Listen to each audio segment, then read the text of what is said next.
Look, what's that? In an instant, everyone looked up at the same time.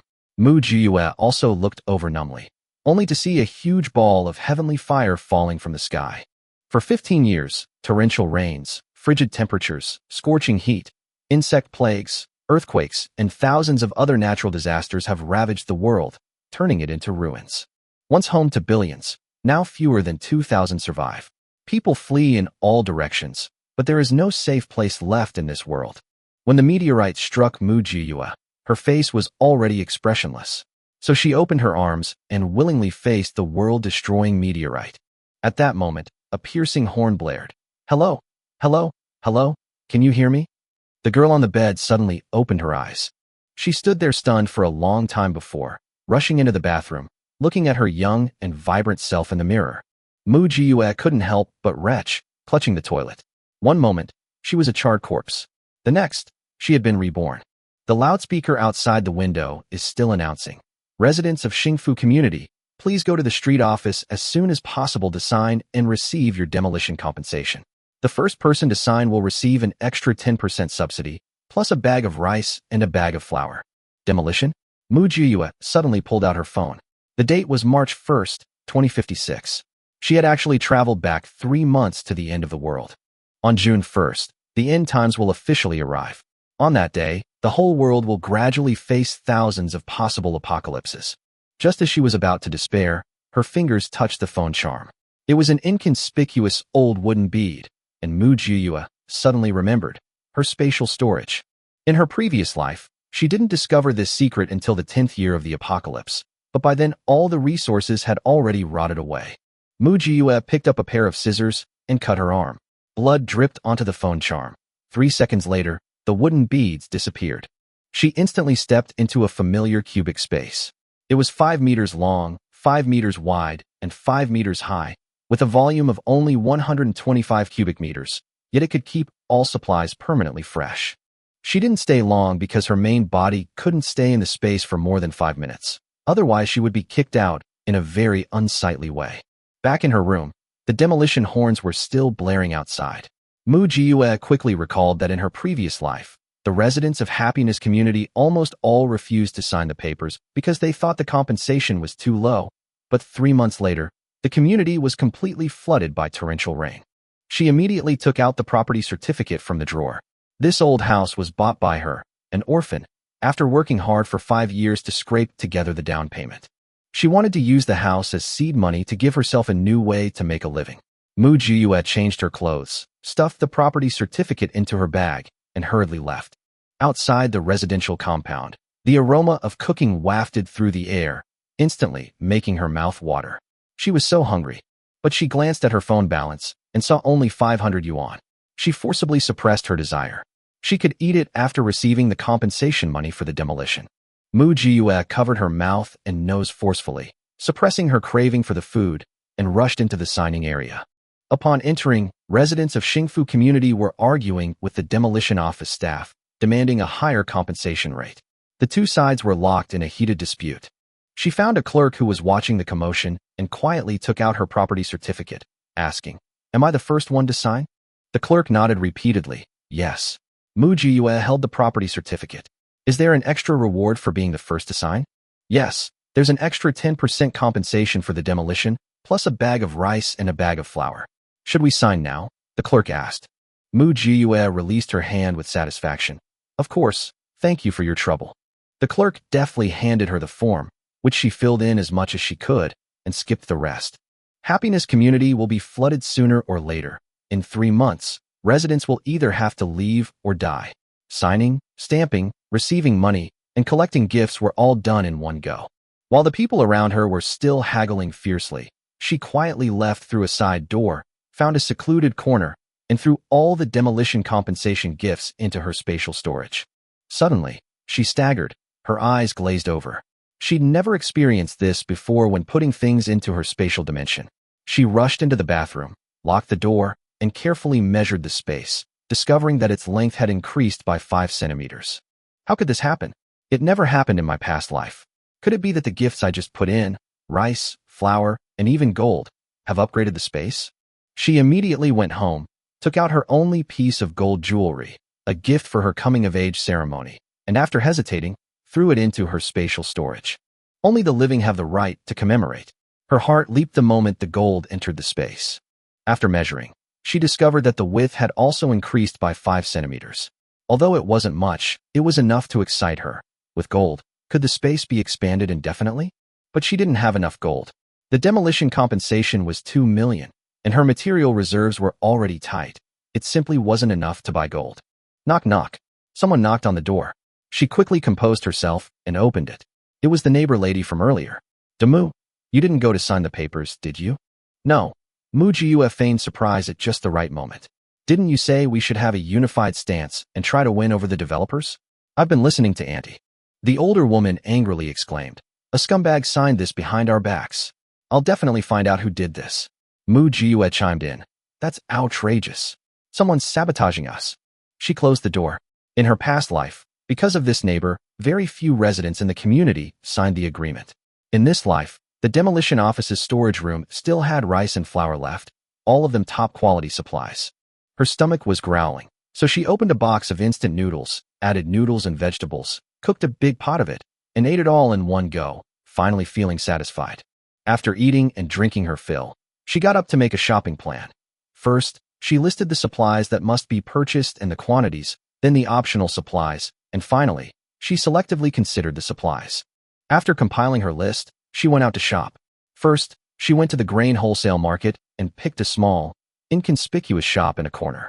100 bags of ordinary medium-grade rice weighing 50 jin, 100 bags of rice weighing 20 jin, and 100 bags of rice weighing 10 jin, 100 jin each of ordinary flour, salt, white sugar, and brown sugar. 500 caddies of eggs, 500 caddies each of mung beans, soybeans, and red beans, 100 barrels each of peanut oil, soybean oil, corn oil, and sesame oil, and any other seasonings? The boss perked up and smiled. We have a full range of products. Do you need so many? Are you opening a restaurant? We can deliver for large orders, and the price is negotiable. Mu Jiuyuan nodded and smiled. Yes, my family runs a small restaurant, and this is enough for a day. But the price? Mr. Lee immediately assured him.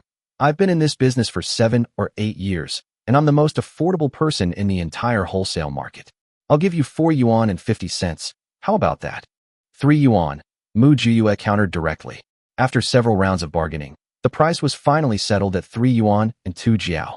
She wrote down the address and asked the delivery man to bring the goods to her door.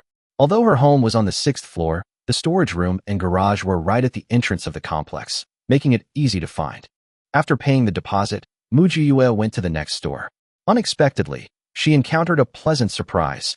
A batch of old grain was stored in the warehouse, and the owners, a husband and wife, looked worried. The proprietress sighed. The old grain that was stockpiled last year has been dug up. Who would eat it these days? We can only sell it cheaply to the feed mills. We're losing a lot of money. Mu Jiuyue's eyes lit up. Old grain meant cheap food, a lifesaver. She asked with a smile, how much? How much does it cost? The proprietress tentatively asked, 2 yuan a pound? Mu Jiuyue turned to leave, but the proprietor quickly stopped her. 1 yuan is fine, right? She held up 3 fingers. 3 cents a pound for the whole package. Buy if you agree. The shopkeeper's wife got anxious. If you can't, then forget it. My mom doesn't need it either. The shopkeeper gritted his teeth and finally agreed. 5,000 caddies of corn, 3,000 caddies of soybeans, and 6,000 caddies of wheat, totaling 4,200 yuan. Mu Jiuyue only requested that they be delivered before 8 o'clock that evening. After leaving, Mu Jiuyue was happy. She had spent 1/10 of the money to buy so much grain. If she ate it sparingly, it would be enough for her to live on for several years. She went around the wholesale market a few more times, placed orders with several vendors, and spent a total of just over 200,000 yuan, leaving her with 1.8 million yuan. The drought is just the first natural disaster. Torrential rains, severe cold, and scorching heat are to follow. Generators, ice makers, coal, and cotton clothing, everything is expensive. She compared high-end brands in the market and placed orders cautiously. She spent 200,000 yuan on coal alone. On the bus home, 2 middle-aged women in front of me were gossiping. They said the richest man had an illegitimate child, his wife was getting a divorce, and his mistress's villa in Golden City was full of gold. Mu Jiuyue's eyes lit up. In her previous life, when she was fleeing, she had heard that the richest man brought his mistress and illegitimate child into the base along with a plane full of gold, and made a fortune off of that gold. As for what happened to the first wife afterward, no one knows. Mu Jiue smiled slightly. This time, she could do a good deed for the first wife. When the bus arrived at the stop, she got off and used her GPS to navigate to Golden City. After confirming the location of the central penthouse, she turned and went into the pharmacy. Hello, please take as much cold medicine, fever reducer, anti-inflammatory drugs, and amoxicillin as you can. Also, please include Chinese medicinal herbs such as poria cocos, matan bark, and rosemary. The pharmacy clerk couldn't figure out what she wanted. Ma'am, you're buying so much. You can become a member and enjoy discounted prices. Mu Jiue glanced at the back of the pharmacy out of the corner of her eye and smiled slightly. Okay, you can handle it for me. By the way, does the back door of your pharmacy lead directly to Golden City? Yes, you can enter the Golden City Villa area directly from the back door. The clerk casually replied, Ma'am, your membership card is ready. Please come here to pay. Mu Jiue made the payment happily. Before leaving, she casually asked, What time do you usually get off work? Is there someone on duty after get off work? I'm prone to diarrhea when the seasons change, and it would be a real problem if I had diarrhea in the middle of the night and couldn't find any medicine. You can prepare the medicine in advance. The store will be locked after we close at 8 p.m., and there will be no one on duty. The clerk replied with a smile. Then give me 2 more doses of medicine for diarrhea, Mu Jiue said with a smile, already having made up her mind. Golden City is an affluent area with tight security, making it almost impossible to break in head-on, but one can enter silently through the back door of the pharmacy. She threw all the medicine into her spatial storage, turned around, and went to the park 2 blocks away. She found a corner, slipped into her spatial storage, and quickly changed her clothes. When she came out, she had transformed into an androgynous boy, and her short hair made her look perfectly natural as a boy. After putting on a black mask and baseball cap, she lowered her head and went back into the pharmacy. Sir, what do you need? Just as the clerk was about to greet her, Mu Jiue rushed in, clutching her stomach.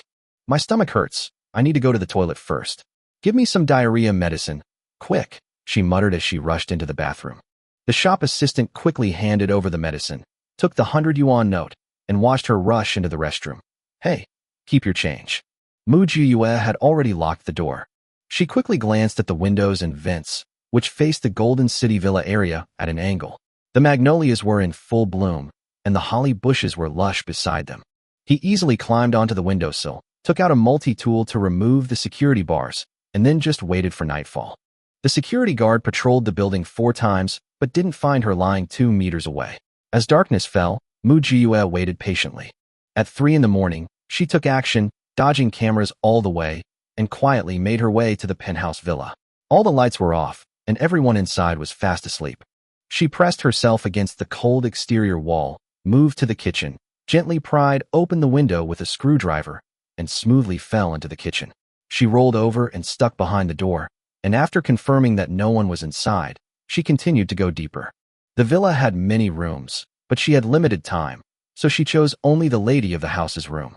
The doorknob turned silently, revealing a woman and a young man fast asleep on the bed. Without hesitation, she took out her phone to take photos and videos, then tiptoed into the walk-in closet. No need to look, no matter what, just put it away. In the blink of an eye, the nearly 20 square meter walk-in closet was empty. As they evacuated, they probed the space with their minds, and the original 125 cubic meters instantly doubled in size.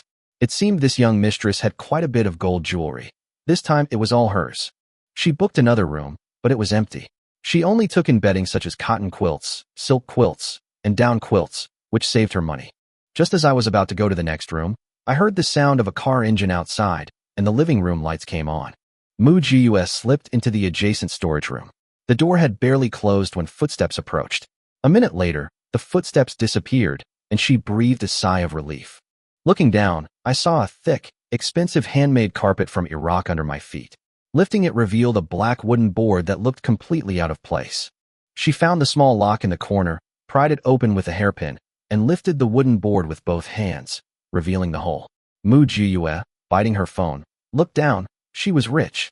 As soon as Mu Jiue entered the space, she was stunned by the dense array of gold before her. She had never seen so much gold in either her past or present life. She reached out and scooped it up, silently chanting, "Collect, collect, collect." Rows of gold were neatly piled into her small space in the blink of an eye. After collecting the last piece, she quickly tidied up the floor, the lock, and the carpet, cleaned up the marks, and then darted out of the kitchen. Just then, the garbage truck arrived. She hid in a corner, changed into her sanitation worker uniform, put on a mask, carried a large broom, and walked confidently to the front of the truck to wave and greet the driver. Neither the driver nor the security guard suspected her, and she left Golden City smoothly while sweeping the floor. After leaving, Mu-Ji-Ue slipped into a nearby park and used the dense flower bushes to enter the space. What was originally the size of a pigeon coop was now as large as a stadium. The supplies that once filled the space now only occupy a small corner. She laughed. Great. With so much space, I'm sure I'll survive to the end. A mechanical voice sounded in her ear. 6,890,000 grams of gold detected. Activate the 10,000X replication function. Mu-Ji-Ue blinked. Activate. The system prompted her to select an item to copy, and she casually chose a bag of ordinary rice. A pop-up window asked if she wanted to consume 1 kilogram of gold to copy the item 10,000 times, and she decisively selected yes.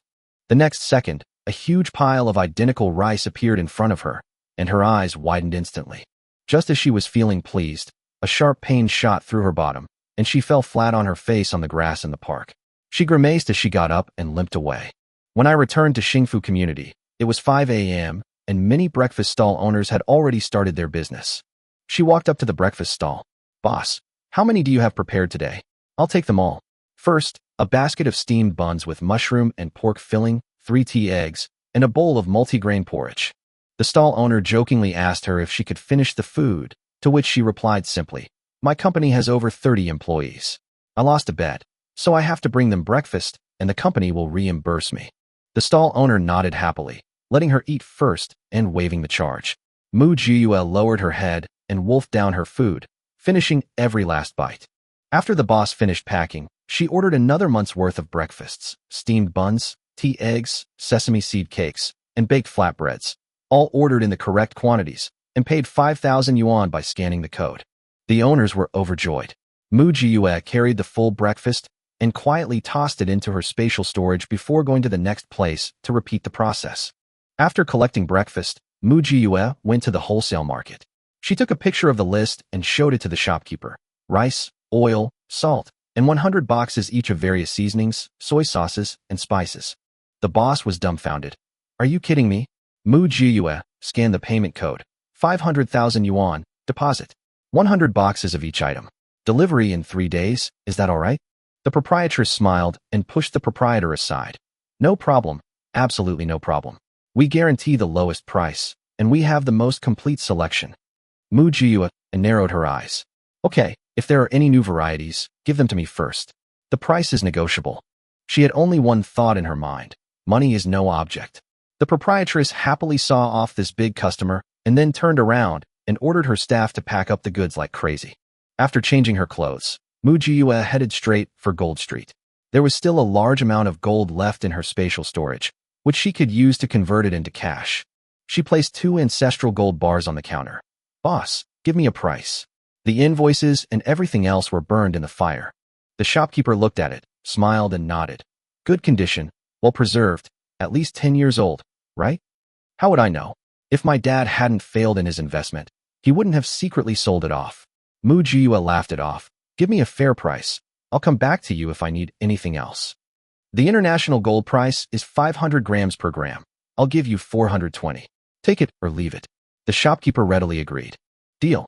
Mu-Ji-Ue was even more decisive. 2 kilograms of gold bars were exchanged for 840,000 yuan in cash. She chose to accept the cash, since bank accounts would be monitored, and cash was the safest option.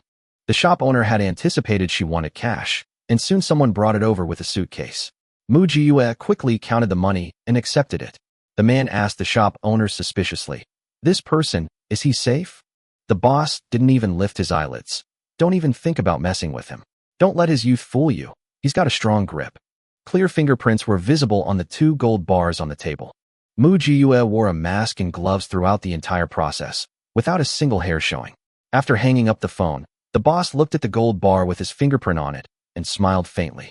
Mu-Ji-Ue changed her clothes and went to another gold shop. She did the same thing and bought more than a dozen gold bars, totaling nearly 20 million in cash. She knew that she couldn't make any more moves in K-City, as the risks had increased significantly, but she still continued her frenzied buying spree. All kinds of nutritional supplements, cigarettes and alcohol, clothes and shoes in full sizes, 10 sets of each style, kitchenware, toiletries, disposable items, towels and water cups, all are included.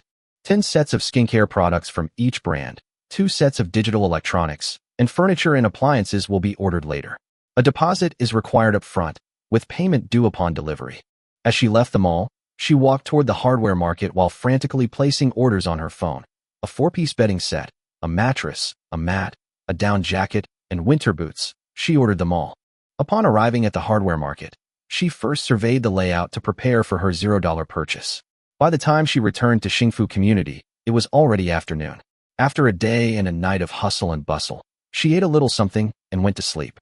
Waking up in the middle of the night, Mu Jiyue continued to place orders for late-night snacks, 5 of each, all to be delivered to the garage. She wrapped herself tightly in her clothes and waited in the garage to receive the goods, mechanically placing them into her spatial storage. As for being watched, she laughed. In K-City, with its millions of inhabitants, she could look for them slowly. After finishing the last order, she checked the time, then went to collect breakfast orders with dark circles under her eyes. It was 8 o'clock by the time she finished. A loudspeaker broadcasted a crazy clearance sale from the roadside. Everything is 90% off. The boss has run away and can't pay wages. Mu Jiyue rushed over like she was on steroids. The entire 3 floors of the mall were having a clearance sale, much cheaper than online shopping. She buys everything from luxury goods to daily necessities, 7 or 8 of each, which adds up to a huge pile. How shall I pay? The clerk asked. Cash. Mu Jiyue pretended to take something out of her backpack, but actually pulled out a large stack of cash from her spatial storage. I was just about to deposit it in the bank, but I don't need it now, here you go. Mu Jiyue had someone deliver the purchased items to the alley behind the mall, making an excuse that someone would come to pick them up later. Once the person left, she waved her hand, and everything went into her spatial storage. The space is so big it's like a stadium. If you threw this little bit of stuff in, it wouldn't even make a splash. Just as I was about to go home, my phone suddenly rang. She stared at the incoming call for a while before remembering she had work to do. As soon as she answered, her boss's yelling came through. Mu Jiyue, why didn't you come to work today? Do you still want to work here? Mu Jiyue moved her phone away to save her ears. She counted the gold bars in her storage space and laughed. Boss, I quit. The person opposite her retorted angrily. Think carefully. Who else pays you such a high salary besides me? You have 1 hour. Get back to work right now. He hung up the phone.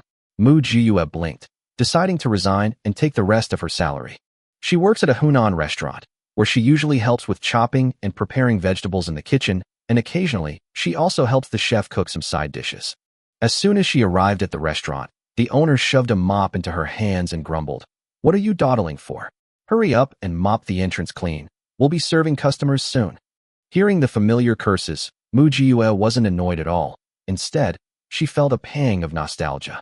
Old Ho had a sharp tongue, but a kind heart. 5 years ago, after graduating from high school, she couldn't afford to attend a third-tier university, so she had to carry her luggage to K-City to find work. At that time, she had a low level of education and collapsed on the street after not eating for 3 days. It was Lao Ho who picked her up. The Hunan restaurant provided food and lodging, and he often bought her clothes under the guise of giving out benefits. She saved up her salary, and it took her 5 years to make a down payment on her old house. It's no exaggeration to say that Old Ho was her benefactor. After Mu Jiyue finished mopping the floor, Old Ho invited her to eat. She looked at the large bowl of rice in front of her, with meat, vegetables, and eggs, a generous portion that would fill her up, and her eyes suddenly welled up with tears. Old Ho even complained to her, What are you standing there for? I heard you got a relocation compensation, so you look down on my little restaurant now. Mu Jiyue laughed for a moment, then burst into tears. In her past life, Old Ho didn't survive the first natural disaster. A group of thugs targeted the restaurant's ingredients and beat this kind old man to death with a single blow. When she finally found the restaurant, she only saw Old Ho's cold body. She collected his body and burned it. When Lao Ho saw her crying, he felt guilty. Why are you crying? I only said a few words to you. Okay, eat up. Old Ho, do you believe me? Mu Jiyue asked, wiping away her tears. Believe me or not, let's eat first. Old Ho tapped the table. Everyone else is almost finished eating, and you're just dawdling. Mu Jiyue held the bowl and ate heartily. It smelled so good, just like the taste in her memory. After she finished eating, Lao Ho took her into his office. Have you run into some trouble? Tell me, and I'll help if I can. Mu Jiyue looked at him and said seriously, Old Ho, the apocalypse is coming. Old Ho touched her forehead. You don't have a fever. Why are you talking nonsense? Mu Jiyue didn't explain. With a flick of her finger, the teacup on the table vanished instantly. Old Ho's eyes nearly popped out of their sockets. You've learned magic tricks? She simply removed the tea table, chairs, and plants. Do you still think it's magic? Old Ho was stunned. Is this magic? Mu Jiyue said in a deep voice. Old Ho, the apocalypse is really coming. Close the restaurant. This place will become a target. Find high ground to hide. Stock up on food and drink, and don't trust strangers. Old Ho remained silent for a long time, his hands trembling as he reached for a cigarette, but he couldn't light it after a long while. Mu Jiyue took the lighter and lit it for him. Old Ho took a deep drag and said in a low voice, You're different today. Before, you were as stupid as a cabbage. Mu Jiyue's smile was tinged with melancholy. I'm only telling you this. Old Ho, thank you for giving me food and my life back then. Now, I've repaid you. Old Ho's hand holding the cigarette trembled slightly. September, tell your uncle the truth. Do you know something? Mu Jiyue remained silent for a moment. I've returned from my past life. In my previous life, I struggled for 15 years in a post-apocalyptic world. Thousands of natural disasters nearly wiped out humanity. I survived to the very end, but I still couldn't escape the heavenly fire. Old Ho shuddered, dropping his cigarette, but, and me? When did I die? When the natural disaster first started, you were beaten to death by thugs who were looting supplies. I was the one who collected your body. Old Ho paused for a few seconds, then suddenly burst into laughter. So I died so young. How pathetic. He coughed violently again, his eyes red, and asked, It must be because I was too kind-hearted again, right? Mu Jiyue did not answer. Old Ho took a deep breath. Thank you for telling me all this. Jiyue, what are your plans for the future? I'll gather supplies in K City first, then head to Z City. There are many mountains there, and the resources are plentiful. Once I find a place to stay, I'll continue westward to stockpile more goods. Mu Jiyue looked at Lao Ho seriously. If you have a better place to go, then hurry up and make preparations. Old Ho gave a bitter laugh. Where else can I go? Just like you, all alone. In September, if you don't mind my age, I'll work for you from now on. Mu Jiyue's heart skipped a beat. In the apocalypse, it was difficult for a person to survive. She trusted Lao Ho's character. Apart from being a little soft-hearted, he had almost no other flaws. She extended her hand. Old Ho, welcome to my team. Old Ho immediately grasped her hand. Don't worry, I'll listen to you from now on. His eyes suddenly lit up, but Uncle had an even better idea. With the apocalypse upon us, nothing beats stockpiling food. Don't we have restaurants ready-made? Mu Jiyue's eyes lit up. Old Ho patted his chest and said, Leave the food to me. I guarantee I'll store enough for us to eat for a lifetime. With a wave of his hand, he said, Go, put up the closed for business sign. Starting today, we're not open for business. Mu Jiyue agreed and turned to run. She had originally planned to resign, but now she had dragged her boss into the stockpiling team. Old Ho was extremely decisive. He closed the business as soon as he said he would, clearly trusting her completely. The chefs and waiters in the shop were all stunned. Old Ho chuckled and said, Don't panic, everyone. I've landed a huge order. 1,000 boxed meals a day, plus 20 banquet tables. Starting this month, everyone's salary will double. The employees cheered immediately. They had work to do and double pay. Who wouldn't be happy? Soon, the kitchen was operating at full capacity. Old Ho personally took charge of the cooking, leading the chefs in a frenzy of stir-frying. Boxes of food were packed into airtight containers. Then Mu Jiyue delivered them under the guise of food delivery, before storing them in her spatial storage. After handing over the food to Lao Ho, Mu Jiyue focused on purchasing other supplies. A large number of goods purchased online were continuously delivered to Xingfu community. Being so busy receiving packages every day quickly attracted the attention of the neighbors. Xiaomu, are you trying to make ends meet? Why are you buying so much stuff? Mu Jiyue laughed. I didn't buy any of this. I'm just buying it for someone else. I'm just earning a little extra money. Upon hearing that it wouldn't make much money, the middle-aged woman immediately lost interest and turned to gossip. Have you heard? The richest man in K City is in trouble. What happened? Something important was lost and taken away by a group of mysterious people. Their fate is unknown. The older women became more and more excited as they talked. Mu Jiyue grew increasingly silent as she listened.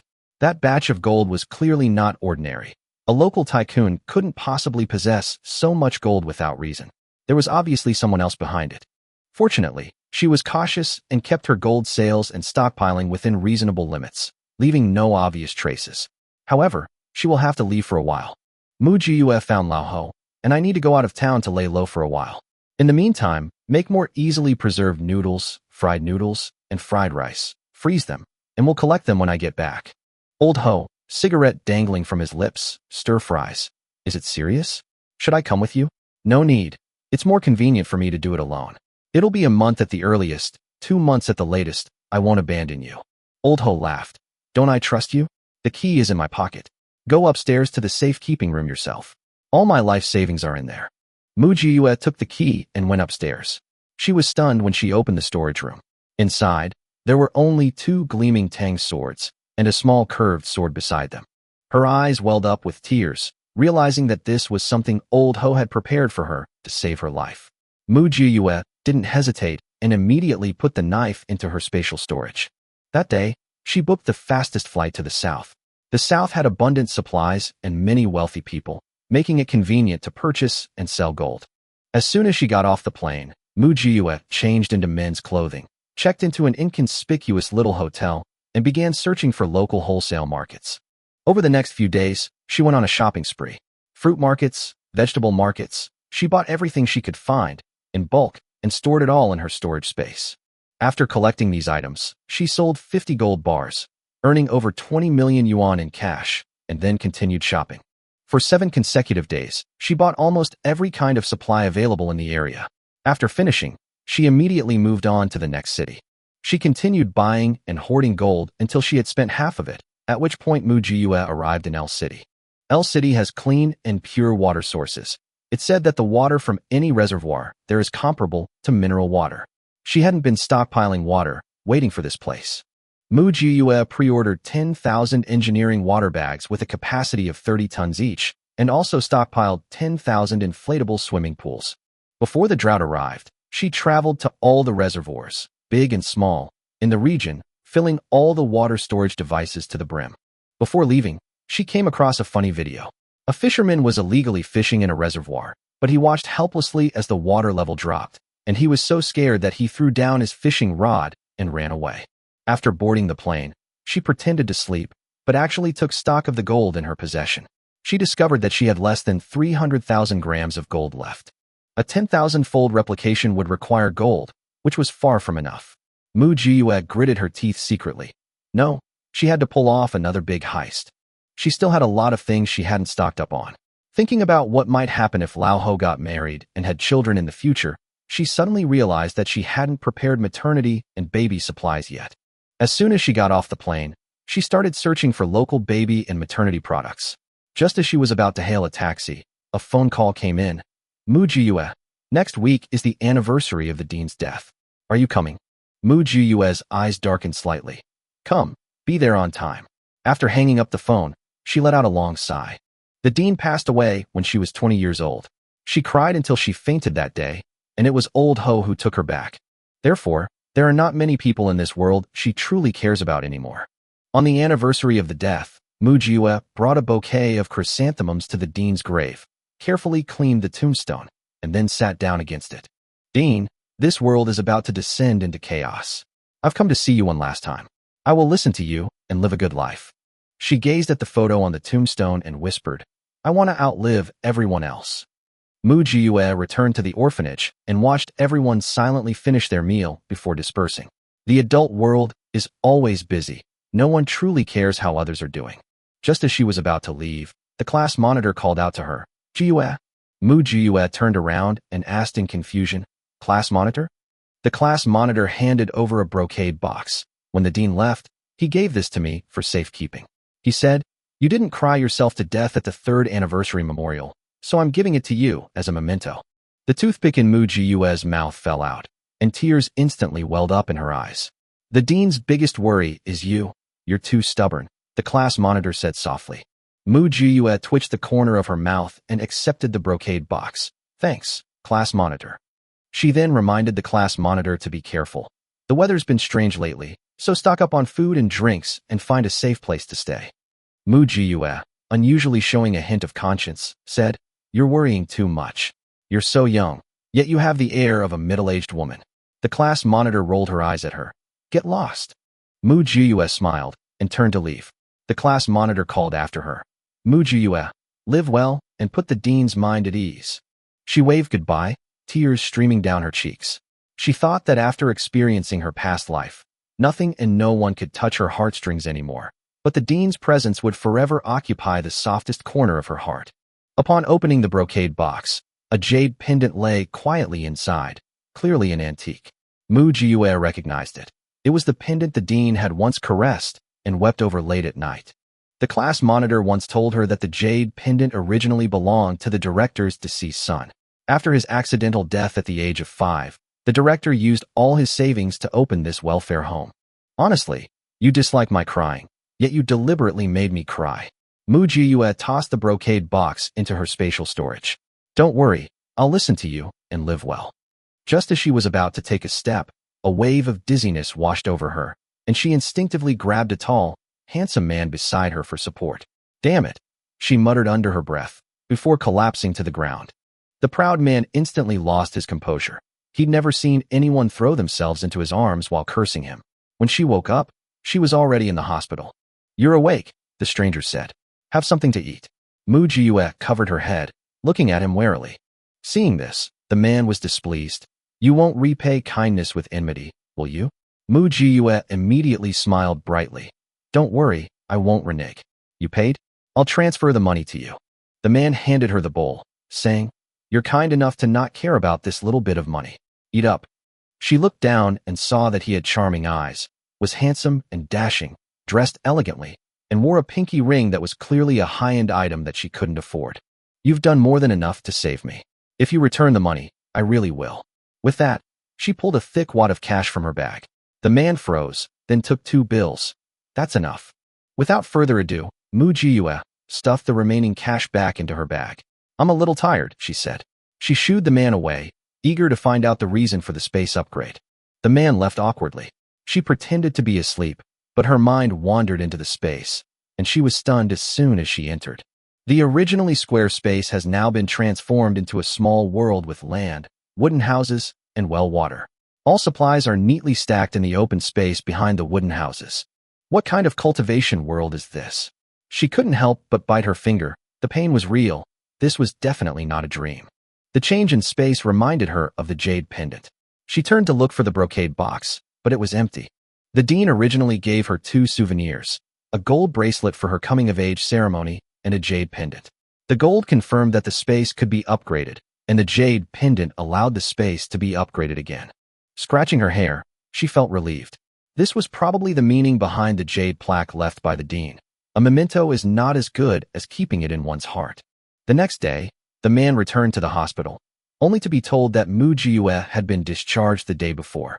What? The man was stunned. He had never seen a woman avoid him before. Okay, he'll remember her. Mu Jiyue, right? We'll meet again.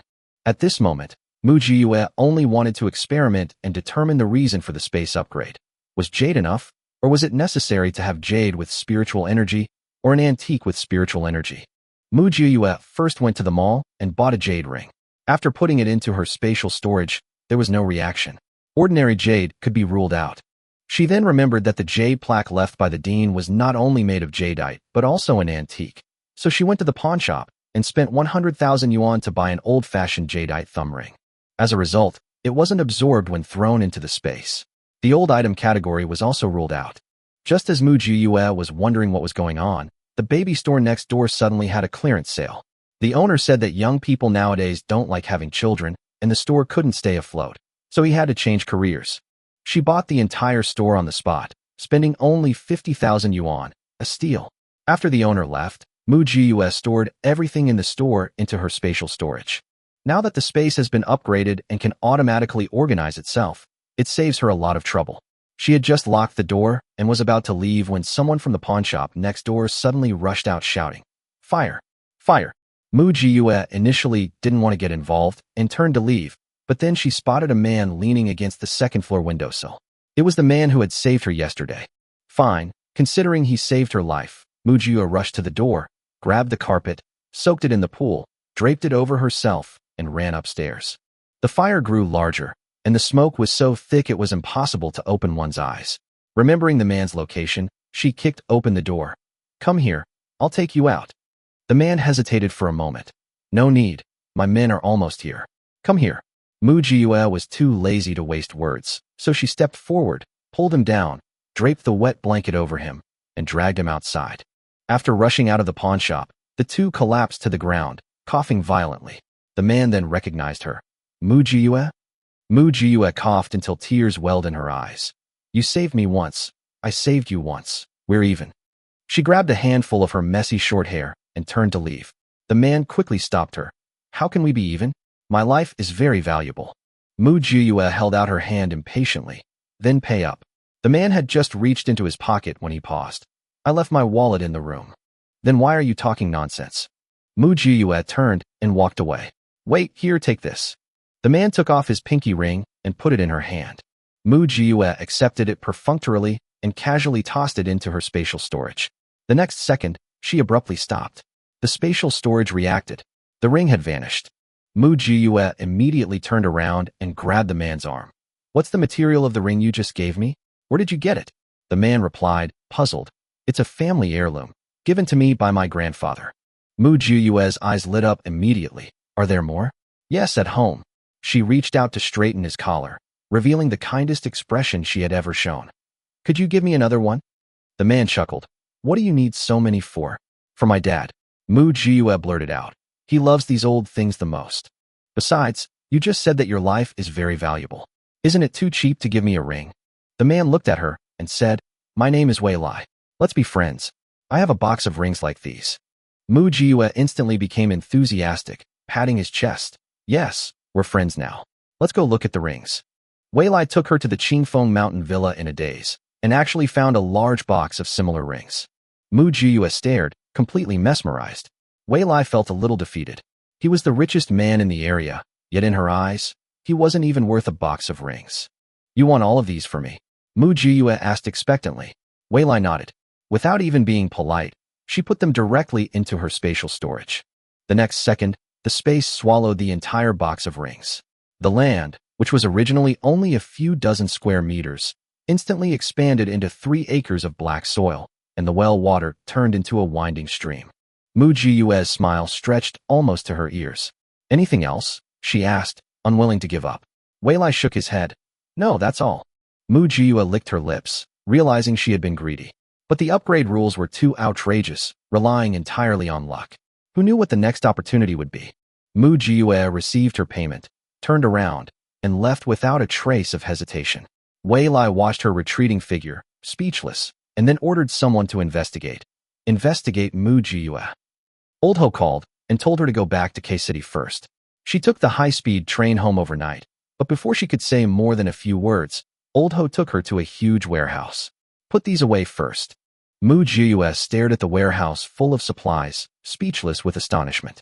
Old Ho smiled and said, "The restaurant was mortgaged, and we got a loan of 5 million. She didn't say much, just silently collected the supplies. Every time Old Ho saw her collecting them, he was shocked, as if he were dreaming. The supplies prepared this time were complete. A large amount of all the supplies that could be bought online were stockpiled. There was also a large quantity of gasoline and diesel, which Mu Jiyue could not purchase in large quantities. Dongdagwa's information technology was very strict. A small amount was fine, but a large amount would attract attention. She always went out using a male identity, her vest completely concealing her identity. Old Ho then said, "We still have an entrenching tool, a compass, binoculars, and outdoor gear. We're running out of money. Do you have any more?" Mu Jiyue pulled out 3 million in cash. "Here's another 3 million. Old Ho was surprised. "Where did you get so much money?" "It's the gold that the richest man lost." Mu Jiyue looked at him coldly, and he immediately made a shushing gesture. "I don't know anything." Old Ho nodded. "Don't worry, I'm just soft-hearted, not stupid. I don't want to die a pathetic death this time." "Yes, we must outlive everyone else," Mu Jiyue said with a smile. Old Ho continued to order supplies: fire axes, generators, stone mills, coal, stoves, honeycomb briquettes, and we still need insulation film and sun protection cloth. Mu Jiyue reminded. Try to get as many different kinds of seeds, soil, and fertilizer as possible. It would be best to get weapons if possible. Old Ho shook his head. Weapons can't be bought, but axes, kitchen knives, chainsaws, and nail guns can be obtained. She nodded in acceptance. These things could be exchanged for supplies in the apocalypse. Have you chosen a place to stay? Old Ho asked. Mu-Ji-Ue shook her head. I have a good place to go. It's on a mountain in K-City. I found a cave there when I was climbing the mountain before. It's in a hidden location. As long as the road is cut off, no one can get in. Mu-Ji-Ue was intrigued. We can go and take a look. Old Ho wrote down the address. Since there will be a flood, we need to stockpile boats as well. Did anyone else in the shop suspect anything? As long as they get paid, they don't ask any questions. Mu-Ji-Ue reminded him. Old Ho, don't be a pushover. Old Ho's lips trembled. I know. Mu-Ji-Ue turned and headed straight for the cave. If she wanted to hide, she would hide in a safe place where no one could find her, and wait until the enemy was incapacitated before taking action. She already had a false identity. When the apocalypse came, she used a male identity. Women and children are always the weaker sex and are easily targeted. Following Lao Ho's instructions, Mu-Ji-Ue quickly found the cave, which was in an excellent location. K-City is not near the sea and is protected by mountains, so even a tsunami would not swallow it up. She hadn't originally planned to choose this place, but she was familiar with the city, it was convenient for free shopping, and the cave conditions were perfect, so she finally decided to use it as her shelter. The cave entrance is narrow, allowing only one person to pass through, and can be easily concealed by rocks. A dozen steps further in, there is an open space of about 300 square meters. Beyond that, sunlight filters in, and ventilation is good. At the innermost part, there are natural springs and pools, which can meet daily needs. It is warm in winter and cool in summer, safe and stable, so Mu-Ji-Ue immediately made the decision. She had Lao Ho order the building materials and then did the renovations herself. The custom-made mobile home was over 100 square meters, with 3 bedrooms, a living room, a kitchen, and a bathroom. It had a full steel structure reinforced with thick cement, making it insect-proof and weatherproof. They arranged the water and electricity, flooring, ceiling, bathroom, heated brick bed, and wardrobe themselves, then put them all into the space and moved them into the cave. After 3 days of laying electrical circuits, the entire cave was brightly lit and became a complete small shelter. Old Ho gave a thumbs up when he saw the photos, informing that the seeds of grains, medicinal herbs, vegetables, and fruits had all arrived. Mu-Ji-Ue had also bought a bunch of planting books and was preparing electronic food information, including both domestic and foreign, modern and ancient data. When Wei Lai learned of her shopping spree, he instructed his men to purchase items categorized by clothing, food, housing, and transportation. Old Ho pointed to the last batch of food and said, "This is the last batch." 2 of the chefs collapsed from exhaustion, and the rest can't work overtime either. After collecting the food, Mu-Ji-Ue said, "That's enough. This is enough for us to eat for a lifetime. I also have some reserves." Old Ho asked, "What's next?" "Close the door and dismiss everyone." Mu-Ji-Ue said in a deep voice, "There are less than half a month until the apocalypse. Let them go home and be with their families." Old Ho nodded. "Even if we give each person 2 bags of rice, 2 bags of flour, 2 barrels of oil, and a bonus of 2,000 yuan, that's all we can do." After packing up the supplies, the 2 headed to the cave to finish up. Mu-Ji-Ue handed over the acid-resistant coating. "Apply more, so we can withstand the acid rain." Old Ho took it. "The small house is enough for the 2 of us." Mu-Ji-Ue said proudly. The frame alone cost 500,000. Suddenly, the sound of machinery came from outside. The 2 stepped out of the cave and saw a helicopter landing to transport equipment, and a convoy of transport vehicles winding its way up the mountain road. Mu-Ji-Ue glared at Old Ho. "Didn't you say there was no one here?" Old Ho scratched his head. "No one used to know this place. I didn't expect anyone would find out." Mu-Ji-Ue sighed. "Hopefully they'll be easygoing neighbors, otherwise I'll have to find another shelter." As she prepared to return to her cave, she heard a familiar male voice. "Hi. We meet again." Mu-Ji-Ue turned around and saw Wei Lai wearing a black training uniform, smiling brightly, before turning and leaving. Wei Lai spoke up. "I found another box of those rings from last time. Do you want them?" Mu-Ji-Ue stopped, smiling broadly. "Yes, of course." Chapter 14 Exchange of Information. Mu-Ji-Ue turned around, her face beaming with smiles. "Oh dear, I'm so sorry, I didn't recognize you. It's been so long." She gave Old Ho a look, and Old Ho nodded, and turned to go into the cave. Mu Jiyue slowly walked to Wei Lai's side and watched the construction team work with him. She and Lao Ho could only find existing caves to reinforce, but Wei Lai was directly opening up the mountain, with small caves inside, making an astonishingly grand display. Wei Lai looked at her with a half-smile. This woman's every move was unexpected, and that was precisely why he paid more and more attention to her. When he discovered that she and her boss had abandoned the restaurant and run up the mountain, he immediately sensed something was wrong. So he followed her example and stockpiled supplies, and even traveled all the way to K-City to become her neighbor. Want a drink? Wei Lai pointed to the tent not far away. Mu Jiyue readily agreed. Sure. The two entered the tent, and after their subordinates brought tea, they withdrew.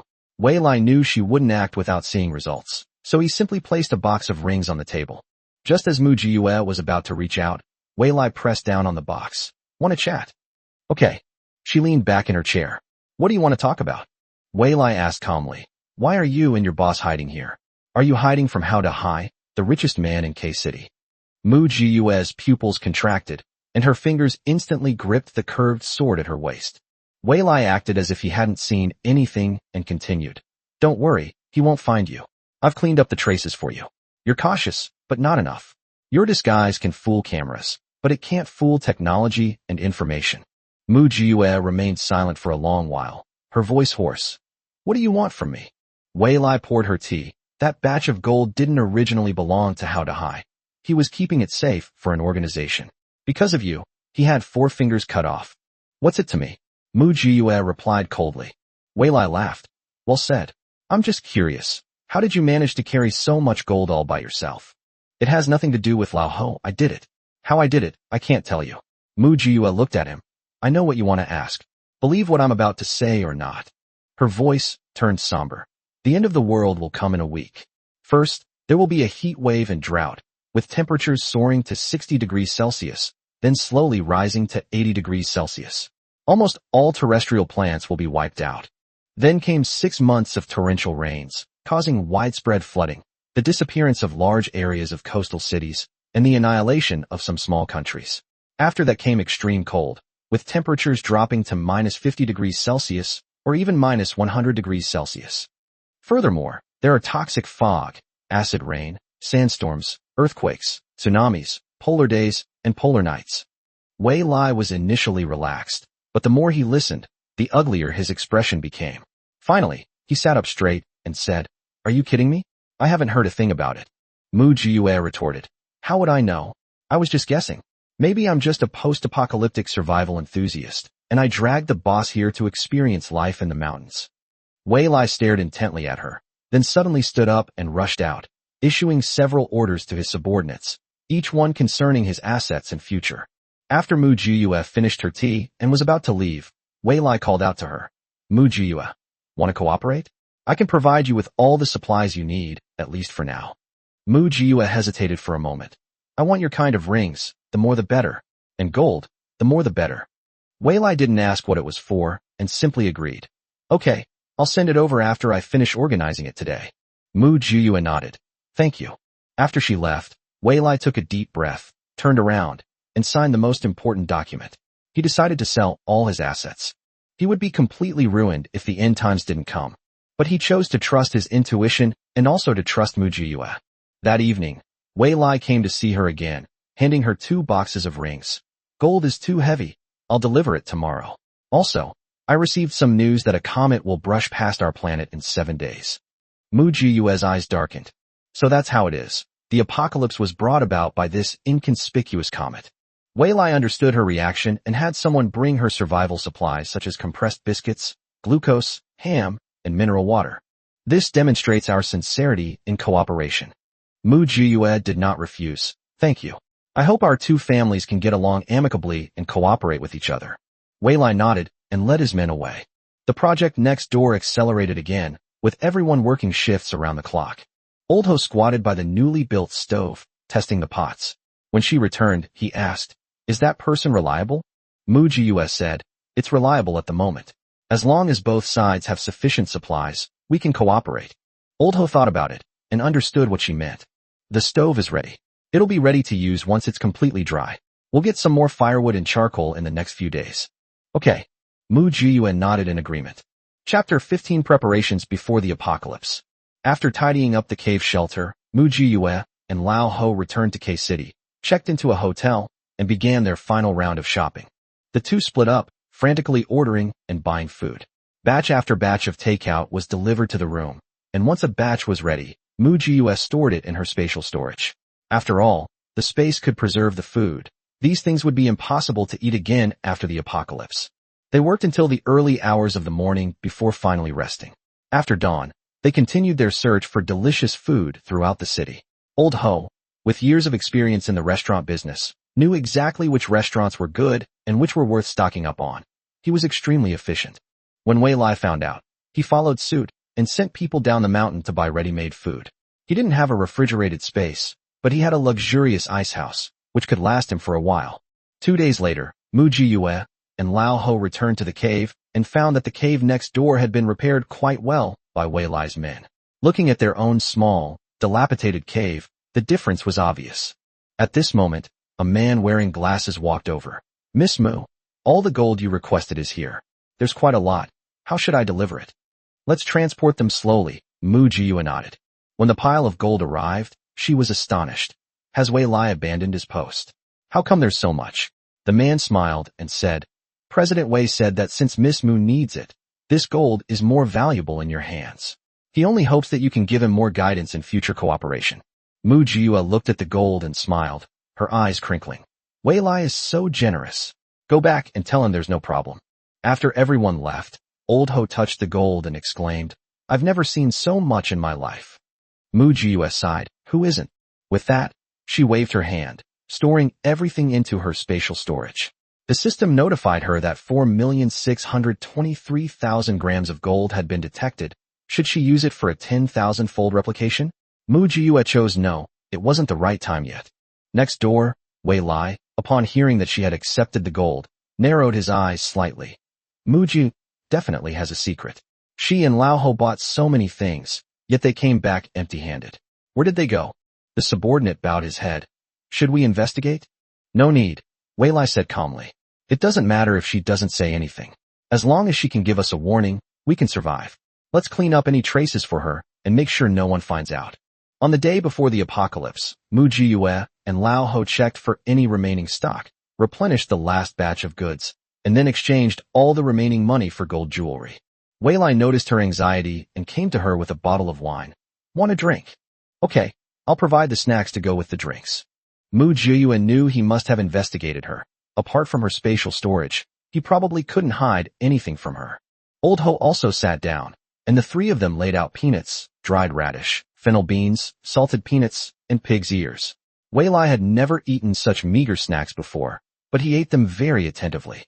Wei Lai asked, "What time does it start?" Mu Jiyue glanced at him. "There are still 10 hours left. Tomorrow at 10 a.m., the comet will pass by the planet, causing atmospheric turbulence. Some meteorites will fall, and fires, droughts, and high temperatures will all arrive at the same time." Wei Lai gripped his wine glass tightly. "Just like that, things won't immediately descend into chaos outside. Order will remain." "I know," Mu Jiyue said calmly. "But things will be chaotic abroad first, and not all countries have food reserves." Wei Lai paused for a moment. "The chaos will eventually spread to the country. No more than 3 months." Mu Jiyue lowered her eyes. "I hope more people can survive." After nightfall, Mu Jiyue quietly descended the mountain and returned to the streets of K-City, using her phone to record the last moments of prosperity. After tonight, none of this will remain. She took one last look at Xingfu community, then sneaked into the demolition office's storage room and took all the remaining supplies. Before dawn, she climbed a tree and waited in the branches for the end of the world to come. The next morning, Mu Jiyue arrived at the city library, ready to collect her last spiritual nourishment. At 10 a.m. sharp, the comet streaked across the sky. Soon, it disintegrated in the sky, turning into countless meteorites that crashed down on all parts of the world with devastating force. The earth shook violently, flames soared into the sky, and countless buildings were instantly reduced to ruins. People screamed and fled from the streets, and the lights flickered a few times before going out completely. The substation was hit. Mu Jiyue looked out the window and said softly, "Welcome to the apocalypse. The final struggle for survival has begun." After saying that, she changed her clothes, blended into the fleeing crowd, and walked into the library in the opposite direction. Wherever she went, all the books were collected into her spatial storage. If civilization can be restarted in the future, these books will be the last spark. Chapter 16 Zero Yuan Purchase 1. After Mu Jiyue finished ransacking the library, the outside world was in complete chaos. Ambulances, fire trucks, and police cars were sirens blaring. People were fleeing in panic, and children were injured and lying on the ground. Her heart was as cold as iron, indifferent to the hell on earth. Having witnessed too much in her past life, this tragedy could not shake her. The fire in the library quickly destroyed all traces. Pulling up her mask, Mu Jiyue began her 0 yuan shopping spree. She didn't compete for ordinary people's supplies, but only targeted the rich, corrupt officials, and supplies that were destined to be lost. Pulling her motorcycle out of the spatial storage, she headed straight for the first destination marked on the map, the home of a so-called great philanthropist. He appeared benevolent, but in private, he was extremely cruel, and countless children had died at his hands. In the early days of the apocalypse, those who managed to rise to the top mostly possessed gold and resources. Half an hour later, she arrived at the scout's location and discovered that the good person's house had ample electricity, indicating they had a generator, and their surveillance system was definitely online. She pulled out a slingshot and smashed the surveillance cameras one by one. When the bodyguard came out, she gently wrapped a wire around him, clicked it, tilted her head as if asleep, and casually took out her access card, easily swiping it to open the door. Along the way, all 3 bodyguards were dealt with. The real secret of the 2-story villa lay in the basement. Mu Jiyue went upstairs without looking, heading straight for the basement and swiping her access card to open the iron door. "Wangsu, what's going on outside? Why are the security cameras broken?" A voice rang out, and she raised her hand and threw her curved knife, killing another person. He stealthily retrieved the curved knife and used the mouse to locate all the surveillance cameras in the basement. The treasure vault was located on the 2nd and 3rd basement levels, crammed full of compressed biscuits, canned goods, water, rice, oil, salt, gasoline, diesel, generators, solar panels, various types of drinking water, coal, and charcoal, with gold bars brazenly displayed on one wall. Next to the basement was the room where he abused his children. It was daytime, and he was fast asleep. Mu Jiyue swiftly took away the surveillance footage and supplies, keeping backups to exchange for points. Donning a security guard uniform, she calmly swiped through the doors on the 2nd basement level and easily retrieved all the supplies. When the last door opened, she found a room full of new weapons, with boxes of ammunition at her feet. With weapons, there's no need for a scimitar. Having returned from the apocalypse, what weapon can't she use? 15 years of life or death training have made her an all-around survival expert. "Welcome to hell," she grinned menacingly, cocked her gun, kicked open the door, and the sound of gunfire erupted. Feathers flew everywhere, the corpse on the bed twitched, and the gunshots attracted the attention of the other bodyguards. Someone exclaimed, "Wang Liang, have you gone mad?" He was met with a barrage of gunfire. She changed magazines, changed guns, killed the last bodyguard, and then kicked open the dark, watery cell door. 7 or 8 terrified children huddled inside. "The bad guys are all dead. You're safe now. Go outside and ask for help," she said, and left without looking back. She slipped into the space, changed into her youthful appearance, and quietly left, avoiding the cameras. She confiscated nothing else, maintaining a semblance of order so that others would assume it was a revenge killing. The sound of gunfire from the villa finally attracted the attention of the property management and neighbors. While the property management was so frightened by the bloodshed that they scrambled to call the police, Mu Jiyue had already gone to the 2nd location to scout. Chapter 17 0 Yuan Purchase 2. Mu Jiyue arrived at a private underground hospital, a place rife with illegal transplants and shady dealings, yet possessing top-notch surgical equipment, comparable to even the best public hospitals. It was noon, and the surgeons, nurses, and clients were all absent, only a few sleeping bodyguards. She wanted their carelessness. A grenade was thrown into the courtyard. Boom. The sound was drowned out by the explosion of a meteorite outside. Donning a gas mask and protective gear, Mu Jiyue sprinted away, collecting all the medical equipment. The last room was piled high with vaccines: tetanus, cholera, plague, snake antivenom. She didn't hesitate, storing them all in her spatial storage. As she prepared to leave, she saw a bodyguard with a severed leg crawling out. She pulled out a Barrett rifle and shot him, then poured gasoline on him and set him ablaze, perfectly blending into the chaos of the fire. Afterward, she left without looking back. The apocalyptic catastrophe began and ended with heavenly fire, and she, being well prepared, was confident she could survive the final flames. The phone rang. It was Lao Ho. Mu Jiyue answered, only saying 2 words, safe. Then she hung up. She was busy heading to her next harvesting location, K-City's largest aquaculture farm. During the last meteorite fire, millions of tons of fish, shrimp, and crabs here were burned to death, but the freshly killed ones could still be preserved in her spatial dimension for 10 lifetimes. She hopped on her motorcycle, navigated the congested streets, and arrived 20 minutes later. The fish farm gate was unguarded, and fish, shrimp, and crabs floated belly up on the surface. Mu Jiyue grabbed a pole and swept everything on the surface into her spatial storage, while also scooping up feed, buckets, rain gear, tables, and chairs. After collecting everything, she set it ablaze and sent it flying into the sky. The situation at the neighboring chicken farm was equally dire. All the dead chickens and surviving hens on the ground had been collected into the spatial dimension. Of the broken eggs, only the intact ones against the wall remained, and those were all taken away, leaving only the egg yolk. Time was running out, so they had to go to the last remaining point, the nearby reservoir. After the celestial fire, drought and high temperatures struck simultaneously, and the reservoir could only sustain itself for a month. Mu Jiyue collected the water from the reservoir in advance, intending to use it for future exchanges or to win people's hearts. She released her spatial permissions and collected water continuously until the last drop entered her space. Back in the city, people were maintaining order and helping the wounded on the streets. Someone called out, "Young man, come and help." Mu Jiyue rolled up her sleeves and helped carry more than a dozen stretchers, earning waves of thanks in return. The staff in red armbands came to collect the information. "Young man, what's your name?" "Mujio. A daily subsidy of 300 yuan. Would you like to sign up as a volunteer?" Mu Jiyue shook her head. "My family member was injured, so I came out to buy medicine." With no shops open on the street, and order temporarily restored, the high temperatures have arrived, and chaos will soon return. Mu Jiyue wiped away her sweat, feeling unbearably hot and humid, and decisively drove back to the shelter. She arrived in the evening, and Lao Ho greeted her. "Go take a shower quickly. The water is ready, and I made some cold drinks to cool you down." "Okay." Mu Jiyue went inside to wash up. Old Ho watched her retreating figure and smiled helplessly. The smell of blood on her body, not from livestock, but from humans, revealed that she was no longer the same as before. September had completely changed. Chapter 18. High temperatures and drought arrive.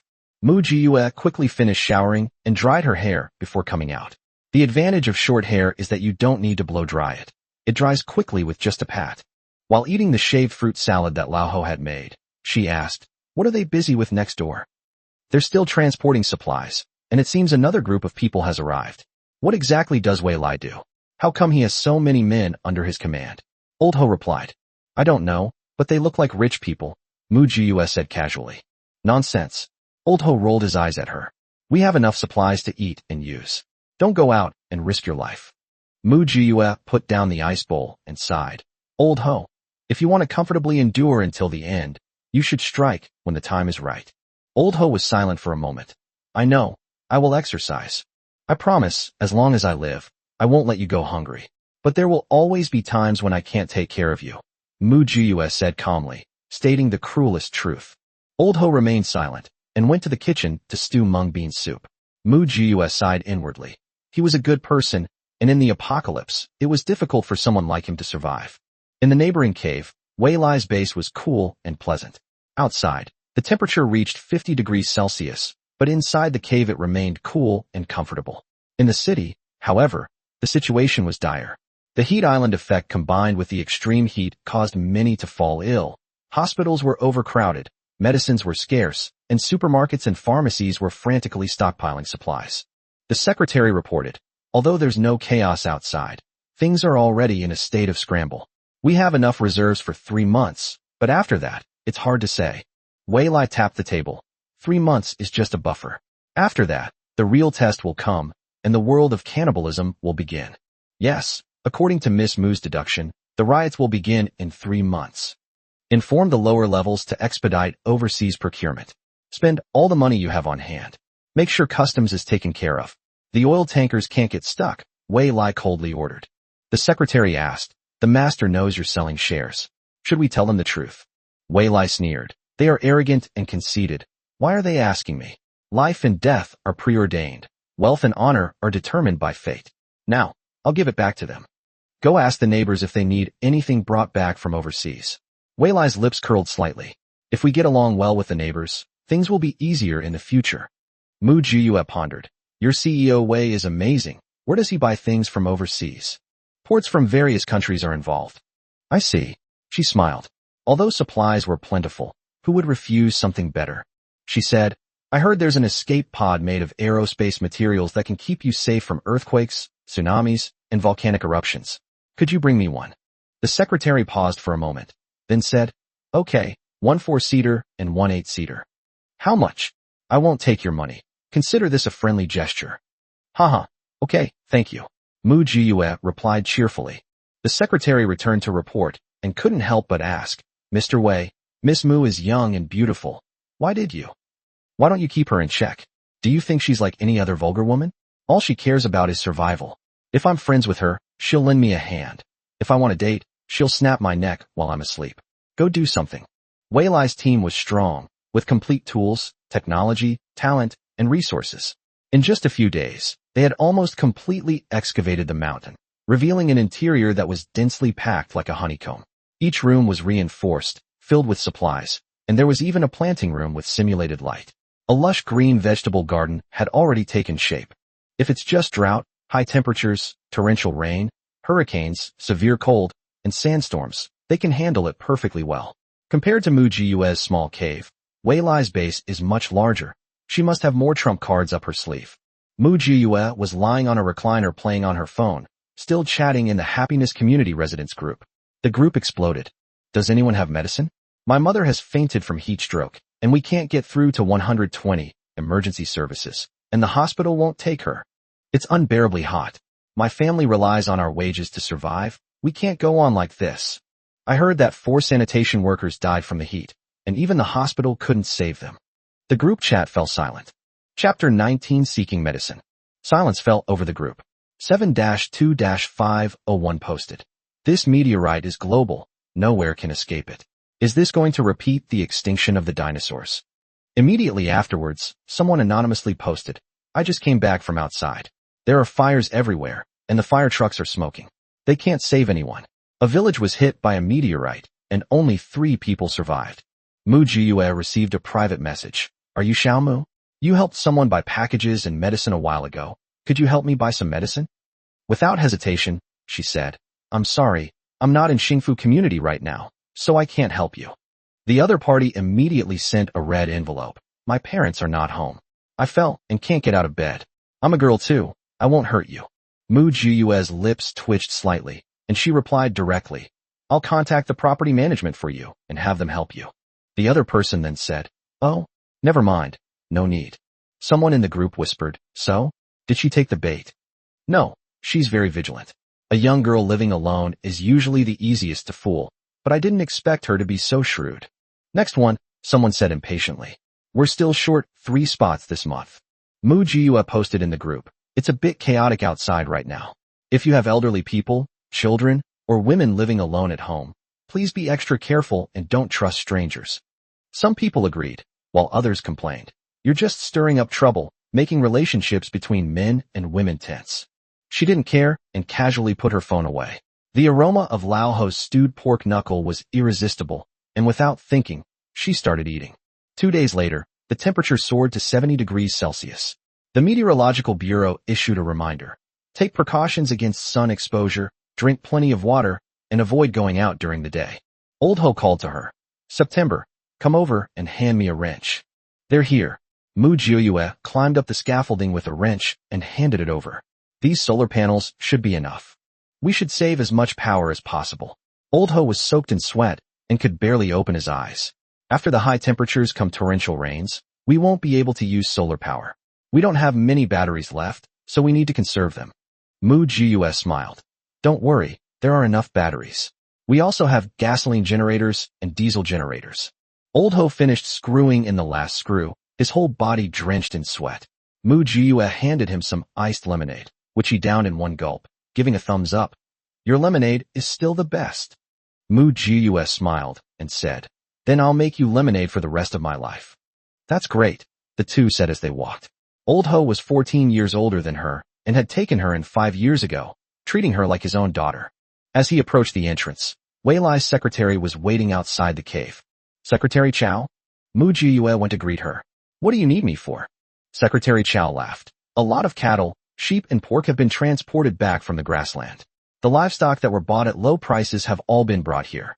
The meteorite fire destroyed the grassland, and the farmers there have suffered huge losses. Mu Jiyue's eyes widened. They bought so much gold, they're really rich and powerful. When Lao Ho asked about the price, Secretary Chow suggested, why don't we talk to General Manager Wei? Mu Jiyue nodded, took out tea leaves from her spatial storage, and strolled towards Wei Lai's cave. Wei Lai had built a small path connecting the two caves, and it took her 15 minutes to walk there. The cave was even more luxurious than last time. Mu Jiyue smiled and handed over some tea leaves. I know you lack nothing, but this is a token of my appreciation. Wei Lai accepted the tea and invited her to sit down. Things are chaotic abroad, but things are relatively stable in China for the time being. Let's talk about the price? Mu Jiyue asked. Wei Lai smiled. No rush, I have a better way to cooperate. Do you want to hear it? Chapter 20, I want to cooperate with you. Oh, how do we cooperate? Mu Jiyue asked, holding her teacup. Wei Lai looked up at her. Your cave is only about 300 square meters. If you take out the house, the open space is less than 200 square meters, right? You also grow vegetables and flowers, so it takes up the whole space, doesn't it? Mu Jiyue remained calm. And then, I know you have a backup plan, and it's very reliable. Otherwise, where did you and Lao Ho put all those supplies you prepared? Wei Lai noticed the murderous intent in her eyes and quickly quickened his pace. Don't misunderstand. I don't want to pry into your secrets, nor do I want to fall out with you. I've just spread my eggs in several baskets, and you're one of them. I'd like to ask you to help me accept this batch of pork, beef, and mutton. The cost is 1/10 of the supplies. Wei Lai raised his hands to show his sincerity. Although I can eat it all here, I can't guarantee that I can evacuate it in time if there's an earthquake. I'd be heartbroken if it were lost. Mu Jiyue nodded. I'm leading a large group, and it takes a lot of energy every day. They trust me, and I can't let them suffer. As neighbors, we will also protect you. There are only 2 families on this mountain, and I will never stand idly by if there is any danger. Wei Lai added with a smile. Besides, you'd feel more at ease having my supplies with you, wouldn't you? Mu Jiyue retorted. Does President Wei trust me that much? Aren't you afraid I'll embezzle it? It doesn't matter, this is just a small part of my supplies. If you like it, you can have it all. More than supplies, I need your timely information. Wei Lai shrugged. I just want to cooperate. Mu Jiyue lowered her eyes in thought. Having such a formidable neighbor was both a blessing and a curse. It was good when she had plenty of food and clothing, but bad when she lacked them. If she were alone, she wouldn't be afraid. She could just pack her bags and run away. But she was also worried about Old Ho. Old Ho was just an ordinary man. He looked strong, but in the eyes of martial arts experts, he was a useless piece of trash. In his past life, he died a pathetic death, beaten half to a pulp by thugs. Old Ho treated her like a daughter, and she treated Old Ho like family. Okay, Mu Jiyue readily agreed. Let's exchange what we have. Wei Lai continued. I'm gathering supplies during this crucial final period. A convoy will be coming over in the next few days. I also hope you can help me accept some supplies that can't be exposed to the public. No problem. Mu Jiyue extended her hand. It's a pleasure doing business with you. It's a pleasure to work with you. When Wei Lai shook her hand, he noticed that the calluses on her hands were much thicker than last time, indicating that she had been quite active. In the evening, as it got cooler, Mu Jiyue took the keys Wei Lai had given her and drove back to the city. Wei Lai booked an entire massive cold storage facility, filled with slaughtered, sorted, and packaged meat. Mu Jiyue opened the cold storage and took a deep breath. 100,000 cows, 100,000 sheep, and over 100,000 pigs. This batch alone would be enough to feed Wei Lai's team for a century. Without hesitation, she waved her hand and began to collect them, keeping 1/10 for herself. After collecting the last batch, we went to the regular warehouse next door and were shocked again. The warehouse was full of apocalyptic packages, each containing 30-year-old canned goods, jerky, vitamins, dried vegetables, water purification tablets, purified water, and a medical kit, all guaranteed to last for 30 years without spoiling. Enough for the team to survive in extreme conditions. Mu Jiyue finished packing and quietly left under the cover of night. Half an hour later, the warehouse inspection report came. President Wei, everything is gone. Interesting, indeed very interesting. Wei Lai chuckled. She has so many secrets. Can you keep up? No, you go back, but don't let her find out. Mu Jiyue will no longer hide her cheat ability. It will be discovered sooner or later. She walked alone on the quiet street, which had been cleaned up and was now bustling with people at night. People avoided the sun during the day and came out to do business at night, but prices quietly skyrocketed. When the price of a 1 yuan steamed bun rose to 5 yuan, people quietly hoarded food, fearing they would go hungry. A young couple passed by, and the girl complained, "Why is food so expensive now? We can't afford it anymore. Maybe we should go back to our hometown." Her boyfriend comforted her, saying, "The country has ample reserves. It's just temporary, and prices will drop sooner or later. But we're almost out of money. I'll think of a way." "All right." Mu Jiyue sneered. "The future will only get worse." Just as she was about to leave, someone grabbed her arm. "Xiaomu? It really is you. When did you get back? Why didn't you go home?" Chapter 21, Let's go back to happiness community. Mu Jiyue suppressed her impulse and turned around. It was her neighbor, the gossipy and troublemaking auntie. "It's Auntie. Long time no see." Mu Jiyue greeted her with a smile. The older woman frowned. "Long time no see. Where have you been? You didn't secretly sign anything, did you? I heard someone sign something without permission recently, making all our hard work for nothing." "How could that be? I closed my old restaurant, and I'm currently unemployed, looking for work everywhere." Mu Jiyue denied it outright. The woman was relieved. "I heard the developer encountered a ghost. Everything in the locked storage room has disappeared. The property management is investigating." Mu Jiyue feigned surprise. "This is really strange. They must have done too many bad things and been possessed by evil spirits." The older woman suggested, "Why don't you go home and check on things?" "I'm going back now." Mu Jiyue gave a fake smile and followed the old lady back to the happiness community. The house was empty, so she casually arranged the bed, chairs, and table. There was no air conditioning, so she used ice cubes and a fan to cool down, which worked quite well. After showering, she was just about to go to sleep when she heard a scream from the building next door. "Who are you? Get out of here." "Ah." Mu Jiyue pulled the summer blanket over herself, completely unmoved. Across from her, several people were crouching down, using a master key to unlock the door. The lock clicked open. Old Cat, much faster than last time. Before he could finish speaking, a cold weapon was pressed against his forehead. The men looked up and saw Mu Jiyue standing at the door, yawning and holding a gun. "You're disturbing my peaceful sleep. Let's finish this quickly," Mu Jiyue said impatiently. Old Cat rubbed his hands together in a sly manner. "Little sister, this gun won't scare you to death. We have real ones. Old Cat, keep an eye on your meat. This guy is wanted by the higher-ups. He can go out and have his fun once he gets paid," someone warned. The old cat said impatiently, "I know." Several men rushed over, and the silencers moved quickly, making a sound, but it was not noticeable at night. Mu Jiyue moved swiftly, opening the gun, collecting the body, and throwing it into her spatial storage, trying to leave no bloodstains. Order still existed. It wasn't time to act rashly. After checking that there were no traces at the door, she closed the door and continued to sleep soundly. The next morning, the temperature rose rapidly, and the ice in the ice basin had almost melted. Mu Jiyue sighed. The high temperature made her reluctant to go out. The phone received the address and door code, and then Wei Lai called. "Mu Jiyue, this batch of supplies is very important. Please help me receive it. As usual, 10% will be a storage fee, which you can deduct yourself." "Okay." Mu Jiyue turned around and drove towards the coordinates. When she arrived, she was covered in sweat and wrapped up tightly to avoid direct sunlight. The villa was quiet. She opened the door with a password, and the room was filled with bottled and barreled water. "It will be difficult to obtain in a month," she chuckled, and stored the water in her spatial storage. Then we went to the basement, where the freezer was full of seafood from the North and South Poles, Hokkaido, Australia, with each origin clearly labeled. He waved his hand and stored the bodies in his spatial storage without hesitation. He walked to the mountain stream and tossed the corpses down.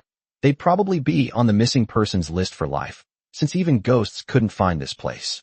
Chapter 22, Should we go to the port? Wei Lai suddenly called. "Come to the port." Mu Jiyue raised an eyebrow. "You're at the port?" "Yes, this shipment is very important, so I came here in person." Address. She was just an ordinary person in both her past and present lives, and didn't even know where the port was. Wei Lai said directly, "I'll send someone to pick you up." We don't have time. No sooner had the words left his mouth than the roar of a helicopter came from overhead. Mu Jiue looked up and waved, and the helicopter descended, with a lifting cable being slammed down. She paused for a moment, then quickly grabbed the rope and put on the equipment as instructed. Once the confirmation was complete, the helicopter took off instantly and pulled her up on board. The driver explained, "Ms. Mu, the situation is urgent. Please understand." "I understand." Mu Jiue leaned back in her chair. What good stuff has Wei Lai gotten his hands on this time? The driver just smiled and said, "You should ask Mr. Wei yourself." Mu Jiue was too lazy to ask any further questions and simply put on her mask to go to sleep. When she woke up, they had already arrived at the port. "As soon as I got off the plane, someone handed me the car keys. Mr. Wei is waiting for you up ahead, and he's all alone." Mu Jiue took the keys and drove there. The once bustling port was eerily quiet, with hardly any outsiders in sight. The car drifted and came to a stop in front of the office building. She pushed open the door and went in, only to see Wei Lai sitting at the table typing on his computer. "Why did you call me here specifically?" Wei Lai didn't even look up. "I've booked the entire port for a day. Warehouses 1 through 10 are all my goods. Same old rule, 1/10 of the storage fee. Vegetables, fruits, fresh produce, medicine, and there's even a warehouse specially prepared for you." Mu Jiue frowned. "Did you really need to call me over specifically?" Wei Lai finally looked up. "The government has begun to take control of all ports. Starting tomorrow, import and export operations will be fully taken over. Today is my last batch of goods." He pushed his laptop aside and laughed. "I found something interesting while checking the logistics just now. A wealthy man used the guise of importing ceramics to import 3 million tons of gasoline and diesel, as well as 10 million tons of coal, from abroad. The goods are in warehouse number 16. Mu Jiue immediately became interested. Wei Lai continued, "He won't have time to move tomorrow. 2 groups of people have already set their sights on this shipment and are heading here. In addition, there is a batch of smuggled weapons that will be secretly transported away tonight." Upon hearing the word weapon, Mu Jiue immediately sat up straight. She already has enough supplies. But you can never have too many weapons. 15 years into the apocalypse, even the most abundant weapons can be exhausted. "Conditions," Mu Jiue stated directly. Wei Lai smiled. 1/10 of the supplies as an information fee. Isn't that reasonable? Make a deal. Mu Jiue agreed without hesitation. Wei Lai stood up and extended his hand. "It's a pleasure to cooperate with you. It's a pleasure to work with you." The two shook hands firmly. Wei Lai said, "I have implanted a virus into the entire port surveillance system, and now it is playing fake footage on a loop. You only have 3 hours. 3 hours later, no matter how much we get, we must leave." "Thank you." Mu Jiue sincerely thanked her. Wei Lai waved his hand and turned to leave. Looking at his back, Mu Jiue had to admit that this man was truly intelligent. While her martial prowess may not be top tier, her strategic planning and overall coordination abilities far surpass those of others. Working with someone like that is truly worry-free. After Wei Lai left, she was the only one left in the entire port. Mu Jiue took a deep breath. "Let's get to work." She ran all the way to the warehouse. "There are only 3 hours. The more supplies we receive, the more secure we will be in the future. Warehouse number 1 is open." It was filled with fruit shipped from all over the world. Thai durian and mangosteen, Chilean cherries, New Zealand kiwi fruit, American blueberries, Australian grapefruit, French plums, Canadian berries. Looking out, it seems to stretch on and on. Mu Jiue's eyes lit up instantly. "I'm rich." She raised her hand and waved. The entire warehouse of fruit vanished instantly. Then he rushed off to the next warehouse without looking back. 3 hours. She's going to empty the entire port. Chapter 23: Port Receipts and Collections. The second warehouse was filled with fresh vegetables transported from all over the country. Cabbage, spinach, radishes, potatoes, lotus root, tomatoes, green beans, mushrooms, and wood ear fungus. Almost all the common vegetables available in all 4 seasons. The third warehouse contains dried goods, including dried fruits, dried vegetables, seasonings, grains, beverages, medicinal fruits, and high-value nutritional products such as ginseng, bird's nest, and cordyceps. The fourth warehouse was filled with deep-sea fish, many of which Mu Jiue couldn't name. The fifth warehouse was full of canned goods in foreign languages, mostly fish, fruit, and meat survival supplies, judging from the pictures. The sixth warehouse contained high-tech items such as solar circuit boards and chips. She couldn't understand them, but that didn't stop her from taking them all. The seventh warehouse was full of medicines and medical supplies. Every box contained large bottles of painkillers. The eighth warehouse contained ham and wine, and the ninth warehouse contained cigarettes from all over the world. When Mu Jiyue opened the 10th warehouse, she was stunned. It was full of girls' clothes, shoes, cosmetics, jewelry, and more than a dozen large boxes, each as tall as a person, filled with sanitary napkins and overnight underwear. She finished collecting the snacks, both amused and exasperated, and then opened Wei Lai's last warehouse. It was completely filled with snacks. The warehouse, spanning 2,000 square meters and 10 meters high, was crammed full. In both her lives combined, she had never seen so many snacks. She had to admit, Wei Lai's move truly understood people's hearts. After collecting Wei Lai's supplies, Mu Jiyue began her real zero-cost shopping spree. She stopped looking at what was in the warehouse, simply opened the door according to the detailed list, and started buying everything in sight. 3 hours passed quickly. When the alarm rang, she finished packing up the last warehouse and left decisively. The key to survival is to avoid greed and refrain from prolonged battles. Half an hour later, a truck rushed into the port, hoping to transport the goods ahead of schedule. But when they opened the warehouse, they found it completely empty. The other party was so angry that he jumped up and down on the spot. If I find out who did this, I'll skin him alive. Meanwhile, Mu Jiyue had already driven away from the port in a cheerful mood. On the way back, the temperature rose again, reaching 73 degrees Celsius. This temperature is almost uninhabitable for humans. The streets were filled with wailing people and wailing ambulances. This heat wave has likely claimed the lives of many elderly people. But Mu Jiyue knows that the heat and drought are just the mildest natural disasters. The severe cold that follows will be the real test. After her car suffered 2 tire blowouts, she had to find a place to rest and wait until it got dark and the temperature dropped before continuing her journey. Mu Jiyue entered a 5-star hotel, but the receptionist said that they no longer accepted cash or bank transfers, only gold. 10 grams of gold per night, meals not included. 2 free bottles of mineral water, plus 1 gram of gold per bottle. The receptionist said listlessly. When did water become so expensive? Mu Jiyue frowned.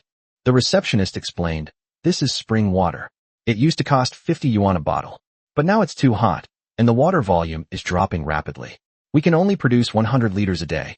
The tap water outside is also being supplied on a limited time basis. Mu Jiyue pressed further. When did it start? We were notified yesterday. Water supply will be limited to 2 hours a day at 8 o'clock, 12 o'clock, and 6 o'clock. We are a coastal city, while inland areas only receive water once a day. The receptionist sighed. The crops are almost scorched to death, and there are fires everywhere. Is this really the end of the world? Mu Jiyue seemed to be deep in thought, then took her room key and went upstairs to rest. This apocalypse seems to be even more severe than the previous one. It's likely that order will be completely disrupted in less than 3 months. After entering the room, she immediately turned on the air conditioner. It took more than 10 minutes for the room to cool down. On television, all channels were reporting on the disaster. The country wasn't in complete chaos yet, but public sentiment was becoming increasingly uncontrollable. Several major reservoirs have been placed under comprehensive control, and bottled and barreled water companies have also been taken over. Private individuals are prohibited from buying and selling in large quantities and can only purchase in limited quantities. The farmland was no longer of any concern. The water was poured in but dried up by the sun before it could even seep in. The priority is to ensure drinking water for the population before considering food. Meanwhile, imported resources have been replaced with bulk commodities such as grain, oil, and coal. But people abroad aren't stupid either, and they all raise prices on the spot.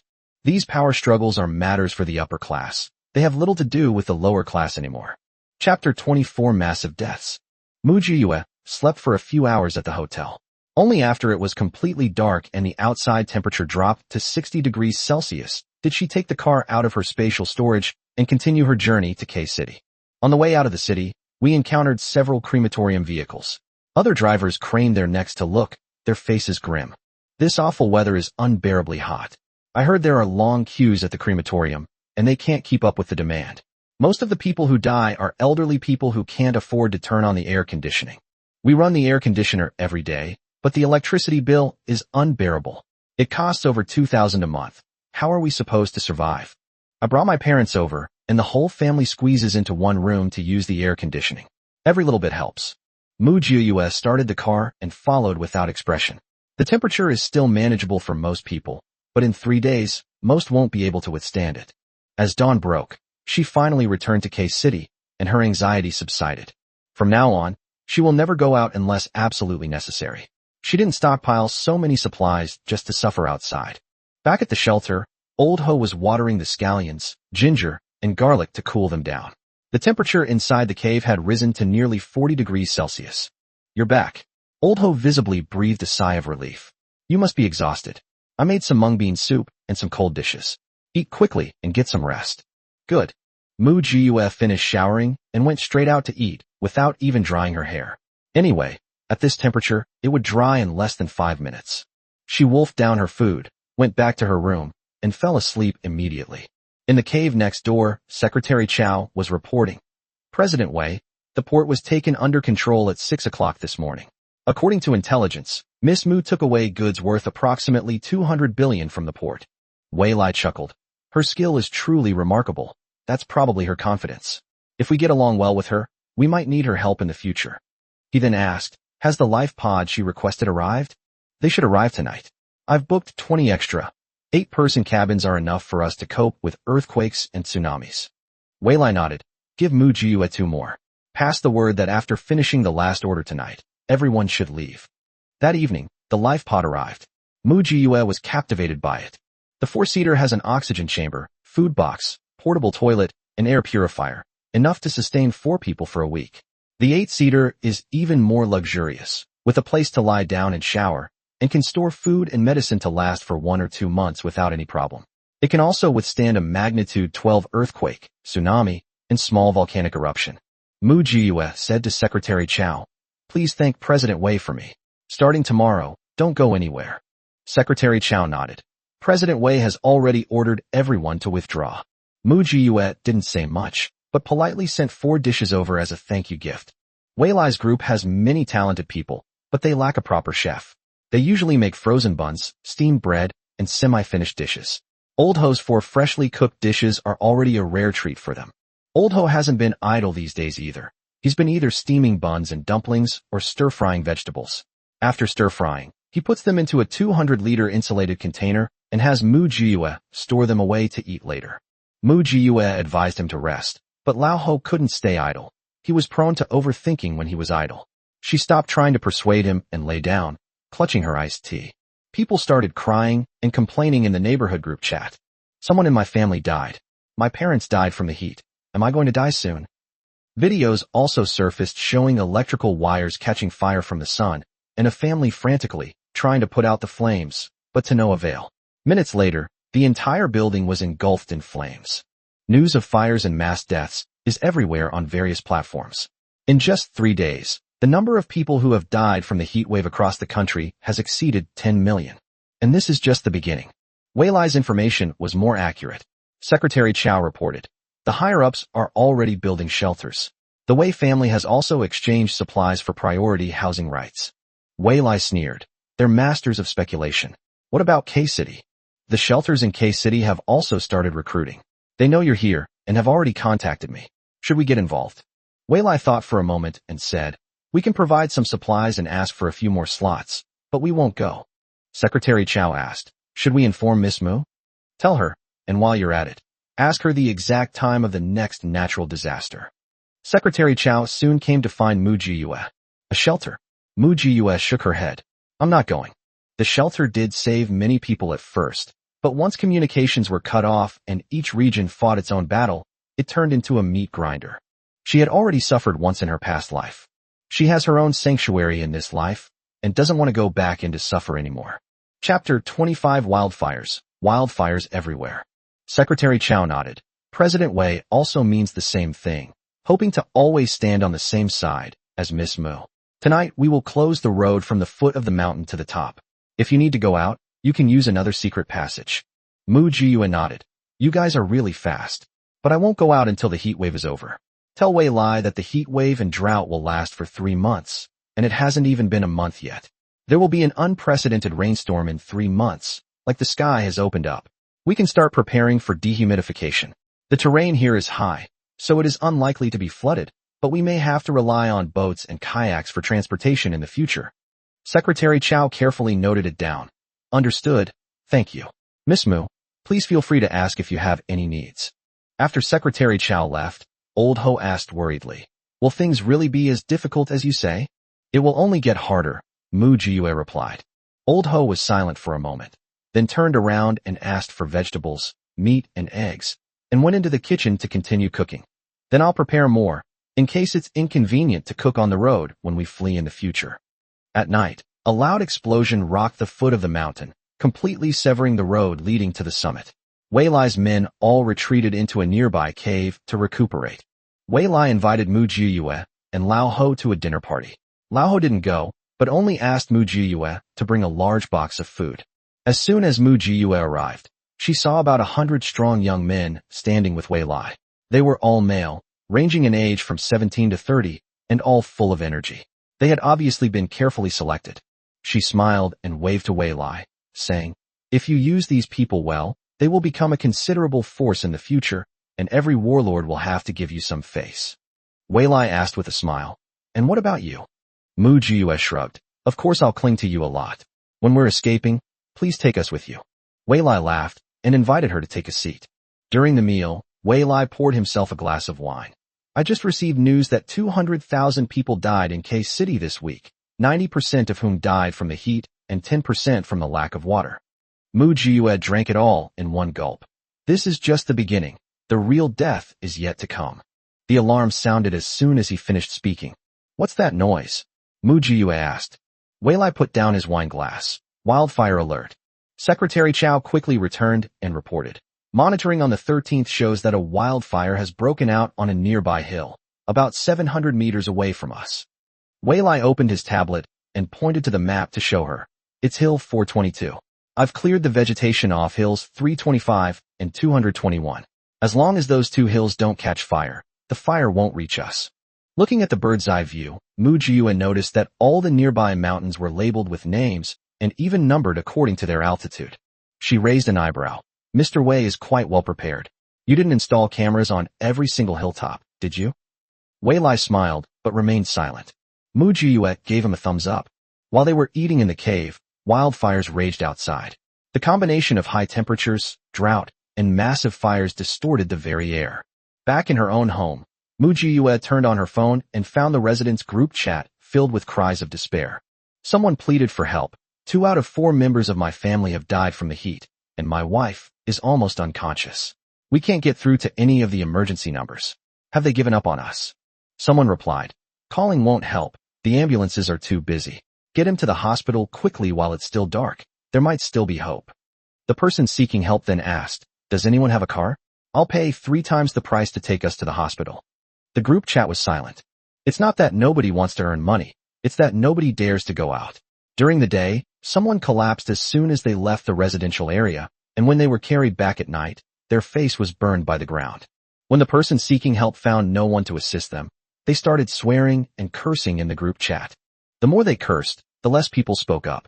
Just then, someone asked, has anyone seen my husband a few days ago? It seems he went to see a girl named Mu Jiyue. Does anyone know her? The group chat instantly became lively. The woman started hurling insults and even tagged Mu Jiyue. Hey, you surnamed Mu. Come out here. My husband went to see you the night before last. Give him back to me. Mu Jiyue smiled as soon as she saw the message. It's been a long time since anyone has dared to provoke her. She actually misses it a bit. She replied, who is your husband? The woman's insults became even more vulgar, and Mu Jiyue lost her patience, directly showing a screenshot from a video. In the video, several men are bending over and picking the lock. Mu Jiyue sent a message. The husband you're talking about, is it them? Then, she dropped the bombshell. If you're looking for them, then you'll have to ask the king of hell for your life. Chapter 26. Providing supplies and slapping faces in the face. Upon seeing the screenshot, the woman immediately screamed in the group chat. What a shameless little slut. She slept with so many men. Mu Jiyue was too lazy to waste words and sent a message in the group. Whoever knocks out 2 of her teeth, I will give a 500 milliliters bottle of purified water. After saying that, she took a picture of the water and posted it in the group chat. The previously noisy group chat instantly fell silent. Many people stared at the bottle of water, swallowing hard. The woman panicked. This is illegal. Mu Jiyue sneered. So you know it's illegal? Then how many years do you think your husband would be sentenced to for breaking into my house with others in the middle of the night? The woman was speechless for a moment. Even if they picked the lock, they don't deserve to die. What evidence do you have that they're in my hands? Mu Jiyue retorted. He said before he left that he was coming to find you. Coincidentally, when they broke into the house, they said they were going to elope with their mistress, saying that their wife looked disgusting. The woman went berserk on the spot. You're talking nonsense. I have surveillance footage, do you? Unable to speak, the woman could only continue sending voice messages in the group chat to hurl insults. Mu Jiyue didn't even open the link, and instead sent another photo of a case of bottled water. Whoever beats her to a pulp gets this case of water as payment. I want to see the pictures. Someone in the group immediately couldn't sit still. Miss Mu, where should we make the transaction? Give me your coordinates, and I'll have someone deliver it. Don't worry, my home is right in the neighborhood. They can't get away from me. After the man agreed, the woman who had been so arrogant just moments before immediately left the group and disappeared. But an hour later, photos were sent to the group. In the photo, the woman's face is covered in blood, and she is kneeling on the ground begging for mercy, with a few teeth scattered around her. After reading it, Mu Jiyue immediately sent a private message to the other party, 30 meters to the left after the third culvert in Beishan district, then go straight for 20 meters. There is a stone slab. Lift it up and the reward will be underneath. I hope you're not lying to me. Don't worry, I've always been trustworthy. That box of water was a supply point she had hidden beforehand. Anyone who has experienced the apocalypse knows the saying, a rabbit has 3 burrows. A few bottles of water and some dry rations can be life-saving in a critical moment. An hour later, the other party posted a picture in the group. Payment received. After a few seconds of silence, the group chat exploded. Everyone started frantically messaging Mu Jiyue, wanting water, food, and medicine. They then discovered that Mu Jiyue, who was usually unremarkable, actually had so many supplies hidden away, giving away a case of water without hesitation. Some people began to fear her. This girl, who used to seem so slim, tall, and kind, turned out to be so ruthless. Of course, some people also had thoughts of robbery. In their eyes, Mu Jiyue was just a young woman, and as long as they found her, the supplies would naturally be theirs. After reading the private messages, Mu Jiyue slowly set her settings to refuse disturbances from strangers and refuse friend requests. Happiness Community is about to become lively. At 2 a.m., Mu Jiyue was sound asleep when her phone suddenly went off with an alarm. She took out her phone and looked at it, then burst out laughing.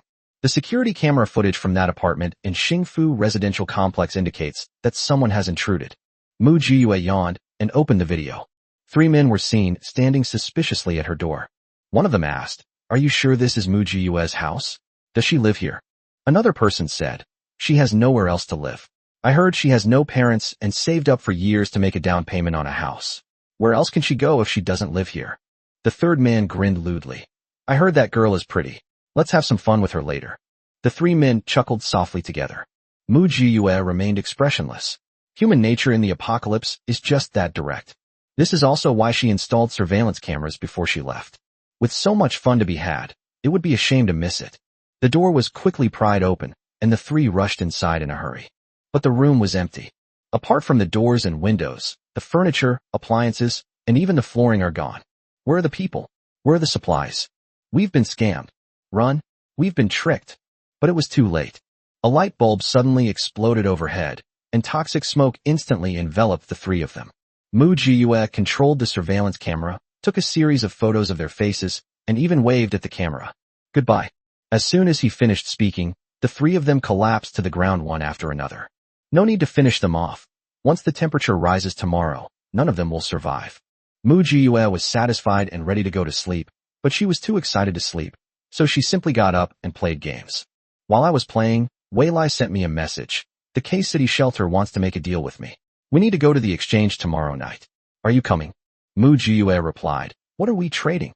Weilai countered, "What else do you need? Do you have motorboats or kayaks?" "Have." Mu Jiyue's eyes lit up. "Count me in." Chapter 27 Going to Trade. The next morning, when Mu Jiyue woke up, she heard Old Ho next door chopping vegetables again.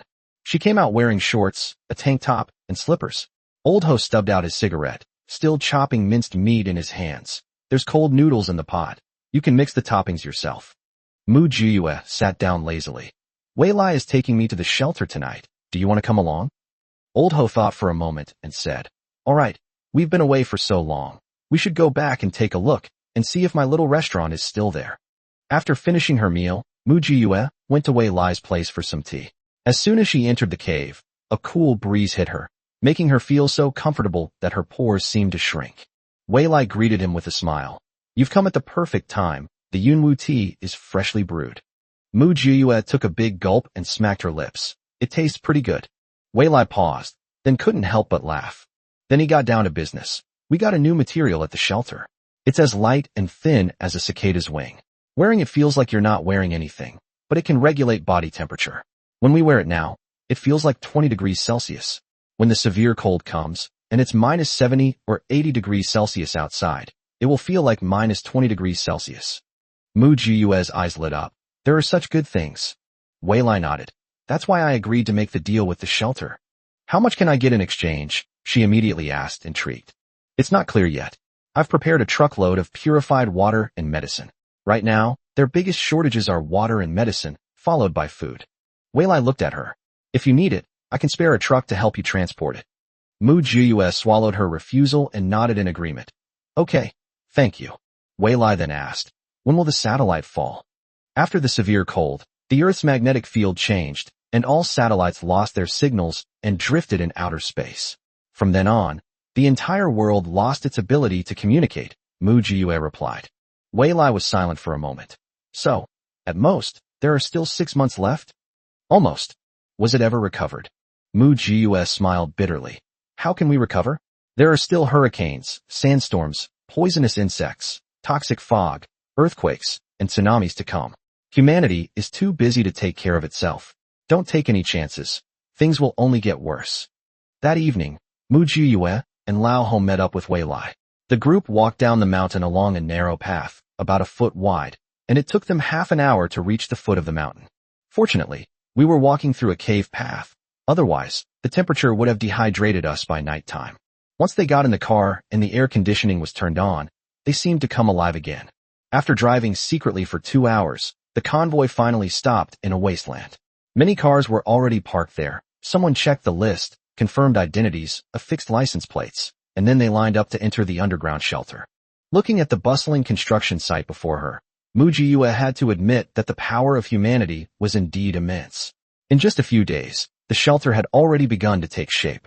After the convoy stopped, someone came over and greeted Wei Lai. Mr. Wei, please come with me. Mu Jiyue naturally followed. Old Ho thought for a moment and said, I'll look around and keep in touch. Okay. Mu Jiyue handed him a few gold chains and rings. Take these and exchange them for something. Old Ho accepted it and turned to leave. Mu Jiyue followed Wei Lai into a spacious room. Several rows of chairs were arranged inside, and a long table was placed on the platform in the center, clearly indicating that a meeting was about to be held. Wei Lai whispered a reminder.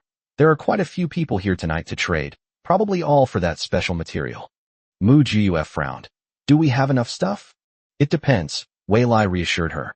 Not everyone is as generous as we are. After the two sat down, others came in one after another. The room was soon full, and several of them were obviously wealthy, dressed in designer clothes and adorned with jewelry, as if they wanted everyone to know they were rich. Mu Jiyue glanced at it a few times, then turned back to look at Wei Lai. Wei Lai asked, What's wrong? Wash your eyes, Mu Jiyue said. I was almost blinded by the light. Wei Lai smiled silently. When the time came, a man carrying a water cup walked up to the stage. I have invited you all here today because I have a request. As you all know, the situation outside is not going to be abandoned by the higher-ups. In order to ensure the survival of more people, special approval has been granted to build shelters.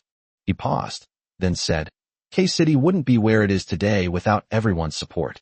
Now that we're at a critical juncture, I hope you'll all generously donate and lend a hand. No sooner had he finished speaking than a nouveau riche man chimed in. Director Lin, it's not that we don't want to help, it's just that we lack the resources. I'm in the grain business, and right now I can't buy any grain at all. So how can I support you? Another person chimed in. I work in the seafood industry. I haven't earned a single penny this month. In fact, I'm losing money on rent and wages. The authorities can't just keep taking advantage of us. They have to find a way to help us too. Chapter 28 Limited Spots. The crowd below buzzed with discussion, but Director Lin ignored them and looked at Wei Lai instead. What does President Wei have to say?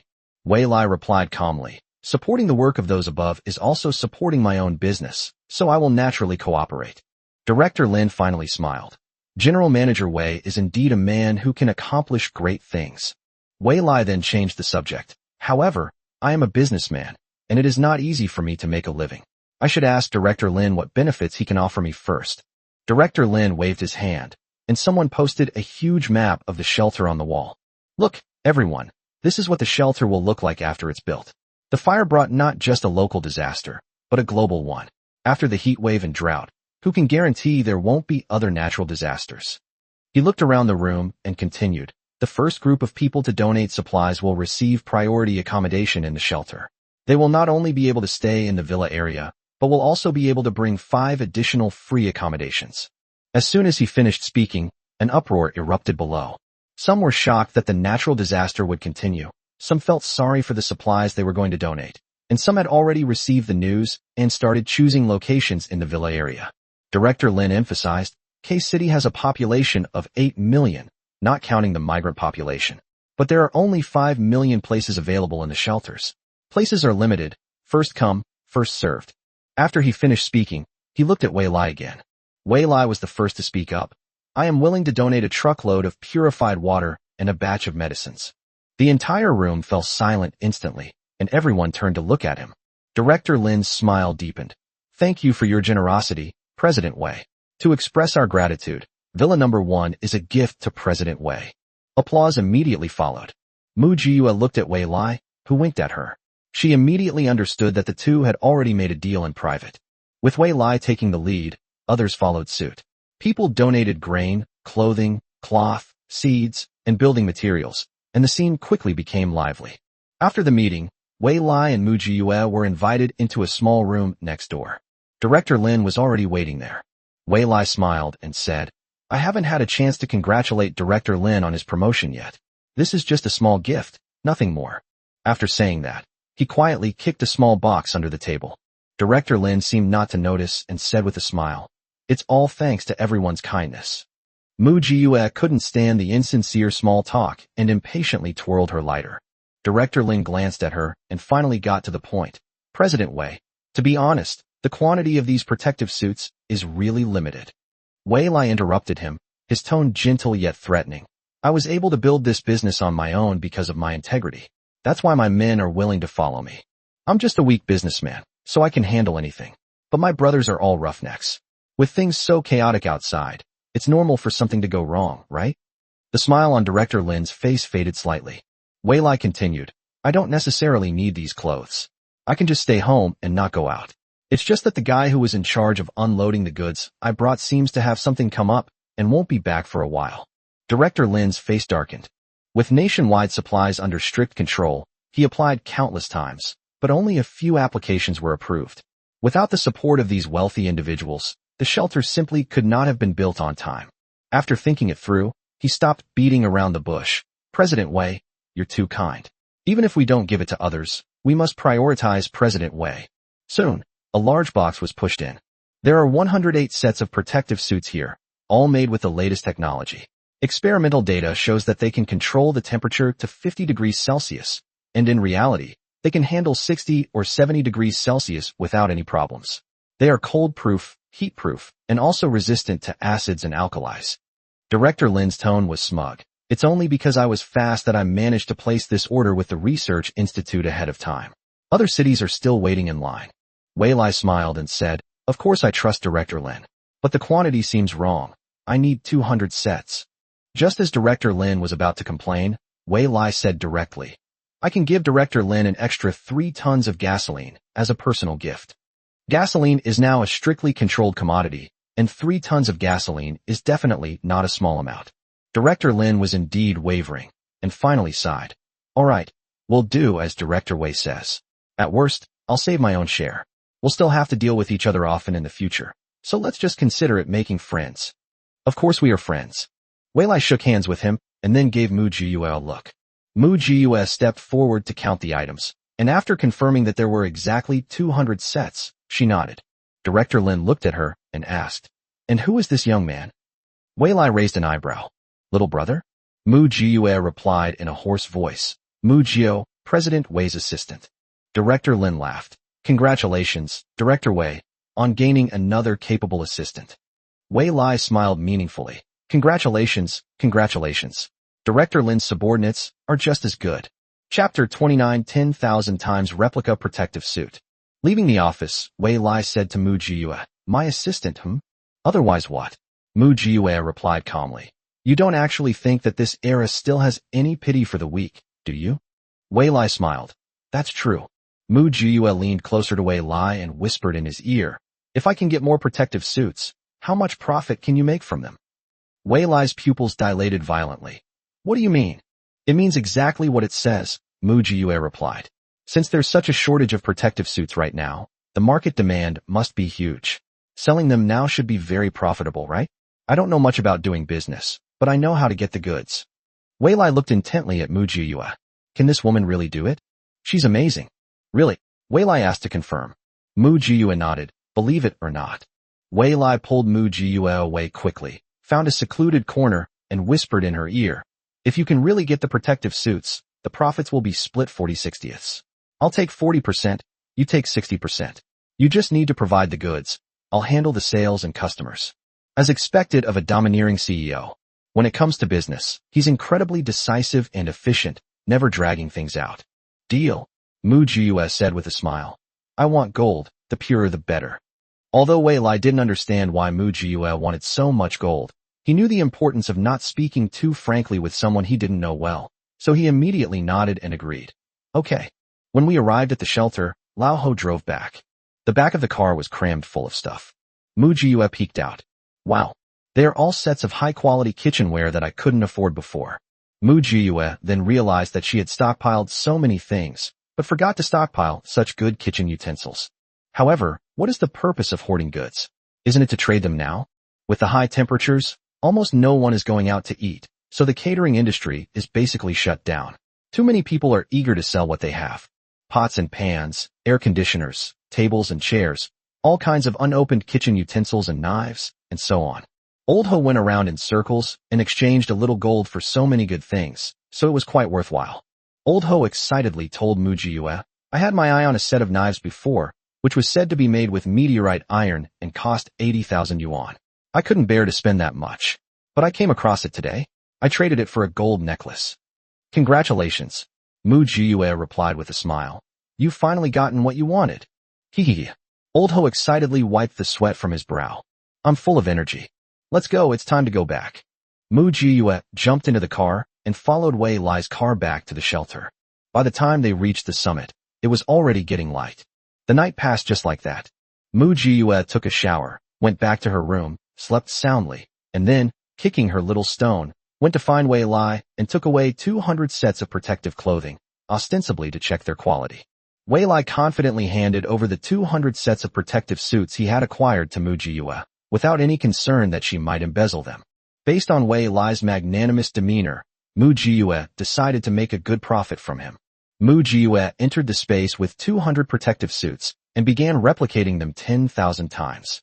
Materials requiring 10,000-fold replication detected, consuming 9,999,999 grams of gold.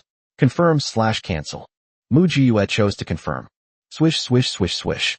Rows of protective suits appeared on the ground.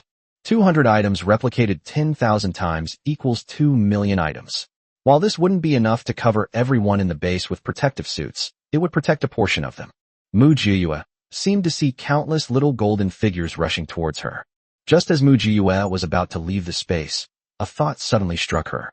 She picked up the already copied protective suit and clicked to copy it 10,000 times again. However, it failed this time. A copy cannot be replicated 10,000 times. The original can be replicated, but the amount of gold required for a 10,000-fold replication is 100 times that of the first 10,000-fold replication. Okay, this can be seen as indirectly blocking the source of getting something for nothing. If you want to live a good life, you still have to work hard. Mu Jiyue kept the original document and 2,000 extra sets of protective clothing, handing over the rest to Wei Lai 3 days later. When Wei Lai saw the mountain of protective suits, his jaw almost dropped to the ground. Even though he was used to seeing all sorts of things, he was still shocked this time. He gave Mu Jiyue a thumbs up and said nothing more. Make money. Wei Lai immediately ordered his men to divide the protective suits into 100 batches, which were then slowly distributed into the market of K-City through different channels. As expected, now everyone knows the benefits of this protective suit, and those with money are scrambling to buy one. Now that we've heard there are large quantities of protective suits available, people are definitely going to buy them like crazy. In just 1 week, the nearly 2 million protective suits were sold out completely. Wei Lai asked Mu Jiyue for more goods, but Mu Jiyue shrugged and said, "That's all.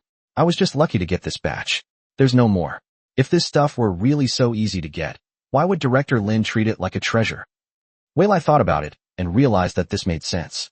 I've made so much money this week that my hands are sore from all the work. It's been too good to pass up. This sale of protective suits brought Wei Lai and Mu Jiyue substantial profits. Mu Jiyue didn't know what Wei Lai wanted. Mu Jiyue's money was all converted into gold. When they received it, the batch of gold almost filled the empty space in the cave. When Mu Jiyue entered the space, she almost grinned from ear to ear. She was even grinning in her dreams. With this batch of gold, her and Lao Ho's life in the apocalypse was finally stable. With the cheat code of replicating 10,000 times, she could easily support a team of 1,000 people. In the days that followed, Mu Jiyue refused to leave the house no matter what. Since she doesn't lack supplies now, why should she go out and suffer? Every day is spent eating and drinking, exercising, practicing boxing, wielding a knife, planting vegetables, and watering flowers. Old Ho cooks a variety of dishes every day. There are so many delicious foods that we can't possibly eat them all. Wei Lai also came to freeload a few meals, but most of the time he mysteriously disappeared. Mu Jiyue didn't ask him where he went. A good neighbor is one who pretends to be deaf and dumb and doesn't pry. On the 68th day of the high temperature and drought, Wei Lai returned, bringing back a huge amount of supplies that filled the entire cave. How did Mu Jiyue know it was full? Because Wei Lai had people send all the supplies that couldn't be packed into Mu Jiyue's cave, saying they were for her. It is evident how much Wei Lai has gained during this period. "Wei Lai, you're so capable," Mu Jiyue exclaimed, looking around in amazement. She was even having trouble walking down the corridor. Now is the best time to stock up. Once the torrential rains and freezing temperatures come, we won't be able to get such high-quality goods. Wei Lai joked with Mu Jiyue. "Unlike you, there are only 2 of us, you and Boss Ho. I have to support a team of 100 people. How can we manage without stocking up on more stuff?" Chapter 30 Relocation Shelter. Mu Jiyue didn't respond, but said with a smile, "I heard the shelter has been built." Wei Lai replied. "They asked me when I was moving in. I don't plan to move, but they sent over a dozen people to occupy the villa. My things can be given away or not, but they absolutely cannot be left idle." "What? You want to go to a shelter?" Mu Jiyue waved her hands frantically. No. I must be crazy. Isn't living in my own shelter great? I can have whatever I want. I'm free and comfortable." "That's what I think too," Wei Lai said with a smile. "But we also need to have our own people over there so that our information can be accurate." Mu Jiyue nodded. "That makes sense. A lot more people have died recently," Wei Lai said. "Our domestic statistics show that nearly 100 million people have died. It's even worse abroad, where half of them have died. And this is just the beginning." "Yes, this is just the beginning." Mu Jiyue held a cup of lemon tea, comfortably munching on ice cubes, and said, "In another half-month, humanity will have a buffer period. But not much. The humans who survive are becoming more and more like wild beasts." Wei Lai didn't follow Mu Jiyue's lead. Instead, he said, "Shelters all over the country have opened, but there are conditions for entering. There are no restrictions on living in large dormitories, with 48 people sharing a room. If you want to live in a better high-rise, you either need to provide 100 caddies of grain per person or 50 grams of gold per person. Outside, money has become almost worthless, and most people have started bartering. Luckily, I followed in your footsteps and stockpiled a lot of gold, which is why I was able to acquire so many supplies. The shelter is preparing to implement a points system. The points can be used nationwide. I've pre-deposited 10,000 points for you. If you want to visit the shelter, just let me know in advance." Wei Lai said calmly, as if 10,000 points were nothing at all. However, Mu Jiyue knew that these points were truly valuable. In my past life, an ordinary worker's daily wage was 10 points. That was enough for a family's basic living expenses. 10,000 points is roughly 3 years' salary for an average worker. That's incredibly generous. Okay. Mu Jiyue readily accepted Wei Lai's offer and said, Let's go to the shelter when it's not so hot. Let's do a trade on the side. The WeChat group for Xingfu community is not as lively as it used to be. After 2 months of high temperatures, almost every household in the community has experienced deaths. 2 months of consumption had basically depleted their inventory, and various struggles and underhanded tactics had begun to emerge. Such acts of bullying men and women are all too common. Even if the current order is still there are not enough people. Unless it is a serious crime, they will basically just mediate for a while, and that will be the end of it. Of course, if someone actually commits a crime, they'll just eat peanuts. In times of chaos, harsh measures are necessary. This principle has never been wrong. While Mu Jiyue was enjoying her carefree life in the cave, she always watched the fun stories from Happiness Community as her dinner show. Today, the residents' WeChat group for Xingfu community finally became lively again. The shelter is built. I'm going to the shelter. I've finally made it out of this. I don't have to suffer in this sweltering place anymore. Our whole family is going to the shelter too. I heard they provide food and lodging, and even have air conditioning. Isn't that better than here? We're cut off from water and electricity every day. This is just too much. I'm not going. No matter how good the shelter is, it's not as comfortable as my own doghouse. So many people crammed into one room. How can that be good? Even if my own home isn't great, at least I have my own place to live. Yes, I'm not going either. I heard that to stay in a luxury apartment, you need 100 jin of grain per person.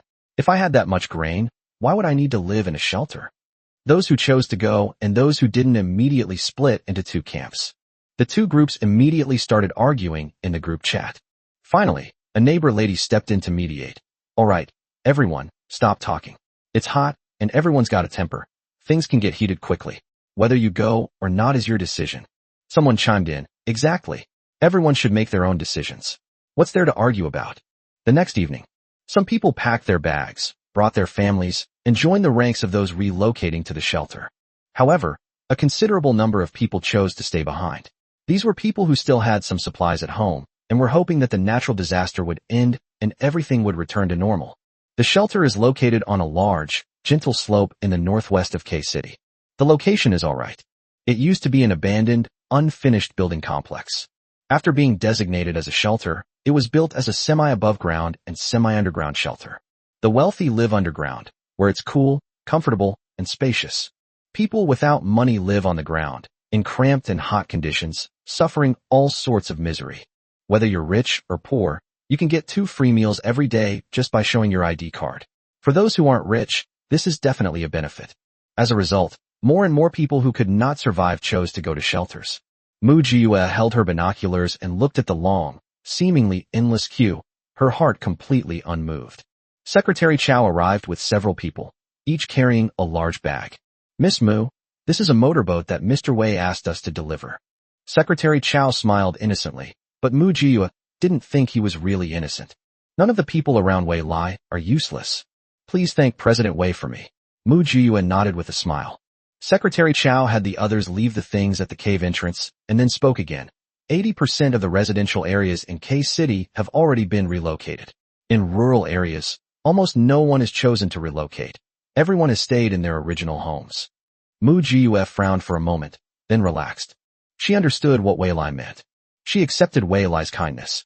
Understood, thank you. Seeing that Mu Jiyue understood his meaning, Secretary Chow smiled, nodded, and left. What does Wei Lai mean? Old Ho leaned closer, his eyes gleaming like mosquito coils. Old Ho, why do you think those people in the countryside refuse to go to the shelters?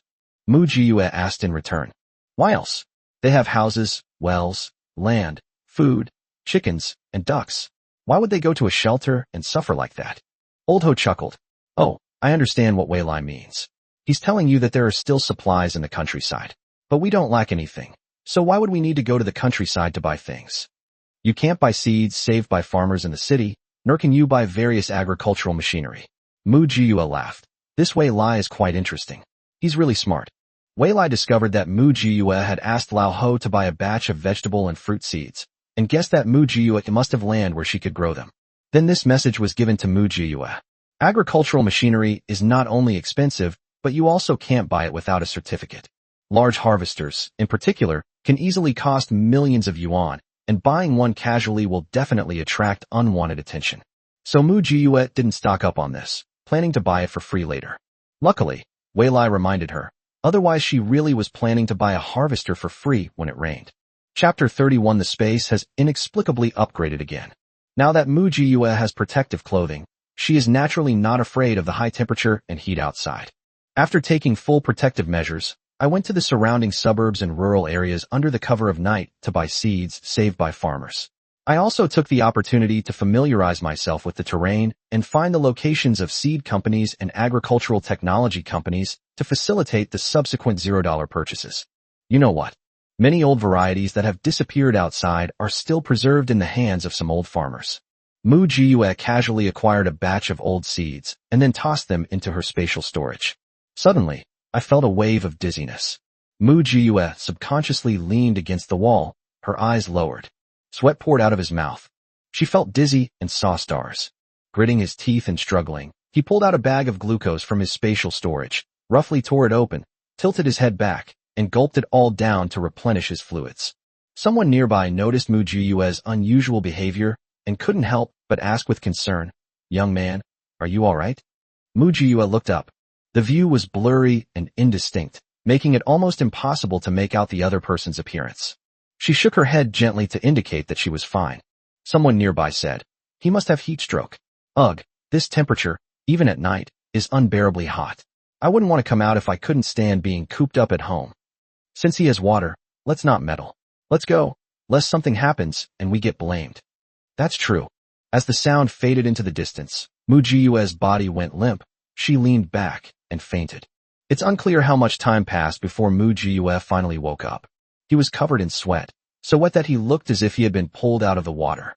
She couldn't help but feel fortunate.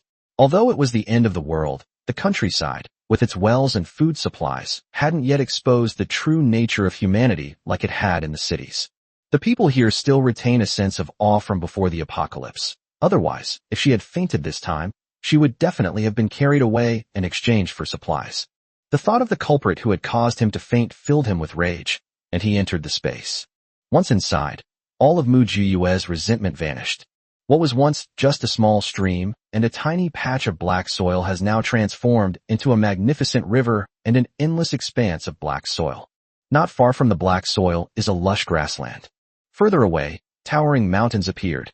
Looking up, although there was no sun, moon, or stars, there was a gentle breeze and the fragrance of flowers.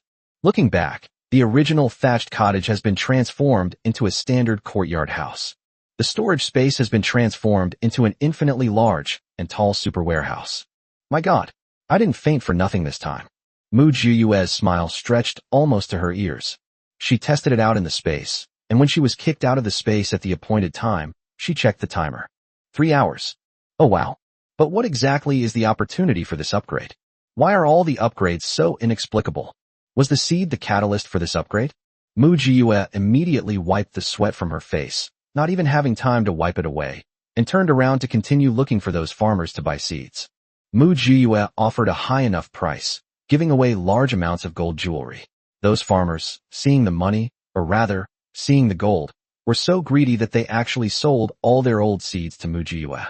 Strangely, only the seeds from that one household could upgrade the space. The seeds from other households could not. Seeing that the other party had truly cleared out their stock and had no other seeds left, Mu Jiyue reluctantly left. Back at the mountaintop shelter, Mu Jiyue took a shower while analyzing the 3 opportunities for spatial upgrades. The first opportunity came when it was confirmed that gold could upgrade space, using the gold bracelet that the dean gave him. The second opportunity came when the dean gave him a jade pendant. The third opportunity came from Wei Lai's ring. The fourth time, the seeds were those that the farmers had saved themselves. These 4 things seem unrelated, but they must have some common similarities. So what exactly is it? Mu Jiyue was completely baffled. Old Ho knocked on the door. September. Coming. Mu Jiyue quickly rinsed off the soap, changed her clothes, dried her hair, and went out. What's up? Old Ho, with a cigarette dangling from his lips, said, an old friend suddenly contacted me today, saying he had a batch of fertilizer and asked if I wanted it. Mu Jiyue's eyes lit up. How much? They said it's about 300 tons, Old Ho replied. He contracted a fertilizer sales point, but all the crops in the fields died from drought, and nobody's buying fertilizer anymore. He's stuck with all his capital. He also has a batch of fruit, vegetable, and grain seeds, all of good quality, But he can't save them for seed. He'll just plant them and be done with it. Do we want them? Yes. Mu Jiyue thought of the endless black soil in the space, and how much fertilizer she could eat. What does he want? Mu Jiyue asked. He plans to take his family to a shelter, so he wants food. Old Ho replied. He wants 2,000 caddies of corn or rice. Mu Jiyue frowned. Too much. I bargained down to 1,500 jin for him, Old Ho said. The family of 6 wants to move to a high-end apartment in the shelter, but will have to deduct 600 jin of grain. The rest will be enough for them to eat for a few months. If they find some work, they can manage to get by. Mu Jiyue smiled and agreed. Okay, I'll give you 1,500 caddies of corn. All right. Old Ho took a deep drag of his cigarette, exhaled a smoke ring, and turned to leave. Mu Jiyue watched Old Ho's retreating figure and couldn't help but smile. It's like someone offering you a pillow when you're sleepy. Fertilizer is something that will never go bad.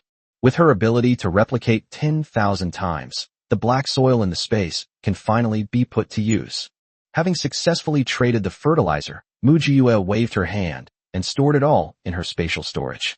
Let her get the large agricultural machinery first, then she can figure out how to farm. Days passed by. Mu Jiyue was practically counting down the days until the first natural disaster would end. There is a 3-day buffer period between the first and second natural disasters. These 3 days are the last chance that God has given people to collect supplies. After these 3 days, torrential rains will begin, making it very difficult to collect supplies. Wei Lai next door was also counting down the days, urging his subordinates to adjust the arrangements at the foot of the mountain as soon as possible. After this rain, they can no longer drive if they want to go out again. On this day, Mu Jiyue was enjoying a smoothie and chilled watermelon while leisurely listening to an audiobook. Old Ho suddenly exclaimed, "Hey, the flower has come back to life." Mu Jiyue ran over to take a look and saw that the previously wilted flowers had actually perked up.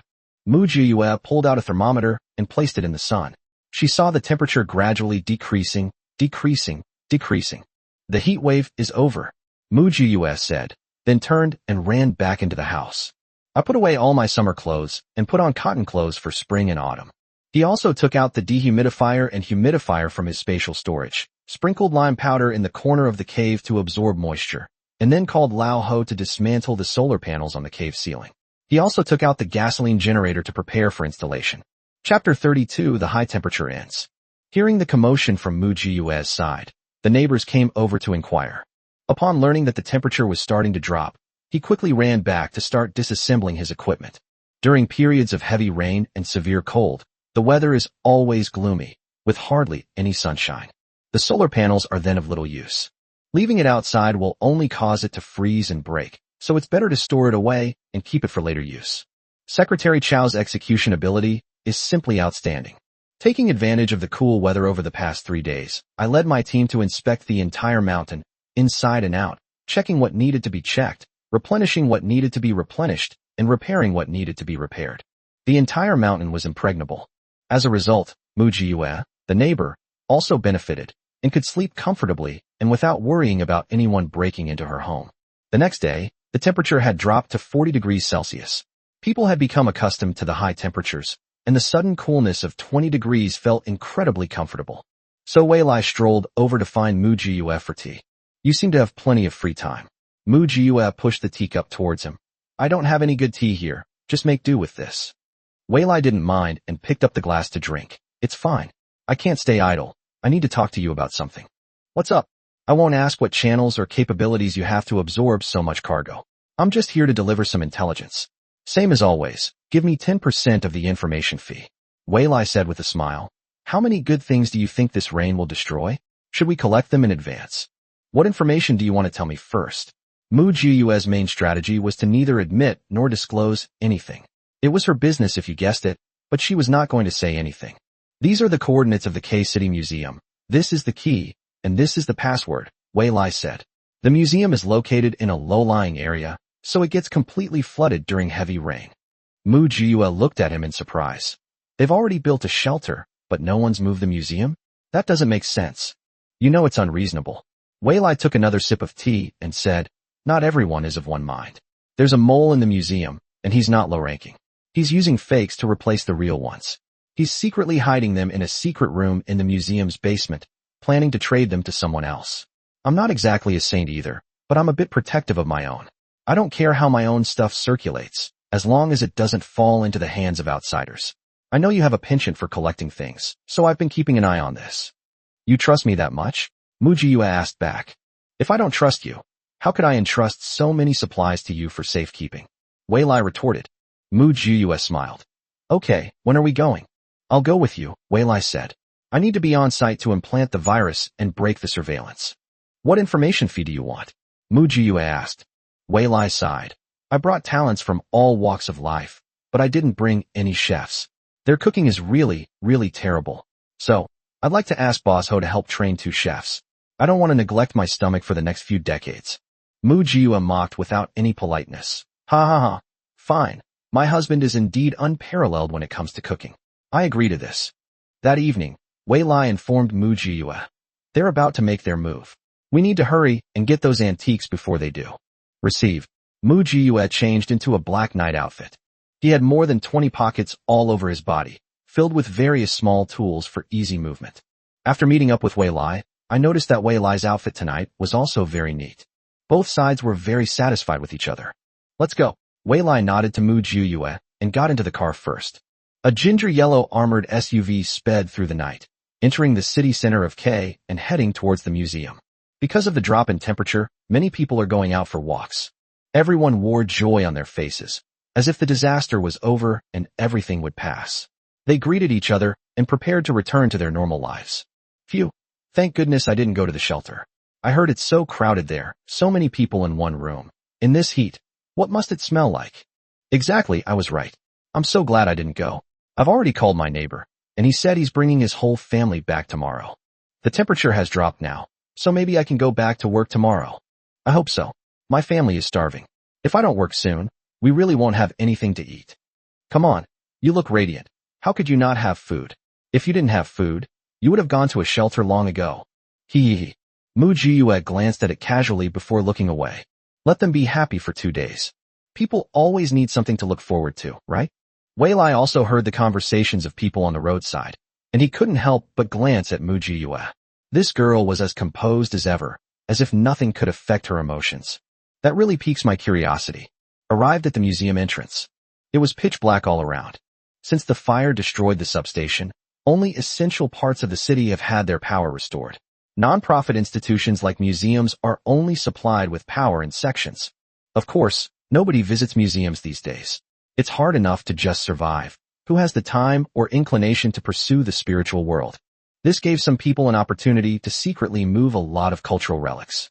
Now, most of the museum's collection has been successfully moved to a sanctuary, leaving only those hidden underground. These treasures are their target tonight. Wei Lai tapped away at the keyboard, lines of characters flashing by. Mujiwa couldn't help but lean over to take a look, but she couldn't understand it.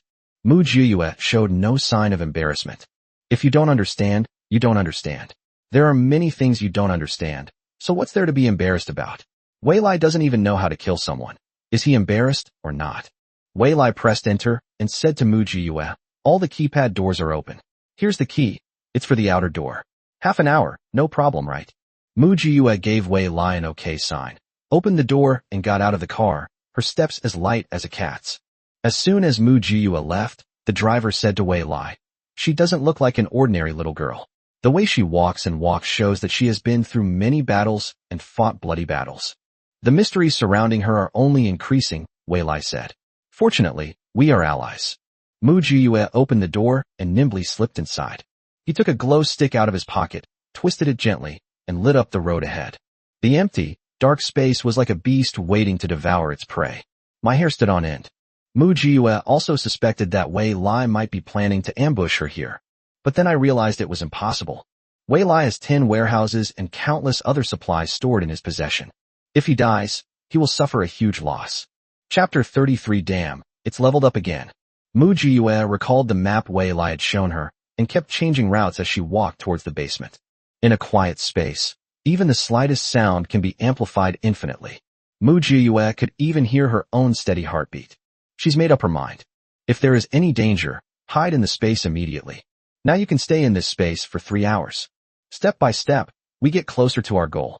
He gently pushed the door open. Click. It opened immediately. Wei Lai is quite capable. He unlocked it just like that.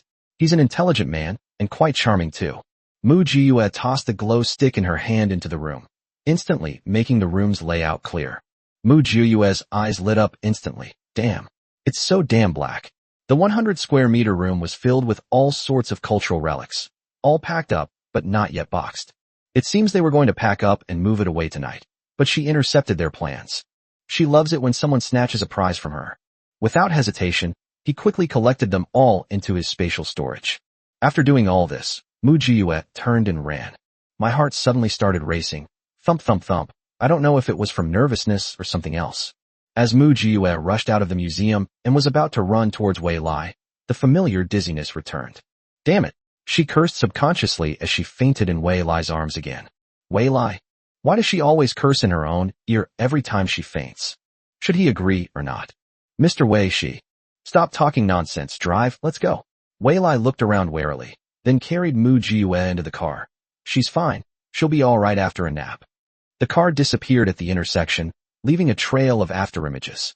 10 minutes later, a truck quietly appeared at the museum entrance and passed by Wei Lai's car. 5 minutes later, a burst of angry shouts and yells erupted from the museum's basement, followed by the sound of gunfire. Wei Lai and Mu Jiyue were unaware of these matters. Mu Jiyue slept like a log. When she woke up, it was already noon. Hearing the noise, Old Ho poked his head out and said, "You're finally awake. If you hadn't woken up, I would have called the doctor. But there's a doctor with Boss Wei. He checked your pulse and said you're fine, just exhausted. What mischief did you and Boss Wei get up to last night? Let me tell you, even though you two are still young, you need to be careful. Especially in the apocalypse, causing deaths is so dangerous."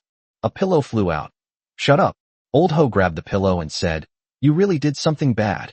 You're my father. Why are you interfering so much?" Mu Jiyue glared at him, annoyed. "My relationship with Wei Lai isn't what you think. If you want to call me dad, I might as well," Old Ho said in a cheeky tone. "Get out." Old Ho then stopped smiling and said seriously, September, it's fine if you're just having fun, but don't get pregnant. It's not that we can't afford to raise a child. It's just that the current situation is inconvenient. We might have to flee at any time." Mu Jiyue said helplessly. "If you haven't even looked, how can I? When are you going to find me an aunt? Then we can talk about me." "Marry? What marriage? I have enough to worry about with just you." Old Ho rolled his eyes and said, "I can't afford to serve a rich young mistress." Mu Jiyue shook her head helplessly. "Eat quickly." Old Ho placed a large bowl of rice in front of Mu Jiyue with an annoyed expression and said, "President Wei said that you should come over when you have time." Mu Jiyue wolfed down her food. After eating and drinking her fill, Mu Jiyue entered the space first. As soon as she went in, good heavens, she practically jumped up on the spot. This space has evolved into a small world. There are mountains and rivers, land and lakes, houses and warehouses, grasslands and swamps, and even live pheasants and wild ducks, with the bright sun shining overhead. This is amazing. It was as if she were in another parallel universe on the planet. She didn't have time to test how long she could stay, but even a fool could tell that it would definitely be more than 3 hours. Let's go take another look at the antiques and artifacts she took away. 10 are missing. Looking at the labels, it's clear that the lost items are cultural relics that have been passed down for over 1,000 years. The other cultural relics are all there, peacefully waiting. Mu Jiyue scratched the top of her head. She truly couldn't grasp the patterns and rules of space upgrades. How can something be allowed, yet nothing be allowed? Never mind, we'll talk about it later. He quickly left the space and went to visit his neighbor next door. Upon entering, Wei Lai and the others were eating fast food with pained expressions on their faces. Well, this stuff is fine to eat occasionally, but eating it every day would be quite painful. No wonder Wei Lai wanted to send someone to learn from Lao Ho. "We're eating," Mu Jiyue said with a smile, carrying a large suitcase and placing it on the table. "Here, have some extra food for you." As soon as he finished speaking, the eyes of the more than 100 men turned green with envy. They pounced on it and instantly devoured the entire box of vegetables. So delicious. This is the life I should be living. Sister Mu, Boss Ho's cooking skills are amazing. Could you ask him if he wants to sell vegetables? We can give him money and supplies. Boss, how about we hire Boss Ho to cook for us? I'm really fed up with this fast food. Wei Lai laughed and scolded. People outside can't even get a sip of water, and I'm providing them with food and drink, and they're still being picky. But there's something even better. The people below laughed and joked, Not at all reserved with Wei Lai. Wei Lai looked at Mu Jiyue. Did you hear that? How desperately we crave delicious food. Mu Jiyue said, okay, no problem. I've already spoken to Lao Ho, and he'll come over to teach for 2 hours every day.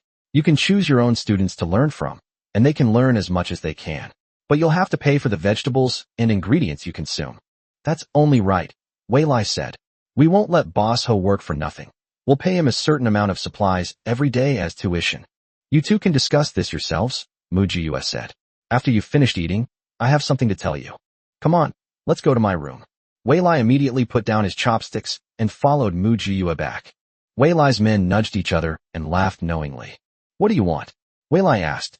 It's estimated that it will rain tomorrow. Once it rains, the whole world will become a vast ocean, Mu Jiyue said bluntly. We are located at a high altitude, which does make us much safer, but it also makes us more prone to mudslides. We need to prepare for this in advance. Wei Lai smiled and replied, don't worry about that. We took that into account when we built the cave. We've also reinforced the nearby high ground. With so much of my wealth here, I naturally want to ensure everything is foolproof. That's good. Mu Jiyue nodded and said, you've saved me twice. Don't you have any other questions for me? Chapter 34 The Rainstorm Arrives. I don't have anything to ask. If you're willing to talk, I'll listen. If you don't want to talk, I won't ask. Just like you never ask me who I am, where I come from, or what I'm doing. Wei Lai looked at Mu Jiyue honestly. I know you're different from other girls, and I won't cross your bottom line or principles. Mu Jiyue smiled. Very good. Wei Lai has been upgraded to a strategic partner. Mu Jiyue said vaguely. If you have anything that needs to be kept safe, and if you trust me, you can entrust it to me. As long as I live, your things will always be there. Wei Lai's eyes crinkled with laughter. Okay. The matter of the space was something we both kept quiet about. You didn't ask, and I didn't say anything. But we both understood. In the afternoon, Mu Jiyue heard a clanging sound outside. She ran out to see what was happening and saw several men, shirtless, banging on the stones at their feet. What are you doing? Mu Jiyue asked. Manager Wei said it's going to rain in a few days, and the road is so narrow, it's not safe for pedestrians. So he asked us to install a safety net and guardrail. That way, we won't have to worry about slipping and falling on snowy days. The other party replied. Mu Jiyue glanced at it twice, and then went back. That's quite thoughtful. Old Ho was so bored, he was practically rolling on the floor. When he heard he could teach and earn some supplies, he excitedly grabbed his gear and headed next door to teach that group of rough men. Mu Jiyue lay bored on a recliner, swinging her legs, drinking milk tea while admiring the empty, green mountains outside. It swayed twice, then suddenly stopped. Mu Jiyue turned around and went next door to ask Wei Lai for a huge LED screen, which she then hung on the wall of the cafeteria where everyone ate. I connected my laptop and started playing the TV series, The Ming Dynasty 1566, for everyone. You know what? Once this TV series starts, everyone who has nothing else to do comes over to watch it. The entire cave became lively. Mu Jiyue generously contributed sunflower seeds, popcorn, pine nuts, and cola, which received unanimous praise. The first friendly interaction between the two sides was well received. Midnight. A raindrop suddenly fell. Then came the crashing down. Mu Jiyue, who was playing a game, heard the commotion outside and immediately went out to check. A curtain of rain had already formed outside, and water was pouring down from the cave entrance on the mountaintop.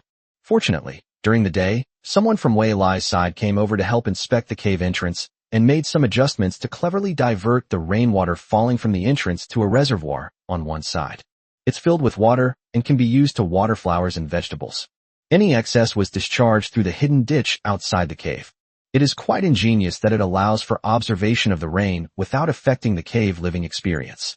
Mu Jiyue couldn't help but admire how Wei Lai's side truly had all sorts of talented people. There are people who understand architecture, mechanics, medicine, information engineering.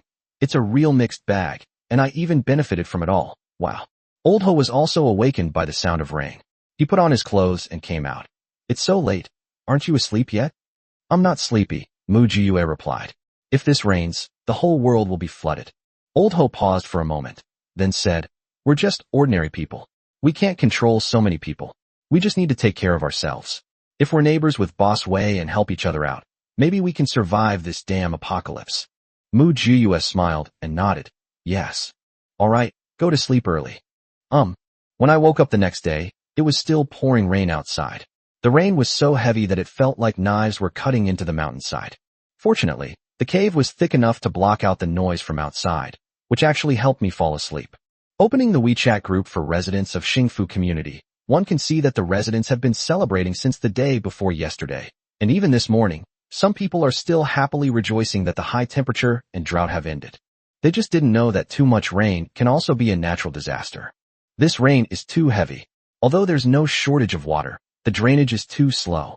The water has already overflowed the steps. If this continues, the basement will be flooded. Someone in the group couldn't help but complain.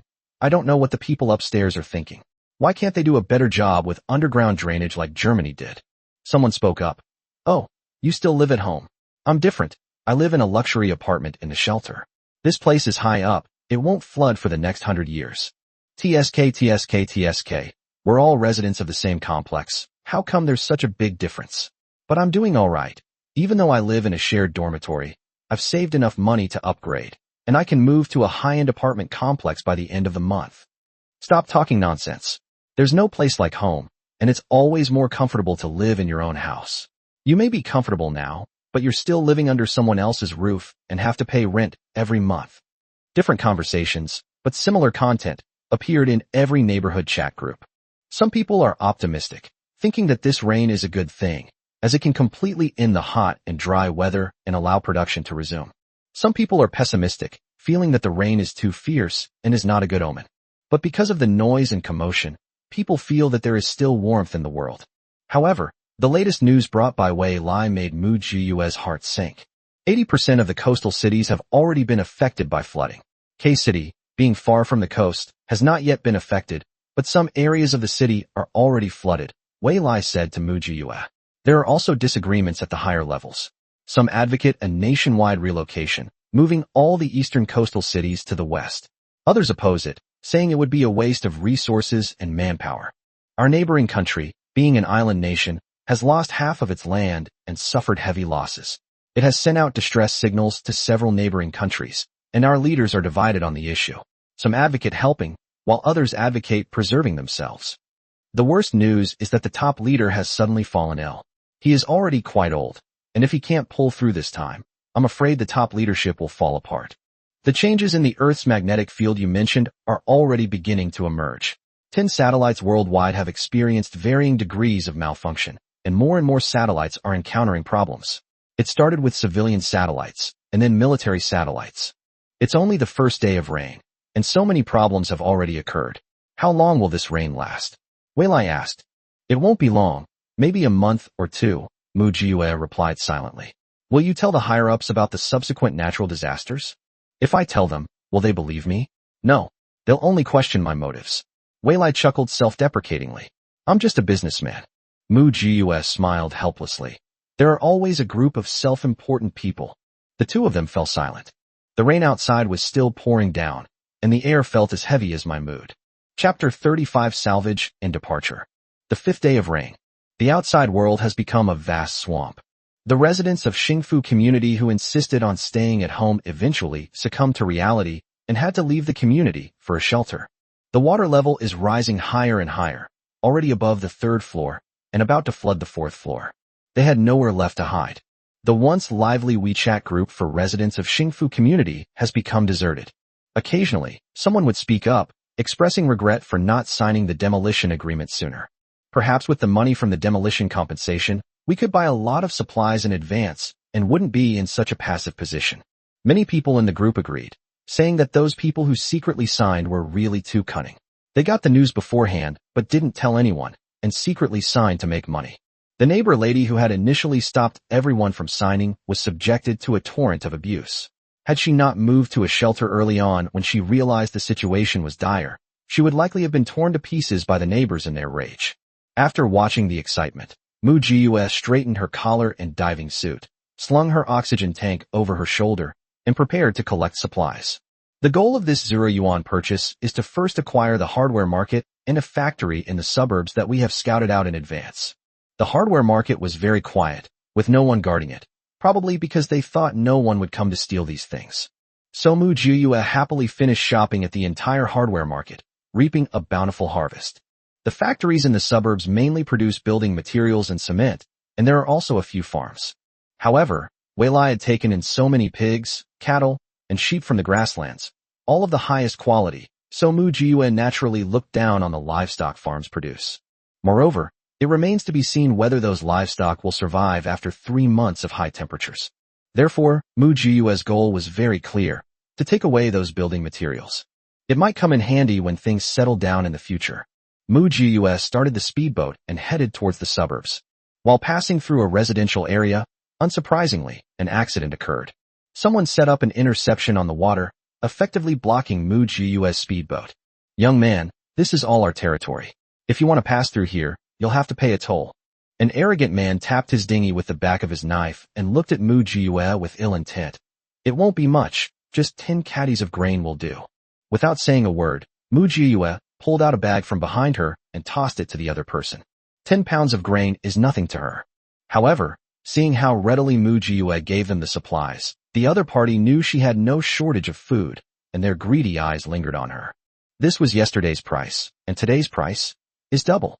The other party said to Mu Jiyue with ill intent, "Of course, you can also join us. Our team." Mu Jiyue pretended to take out her weapon, a curved sword, from her bag, but actually took it out from her spatial storage. The meaning is quite obvious. Seeing that Mu Jiyue was being so disrespectful, the other party became furious and said, "Damn it. You don't know what's good for you.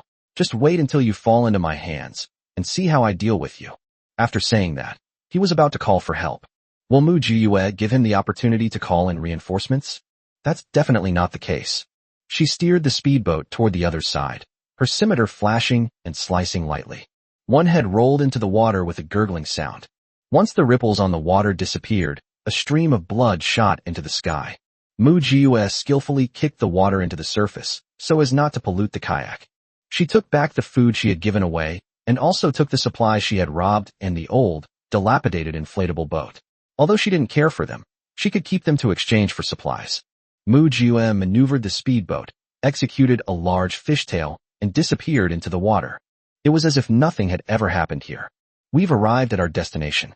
Mu Jiyue repeatedly checked the location and finally confirmed that the water surface under her feet was the material city.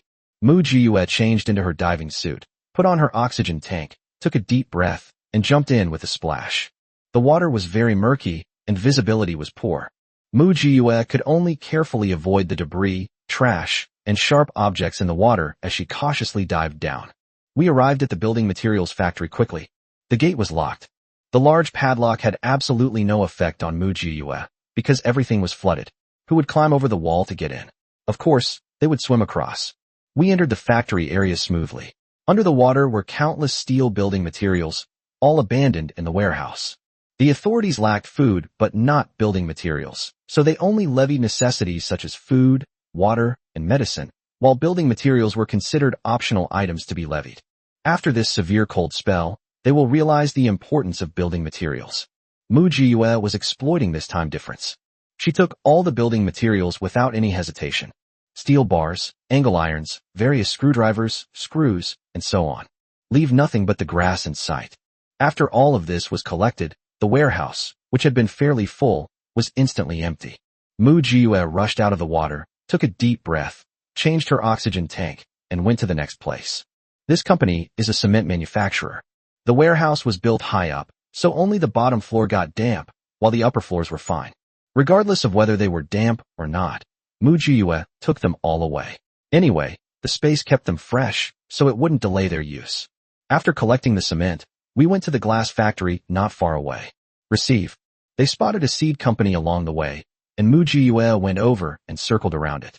Most of the seeds here have already been moved, but there are still quite a few left. They probably didn't have time to be moved, so they all benefited Mu Jiyue, who put them all in the warehouse and will sort them out slowly when she has time.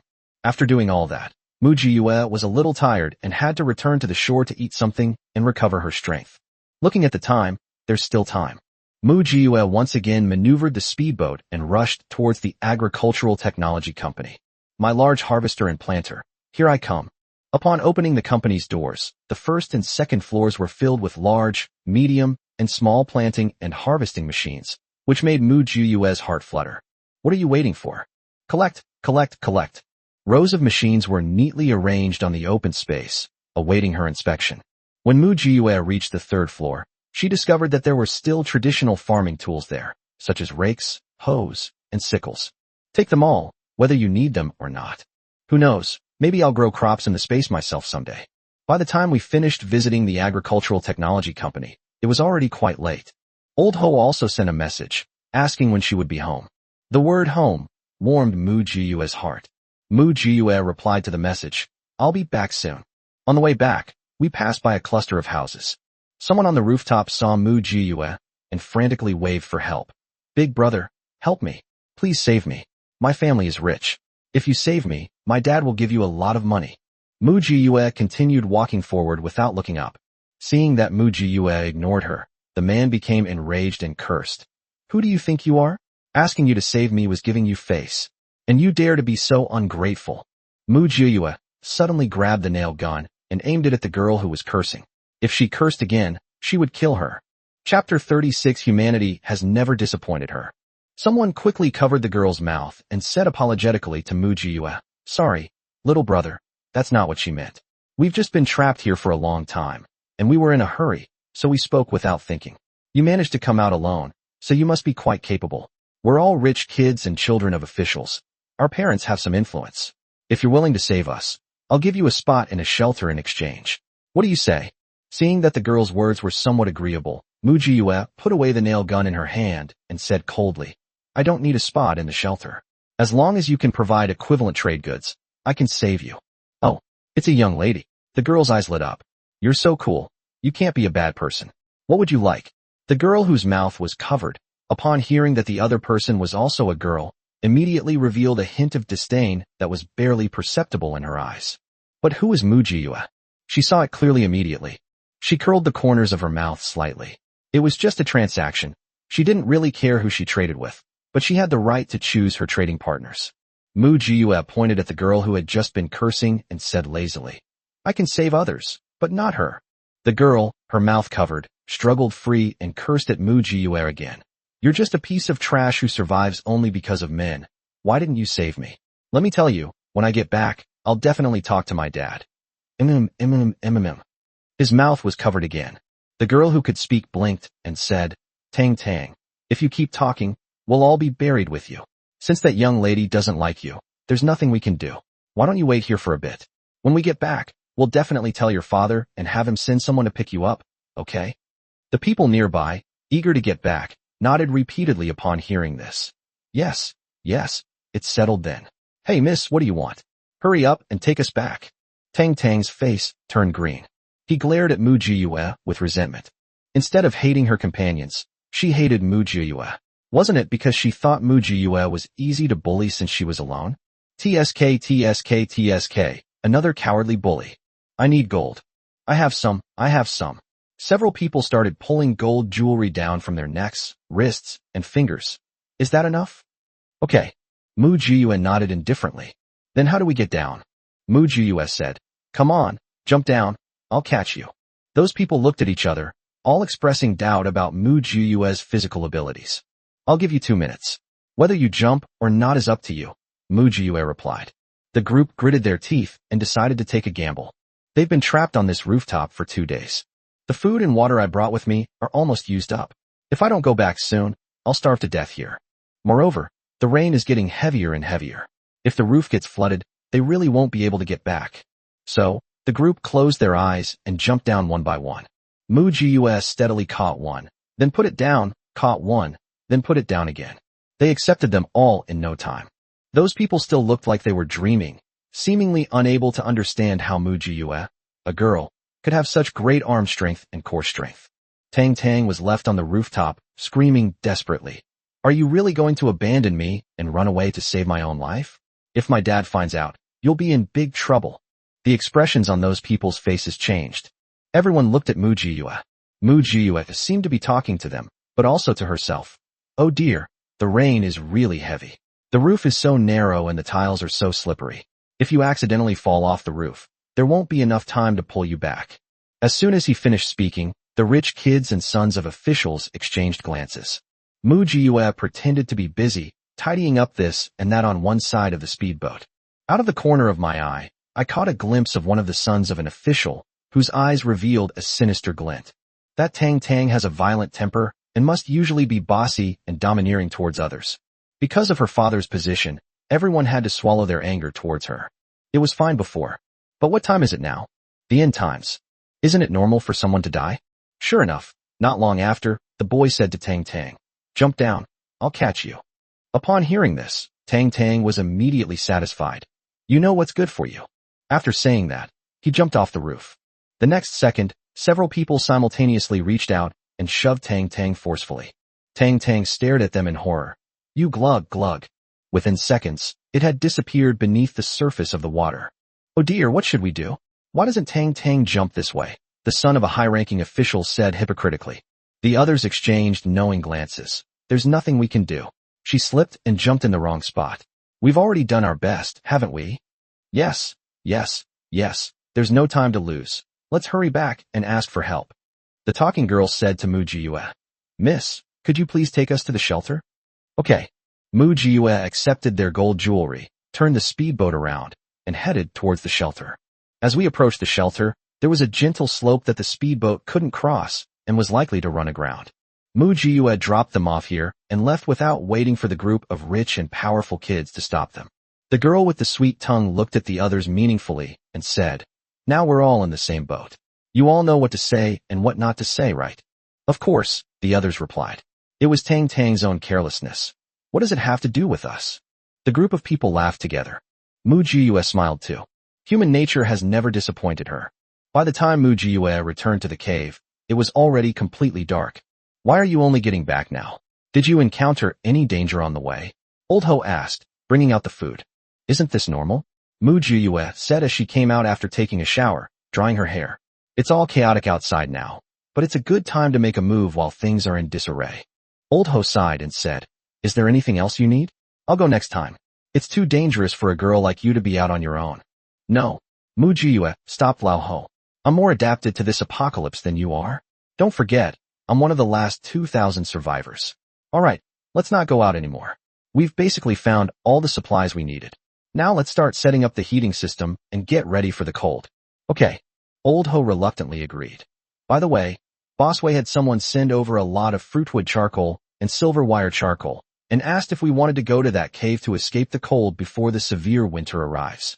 Chapter 37 The Shelter opens a new exchange. Mu Jiyue shook her head. I'm not going. Although this place is a bit small, it's been tidied up and is much more comfortable than over there. Old Ho said with a smile. I guessed you wouldn't go, so I politely declined on your behalf. After eating and drinking her fill, Mu Jiyue drank a pot of tea to dispel dampness, then comfortably laid down on the recliner, listening to the rain outside, and drifted off to sleep. When I woke up, I smelled the fragrance of flowers. Looking up, I saw that a jasmine plant placed in the corner had bloomed. Old Ho really has a refined taste. The phone rang. It was Wei Lai. Come over here. Okay, Mu Jiyue replied lazily. Holding an umbrella and braving the rain, I followed the mountain path that Wei Lai had repaired. As soon as she arrived at the cave entrance, someone came to greet her, took the umbrella from her hand, handed her a towel to wipe the water off her body, and also gave her a thermos cup filled with flower tea. This is enjoyable. Feeling completely relaxed, Mu Jiyue strolled over to find Wei Lai. Wei Lai was giving instructions to Secretary Chow, while Mu Jiyue stood at a distance, waiting for him to finish. To her surprise, Wei Lai saw her and waved to her, saying, You can listen to it too. What's up? Mu Jiyue slowly approached and saw Secretary Chow holding a thick sheet of paper. What's this? A new exchange has opened at the shelter. You can exchange all your supplies for points and make trades there, Wei Lai said. Secretary Chow and I are checking our supplies to see what we're missing and taking this opportunity to replenish them. Do you need anything else? We can go together. It's more cost-effective to exchange supplies now that we have plenty. Later, when supplies are scarce, the prices won't be the same. Mu Jiyue took the list from Secretary Chow, glanced at it briefly, and said, I basically don't lack anything, since I don't plan to raise a team. But you do need to prepare more. I don't know what you have now or what you're lacking, but if you have time, you can go and take a look. Secretary Chow said, We have no shortage of food, water, clothes, shoes, and medicine, but we are lacking some high-tech items, which cannot be bought with money. For example, Mu Jiyue looked at Secretary Chow. Secretary Chow thought for a moment and said, For example, some circuit boards and chips. The chips we have are all from the United States, but we can only buy very few domestically. In terms of technology, the United States is better, but in terms of quality, the domestic ones are better. It would be best if we could stockpile more. The apocalypse won't last forever. The more prepared we are, the stronger our capital will be for rebuilding after the apocalypse. At that time, whether we become a king or a subordinate will depend on our reserves. Wei Lai said. In addition, we need to prepare more industrial goods. In September, if the apocalypse is really as cruel as you say, then the industrial goods that are readily available now will become luxuries in the future. That's right. Mu Jiyuan nodded. After acid rain, industrial products will be worth a fortune. Secretary Chow, after deducting the supplies we keep for ourselves, how much more can we mobilize to exchange? Wei Lai asked. It's probably. Secretary Chow gave a number. In September, I hope you can come with me. Those things will be stored with you temporarily. Same as always, 10% storage fee. Wei Lai said to Mu Jiyue bluntly. I feel more at ease storing them with you than anywhere else. Mu Jiyue thought for a moment and agreed. Okay. The next day, Mu Jiyue then went to the shelter by boat with Wei Lai. When I visited the shelter again, it was much more lively than last time. Without the high temperatures, and with a comfortable temperature, even though the rain was as heavy as the day Yipping asked her father for money, it still couldn't stop people from coming out to make a living. With so many people in the shelter, there will naturally be a lot of low-level jobs that require manpower to complete. Therefore, many people are in a hurry just to eat more. The exchange is located in the northwest corner of the shelter, not far from the wealthy area. Wei Lai and Mu Jiyue went to Villa number 1 first. As soon as the people over there saw Wei Lai, they immediately came over to report on the situation that had been unfolding recently. The shelter has now housed nearly 6 million people, mostly the wealthy and powerful. As a result, a power struggle has erupted. The top official in K City wants to control the shelter, but the second-in-command refused, as the shelter director is the second-in-command's man. The two have begun various open and covert struggles.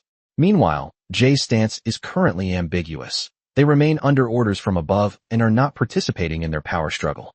Because the rainstorm was so intense, both granaries were flooded to varying degrees, causing some of the grain to become damp and moldy, resulting in a shortage. Grain was the first commodity traded at this exchange.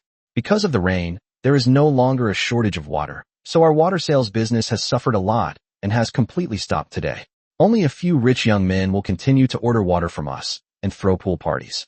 As you instructed, the collected supplies consisted mainly of gold, with the rest being rare items. They've all been stored in the basement. You've worked hard. Wei Lai patted their shoulders and said, in a few days, I'll have other people relieve you so you can get some rest. Not tired at all. This little bit of work is nothing. President Wei treats us like brothers, so we naturally won't let him down. The other person replied with a smile, the room is ready. Would you like to go and rest now, or go straight to the exchange? Wei Lai turned to look at Mu Jiyue. Mu Jiyue said, let's not rest, let's go straight there. The sooner we finish, the sooner we can go back. Okay. Wei Lai readily agreed. Let's go to the exchange first. As soon as he finished speaking, someone came over. Do you still sell water? Give me 10 tons of bottled water. Someone immediately went over and replied, sell? Same as always, 1 kilogram of gold for every ton of water. We don't lack water now, so why is it still so expensive? The other person muttered. If you think it's too expensive, you don't have to buy it, the person said. There's plenty of water outside. Why do you have to take our bottled water? Fine, I'll buy it, the other party said impatiently. 10,000 grams of gold, right? Here are gold bars, weigh them. Mu Jiyue smiled. It's always like this, no matter when. Behind the red gates, meat and wine go to waste. On the streets, the frozen dead lie scattered. Outsiders would fight tooth and nail for a bottle of murky well water, while the wealthy would spend fortunes to buy water, simply for pleasure. The two went to the exchange and obtained the details of the listed commodity transactions. Upon seeing this, Wei Lai immediately smiled. What a coincidence, it turns out we're acquaintances. Wei Lai handed the detailed list to Mu Jiyue and said, take a look, see what you want, we'll pay for it all together later, and settle the bill separately. Okay.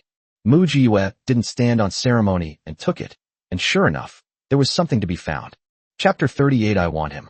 Information about exchanging supplies was posted by someone named Lin Xiong. He possessed a large quantity of consumer and industrial products. These include home furnishings, home decorations, curtains, cushions, carpets, wallpaper, posters, photos, vases, ornaments, etc. Furniture, sofas, beds, chairs, tables, cabinets, bookshelves, shoe racks, etc. Home appliances, televisions, refrigerators, washing machines, air conditioners, vacuum cleaners, humidifiers, robot vacuums, etc. Lighting, lamps, table lamps, ceiling lamps, floor lamps, etc. Umbrellas, raincoats, mats, pillows, etc. Cleaning supplies, hygiene cleaning, hand sanitizer, toilet cleaner, kitchen cleaner, floor cleaner, glass cleaner, etc. Personal cleaning, toothpaste, toothbrush, shower gel, shampoo, soap, facial cleanser, cotton pads, etc. Household cleaning, garbage bags, window cleaning cloths, mops, brooms, rags, laundry detergent, disinfectant, ironing boards, irons, etc. Kitchenware, cooking utensils, pots, pans, bowls, spoons, chopsticks, baking trays, steamers, etc. Eating utensils, tableware, chopsticks, wine glasses, plastic wrap, condiment bottles, etc. Appliances, microwave ovens, toasters, coffee makers, rice cookers, soy milk makers, juicers, etc. Kitchen essentials, knives, cutting boards, kitchen paper, plastic bags, kettles, cutting boards, measuring cups, etc. There are also a large number of electronic products, watches, smartphones, telephones, televisions, DVD players, VCD, SVCD, DVD, video recorders, camcorders, radios, tape recorders, stereo systems, CD players, computers, game consoles, mobile communication products, etc. In addition, there are also varying quantities of small commodities available. This person has quite a few things in his hands, Mujius said, but none of them are edible. What does he want? That's right. Since he can't eat, all he wants is food and water, Wei Lai said. Do you know who just spent so much money to buy water? It's Lin Xiong's only son, Lin Yueyang. Mujius raised an eyebrow. Buying water so extravagantly? You must be quite wealthy, right? Ha ha. How could these rich kids understand the hardships of the first generation of wealthy people? They sell their ancestors' land without a care in the world. Wei Lai replied with a laugh. So? Anyone you like. Mujius picked out a few items and said, I don't have any of these in stock. Save a few for me. That's all. I'll give you a little of everything. You'll have room to put them anyway. Wei Lai made the decision without saying a word. Mujius smiled and nodded indifferently. Take a look at this one. It's a trade of electronic components. Do you need any? Wei Lai asked. Mujius shook her head. I don't understand any of this. If I need anything, I'll just ask you for it. Okay. Wei Lai readily agreed. Let's look at some others.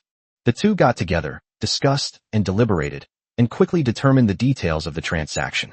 Wei Lai reported his needs to the exchange, and the exchange immediately notified the wealthy individuals selected by Wei Lai. Within half an hour, the wealthy men rushed over and began haggling with Wei Lai. Regardless of how much they trade or the transaction amount, the exchange takes a cut of 1,000th as a transaction fee. Similarly, exchanges must ensure the security of transactions between both parties and prevent any instances of fraudulent transactions. Otherwise, they would have already made the deal privately. Why would they go through such a roundabout way? After agreeing on the price, the three parties signed a transaction contract together. All three parties were satisfied. Lin Xiong said to Wei Lai, We're having a banquet at home right now. If you two don't mind, why don't you come and sit with us? After saying that, Lin Xiong gave Wei Lai a look. This means bypassing the exchange and conducting transactions privately. It seems that the commission he just received has made Lin Xiong feel bad.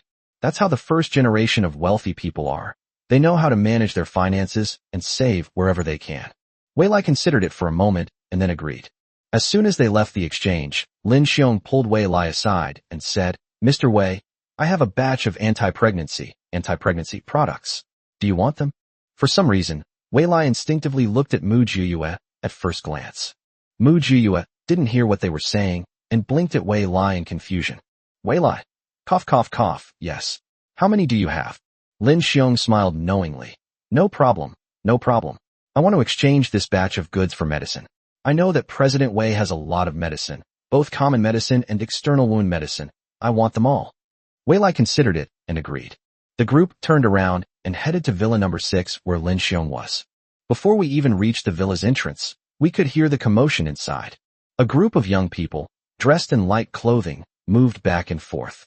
It was truly a scene of elegant attire, beautiful women, fine wine, and charming ladies. Lin Xiong's only son, Lin Yuliang, was holding a beautiful woman in each arm, enjoying being fed by her. Seeing his son acting so foolishly, Lin Xiong wasn't angry. Instead, he smiled and said to Wei Lai, "My son prefers lively gatherings." Wei Lai nodded noncommittally. It's clear that young Master Lin is someone who knows how to enjoy life. "Ha ha. Please, this way please," Lin Xiong said. "If President Wei likes it, he is welcome to come often." "No, I prefer peace and quiet," Wei Lai refused. Just as Mu Jiyue was about to follow Wei Lai inside, Lin Yuliang suddenly pointed at Mu Jiyue and said, "You, come here." Mu Jiyue looked over sharply. "What are you looking at? I'm talking to you. I told you to come over here, didn't you hear me?" Lin Yuliang shouted arrogantly. Wei Lai's eyes suddenly turned cold, a hint of murderous intent flashing in them. Instead, Mu Jiyue calmly withdrew her gaze, choosing to ignore her completely. Lin Yuliang immediately felt embarrassed and ran over. "Hey, I'm calling you. Why aren't you saying anything?" Lin Xiong just stood there with his arms crossed, not stopping him. In Lin Xiong's eyes, Mu Jiyue was nothing more than a dog under Wei Lai's command. Wei Lai was someone he wanted to do business with. Sending a dog to curry favor with a business partner was perfectly normal, wasn't it? Lin Yuliang was spoiled and corrupted in this way. Wei Lai said with dissatisfaction, "Young Master Lin, he is a man." When Lin Yuliang heard that Mu Jiyue was a man, his eyes lit up even more. "A man? Holy crap, a man this handsome, I like him. Dad, I want him." Lin Xiong said with a smile, "Mr. Wei, my son just feels a connection with your little brother. Why don't we let them play together?" Wei Lai and his bodyguards both had strange looks in their eyes. Even in times of peace and prosperity, Wei Lai never betrayed his brothers. He certainly wouldn't in times of apocalypse. "It seems I'm not destined to be with President Lin. Goodbye." Wei Lai turned and left. Lin Xiong's face darkened, and he said, "President Wei, are you sure you want to turn against me for the sake of a worthless subordinate? If Mr. Lin wants to terminate our previous deal, I have no objection." Wei Lai replied calmly, Wei Lai, never betray my brothers. We have different principles, so farewell." After saying that, Wei Lai left without looking back. As Mu Jiyue left, she turned back and gave Lin Yuliang a meaningful look. Provoked by Mu Jiyue's gaze, Lin Yuliang yelled, "Dad, I don't care. I've got my eye on him and I want him."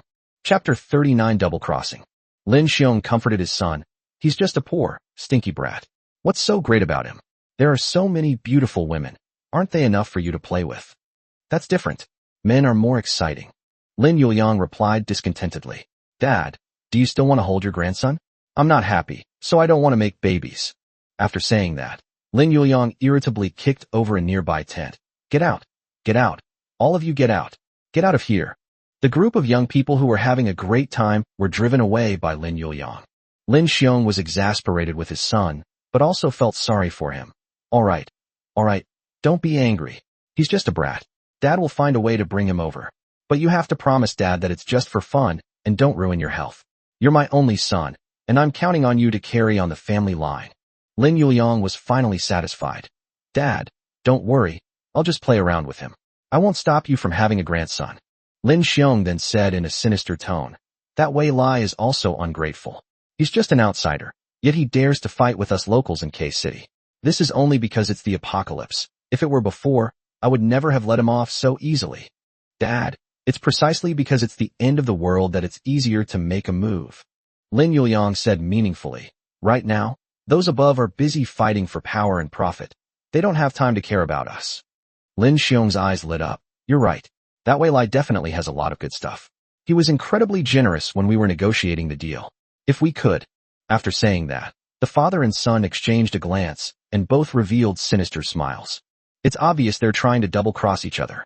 On the other side, after Wei Lai brought Mu Jiyue back to Villa No. 1, he said to Mu Jiyue apologetically, "I'm sorry, I didn't expect what happened today." Mu Jiyue waved her hand dismissively, poured herself a cup of tea, and said, "It's a small matter. I didn't take it to heart. Any man who has ever coveted me will not live to see the next day's sun. However, I think your deal with Lin Xiong will not go too smoothly. What are we trading? There's nothing to trade with this kind of trash." Wei Lai slammed his hand on the table and said, "It's not like I absolutely need his goods." No. He still has quite a few good things. We should take what we want." Mu Jiyue chuckled. "As for how to take them, That depends on how we take them. Since Lin Xiong doesn't want to live, then naturally we should grant them their wish. Wei Lai immediately realized. Are you trying to double-cross me? Why not? Mu Jiyue retorted. Wei Lai paced around the living room for a couple of steps, then suddenly made up his mind. Okay, let's do it this way. Secretary Chow. Wei Lai turned to Secretary Chow. Find a way to find out where Lin Xiong's supplies are hidden. It's a bit troublesome, but I'll try my best, Secretary Chow replied. I'll need a day. Can. Aoyang, Wei Lai called over another person. Go and find out where Lin Xiong and his son are. A bodyguard stepped forward. Yes. Go tell Director Lin that we're increasing our supply of rice and flour. Let's try to bring everyone from the shelter to our side, Wei Lai instructed. Yes. Mu Jiyue spoke up. I have a large quantity of old grain. Don't waste the good grain you have. Wei Lai's eyes lit up. How many? Mu Jiyue thought for a moment. About several thousand, tens of thousands, Jean. Wei Lai clutched his chest. Whatever you want. Even the moon in the sky. I'll pluck it down for you. Mu Jiyue smiled and said, I don't want the moon. I want you to find out where Lin Xiong's supplies are and find a way to keep him occupied for at least an hour. I will never let a bastard who covets me grow to the point where he can threaten me. I want him to taste what it's like to go from being a superior person to being bullied by everyone. Wei Lai laughed heartily. Okay, I promise you. Give me a day, and I'll deliver this batch of old grain to you. Mu Jiyue was very satisfied with Wei Lai's performance. It seemed that the partner she had chosen this time was very qualified and could be a long-term partner. Good. 50 million caddies, or 25,000 tons. This number is not insignificant in any city, any base, or any shelter. Even old grain can be a powerful bargaining chip to negotiate for the benefits one needs. Wei Lai will make good use of this batch of old grain to maximize the benefits for himself and Mu Jiyue.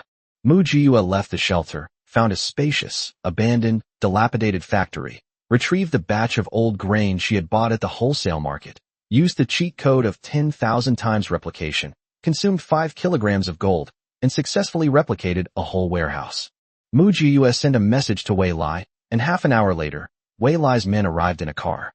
They simply greeted Mu Jiyue, and then transported the batch of old grain into the shelter in batches, delivering it to Villa Number 1. Really, the news of this batch of food quickly shocked the entire shelter. The top 2 leaders of K-City and Director Lin of the shelter all came to Wei Lai, wanting to take over this batch of food. Wei Lai skillfully maneuvered among the group, and casually informed them that the grain he had was intended to be sold to Lin Xiong. They have reached an agreement, and although it wasn't done through an exchange, they will still fulfill the contract in good faith. The top 2 leaders of K-City exchanged a glance, both understanding each other's intentions. The plan is to find a way to kill Lin Xiong and seize his supplies, along with this batch of grain, once Wei Lai and Lin Xiong have completed their transaction. The reason they dare not attack Wei Lai now is because they haven't figured out how much supplies Wei Lai has, and also because Wei Lai's more than 100 men are all highly skilled, and they can't mobilize Team J yet, so they dare not attack Wei Lai for the time being. If you can't touch the hard rocks, then you can only bully the soft ones. Lin Xiong was just a nouveau riche with no real power behind him. In times of peace and prosperity, no one would care about his paltry sums. But in the apocalypse, such a large quantity of food could be a death sentence. Wei Lai instructed someone to inform Lin Xiong that the previous transaction could proceed. Upon hearing this, Lin Xiong assumed that Wei Lai had taken the initiative to back down, that he was afraid of him. Lin Xiong said smugly to Lin Yuliang, "See, even a powerful dragon can't suppress a local snake. No matter how arrogant or capable Wei Lai is outside, even if he comes from the Wei family, so what? He's just an outcast who was kicked out of the family. No matter how rich he is, he has to obey the local snake." Lin Yuliang immediately said, "Dad, don't forget that kid." Chapter 40 Shadows in the Night. Lin Xiong said smugly, "Don't worry, Wei Lai will take care of that kid and send him to your bed." Lin Yuliang's face lit up with excitement. He was filled with anticipation. Although it was the first time he had met the boy, he could tell at a glance that he was an absolute gem. He's tasted all sorts of beautiful women, but he's never tasted such an exceptional boy. This time, it's finally a fresh experience. Director Lin brought a bottle of fine wine and came to find Wei Lai. "Director Lin, what a rare guest." Wei Lai invited Director Lin into the reception room. "Oh, what fine wine. This heavy rain has destroyed many wineries, and this good wine is becoming increasingly rare. Director Lin, this is a treasure I've kept for many years. Others wouldn't be willing to part with it. But since President Wei is one of us, It's only natural that we share it. Wei Lai said with a smile. Then I won't stand on ceremony. After a brief business exchange, Director Lin said, I've come to visit General Manager Wei today to advise him not to do business with Lin Xiong for the time being. Oh, what does Director Lin mean? Wei Lai feigned ignorance. That Lin Xiong is nothing but a nouveau riche. He got lucky and made some money, so he became arrogant and forgot his place. Director Lin said meaningfully. He can't handle this batch of grain. Even if he did, he wouldn't be able to keep it. It might even bring trouble upon himself. Director Lin, can you point me in the right direction?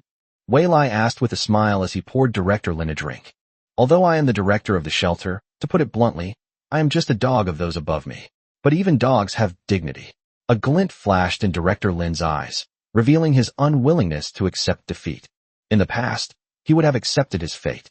But now we are in a chaotic world, and it will only get more chaotic in the future. Who knows when the upper echelons will start fighting and the lower echelons will be in a period of warlordism and regional separatism. Are kings and nobles born with a special destiny? Why can't he become the de facto ruler of K-City? As long as he holds this batch of grain, people will naturally be willing to follow him. Wei Lai understood. Director Lin wanted to take over the position himself. Interesting. Things haven't even completely fallen into chaos yet, and the people below already have so many thoughts on their minds. Wouldn't things be even more chaotic up there? What benefits can Director Lin offer me? Wei Lai asked. I'm not particularly capable, but I have one advantage. I have many friends, Director Lin said smugly. I was among the first to get protective suits, and also among the first to get the latest information. I've already booked 2 10,000-ton cargo ships with the higher-ups. If Director Wei is willing to give me this batch of grain, I can give you one of those ships. Wei Lai's fingers suddenly tightened. Is this true? Of course, Director Lin said meaningfully. Those two people up there might not even have the same connections as me. Wei Lai leaned back. This Director Lin is truly a master of disguise. There are so many channels. It seems we need to maintain this line well. It might come in handy in the future. Deal. Wei Lai raised his glass and clinked it with Director Lin's. As for Lin Xiong, I hope Director Lin can put in a good word for me. No problem. Director Lin clinked glasses with Wei Lai, his eyes narrowing, looking just like an old fox. As soon as Director Lin left, Wei Lai told Mu Jiyue about it. Mu Jiyue's eyes lit up. This Director Lin is amazing. Now that we have a 10,000-ton cargo ship, we can hide on the ship when the land is completely swallowed up in the future. This deal is worthwhile. Isn't that a great deal? She only spent a few $1,000s and got a 10,000-ton cargo ship. She made a killing, okay? Then it's settled, Wei Lai said. I'll have Director Lin invite Lin Xiong over for a meal. The rest is up to you. After saying that, Wei Lai handed an address to Mu Jiyue. This is the location where Secretary Chow found out Lin Xiong's supplies were stored. It was in an air raid shelter right outside the shelter. Since these were all things that couldn't be eaten or drunk, he didn't specifically hire anyone to guard them. There were only 3 to 5 people patrolling and watching over them. Nobody bothered to look at it. What's the point of having this thing if there's no electricity or internet? Okay. Mu Jiyue accepted the address, got up and left. We'll move tonight. That evening, Director Lin indeed invited Lin Xiong over, with Wei Lai accompanying him, and they had dinner together. Lin Xiong had originally intended to play hard to get, but since Director Lin had spoken, Lin Xiong obediently came over. Just look at Wei Lai's eyes. They're not his eyes, they're full of dissatisfaction. Wei Lai pretended not to see it. After tonight, Lin Xiong would have nothing left. Late at night, a dark figure silently appeared outside the air raid shelter. The rain was heavy and torrential, and no one was willing to go out on patrol, so naturally no one noticed the presence of the dark figure. Come on, let's drink. This awful weather, when will it ever end? Someone grumbled inside. Everyone else is in shelters, living comfortably in big houses, sleeping with clean girls, while we're suffering here. Let's drink, let's drink. What can we do? We offended the boss. Oh well, at least we have food and drink. It's much better than those who do hard labor. Exactly, stop complaining. At worst, we can steal some stuff from inside and sell it to buy alcohol. Forget it. It's all worthless junk. I don't know what the boss's purpose is in storing this stuff. Wouldn't it be better to buy more meat and grain? I secretly took a notebook out to sell, but no one wanted 5 pounds of grain. It's all garbage. Who can argue with that? Nowadays, apart from the truly wealthy, who still uses these things? Grain is still the most practical thing. Let's drink, let's drink. Mu Jiyue waited patiently until the group was quite drunk, and she was sure there was no more noise inside before she quietly slipped inside. Several men lay on the ground, and Mingting was so drunk that he couldn't even open his eyes. That saves her the trouble of doing it herself. The key to the warehouse was on them. They took out the key, opened the warehouse door, and found rows and rows of various supplies filling the cave to the brim. Besides those industrial products, there were also some fabrics and cotton. There are also a few hand-operated spinning machines. That's interesting. Mu Jiyue waved her hand and took everything away from the air raid shelter. Room after room was opened, and room after room was taken away. An hour later, the place was as clean as if mice had moved house. After doing all this, Mu Jiyue erased all traces and quietly left. The torrential rain was the perfect tool for concealing tracks. In just a few minutes, it washed away her footprints completely. Back at the shelter, Mu Jiyue glanced at Villa number 6, her eyes darting around before she turned and entered her spatial dimension, changing into a cool white dress. Put on a wig. Just standing there, she's a stunningly beautiful woman. Mu Jiyue stood at the entrance of Villa number 6. Who are you? Someone stopped her. It was young Master Lin who sent me. Mu Jiyue replied charmingly. If you don't believe me, go ask him. Chapter 41 Forming an Alliance with Director Lin. How could the two security guards dare to ask Lin Yuliang? They were aware of how absurd Lin Yuliang had been during this period. He summons all sorts of beautiful women every day, indulging in a life of debauchery and revelry. This girl is probably one too. All right, go in. The security guard waved his hand and let Mu Jiyue in. Mu Jiyue entered the villa in a very open and unremarkable manner.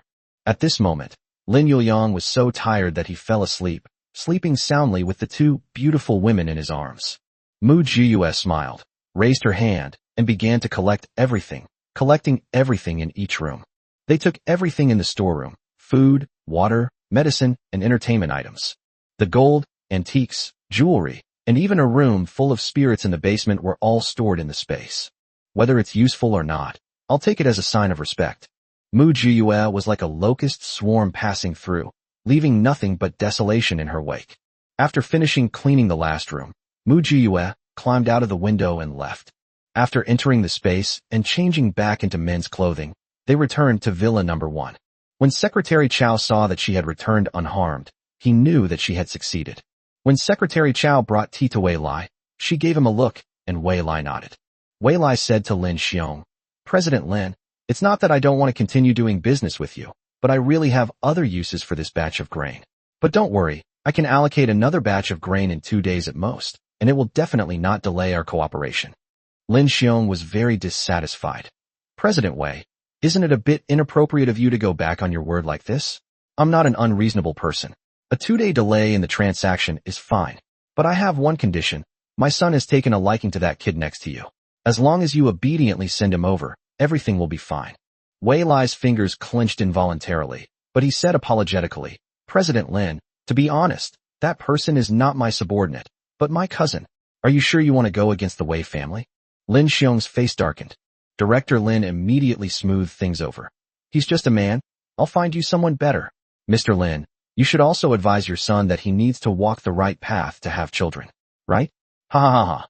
All right, give me some face. Let's just let this matter drop. Lin Xiong was furious, but dared not speak out. He's currently living in a shelter, so he has to give Director Lin face. He said curtly, then let's just let it go for today, for Director Lin's sake. I hope President Wei won't go back on his word in 2 days. Of course, thank you very much. Wei Lai quickly said, thank you very much, Director Lin, for putting in a good word for me. I'll offer you both tea instead of wine. After finishing a cup of tea, the smile on his lips was impossible to suppress. Just then, someone rushed in and whispered something in Lin Xiong's ear. Lin Xiong was so startled that he stood up abruptly. What? After saying that, Lin Xiong immediately said to Director Lin, I have something to do, so I'll head back now. Lin Xiong left in a hurry. Director Lin also stood up and said, we had an agreement, this batch of grain.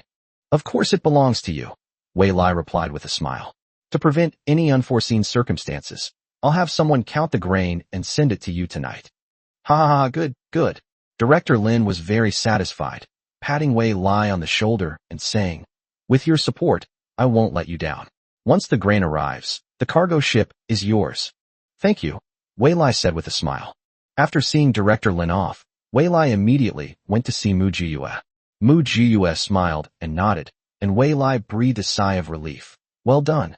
After saying that, they all laughed together. Everyone slept well that night, except for Lin Xiong. How could it be gone? Huh, so much stuff. How could it just disappear?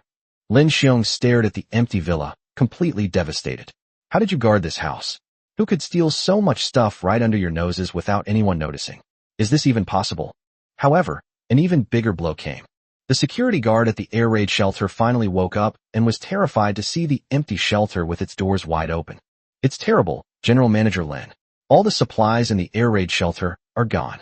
Lin Xiong's vision went black, and he collapsed to the ground. Wei Lai and Mu Jiyue were having dinner when there was a commotion outside. It must have been them. It was them. Lin Xiong shouted hysterically at the entrance of Villa Number 1. They tricked me out to steal my supplies. Didn't your shelter say you would protect our interests?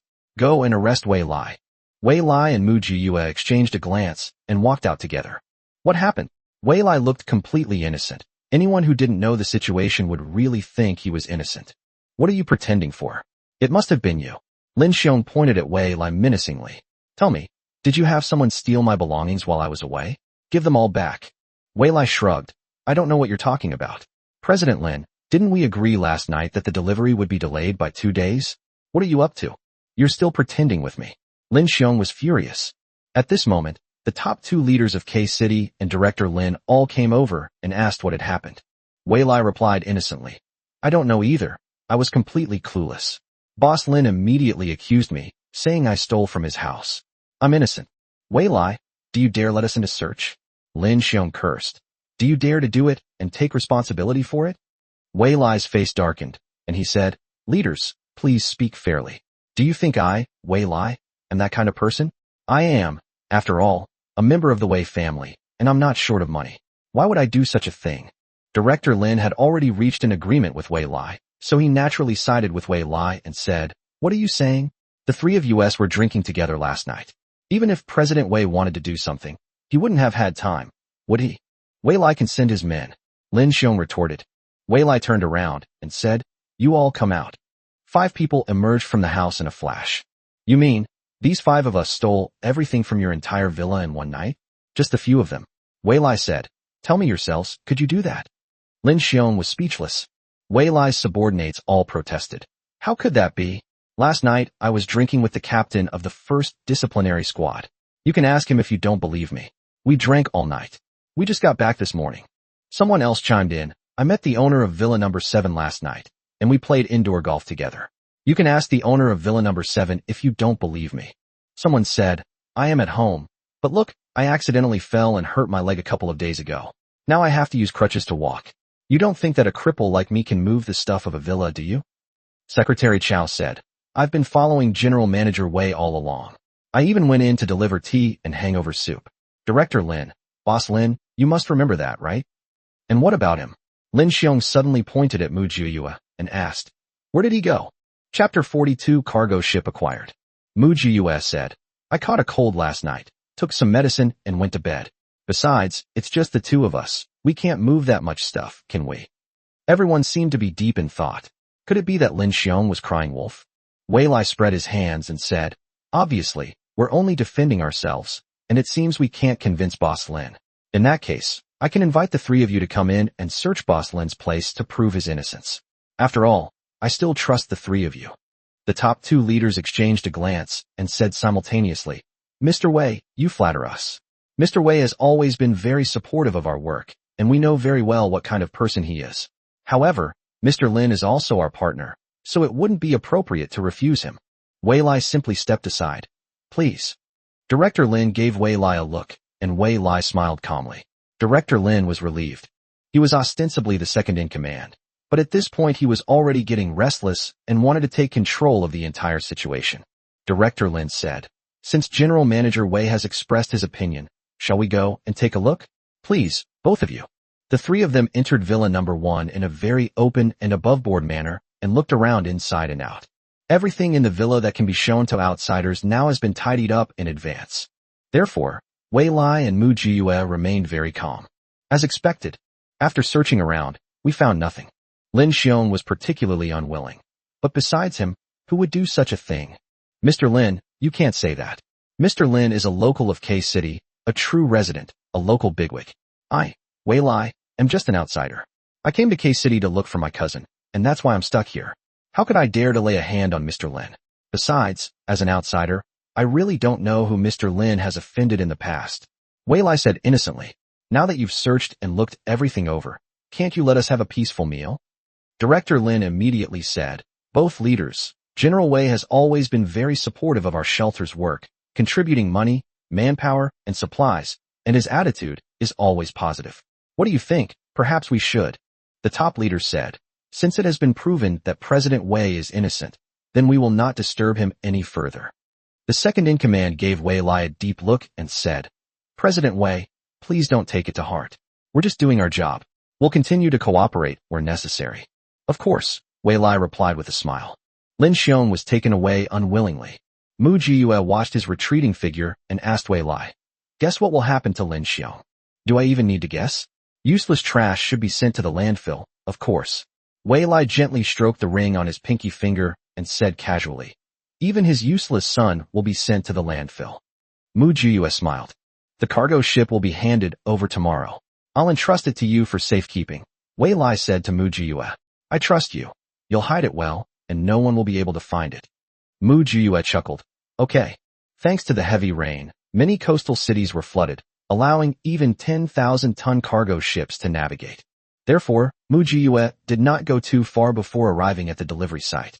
The rain was unusually heavy today, making it difficult to even talk to someone on the other end. Therefore, the handover procedures were completed very quickly.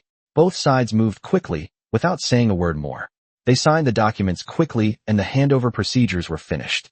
After all the other party members had left, Mu Jiyue released a drone and repeatedly confirmed that no one was around before reaching out and taking the 10,000-ton cargo ship into her spatial storage. Mu Jiyue tried it out, wanting to replicate it 10,000 times. However, the amount of gold consumed almost scared her to death. Never mind. It cannot be copied. She is still very poor. Let's accumulate more gold before replicating it 10,000 times.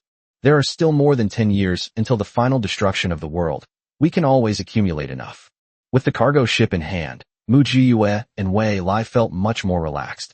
The higher-ups have already received word that the next natural disaster will be a severe cold snap, so they're scrambling to allocate coal everywhere. Wei Lai said to Mu Jiyue, do you need to store more? I can hold on to some. No need. Mu Jiyue swayed leisurely in the rocking chair and said, the information from above is indeed well informed. The satellite hasn't completely stopped working, so it's still useful, Wei Lai said. Good things are never too much.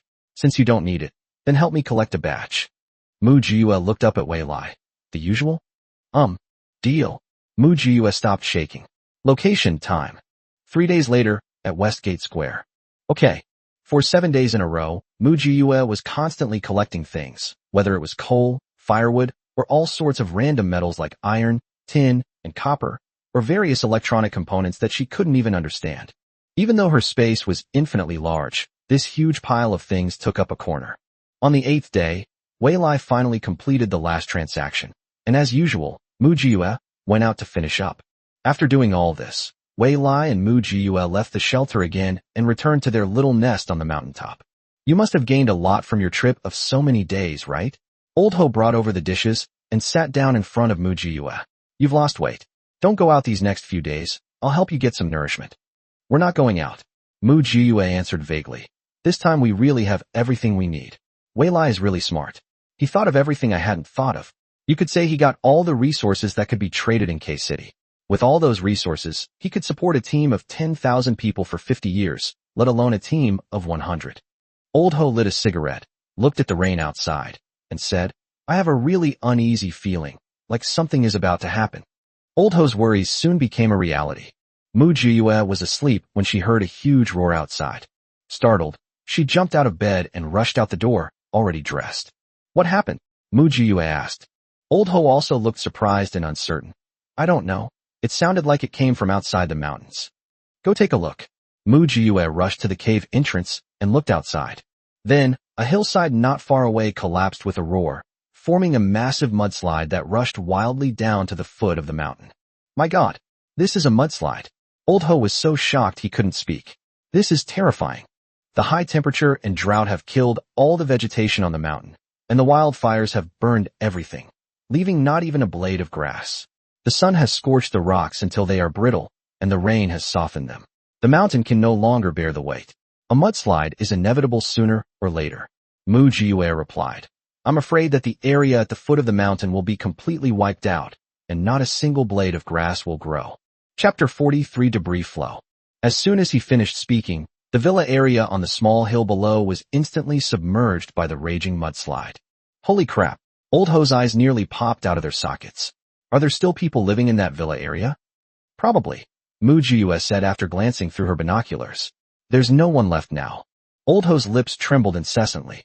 The power of nature is truly immense. It's a power that even language struggles to express. Even though they were quite far apart, they could still feel how that world-destroying power ruthlessly destroyed a small world. Wei Lai rushed over. Are you alright? Mu Jiue shook her head. It's nothing. How about you? My men have all been evacuated, so there were no casualties. Wei Lai looked into the distance with a solemn expression and said, I wonder how things are at the shelter. No sooner had he finished speaking than Wei Lai's phone rang. Wei Lai immediately pressed the speakerphone button and heard a panicked voice coming from the other end of the line. Mr. Wei, the square in the northwest corner of the shelter has been destroyed by the mudslide. I heard that more than 1,000 people were swept away in an instant. Are you all alright? Wei Lai asked. We're alright. Our villa area is underground, so it's relatively safe. But the buildings above ground weren't so lucky. Although they weren't hit by the mudslide, the falling rocks from the mountain still injured quite a few people. Fortunately, the mudslide only grazed past the shelter. If the other person's voice was filled with lingering fear. Yes, if the mudslide had veered even slightly in that direction, the entire shelter will be completely submerged. You guys can come back. We don't need to guard the shelter anymore, Wei Lai said. We're not short of trouble. Let's wait and see. Business here is at its peak right now, the men replied. Boss Wei cares about us brothers, and we have to think about him too. If we don't earn more supplies, how will we survive even bigger natural disasters in the future? Wei Lai sighed. Then you guys be careful. If anything seems wrong, run. Supplies are secondary. Life is the most important thing. Yes. After hanging up the phone, Wei Lai turned to Mu Jiue. I finally understand why you built this shelter here. Jiue, you saved our lives. You probably don't know that F City has been completely flooded, and only 1 in 10 people survived. F City is where Wei Lai used to live. It was also once his stronghold. It was because of his intuition that he chose to believe Mu Jiue, saving himself and a group of his men. Is it that bad? Mu Jiue remained silent. Weren't they evacuated beforehand? It was too late. The floodwaters, carrying mudslides, came too fast. Wei Lai's voice was low and somber. In an instant, more than a dozen boats were swallowed up, each carrying tens of thousands of people. The most terrifying thing is that those who hadn't had time to evacuate were almost instantly buried under the water by the mudslides, and there was no time to save them. Only those who had prepared in advance and left early managed to escape. F City has become a living hell. As soon as he finished speaking, everyone fell silent. Old Ho closed his eyes. He simply couldn't bear to hear about such a tragic scene. That's several million people. Just like that, it's gone. Right now, geological disasters are erupting all over the world. We're doing relatively well here, because we still have people to coordinate efforts. In those areas where no one is being mobilized, many cities have already been wiped out. Wei Lai continued. The higher-ups have decided to relocate all residents of coastal cities to the central and western regions. K-City has a geographical advantage, so it's not time to relocate yet. Mu Jiue's voice was soft but firm. Because the coming cold will be even more deadly. Old Ho turned and walked inside. I'm going to cook. Mu Jiue glanced at his retreating figure and asked Wei Lai, how many of the satellites in the sky are still usable now? 70%, Wei Lai replied. Too fast, Mu Jiue frowned. At this rate, I'm afraid all the satellites will be rendered useless once the severe cold arrives. At that point, even scheduling them will be difficult. Ground transportation was completely lost, maritime transport collapsed, and air travel was impossible due to the low temperatures. By then, the Great Eastern Kingdom will also be in chaos. Yes. Wei Lai frowned deeply, seemingly having some ideas but finding it difficult to make up his mind. Mu Jiue gave him one last reassurance. This rainstorm has been going on for over a month now. I can't say for sure that it will stop in 3 months. What if it stops earlier? Wei Lai's heart skipped a beat, and without saying a word, he turned and left. He walked while making phone calls, remotely directing operations. Mu Jiue guessed that Wei Lai definitely had more men than just those on the mountain. Otherwise, where did he get all that information? This is the last chance to reduce staff. Once the bitter cold arrives, those outside may never be able to return.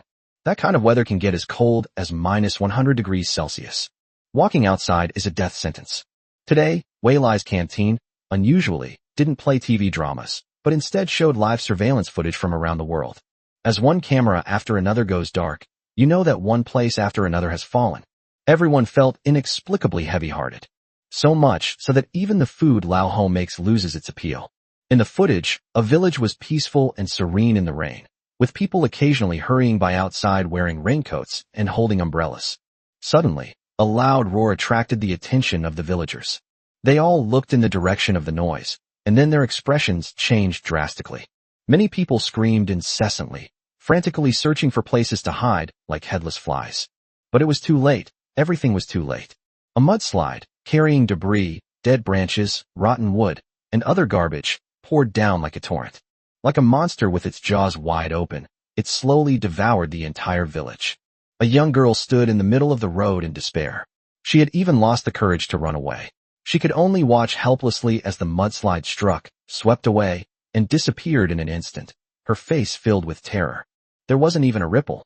And just like that, they completely disappeared from this world. More and more people escaped from their houses, but more and more people were swallowed up by the mudslide. In just a few seconds, the once peaceful village vanished, as if it had never existed at all. The atmosphere in the cafeteria became extremely oppressive. Someone muttered a curse under their breath. Damn it. He didn't even know who to yell at. Someone patted him on the shoulder and said, I didn't understand before why President Wei sold all his assets to bring us to this remote mountain village. Now I realize that President Wei saved all of our lives. Chapter 44. Some people have fled here. The rain is still falling, but it has lessened.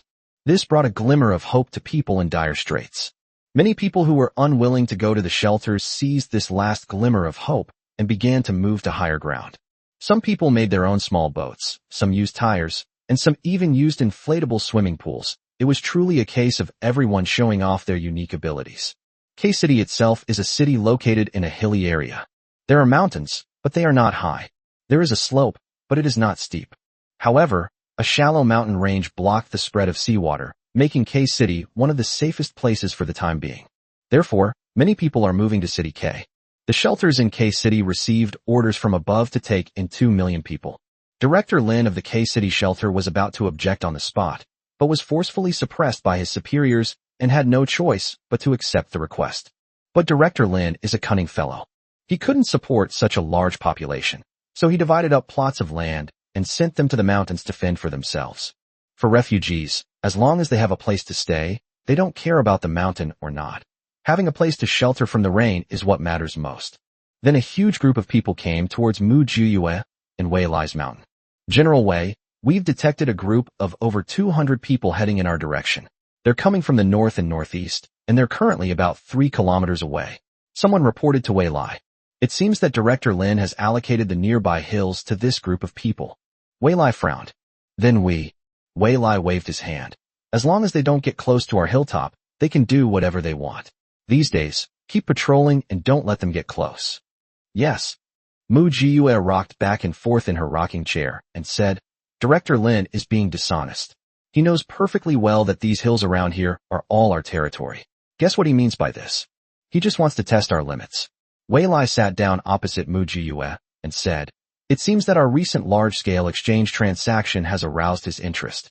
Director Lin is a shrewd and ambitious man who won't stay subservient forever. Although I have temporarily formed an alliance with him, he wants to know if I am qualified to become his partner. Tisk, Mu Jiyue, I hate people like you who are so cunning and scheming, like lotus pods. Wei Lai chuckled. It's all right. He has his clever schemes, and I have my ways to get around them. I won't let him figure out our secrets. Besides, isn't my biggest secret you? Mu Jiyue glanced sideways at Wei Lai. I've hidden all the most important things with you. No one will know how many supplies I actually have. Wei Lai continued with a smile. After all, you are my most important partner. Mu Jiyue laughed along. You're so good with words. All right, I'm going back now. The water level has risen, so all the roads are meaningless. Let's find people to patrol in shifts. Otherwise those people will be starving and won't care about permission or anything else. They'll come and fight us for food, even if it kills them. Don't worry, I know. Wei Lai had someone slip a box of dried fruit to Mu Jiyue, who waved it off and walked away nonchalantly. Mu Jiyue returned to her cave and said to Old Ho, "Old Ho, quite a few people have come to the mountains outside. Each one is in a worse state than the last. If you're too kind-hearted, don't worry, I won't do anything stupid," Old Ho immediately assured him. "I absolutely won't cause you any trouble." Old Ho was speaking very eloquently at the time, but a moment later, he almost contradicted himself. Their hilltop wasn't the highest in the area, but it was the most solid. When Wei Lai came, he spent a lot of manpower and resources to reinforce the hilltop. It's close enough to be considered impregnable. The neighboring hilltops are far inferior. Because of the erosion caused by torrential rains, the area has long been riddled with gullies, and there is no flat land left. So living there was particularly uncomfortable. Many people had their eyes on the hill where Mu Jiyue and Wei Lai were, and they all rowed their boats to get closer. "Stop! All of you stop!" Wei Lai's men blocked the other side. "This hill is ours, and outsiders are not allowed to approach." A ragged but strong man stood up and said, "Young man, we have no other choice. Look, are the surrounding hills habitable? We are a group of people, old and young, and we need to find a safe place to settle down. Don't worry, we are only staying temporarily. We will definitely leave once the water recedes, and will not disturb you. No, step back, or don't blame me for taking action." The man sneered and said, "This mountain isn't privately owned, is it? Why can you go up, but we can't? Everyone, listen to my command. Break through their encirclement, and hurry up the mountain." Swish, swish, swish. A dozen or so strong young men appeared, holding kitchen knives and machetes, their eyes flashing with ferocity as they stared at Wei Lai's men. Seeing that the other party had brandished a weapon, Wei Lai's men did not hesitate and turned around to draw their nail guns, aiming them at the other party. Nail guns are no slouch when it comes to lethality. In times of scarcity of medical resources, it is difficult to treat. On the hillside, Mu Jiyue asked Lao Ho, "Do you see that? This is humanity in the apocalypse. To survive, people will stop at nothing." Old Ho sighed silently and said, "They have it tough too. Who has it easy? We're all just trying to survive." Mu Jiyue chuckled. "In my past life, I wasn't even as good as them. Guess what made me survive to the end?" Old Ho was speechless. The standoff on the water continues. Neither side was willing to back down. Just then, a thin man sneaked around the group and slipped to the side. They attempted to attack the outermost one.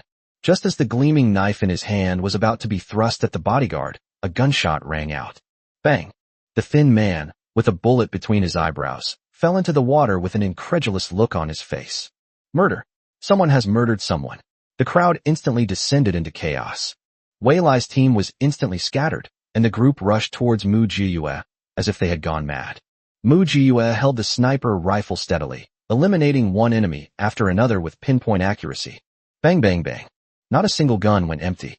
7 or 8 people died instantly, each one of them being the fiercest and strongest among them. Take one more step forward, and it will be an indiscriminate attack. Mu Jiyue picked up the megaphone and shouted at the people on the mountainside.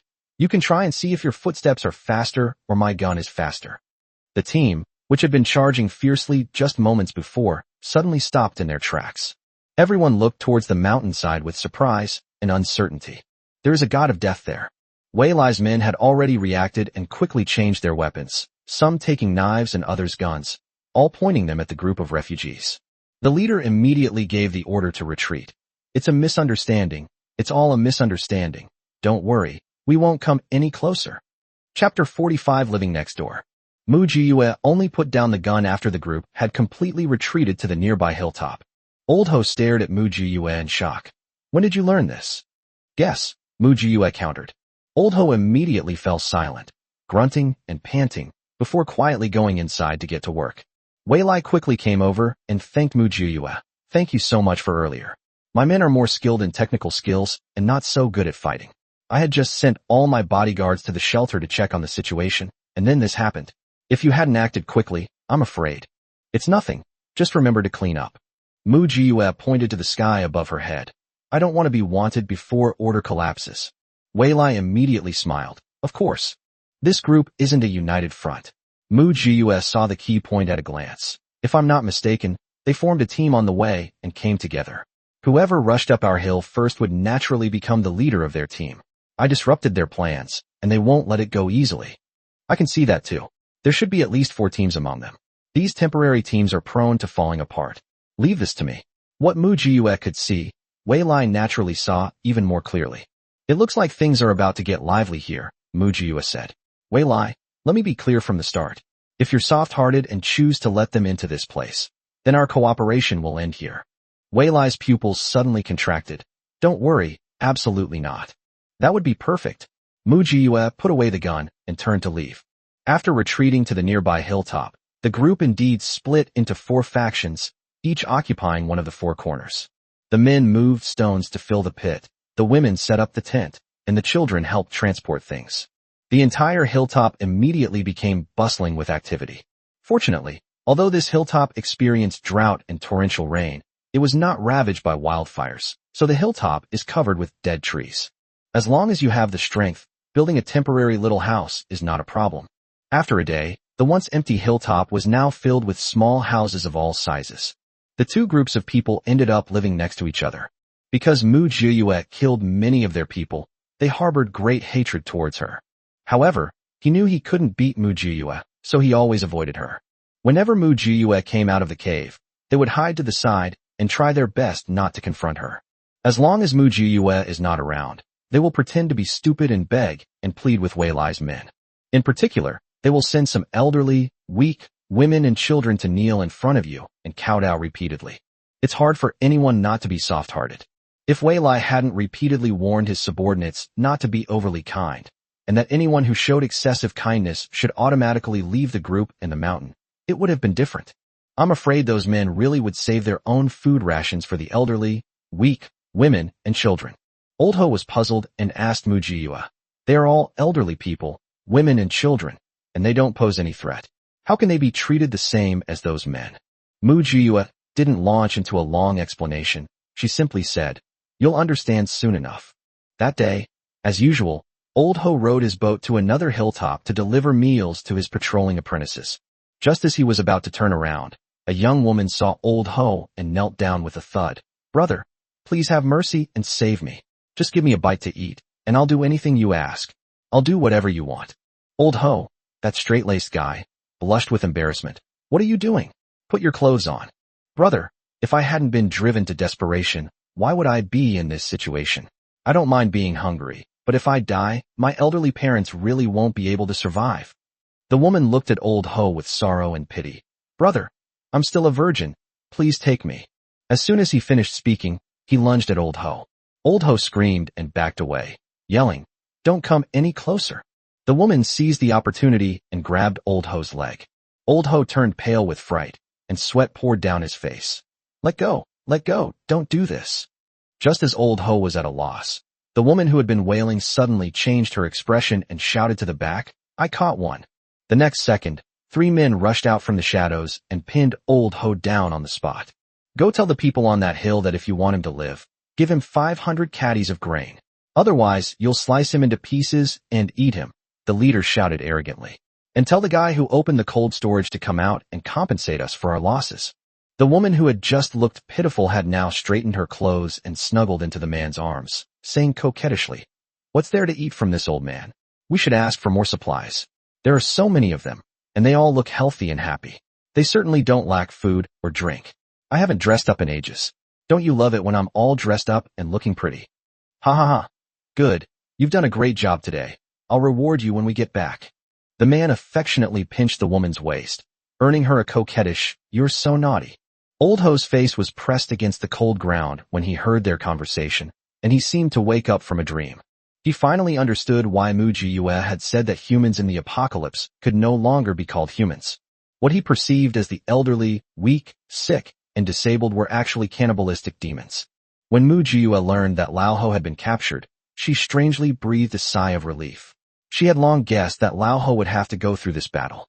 Wei Lai asked her, "Do you want me to step in?" Mu Jiyue sighed, "Forget it, I'll go." Old Ho should have learned his lesson after this incident. Fortunately, they only want food. It would have been a tragedy if they didn't want anything at all. "Wei Lai, I'll go with you, and I'll also let my people see it for themselves and broaden their minds." Mu Jiyue, dressed in a standard black training uniform, stood in front of the group. "Where are they? Where's the food?" The man opposite her looked at Mu Jiyue arrogantly. "And the compensation for the people you killed?" Mu Jiyue raised her hand and lifted the black cloth behind her, revealing a pile of rice and corn, all packed neatly in transparent plastic bags. The group of people's eyes lit up when they saw so much grain. Not long after the natural disaster began, those people ran out of ammunition and food, and usually relied on cheating and deception to obtain supplies. When they couldn't fool people anymore, they started setting up honey traps, and later they resorted to coercion, enticement, and extortion. And then, those men were eager to grab the food, but Mu Jiyue's Tang sword pinned them to the ground, rendering them unable to move. Where are my men? Mu Jiyue raised her eyes and looked at the group of people expressionlessly. If a single hair on his head falls, you won't be able to take a single grain of food. Chapter 46 Attacking cities is inferior, attacking hearts is superior. The group realized that Mu Jiyue was not someone to be trifled with. This person is completely different from the old man who was arrested. Her eyes were devoid of any emotion, and she looked at everyone as if they were lifeless objects. Moreover, he was ruthless and decisive in his actions, clearly a tough opponent. Despite being so young, he showed no mercy when killing, making him someone you absolutely cannot afford to offend. The man opposite waved his hand, and Lao Ho was dragged over in a disheveled state. Old Ho was covered in mud and water, soaked to the bone in the heavy rain. He didn't even dare to look Mu Jiyue in the eye, and could only cower there helplessly.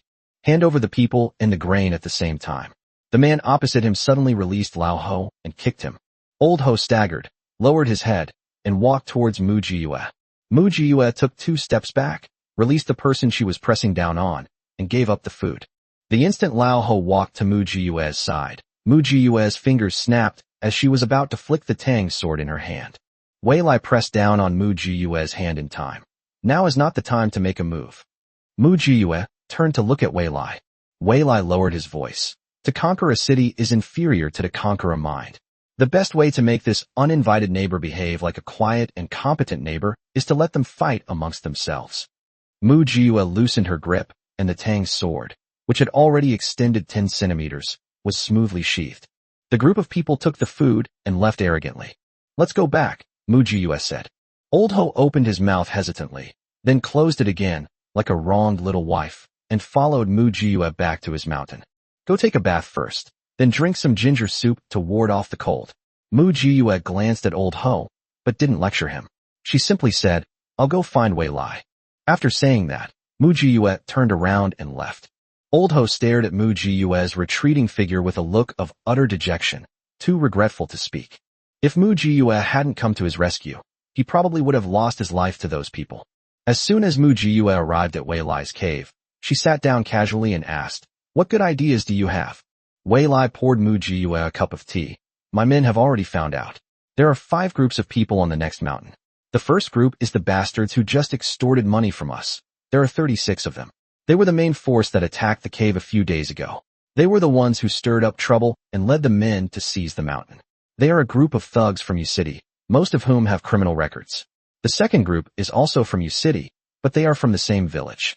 This group is temporarily under the command of the first group, but they won't follow along in any actions. The woman is an exception. She's the one who persuaded the villagers to flee with them.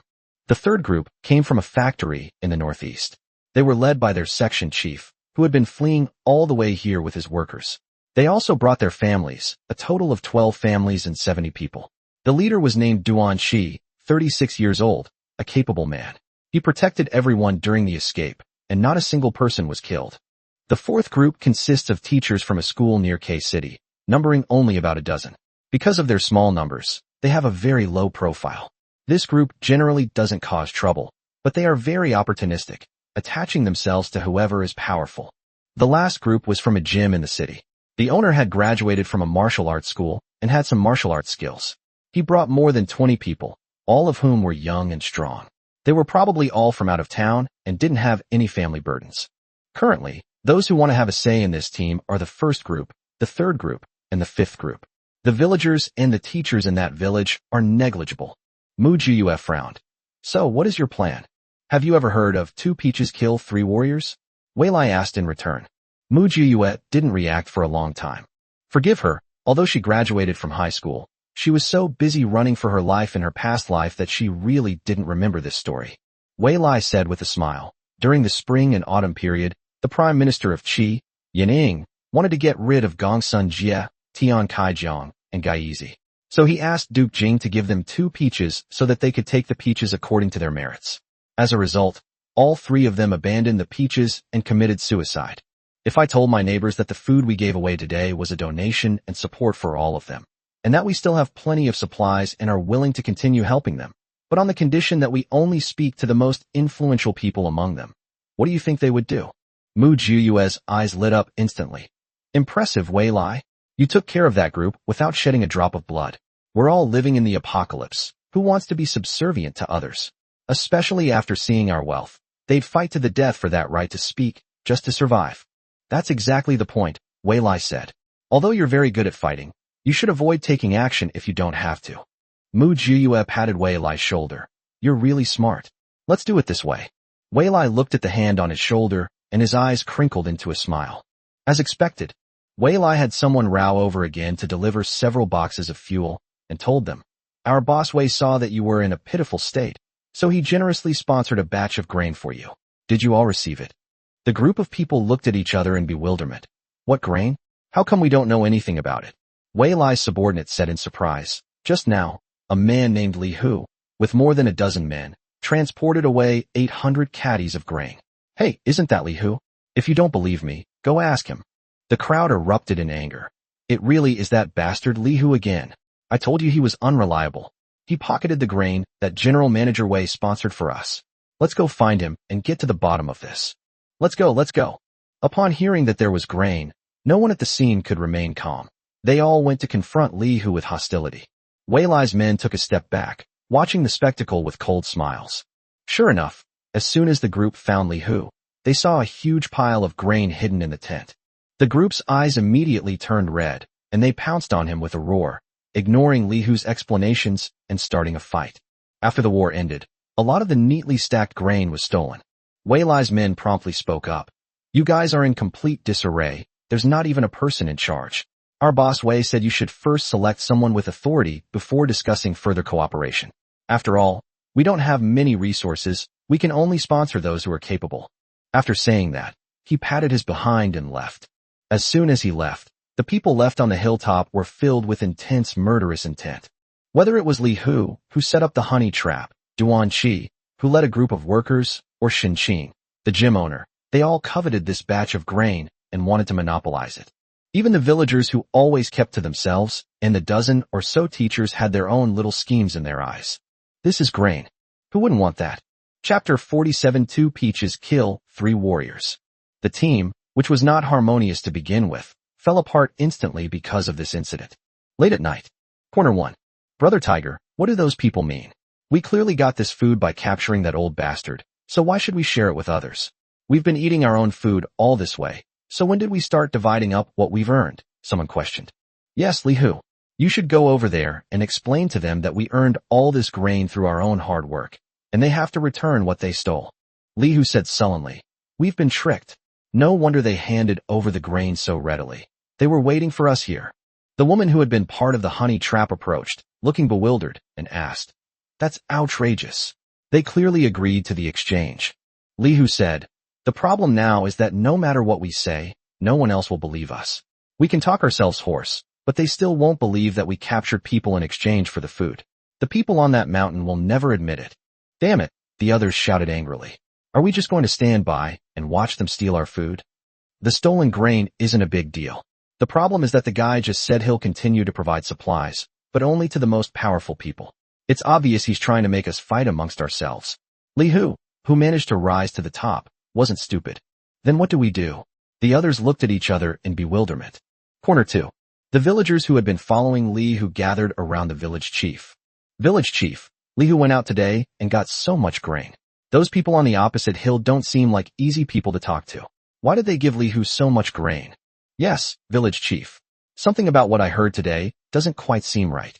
The village chief's aged eyes held a desolate look. Isn't that right? Li Hu and his men must have done something to offend the people on the other side of the mountain. We can't just follow them to our deaths. Wasn't Wu Fong always following Li Hu? Why don't we call Wu Fong back and ask her what happened? Someone suggested. Forget it. Wu Fong hasn't been on our side for a long time.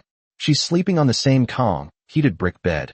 With that Li Hu now, She's already one of them. Even if we call her back, she won't tell us the truth. Someone objected. Anyway, we've already found a place to stay, so let's keep our distance from Li Hu and his group from now on. But if we leave Li Hu, will we still be able to get food? Someone asked in a low voice. The village chief tapped the stone slab to quiet them down, then looked around and said, "The group over there has people, food, and supplies, and they're doing quite well. I see they're all able-bodied young men over there, not a single woman. Our village has many young girls. It's not impossible for the two sides to cooperate." The villagers' eyes lit up immediately. Corner 3. A group of workers surrounded their team leader, Duan Shi. "Engineer Duan, what's the meaning behind that hill over there?" Duan Shi's eyes flashed with a sharp light as he said, "Isn't it obvious? We have too many people here, and they've become wary. Besides, a few days ago, Li Hu led his men to incite the villagers of that village to try and seize their territory, but they ended up getting killed in the process. You don't really think they're going to let Li Hu off the hook, do you?" "So he means he wants us to kill Li Hu?" Duan Shi laughed. "That's right. Whoever kills Li Hu is qualified to make deals with the people on the other side of the mountain. They've proven with their actions that they don't lack supplies. They have food and medicine whenever they want. If we want to make a living here, we'll have to rely on them. It's a pledge of loyalty, understand? So we're really going to kill Li Hu?" "Why not?" Duan Shi sneered. "I've disliked those people for a long time. That Li Hu has been eyeing the young women in our team. For no other reason than for our families, we can't back down on this. Besides, the others don't want more people to share the food. Duan Shi has a daughter who is only 11 years old this year, but she has already grown into a graceful young lady and will surely be a beauty when she grows up. So he had wanted to kill Li Hu for a long time, but he just couldn't find the opportunity. Now, the opportunity has arrived." Corner 4. A dozen or so teachers huddled together, sheltering from the heavy rain outside, and discussed the situation in hushed tones. "There's a capable person on the opposite hill. 2 peaches kill 3 warriors. This open scheme has been unsolvable since ancient times. Yes, even if you know what the other side of the mountain is planning, no one can resist the temptation of so much food. Who do you think will win? Li Hu, Duan Shi, or Xinqing? Who knows? Anyway, we won't take a stand. We'll follow whoever wins." Corner 5. Xinqing summoned his trusted confidants and said, "I have inside information that there will be another natural disaster after the torrential rain, most likely severe cold." "What?" the 20-odd people around exclaimed, their faces filled with horror. "How are we supposed to survive this?" "So the opportunity has come," Xinqing said. "The people on the opposite mountain who can live so comfortably in this apocalypse and support such a large team must have plenty of supplies." "Boss, are you planning to lead us to join them?" someone asked. "What are you thinking? They don't just take anyone," Xinqing said. "I've observed those people. There's a short man who exudes a murderous aura. Don't let his thin appearance fool you. He can take on 100 men single-handedly. There are 20-odd of us. We're not enough to be their prey. So, we can't confront them head-on. We need to cooperate." "How can we cooperate? Didn't they say they only trade with those who have the power?" Xinqing said with a sneer. "Why did they say that right when Li Hu got the grain? Isn't this clearly telling us to kill Li Hu?" Those around him seemed thoughtful. "With just our small group, taking down Li Hu won't be easy. We need to find an ally." Xinqing's eyes gleamed. Duan Shi isn't one to be subservient either. He's been the most wary of Li Hu all along. As for those dozen or so teachers, they're all show and no substance. In the apocalypse, scholars are the most useless. What about the villagers? Those villagers are even more useless. Who knows if they will betray us and tip off Li Hu? They've been living off Li Hu all this way, Xinqing said. "To ensure everything goes smoothly, we should find Duan Shi to join forces as soon as possible." Good. At this time, Mu Jiyue had finished eating and drinking at Wei Lai's place and was preparing to return home. "Don't scold Boss Ho when we get back. He was quite pitiful today too," Wei Lai reminded Mu Jiyue with a heavy heart. Mu Jiyue waved her hand. "No way." After saying that, Mu Jiyue left. As soon as he arrived at his doorstep, he saw Old Ho wearing an apron, looking at him expectantly. But as soon as he saw him, Old Ho, as if he had done something wrong, quickly shrank back. Chapter 48. I know I was wrong. "What are you hiding for?" Mu Jiyue called out to Old Ho. "Are you alright?" No. Old Ho was so embarrassed that he could hardly keep his face up. He stammered. "I'm sorry, September, I know I was wrong. People can't teach people, but they can learn from experience." Mu Jiyue said calmly. "It's good. It's better to learn to use your brain now that the apocalypse has just begun and people haven't reached the point of cannibalism. It's much better than learning to protect yourself after the harsh winter when resources are so scarce that people have to exchange their own children to eat. Old Ho's face turned bright red with embarrassment. He simply stood in front of Mu Jiyue, bowed his head, and admitted his mistake. I really know I was wrong. I promise I will listen to you in everything from now on. I will never say another word to a woman again. There's no need to throw the baby out with the bathwater. Not all women in this apocalypse are bad, but it's always good to be vigilant. Seeing that Old Ho was going to overreact, Mu Jiyue immediately said, there are also many women who are independent and self-reliant, who don't depend on men, and who would rather freeze or starve to death than be servile. Don't generalize. As our ancestors said, when poor, cultivate your own virtue. When rich, help others. We're poor right now, and although we have some resources, we're not qualified to save the world. Yes, I understand. Old Ho nodded like a chicken pecking at rice, quickly stating, we only have enough to feed ourselves. Where would we get surplus to help others? Mu Jiyue. All right, once bitten, twice shy. Old Ho will most likely avoid women like the plague for a while to come. I'm hungry. Is there anything to eat? Mu Jiyue asked, trying to distract Lao Ho. Yes. I stewed some soybeans and pig's trotters for you to nourish yourself. Old Ho immediately perked up. I'm planning to build a few more stoves to ward off the cold and to keep warm when the harsh winter comes. I think the interior of the cave can be modified a bit more. Let's reinforce that spring pool at the back and add an insulation layer so it won't freeze in the cold. And these vegetables, I guess they won't survive the winter, so let's harvest them and hydroponically grow them all. Okay, do whatever you want. Mu Jiyue knew that Lao Ho was deliberately giving her work to do, afraid that she would abandon him, so she simply agreed to everything. Old Ho then happily went off to do his work. After eating and drinking her fill, Mu Jiyue just wanted to lie down comfortably. However, he hadn't been lying down for long when Wei Lai called. Are you free? Come over for a bit. Mu Jiyue stretched and walked over with her umbrella. On Wei Lai's desk were all sorts of electronic components, things she couldn't understand. What is it?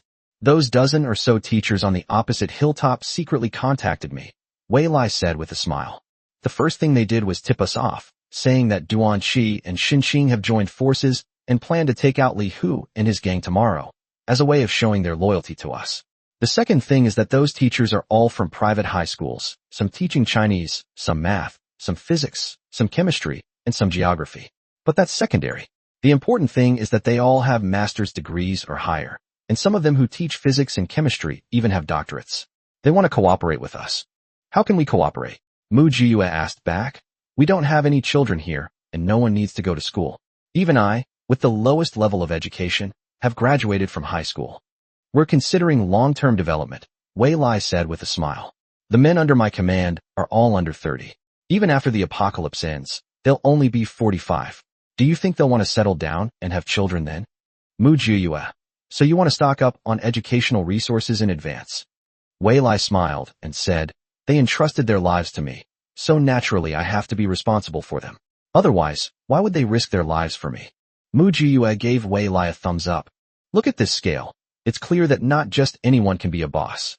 A boss who treats his subordinates like human beings is the kind of boss who wins people's hearts. I just calculated it. With my supplies, supporting a few more people is no big deal. Wei Lai pulled out a list and showed it to Mu Jiyue. Now it's the apocalypse, so naturally we can't pay wages like before. Being able to eat and drink our fill and stay warm is the biggest benefit we can get.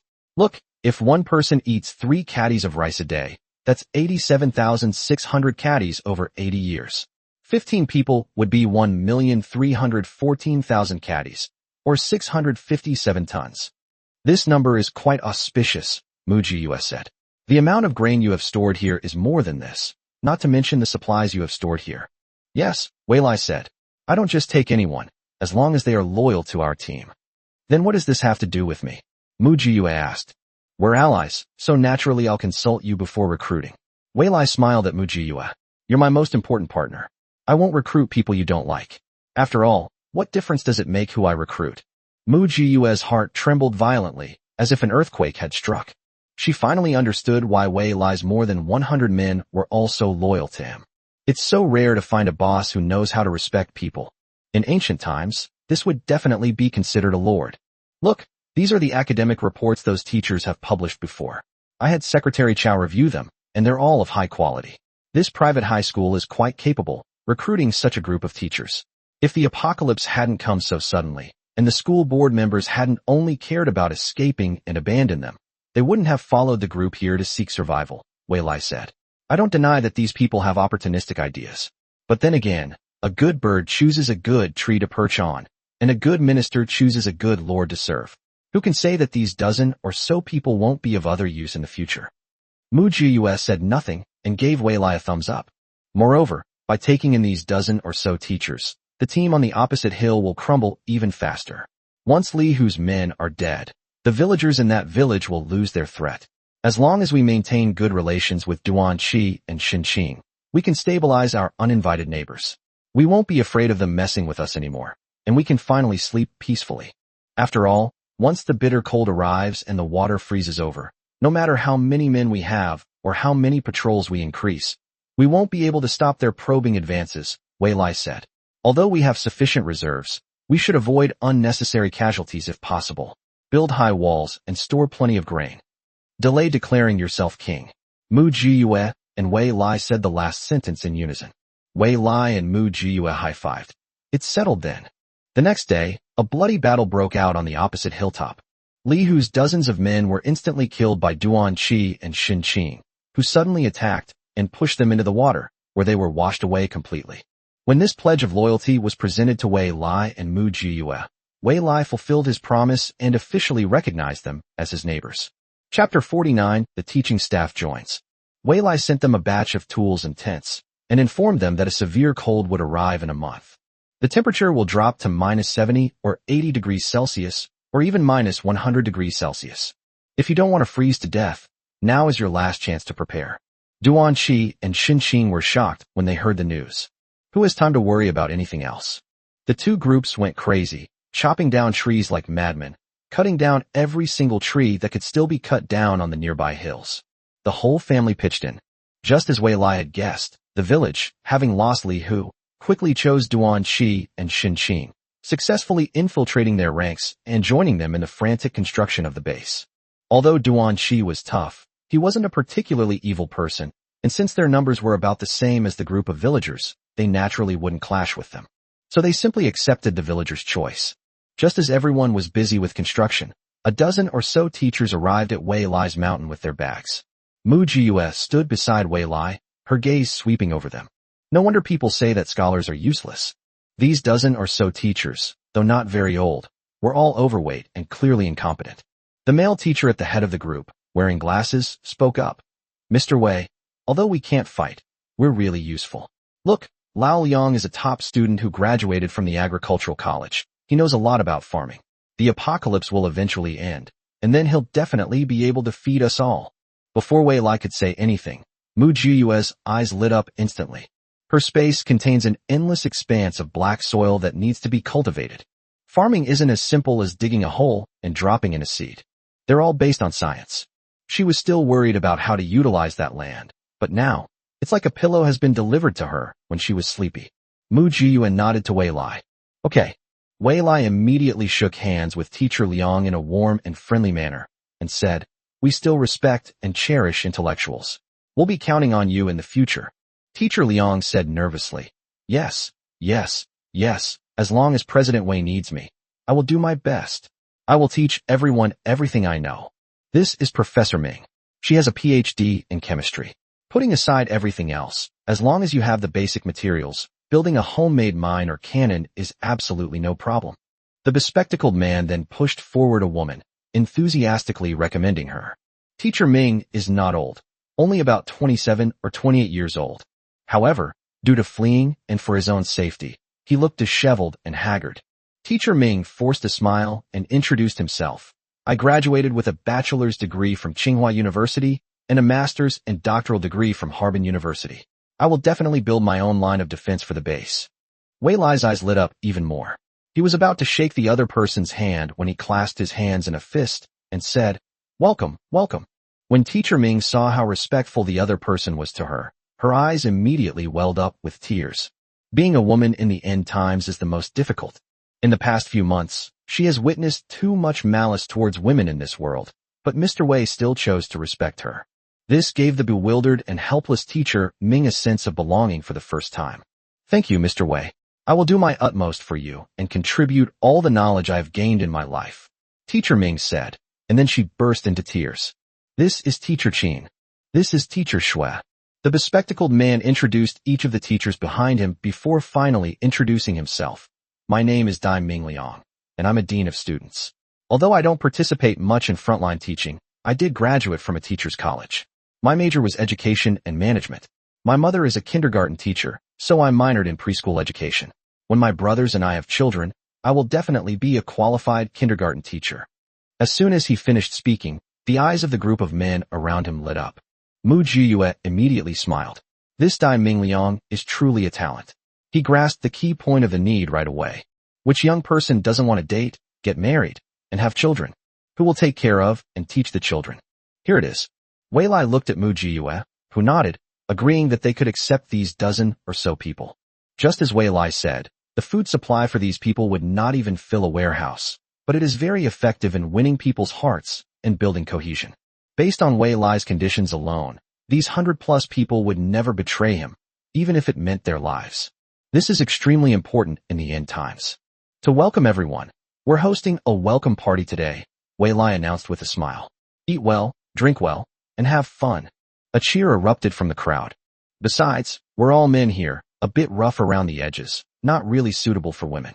So, I've prepared a separate cave for the female teachers. Wei Lai looked at Mu Jiyue. Jiyue, I'm entrusting them to you. Mu Jiyue raised her hand and made an okay gesture. No problem. There are 4 female teachers in total. They are Teacher Ming, Teacher Qin, Teacher Li, and Teacher Wang, and they all look quite young. Your cave is still being prepared. Come with me first, take a shower, and change your clothes. Mu Jiyue beckoned the 4 female teachers to follow her. Seeing that they didn't move, Mu Jiyue smiled and said, Don't be nervous, I'm a woman too. As soon as he finished speaking, the eyes of the 4 female teachers nearly popped out of their sockets. This killing machine is actually a woman. Oh my god. Mu Jiyue asked Lao Ho to help Wei Lai, while she took 4 female teachers to the bathroom to take a shower.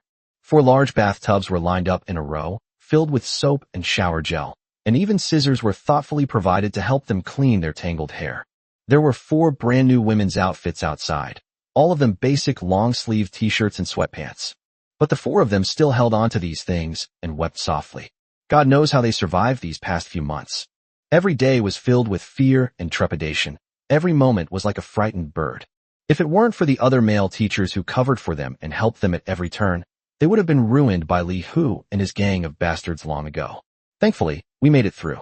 They finally saw a glimmer of hope after a long period of hardship. After they had cried enough, they changed their clothes and came out together, looking at Mu Jiyue. Thank you. Mu Jiyue waved her hand, gesturing for them to sit down, and said, We don't accept just anyone.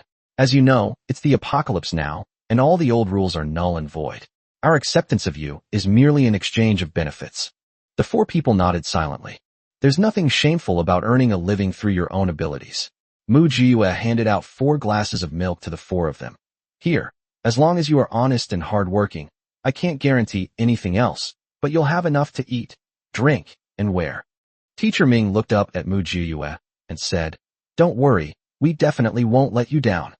Teacher Qin also said, Although you said it was an exchange of benefits, we still appreciate your kindness. I will definitely strive to become a useful person. Teacher Wang and Teacher Li nodded at the same time. Yes, that's how it is for us too. Chapter 50 Knowledge is Power. On the other side, Dai Mingliang provided Wei Lai with more detailed information. President Wei, Duan Shi is a rough man, but he's shrewd and has leadership skills. He's not highly educated and a bit rude, but he knows how to win people over. His team has both old and young members, and although they've lost many people along the way, they've protected the children. Xinqing is a martial arts school graduate, so most of his instructors are his juniors, all skilled fighters. Although they are few in number, they are very strong. But they have a fatal flaw: they don't have firearms. No matter how high your martial arts skills are, you're still afraid of a kitchen knife. President Wei only needs to be vigilant, not worried. But those villagers who are almost invisible are the ones we need to pay extra attention to, Dai Mingliang said. The village chief is very shrewd and clever. Wei Lai nodded. Anyone who can lead the entire village to escape and still have so many people survive must be no pushover. Yes. At first, I also thought he was a kind-hearted and pure-hearted old man. But later, something happened that made me change my opinion of him. Dai Mingliang said. Actually, Li Hu's woman didn't approach him on her own. The village chief gave her to Li Hu. Oh. Wei Lai tapped his fingers on the table. Tell me more about it. Everyone in that village has the surname Wu, so their village is called Wu Family Village. Village Chief Wu is the person in charge of Wu Family Village. Wu Fong is the village chief's niece. When the village chief gave her to Li Hu, Wu Fong was initially unwilling. But the village chief used forceful means to suppress Wu Fong, and only then did Wu Fong go with Li Hu. Outsiders all think that Wu Fong only followed Li Hu because she thought the village was a burden. Village Chief Wu is just a pitiful, abandoned old man. But in reality, Wu Fong's every move was remotely directed by Village Chief Wu, including Li Hu and his gang. Bringing the people of Wu Family Village under his control was also Village Chief Wu's plan. Along the way, everyone lacked food and clothing, and some conflicts were inevitable. The villagers of Wujia Village also stole our supplies. But with Li Hu backing us up, we could only let it go. There was nothing we could do. We couldn't fight against Li Hu. If Duan Qi hadn't been capable and Xin Qing hadn't been strong, Village Chief Wu would still have tried to take advantage of them. In fact, he did try before. Village Chief Wu planned to use the same trick again and give the young girls in the village to Duan Qi and Xin Qing. But Duan Qi has a wife and daughter. He is a family man. Although he is rough, he truly loves his family. Therefore, he directly refused Village Chief Wu's offer to give them away. Xin Qing simply doesn't find them attractive. Xin Qing is clearly the kind of person with some family wealth. To be able to lead over 20 younger students and start his own gym, he must have some assets. Men with a bit of money don't look down on village girls. Although there are indeed a few pretty girls in Wu Family Village, they are women with only skin and no substance. Dai Mingyang smiled. Wei Lai nodded knowingly. Don't laugh at me. There are a dozen or so of us, and none of us are strong enough to kill a chicken. In order to survive, we have to be opportunistic and try to please everyone. When Li Hu bullies us, we go to Duan Qi and Xin Qing for help. But Duan Qi and Xin Qing don't accept us. They only offer some appropriate obstacles and help. That's all.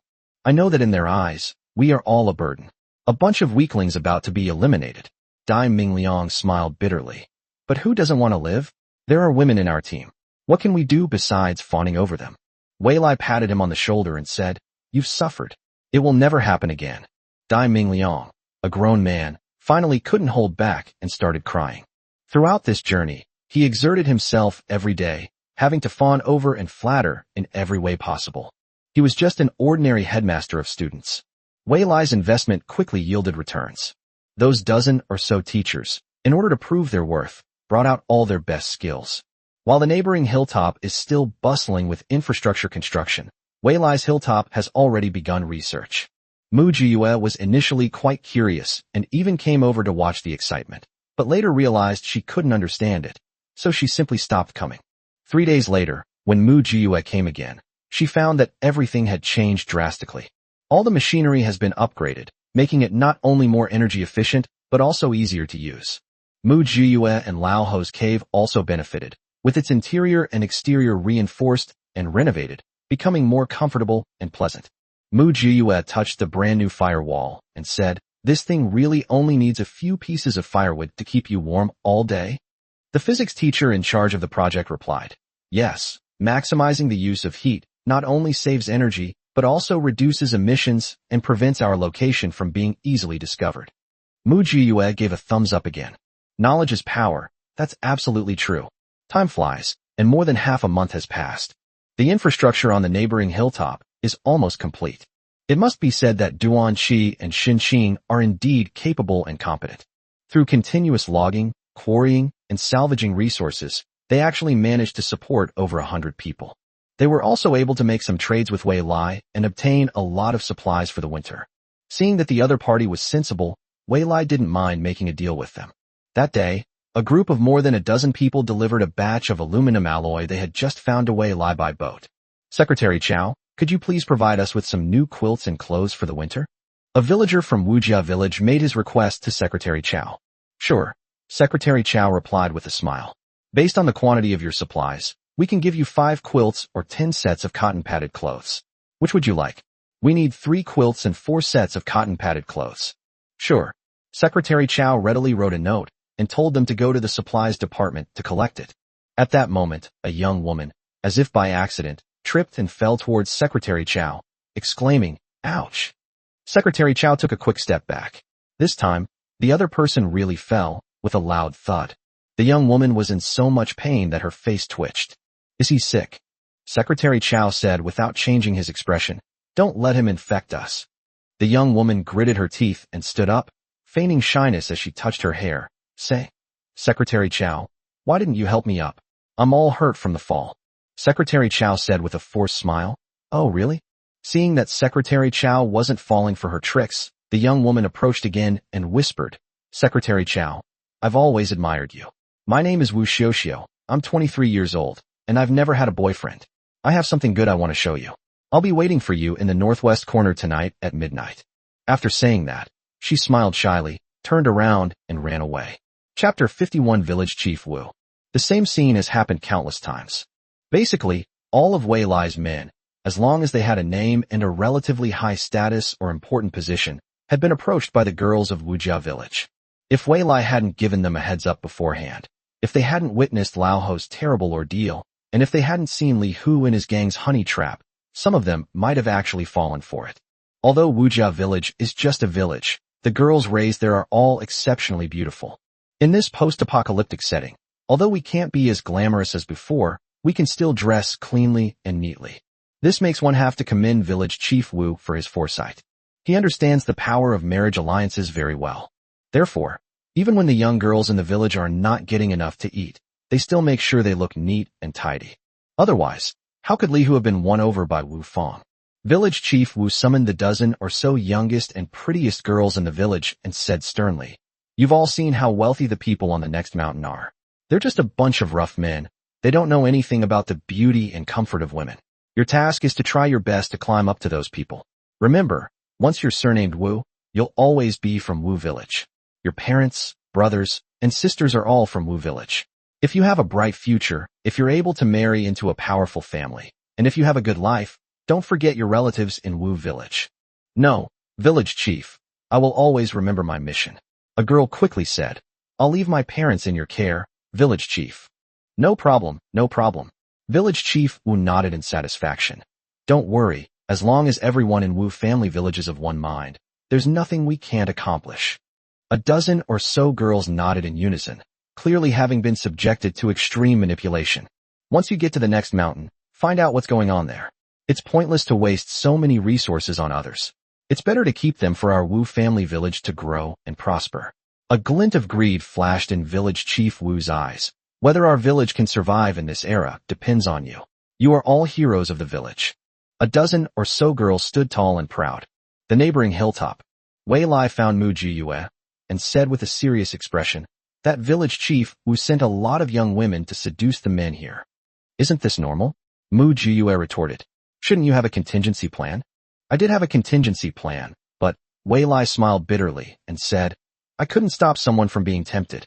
Hog is the oldest of my men. He's already 30 this year. He told me that even if he knew the other party had ulterior motives, he still wanted to give it a try." "Try what?" Mu Jiyue asked, puzzled. 6 years ago, Hog was a mercenary. He was injured in an operation. Doctors later determined that his chances of having children were very slim, but not impossible. As he got older, the hope dwindled, Wei Lai said. "After Hog retired, he became my bodyguard. He's been doing this for 3 years. In those 3 years, he's done a lot for me, which has also delayed his search for a partner. There's a woman in Wu family village named Wu Qinglan. She's 25 years old this year. She's pretty enough to catch Hog's eye, and she's also thoughtful and gentle." Wei Lai smiled bitterly.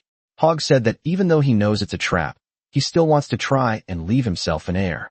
Mu Jiyue didn't understand, but she respected. Everyone has different ideas. She absolutely has no desire for offspring. If you can't even live your own life, why do you need descendants? But some people live for their children. Without them, life feels meaningless. "So, what do you want me to do?" Mu Jiyue looked at Wei Lai in confusion. "Have me persuade Wu Qinglan to leave?" No. How could I do such a thing?" Wei Lai waved his hand. "Although I've never been in a relationship, I know that it's not right to break up other people's relationships casually." Wei Lai emphasized the phrase, "I've never been in a relationship." But Mu Jiyue didn't recognize it. Mu Jiyue said, You want Hog to go to the next mountain and infiltrate their ranks. How could that be? Hog is an indispensable bodyguard of mine. He's in charge of the entire defense of the Western Front, Wei Lai denied. So what exactly do you want me to do? Mu Jiyue frowned. Get to the point, stop dawdling. I want you to help me take away a batch of important supplies. Wei Lai then told the truth. I suspect that Wu family village is using a feint to deceive us.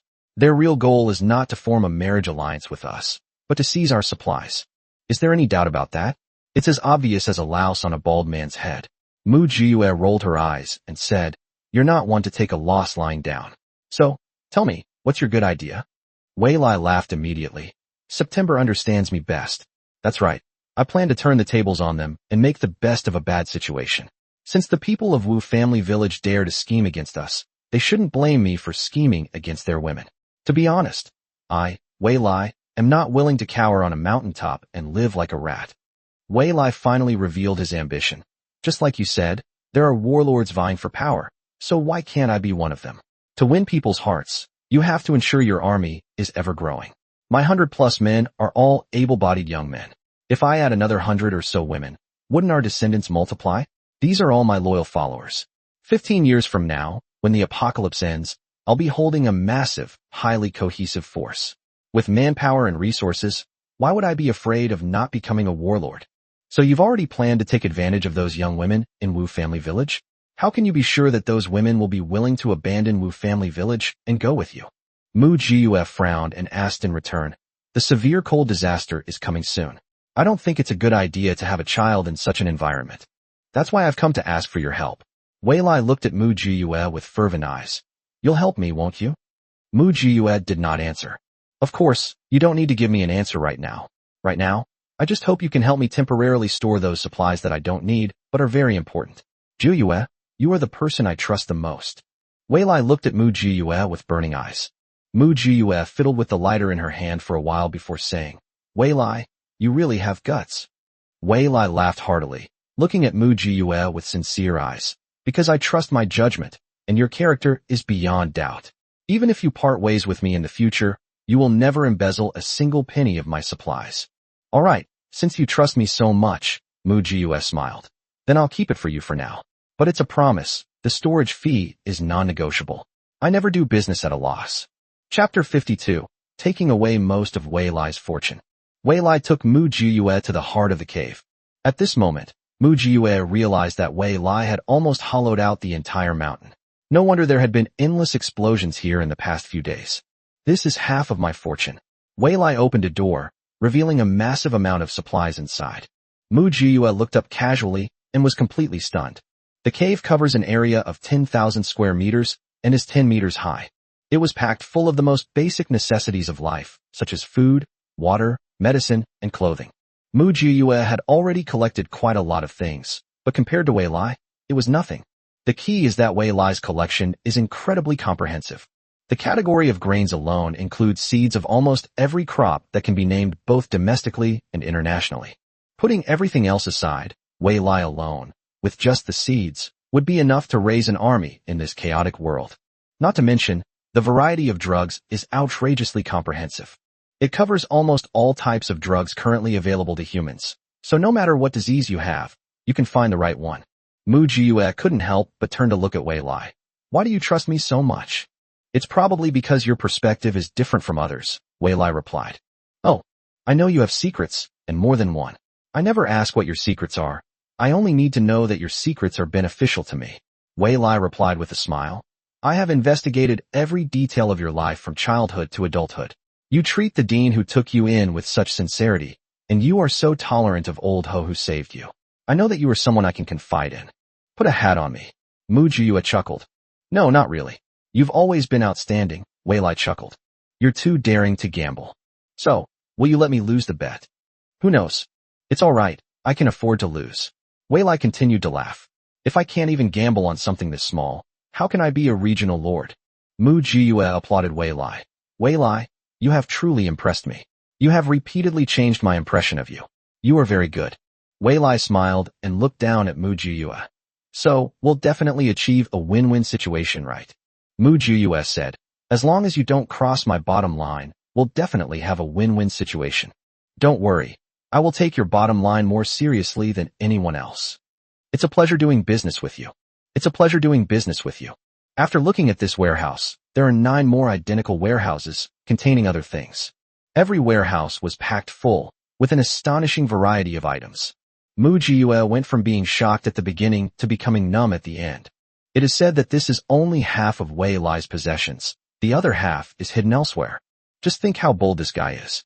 Based solely on a guess, he actually sold off all his family assets and exchanged them all for countless supplies. And sure enough, he won his gamble. After inspecting the last warehouse, Wei Lai handed the key to Mu Jiue. You've memorized the password, right? I'll pass it on. No one will come here for 5 minutes after I leave until dawn tomorrow. You can take everything with peace of mind. Mu Jiue smiled and nodded, watching Wei Lai leave. She had to admit that Wei Lai looked especially handsome in her eyes at that moment. As soon as Wei Lai left, Mu Jiue opened all the doors, waved her hand, and took away all the supplies inside. These supplies were piled up in the warehouse. It was absolutely full, a huge amount of supplies. Even if she never goes out to find supplies again, she can still support a city of 1 million people by replicating gold 10,000 times over. TSK, TSK, TSK. She got excited too. She clearly only wanted to survive until the end of the apocalypse. After doing all this, Mu Jiue quietly returned to her cave, eating and drinking as if nothing had happened. It seemed as if Wei Lai had never entrusted even half of his possessions to Mu Jiue for safekeeping. Only Secretary Chao knew that her boss's relationship with Mu Jiue had become even closer. Right now, the neighboring hilltop, Duan Shi and Shen Qing ate together and exchanged information. Those people from Wu family village are indeed restless. They've set their sights on the group next door, Duan Shi said. Village Chief Wu's ambitions are truly considerable. Shen Qing said, it's more than just having big ambitions. Those people next door are clearly not good people. Village Chief Wu thinks he's clever and shrewd, but in other people's eyes, he's nothing more than a clown. Do you believe that before long, Wu family village will pay the price for its actions? Duan Shi chuckled self-deprecatingly. Who cares about them? Let them go if they want to die. We just need to take care of ourselves. Shen Qing paused for a moment, then asked, how long until the cold wave? Judging by the time, there's still about half a month left, Duan Shi replied. We still don't have enough firewood. I found a fish pond outside today, and there are quite a few fish in it, Shen Qing said. Really? Duan Shi's eyes lit up instantly. Such important news, and you just told me like this? Since our 2 gangs have reached a cooperation agreement, we should naturally have the sincerity to cooperate, Shen Qing said, feigning displeasure. Besides, I trust Brother Duan. Duan Shi laughed heartily and said, Brother Shen is right. It was my fault. What are your plans for these fish? Let's hurry up and get it back while no one's found out yet, and exchange it for more coal with the neighbors, Shen Qing said. Then we'll keep some for our family to nourish them. These past few months of wandering have taken a toll on their health. Duan Shi wholeheartedly agreed. Okay, it's settled then. Shen Qing continued. Those people next door are quite shrewd. In the apocalypse, they still managed to take in a dozen or so teachers. Their ambitions are clearly not small. Brother Duan, let's try not to clash with them. Who knows, it won't be long before they rise to prominence. Duan Shi seemed to have thought of something as well, nodded, and said, You're right. It's a pity we don't meet their standards. After saying that, he laughed self-deprecatingly. In the days that followed, the rain fell exceptionally hard, as if it were retaliating by raining down all the rain that was to come in the future. Old Ho wanted to teach in the cave next door, but he almost couldn't get out. The rain is too heavy. Even the thickest raincoat can't keep out the moisture. In the end, there was no other way but to suspend the classes and let the students practice on their own. Despite the terrible weather, on the neighboring hilltop, Shen Qing and Duan Shi managed to lead 100 people to clear all the fish from a pond. Don't talk about sustainable development or keeping fish fry. It's the end of the world. Who cares about whether it lasts or not? Let's just survive first. Chapter 53. The rainstorm is about to end. As expected, Wei Lai accepted his neighbor's request to make the deal. I received a huge pile of all kinds of fish. Meanwhile, the person next door received the coal and moisture-proof, cold-proof tent they wanted most. The rain gradually subsided that day and seemed to be stopping. The people on the next hill were cheering, celebrating the end of the rain. Meanwhile, Mu Jiue and Wei Lai immediately began inspecting the facilities on the entire mountain, reinforcing and installing cold-proof netting. All internal pipes were cleaned, and the heating device was started for trial operation. Because of the addition of several engineering and science teachers, the heating equipment has been upgraded by 2 levels, and any unsuitable parts need to be repaired and modified as soon as possible. Mu Jiyue also benefited from it. The small cave was built to be warm and cozy. Even in freezing temperatures of -100 degrees Celsius, it can be handled with ease. Putting everything else aside, growing flowers and vegetables in a cave is absolutely no problem. Upon seeing Wei Lai's ambitious actions, the people on the neighboring hilltop immediately stopped celebrating and cheering. They seized the time, followed closely behind, and raced against time to build fortifications to keep warm. They didn't have many tools, so they could only make use of the existing terrain, digging trenches 3 meters wide and 8 meters deep, and then connecting the trenches together, making it look like a tunnel warfare operation. But you know what? It's actually quite good at keeping warm. While it's not as comfortable as the one next door, it's still not freezing cold. They sped up the logging process, cutting down all the nearby dead trees that could be felled and dragging them back. For those that were too far away, they could only wait for the trees to freeze over and then cross them on the ice. These things have nothing to do with Mu Jiyue. She lay comfortably and leisurely on the recliner, listening to music, eating fresh fruit, and drifting off to sleep. Suddenly, a cheer came from outside. The rain has stopped. The rain has really stopped. Look, isn't the sun about to come out? Mu Jiyue's eyes snapped open, and she jumped up and ran to the cave entrance to take a look. The rain has really stopped. This means the rainstorm is about to end. But a truly cruel world is about to arrive. Mu Jiyue called Wei Lai. How many satellites are still usable now? I was just looking for you, Wei Lai said. I just received news that the satellites in the sky have suddenly gone out of control, broken free of Earth's gravity, and are escaping into outer space. Right now, apart from a few communication and weather satellites that are still operational, all the other satellites have malfunctioned.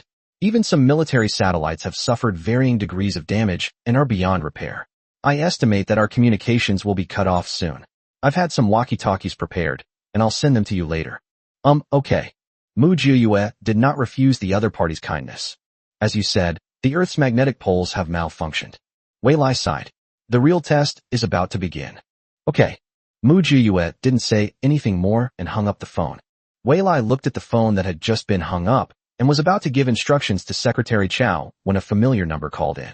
Wei Lai hesitated for a moment before answering the phone. Hello. What? You won't even call me father anymore. A stern voice came from the phone. Do you not even want the surname Wei anymore? Not at all. I am but a dissolute son who has been expelled from my home. I would never dare to tarnish the honor of the Wei family. Wei Lai replied sarcastically. You bastard. A furious curse came from the other end of the phone, and someone quickly snatched it away. Hey, big brother, let's not talk about the past. What time is it now? We've heard that things are going to get chaotic up there. Dad has decided to take us and leave Beijing together. Come with us. Leave? Where to? Wei Lai's mocking smile flashed across his lips. Dad has stockpiled supplies in the southwest, so we'll definitely be fine once we get there. Although we won't be as carefree as before the apocalypse, we'll definitely survive. Big brother, please come back soon, or it might be too late. The young man's urgent voice on the phone sounded genuinely concerned for him. No need. I'm doing fine on my own. I'm fed and my family isn't hungry, so I won't go back and take your jobs. Wei Lai coldly refused. Brother, don't say that. We are family after all. I'm not family with you, Wei Lai said sarcastically. The moment I was kicked out of my family, apart from my grandfather, no one was family with me. Now that my grandfather is gone, I have even less family. Big brother. Don't bother me unless it's absolutely necessary. That's all. Wei Lai hung up the phone immediately. At this time, in the capital city, at the Wei family residence. When Mr. Wei saw that his eldest son dared to hang up on him, he was so angry that he smashed his phone. Madam Wei quickly comforted him. It's not worth getting angry with your own child. Xiaolai just has a bad temper and is a bit irritable, but he's actually a good child. You still think he's a good person. Back then, he pointed his finger at you and called you shameless. You haven't forgotten all that, have you? Mr. Wei blurted out. Lady Wei looked very uncomfortable. The current Mrs. Wei is the impoverished female student who was sponsored by Wei Lai's biological mother back then. After graduation, under the pretext of repaying a debt of gratitude, she came to Wei Lai's biological mother's side and then stole her benefactor's husband. Wei Lai's biological mother couldn't stand this insult, so she hired someone to teach this shameless woman a lesson. However, the woman was more cunning and struck first, framing Wei Lai's biological mother for causing her miscarriage. In her emotional state, Wei Lai's biological mother fell for the trap. On her way back, due to brake failure, she plunged off a cliff and died. Wei Lai was only 8 years old at the time. 6 months later, Mr. Wei married this mistress and became Mrs. Wei. Wei Lai was sent to old Master Wei's place and left unattended. Wei Lai was raised by his grandfather. Upon reaching adulthood, as the eldest son, he is entitled to inherit the family business. However, Mr. Wei used the excuse that Wei Lai was disrespectful to his wife and intended to murder his brother to directly expel him from the house. Wei Lai's grandfather was so angered that he fell ill and passed away the following month. From that moment on, Wei Lai harbored a deep hatred for the entire Wei family, left for distant lands, and never returned. Madame Wei said somewhat awkwardly, "Can you really take a child's few angry words seriously?" On one side, Wei Yao, the son of Madame Wei and Mr. Wei, spoke with an innocent and naive air. "Brother, are you still bothered by what happened back then? I was young and ignorant at the time, so I didn't stand up for you. If I had known that this misunderstanding would make you hold a grudge, I would have made things clear long ago. This is none of your business." Mr. Wei slammed his fist on the table in anger. "That unfilial son is just my nemesis. But Dad, if my brother doesn't come with us to the southwest, our meager supplies won't be enough for us to live a life of luxury," Wei Yao said, feigning innocence. "I heard that my brother sponsored a lot of supplies for the K-City shelter. If he can afford to sponsor so much, he must have even more hidden away. If we add his supplies, we can continue to live a life of luxury in the southwest." Mr. Wei, who was initially furious, calmed down immediately. Chapter 54 Unbearable Family. Madame Wei pretended to hit her son. "What nonsense are you talking about? Even if your eldest brother got the news in advance and stockpiled so many supplies without telling the family, he is still your eldest brother." Lady Wei applied the eye drops at just the right time. Mr. Wei's temper flared up again. "He really is my nemesis. No wonder he suddenly sold off all his assets, so that's why. Damn it, inferior genes can't produce anything good. I'm his father, his things are mine." Madame Wei and Wei Yao exchanged a quick glance. Madame Wei quickly patted Mr. Wei's back and said gently, "Father and son, talk it out and don't lose your temper. Xiao Lai is so filial to the old man. He will definitely be filial to you too. He's just too proud to admit it right now." "Yes, Dad, I'm very worried about my older brother out there. Didn't they say that even satellites in the sky are going to fall down? What if we can't contact him once communications are cut off?" Wei Yao said hypocritically, "It's best to have him come back as soon as possible." Mr. Wei nodded and said, "Xiao Yao is still the most filial. Dad, when my older brother comes back in the future, I will definitely take care of you and Mom together." Wei Yao was already 18 years old, but he pretended to be 8, which made Mr. Wei smile from ear to ear. After hanging up the phone, Wei Lai immediately instructed Secretary Chow to investigate. Something is definitely amiss. Find out what they're up to. Secretary Chow, yes. Soon, Secretary Chow delivered the results of his investigation. Wei Lai was so angry when he saw it that he laughed out loud. "Good, very good, truly excellent." Wei Lai slammed the intelligence report onto the table with a vicious look of disgust. "They're trying to squeeze every last drop of blood from me, using my son whom they despise to the fullest extent."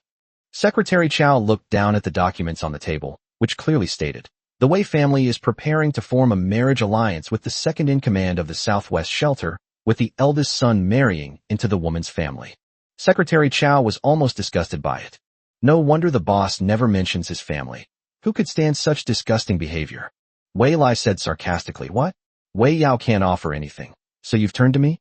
They're probably not just after you, but also the supplies you have," Secretary Chow said. "Communications haven't been cut off yet, so the Wei family can easily find out what you've been doing at the K-City shelter. Not only did you sponsor so many supplies, but you also traded so many. Not to mention, how much did we make selling water during the heat wave and drought? And reselling protective suits. That was a killing." "That's right. That old geezer is just dreaming," Wei Lai said with a sneer. "I'm actually hoping the satellite falls down soon. Then we'll see how he can still act all high and mighty." After saying that, Wei Lai immediately said to Secretary Chow, "Transfer the supplies we have stored outside as soon as possible. It's probably not safe outside anymore." Secretary Chow immediately nodded. "Yes, I have already ordered them to temporarily suspend all material transactions. We really made a fortune this time. These supplies are enough for us to live on for several lifetimes." Wei Lai finally smiled. "Everyone has worked hard. Now that everyone's here, let's relax a bit." "Yes," Secretary Chow replied with a smile. "Everyone has been on edge these past few days, so it's time to let them relax a bit." The sky finally brightened completely. The long-awaited sun finally peeked out with a smile. Everyone on the hilltop was cheering and jumping for joy. Rainy days are so unbearable. My whole body is covered in hair. It's so annoying. I can't get it clean no matter how much I wash it. As soon as the sun came out, everyone was busy washing clothes and airing out bedding. On the nearby hilltops, clothes racks of all sizes were hanging, and clothes and bedding almost covered the entire hilltop. Mu Jiuyue was no exception. She and Lao Ho washed all the clothes they had accumulated over the past few days in one go. All the used bedding was taken out to be sun-dried. Such good weather is extremely rare in the entire post-apocalyptic world. Once the sandstorm comes, don't even think about drying your clothes like this. Mu Jiuyue lay on one side, basking in the sun, with a blade of grass in her mouth. Wei Lai came over and lay down next to her, putting his hands behind his head, and asked, "Have you ever been curious about your background?" "What's there to be curious about?" Mu Jiuyue replied lazily. "The fact that I was abandoned proves that my fate with them has run its course. Since there's no fate, they're just strangers. Would you be curious about a stranger?" "No." Wei Lai immediately laughed. "I'm not as carefree as you. Did something happen to you?" Mu Jiuyue asked. "It's nothing, just some trivial matters." Wei Lai changed the subject. "When exactly will the severe cold arrive?" "It's hard to say, maybe in 2 or 3 days, or even today," Mu Jiuyue said. "Who can predict natural disasters?" "That's true, but communications just went down completely just now." Wei Lai told Mu Jiuyue, "The last message I received was that the top leader passed away 3 days ago, and many people have started fighting for power. It's estimated that it won't be long before it affects K-City. Now that there's no leader, everyone is preparing to act independently. Director Lin is already prepared to fight for actual control of the shelter." "What does this have to do with us?" Mu Jiuyue retorted. "Ha ha ha ha, you're always so carefree. You're right, it has nothing to do with us." Wei Lai turned to look at Mu Jiuyue. To be honest, Mu Jiuyue is not bad looking, but only just so. She's far from being a beauty that could topple kingdoms. But she possesses an undeniable charm and allure that draws people in and makes them want to know more about her. She always dressed in a neutral style, with short hair and even an overly strong jawline, all of which indicated that she was never a timid woman. Wei Lai wanted to get closer, but he was afraid he wouldn't be able to accept the consequences of failure. "What are you thinking about?" Mu Jiuyue saw Wei Lai staring blankly at her without saying a word, so she asked him, "By the way, how's the progress with your bodyguard?" "You mean Hog?" Wei Lai picked up the conversation, saying, "He's really getting along with Wu Qinglan now. Not only him, but several other people have also become close to the women of Wu family village." "Aren't you afraid they'll betray you?" Mu Jiuyue asked. "I'm not afraid," Wei Lai replied with a smile. "The people I've chosen have all been carefully considered and tested. I know you want to say that people's hearts are unpredictable, but at least for now, I still believe in them." Mu Jiuyue nodded. "I will succeed in September." "I will," Wei Lai said in a low but burning voice. "I will prove myself." On the other side, Hog and Wu Qinglan were getting intimate in a newly dug cave. The cave was dug very crudely. It looked like a temporary structure.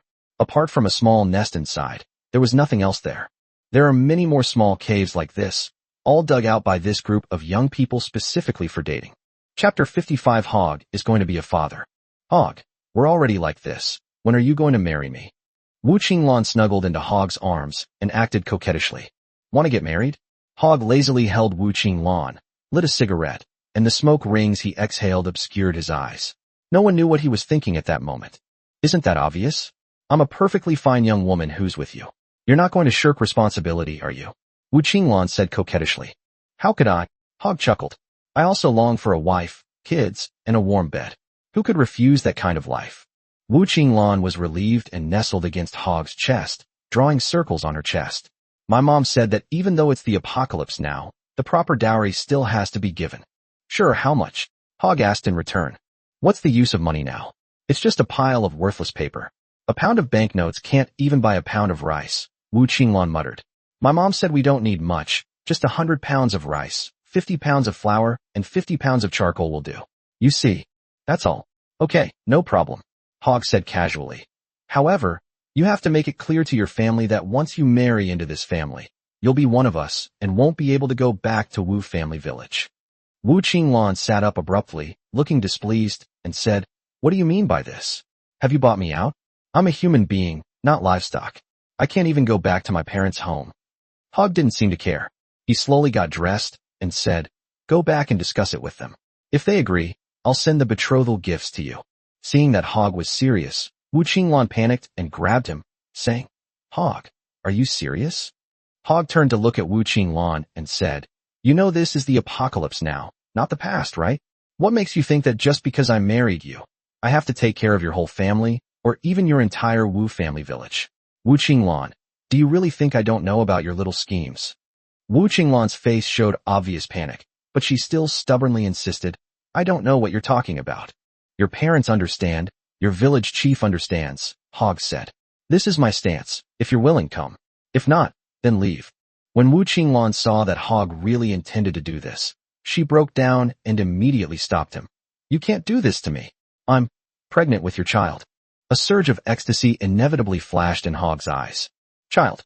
He actually managed to leave behind descendants?" Hog grabbed Wu Qinglan. "Are you serious? How could this be false? My period is more than half a month late," Wu Qinglan replied shyly. "Come on, follow me." Hogra pulled Wu Qinglan outside. "What are you doing? Where are you taking me?" Wu Qinglan was startled. "Didn't you want to get married? I'll take you to see my dowry." Without waiting for a reply, Hog pulled Wu Qinglan back to his residence and found the doctor from their group. "Xiao Yu, come here. Let's check her to see if she's pregnant." Dr. Yu is a refined 26-year-old man with glasses. He is not handsome, but he has a very pleasing appearance and gives people a sense of reliability. He was a general practitioner whom Wei Lai specifically chose from a group of medical doctors. This is also the team's biggest guarantee. Dr. Yu glanced at Wu Qinglan and said, "Lie down there." Wu Qinglan turned to look at Hog. "What do you mean? If you are really pregnant, I'll give you double the dowry. That is, 200 caddies of rice, 100 caddies of flour, and 100 caddies of charcoal. How about it?" Hog agreed readily. All of Wu Qinglan's pent-up frustration vanished instantly. This much grain is enough to feed her parents for a year. I willingly got onto the examination bed. Dr. Yu acted quickly, and the results came out in a short while. After a blood test, it was confirmed that I am pregnant. An abdominal ultrasound was also performed, which confirmed that it is not an ectopic pregnancy. When Hog looked at Wu Qinglan again, his eyes were much more intense. "Qinglan, go back and discuss it with your family, and see when would be a good time to get married." Seeing how proactive and enthusiastic Hog was, Wu Qinglan immediately became aloof.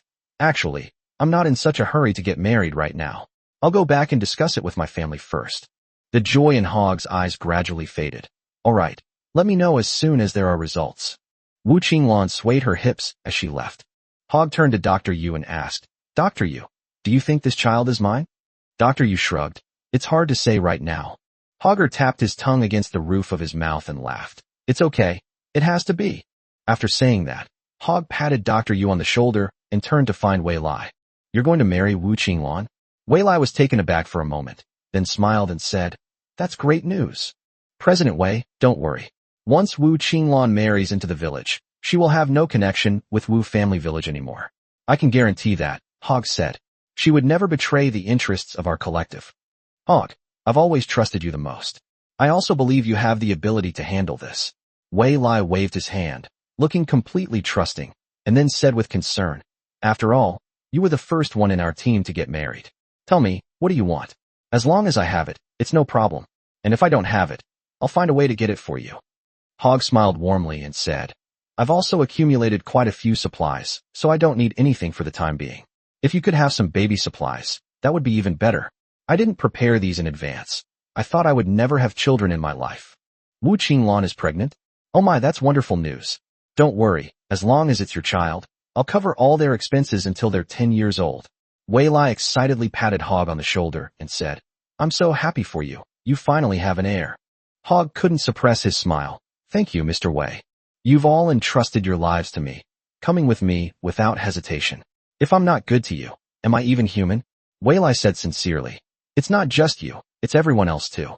In this messed up apocalypse, we're brothers. Isn't it only natural for brothers to help each other?"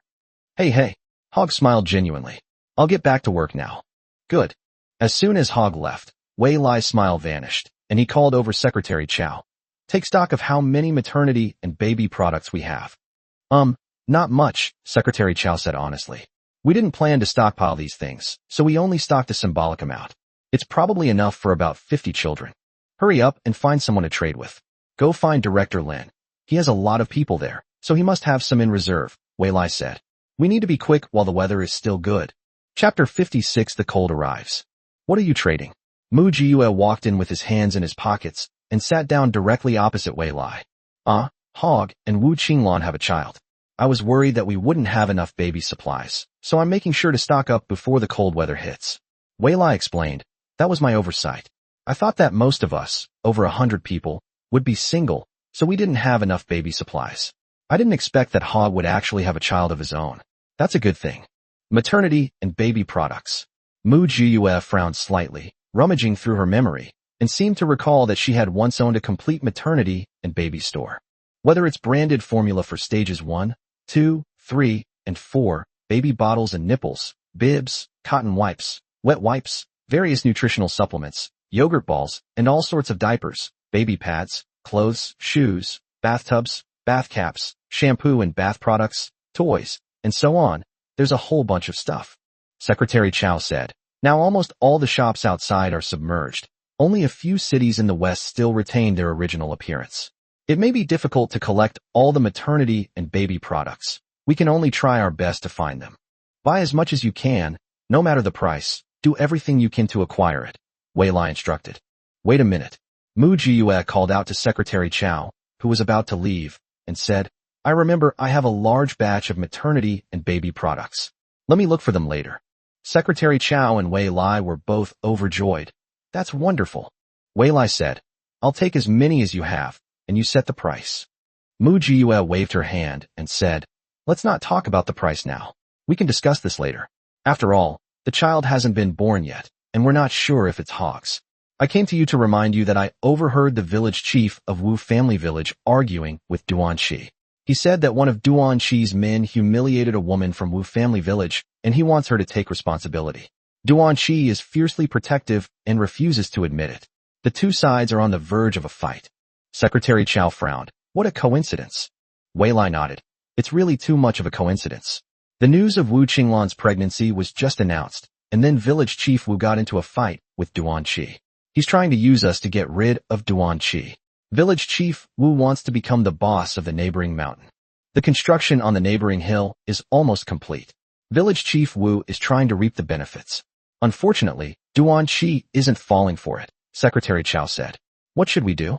Wu Qinglan will definitely seek help from Hog. Should we help her or not? Wei Lai waved his hand. Let Hog decide for himself. He can help if he wants, but all his actions are none of our business. Understood. Secretary Chow nodded. Upon receiving the message, Mu Jiyue didn't linger and said, you all go about your business. I'll go back and find some maternity and baby supplies. September, please, Wei Lai said. It's okay if we can't find it. We'll just go and collect another batch. Anyway, we'll need these things sooner or later. The sooner we collect them, the more secure we'll be. The longer the apocalypse lasts, the more rare these things will become. All right. Mu Jiyue returned to her cave, entered her spatial dimension, and began rummaging through her stored goods. The warehouse now is enormous. You can't finish the journey by walking alone. Thankfully, the space has an automatic organization function. Otherwise, I might search myself to death and still not find what I want. Following the labels, I found the section for maternity and baby products. After browsing through it, I found it to be quite comprehensive. The mother and baby store was in a hurry to be sold, probably because the owner had run into some trouble, and the 50,000 yuan was all they had to cover. In reality, these goods cost countless amounts of 50,000 yuan. Mu Jiyue got lucky. Considering the need to ensure future population growth, Mu Jiyue decided to replicate these maternal and infant products 10,000 times over. Materials requiring 10,000 times replication have been detected, consuming 4,692,000 grams of gold. Confirm/cancel. Mu Jiyue clicked OK. Swish, swish, swish. The baby and maternity supplies that originally occupied only a tiny corner suddenly increased tenfold, turning into a mountain of supplies.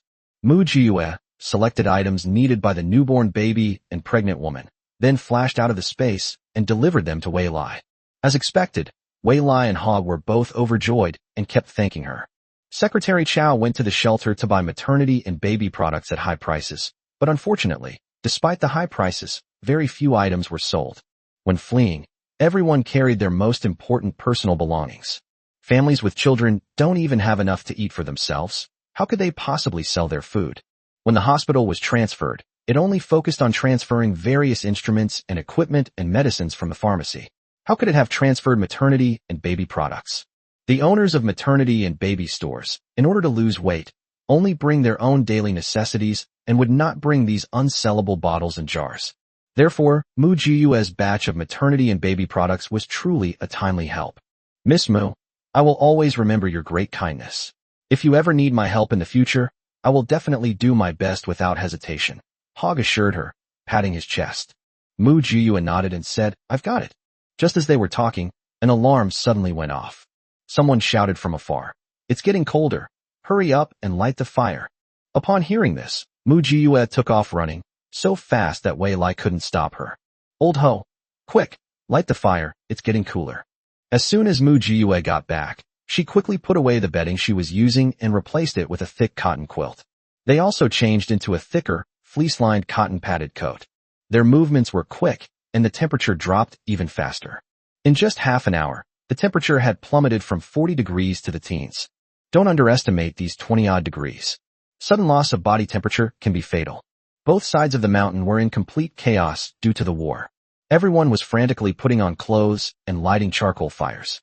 By the time everything was finished, the temperature had dropped to around 10 degrees Celsius. It felt extremely cold. This temperature is deadly. Old Ho kept rubbing his hands together, warming them by the fire. How are we supposed to survive if it really drops to minus 100 degrees Celsius? As soon as he finished speaking, from the next hilltop came the sound of wailing and crying. It seems someone has died because of the sudden drop in temperature. Mu Jiyue added a piece of firewood, and the temperature inside the cave instantly stabilized. We're inside the cave, so the changes are relatively small, which is why we haven't felt uncomfortable, Mu Jiyue replied. It's a different story outside. This wave of severe cold is designed to eliminate a large number of humans. I estimate that at least half the population will be wiped out. That's outrageous. Old Ho was utterly shocked. This is already a conservative estimate, Mu Jiyue said calmly. This natural disaster wiped out the elderly over 50 and children under 5. Those who survived were just lucky. Chapter 57 Village Chief Wu's Exorbitant Demands. Old Ho sighed and said, How are we going to get by from now on? Just live life the way it is. Mu Jiyue took a sip of hot soup. Isn't watching the excitement a way of living too? Beep, beep, beep. A siren sounded outside. Mu Jiyue rushed out, and, just as she reached the cave entrance, she saw a fleet of ships, loaded with supplies, sailing towards her. From the cave next door, someone was waving a signal flag, and the fleet immediately changed direction and headed towards the warehouse. Old Ho also came out, and upon seeing this scene, he exclaimed, Wow, is this General Wei's fleet? How much supplies must that be? Quite a lot. Mu Jiyue suddenly chuckled, seemingly lost in thought. What are you laughing at? Old Ho asked her. I bet the people on the next mountain are green with envy, Mu Jiyue said with a laugh. Wei Lai's pace in taking back the next mountain will probably have to speed things up, just as Mu Jiyue had predicted. Seeing so many supplies being continuously delivered to their neighboring hilltop, the people on the next hilltop were so envious their eyes practically turned into rainbows. Village Chief Wu was the most excited and also the most jealous. Previously, it was only a guess that Wei Lai had a considerable amount of supplies. Now, seeing it with their own eyes, it's not just a lot. These supplies are enough for all the villagers of Wu family village to eat and drink without worry for 100 years. Village Chief Wu immediately summoned all the young girls in the village and said, You've all seen how wealthy the neighboring hill is. You all need to strive to marry there as soon as possible, gather information about them, and find a way to take over that hill. With these resources, you can eat whatever you want and wear whatever you want. A dozen or so girls, each with an air of determination, replied, Yes, Village Chief. You should all learn from Qinglan, Village Chief Wu said, pointing at Wu Qinglan. She's the most promising one. She's completely got Hog over there under her thumb. Just now, someone came over to propose marriage to Qinglan, and the first thing he asked for was 200 caddies of rice, 100 caddies of flour, and 100 caddies of charcoal. The dozen or so people around her all looked at Wu Qinglan with envy. Wu Qinglan was extremely proud. You think you can marry me with this little bit? Wu Qinglan said proudly.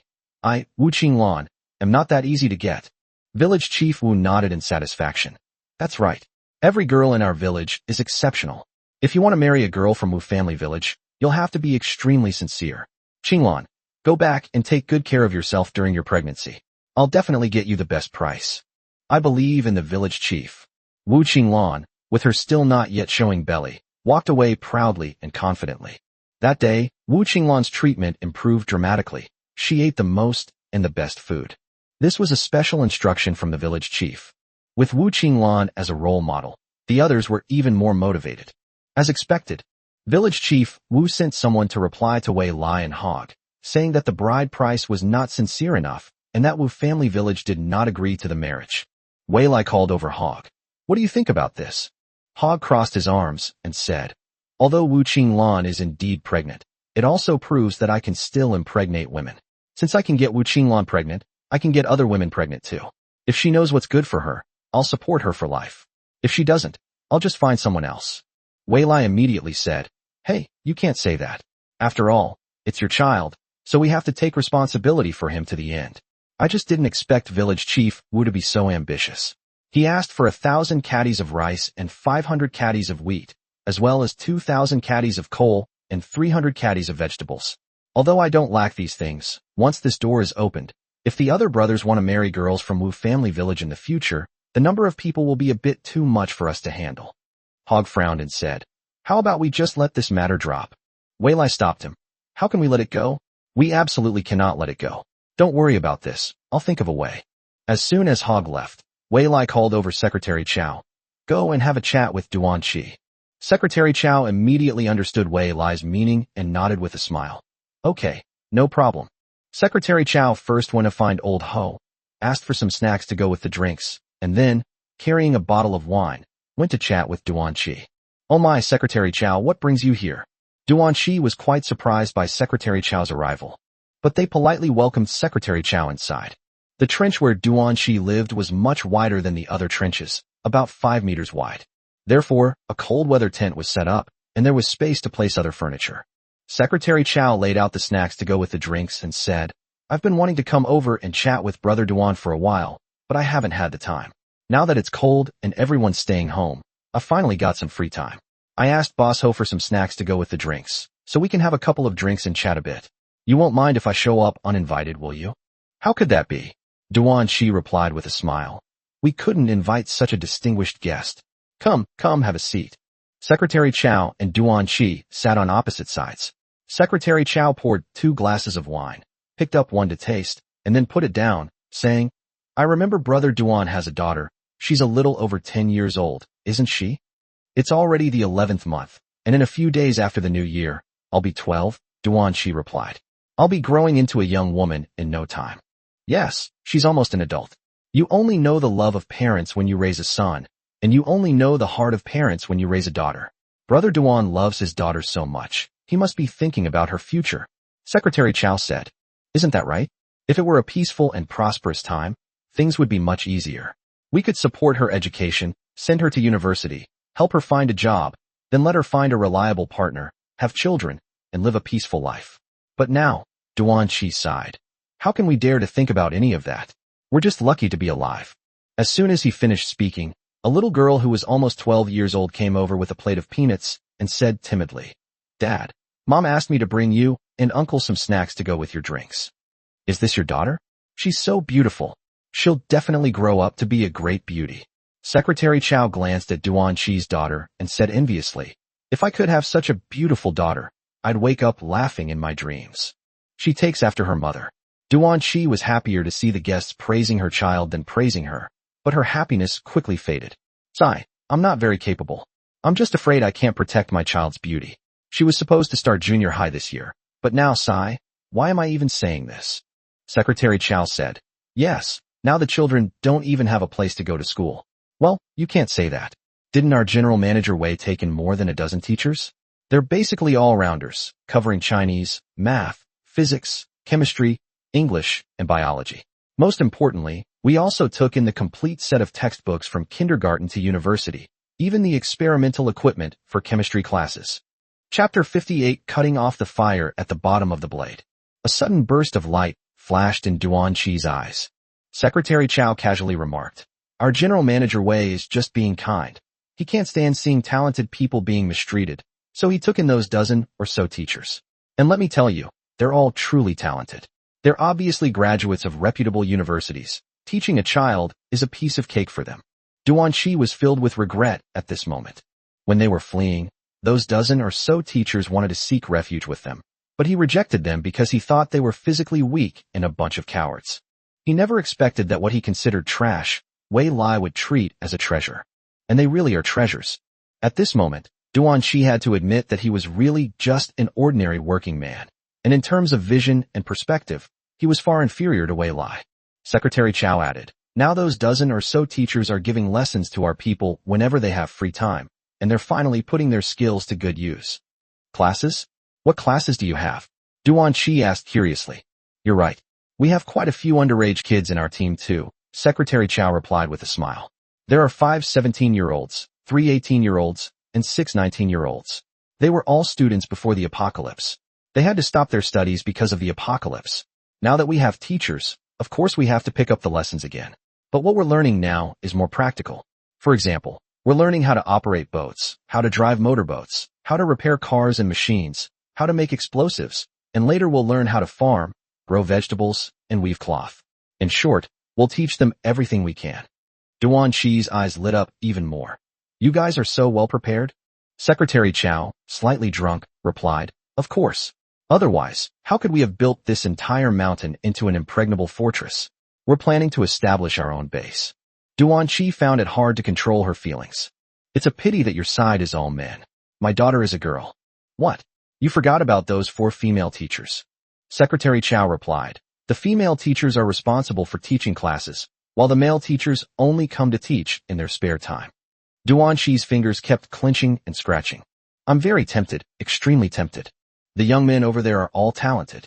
Otherwise, why would President Wei have chosen them and kept them by his side all this time? Take Feng Qi, for example, who has the worst background. He's 17 this year, just over 5 years older than your daughter. He's already a gold medalist in chemistry and has been admitted to university without taking the entrance exam. It's a pity that with the apocalypse, he can't go to university anymore. Secretary Chow muttered, oh dear, I've said too much. I'm drunk, I have to go back. Seeing that Secretary Chow was really about to leave, Duanqi quickly stopped him, saying, why don't you stay here tonight? It's all right, someone's coming to pick me up. I'm off, Brother Duan. I'll come find you for a drink later. Secretary Chow swayed away. Once he boarded the ship, he was no longer drunk. His face and eyes were full of smiles. After Secretary Chow left, Duanqi couldn't sleep at all. I tossed and turned, unable to sleep. What are you doing? Making pancakes. His wife nudged Duanqi. Honey, what do you think of Wei Lai's side of people? Duanqi asked. It's pretty good, his wife replied vaguely. They're rich, they have connections, they're good looking, and most importantly, they have resources, so they're naturally living a good life. Duanqi's eyes flickered, and she said, then what do you think about us forming a marriage alliance with Wei Lai's side? A marriage alliance? Who's marrying whom? His wife snapped back to reality. Are you delirious? Our daughter is only 11. Isn't this a good time to place our bets early? Duanqi said. Secretary Chow said there are several 17 or 18-year-old lads over there, all of them talented, with undeniable intelligence and abilities. Honey, have you thought about what kind of partner our daughter will find when she grows up? In this apocalyptic world, how many good men are there? The wife was stumped by the question, but our daughter is still so young. We didn't say we'd settle it right now. Let our daughter date them first and see if she develops feelings for them, Duanqi said. Honey, we have to think about our daughter's future. We'll both get old eventually. What will we do when we can't protect her anymore? Especially since our daughter is so beautiful, everyone who sees her will compliment her. In this world, the prettier you are, the more dangerous it is. His wife hesitated as expected. What you said makes sense. You saw those ships today, didn't you? Such big ships, loaded to the brim with supplies. I counted, there were 25 in total. That much supplies is enough to feed those people for a lifetime. Duanqi continued. If our daughter can marry into that family, at least she won't have to worry about going hungry for the rest of her life. And if one day we leave early, we won't have to worry about her. His wife suddenly hugged Duanqi's neck, choking back tears as she said, this damned world. What kind of life am I living every day? We only have one daughter, and you love her, so do I, Duanqi said. That's right, the earlier we start planning, the better. At this point, we can't rely on old ideas. It's not uncommon for girls to get married at 15 or 16. We're not forcing our child to get married now. We're just giving her more options. What do you think? So what are your plans? His wife asked. I'll go and beg Mr. Wei tomorrow to let Ying join the classes. She's only in elementary school now. Her education level is too low, Duanqi said. No matter how much she learns, every little bit helps. Okay, whatever you say, the wife replied. The next day, Duanqi indeed went to Wei Lai and made his request. President Wei, rest assured, I, Duanqi, am not an ungrateful person. As long as you agree to take my daughter in to study here, please feel free to ask if you ever need my help. Duanqi said sincerely, I don't have any special skills besides my strength, but I will never refuse to help you if you need my assistance. Wei Lai smiled and said, they say parents' hearts are full of love and worry. Although I'm not a father yet, I can understand that feeling. Your daughter's name is Duan Ying, right? Okay, no problem. As long as you trust me, you can send her over to school tomorrow. Or, why don't you go and see our classroom today? Really? Thank you so much. Duanqi happily followed Wei Lai to the small classroom specially prepared for the children. From afar, one could see a dozen or so teenagers sitting upright at their desks, writing furiously. Sometimes they discuss topics they don't understand, and sometimes they engage in heated debates, which makes them seem particularly sophisticated. Duanqi looked at the incomprehensible formulas written on the blackboard and finally made up her mind. He had his eye on a few young men in the classroom who looked fresh-faced and intelligent. If he could become his son-in-law, he could die in peace. So, Duan Ying was soon sent to Wei Lai's school. Over time, she actually got to know the boys. She followed behind them every day, calling them brother repeatedly, and was pampered by them. Chapter 59 Village Chief Wu panicked. Duanqi was overjoyed to see this. Some people are happy, while others are not. Because Wei Lai and Hog refused to agree to Village Chief Wu's conditions, the matter between Wu Qinglan and Hog was put on hold. On this day, the temperature dropped sharply again. The temperature suddenly dropped from above 0 to minus 20 degrees Celsius. Where the water was originally rippling, layers of ice flowers have now appeared. All the furnaces were lit. The severe cold disaster has finally arrived. This temperature drop has resulted in 3 deaths and a number of people catching colds. Several people on Wei Lai's side were sneezing, not to mention those on the next hill.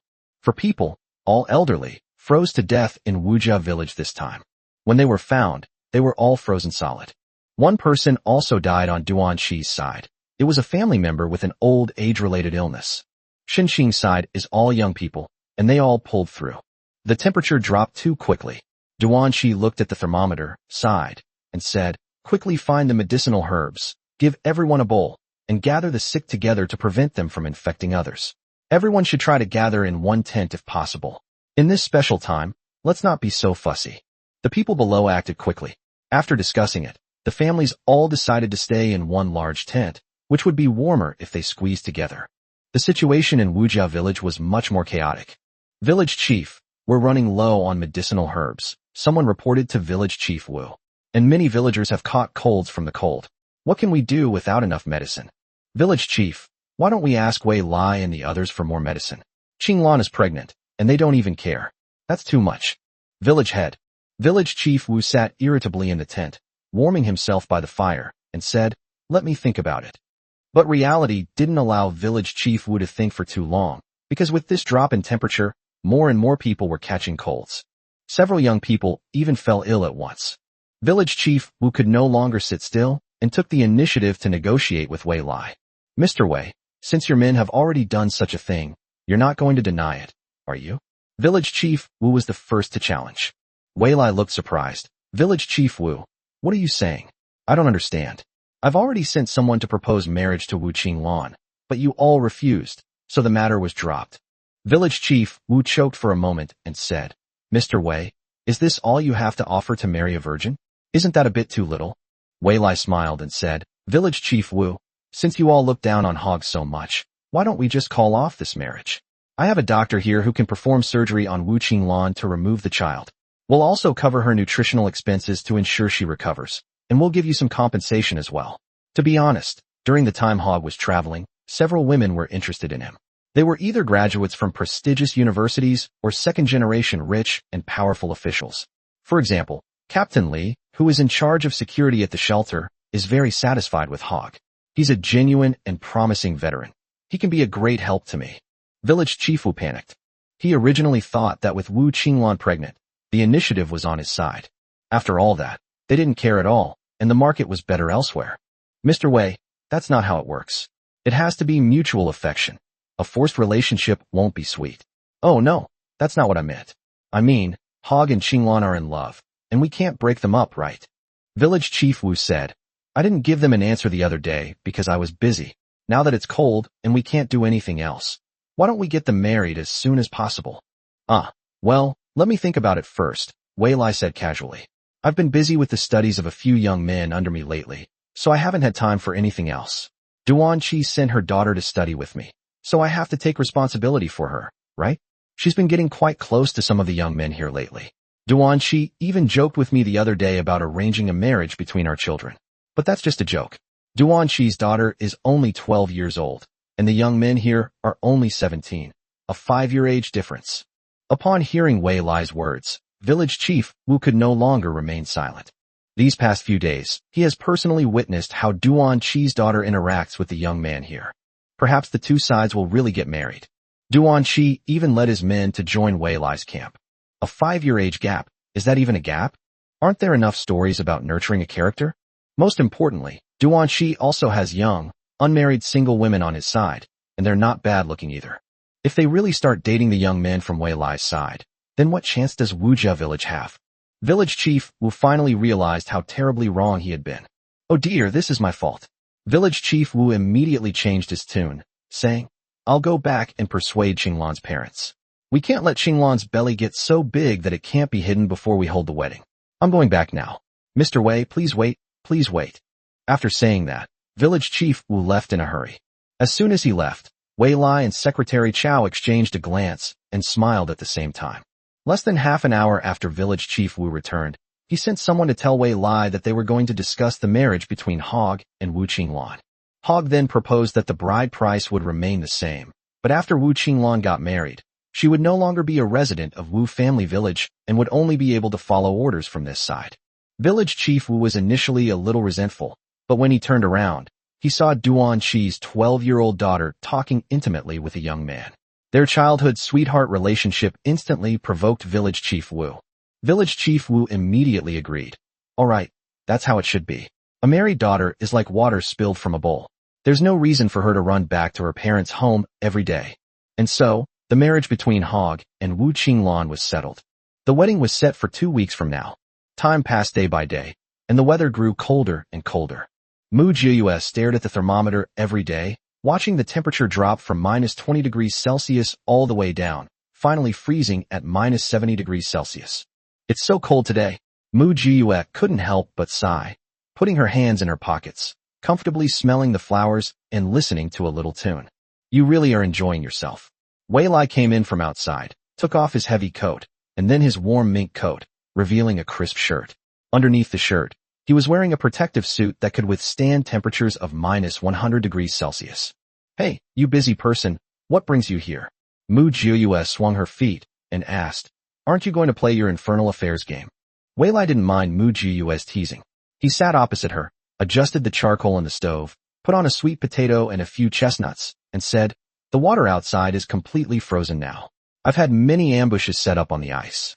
If you step on one, you'll either die or be seriously injured. This is the deployment map and the safety passages. Remember them carefully and don't step on any landmines. Chapter 60 Shelter Riot. Mu Jiuyue took it and looked at it. Goodness. This completely surrounds the mountaintop.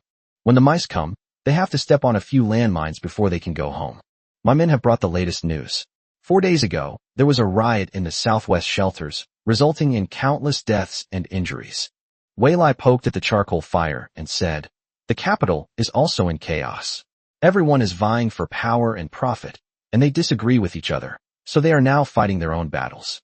Because they cannot coordinate, many problems have arisen. This cold snap has killed nearly 1 million people. Many people are fleeing the shelters in the capital, preparing to head south. The rioters are coming. Mu Jiuyue sat up straight immediately. Our K-City is neither too far nor too close to the capital, so someone will definitely come. That's right. Wei Lai nodded. The K-City shelter is probably going to be in chaos too. Director Lin has already sent me a message, telling me to either take sides or remain silent. So what did you choose? Keep quiet. Wei Lai replied with a smile. Even if Director Lin is very capable, I need to see enough strength from him before deciding whether to take sides. Besides, my ultimate goal is not to take sides, but to be independent. That makes sense, Mu Jiyue said. So what do you want me to do? Hey, don't say that. I'm not in a position to order you around. Wei Lai waved his hand with a smile. I just hope that when the rioters arrive, you can lend a hand in areas I can't handle. Of course. After all, this mountain is my home, Mu Jiyue said. Even if you hadn't said anything, I would have still taken action. Just then, Secretary Chow came to Wei Lai. President Wei, there's an emergency. Director Lin sent a message saying he's willing to pay 1 ton of gold, 10 antiques, and 50,000 jin of sugar in exchange for our support of the shelter. If it's successful, he's willing to give you 1/3 of the rights. Mu Jiyue clapped her hands. Wow, what a grand gesture. Do you want to go? Wei Lai asked Mu Jiyue. What was Jay's reaction? Mu Jiyue asked back. I don't believe it. At this point, Jay hasn't made a single move. The Jay side is currently still carrying out disaster relief operations and should not have time to attend to the shelters, Wei Lai replied. It's just that the sudden cold has also hindered their progress. No wonder Director Lin wants to take action now. Mu Jiyue nodded and said, since we're just killing time anyway, it's good to go and see what's going on. Wei Lai immediately said to Secretary Chow, please tell Director Lin that we will go and help. Secretary Chow, yes. Although we've chosen sides, I don't recommend getting too involved with the shelter, Mu Jiyue said. How can we tolerate someone else snoring beside our bed? We can't completely trust Director Lin either. Once he takes control of the shelter, it'll be time to discard him after he's done his work. Wei Lai smiled without any surprise and said, that's what I think too. Pushing Director Lin to the top is just for better cooperation in the future. I haven't settled the score with him for letting people come to this mountain. I hold grudges very much. Mu Jiyue and Wei Lai exchanged a smile. Very well, they're all ruthless. Wei Lai and Mu Jiyue, dressed in full protective gear, led a dozen or so people, added snow chains to the tires, and drove a large truck toward the shelter. It used to be inconvenient to travel when it rained, but now it's easy to get anywhere. There are no roads anymore. You can walk on any icy surface. While passing through a high-rise residential area, I saw several military green trucks distributing supplies to the survivors who were queuing up. Several young people, wearing thick coats and shivering from the cold, were still bravely distributing supplies. Those queuing up looked pale and thin, and despite being dressed in bulky clothes, they were still shivering from the cold. Just as they were about to pass by the group, someone suddenly rushed out from the crowd, knelt down in front of Wei Lai's car, and cried out in tears, Sir, please buy me. I never want to live like this again. I'll do anything as long as I have food to eat. The car braked in time, preventing a collision. The driver turned to Wei Lai and asked, what do we do? Turn around. Wei Lai replied without looking up. Just as the car was about to leave, more and more people rushed up, trying to stop Wei Lai's car. The people in the nearby military green truck immediately shouted urgently, stop them. Quickly stop them. The young men immediately forgot about distributing supplies and rushed to stop the reckless people who were trying to crash into the car. With fewer people guarding the supplies, some of the people who had been queuing suddenly turned hostile and scattered, ready to grab the supplies and run. Let's all rush in and grab these supplies. Those dogs, fed on dog food, are all glowing with health, all paid for with our taxpayers' hard-earned money. And we're left here starving and freezing. Yes, everyone should be allocated quotas based on their ID cards. So many people died, and whose quotas were they? They were all pocketed by those corrupt officials. Rob it. Everyone go and rob it. The once orderly queue spiraled out of control. Several young men were even pushed to the ground and had their weapons taken from them. I don't know who opened the first gun, but things quickly descended into chaos. A significant portion of the supplies on the truck was stolen. Many people got their heads broken in the scramble, and their blood froze before they even bled much, which looked particularly frightening. The men who had originally blocked Wei Lai's car saw that others were looting supplies, so they turned around and went back to loot as well. The whole scene was extremely chaotic. Mu Jiyue suddenly pulled out an M700, aimed at a man who was brutally attacking a junior soldier, and lightly tapped it. Bang! A blood-red flower blooms. The murderer collapsed in a pool of blood, unable to believe his eyes. What are you all standing there for? Move! Wei Lai gave the order, and the dozen or so men in the car simultaneously grabbed their weapons and called out the names of the perpetrators one by one. This move completely intimidated the perpetrators. The young people finally gained control of the situation and pinned the rioters to the ice. Don't move, or we'll open fire. Mu Jiyue jumped out of the car and walked towards a young man. He glanced at his epaulets and said, "First time carrying out an order? At a time like this, you're still being soft-hearted. You're only hurting your men." "You are." The young man glanced at the M700 in Mu Jiyue's hand and suddenly realized, "Thank you for what you did just now." Of course. Mu Jiyue noticed the bluish-purple frostbite visible beneath the other person's warm gloves. With a sigh, he took out several tubes of frostbite ointment from his pocket, stuffed them into the other man's pocket, patted him on the shoulder without saying anything else, and was about to leave. "Wait a minute." The young man called out to Mu Jiyue, "My name is Tao Xiaohu, what's yours?" "Mu Jio. Have we met before?" "Yeah, probably." Chapter 61 Current Status of J. Mu Jiyue had actually seen this man in her past life. In her past life, she was also one of those receiving free supplies. Once, after collecting supplies, she was robbed on her way back and nearly died outside. It was this man who discovered her in time, chased away the robbers, and even gave her a piece of chocolate. That piece of chocolate saved her life. She recognized the man at a glance, which is why she offered her help. "You're so skilled, why don't you join our team?" Tao Xiaohu said. "That way, the weapon you have will have a legitimate claim." Mu Jiyue smiled. Tao Xiaohu is still the same kind-hearted person as in his previous life, and even now, he is still looking for a way out for himself to keep the gun. "No need, I have my own team." Mu Jiyue looked up at Wei Lai's truck and nodded, saying, "It's the apocalypse, how come you're still the same as before? Can those people even be called human? You're kind to them, but they want your life." Tao Xiaohu looked terrified and rubbed his face, saying, "I never expected them to be so ruthless." At this moment, Wei Lai came over and handed Tao Xiaohu a pack of cigarettes. Tao Xiaohu quickly waved his hand. "I don't know how." "Take it, you can keep it as a gift." Wei Lai stuffed it into his arms without further ado. "Which department are you from? Why are there only a few of you?" Seeing Wei Lai's posture, Mu Jiyue knew he wanted to find out some information, so she kept quiet. Tao Xiaohu replied, "I'm from the XXXX army. We were all sent out for rescue. During the torrential rain, many people were unwilling to leave their homes for shelters, and as a result, some were flooded, some were swept away, and many people died. Our people were all dispersed to rescue people one by one. Who would have thought that the temperature would suddenly drop, catching us off guard? Many people died before we could rescue them." Tao Xiaohu's eyes dimmed. "We really did our best. That's why we didn't say a word when those people were cursing at us." "This isn't your fault," Wei Lai reassured him. "What about your superiors?" Tao Xiaohu hesitated for a moment, sighed, and said, "To be honest, we were still able to contact Beijing a few days ago, but just yesterday, all contact was lost. The carrier pigeons we released didn't fly very far before freezing into ice blocks. We tried using the radio, but no one could receive the signal.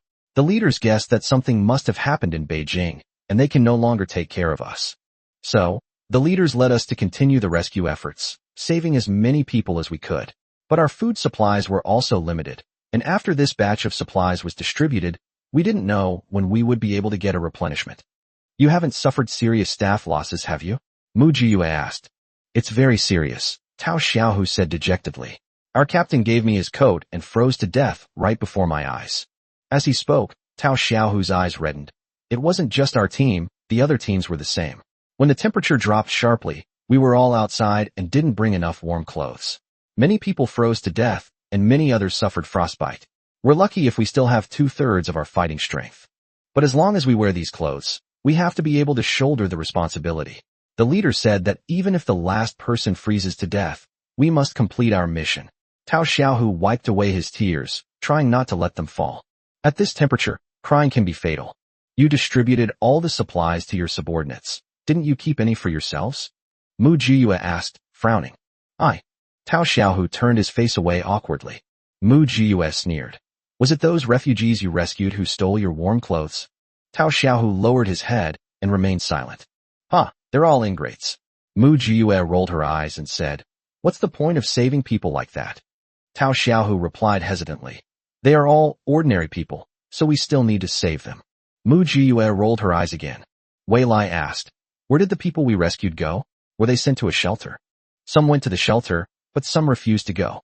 They took the supplies and went to find other places," Tao Xiaohu said. "We don't have enough vehicles to transport them to the shelter, so we can only let them be." Mu Jiyue nodded knowingly. These people were not benevolent in the end times, but they were the ones who survived to the end. She was one of those people back then. I don't know how much longer I can hold on, probably until the day I can't hold on anymore. Anyway, I have a clear conscience, Tao Xiao said. I just don't know how many people will be left by then. Just then, someone came over and called to Tao Xiao. Xiao, we have to go back. Commander Lin is back. Tao Xiao's eyes lit up, and he jumped to his feet. Great. Commander Lin is back. We're saved. Seeing that Tao Xiao was about to leave, Mu Jiyue stopped him and said, Wait a moment. I have something to give you. To you all. After saying that, Mu Jiyue went back to her truck first, pretending to take something from the truck, but actually she copied a bunch of canned meat, medicine for treating frostbite, and some high-calorie food such as chocolate from her space. When Tao Xiaohu saw Mu Jiyue stuffing box after box of supplies into his hands, he was completely stunned. These days, he only gets things from others. Very few people give him anything voluntarily. Admittedly, at the very beginning of the apocalypse, some people did bring him food and drink. But as the apocalypse dragged on, no one did such things anymore. Instead, they tried every means to trick him out of the supplies that could save his life. Tao Xiaohu was so moved, he almost cried again. All right, I don't have much stuff. These are for you. Mu Jiyue said to Tao Xiaohu. Live well. Thank you. Mu Jio, you are like a brother to me. Tao Xiaohu was deeply moved. I will always remember you. All right, go back now. Your companions are waiting for you. Mu Jiyue waved, beckoning Wei Lai and the others to get in the car, then waved to Tao Xiaohu and left. In the rearview mirror, Tao Xiaohu stood still for a long time. The debts owed in the past life have been repaid in this life. Tao Xiaohu, you'd better live to see the end. After a brief, hushed discussion with Secretary Chao, Wei Lai spoke to Mu Jiyue, saying, We all agree that Chief Lin's arrival is definitely related to the shelter issue. Originally, Chief Lin had a very good chance, which is why we agreed to support him. But now that we've joined Chief Lin's team, it's unclear whose side he supports, so the situation remains uncertain. Our view is to remain neutral and not express any opinion. What do you think? Mu Jiyue nodded and said, You're right. We're just here to check on our villain number 1. We don't have any other intentions. After saying that, the group exchanged smiles. An hour later, J-Sector Command Post. A tall, strong, and extremely handsome man with a robust physique stood in front of the sand table, his brows furrowed as he observed the current situation. Chapter 62 Lin Jun. Commander Lin, this is the situation at the shelter. A man in standard combat uniform reported to him. In addition, our casualties are 12,867 killed, 3,579 seriously wounded, and minor wounded. 30% of the troops have frostbite. Furthermore, our reserve supplies have been used for disaster relief, and the inventory in the warehouses is no longer sufficient to support continued disaster relief.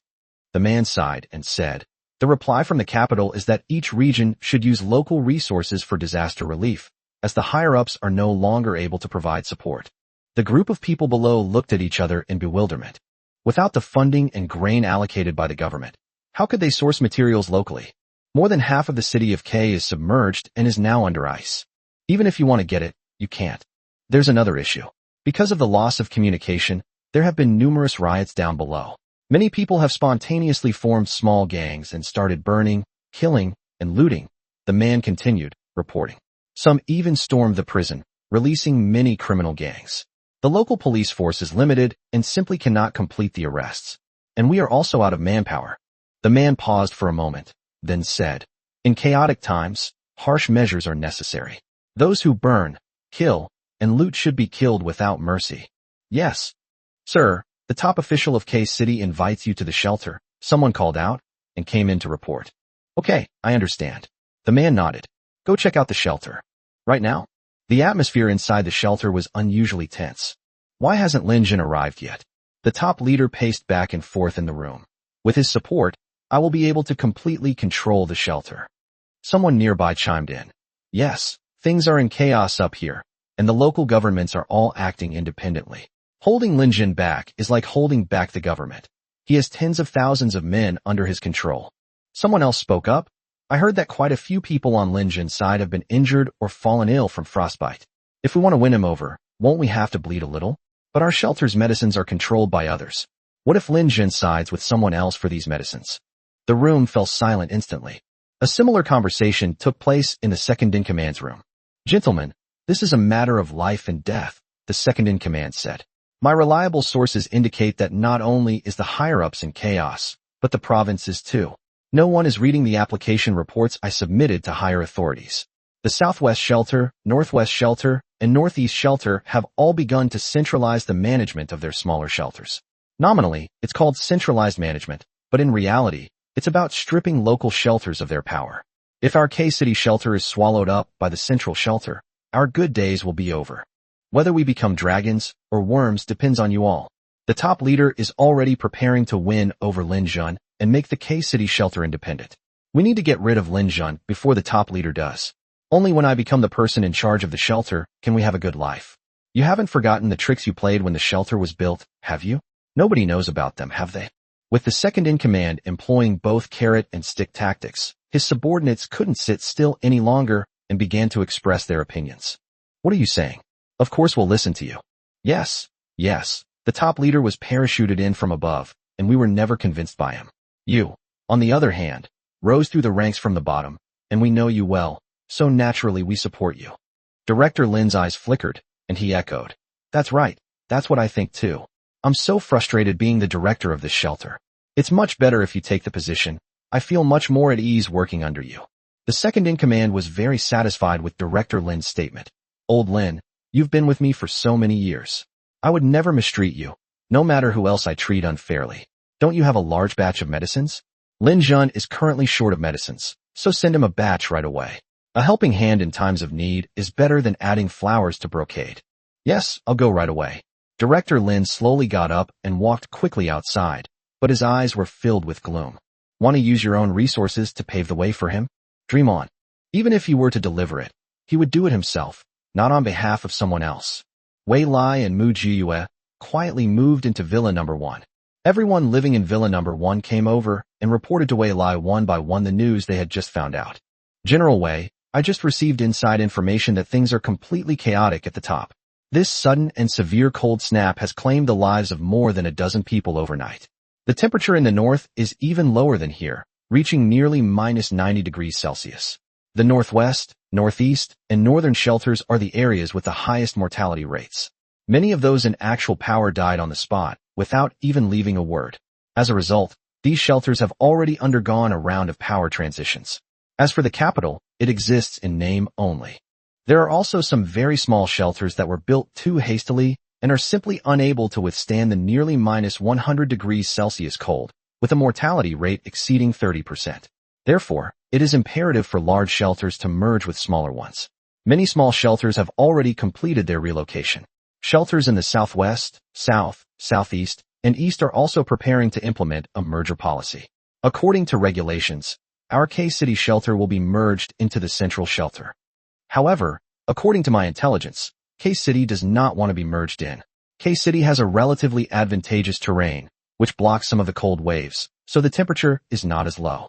However, the capacity of K-City's shelters is limited, and they are already operating at overcapacity. Therefore, several leaders in K-City want to separate and operate independently. Because the capital is in complete chaos, several powerful figures have passed away one after another, leaving them powerless and communication between superiors and subordinates ineffective. As a result, each of the various shelters is preparing to operate independently. As the most capable representative in K-City, Lin Jun will face the challenge of being courted by both the top leader and the second-in-command. Whoever he sides with will become the next leader. Lin Jun is a man of great integrity. He withstood the pressure, overruled objections, and opened all the warehouses under his jurisdiction to distribute food, even using his military reserves to support disaster relief efforts. This is how K-City's mortality rate was kept at around 20%. But Lin Jun's actions have also angered many people above him. All his requests for the allocation of supplies have been rejected. If Lin Jun wants to lead his team and support so many people, he must choose one of them as a partner. Now, of the satellites in the sky, 80% have escaped Earth's gravity and flown into outer space. 10% have been destroyed and become space debris. 10% have fallen to Earth and sunk to the bottom of the sea. Currently, Lin Jun urgently needs medicine, especially frostbite medicine. His team has already lost a lot of members due to frostbite.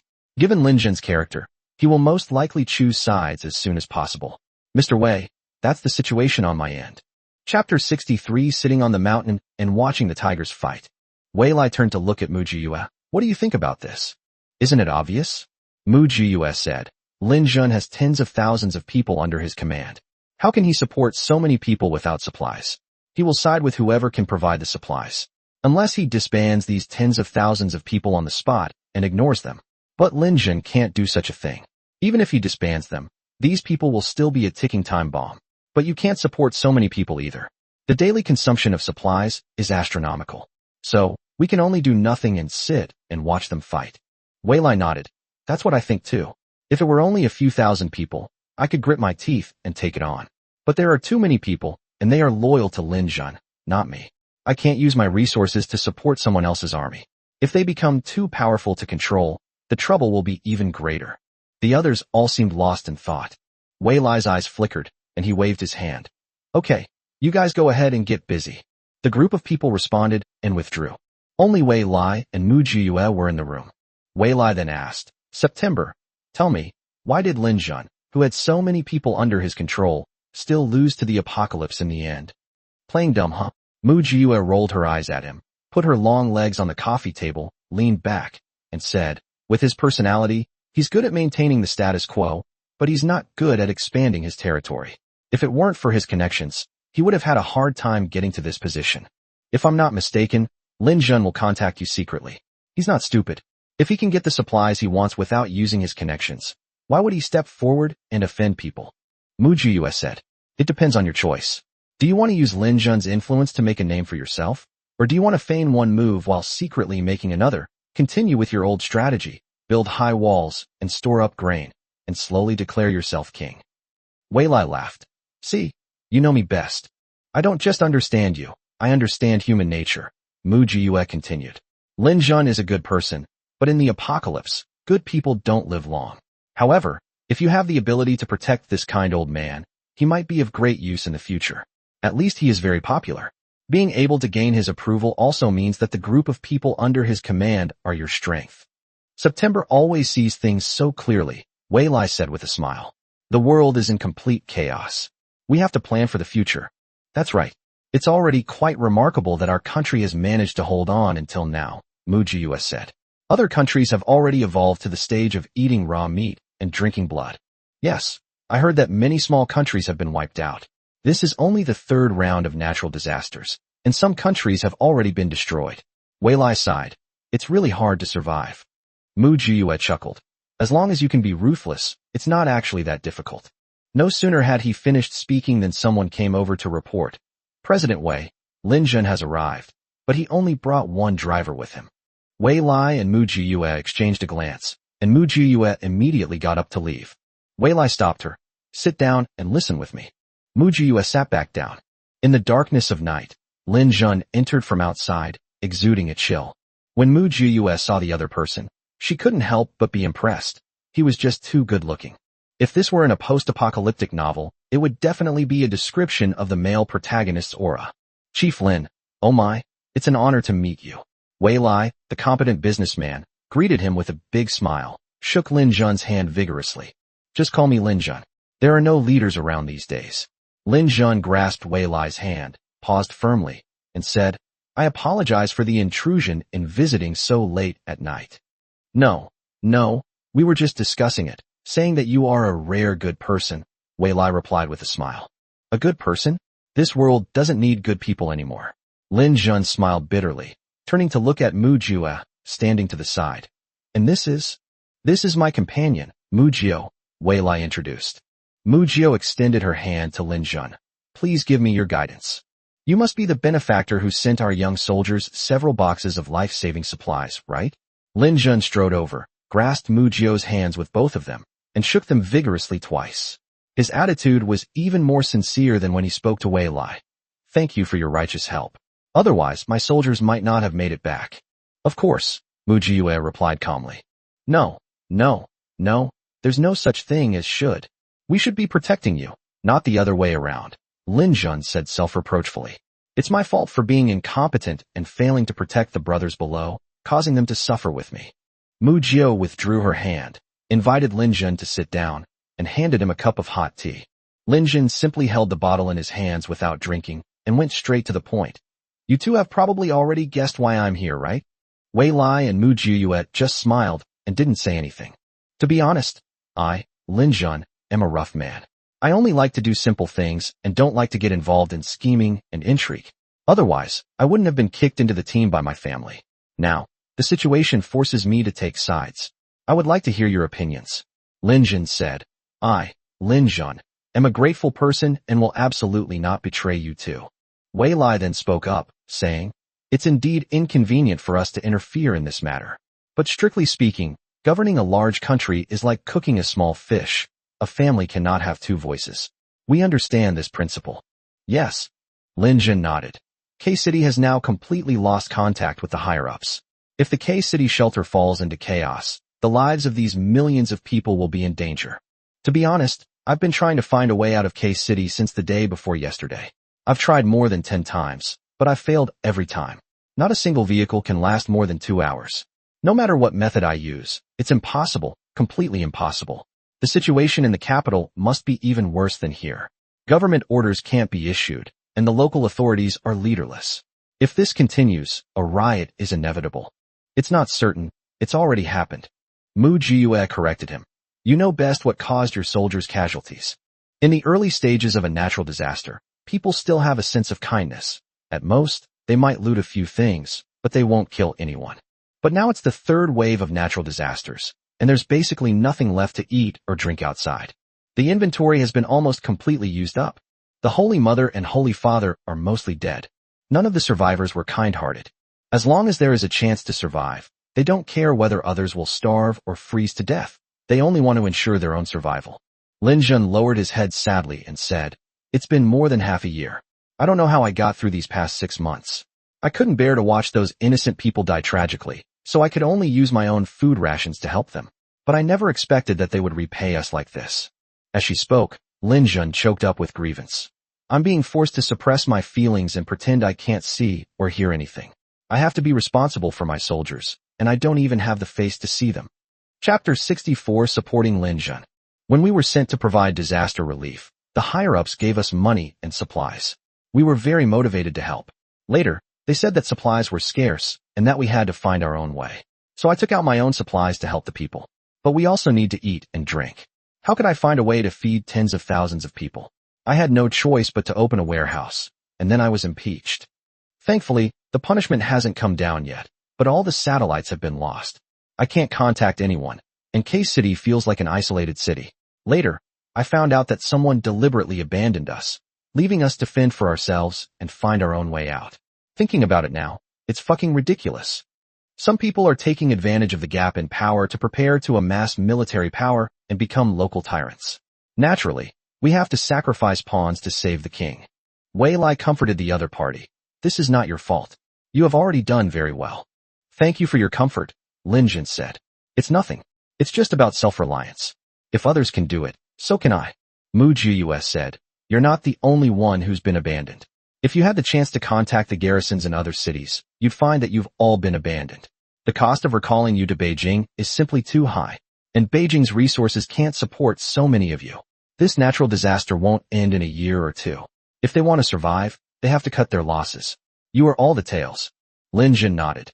That makes sense, but I still can't accept it. Take your time to think it through, Wei Lai said.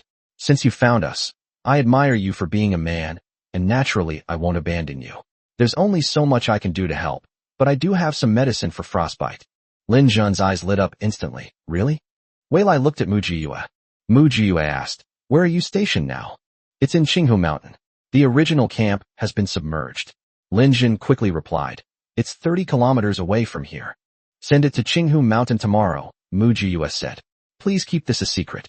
Lin Jinting stood up and saluted Wei Lai and Mu Jiyue. Wei Lai and Mu Jiyue also stood up and said, Lin Jun, we have no other requests, only one. If we encounter difficulties in the future, we hope you can lend a hand. Similarly, if you need anything, we will do our best. I understand. A smile appeared on Lin Jun's face, and he seemed much more relaxed. In addition, I hope you can remain neutral on the matter of the K-City shelter. If you cannot remain neutral, choose Director Lin if possible, Wei Lai said. Lin Jun nodded thoughtfully. I understand. Wei Lai and Lin Jun shook hands again, which can be considered a tacit cooperation. After Lin Jun left, Wei Lai turned around and went to find Director Lin. He cut to the chase, taking credit for himself. Director Lin, I've convinced Lin Jun to side with you as much as possible.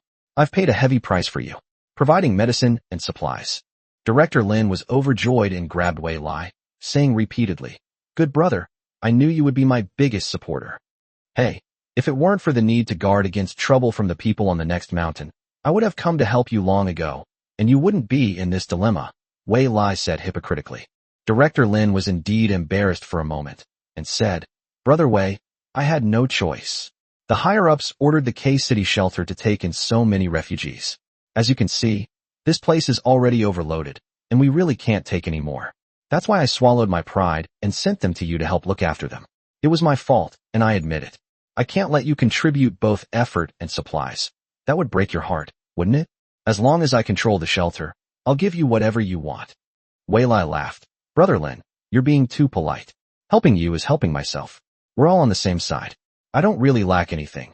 It's just that the brothers below have seen the world and enjoyed a life of luxury, so they have some complaints. But I've already tried my best to appease them." Director Lin said knowingly, "By the way, I just punished a corrupt official a few days ago. He took advantage of the shelter's construction to amass wealth, which angered many people. When we searched his house, we found the basement of his villa filled with all kinds of gold. I remember Brother Wei likes gold, right? How about I give it to you as compensation?" Wei Lai continued to feign reluctance. "How can this be? This is your hard work, brother. What's with all this talk of hard work? Why are we even discussing this? Take it, it'll save you space." Director Lin and Wei Lai politely declined each other's offer. These days, resources are far more valuable than gold. The global industrial system has collapsed. We can't produce anything. Even gold takes up too much space at home. So just do me a favor and get rid of these eyesores, okay? All right, since you put it that way, I'll accept it without hesitation. Wei Lai chuckled and went along with it. "I have some industrial products that I don't need anymore. I'll send them to you later." No problem. Both Director Lin and Wei Lai smiled with satisfaction. Mu Jiyue interjected. "By the way, how are Lin Xiong and his son?" Lin Xiong. Ever since the supplies were lost, his men have scattered and left. They even went to work in luxury apartments because they couldn't afford the villa rent, Director Lin said to Mu Jiyue with a smile. "However, I later heard that they didn't even have the money to rent luxury apartments anymore. One of them went to work as a garbage collector at the landfill, and the other hooked up with a rich woman in the upscale neighborhood and became her lover.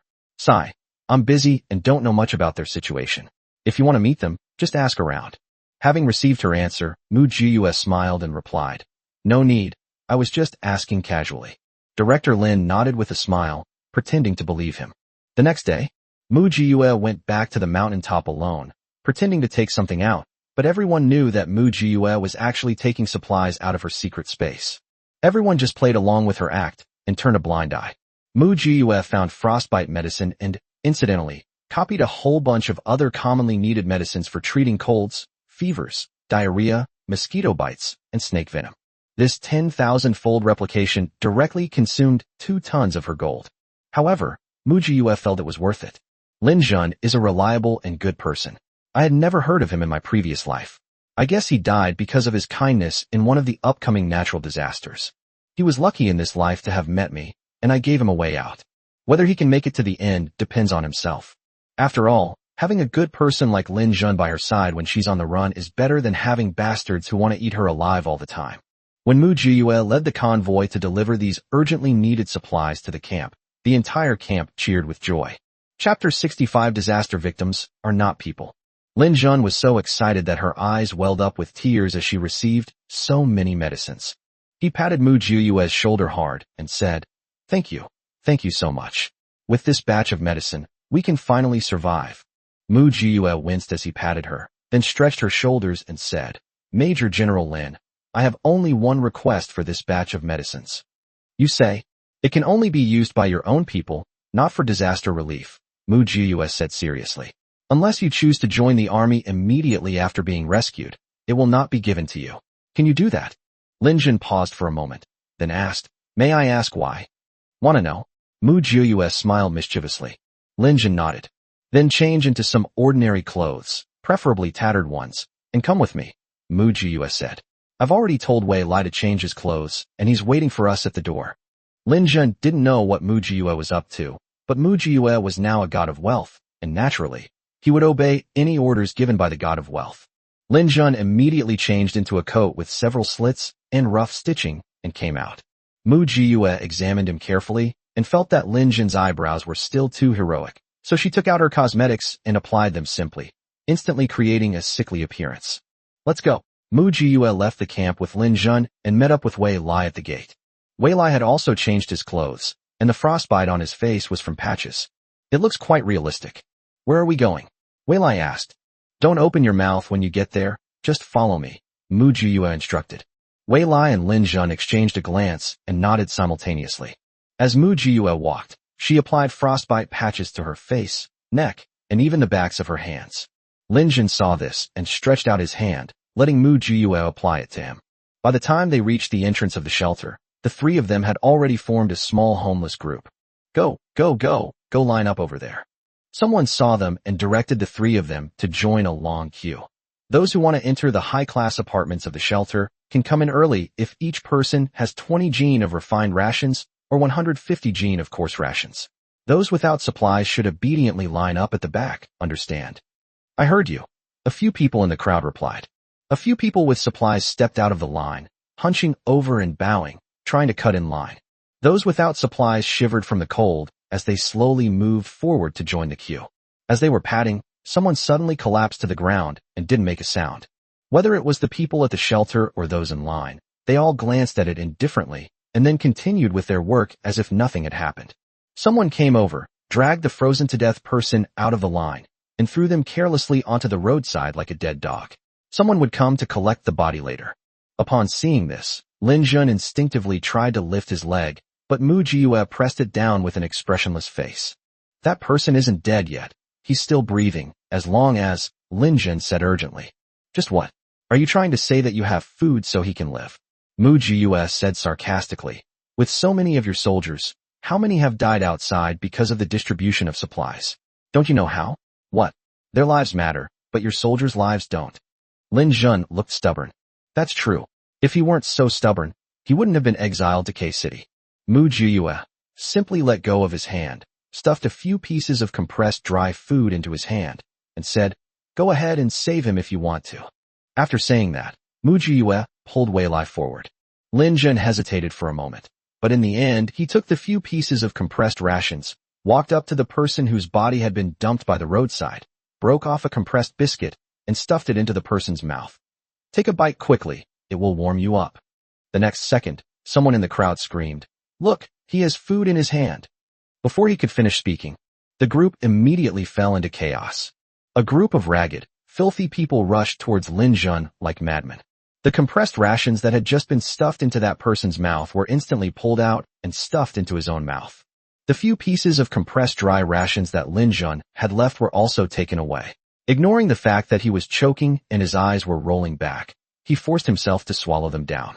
They knew that only what they ate was truly theirs. Those who didn't manage to grab anything immediately became red-eyed with envy. Someone pulled a dagger from their clothes and stabbed the man who had eaten the dry rations, even trying to pull the rations out of his stomach. Many others angrily attacked Lin Jun, shouting, You have food to feed a dead man, but not me? Where did you put my food? Give it back. Quick, everyone grab it. This person must still have food on him. A dense crowd pinned Lin Jun to the ground, tearing his clothes to shreds instantly. His face was pressed tightly against the ice, his expression one of utter despair. Just as he was about to freeze to death, Mu Jiyue and Wei Lai finally arrived with the people from the shelter. Someone fired a gun into the sky, and only then did the crowd disperse. Mu Jiyue said nothing and tossed a tattered, smelly coat to Lin Jun on the ice. Lin Jun was so embarrassed that she didn't dare to look up and meet Mu Jiyue's gaze. Wei Lai was also deeply shocked by this scene. He never imagined that someone would want to cut open another person's stomach and steal food from it. That's absolutely amazing. What's this? Mu Jiyue said softly. At least the people standing here still have a shred of decency left. They haven't resorted to cannibalism. Do you know? The survivors outside have already started eating each other. The disaster victims aren't civilians. They're a bunch of primitive beasts. All right, stop being so emotional. Get up, it's time to line up. Wei Lai pulled Lin Jun along, and Lin Jun hurriedly put on her coat, hunching her shoulders, and followed behind Mu Jiyue. Before they had gone 2 steps, another person collapsed from the line. This time, Lin Jun did not act like a doting father, rushing to bring food to the person. Instead, he turned his head away and pretended not to see it. People can't teach each other. They can't learn by doing. But they can learn by experiencing. They finally made it into the shelter. Mu Jiyue, along with Wei Lai and Lin Jun, moved into the dormitory-style dormitory. This is a large room that houses 40 people and is filled with bunk beds. Each bed is only 80 centimeters wide, and they are crammed together on both sides. There is only a narrow passageway, about 60 centimeters wide, in the middle for everyone to walk through. There was only a small stove in the room to heat the entire room, so you can imagine how inefficient it was. Fortunately, the shelter's roof and walls were thickened and insulated, making it much warmer than outside, though still around minus 30 degrees Celsius. Many people huddled together, like chicks, seeking warmth. Everyone's face was numb, devoid of any hope for tomorrow.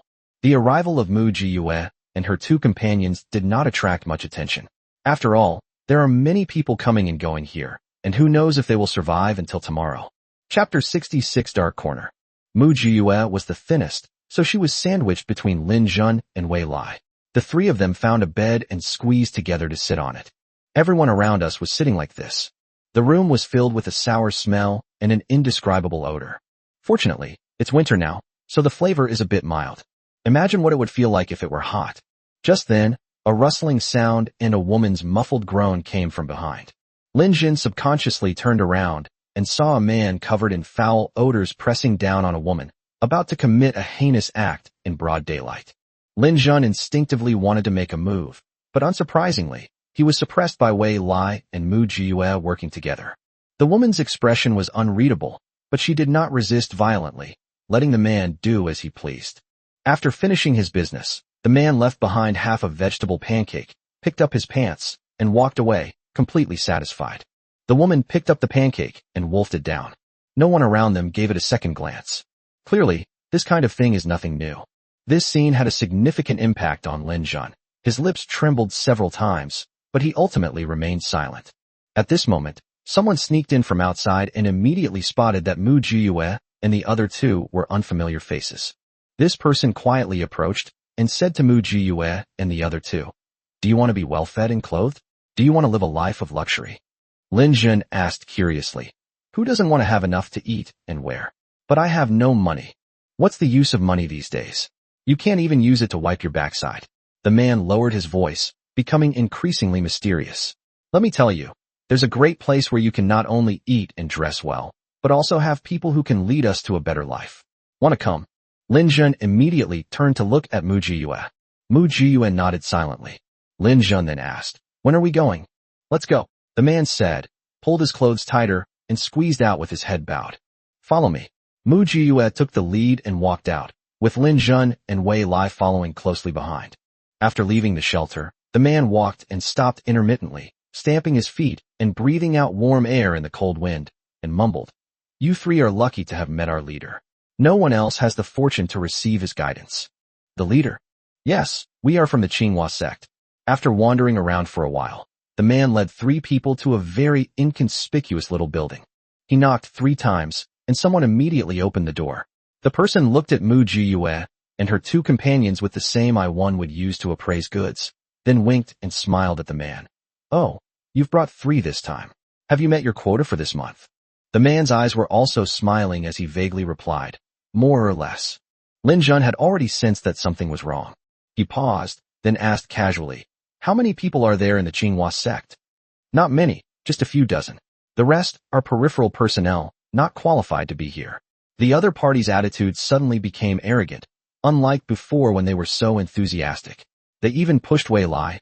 "Hurry up and leave, don't dawdle." Wei Lai was pushed and stumbled. But his acting was superb. He muttered angrily, "What are you doing? Let's go, don't hit me." He perfectly embodies the image of a man with a volatile temper.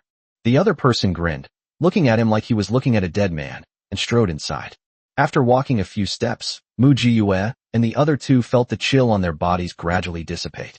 After walking a few more steps, they even felt warm all over. At this time, having enough heat to keep warm can indeed help rally a team. After turning a corner, we entered a large hall. A brazier was burning in the hall, making it very warm. A group of people were kneeling on the ground, worshipping a man sitting on a sofa in the center. May the Lord live a long and prosperous life. The person who brought Mu Jiyue also knelt down to one side, devoutly chanting slogans. Only Mu Jiyue and two others remained standing in the same spot, appearing so out of place. The man sitting on the sofa's eyes lit up when he saw Mu Jiyue and the other two, and he said, "Kuei-shi, is this the new member you invited?" Kuei-shi replied respectfully and devoutly, "It is the leader.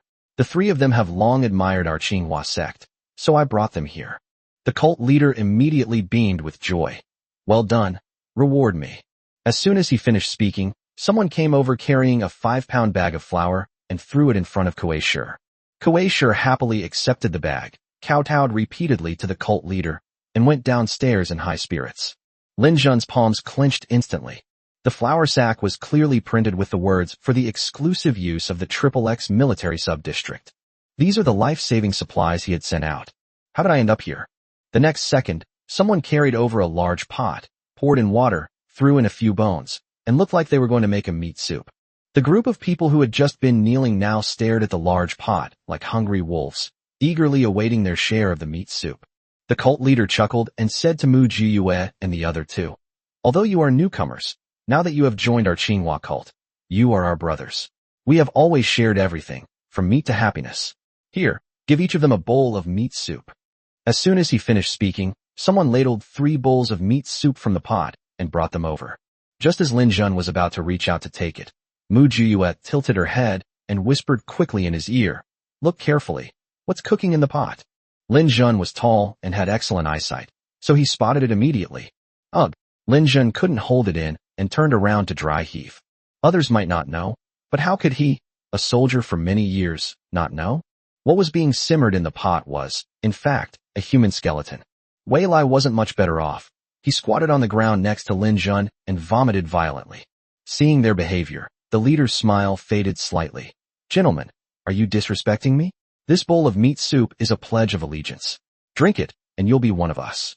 Mu Jiyue's lips curled into a smile. "Then let's not be on the same side. We have different paths, so farewell." Mu Jiyue pulled Lin Jun and Wei Lai to leave, but after taking only 2 steps, they heard the sound of a bolt being pulled. Looking up, they saw the dark muzzle of a gun pointed directly at the 3 of them. "These 3 are really asking for trouble. Take them away," the cult leader said sinisterly. "Since they're so ungrateful, we'll pick one of them to cook tomorrow." Wei Lai wiped his mouth and looked at the cult leader with icy eyes. "You really have a lot of nerve, openly eating people not far from the shelter." The cult leader laughed disdainfully. "Those above are too busy taking care of themselves to care about me. Once you're on my territory, you either become my subjects or my food. There's no third option." Chapter 67: A World Where People Eat People. As soon as he finished speaking, the group of people who had been staring at the pot immediately turned around and stared intently at Mu Jiyue and her 2 companions. There was an unnatural redness in their eyes. His gaze didn't seem to be looking at a person, but rather at food. Some people even drooled over the tall, strong Lin Jun. Mu Jiyue immediately raised her hands. "Let's discuss it. Take them to the dungeon," the cult leader said menacingly. "If they still refuse to submit by tomorrow morning, they will become food." Those men holding guns immediately shoved Mu Jiyue roughly. Mu Jiyue took 2 steps following the force. Seeing that Lin Jun didn't move, Mu Jiyue glanced at him and found that he was staring intently at the gun in the other's hand, and his eyes were red. Mu Jiyue had a bad feeling and immediately gave Wei Lai a wink. Wei Lai raised his hand and pushed Lin Jun forward a few steps.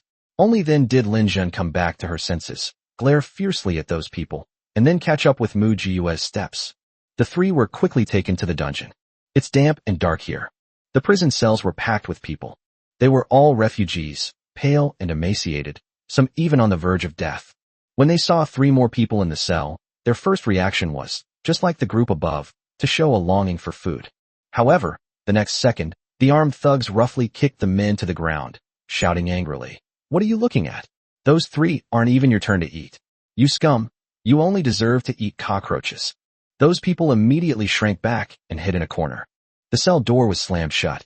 Mu Jiyue pulled Lin Jun, who was trying her best to hold back, and Wei Lai, who had an angry look on his face, and found a place where they could barely put their feet down to sit. Lin Jun was trembling all over, and through gritted teeth he managed to squeeze out a sentence. "The guns they took were from our unit. They were ours. Wei Lai understood what he meant in a second. He sighed, patted him on the shoulder, and said, "A Jew used to tell me that people in the apocalypse aren't human, and disaster victims aren't people, and I couldn't understand it then. Now, I understand it all." Lin Jun was furious to the extreme. He was like a powder keg that could explode at any moment. "My good intentions," Lin Jun squeezed out the words through gritted teeth. "Feed them to the dogs," Mu Jiue calmly continued. "No, they're not even as good as dogs.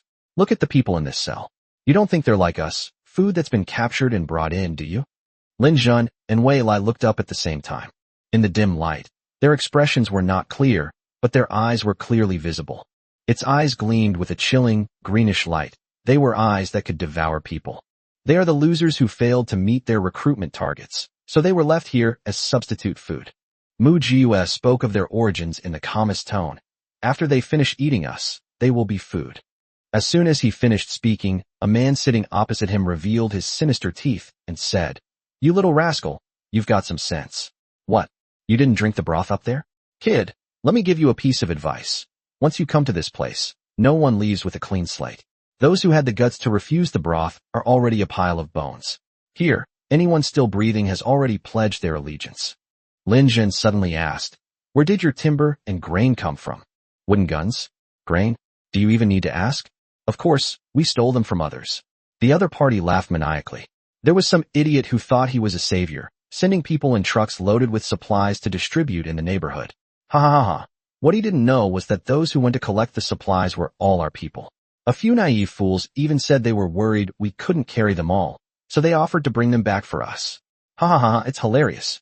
Once they're here, they can't leave. What did you do to them? Lin Jun's breathing became rapid. If Mu Jiue and Wei Lai hadn't been holding him down, he probably would have jumped up. Well, let me think. There was a soldier named Zhang Wen who refused to obey the leader, so his heart was cut out and made into a snack for the leader. Everyone who ate it said it tasted amazing. The other person sounded like he was savoring the memory. Lin Jun could no longer hold back. He broke free from Mu Jiue and Wei Lai's hands, rushed over, and threw a punch. Bang! The man was knocked to the ground and immediately lost his breath. People around him swarmed around him like flies, frantically tearing off his clothes and draping them over themselves. In just a few seconds, he was completely stripped naked. In such a cold cellar, even if he wasn't beaten to death by Lin Jun, he would freeze to death from hypothermia. An older man in the crowd spoke up. "Young man, don't get so angry. This is a dog-eat-dog world. If you're capable, go to a shelter. If not, just live one day at a time." Lin Jun's eyes were filled with tears. "But you shouldn't have attacked those who came to your rescue. Who told them to save you?" "It certainly wasn't me," the man replied sarcastically. "It's been half a year since the apocalypse, and you're still so naive. Whose fault is it?" In one sentence, he completely shut down all of Lin Jun's questions. Lin Jun clenched his fists so tightly that his nails dug into his palms, drawing blood, but he felt no pain at all. He regretted it. "I have never felt such regret before. Mujio is right. The disaster victims are not human. They are a bunch of devils. This is not a peaceful and prosperous era. This is the end times." He still used the methods of peaceful times to command his subordinates, relying on old experiences to face this bloody world. He was wrong. He killed those soldiers who trusted and were loyal to him. Seeing that Lin Jun had finally realized his shortcomings, Mu Jiue stood up, lazily dusted herself off, and said, "All right, it's time to go back. It's getting late." "Trying to leave?" The man sneered. "You won't get out of here. There are layers of guards outside. Quite a few people have already tried." "Is that so?" Mu Jiue replied casually, taking a hair clip from her temple and gently flicking it. Click. The lock opened with a click. "What's that sound?" Someone heard the noise and walked over. Mu Jiue concealed herself in the shadows, and as soon as the other person came over, she reached out and hugged their head, giving it a gentle twist. Click. The man collapsed to the ground, overwhelmed with unbelievable fear. All of this took less than 5 seconds. This scene stunned everyone in the cell. However, the next second, someone suddenly screamed, "Help! Someone has killed a guard and is trying to escape." Before Lin Jun could find the informant, Mu Jiue tossed 2 short knives to Lin Jun and Wei Lai respectively, saying, "Whether you spare their lives or not is up to you." Chapter 68. Follow Agio, and you'll have plenty of food and drink. Wei Lai acted first, grabbing a short knife and pulling someone over to slit their throat. Pushing the other person aside, he said to Lin Jun, Think it through. This is the end of the world. A kind heart cannot command an army, and righteousness cannot manage finances.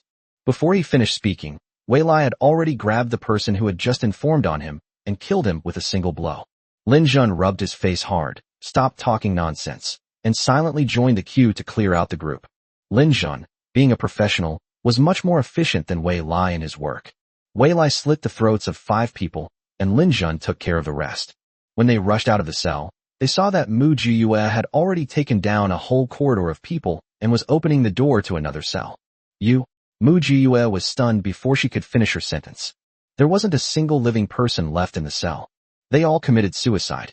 Clearly, these are survivors who were unwilling to compromise their principles but were powerless to escape, and they chose to fight for themselves in this way. Lin Jun was deeply shocked by what he saw. Their deaths were all strange and varied, but they had one thing in common: the resolute look on their faces before they died. Not everyone chooses to fall into depravity. Wei Lai glanced at the cell and closed the door. Let's burn it down, lest. Mu Jiyue nodded, tossed 2 stolen guns to Lin Jun and Wei Lai, and said, "You 2 go up first, I'll cover the rear." "Be careful," Wei Lai warned, before rushing forward with Lin Jun. Before long, the familiar rattling sound came from above. Mu Jiyue stretched her neck, making a cracking sound, then took out a fire-breathing gun from her spatial storage and pushed it along the way, burning everything in its path to the ground. After doing all this, he turned around and started walking upstairs. After Mu Jiyue went up, Wei Lai and Lin Jun were being suppressed and beaten by the other side. "Damn it. I don't know where they got those Type 85 rifles from. We can't outrun them at all," Lin Jun said in frustration. "I only have 1 bullet left." Just as Wei Lai was about to speak, he caught a glimpse of Mu Jiyue out of the corner of his eye, and with a smirk, said, "It's all right. Someone will teach them a lesson later." Lin Jun didn't understand, and was about to ask when he heard a series of rapid tapping sounds behind him. Turning my head, I saw Mu Jiyue descending like a god of death, carrying an MP-35 in one hand, sweeping as she walked. Mu Jiyue was like a tank, directly flattening all of the enemy's firing points. 20 minutes later, none of the enemy soldiers were left alive. Only the cult leader, dragging his broken legs, was frantically crawling outside, muttering repeatedly, "You can't kill me. I'm the cult leader. I'm a god. I can't die." A boot stepped on the other person's back, the muzzle of the gun pressing directly against the back of his head. The cult leader immediately raised his hands high, adopting a fawning expression. "Big brother, I know I was wrong. I will never dare to do it again." "Shut up, Mu Jiyue," and nudged his head with the muzzle of her gun. "Where did you put all your supplies?" "Big brother, all my things are here. Please spare me. Just let me go." The other person tried to turn his head, but was forcefully slammed to the ground, making a muffled, dust-eating sound. "There's a tunnel here," Lin Jun suddenly said. "I'll go down and take a look." "I'll come too." Wei Lai immediately followed. 3 minutes later, Wei Lai poked his head out from under the tunnel and said happily, "A Jew, we found his lair, and there's a lot of good stuff here." Mu Jiyue nodded lazily and loosened her grip. Bang! "Send this cult leader to the Western Paradise." Mu Jiyue slung her weapon behind her back, turned around, and jumped into the tunnel. Not far away, we came across a huge cellar, filled to the brim. Wei Lai and Mu Jiyue were both well off, but the insecticide and protective suits in this cellar still caught their eye. "Ajio, do you think this cult leader knew something beforehand?" Wei Lai lowered his voice and asked Mu Jiyue. "Otherwise, why would he stockpile so many insecticides and protective suits? He should be stockpiling food and drinks." "So, this means there are still undiscovered cellars," Mu Jiyue said. "Let's keep searching." Wei Lai immediately said to Lin Jun, "Let's keep looking. I'll have someone move these things back as soon as possible. We'll split them equally among the 3 of us." Lin Jun readily agreed. Before leaving, Wei Lai gave Mu Jiyue a look. Mu Jiyue nodded slightly. After Lin Jun and Wei Lai left, Mu Jiyue waved her hand and put all the insecticide and protective clothing in the cellar into her spatial storage. As expected, Lin Jun and Wei Lai found 3 more hidden cellars.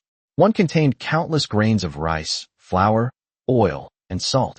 Another contained various kayaks, tools, and a pile of coal, and the last one contained nothing but gold and silver jewelry. No need to ask, it was definitely stolen. Wei Lai said excitedly, "Our trip was definitely worthwhile. I'll go tell a Jew right now." Lin Jun asked, "President Wei, what exactly is your relationship with Mu Jiyue? You seem to listen to him a lot." Wei Lai smiled and said, "Lin Jun, Just a friendly reminder, follow a Geo, and you'll have plenty of food and drink. After saying that, he patted Lin Jun on the shoulder, turned around, and went upstairs. Lin Jun touched the soft flesh on his cheek thoughtfully, as if he understood something. After inspecting each cellar, Mu Jiyue nodded and said, "You all go back first. Leave this to me. Lin Jun, I'll send you your share the day after tomorrow. You trust me, right?" "What are you talking about? If you can't trust others, can't you trust yourself?" Lin Jun immediately smiled, his eyes becoming more sincere. "Thank you for taking me on this trip today. You've completely shattered all my illusions. I know what to do now." Mu Jiyue smiled, a rare occurrence, and said, "Then tonight won't have been a complete waste of time." "All right, it's getting late. We need to get back as soon as possible." Wei Lai said to Lin Jun, "If it gets completely dark, these clothes won't be enough to keep us warm." "Okay." Lin Jun glanced at Mu Jiyue, said nothing more, and left with Wei Lai. As soon as they left, Mu Jiyue put all the supplies into her spatial storage. They searched inside and out twice more to make sure nothing was missed before leaving. Before leaving, he set fire to the place, extinguishing all the crimes within its flames. By the time Mu Jiyue returned to Villa No. 1, it was already completely dark. Wei Lai quickly handed over a cup of hot tea. "Have some ginger tea to warm yourself up." Mu Jiyue gulped down the drink, handed the cup back to Wei Lai, and asked, "Any new developments at the shelter today?" Just as we suspected, the top two leaders have officially come to blows, both vying for control of the shelter. The top leader controls the research institute, plantations, seed company, coal, clothing, and other essential supplies, while the second-in-command controls the construction team, patrol team, hospital, and a large quantity of building materials. They have roughly the same amount of leverage, hence their fierce competition. Director Lin, cunningly, has remained silent, preparing to reap the benefits, Wei Lai replied. They are both trying their best to contact Lin Jun, hoping to get him on their side. Chapter 69, A Three-Way Bets, No One Offending the Other. Is Lin Jun at the shelter now? Mu Jiyue asked. No, he went to the camp, Wei Lai replied. You gave him a big lesson today. It should keep him reflecting for a couple of days. Then should we wait here? Mu Jiyue asked again. What's your opinion? Wei Lai asked Mu Jiyue. Although the top leader and the second-in-command have already made their dispute public, it's not something that can be resolved in a short time. I reckon both the top two leaders will try to win you over to their side. There's nothing we can do here. We'll stay for 2 or 3 days to show them our stance, but we shouldn't do anything else, Mu Jiyue said. What do you think? That's what I think too. We haven't made our stance public. Wei Lai nodded with a smile. Who doesn't try to play both sides, betting on all sides? After all, nobody knows who will have the last laugh. Mu Jiyue felt that she was appreciating Wei Lai more and more. This person lives with exceptional clarity and understanding. Moreover, he is particularly good at setting aside his status, unlike other domineering CEOs who always act superior. He's so smart. As expected, the top leader and the second-in-command secretly sent Wei Lai lavish gifts, trying to win him over to their side. No matter who came, Wei Lai always greeted them with a smile, accepted the gifts, and readily agreed. That unwavering reply put both of them at ease. No, it's that all three parties are very reassured. Now, whether it's the top leader, the second-in-command, or Director Lin, they all firmly believe that Wei Lai is an ally who stands on their side. The next day, Wei Lai used the excuse of having family matters to leave the shelter with Mu Jiyue and return to his lair. Upon returning, the newly cultivated cold-resistant sweet potato and potato seeds from the Research Institute and Plantation, which the top leader had promised, had already been delivered. Secretary Chow accepted the seeds with a beaming smile, and in return, enthusiastically gifted the other party a ton of medicine before seeing them off. Immediately afterwards, the gold, hardware, and building materials, and weapons promised by the second-in-command were also quietly delivered. Secretary Chow then returned the favor with a smile, gifting the other party 30 tons of coal and addressing them as brother as he saw them off. Not long after, the people sent by Director Lin arrived. Boxes of gold, jewelry, antiques, and several newly developed long-range walkie-talkies were secretly delivered into Wei Lai's cave. Secretary Chow smoked 2 cigarettes with the other party, and then packed a large box of high-quality Yellow Crane Tower and Lacoon cigarettes to take back to the other party. They thought that was all the gifts they had received, but to their surprise, 2 hours later, Lin Jun's men delivered dozens of boxes of new weapons, saying they were a thank-you gift for Mu Jiyue. The other side pushed them directly from the camp using sleds. A whole lot. The leader was none other than Tao Xiaohu, who had saved Mu Jiyue in his previous life and was saved by Mu Jiyue in this life. Tao Xiaohu was wearing the latest cold weather suit, with a cold weather suit produced by the Research Institute underneath. Although I don't wear as many layers as before, it's much warmer. They smile more often. Mu Jio. As soon as Tao Xiaohu saw Mu Jio, he ran over enthusiastically and gave him a bear hug. Good brother, we meet again. The medicine you sent saved a lot of lives. They couldn't come, so they all asked me to tell you that if they need anything in the future, just let me know. Mu Jiyue smiled and asked, I'm happy to be able to help you. Tao Xiaohu said, we remember all the kindness you've shown us. And our Chief Lin. Oh no, we should start calling him Base Chief Lin now. Tao Xiaohu lowered his voice and said to Mu Jiyue, after the base commander went back yesterday, he locked himself in his room and stayed there all night. This morning, he gathered everyone together and told us that the outside world has changed. We have been abandoned by the higher-ups, and from today onwards, we are independent. With so many of us, we would be a huge burden no matter where we go. So the base commander decided not to merge with the shelter, but to establish our own base, which will be called Dawn Base. Mu Jiyue was surprised. She never expected that Lin Jun would choose the path of independence. This was something that had never happened in her previous life. It seems that what happened yesterday really affected him. But this is for the best. Lin Jun doesn't favor anyone, which means no one can easily use Lin Jun's power, making it more beneficial than harmful to them. The shelter provided us with a lot of new crop seeds and waste materials. We went to dig soil in batches and started planting in the camp. Tao Xiaohu continued. The base commander said that we will have to be self-sufficient from now on. He asked us to come here today, firstly to return the favor, and secondly to ask if you have any supplies here, so we can exchange them. We lack everything, but we don't lack weapons. Tao Xiaohu grinned. These are all the latest models. They're way better than those mass-produced foreign goods. Mu Jiyue's eyes lit up immediately. That's great. We really don't lack supplies here. Tell me, what do you need, and I'll see how much we have in stock. Tao Xiaohu readily pulled out a detailed list and shoved it into Mu Jiyue's hand. Here, these are all things we urgently need. If you have any, we'll take them all. As for how to exchange them, you can talk to our base chief. Mu Jiyue took a look.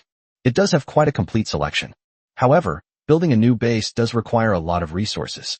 It is estimated that Lin Jun will not only make deals with himself, but also with the shelter. Lin Jun's campsite was in a rather ingenious location, situated in the center of 3 mountains, with only one road leading to the outside world. That is, it is frozen now, and can be moved freely. Once the extreme heat returns and the water recedes, that location will truly be a good place to both attack and defend. If it weren't for the future earthquakes and tsunamis, and the subsidence of the continental plates, that place would truly be worth developing. I'll take this list. I'll discuss it with Wei Lai later. Mu Jiyue stuffed the list into her pocket and said, since you're already here, let's go. I'll treat you to dinner. Tao Xiaohu waved his hand. No need. We have rules. We're not June people anymore, so there's no need to talk about these things. Mu Jiyue dragged Tao Xiaohu directly to Wei Lai's cafeteria. Old Ho, wearing an apron and leading several apprentices, was already working enthusiastically. In no time, a sumptuous meal of 8 dishes and 1 soup was served on the table. The aroma was so enticing that Tao Xiaohu and the other young men were swallowing their saliva frantically, their eyes darting around, unable to control themselves at all. Mu Jiyue picked up her chopsticks first. Let's eat. Do I have to feed you? The young men were so embarrassed that they picked up their chopsticks and began to wolf down their food. Mu Jiyue narrowed her eyes and smiled smugly. Chapter 70 Dawn Base. After discussing it, Mu Jiyue and Wei Lai both agreed that cooperating with the Dawn Base would be entirely beneficial. Compared to Director Lin, that old fox who betrays us at the drop of a hat, Lin Jun is much more reliable. Of course, this doesn't mean the shelter has given up on cooperation. In business, who would complain about having too many customers? Tell Lin Jun that you want gold and scarce resources. We'll provide all the necessities, food, clothing, shelter, and transportation, Mu Jiyue said. How much gold do you have left? It's about 10 tons, but I'll have to ask Secretary Chow for the exact number, Wei Lai replied. You want it now? I'll have someone send it over to you. Mu Jiyue tallied up the amount of gold she had and nodded. Okay, send it to my place. I'll take this list back first, and you can find someone to deliver it to Lin Jun tomorrow. Okay, Wei Lai readily agreed. As soon as Mu Jiyue left, Secretary Chow came over. President Wei, our warehouse is full again. Should we open a new cave, or? Wei Lai nodded. Everyone has worked hard these past few days. Let them relax sometime. Put the keys down. I'll take care of it later. Yes. Secretary Chow put down the warehouse key and added, Hog and Wu Qinglan's wedding is in 3 days. What do you think the arrangements should be? Please invite Boss Ho to cook, and invite Wu Jiatsuan, Duan Shi, Xin Qing, and the others to the wedding. Wei Lai's eyes flashed with a sharp light. Also, strengthen the cave's defenses and beware of anyone taking the opportunity to wander around. Our own people know how much we have. Understood. Secretary Chow nodded. I'll arrange it right away. Secretary Chow dispatched 30 people to move over 10 tons of gold, bit by bit, like ants carrying grains of rice, to Mu Jiue's cave. A dozen tons of gold sounds like a lot, but in reality, when it's piled up on the ground, it's just a small heap. Mu Jiue gave each of them a bottle of erguo tu, a type of Chinese liquor, as a token of appreciation for their hard work, and they thanked her happily before leaving. On such a cold day, being able to drink a shot of strong liquor is a real treat. After everyone else left, Mu Jiue stored the gold in her spatial storage. 100,000 grams of gold detected. Is it intended for material replication? Yes/no. Mu Jiue chose yes. The system then prompts Mu Jiue to select the object to copy. Mu Jiue carefully selected ordinary rice and flour in bags of 100 jin, 50 jin, and 20 jin, and then replicated them 10,000 times. They also selected 500 grams/bag of ordinary table salt, soy sauce, vinegar, MSG, and chicken essence, and replicated them 10,000 times. Next, they selected common cooking oil brands on the market, as well as common chili sauces, fermented bean curd, and broad bean paste, and replicated them 10,000 times. After thinking it over, they selected sweet potatoes, onions, soybeans, mung beans, and radishes, which are resistant to storage and do not spoil easily, and replicated them 10,000 times. Not eating vegetables for a long time can cause health problems. Since Lin Jun is now practically one of us, and has given us quite a few good things, we should naturally pamper him even more. With food secured, it's time to address the issue of clothing. Mu Jiue rummaged through her supplies and found that she didn't have much men's clothing, just enough for herself and Lao Ho. However, Wei Lai had stored quite a lot. His group consisted of men of all shapes and sizes, dressed in clothes and shoes in every size imaginable. So Mu Jiue pulled out all these clothes and shoes, and copied them 10,000 times over in every size. There are still several months until the extreme cold ends, so Mu Jiue only prepared enough for a few months. We've already sent over a batch of medicine, which should last us a while, so we won't be giving any more for now. Then there are building materials. Jiyuan Camp actually has no shortage of building materials, but they are all submerged under the ice and cannot be retrieved in the short term. Therefore, Mu Jiue provided the amount of temporary buildings, which could be retrieved at any time once the severe cold subsided. I prepared a whole bunch of things. The next day, Mu Jiue instructed Wei Lai's men to deliver the prepared supplies to Lin Jun. Just as she was about to leave, Wei Lai called her back. September, I have some things here. Could you please keep them for me? Here's the key. The new password is... Mu Jiue nodded. Okay, I'll go in a bit. Also, Hog and Wu Qinglan's wedding is the day after tomorrow. Do you think we could invite Boss Ho to be the head chef? Wei Lai asked with a smile. It's been more than half a year since the apocalypse, and this is the first wedding we've had. Even though those people in Wu Family Village don't have good intentions, we still need to make it a good occasion and boost morale. What do you say? Mu Jiue thought for a moment and then smiled and agreed. Okay, Lao Ho will definitely be happy to come. These days, Lao Ho has been depressed and feels that his life has no value. It would be good to find him some work. Okay, it's settled then. Wei Lai lowered his voice and said, I will increase security on the wedding day. However, with so many people around, I'm afraid someone might take advantage of the chaos to steal. So, you can take everything from these warehouses.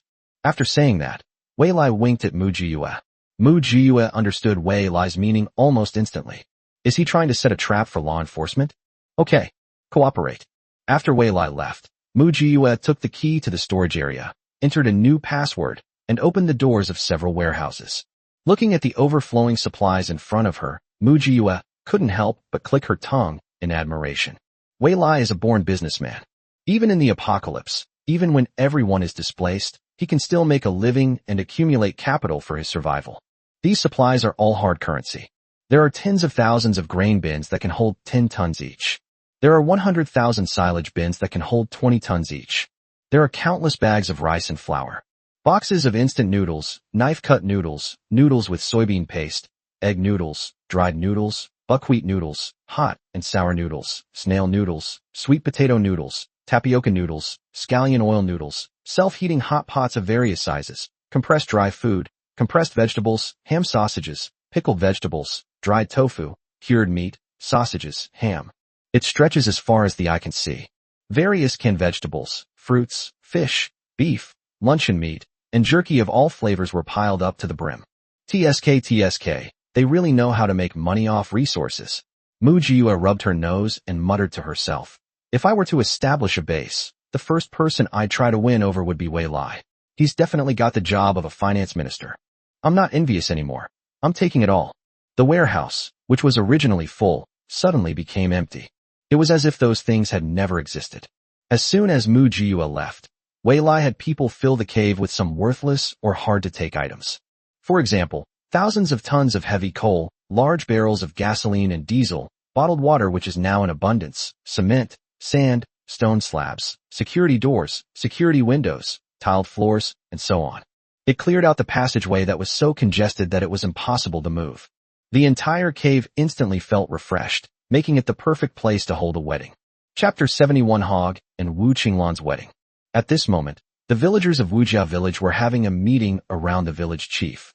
With a shrewd look on his face, village chief Wu said to everyone, "With Qinglan's marriage, we're now completely tied to the neighboring mountain. Qinglan, even if you have a good life after marriage, you mustn't forget your roots, forget your parents." Wu Qinglan quickly stated, "How could that be? I always remember that my surname is Wu, and I will always be a person from Wujia village." Village chief Wu nodded in satisfaction and said, "You are indeed a sensible person. The others have also remembered this. No matter if you marry out or bring a wife back, never forget your roots. Now, I will assign you your tasks." Wu Shoujuan. Once the wedding starts, everyone's attention will be on the bride and groom. Take this opportunity to find out the layout of the cave next door. Wei Lai can support so many people, he must have a lot of supplies. Those dozen or so ships that day, they were packed full. Where are the supplies hidden? Okay, a man replied. Wu Dahai, find out exactly how many people are on the next mountain. There are always some unfamiliar faces among them coming and going. Know yourself and know your enemy, and you will win every battle, understand? Understood, village chief, Wu Dahai replied. For all the unmarried girls and divorced or widowed women in our village, your wedding day will be your best chance. I don't care what methods you use. If you can snag a man, that's your good fortune. The eyes of all the single women in the village lit up. They knew perfectly well how well Wu Qinglan had been doing these days. Who doesn't want a good life? Who doesn't want to sleep warmly and cozily? Who would want to starve and freeze here? At a wedding, with so many people and so much commotion, it's normal for a few things to get lost. Village chief Wu turned to a few married women and said, "You're all used to doing housework. Go help out in the kitchen, and if you get tired, find a place to rest and get some food and drinks. Nobody will say anything." Several married women's eyes lit up, and they all nodded vigorously. They were ready to plunder the entire kitchen. Those who can't attend the wedding shouldn't complain. We can't all go. Someone has to look after the house, village chief Wu added. Everyone who looks after the house will receive a subsidy of 3 caddies of grain. The remaining few people smiled when they heard about the food subsidy. All right, it's settled then. Everyone else, go ahead and get busy. Qinglan, stay here. Village chief Wu waved his hand, and everyone else left, except for Wu Qinglan. Qinglan, village chief Wu said with a beaming smile. The child in your belly is your golden ticket. Even if Wei Lai's side demands that you marry into the village and cease to be a resident of Wu family village, I assure you, you will always be a resident of Wu family village. If things get too difficult, just take your child back to your parents' home. The village will never lack food for you and your child. Wu Qinglan happily agreed. Yes, village chief, I've got it. That hog, his salary isn't small either. How many men know how to manage a household? After you marry him, you'll have to manage the household and keep control of his salary so he won't stray. Understand? Village chief Wu looked at Wu Qinglan meaningfully. Wu Qinglan nodded. I know all that. My mother told me. Now that I'm living a good life, I won't forget the help the village gave me. I will do my best to support my parents. Village chief Wu nodded in satisfaction. Very good. You are indeed a sensible child. On the other side, Hog was also drinking and playing cards with some of his brothers. Hog, your wedding is just around the corner, and instead of preparing, you're playing cards here, someone teased Hog. Hog casually tossed out a card and said, everyone knows what's going on at this wedding. It's just a show to make everyone happy. You can't say that. Wu Qinglan is carrying your child.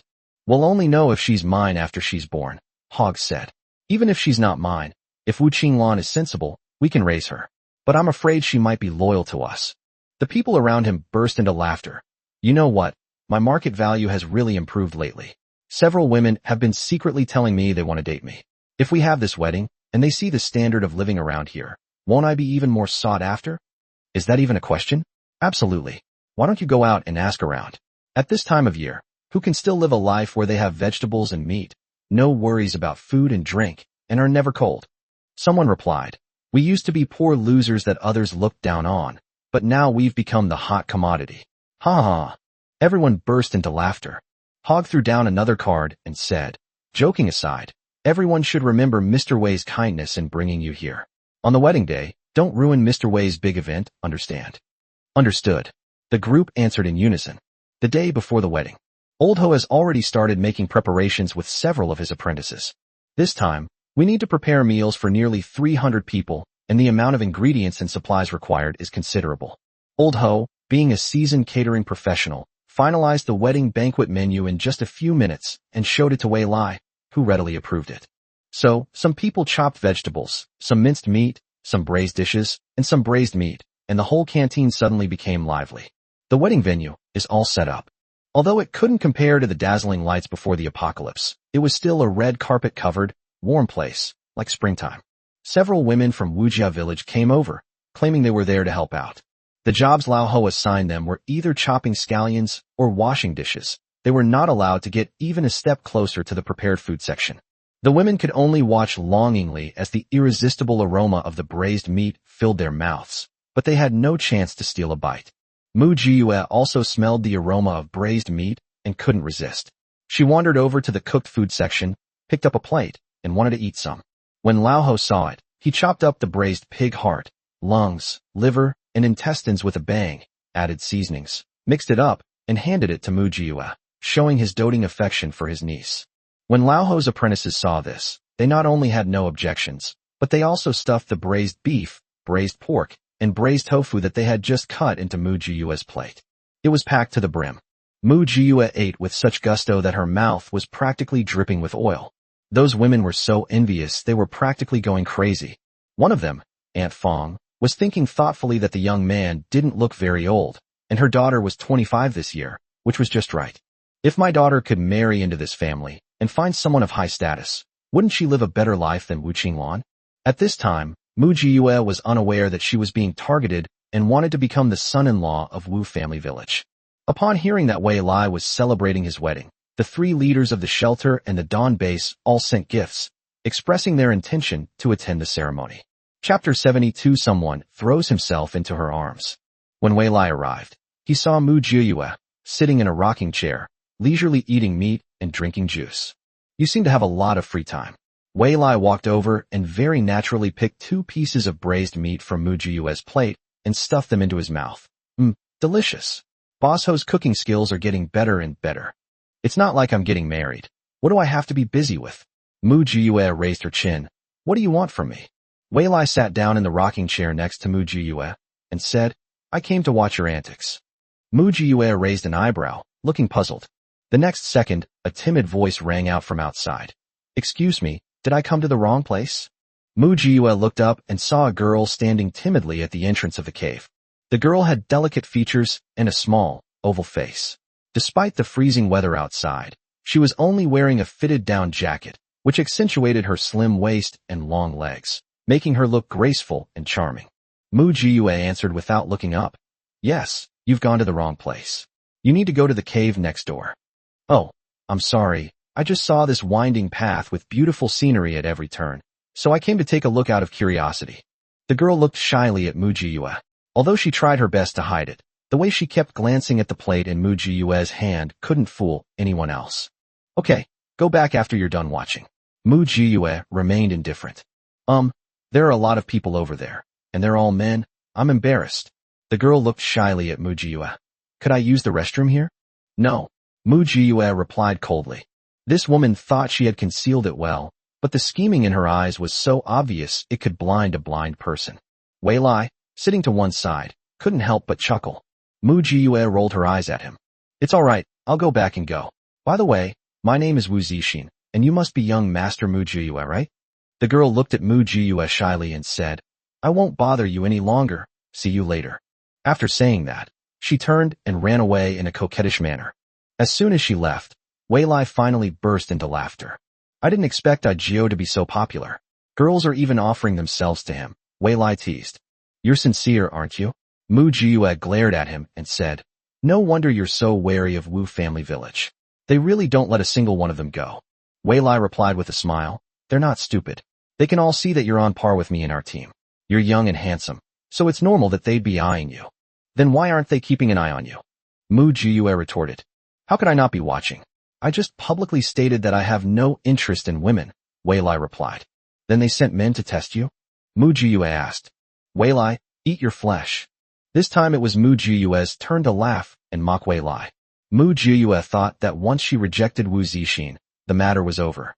On her wedding day, she realized she had underestimated her charm.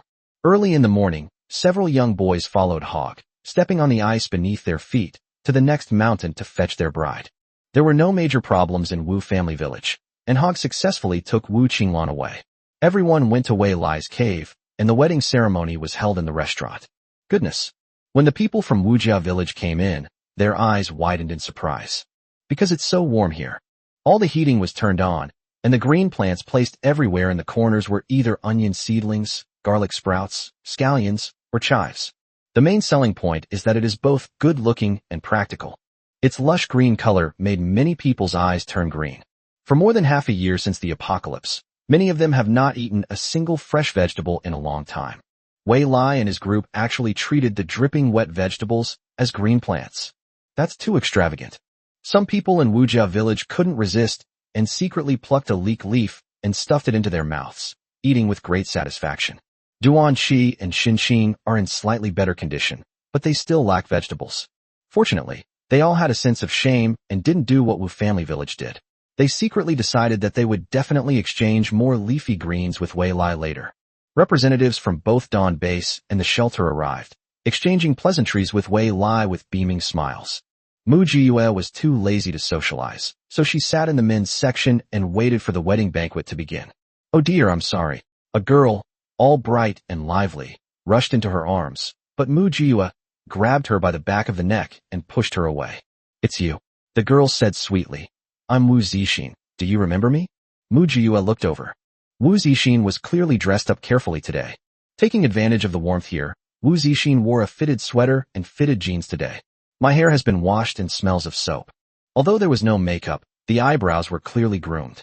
To be honest, this outfit is quite attractive to young men full of vigor.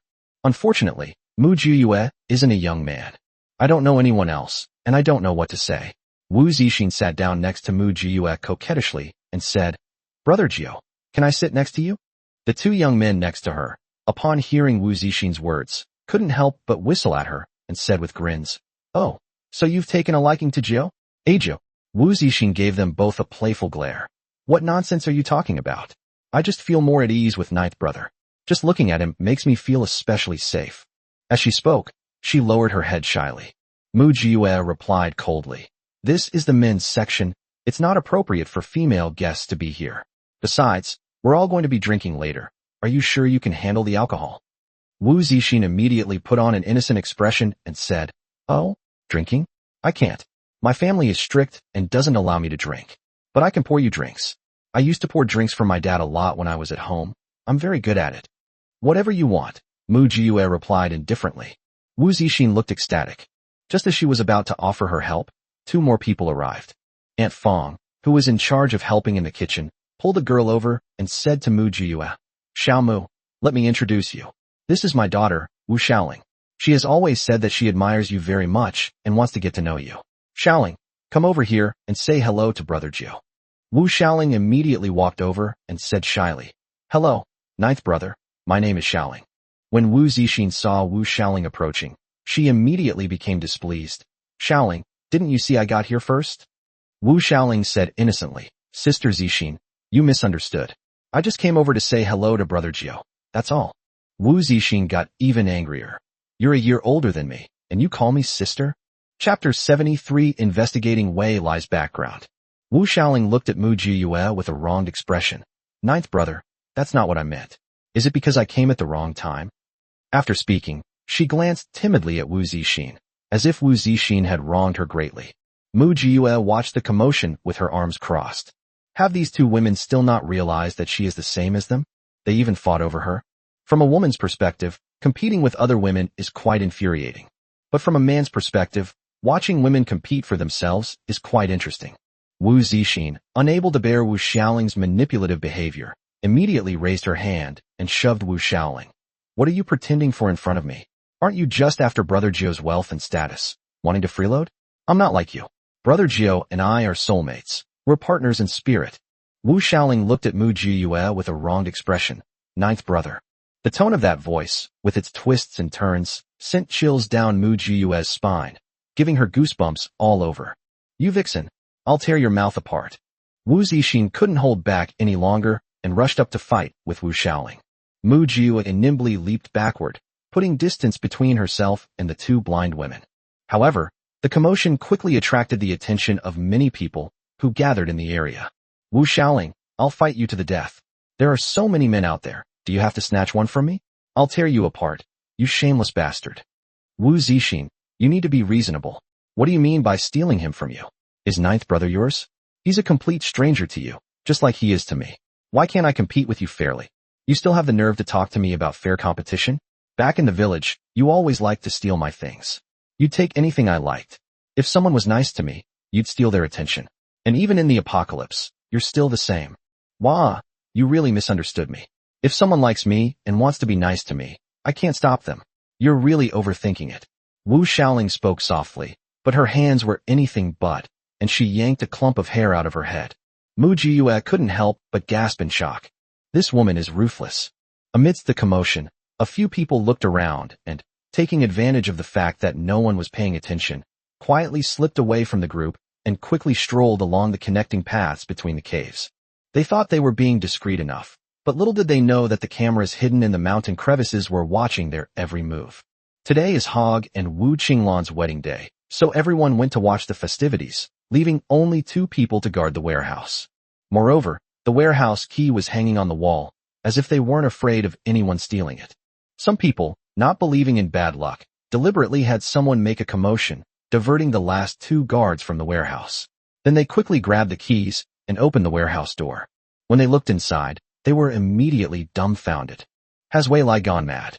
Such a huge warehouse, and he's filled it with a bunch of worthless stones, tiles, cement, and sand? Can you eat or drink this stuff? My warehouse here is full of coal. Damn, even though coal is scarce now, there aren't many of us who can take it all with us. At least yours are still usable, but my warehouse is full of dirt. Holy crap, a whole warehouse full of dirt. What is Wei Lai trying to do? Is he going to farm in this cave? Of the dozen or so warehouses that were opened, not a single one was used to store grain. After locking the warehouse, the group tiptoed back to the wedding venue. At this point, the catfight between Wu Xiaoling and Wu Zixin had come to an end, and everyone was eagerly anticipating the start of the banquet. The group quickly returned to Village Chief Wu's side and reported in a low voice. Village Chief, we have already checked. Wei Lai does have a lot of supplies, but they are mostly things that cannot be eaten or drunk. There is a lot of coal, gasoline, and diesel, but we can't take much with us. Village Chief, do you think Wei Lai knew we would be spying on him and deliberately moved all the grain? That Wei Lai is a treacherous bastard. I don't believe that with so many ships transporting supplies here, there wouldn't be a single grain of food, and it would all be inedible stuff. Village Chief Wu sneered and said, is that even a question? Of course, we're keeping an eye on you. When you went over, weren't there only a few people guarding the warehouse? Several people nodded in unison. They anticipated that we would spy on them, so they moved in advance. A hint of impatience flashed in Village Chief Wu's eyes. But the more they do this, the more it proves that Wei Lai must have hidden a lot of good stuff. It's understandable that they couldn't find it in such a short time. So, Village Chief, are we just going to give up like this? Several villagers were particularly indignant. We live next door to each other. Why can they eat meat and drink alcohol, while we can only eat wood and grass roots? I heard that today's wedding banquet not only has meat and vegetables, but also unlimited drinks. They're really not short of resources for such a lavish wedding. Give up? How could we? A glint of light flashed in Village Chief Wu's eyes. I've told you all before to treat the girls in the village well, but you wouldn't listen. Now, isn't it time to rely on these girls? I've already spoken with Qinglan. After she marries here, she'll find out the situation here as quickly as possible. Then, we'll coordinate an attack from the inside out. The fervor and ambition in the eyes of the few people from Wujia village could no longer be concealed. The wedding ended very simply. There was neither the elaborate phoenix coronet and wedding gown of the previous life, nor the master of ceremonies singing and dancing. Just a few simple words were spoken, and the wedding banquet officially began. Plates of meat and vegetables were served, and before they even hit the table, people were already eagerly reaching out their chopsticks to grab the food. For a moment, the entire restaurant was filled with the sounds of people shoveling food into each other's mouths. No one wasted their breath chatting.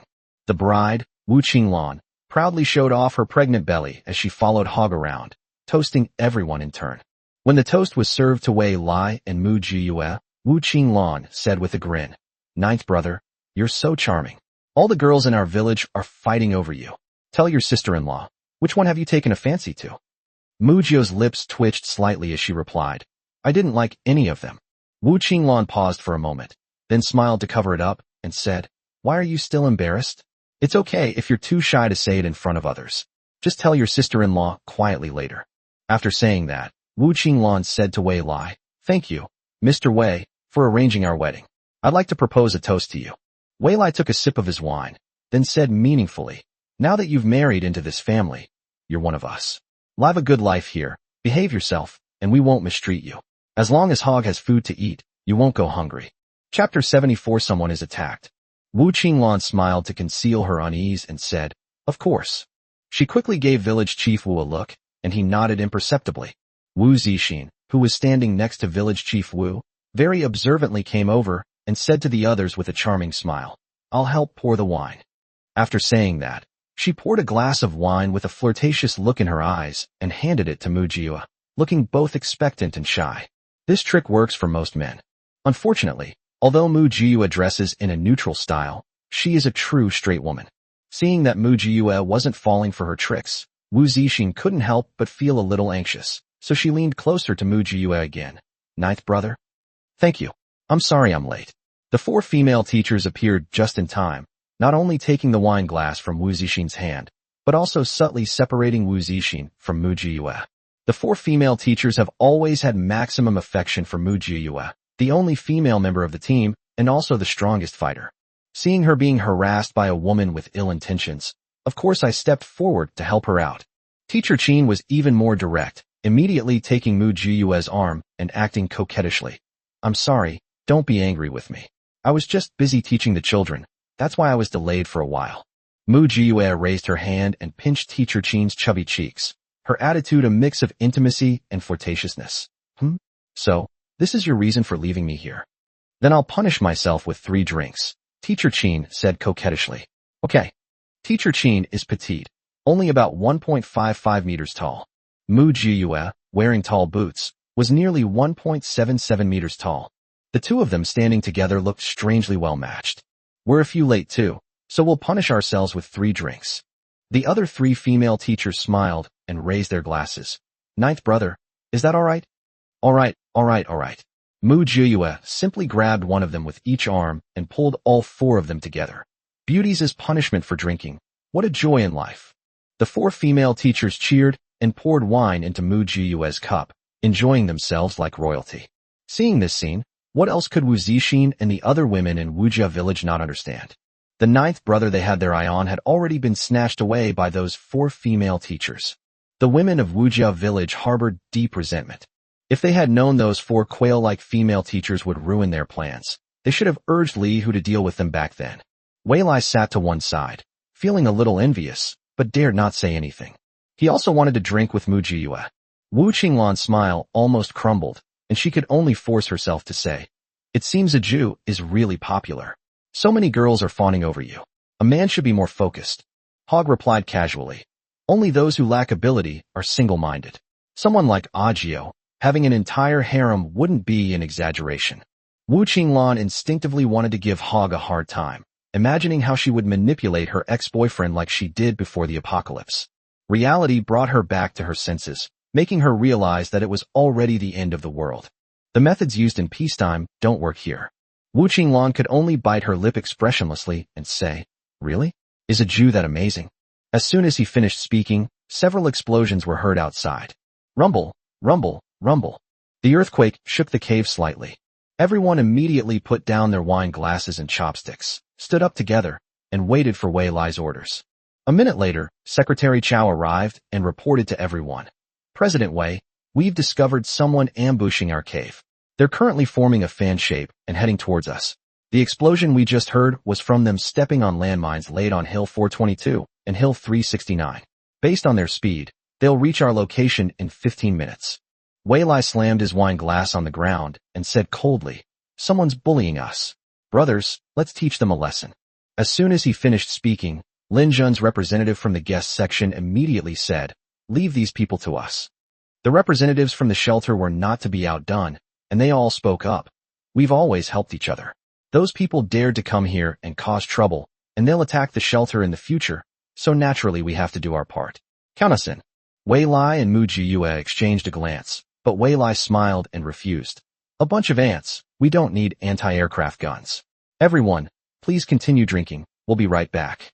After saying that, Wei Lai and Mu Jiyue took the lead and led the group out. Before the wedding, Wei Lai and Mu Jiyue guessed that the wedding would not go smoothly, and that someone would definitely cause trouble at this critical juncture. Regardless of who these people are, or what their purpose in causing trouble is, Wei Lai and Mu Jiyue were determined to use this opportunity to show their strength and make the other side reconsider their importance. Just as Wei Lai and Mu Jiyue arrived at the cave entrance, several more dense explosions occurred in the distance, and the painful screams of many people. The landmines planted were not Wei Lai and Mu Jiyue's stockpile, but rather homemade mines concocted by several chemistry and physics teachers. Earth mines can vary in power, depending entirely on the whim of their creator. To increase its lethality, a lot of personal touches were added. Therefore, the scope of the attack was far greater than the attackers had ever anticipated. When the injured people discovered that what attacked them was a pile of rusty nails and pieces of iron, many of them were so frightened that they wet their pants on the spot. Anyone who has gone through 9 years of compulsory education knows what that means. In this post-apocalyptic world where medical care and medicine are scarce, once you contract tetanus, you can basically forget about coming back from the clutches of death. That's why that group of people were so scared they wet themselves on the spot. Those who weren't injured were terrified by the incredible earth-based mine. If you pee your pants in fright, you're in even more trouble. This is near -100 degrees Celsius, an extreme cold. Dying from frostbite doesn't seem any better than dying from tetanus. The originally well-organized raiding team was rendered ineffective in the first battle, instantly falling into chaos. "A bunch of rabble," Wei Lai said dismissively. "Wei Lai, don't let your guard down." Mu Jiyue had already raised her Tang sword, her voice cold yet domineering as she said, "A nobody could decide the outcome of a battle. So, the safest course of action is to eliminate them completely, leaving no trace. I'll go first." As soon as she finished speaking, Mu Jiyue leaped away and ran off. With a light stroke of the Tang sword in his hand, a pair of incredulous eyes shot into the sky. Upon seeing this scene, Wei Lai felt a cold sweat break out on his back. He didn't even realize that someone was lurking right under his nose. If Mu Jiyue hadn't been fast enough, it's hard to say whether he would have been successfully ambushed. Chapter 75 Wei Lai's strength revealed. Mu Jiyue jumped down and successfully killed a hidden attacker. Then she rolled on the spot and landed on a snow-covered protrusion. Quickly put away the Tang sword and kick over the protrusion. And 416 Hong Kong dollars and a box of bows and arrows were prominently displayed before her eyes. Grab in 416 Hong Kong dollars and, without hesitation, start firing at the surging crowd. I have to give credit to the 416 Hong Kong dollars. It's incredibly durable in frigid climates. Even in this cold weather, it doesn't hinder its use at all. It seems Wei Lai really did manage to get a lot of good stuff from abroad. More than 100 people rushed towards Mu Jiyue, but Mu Jiyue was not afraid at all. Her 416 Hong Kong dollars was very steady, and she had only one word: fight. More and more people gathered at the cave entrance, and they finally witnessed Mu Jiyue's formidable strength. Whether it's a cold weapon or a firearm, She wields it with ease, hitting exactly where she points. The bodyguards behind Wei Lai were incredibly excited. They roared and rushed down, grabbed their weapons from the prepared positions, and joined Mu Jiyue in the shooting. To gain the trust of a group of men, one needs not only strategy, but also courage, ability, and combat prowess. Even though Mu Jiyue was a woman, at this moment, she had completely conquered everyone in Wei Lai's team with her own strength. Old Ho was so shocked he couldn't even smoke anymore. Although he had known for a long time that Mu Jiyue was not simple, he did not expect her to be this extraordinary. Is this still the same poor little thing he took in back then? She's clearly a female assassin. This overwhelming battle started quickly and ended just as quickly. The attacking force of over 300 people was wiped out by just 10 people in less than 10 minutes. Mu Jiyue tossed the gun in her hand to her teammate beside her and then took out her Tang sword to finish off the enemies one by one. Others followed suit, and before long, a pile of heads had accumulated at their feet. Pile all these corpses over at the mountain pass over there. Mu Jiyue instructed a young teammate. Make sure those blind ones keep a close eye on things. There are no pushovers here. Hey, the young man excitedly carried out Mu Jiyue's orders, piling up more than 300 headless corpses on the road they had come from. From a distance, it looked incredibly bloody and shocking. Many people in Wujia village stood there, trembling all over. Many people looked away, glancing at the sky and the ground, but dared not look at Mu Jiyue even once. They had guessed Wei Lai's strength, but they hadn't expected him to be this strong. With these weapons and equipment, they could easily establish their own base. No wonder they dare to stand on equal footing with the shelter and Lin Jun. The representatives sent by Lin Jun and the representatives sent by the shelter, who had witnessed the entire process, both fell silent. They all understood what it meant for Wei Lai to choose this day to demonstrate his strength. Both sides understood that from today onwards, Wei Lai would be placed on the list of those they absolutely could not offend and those they should try their best to befriend. If Wei Lai is determined to compete with them for control of K-City, then the outcome is truly uncertain. Mu Jiyue returned, exuding a murderous aura and a bloodthirsty presence. The people who were originally blocking the cave entrance unconsciously parted to make way for Mu Jiyue's passage. Mu Jiyue acted as if nothing had happened, her tone as calm as ever. I'm filthy. I'm going back to take a shower. Okay. Wei Lai smiled brightly, like a little son. Thank you for your hard work today. Mu Jiyue nodded lightly, without looking at anyone else, and turned around and went back to her cave. As everyone watched Mu Jiyue's retreating figure, their eyes were filled with deep apprehension and unspoken suspicion. They turned to Wei Lai and showered him with flattery. President Wei's subordinates are all truly talented. Little Joe's skills are absolutely superb. Wei Lai immediately put on a businesslike smile and used businesslike words. Not at all. He's just young, full of enthusiasm, and can't bear to see his brothers get hurt. He's not as good as you're praising him.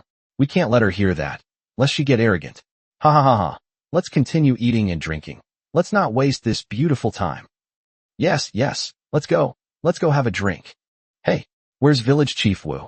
Where have all the people from Wu family village gone? Some people in the crowd noticed that there seemed to be quite a few people missing from Wu family village and started asking questions. Wei Lai replied meaningfully. He probably has some urgent business to attend to. Let's ignore him for now and go have a drink. Yes, let's go first. I've been craving that wine for ages. Everyone rushed back to the wedding venue, and the atmosphere was even more lively than before, as if nothing had happened. However, the situation is different on the neighboring hill. What should we do, village chief? Our intelligence was wrong, causing such heavy losses to the Tiger Head gang. They won't let us off the hook. A villager from Wu family village knelt on the ground in despair, holding his head in his hands, looking like he was afraid of dying. Village Chief Wu paced anxiously in circles, his lips trembling as he tried to light his pipe, but he couldn't manage it. Village head, shut up all of you. Village Chief Wu roared, slamming his pipe on the table as he panted heavily. Do you think I'm not afraid? The scene was completely silent. What's the panic? Who has any evidence that we brought the Tiger Head gang here? Village Chief Wu surveyed the villagers with a gloomy gaze. You all know what you should and shouldn't say, right? In our Wu family village, we've always shared the same fate. If anyone dares to talk nonsense and break the rules of our Wu family village, don't blame me for being ruthless. The villager kneeling on the ground trembled slightly and asked, but the Tiger Head gang has suffered such a great loss. Will they let it go? Village Chief Wu, panting heavily, glared at the villager with dead fish eyes. All young, I'm not trying to criticize you, but President Wei has been so good to our Wu family village, even marrying a girl from our village. How could you be so jealous of President Wei's good life that you secretly colluded with outsiders, trying to sabotage him on such an important day as his wedding? Liang, who was kneeling, was stunned for a moment, and subconsciously retorted, "Village chief, didn't you tell me to go find him? You bastard." Someone stepped forward, slapped Liang across the face, interrupted him, and roared, "Liang, how could you be so heartless as to smear the village chief? It was clearly you scoundrel, who harbored wicked intentions and was insatiable. How would we have known about your dirty dealings with the Tiger Head Gang? If you have any conscience left, if you still care about your elderly parents, then admit your mistakes." Liang's eyes widened in disbelief as he looked at village chief Wu. Even if he was slow to realize it, he eventually understood that Wujia village had abandoned him. He is the pawn who sacrifices himself to save the chariot. Chapter 76 Wu Family Village, as obedient as a quail. After this day, the situation in K City has completely changed. From a single dominant force in the shelter to a three-way competition, no one dares to underestimate Wei Lai's team of over 100 people. They are the fewest in number, but their fighting power is limitless. Lin Zhan, in particular, was acutely aware of just how vast and precious the supplies Wei Lai possessed were. How can a team that has no shortage of combat power and resources not be terrifying? Compared to the secrecy surrounding Lin Zhan and the shelter, Duan Shi and Xin Qing on the neighboring mountain were walking on thin ice. Although they knew Wei Lai was capable before, they never imagined that his strength would be so terrifying. Those are firearms. It's hidden deep in the mountainside. Just a few steps away, you'll find an ammunition depot. Even though the ice is frozen solid now, and even though Wei Lai's mountain can be easily surrounded from any direction or angle, but who dares to say that surrounding them means taking them over? The weapons they wield are never just for show. Moreover, Wei Lai's side is truly full of talented people with all kinds of talents. So are you scared? Duan Shi and Xin Qing huddled together, exchanged a glance, and let out a long sigh. They were both glad that they had accepted Wei Lai's offer. If they had been even slightly out of their minds, their fate would probably have been no different from the more than 300 corpses piled up at the mountain pass. Village Chief Wu is probably going to cry, Xin Qing joked.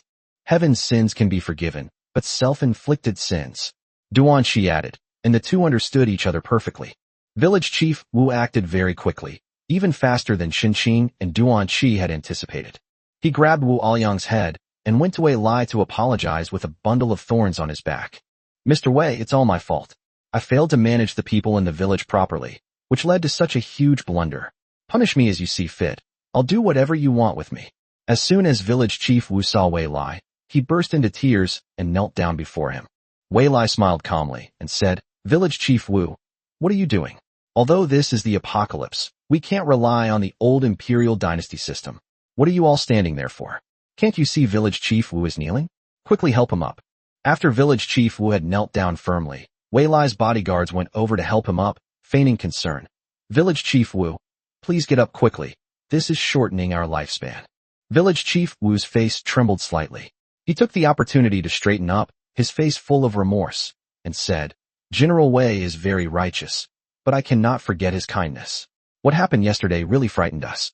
When I got back, I questioned everyone one by one, and that's when I found out that it was Wu Liang who, out of jealousy, secretly joined forces with the Tiger Head Gang to do such a heinous and stupid thing. This is his confession. Please take a look." A testimony bearing a bloody handprint was presented to Wei Lai. The words above were crooked and twisted, conveying resentment and anger. Wei Lai withdrew his gaze and said casually, "Since Village Chief Wu has put righteousness before family and taken the initiative to strangle the culprit, I can't continue to pursue the matter. After all, we are related by marriage and are all on the same side." Village Chief Wu: Yes. But this matter has made my brothers down here very unhappy.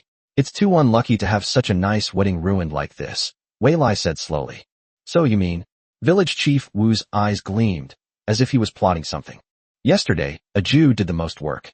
I'm fine, but a Jew," Wei Lai smiled. "Brother Jiao is one of Boss Wei's men. As long as Boss Wei is willing to put in a good word for us, Wu Family Village is willing to do anything." Village Chief Wu replied immediately. "Great." Wei Lai winked at Secretary Chao, who quickly took out a paper map and placed it on the table. "This is..."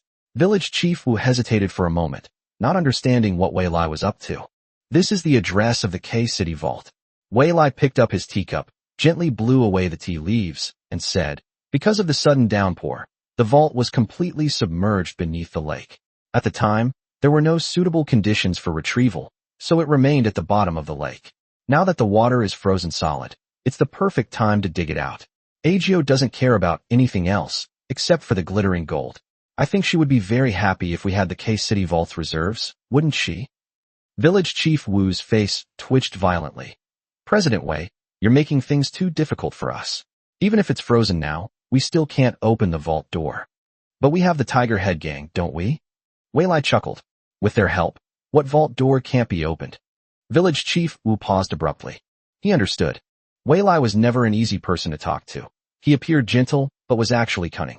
He intends to have the Tiger Head Gang lead the charge, and then Wei Lai will double-cross them. Wujia Village is caught in the middle between Wei Lai and the Tiger Head Gang, and is disliked by both sides. If they succeeded, Wei Lai would forgive and forget.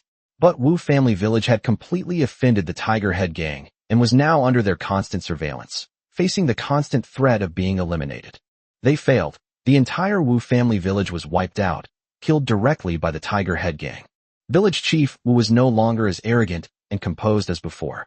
He kept wiping the cold sweat from his forehead, and after thinking it over repeatedly, he finally gritted his teeth and agreed. Don't worry, President Wei, I will definitely not let you down. Take care, and don't bother seeing me off. Wei Lai smiled as he put down his teacup. When Village Chief Wu left, his back instantly hunched over, as if he had aged 10 years. He was as obedient as a quail. They are no longer as shrewd as they once were. Village Chief Wu returned to his den in dejection, and sighed to the villagers. The younger generation is truly formidable. From now on, none of you should oppose Wei Lai. 3 days later, Wujia Village has been reduced by half. Of those who returned alive, fewer than 60 remained. There were fewer than 10 young men. The rest are mostly the elderly, the infirm, the disabled, and women. Village Chief Wu's back became even more hunched. Looking at the golden expanse before her, Mu Jiyue could hardly believe her eyes. All this gold is for me? Wei Lai replied with a smile. These belong to all the brothers. You get 20%, I get 15%, and the rest will be divided equally among the brothers. Then why are they all here with me? Mu Jiyue asked. Everyone felt that it was safe to leave the items with you, Wei Lai said. I had already discussed it with them. They agreed to pay a 10% storage fee. Those who agreed would deliver the items, and those who disagreed would keep them themselves. They all agreed to leave the items with you.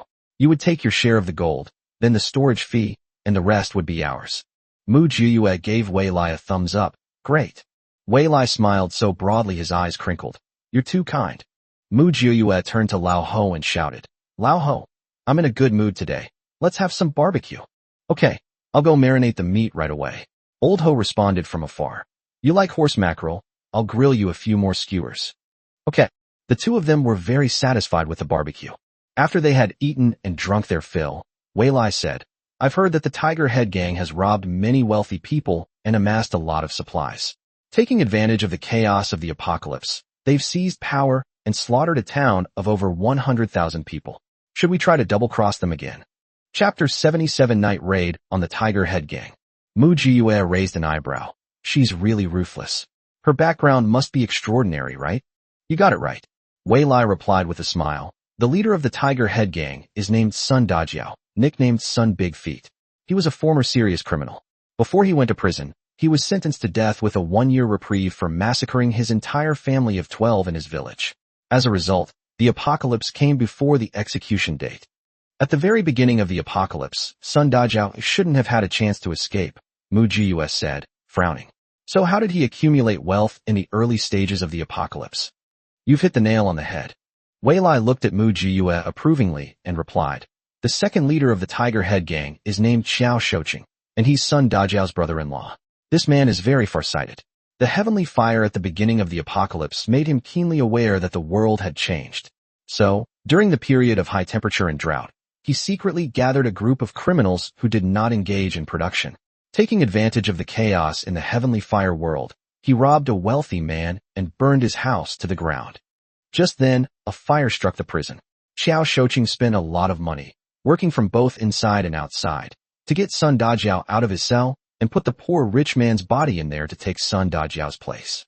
You mean, that rich man looks a lot like Sun Dajiao? Mu Jiyue grasped the key point. So Qiao Shouqing used a substitute? That's right. Wei Lai nodded. After Sun Dajiao was released, he took over the identity of that wealthy man and voluntarily stated that there was no need to call the police. He said that the fire at his house was caused by his own operational error. Since there was no official murder case, it can be considered that the authorities will not investigate unless the people file a complaint. But didn't the prison raise any objections regarding Sun Dajiao's body? Mu Jiyue asked. It's too late to object now. That fire killed too many people, not just Sun Dajiao, but over 100 prisoners. They were all beyond dead, burned to ashes. You know the power of that fire, Wei Lai replied. This crisis has hit all over the country. No, all over the world. Police resources are severely insufficient. The living are too busy to care for those already dead. This Qiao Shouqing is truly a remarkable person. When an unexpected event occurred, he immediately came up with such a brilliant plan, and he actually succeeded, Mu Jiyue exclaimed. He's a remarkable person.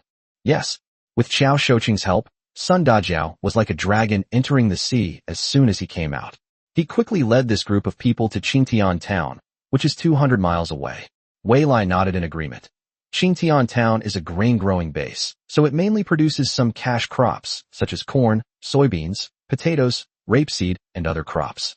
These are all good things in the apocalypse. Qingtian town was also hit by the fire, but the damage was relatively minor, so most of the grain crops were preserved. Sun Dajiao and Qiao Shouqing led more than 20 men and took control of several processing plants that day, massacred the workers in the plants, and seized all the grain. With food, they gained influence. On Qiao Shouqing's advice, Sun Dajiao took the food and moved to an abandoned factory, then burned the entire processing plant where the murders had occurred to the ground. People outside just thought that these people had died from the fire, and no one thought that they had died in a massacre. Sun Dajiao, posing as a wealthy man, stepped forward and offered to compensate the families of the deceased villagers nearby. However, given the chaos of war, he said he needed to pay everyone's compensation in 3 months. The villagers agreed. Qiao Shouqing told the nearby villagers that they would not leave Qingtian town until the compensation was paid in full, as this was to fulfill their obligation to the families of the deceased. Thus, Sun Dajiao and Qiao Shouqing cleverly managed to stay in Qingtian town without anyone suspecting them. In fact, they were somewhat moved. Mu Jiyue blinked. These two people are really something. Although Sun Dajiao and Qiao Shouqing had no inside information and did not know that there would be another rainstorm disaster 3 months later, this 3-month buffer period was enough for them to gain a foothold in Qingtian town. Sun Dajiao used the money of that dead rich man to purchase a lot of supplies in the area. When the torrential rain came, they realized that the end of the world had arrived. All order was about to collapse. In peaceful times, they had to keep a low profile, but in the apocalypse, it would be their paradise. So, the moment Qingtian town lost contact with the outside world, Sun Dajiao and Qiao Shouqing led their men, village by village, and slaughtered them all. They killed hundreds of thousands of people over 2 whole months, Wei Lai said. This wave made Sun Dajiao and Qiao Shouqing rich overnight. The supplies they collected were enough for them to live for several lifetimes. TSK, Mu Jiyue asked. And then they formed the Tiger Head Gang? Yes, they chose a resort, moved all their belongings there, established the Tiger Head Gang, and started recruiting members. Because they had food and supplies, in less than a month, their group grew from 12 people to a gang of over 1,000, Wei Lai said. If these people knew how to plan, their supplies would have been enough to survive for a long time. Unfortunately, they didn't. They squandered their wealth, indulging in debauchery. Soon they discovered that their supplies were running out. So they turned their attention outside, preparing to use this tactic to rob other teams. Wei Lai continued. And you know what? This tactic was quite useful in the early days of the apocalypse. Especially with Qiao Shouqing's advice. Using the women and children in the teams to gain other people's sympathy, he succeeded several times. How did they get their eyes on us? Mu Jiyue asked. The people from Wu family village betrayed us, Wei Lai replied. To be precise, it was village chief Wu who instructed Wu Aliang to proactively reveal our information to the Tiger Head Gang. The Tiger Head Gang heard that we had supplies, and having tasted the benefits, they certainly wouldn't give up. It just so happens that it's freezing cold now, and all the waterways are frozen, making them easily accessible, so they naturally couldn't resist coming to rob us. Wei Lai laughed and said, They just didn't expect to kick a hornet's nest. In September, it's only fair to retaliate. Since we already have a blood feud with the Tiger Head Gang, we can't sleep peacefully with a threat right next to us. Why don't we take them out? Mu Jiyue nodded. You're right. Instead of passively waiting for someone to attack, let's raid their base. When should we make our move? Tonight. No sooner rather than later, Wei Lai said. Let's infiltrate the Tiger Head Gang tonight. Okay. Mu Jiyue readily agreed. How many people should we take? 20 men, Wei Lai said. Go straight for the heavy weapons. Carbon-based life forms are paper tigers in the face of absolute lethality. No matter how many of them there are, they can't withstand our single-barreled bow. Chapter 78 Massacre. Wei Lai is right. Faced with absolute lethality, any carbon-based life form is a paper tiger. Although Mu Jiyue only brought 19 people with her, each of them was practically a walking artillery platform. The 10 strong men leading the way carried shoulder-fired rocket launchers and grenade launchers on their backs. Behind him were 5 men carrying MP5s and ammunition boxes. Following closely behind were 4 remotely controlled drones, along with the explosives they carried. Bringing up the rear was Mu Jiyue, carrying a Tang sword on her back and holding a Barrett sniper rifle in her hand. Her job was to finish off the enemies, to deliver the final blow. Pick up the supplies while you're at it. Although they only had 20 people, their combat strength was terrifying. Even though the Tiger Head Gang has grown to thousands of members, no matter how powerful they are still just carbon-based life forms. Wei Lai had already inquired about their weapons. Apart from a few pistols, they only had some homemade explosives like detonators, which were utterly insignificant in the face of 20 people who could absolutely overwhelm them. Even so, Mu Jiyue and the others remained very cautious and did not become arrogant or complacent. The team was led by Mu Jiyue, and naturally, Mu Jiyue was also the leader. Upon arriving at the outskirts of the Tiger Head Gang, Mu Jiyue instructed everyone to hide and crouch down before beginning to assign tasks. Now that there are no satellites, can the drones still be used? Mu Jiyue asked.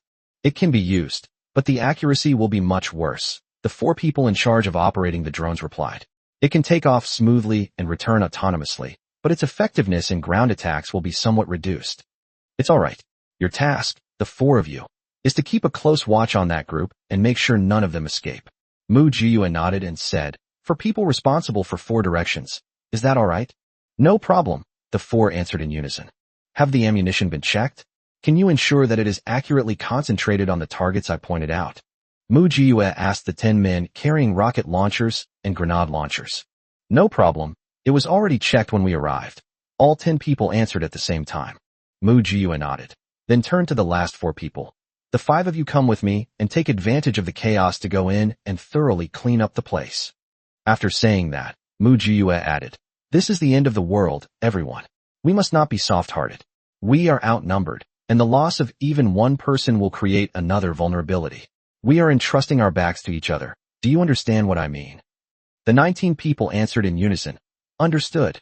Ajio, don't worry. When we came here, Boss Wei told us that we would follow your orders in all actions.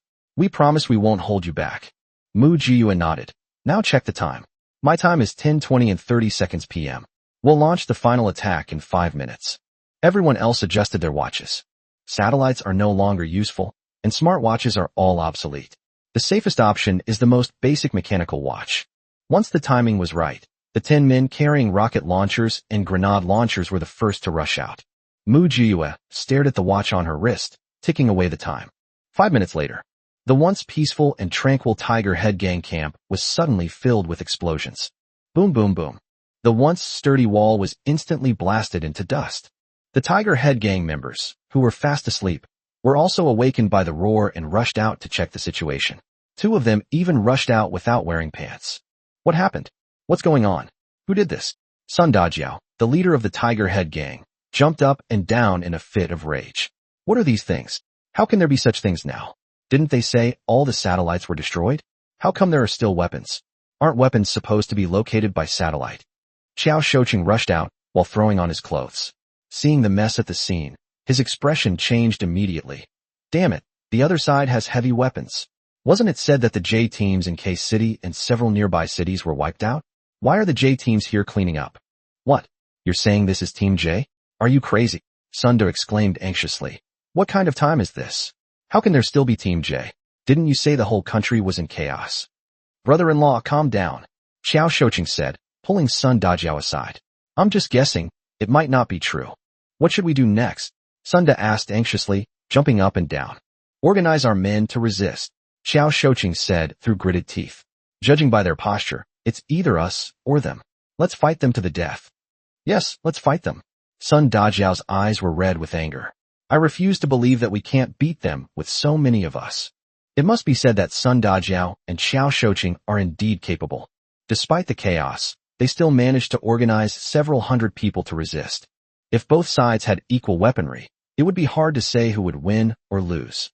However, Wei Lai was furious this time and directly dispatched his strongest combat force and highest output. When 5 men carrying MP5s and Mu Jiyue carrying a Barrett rifle appeared before them, the massacre began. A dozen or so men lined up in a row, carrying out suppressive fire and coverage as they walked. Da-da-da, da-da-da. Countless spent cartridge cases flew through the air. Countless severed limbs and broken arms lay scattered about. This was a massacre, a genocide. Xiao Shouqing finally realized what was happening and roared. They're not from Team J. Team J people don't kill people randomly. They're Wei Lai's men. Brother-in-law, Wei Lai's revenge has come. Damn it. Sun Dajiao spat out a mouthful of saliva in exasperation. We've been terribly wronged by the people of Wu family village. If we had known Wei Lai was so formidable, we would never have gone to bother him. It's too late to say all this now. Brother-in-law, let's run, Xiao Shouqing said to Sun Dajiao. Their weapons are too strong. We can't possibly fight them. Sun Dajiao was reluctant to part with the family fortune he had accumulated. With so many of us, just by sheer numbers, we can exhaust their ammunition. Xiao Shouqing cautiously looked up and saw Mu Jiyue carrying a Tang sword, finishing off enemies with one head after another. Even he, who was addicted to killing, couldn't help but shudder. This young man is even more ruthless than him. Brother-in-law, as long as we're alive, we can always start over. Let's find a new place and start over. If we lose our lives, we'll have nothing left, Xiao Shouqing advised. But Sun Dajiao still couldn't bear to part with it. With a heavy heart, Xiao Shouqing knocked Sun Dajiao unconscious, and, carrying Sun Dajiao on his back, quietly tried to escape through a side path under the cover of others. However, this scene was witnessed by a drone. Agio, someone is escaping down a side path at your 10 o'clock position. The drone operator's voice came through the earpiece. Understood. Mu Jiyue replied indifferently, put away the Tang sword, picked up the Barrett rifle, and walked towards the 10 o'clock direction. This is a handmade radio communicator by their physics teacher. Communication is possible without satellites, but the distance cannot be too great. This is sufficient for this purpose. The noise behind me gradually subsided, and the air became quieter. Mu Jiyue picked up the Barrett rifle and walked forward easily, stepping on the tracks on the ground. Little mice, don't hide. I'm going to find you.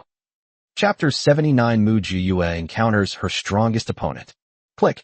Mu Jiyue stepped on a dead branch, the sound of which was so jarring in the deathly silence. An inconspicuous manhole cover caught her attention.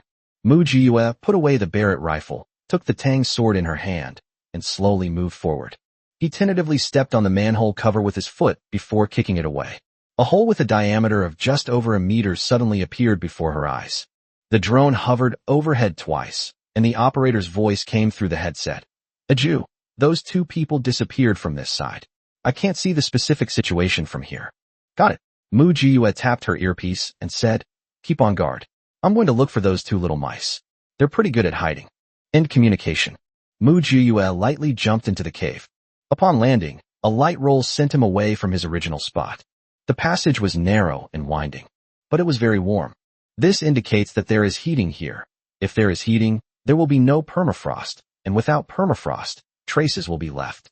Those 2 little mice will definitely leave something behind when they pass by here. Sure enough, Mu Jiyue quickly discovered drag marks on the ground. Mu Jiyue followed the trail forward. Although the other party was being very careful, Mu Jiyue still managed to catch up quickly. Xiao Shouqing, dragging his brother-in-law Sun Dajiao along, crawled forward, panting heavily, his back drenched in sweat. Brother-in-law, just hang in there a little longer. Once we get out of this tunnel, we'll be safe. Ahead. Before he could finish speaking, a lazy, mocking voice came from behind him. If I were you, I wouldn't have wasted my energy. Xiao Shouqing turned around in horror and saw a young man of average height surrounding him, cutting off his escape route. Who are you? I haven't offended you, have I? Even at this moment, Xiao Shouqing didn't forget to hide his brother-in-law behind him. You know perfectly well what I'm asking. Mu Jiyue chuckled. Looks like you've been up to something lately, and have made quite a few enemies. Xiao Shouqing's gaze fell on the Barrett behind Mu Jiyue, and he said, Young man, let us go, and I won't let you come all this way for nothing. We're all just trying to make a living. There's no need to risk your life like this. Oh, what kind of compensation do you plan to give me? Mu Jiyue chuckled. I have plenty of grain. I can give you half, Xiao Shouqing said urgently. I also have a lot of semi-finished grain products, and some milk powder. As long as you spare us, it's all yours. Mu Jiyue continued. How do I know you're not lying to me? I swear. Do you think I'm someone who believes in men's vows? The item is in the dugout in the northwest corner. You can get it if you go there now. Xiao Shouqing was really anxious. He could tell that the young man in front of him was a true killing machine. These supplies can only buy one life. Mu Jiyue glanced evilly at Sun Dajiao behind Xiao Shouqing. You can choose to save yourself or save him. Xiao Shouqing's face darkened. Young man, don't be too greedy. Shouldn't you be saying this to yourselves? Don't be so greedy. Mu Jiyue flicked her finger, instantly drawing her Tang sword and pointing it at the two men, sending over 300 people to try and devour us. What a grand ambition. Since you dared to do the first thing, then be prepared for us to do the 15th. Prepare to die. As soon as she finished speaking, Mu Jiyue swung the Tang sword in her hand toward the other person's head. Just as the blade was about to touch Xiao Shouqing's neck, Mu Jiyue suddenly saw the expression in Xiao Shouqing's eyes. It wasn't fear or regret, but joy. Wrong. Something's wrong. Mu Jiyue reacted very quickly, turning the direction of her Tang sword and slashing behind Xiao Shouqing, then rolling on the ground. Puff! A bullet landed where Mu Jiyue had just stood. If Mu Jiyue's reaction had been even 3 seconds slower, she would be a string of blood gourds right now. Mu Jiyue successfully dodged the bullet, and Xiao Shouqing also managed to pull Sun Dajiao out of the cave, shouting, Quick, cover us. Mu Jiyue put away her Tang sword, but before she could chase after them out of the cave, she crouched down and heard a burst of rapid gunfire overhead. The bullets kicked up frozen soil and hit my face, causing a sharp pain. Mu Jiyue pulled her mask up a little, revealing only her eyes. As soon as the opponent's attack ended, she immediately took out a mirror, held it up with a selfie stick, and looked at herself. A red dot appeared instantly on the small mirror. The next second, bang, the small mirror shattered. Mu Jiyue pressed herself tightly against the cave entrance and couldn't help but laugh. It seems the other side also has snipers, and their skills are quite good. Mu Jiyue took out a small mirror again and held it up with a selfie stick. Snap, it shattered again. It's okay, she has plenty of mirrors. Just as Mu Jiyue raised the small mirror for the 5th time, the opponent finally stopped wasting bullets. Mu Jiyue seized this opportunity, jumped out of the cave, rolled on the spot, and hid behind a building. Raised the Barrett and searched the direction from which the gunfire is coming. Upon seeing this, Mu Jiyue was immediately stunned. On a high-rise building 150 meters away, a middle-aged woman with a sinister look on her face was holding a rifle and searching for his whereabouts with a cold expression. It's just a rifle, not a sniper rifle. It seems that the other party's skills are even better than mine. Mu Jiyue couldn't help but smile. Having lived 2 lifetimes, this woman was probably the strongest opponent she had ever encountered. Why didn't I ever hear her name in my past life? It seems they defeated humanity, but not natural disasters, and perhaps perished in one of them. After seeing who it was, Mu Jiyue quickly recalled the Barrett and hid behind the wall. As expected, the enemy's intense fire followed immediately. In the darkness of the night, in the cold, and without the enemy having any sniper rifles, they were able to pinpoint Mu Jiyue's hiding place with remarkable speed and precision. This woman is terrifyingly strong. It's possible that the real mastermind behind the Tiger Head Gang is this woman, not Sun Dajiao. The reason why Xiao Shouqing risked his life to rescue Sun Dajiao was because of this woman. So who exactly is this woman? On the tall building across the street, Sun Dajiao had regained consciousness. Touching the back of his neck, he said to the woman, Wife, let's run. They're too tough. We can't beat them. Xiao Shouqing also spoke up. Yes, sister, let's get out of here quickly. That young man just now was full of murderous aura. He was definitely not someone to be trifled with. We've already provoked them. The middle-aged woman, a cigarette dangling from her lips, continued searching for Mu Jiyue's location. Since they've come looking for us, they have no intention of letting us go. Besides, where can we run to? We used to be able to hide in the deep mountains, but where can we hide now? If we leave here, we'll be frozen solid in less than a night. Chapter 80 tonight. It's either you or me. If we had known that person was troublesome, we would have just stayed away. It's better if we each set up our own territory, Sun Da-ja muttered. What's the use of saying this now? The woman threw her cigarette butt on the ground, stomped it out, and then said, what's the panic? There are only 20 of them, while there are so many of us. With me here, no one can kill you. I knew my wife was the best, Sun Da-ja immediately flattered. Humph. The woman rolled her eyes at her husband and said, Shoching, take your brother-in-law and pack your things first. Hey.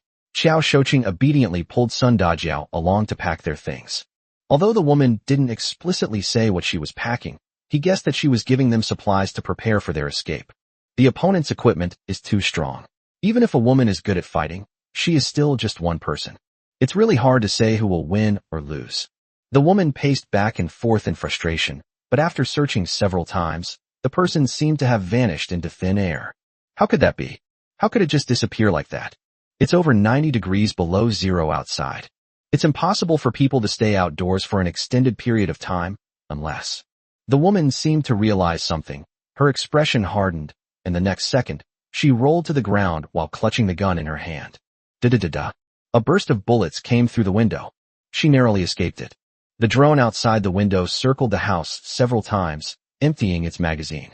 The room, which was once warm and comfortable, suddenly became ice cold. Damn it. The woman scrambled to her feet, cursing, rich people deserve to die. Sun Da-ja and Xiao Shoching were so frightened by the attack that they lay on the ground, unable to recover for a long time. Sun Da-ja trembled all over and said, How can they have everything? How are we supposed to fight? Won't all of our men die? Xiao Shoching comforted him. Brother-in-law, let's save our lives first. As long as we're alive, we can always fight another day. You all get out of here. Quickly. The woman's expression suddenly turned ferocious as she waved her hand forcefully at them. I'll cover your retreat. As soon as she finished speaking, the woman grabbed the gun in her hand and started firing wildly at the window, drawing everyone's attention to herself. Wife! Sun Da-ja was still calling out when Xiao Shoching covered his mouth and dragged him out. Stop dragging my sister down, brother-in-law. Xiao Shoching roared. You can go to jail for my sister, but you can't take a bullet for her. Sun Da-ja was dragged away just like that. The two of them simply picked up some essential food, water, and medicine, then put on their coats and began to climb out. However, as soon as they climbed outside the door, they were met with a dark gun barrel pressed against their heads. Run! Run! Someone went up and kicked Sun Da-ja and Xiao Shoching. Sun Da-ja was so frightened that he was trembling all over. He didn't expect the other party to arrive so quickly. Looking at the people forming a semicircle, Sun Da-ja understood that the other members of the Tiger Head gang were probably all dead, otherwise they wouldn't have cornered him here. Wife! Sun Da-ja roared upstairs. I, old Sun, can no longer love you in this lifetime. Take care. As soon as he finished speaking, Sun Da-ja suddenly lifted his clothes and was about to pull the fuse in his hand. Brother-in-law, no. Xiao Shoching shouted instinctively. But it was too late. Da-da-da-da-da-da? The drones overhead had riddled Sun Da-ja and Xiao Shoching with bullets. Someone stepped forward to examine the bodies of Sun Da-ja and Xiao Shoching, and after confirming that they were not alive, pressed the communicator. A Jew, Sun Da-ja, and Xiao Shoching have been confirmed dead. Cut off their heads and retreat. Mu Jiyue relayed the order. After hesitating for a moment, the dozen or so people followed Mu Jiyue's instructions and slowly retreated. Mu Jiyue stared intently at the window. She must kill that woman herself. Otherwise, this woman will definitely become a major threat to me in the future. She wanted to personally rip off the other person's head. Because the windows were broken, the indoor temperature quickly became no different from the outdoor temperature. The woman's fingers were frozen stiff. But she kept staring intently outside. She heard the commotion downstairs. She knew that her husband and brother-in-law were both dead. She was filled with anger. But the angrier she got, the calmer she became. Just like back then, she single-handedly slaughtered a family of 12 in the village. When she was killing them, she wasn't afraid at all. Instead, she was laughing happily. Later, her husband, Sun Da-ja, took the blame for her. She quietly remained behind the scenes, directing her brother-in-law, Xiao Shoching, to set his sights on a wealthy man who looked remarkably like Sun Da-ja, patiently waiting for the right opportunity. Heaven did not disappoint her waiting, and indeed sent her an opportunity. A fire made her realize that her chance to rescue her husband had arrived. So she had Xiao Shouqing kill the tycoon, and when the heavenly fire attacked the prison, she used a substitution trick. She successfully rescued her husband and fled with her whole family. While on the run, she recruited criminals into her ranks, seizing every opportunity to commit arson, murder, and robbery, thus accumulating wealth. The apocalypse provided her with the greatest revelry and camouflage, allowing her to quickly build a massive army. The massacre of the town was also her idea. She needs to use bloody methods to make everyone recognize her absolute status. The loss of contact with satellites and the global unrest made her realize that she had to gather as many supplies as possible in the shortest amount of time, even if there might not be any supplies left to gather later. Therefore, she tacitly allowed the Tiger Head Gang members to find ways to rob others. But to her utter surprise, she had run into a brick wall this time.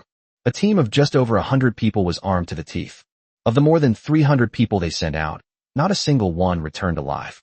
They were even framed a second time by the people of Wujia village, not only losing a huge amount of gold, but also being double-crossed and killed more than 100 people. Now they've come looking for revenge, slaughtering the entire Tiger Head Gang and killing her husband and brother-in-law. New grudges and old hatreds. Tonight, either she or he will die. The temperature dropped further. The woman inside the house was suffering terribly. Even Mu Jiyue, who was wearing a thermal protective suit, felt uncomfortable lying on the ice outside. But both women were very patient. They all understood that this was the final battle, a matter of life and death. Whoever lost their composure first would be the first to say goodbye to this world. Therefore, this round is all about patience. Mu Jiyue adjusted her breathing, constantly recalling the events of her past life. At this time in her previous life, she wasn't this capable. She remembered that back then, she was a pitiful little thing living at the bottom of the apocalypse, making a living by cooking for a big shot and secretly learning shooting from the big shot's bodyguard, etc. How could she forget? When she first started learning to shoot, she didn't use real knives or guns, but rather water guns. Coincidentally, she had water guns stored in her space. Chapter 81's horrific scenes are disturbing. In the past, the power of water guns could only be used for intimidation. But now, the existence of water guns is probably more terrifying than bullets. Mu Jiyue decisively put away the Barrett and took out a high-pressure water gun from her spatial storage. To prevent the water gun from freezing, Mu Jiyue filled it with boiling water. Fortunately, she had a habit of hoarding things, and since Laoho had built so many stoves, he felt it would be a waste to burn charcoal for nothing. So Laoho started boiling water on the stoves. Mu Jiyue put the excess water into her spatial storage. The space is kept at a constant temperature. Water placed inside is boiling water, and water taken out is also boiling water. Mu Jiyue filled the water tank, aimed, and fired. Puff! A huge column of water shot into the window. Even though it was boiling water, it froze into ice water the moment it hit the window. What carbon-based organism could withstand being hit head-on by icy water? Sure enough, the next second, a woman's furious roar and curses came from the room. "I'll fuck you, you little bitch." The insults were extremely vulgar. Even from more than 100 meters away, Mu Jiyue could hear it. Mu Jiyue didn't care whether her insults were vulgar or not.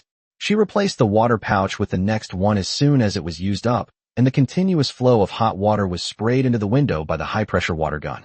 In less than 10 minutes, the woman inside the window stopped cursing and began firing wildly at Mu Jiyue's position. She was furious and couldn't calm down. Mu Jiyue had been waiting for this moment.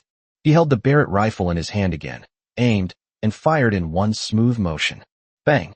The woman stumbled, was struck in the shoulder, and her right arm was completely torn apart and flew off. The woman let out a low, painful groan. In this extremely cold environment, injury means death.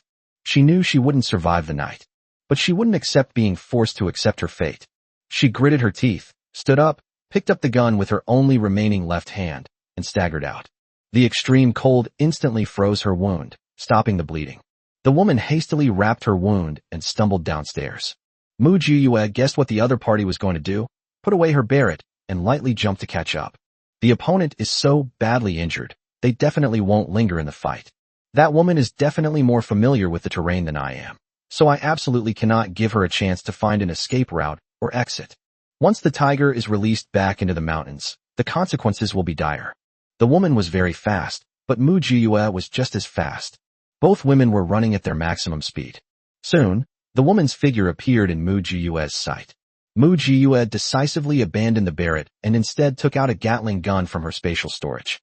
Gatling guns typically have a range of around 500 meters, but their maximum range can reach 1,000 meters. This wasn't the time to be stingy with ammunition. Mu Jiyue loaded the maximum number of bullets and, without even aiming, fired a barrage of bullets at the woman. Wei Lai is right. Under absolute suppression, any carbon-based life form is a paper tiger. That woman, who was as fierce as an eagle, could only watch helplessly as her body was riddled with holes by the Gatling gun, a weapon with such a super overpowered feature. Mu Jiyue stopped shooting when she saw that the other person had fallen to the ground and could no longer run away. Put away your weapon, switch back to Butler, and slowly approach while aiming. The woman's lower body was badly injured, but she still didn't die. When she saw Mu Jiyue approaching, she used her last bit of strength to smash the gun in her hand at Mu Jiyue. Of course, you can't hit it at all. Mu Jiyue will not give her that chance. You're really something. You even used a Gatling gun to kill me. The woman stared intently at Mu Jiyue. I won't be unjust to die at your hands. Mu Jiyue sheathed her Barrett rifle, drew her Tang sword, and slowly said, we stand on different sides, so tonight, we will not only determine who is superior, but also who lives and dies. You are the strongest opponent I have ever met, and the woman I admire most. In this apocalypse, you are the first woman to live so freely as a woman. The woman looked at Mu Jiyue. Are you a woman too? Mu Jiyue removed her mask, showing the enemy the utmost respect. My name is Mu Jiyue, and I am female. A sudden glint of light flashed in the woman's eyes, and she burst into wild laughter. Very good, very good. To die at a woman's hands. I, Ma Kaihua, will not have died in vain. Your husband and brother-in-law are already in hell. I'm sending you to meet them. Mu Jiyue raised her Tang sword. The woman calmly closed her eyes and said, little girl, life is long. I'll be waiting for you in hell. The words were spoken. Heads rolled. Mu Jiyue pieced Ma Caihua's head back together and silently mourned for a minute in front of her. Even if they are enemies, he has already won Mu Jiyue's appreciation. After cleaning up the mess, the next step is to collect the supplies. Ajio, come here for a second. We're all in the basement, came the voice of his companion through the earpiece. Received. Mu Jiyue's voice was slightly hoarse, but incredibly firm, as if nothing could shake her emotions anymore. The Tiger Head Gang's basement is located 20 meters below the small building. When Mu Jiyue arrived, she was stunned by the scene before her. A dozen or so men were lined up, lying there vomiting violently. Above their heads hung strips of dried meat. No, it's less like jerky and more like severed limbs. The most frightening and unsettling thing was the row of lights hanging on the wall. Several of them looked like 3- or 4-year-old children. Even though Mu Jiyue was used to all sorts of things, she still felt nauseous upon seeing this scene. Mu Jiyue forced herself to walk further in and saw a huge amount of supplies, as well as a scene of processing forbidden items into food. This time, Mu Jiyue couldn't hold back any longer and turned around to lean against the wall, vomiting. The dozen or so grown men, having vomited enough, staggered over to Mu Jiyue's side and asked, how could they do such a thing? They clearly didn't lack food. Mu Jiyue wiped her mouth and answered hoarsely. They probably understood that the apocalypse wouldn't end easily. They were afraid that once the food ran out, there would be nothing left to eat. So, that's why they made up their minds to slaughter an entire town. How could they do such a thing? Mu Jiyue sneered. What's so special about this?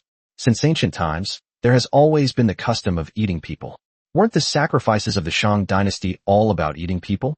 And during the 5 barbarian invasions, where did the 2-legged sheep come from? The old and thin men were called Rao Bahua. The young women were called Buxian Yang. And the children were called He Gulan. Well, they had already stopped vomiting, but after hearing Mu Jiyue's explanation, they started vomiting again.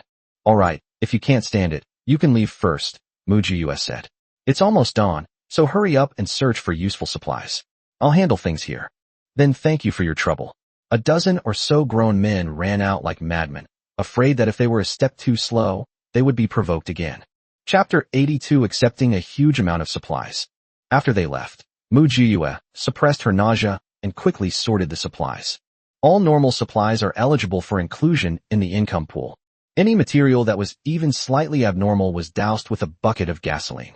Ma Kaihua is a truly capable woman, and also truly ruthless. She gathered all the supplies from the entire town here, including grain, fertilizer, seeds, tools, and even bran. Hey, roof beams, various farm vehicles, and so on. Others couldn't understand why Manhwa, despite having so much grain, would choose to eat meat instead. Only Mu Jiyue, who has experienced poverty, understands. This is a typical mentality of the poor. They are terrified of being poor. Only those who have experienced hunger know how deep the obsession with frantically collecting food can be. After collecting the supplies in the basement, Mu Jiyue threw it into the fire. What was once hell was instantly transformed into a raging fire, illuminating the gloomy night as if it were daytime. Back on the ground, we saw that there were many more supplies. It seems those dozen or so people were quite diligent, searching room by room, carrying things from room by room, regardless of whether they could be used or not. Even a wooden door had to be dismantled, even if it was just to be taken back to burn as fuel. In this freezing weather, nothing is more important than a fireplace. Agio, that's about it. The leading man clapped his hands and said, "These Tiger Head Gang guys are pretty obedient. If we don't tell them to keep anything, they really don't. They basically don't have any personal property. So we removed the doors and windows. We can't have come all this way for nothing." Someone else said, "I saw that they also hoarded some gourds. I don't know why they're hoarding these things." A gourd, Mu Jiyue thought for a moment and said, "This is really a good thing. We'll need it when the next natural disaster comes." "What? I'll go collect it right now." Upon hearing that it was useful, the man hurriedly turned around and ran back. In my past life, after the severe cold and natural disaster, there was an intense heat wave. The ice melted, and ancient bacteria and viruses appeared. A plague killed tens of millions of people in just 1 week. Until the end of the plague, a doctor accidentally discovered that a factor extracted from a gourd could inhibit the reproduction and spread of this bacterium and virus, which prevented the rampant infectious disease from wiping out the remaining population. Judging by the timeline, this plague should be arriving soon. It's a good opportunity to bring it back so that the people at the shelter can study it in advance. After looting the last place, tonight's operation was completely complete.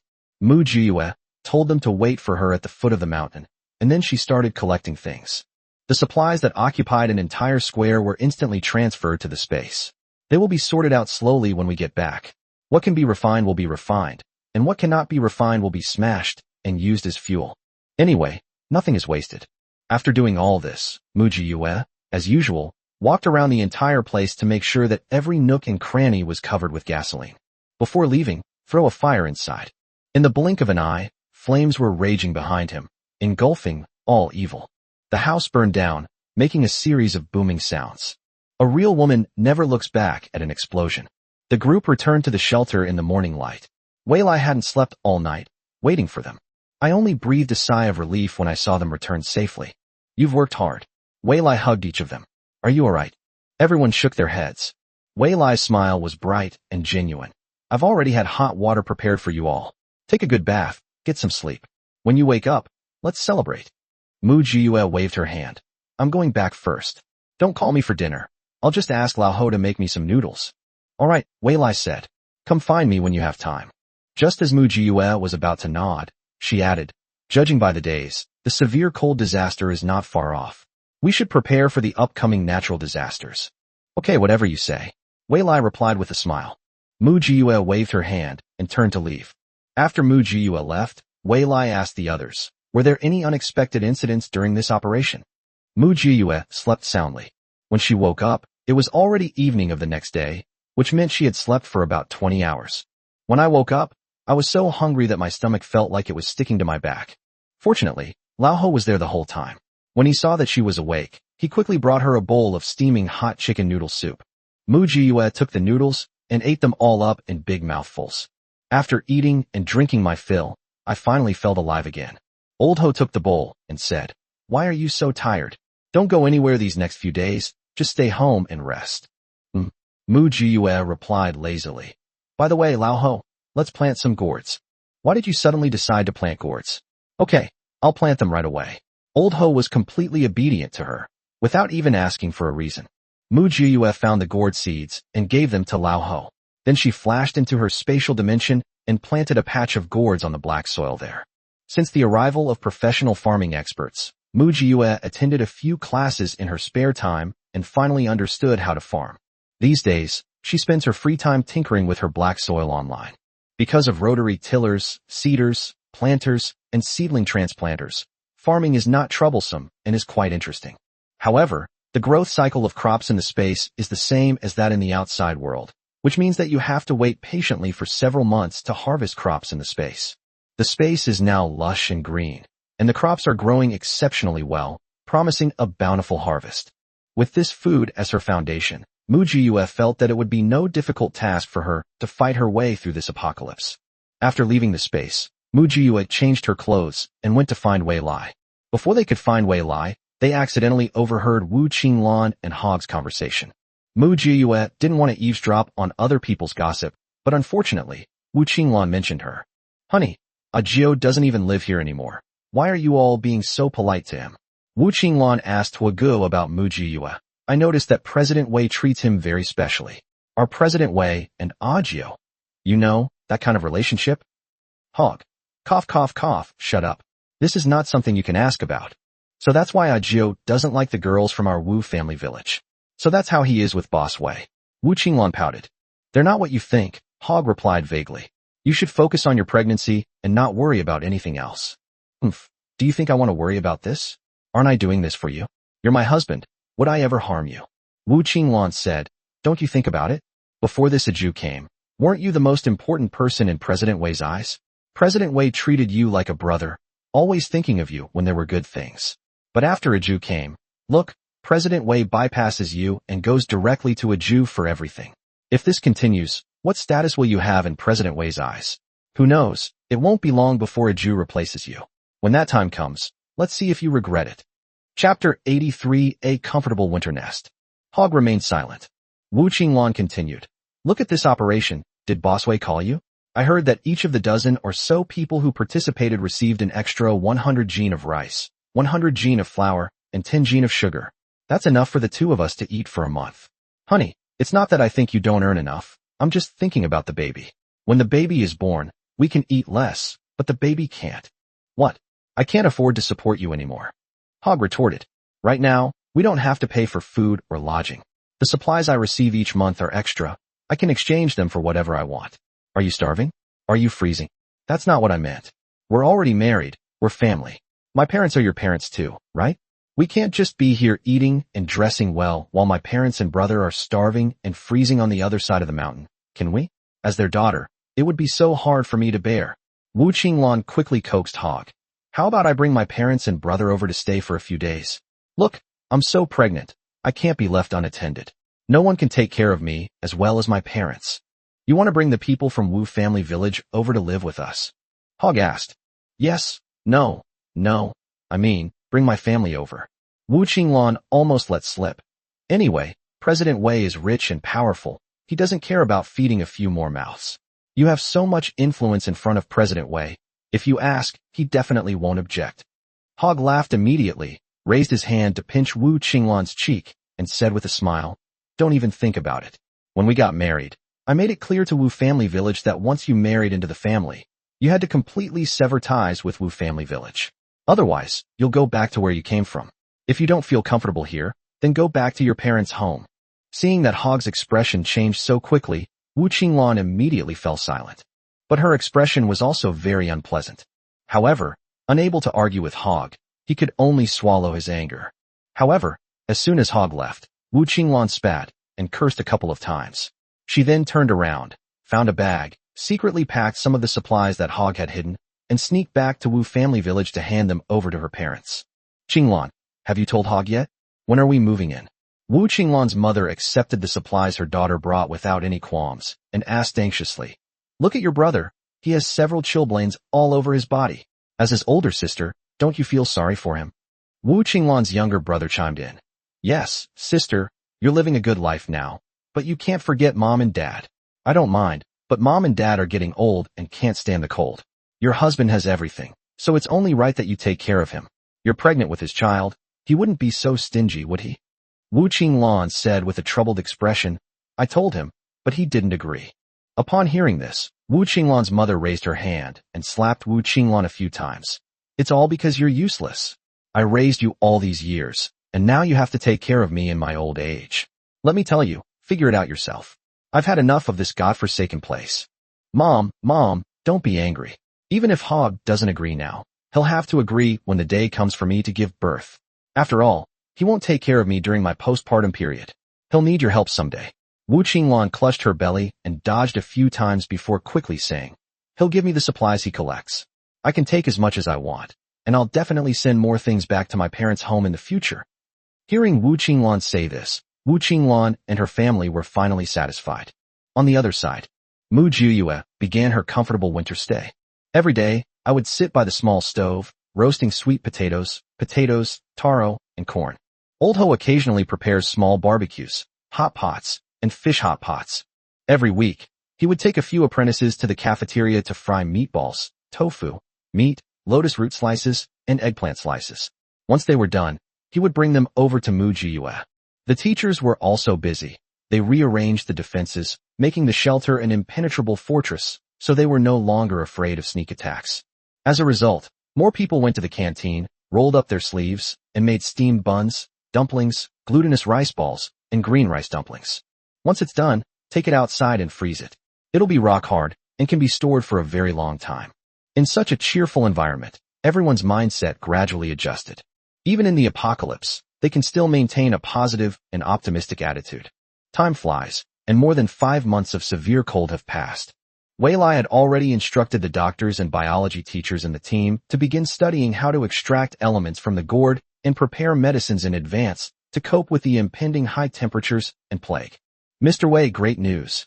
The doctor rushed in excitedly and sat down directly in front of Wei Lai, saying, we've finally discovered what that element is.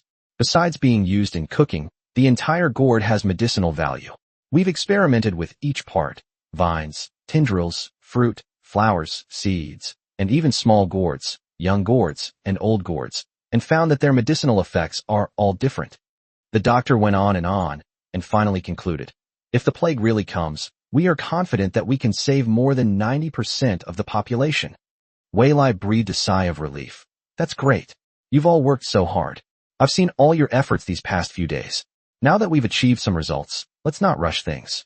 Let's get some rest and have a good meal. Everyone's making dumplings in the cafeteria today. Let's have a nice treat. Everyone was delighted to hear this. Therefore, the cafeteria was very lively that day.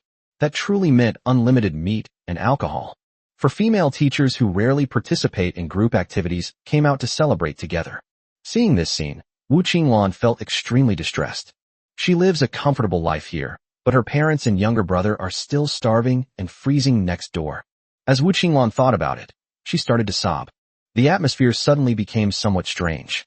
Hog stood up, grabbed Wu Qinglan, and left. What are you doing? Wu Qinglan said irritably, shaking off Hog's hand. I'm about to give birth, and you're still treating me like this.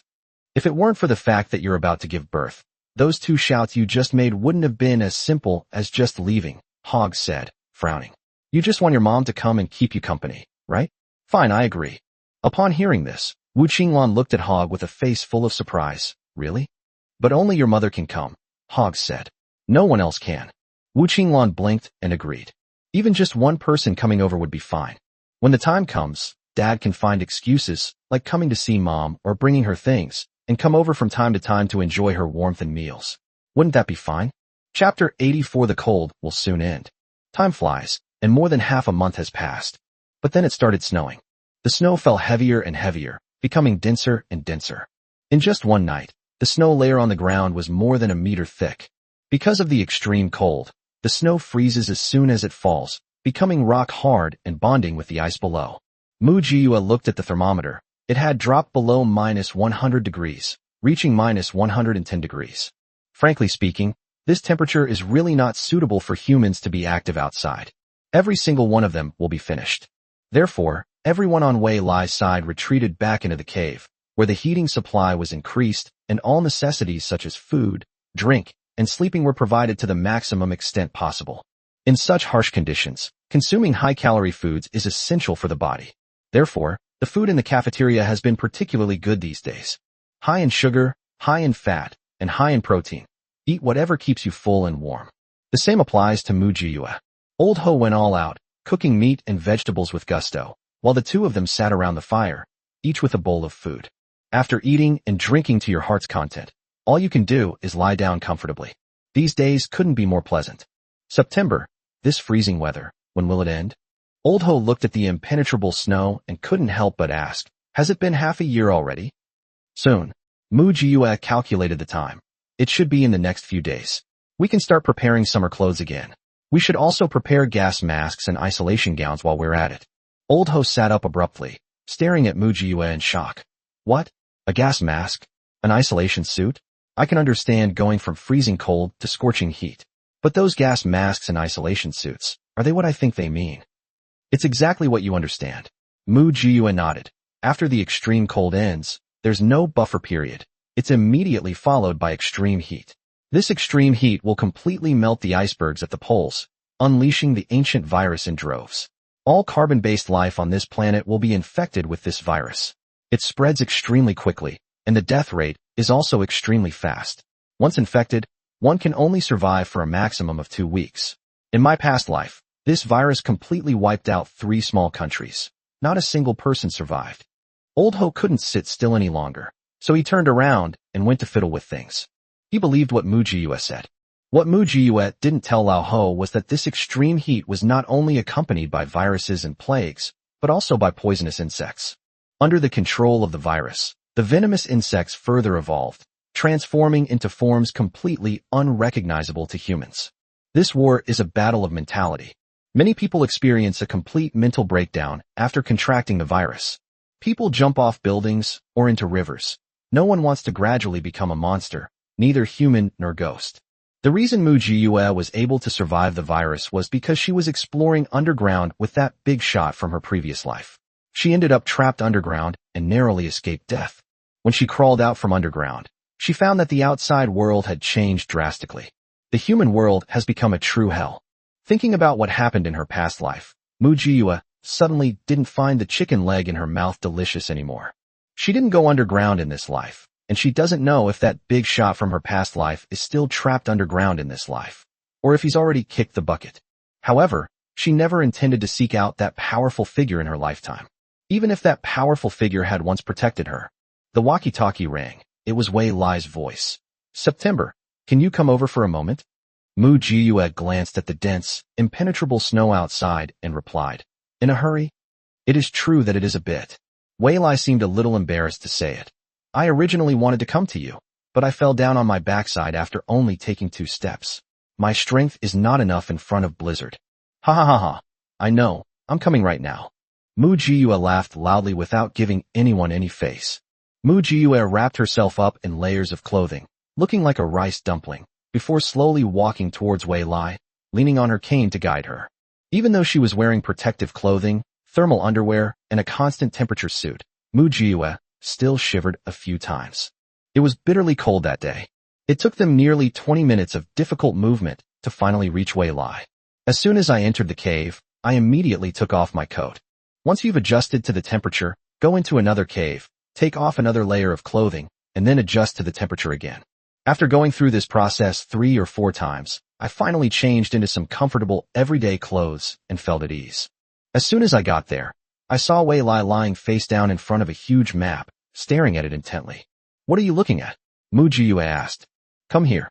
Wei Lai beckoned Mu Jiyue over, pointed to several points on the map, and said, these cities have been completely wiped out. Huh. Mu Jiyue was stunned for a moment. Total wipeout? How did they die? The news just came from Director Lin of the shelter. Massive avalanches have struck these cities. The entire cities are buried under snow. Even the shelters couldn't withstand the force of the avalanches and were crushed to pieces. Everyone living in the shelters is buried as well, Wei Lai said. These cities are all large cities with populations of tens of millions. As for the smaller cities, I'm afraid they're probably in grave danger as well. Mu Jiyue nodded. There are many reasons for avalanches, but if several cities experience avalanches at the same time, then there is only one explanation, rapid warming. It seems that these cities in the south have already started to warm up, and we here will probably be soon.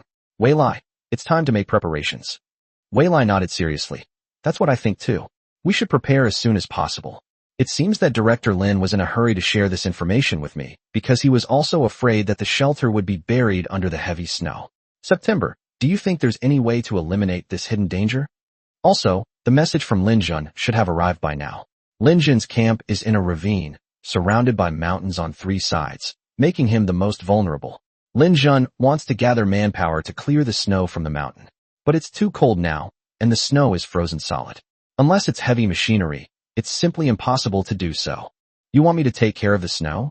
Mu Jiyue stroked her chin and said, it's not impossible, but no one can know that I did it. Wei Lai smiled and said, of course. We're on the same side. How could I betray my own people? Then how are you going to explain the sudden disappearance of the snow to Lin Jun and Director Lin? Mu Jiyue asked. Why should I explain? Wei Lai asked with a smile. I don't know anything. This wasn't done by my people. Who knows why it suddenly disappeared? Maybe it's just a change in nature itself. We're helping them out of nothing, just for the temporary stability of K-City. As long as the shelter and Lin Jun's side are safe, we'll be safe here. With them protecting and supporting each other, outsiders won't dare to easily come to K-City to cause us trouble. Don't you think so? After saying that, Wei Lai winked at Mu Jiyue. Mu Jiyue gave a thumbs up. Wei Lai, you're quick-witted. You're right. Lin Jun is a very reliable person. Protecting him is protecting ourselves. Leave this to me. Chapter 85. Before the severe cold ends, let's pack up. In this apocalyptic world, it is extremely difficult to survive by fighting alone. In the face of nature, humankind is as insignificant as an ant, fragile and easily defeated. It's not as simple as just finding a place, digging a hole, and hiding. Even if you manage to survive, where can you hide when the whole world becomes a vast ocean and all the land disappears? It's not time for that yet. Right now, we're still in a stage where people are eating each other and harming each other. The power of nature is only just beginning to show. The real difficulties are yet to come. Therefore, if we can integrate all the forces in K-City and form an impregnable fortress, we will no longer be afraid of outsiders breaking in and disrupting the peace here.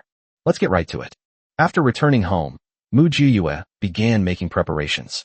Although the warehouse area was already infinitely large, Mu Jiyue still set aside a separate area to store the massive amount of ice and snow. This stuff is everywhere now, but it will become a scarce commodity when extreme heat and desert storms arrive. Now that we have the means to store it, we certainly can't miss it. Originally, even without Wei Lai's involvement, Mu Jiyue planned to take advantage of the last few days of the severe cold to collect all the ice and snow in the vicinity and keep it for future use. Now that Lin Jun needs it more urgently, let's take what's on his side first. She asked Lao Ho to prepare some high-calorie, easy-to-eat food for her, bite-sized pieces, so she could replenish her energy while working. They prepared several sets of spare clothes, layer upon layer. Although the outside environment was really harsh, fortunately, she still had the space as a cheat tool. If it gets too cold, just hide in the space and rest for a while. Now I have 6 hours a day to rest, which is basically enough. Having made thorough preparations, Mu Jiyue left the shelter quietly without notifying anyone. With such heavy snow, don't even think about driving. Not to mention, at this temperature, no car can withstand the heat. As soon as it came out, it froze into a block of ice. Mu Jiyue used the most primitive way of walking, skiing. She threw everything except the necessities into her spatial storage, then maneuvered her ski poles and sped off in Lin Jun's direction. She left. Wei Lai stood at the cave entrance, gazing silently in the direction Mu Jiyue had left, much like a waiting for husband stone. Agio is very capable. She will definitely come back safely, Secretary Chow said, seeing through Wei Lai's thoughts. Wei Lai did not answer, but his eyes became even gentler. In the cave next door, Old Ho also craned his neck to look outside. Although Mu Jiyue didn't greet him, he knew that Mu Jiyue had set off again. This child always says he can't go out, he just stays at home. But Lao Ho knew that this child couldn't stay still. She wasn't the type to be idle. Since he can't be of much help, I'll just try my best not to hold her back. After gliding for a while, Mu Jiyue returned to her space to rest. After resting for 20 minutes, we came out again to continue gliding. After a few intermittent journeys, it took about 4 hours to finally reach the hill where Lin Jun was. Mu Jiyue didn't even bother to greet Lin Jun. She went straight to the mountaintop and started frantically collecting things. The sheer power of the space is worth mentioning. Everything that Mu Jiyue could reach with her will was collected into her space. The once majestic and towering mountain peak suddenly caved in with a large section. The snow and ice looked as if someone had taken a bite out of it. The snow is falling so heavily. How heavy? The two were 3 meters apart, unable to distinguish between humans and animals. So even though Mu Jiyue made such a big commotion on the mountaintop, the people below didn't notice a thing. Mu Jiyue stayed on this mountaintop for 3 days straight. These 3 days have exhausted her. She had visited all the nearby mountains, and almost every mountain had been stripped of nearly 10,000 tons of ice and snow. Those are several mountain peaks. Looking at the vast amount of ice and snow in the space, Mu Jiyue felt that she could build a great ice and snow world. After completing this job, Mu Jiyue went back to the shelter to rest for 2 days. They slept soundly, as if in a deep, dark coma. After resting, we set off again. This time it's the shelter. Because the shelter was built on a hillside, there was also snow on the mountaintop, and quite a lot of it. The shelter was nearly destroyed by the last mudslide, so its perimeter was reinforced. But this reinforcement is completely useless in the face of an avalanche. Anyway, Mu Jiyue didn't think it was a good idea. However, with her there this time, the shelter is safe. Mu Jiyue used the same trick again, collecting items everywhere on the mountaintop, and relentlessly collecting them wherever she felt it was unsafe. Unexpectedly, the hills near the shelter were lower than those near Lin Zhan's, but the area was quite large. It took Mu Jiyue 4 days to finish exploring the entire mountain. By the end, Mu Jiyue was so exhausted that her fingers were numb. Finally, I forced myself to go back to my own place, changed my clothes, and didn't even bother to take a shower before collapsing into bed. Old Ho was heartbroken and quickly prepared easily digestible and filling food, so that Mu Jiyue could eat it as soon as she woke up. And so, Mu Jiyue slept until the afternoon of the next day before finally getting up, albeit unsteadily. Great hero, hurry up and eat. Old Ho simply pushed a food cart over to make it easier for Mu Jiyue to eat. Thanks. Mu Jiyue didn't stand on ceremony and grabbed her chopsticks, gulping them down in a burst. Is the matter settled? Old Ho asked. Are we going out again? I'm not going far, Mu Jiyue replied. I'll just wander around the neighborhood. That's good, Old Ho said. I see that the snow today is much lighter than yesterday. Mu Jiyue nodded and said, the severe cold will soon be over. So let's take advantage of this time to stock up on ice and snow. We'll use it when the extreme heat comes. And when the desert storm comes, even a drop of water can be a lifesaver. Then I'll go and collect some too. Old Ho immediately perked up. It's a pity our cave is too small. It can't hold too many things. No need. I'll collect it. I'm quick. Mu Jiyue said. Any news from Wei Lai? No, Old Ho replied. The entire staff at General Manager Wei's place are working overtime to rush out medicine, saying it's to prevent the coming plague. Look, it's on the table. He told me to spray it all over the cave, making sure not to miss any corners. Okay, do as he says. Mu Jiyue finished the last bite, threw down her chopsticks, and leaned back. Awesome. The blizzard is getting smaller. Taking advantage of the last bit of time, Mu Jiyue strolled around the hills near her shelter. I visited all the other hills except the one next door. She also received a huge wave of snow and ice. This time, building 2 harbin ice and snow worlds wouldn't be a problem. Someone on the neighboring hill couldn't resist going out for a stroll. Seeing that the snow and ice around them had lessened considerably, they rubbed their eyes, unable to recognize the area, and muttered to themselves, am I having a memory problem? I remember last time the snow and ice reached the treetops. How come it's down to the roots today? I must have been cooped up for too long and gone crazy. Chapter 86. Extreme heat again, virus arrives. Wei Lai not only delivered disinfectant to Lao Ho, but also to the neighboring mountain. Now is not the time to be stingy. If the people on the neighboring mountain get infected, they won't fare much better. Furthermore, Wei Lai also contacted Lin Zhan and Director Lin, and both sides expressed their willingness to exchange this batch of disinfectant and antiviral medicine. Lin Zhan was easy to deal with. He was the one who made the decisions. He brought out a lot of weapons to trade, and also gave Mu Jiyue her favorite gold. The power struggle at the shelter is still ongoing, but Director Lin has gradually gained the upper hand. Unlike before, when he could only obediently follow orders, he has now begun to sideline the top 2 leaders and can act independently. Wei Lai ignored the internal strife within the shelter. All he needs is someone to step forward and make a deal with him. Fortunately, Director Lin is shrewd enough. He has always had a strong sense of the big picture and a keen awareness of potential crises. He used to be able to stockpile protective suits and cargo ships in advance, and now he also actively stocks up on medicines and drugs. Director Lin is indeed a shrewd person. The representative he sent this time was also a smooth talker. President Wei, you really have a lot of talented people here. You managed to eliminate the risk of avalanches without anyone noticing. Wei Lai looked utterly astonished, perfectly portraying his shock. What? The risk of avalanche has been eliminated? Really? Why are you being so polite with me, Mr. Wei? The other party smiled and exchanged pleasantries. Isn't this what Mr. Wei made? Wei Lai quickly waved his hand. Hey, I wouldn't dare take credit. I really didn't know about this. It's only because Director Lin is well informed that I was trapped here and had no contact with the outside world. If Director Lin hadn't told me that several major cities in the south were out of contact due to avalanches, I would still be completely clueless. As for dealing with the avalanche hazard, I'm even more helpless. Look at the people around me. Who has the ability to do this? I thought it was Director Lin who solved it. Could it be Lin Jun? Seeing Wei Lai's sincere expression, the other person couldn't tell if he was being genuine or not, so he could only say, yes, this person is really capable.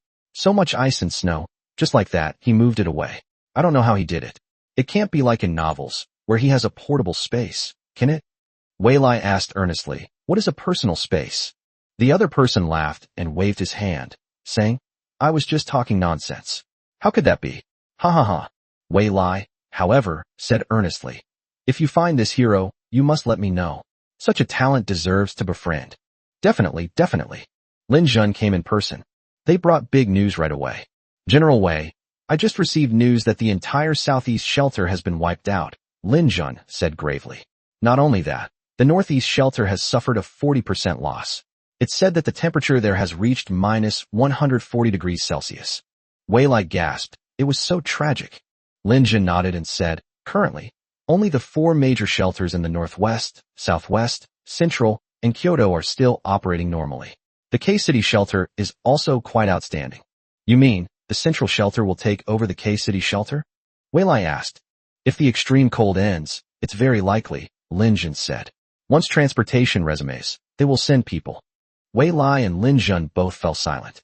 Lin Jun continued. It's completely chaotic now. The various shelters are all operating independently and are hardly following the control of the Beijing shelters. Orders can't be transmitted, and even if they are ineffective. I also heard that a riot broke out in the northeast shelters, and the teams responsible for guarding the northeast shelters were scattered. The casualty rate is 80%. Wei Lai was utterly shocked. How could it be so high? The same old story, power struggles. It's all infighting among ourselves. Lin Jun rubbed his cheek and said, luckily, I listened to you and took matters into my own hands. Otherwise, I wouldn't be in much better shape. My boss is already dead. Wei Lai patted Lin Jun on the shoulder and said, let's take care of K-City. We can't worry about anything else. Lin Jun nodded and said, that's what I think too. I can't take care of anyone else. I'm already exhausted just managing my tens of thousands of men. We've harvested a batch of the cold-resistant seeds from the shelter, which is barely enough to feed my men. Wei Lai, do you think there will really be a plague after the severe cold? It's pretty close. Wei Lai said gravely. Make preparations in advance. Also, I have a batch of seeds adapted to extreme heat here. You can use them first. I am deeply grateful and cannot express my thanks. Lin Jun held Wei Lai's hand with emotion and said, as long as I, Lin Jun, live, K-City will not fall into the hands of others. Let's defend our homeland together, Wei Lai replied solemnly. After Lin Jun left, Wei Lai said to Mu Jiyue, Lin Jun was being conservative. I'm afraid the entire South has fallen. Even if some people are lucky enough to survive, once the plague hits, they will basically be wiped out. Mu Jiyue thought about what happened in her previous life, and it seemed that it was indeed the case. The people she met later were mostly from north of the Yangtze River. There are very few south of the Yangtze River, and even if there are, they are extremely rare. It's safe to say that only 1 in 10,000 survived. Take care of yourselves first, Mu Jiyue said. Our upcoming war won't be easy either. It's not just not easy, it's extremely difficult. 3 days later, the heavy snowfall abruptly stopped. The long-awaited sun hung high in the sky, scorching the earth. Mu Jiyue wasn't a good student, and she really couldn't understand how extreme heat and extreme cold could switch seamlessly without any pause in between. But it happened anyway. As soon as the heavy snow stopped, Mu Jiyue began frantically taking down the door curtains and window curtains, replacing them with blackout and heat-insulating ones. Old Ho joined in, dismantling the insulation materials in the house one by one. In just one day, the temperature jumped from minus 98 degrees to minus 40 degrees. That's incredibly fast. Wei Lai's side has more people, and they work faster. In just one day, all the insulation layers were completely removed. Seeing Wei Lai's actions, the people on the neighboring hills also began to repair their own hills. They lived in the trenches anyway, so there wasn't much to do. All they had to do was clear the snow off their heads and add sun protection and insulation. They also knew that the next natural disaster would be extreme heat and plague, accompanied by poisonous insects and mutated insects. Therefore, we need to act quickly to repair the shelter and prepare drinking water in advance. The world is now covered in ice and snow, which will turn into water when it melts. Whether they can weather the next wave of natural disasters depends on whether they have stockpiled enough ice this time. Both sides got to work in full swing. Temperatures are rising steadily. By the third day, the temperature had dropped to 0 degrees Celsius. The permafrost layer has begun to loosen. Sure enough, 2 days later, Mujiue heard the roar of an avalanche in the distance. That was truly deafening. Countless snowflakes, carrying rubble, instantly filled half of K-City's urban area with a devastating force. Mujiue stood with Wei Lai, looking through binoculars. The more she looked, the more alarmed and chilled she became. Nature is so powerful, can they really withstand it? Chapter 87. Duan Qi and Shun Qing joined the team. Having already experienced extreme heat, torrential rain, and then severe cold, the city is now as brittle as a thin biscuit, crumbling into dust at the slightest touch. Faced with an avalanche, let alone resisting it, even the slightest tremor would cause it to crumble and collapse. Those survivors who stubbornly refused to go to the shelter and clung to a sliver of hope, and who still managed to live, all broke down when they faced the avalanche. "Heaven is going to kill me," someone cried out in despair, and before the snow disaster arrived, jumped off the building, ending his life prematurely. Those who were too cowardly to die could only hunch over, embrace each other, and face death together.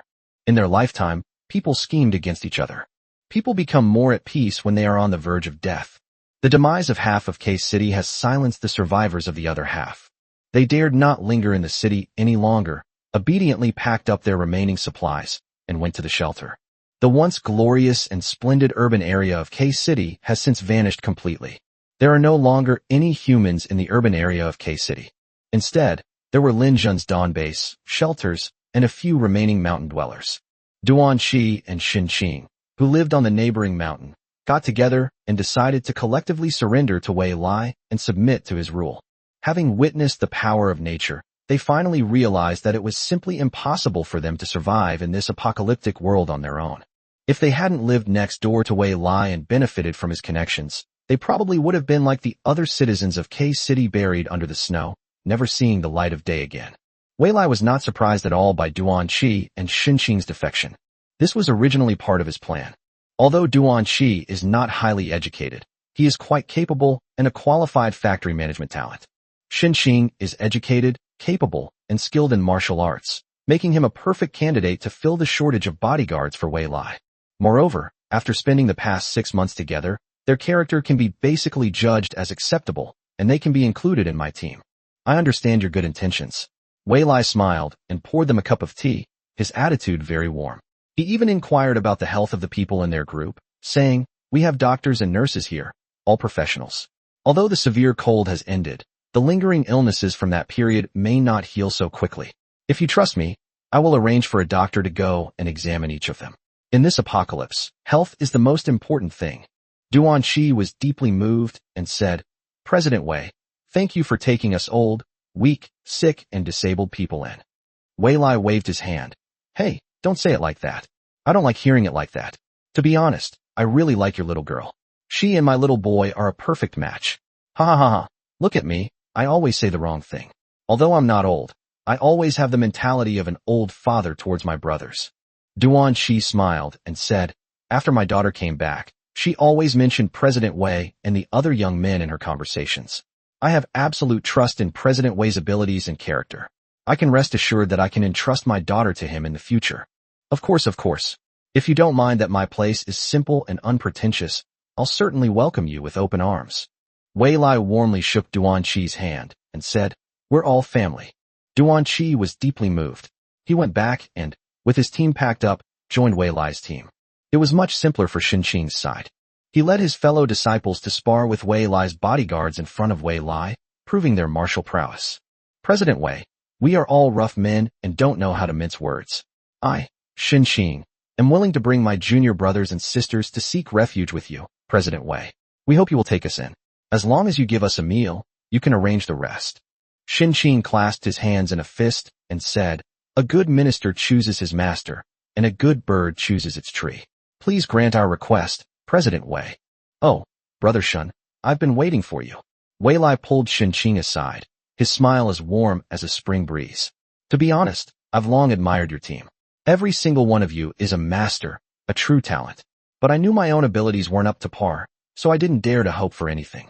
Now that Brother Shun is willing to lend me a hand, I'm naturally overjoyed. Don't worry. Wei Lai, keep my word. From now on, we're all brothers eating from the same pot. As long as Wei Lai, have a bite to eat, none of us will go hungry. Xinqing's smile became much more genuine. These days, he could also see that Wei Lai truly treated his subordinates like human beings, and his interactions with them were like a gentle breeze. Such a person is a wealthy man in times of peace and prosperity, and a ruthless hero in times of chaos and decline. Moreover, he could tell that Wei Lai was truly wealthy and particularly adept at hiding his wealth. Despite the large number of people in Wujia village who made excuses to wander around the village every day, not a single person discovered where Wei Lai had hidden his supplies. For these reasons alone, following Wei Lai will not be a bad thing. Xinqing even regretted not surrendering sooner, otherwise he wouldn't have suffered so much during those months of severe cold. With the addition of Duan Qi and Xinqing, Wei Lai's team instantly grew to nearly 300 people. As a result, a large area of the neighboring hilltop was instantly cleared out. The people of Wujia village were dumbfounded. They never expected that Duan Qi and Xinqing would leave so suddenly, betray them so easily, abandon them so readily, and then join them again so abruptly. They completely caught dozens of people from Wu family village off guard. Village chief Wu was so anxious that he developed blisters on his lips. The Wu family village of today is not the same as the Wu family village of the past. After the incident with the Tiger Head gang, almost all the able-bodied men in Wu family village died, leaving only a bunch of old, weak, sick, and disabled people. Without the protection of Duan Qi and Xinqing, they would be nothing more than easy targets to be bullied in this apocalypse. Village Chief Wu went straight to Wei Lai and asked to join Wei Lai's team. However, this time Wei Lai refused. Wei Lai doesn't accept just any trash. Mr. Wei, what does this mean? Village Chief Wu broke down. All the girls in our village have married there, so why can they accept Duan Qi and Xinqing, but not us? Village Chief Wu, do you want me to remind you about the Tiger Head gang? Wei Lai's face turned cold. Do you really think we know nothing? Didn't Village Chief Wu inquire about how the Tiger Head gang was wiped out? Village Chief Wu subconsciously took 2 steps back, his face dejected, and said, President Wei, isn't everything over now? You went over there, but I didn't, Wei Lai said coldly. Wei Lai, have never been a pushover, someone who can be easily bullied. I hold grudges. I've already been quite lenient by allowing you to live on the next mountain. Village Chief Wu, don't push your luck. After hesitating for a long time, Village Chief Wu finally went back, his body hunched over. Dead fish appeared in chapter 88. The neighboring hill became the location of Wujia village. Having a bigger place and more spacious living is a good thing. But the thought of them being abandoned and isolated makes me feel particularly uneasy. Wu Qinglan's mother mentioned this matter when she went to take care of Wu Qinglan. Qinglan, why is President Wei so petty? Even if our Wu family village has wronged him, haven't we made amends? How many people in our village have died trying to apologize? Wu Qinglan's mother said, now our village is left with only the elderly, women and children. If no one protects us, we might be targeted one day and have our throats slit in the middle of the night without even knowing it. Mom, I'm trying to think of a solution, but what can I do? Wu Qinglan, who was heavily pregnant and could give birth at any moment, said with a worried look, I can't even take care of myself right now. Mom, these 2 mountains are close by, so you can at least keep an eye on things. Wei Lai's team suddenly gained more than 100 people, making the shelter lively. Especially the people Duan Qi brought were his and his employees' family members. With so many family members, the atmosphere of daily life became very strong. Sure enough, in just 3 days, just enough time for the temperature to rise back to 25 degrees Celsius, these family members had already clearly marked out the caves they had designated for themselves. When Mu Jiyue arrived, she saw that several cave entrances had clothes racks hanging up, where families were drying their winter clothes and shoes. The art style feels completely different now. Not bad, Wei Lai. Mu Jiyue sat down in front of Wei Lai, swayed back and forth, and said, finally, you've gathered the people from the next mountain together. This is all thanks to everyone, Wei Lai replied with a smile. I wouldn't dare take credit, Mu Jiyue said. Aren't you afraid that Wu family village will cause trouble again by leaving it hanging like this?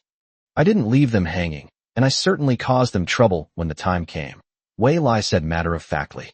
Village Chief Wu is wicked and cannot be cooperated with. Taking in the people of Wu family village will only bring trouble upon myself. Okay, you've thought it through.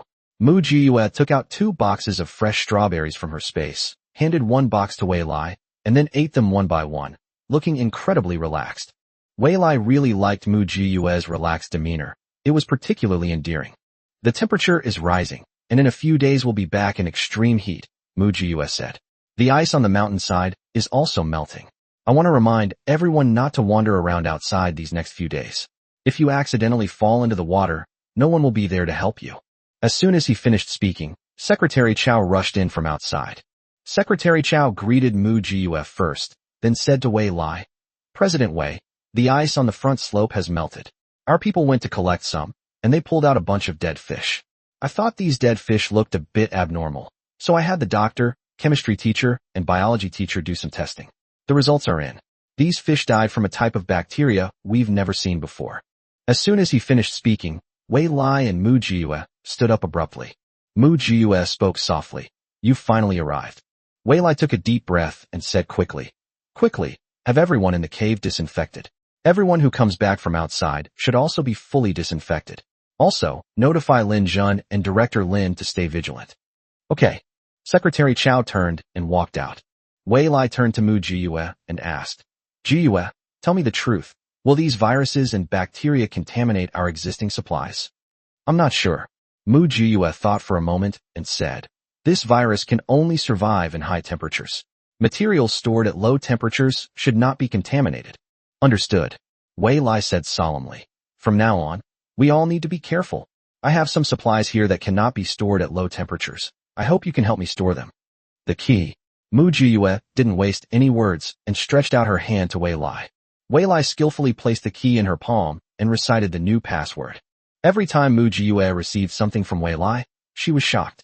This time, at least there's no need to be shocked, because she finally got used to it. All I can say is that Wei Lai is a real master of managing a household. With his ability to gather supplies, he could easily become a quartermaster in any dynasty, regardless of his rank. As usual, Mu Jiyue collected all the supplies that Wei Lai had asked her to take. After Mu Jiyue finished doing all this, she turned around and prepared to leave. He hadn't walked more than a few steps when he suddenly saw Wu Qinglan, heavily pregnant, looking at him warily. A Jew. What are you doing here? Then what are you doing here? Mu Jiyue retorted. Are you about to give birth? Running to the warehouse area, are you planning to give birth in the warehouse? Don't try to fool me. You're not planning to steal anything, are you? Wu Qinglan looked at Mu Jiyue warily. I knew it. You're so young, yet you're already harboring wicked intentions. You're no good. Mu Jiyue pointed at herself in shock. Me? Embezzling money? Humph. You're just relying on your relationship with President Wei. Do you really think you can do whatever you want? Wu Qinglan became angrier as she spoke. Even if President Wei is still interested in you now, he'll get tired of you sooner or later. Hog is President Wei's true right-hand man, the person he can truly rely on. The day President Wei gets tired of you, that's when you'll be abandoned. Mu Jiyue became more and more confused. No. Can you speak like a human being? What is my relationship with Wei Lai? Still pretending? Wu Qinglan glanced at Mu Jiyue with disdain.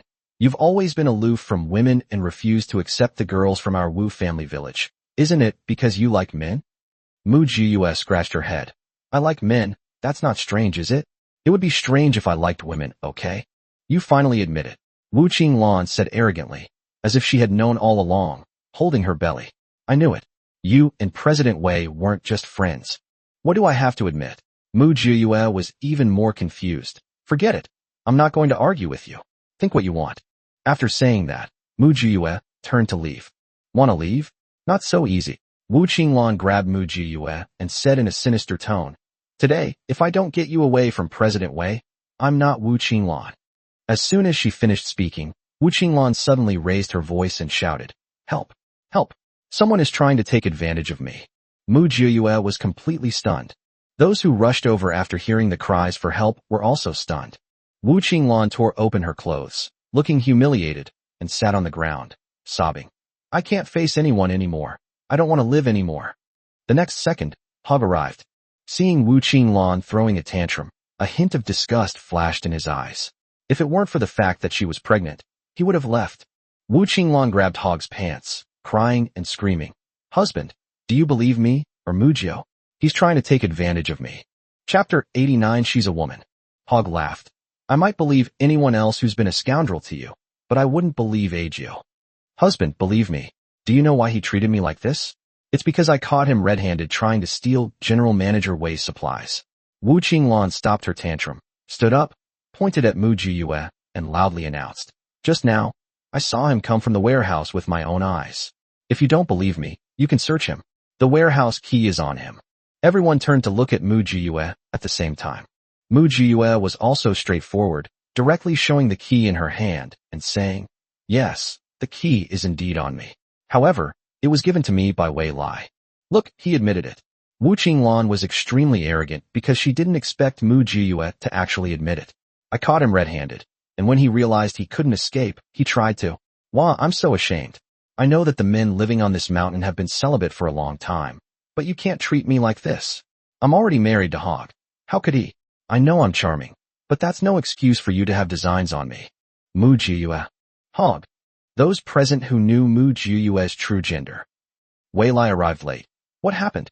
Everyone looked at Wu Qinglan with mixed feelings, but Wu Qinglan stepped forward without hesitation. President Wei, I've caught a big rat for you. It's him. Mu Jio. Wei Lai raised an eyebrow. Oh, look, he admitted it himself. He stole the key from you, trying to steal the supplies before anyone noticed. Wu Qinglan said smugly. That's right. His cave is so small, how much could it hold? After more than a year of the apocalypse, even if he stored up a lot of supplies, he would have eaten them all by now. He saw that Boss Wei was eating well, dressing well, and living a good life. So he became jealous and betrayed us. Boss Wei, you can't protect him. Mu Jiyue said innocently. Oh, she forgot to mention that she said we're having an affair. She also said that as a man, my indifference to the women of Wujia village means I must have something going on with you.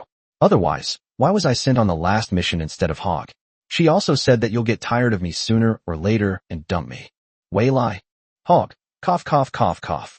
Others. Cough cough cough cough. Wu Qinglan said smugly. Am I wrong?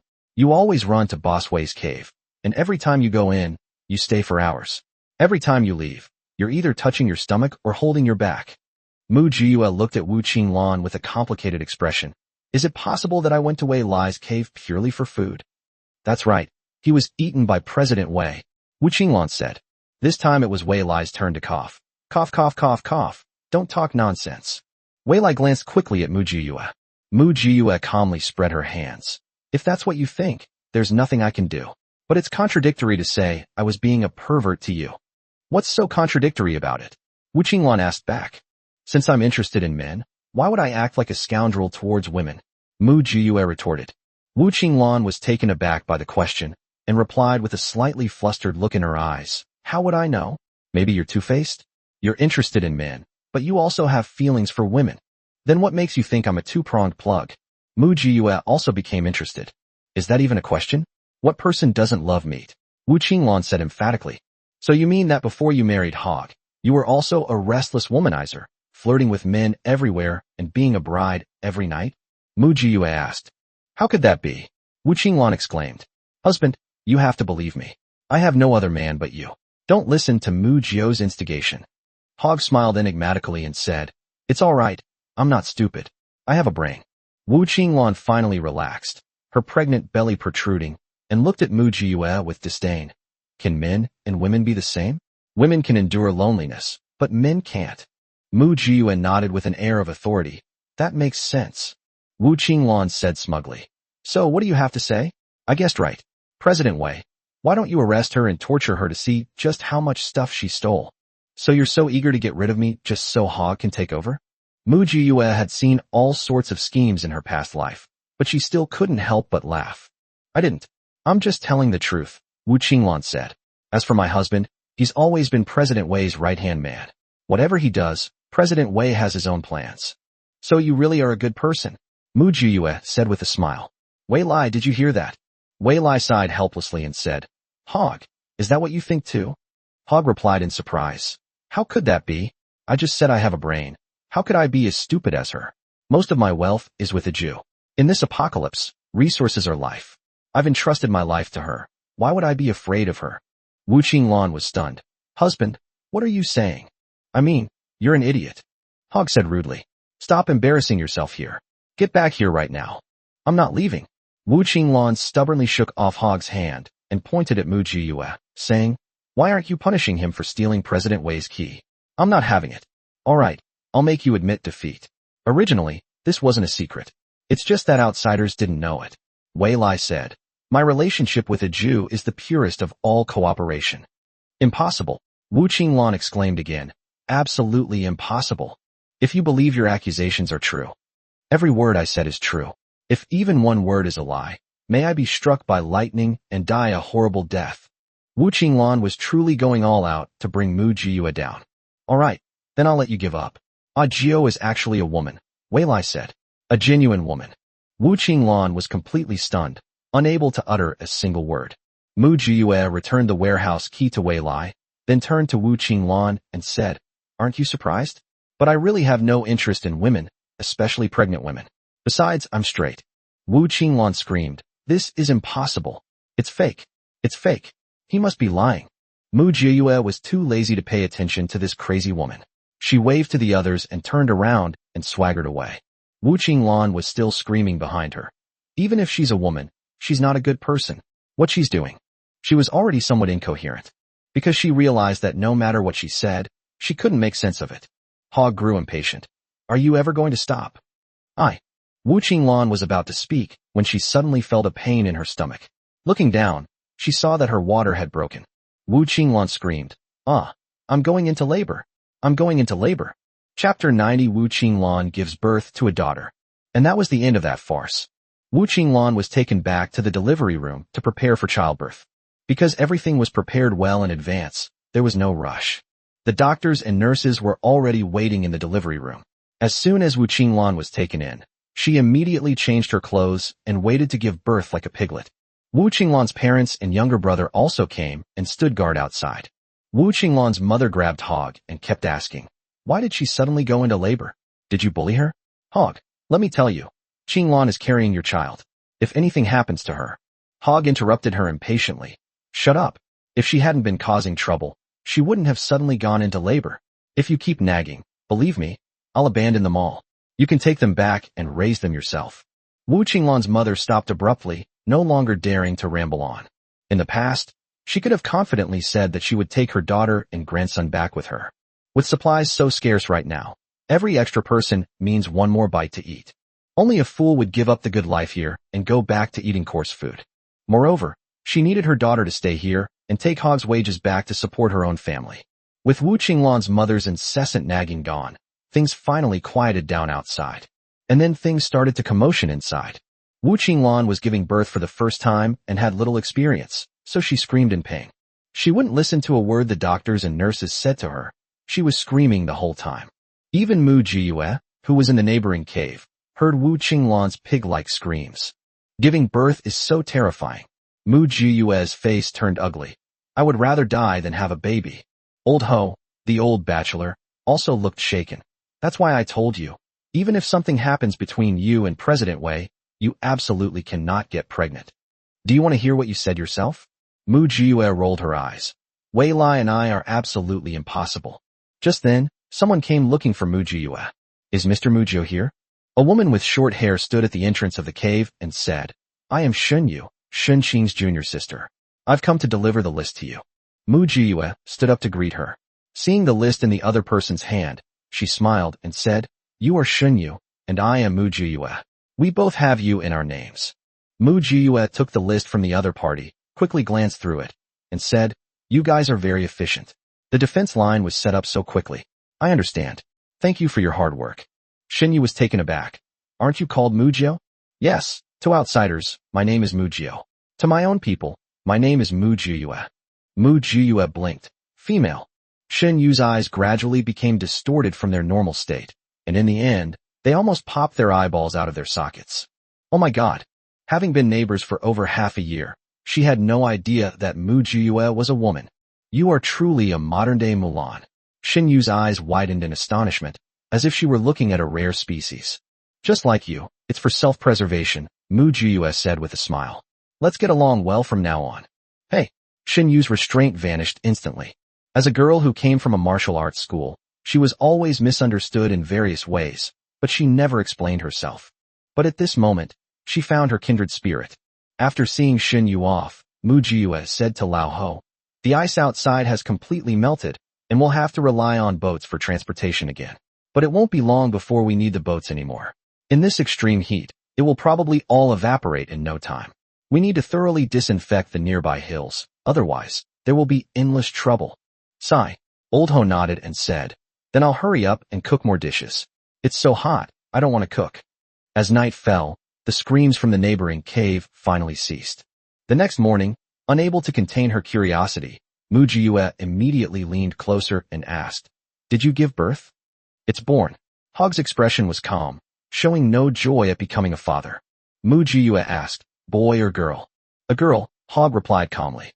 Mu Jiyue couldn't help but ask, "You don't like girls?" "Like. And you?" Wei Lai came over from the side and patted Hog on the shoulder sympathetically. "Are you all right?" Mu Jiyue, what could possibly be wrong with him? The only one who could be in trouble is Wu Qinglan, right? Wei Lai sighed and explained, "As soon as the child was born, we used the child's first hair to do a paternity test with Hog. This child is not Hog's." Mu Jiyue's mouth suddenly opened wide. Then she turned her head and patted Hog's shoulder. "Are you all right?" Hog's smile was more like a grimace. "I guess this is fate. It seems I really can't have my own children." Wei Lai sighed. "I'm sorry. How can you blame yourself for this?" Hog waved his hand nonchalantly. "Forget it. No kids, no kids. So many of my brothers are single. Besides, even if I don't have kids, you're not going to abandon me, are you?" "How could that be?" Wei Lai said. "Aren't I single too? At worst, we brothers can take care of each other in our old age." Hog laughed. "Then I have even less to worry about." Mu Jiyue asked, "Then who is this child's biological father?" "Who knows?" Hog chuckled self-deprecatingly. "Wu Qinglan is still resting. It's not the time to ask her. Let's wait a couple of days, and then lay our cards on the table." Watching Hog leave, Mu Jiyue stood with Wei Lai and said, "What kind of mess is this? When Wu Qinglan was scolding me, she was jumping around more than anyone else. Turns out she really did it herself." "What? Holding a grudge?" Wei Lai asked her with a smile. Mu Jiyue glanced at Wei Lai sideways. "You don't hold a grudge? She was making up stories about me and you having an affair." Wei Lai smiled. Her smile was even a little sweet. Mu Jiyue returned to her cave and told Old Ho about it. Old Ho sighed and said, "Wu Qinglan is in trouble now. Hog won't raise other people's children. But thankfully, the severe cold is over now. As long as we stay in the cave, we can get through the extreme heat." Mu Jiyue crossed her arms, looked at the neighboring hilltop, and said, "Who knows?"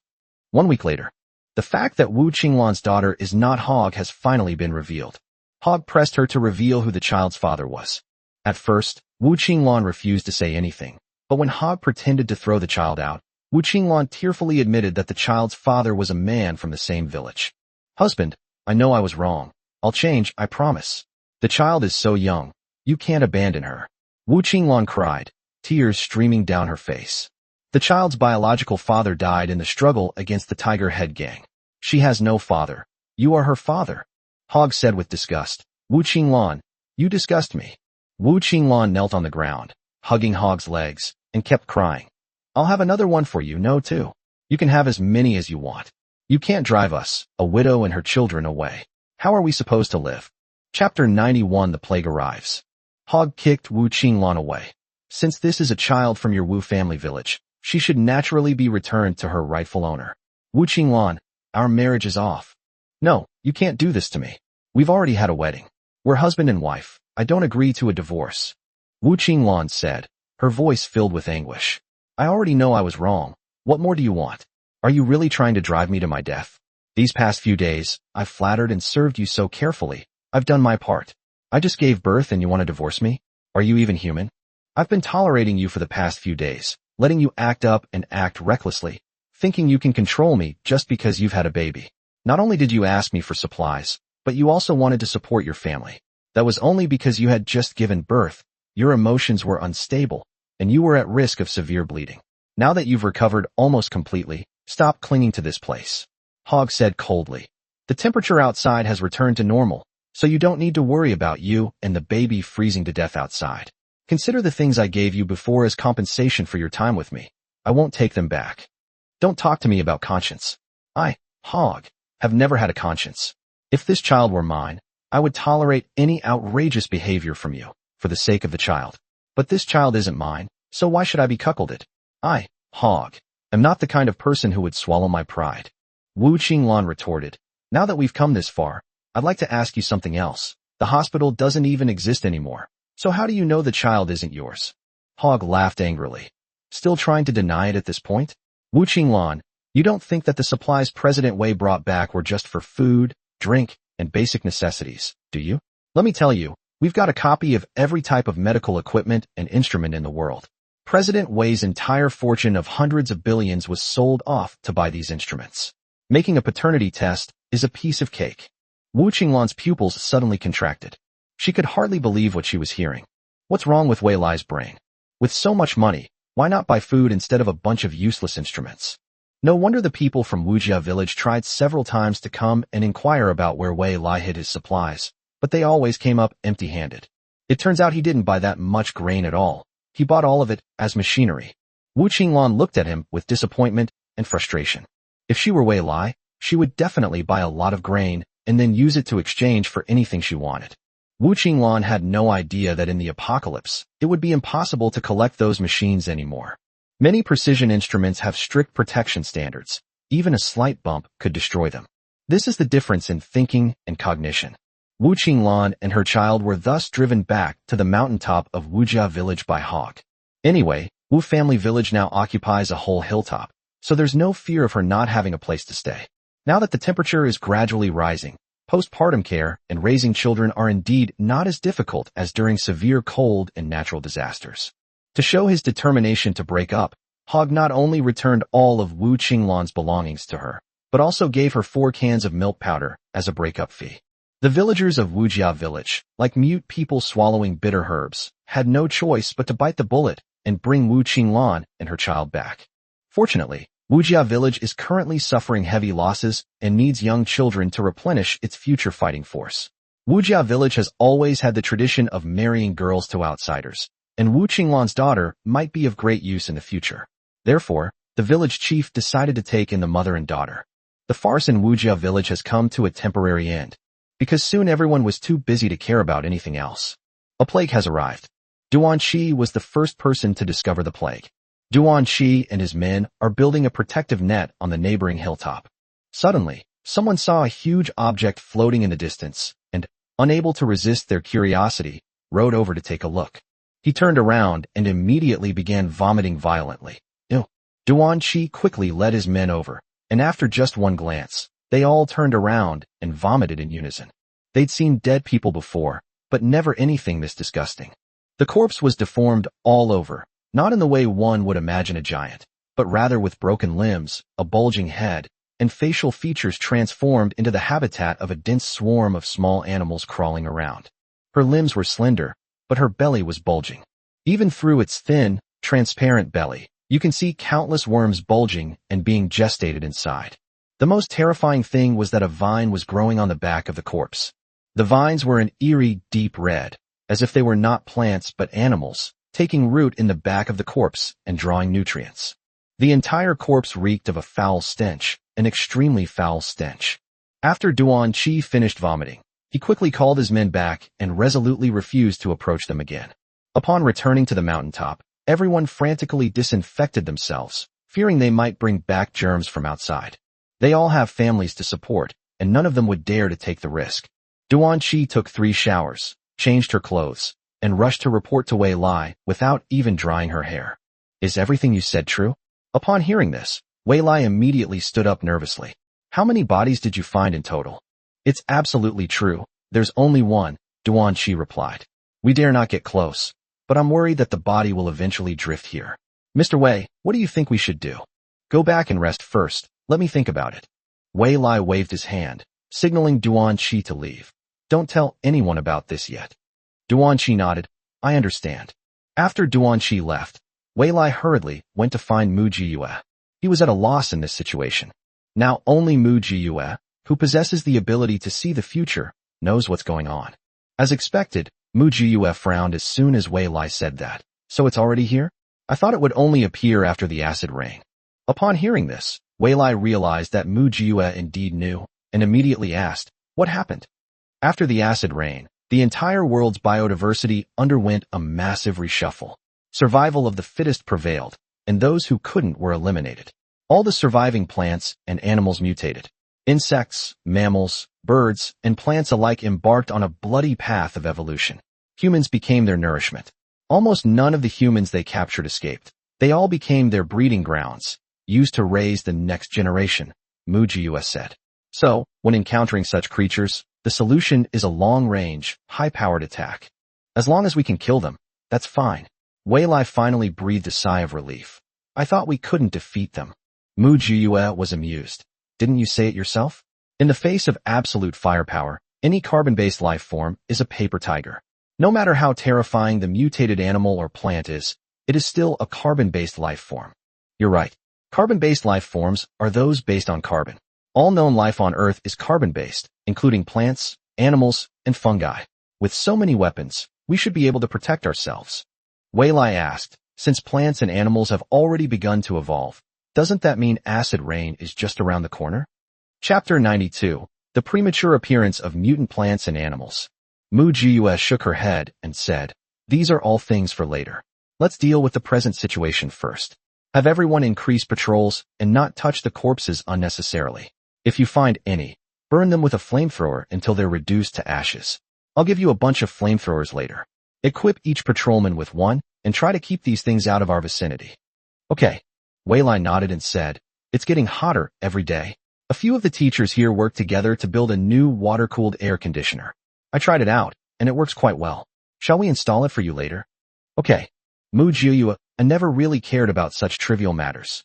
After all, what kind of harsh environment didn't they experience in their past life? But if you can live comfortably, who would want to suffer? Since Weilai's people are so helpful, producing so many good things just by hand, won't I benefit from them during the cold winter? It seems that the timing of recruiting those dozen or so teachers was quite opportune. Once the water at the foot of the mountain has receded, the entire mountaintop needs to be disinfected, Mu Jiyue reminded him. Also, let Lin Jun and the shelter know about the discovery of the body. Okay. Weilai nodded. However, before Weilai could inform Lin Jun sent a message to Weilai first. Such bizarre corpses were also discovered at Lin Jun's base.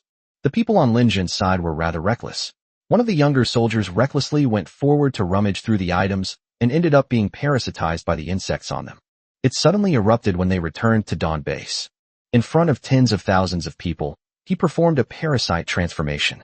At that moment, countless insects emerged from his face and instantly wrapped him in a cocoon. The young soldier died on the spot. Those who witnessed it were all stunned by the scene. They even forgot to deal with the poor little soldier.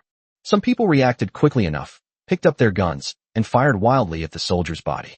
The thick, green sap, accompanied by the corpse's convulsions, emitted an extremely foul stench. The smoke made everyone around them vomit. Later, it was the quartermaster who had incendiary bombs brought over, which finally wiped out the swarm of unsettling insects. But the little soldier was also reduced to ashes, leaving no trace. This unexpected turn of events left the people at the Dawn base terrified and utterly panicked. After carefully inquiring about what had happened, Lin Jun keenly sensed that something was amiss. He immediately summoned the others who had gone out with the young soldier and, upon hearing their experiences, knew that the matter was serious. This completely overturned his understanding. However, Lin Jun knew that this was the end times, so all perceptions could not be measured by previous ways of thinking. This is an enemy that all of humanity must face together. Without hesitation, Lin Jun sent someone over to deliver the message to Weilai. Weilai, holding the message, raised an eyebrow and said, go back and tell Lin Jun that I've also discovered this situation. The only way to deal with these creatures is to keep your distance and prevent the insects from getting close. A musket is more effective than a regular gun. If you don't have a musket, you can use gasoline or diesel fuel. I have some disinfectant, but not enough. We need to build a factory. I've already contacted Director Lin. We'll go to the shelter tomorrow, sit down, and discuss what to do. Understood, General Wei. I will pass on the message to our base commander. We will attend the meeting on time. The other party nodded. We do not have many muskets on our side, and we cannot equip everyone who goes out. I wonder if General Wei could trade some? Our base commander said that you can name your price. You have helped us solve the risk of avalanches, and we are grateful to you. Weilai smiled. There was no further explanation. He said, I can spare 5,000, but I won't have any more. It's already very good. The other party breathed a sigh of relief and said sincerely, we are just a bunch of rough men and we don't know what's suitable, so Commander Lin asked us to bring some gold. The quality is a bit poor, but it's genuine. As soon as he finished speaking, more than a dozen people came over carrying several boxes. The box was opened, and it was filled with dazzling gold. The gold looks rough and isn't of very good quality. It was clearly melted down hastily. Wei Lai accepted it with a smile. In business, there should be give and take. That's the way to long-term development. After seeing the other party off, Wei Lai took the gold to Mu Jiyue and asked, take a look, is this gold usable? Mu Jiyue asked in surprise, where did you find it? This kind of gold looks like it was refined by some unorthodox method. You guessed right. This is a thank you fee from Lin Jun for preventing the avalanche, and also for the cost of buying muskets. Those muskets aren't worth much, so this extra money is for you, Wei Lai said. If you think it'll be useful, take it. If not, I'll talk to Lin Jun. Mu Jiyue nodded. Okay. I'm going to the shelter tomorrow so the three of us can sit down and discuss how to deal with the situation ahead. Do you want to go and take a look? Wei Lai asked again. Okay, it's good to go and take a look. Mu Jiyue nodded. It has been a while since I've been to the shelter. Okay, I'll let you know when the time comes. After saying this, Wei Lai got up and left without any hesitation. After Wei Lai left, Mu Jiyue put the gold into her spatial storage. After spatial detection, the gold could be identified, and Mu Jiyue also knew how much gold Lin Jun had given this time. It weighs a total of 6 tons. That's quite a lot. Could it be that Lin Jun discovered a gold mine and then took his men to refine gold? Since Lin Jun had shown such great sincerity, Mu Jiyue had no intention of treating him unfairly. So, the next day when they went to the shelter together, they first went to see Lin Jun and gave him a truck full of mosquito-repellent supplies, including mosquito nets, gauze, security mesh for windows, security doors, and so on. These were all items Mu Jiyue salvaged from the hardware market during a rainstorm, all for free. Although the water has gradually receded, the hardware parts that were soaked in water and subjected to severe cold are no longer usable, unless it is scrap metal that is remelted and recast. However, without automated production lines, these are all unrealistic hopes. Therefore, the gifts that Mu Jiyue sent directly touched Lin Jun's heart. Overjoyed, Lin Jun held Mu Jiyue's hand and thanked her repeatedly, wishing he could become sworn brothers on the spot. Wei Lai couldn't stand it any longer, so he made up an excuse, pulled the two of them apart, and said, it's getting late. Let's hurry up and meet with Director Lin. Okay, let's go together. Lin Jun happily followed along. When Director Lin entered, he saw Lin Jun and Wei Lai chatting happily. The cunning and shrewd Director Lin immediately felt the pressure and began to value Wei Lai's abilities even more. Chapter 93 Facing the Future, Stand Firm. Oh dear, I'm so sorry. I'm so sorry to have kept you both waiting. As soon as Director Lin came in, he warmly took Wei Lai and Lin Jun's hands and kept apologizing. Recently, there have been so many complicated things to do at the shelter, and the two leaders above have completely washed their hands of it. I've been doing my best, but I'm still caught in the middle, like Pigsy looking in the mirror. Oh, look at me. Why am I saying all this? Come, have a seat. Director Lin instructed his subordinates to bring tea. Mu Jiyue picked it up and smelled it. It smells rancid. Even someone like her, who isn't very good at appreciating tea, could smell the sourness, let alone the worldly wise Lin Jun and Wei Lai. The two men didn't touch the tea, but went straight to the point. Director Lin, you bear a heavy responsibility, and it must be hard work for you. We're all just trying to survive, or even better survive. Bear with the fatigue. We're here mainly because of the sudden discovery of mutated animals and plants. Is Director Lin aware of that? Director Lin sighed and said, it's not just that we know. Several similar incidents have already occurred in our shelter. Each one causes widespread panic. Many people think the shelter is unsafe, that the population density is too high, and want to leave to survive. But those who leave never return. It makes everyone even more fearful. Tell me, what's wrong with this world? Are they trying to kill us all? Wei Lai said, it seems this is not an isolated case. We don't know if similar situations have occurred elsewhere. But since we live in K-City, we have to develop K-City. Otherwise, we'll be in the same boat, and one day, trouble will befall us. Lin Jun nodded and said, I think so too. Right now, everyone across the country is fighting their own battles, and we in K-City can only rely on ourselves. You two are right. Director Lin clapped his hands and said, I think so too. Therefore, Even if the central shelter sent people to try to requisition the population of the K-City shelter, I would refuse outright. These are all the assets we have painstakingly built up. Why should we just hand them over? People from the central shelter have arrived? Weilai asked. They want to take over the population of the K-City shelter? Yes, Director Lin sighed. Before, when people wanted to go to the central shelter, they wouldn't accept them. Now, they're actively asking to recruit these people. I've received information that the severe cold and natural disaster caused a massive reduction in the central shelter's population. Nearly 5 million people died, mostly the elderly, the weak, and the disabled. There are also some who are hanging on by a thread and could die at any moment. All in all, the central shelter's population loss has exceeded 10 million. That's why they thought of our K-City shelter and are planning to use our population to fill the central shelter. Wei Lai chuckled softly. It seems the situation in other shelters isn't much better. Otherwise, the central shelter wouldn't be so eager to requisition the K-City shelter. Lin Jun's handsome brows furrowed tightly, and he finally sighed. How many people are still alive in the whole country now? Mu Jiyue, who had been silent until now, slowly spoke up. Conservatively speaking, the national population should be less than 500 million. After these 3 rounds of natural disasters, the loss rate has exceeded half. This is still an optimistic estimate. A pessimistic estimate would be that only 300 million people are left. Lin Jun gasped. Lin Jun trusted Mu Jiyue completely, and he actually agreed with Mu Jiyue's guess. What are we going to do now? Director Lin sighed. Faced with the future, there's no other way but to deal with each move as it comes and fight it head-on. Mu Jiyue said lazily. Every round of natural disasters is meant to eliminate population. Survival of the fittest, elimination of the inferior. It's one thing for the elderly to die, but if children die, humanity will face a generational gap. Lin Jun had a more far-sighted view.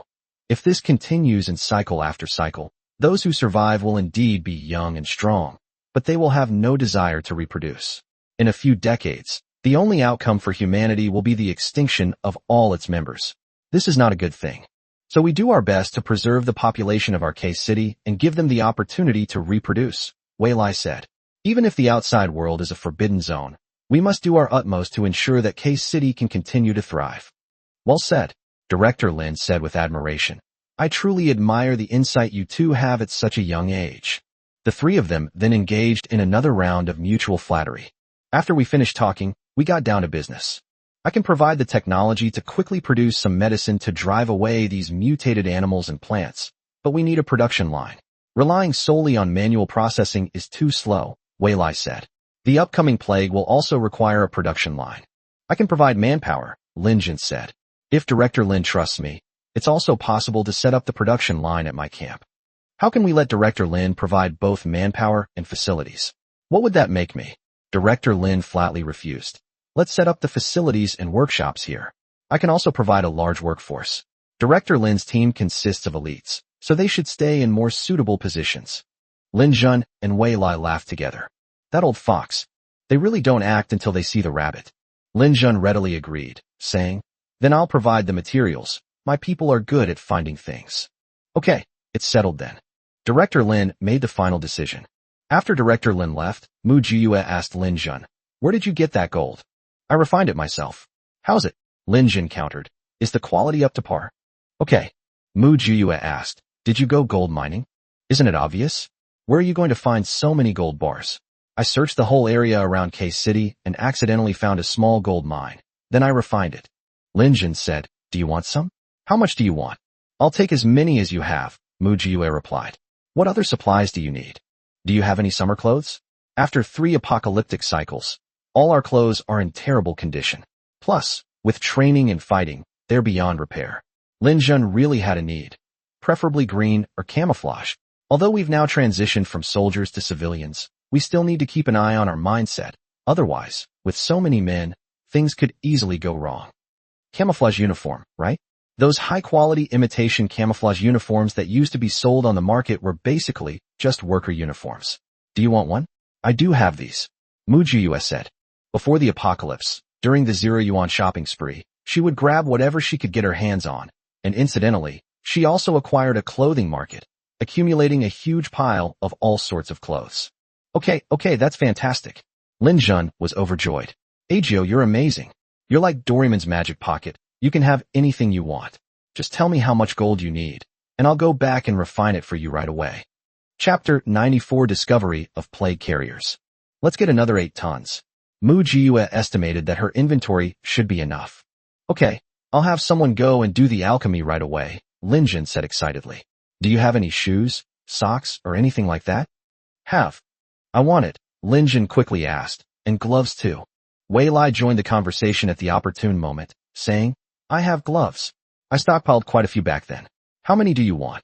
Lin Jun didn't realize Wei Lai's true intentions and went along with the conversation, turning to chat with Wei Lai. Really? Then how much do you have? I'll take as much as you have.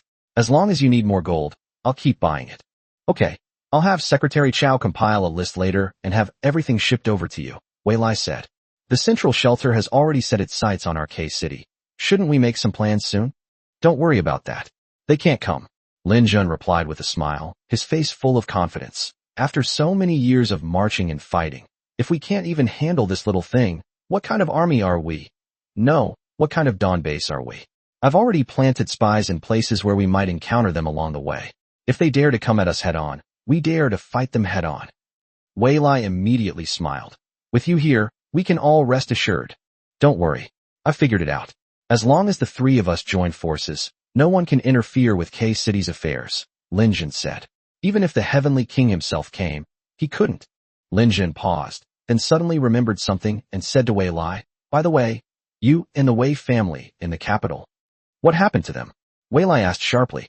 What did they do? I heard they've already gone to the southwest shelter. When they left, they not only secretly took a lot of supplies from the Beijing shelter, but I also heard they instigated many people to go with them. Their departure caused quite a stir at the Beijing shelter. The Beijing shelter demanded their release from the southwest shelter, but the southwest shelter protected them tightly and refused to hand them over. The leaders of both shelters even got into a fight, Lin Jun said. Wei Lai said sarcastically, that's something they'd do. The most shocking thing is that Mr. Wei has also reached a marriage alliance with the leader of the southwest shelter, saying that he's betrothed his eldest son to that leader's daughter. Lin Jun glanced at Wei Lai again and again. The eldest son he's talking about, could it be you? Mu Jiyue was already feeling a bit listless, but upon hearing this gossip, she sat up straight, perked up her ears, and looked at Wei Lai with anticipation. This is quite interesting. Wei Lai felt extremely uncomfortable under the gazes of Lin Jun and Mu Jiyue. That's right. I am the eldest son of the Wei family who was expelled and no longer recognized long ago. Wei Lai said helplessly. Anything the Wei family does has nothing to do with me. I don't acknowledge this marriage agreement. After saying that, he glanced quickly at Mu Jiyue and then looked away. Wow, so the stories and novels are all true. There really are such extraordinary families. Mu Jiyue exclaimed in amazement, then turned to Lin Jun and asked, I remember you also come from a prominent family? Is your family like this too? Lin Jun was a little helpless, but still answered the question. My family doesn't have such a thing. It's just that the people in my family are quite concerned about their reputation. Wei Lai burst into laughter. Well said. Every single member of the Wei family is shameless. After my grandfather passed away, the whole family became beasts. Hearing Wei Lai curse his family like that, Lin Jun and Mu Jiyue were speechless. After seeing Lin Jun off, Wei Lai and Mu Jiyue returned to Villa Number 1. The outdoor temperature was already around 50 or 60 degrees Celsius.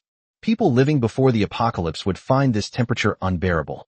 However, having experienced 3 apocalyptic natural disasters, people's tolerance has been enhanced. Although it is still very stuffy and hot, everyone feels that they can endure it a little longer. As soon as they returned to the villa, someone came to see Wei Lai and Mu Jiyue. After everyone finished greeting each other, someone said, Boss Wei, just now, the first case of a plague carrier was discovered at the west gate of the shelter, and the person has been detained. Wei Lai's expression hardened. There's already a carrier? Mu Jiyue said, this temperature is very suitable for the reproduction of bacteria and viruses, so it's not surprising that there are carriers. We'll go back up the mountain tomorrow. You should pack your things too, and we'll come together. Wei Lai said solemnly. This plague is no small matter. We can only be extremely careful. Even though we've developed medicine and vaccines in advance, we can't guarantee they'll be effective. You've entrusted your lives to me, so I have to be responsible for you. I will not allow any of my brothers to fall behind. Yes, Mr. Wei. Several people guarding the villa were moved to tears upon hearing Wei Lai's words. The scene was basically similar to a general from a certain dynasty going down to inspect the area. The way those people looked at Wei Lai was truly from the bottom of their hearts. Excitement, emotion, respect, and love. However, before Wei Lai could leave with his men, Director Lin sent someone to invite him over for a talk. Wei Lai sighed. Director Lin is really trying to take advantage of us. He's determined not to let us off the hook. Alright, let's go check it out. Mu Jiyue pulled out an isolation suit and handed it to him. I guess Director Lin called you over to see that plague carrier. You go by yourself, I won't go. Wei Lai reluctantly accepted the protective suit and said, that's fine. The fewer people who go, the safer we are. After saying that, Wei Lai put on his protective suit and went with Director Lin to see the plague carrier. Director Lin hadn't thought much about it and just let it pass by casually. Upon seeing Wei Lai's alarmed demeanor, he had a sudden realization and immediately asked for a protective suit as well, wearing it even more heavily than Wei Lai, looking as if he were facing a formidable enemy. Wei Lai and Director Lin did not have direct contact with the plague carrier, but observed him through the isolation room. This person carrying the plague is currently in the incubation period and has not yet developed symptoms. However, he has started to develop rashes and red spots on his body, and he is also experiencing itching. Not long after, the carrier suddenly developed a fever, with his body temperature rising steadily, and he seemed to be in great pain. Immediately afterwards, he began spitting out large amounts of blood, like a broken faucet that he couldn't control. People nearby were occasionally describing the symptoms in hushed tones, quickly taking notes. It took 3 hours and 20 minutes for symptoms to appear from no symptoms. Before the onset of symptoms, there were red rashes and pustules, and the attacks were extremely painful. Save me. Please, save me. The plague carrier inside cried out in anguish. I don't want to die. Wei Lai said to Director Lin. The drug we developed hasn't undergone clinical trials yet. Director Lin immediately understood. The Director of Health is right. Vaccines can only be effective after they are tested. After saying that, Director Lin immediately ordered his men, fully armed, to go in, inject the plague carrier with medication, and collect a blood sample for testing. Chapter 95 The medicine we developed is useful. When Wei Lai left, Director Lin held his hand and thanked him repeatedly. It's all thanks to Chief Wei for developing the plague detection agent in advance. Otherwise, if this person had really infiltrated the base, who knows how many people would have been infected? Director Lin said with lingering fear. I used to think it was an exaggeration when you talked about how terrible this plague was. Now I know that what Chief Wei said was already quite conservative. If it had spread, my shelter would probably have become a petri dish for the plague. The shelter was the foundation of Director Lin's career, and he poured all his heart and soul into it. If he were to be destroyed, being taken in by the central sanctuary would be secondary. The real danger would be the loss of his entire family's lives. Because this plague is spread through the air. Can we really wear protective suits 24/7? How could we live like that? The higher one's position, the more afraid of death one becomes, and Director Lin is no exception. Therefore, after this incident, Director Lin has deeply realized the importance of Wei Lai. This guy doesn't have many people under him, but they are all people who get things done, and each of them is at the top level in the industry. For this reason alone, you have to admit, this kid is really smart. When faced with the end of the world, most people would first think of hoarding supplies, such as food, drink, and other necessities. Wei Lai was different. He not only hoarded supplies, but also people. Talented individuals are the most valuable asset, whether in times of peace and prosperity or in times of apocalypse. See how the value of talent is becoming apparent? So Director Lin very sincerely gave Wei Lai a large box of gold, 3 tons in total. Wei Lai naturally accepted it with a smile. 3 days later, Director Lin sent word that the developed medicine was effective. Moreover, it is most effective when used before the onset of the disease. However, once the disease progresses to a late stage, it becomes largely ineffective. It is clear that prevention is better than cure. As a result, Director Lin didn't even need to urge him. He set up a production line in the shelter that very day and frantically produced various disinfectants, disinfectant solutions, and protective medicines. The homeless people in K-City who were previously idle have all found jobs. K-City immediately entered a virtuous cycle. Lin Jin wasn't idle either. He deployed his men and, in 3 days, successfully repelled more than a dozen probing attacks. Although there are no satellites in the sky now, after so many years of military service, we haven't relied entirely on satellite command. In terms of commanding battles, Lin Jun is not only a professionally trained officer, but also comes from a prestigious family. The combat experience of his ancestors is all in his mind. Therefore, No one could break through his defenses. The 3 bases in K-City were defended by him like an iron barrel. This greatly satisfied the people at the shelter and Waylai, giving them even more motivation to join the production effort. Countless disinfectants were continuously sent out, being frantically sprayed inside and around the base every day. This is not the time to be stingy. They wanted to produce as much as they could use, and they absolutely couldn't let a single fish slip through their net. Mu Jiyue also took on the task of spraying disinfectant, leading a team to spray it on the north side of the mountain shelter. Although the group was wearing protective suits that covered them completely, making it impossible for them to feel stuffy or uncomfortable, they didn't feel any discomfort because their suits had temperature-regulating mechanisms.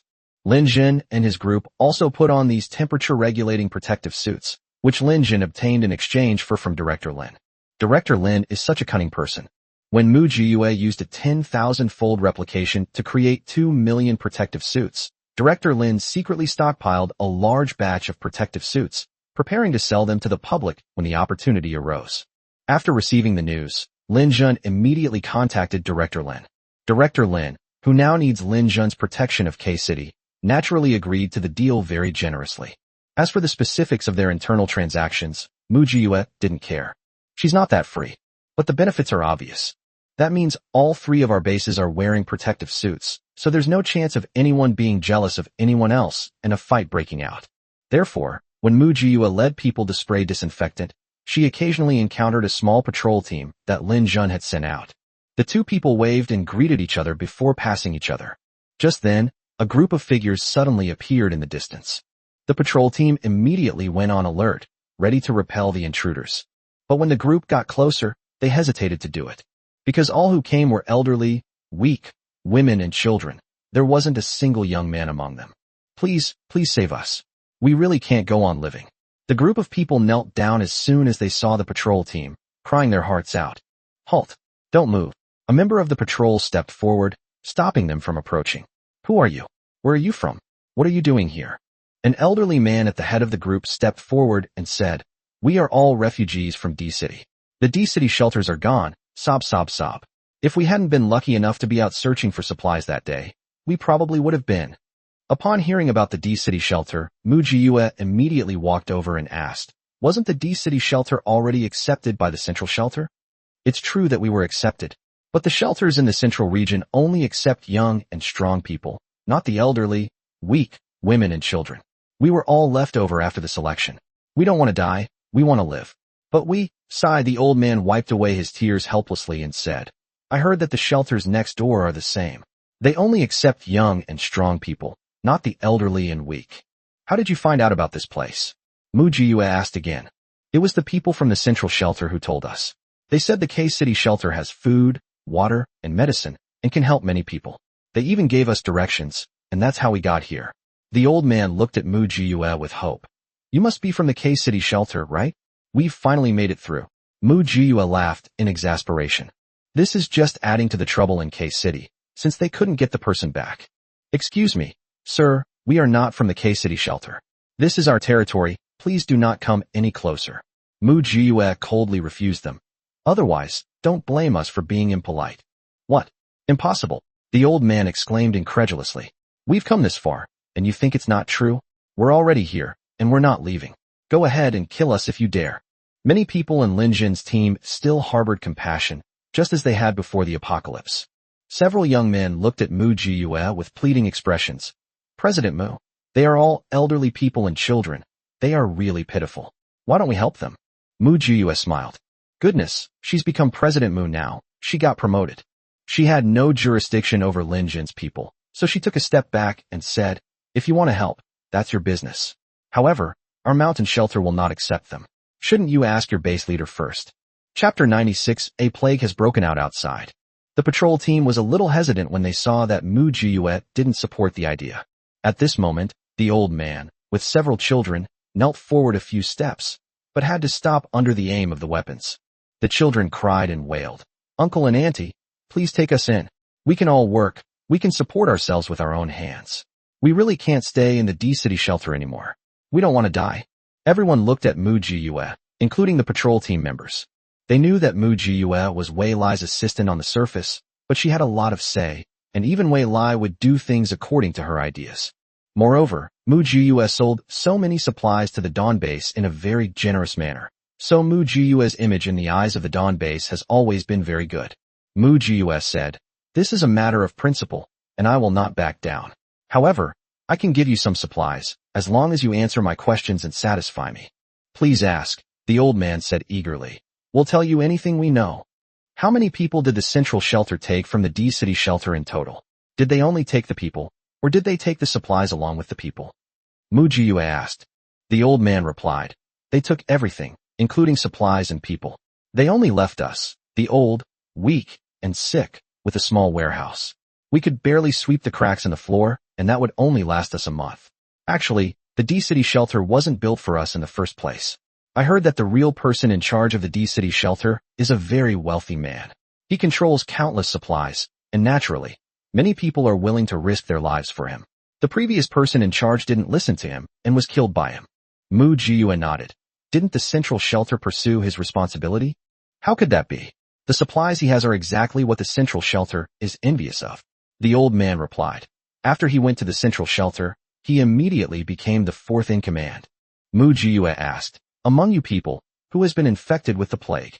The group of people immediately looked at Mu Jiyue warily, and even the children who had just climbed over quietly retreated back into their own group.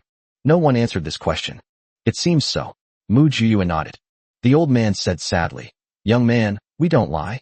We can't guarantee whether we have contracted this strange disease or not, but for now, we are all fine." You're honest enough not to deny it outright." Mu Jiyue took a bag out of her pocket and tossed it to the old man. "This is a vaccine for the plague. It's most effective when used in the early stages of infection. The later it's used, the less effective it becomes." "Thank you, my benefactor. Thank you." The old man picked up the bag, opened it, and found only 5 vaccines inside. But there were more than 20 of them. How can this amount of vaccine be enough to go around? The old man gritted his teeth and said, "Give it to the children first. We old folks have lived long enough. But the children are still young. They can't die with us." "Grandpa Fong."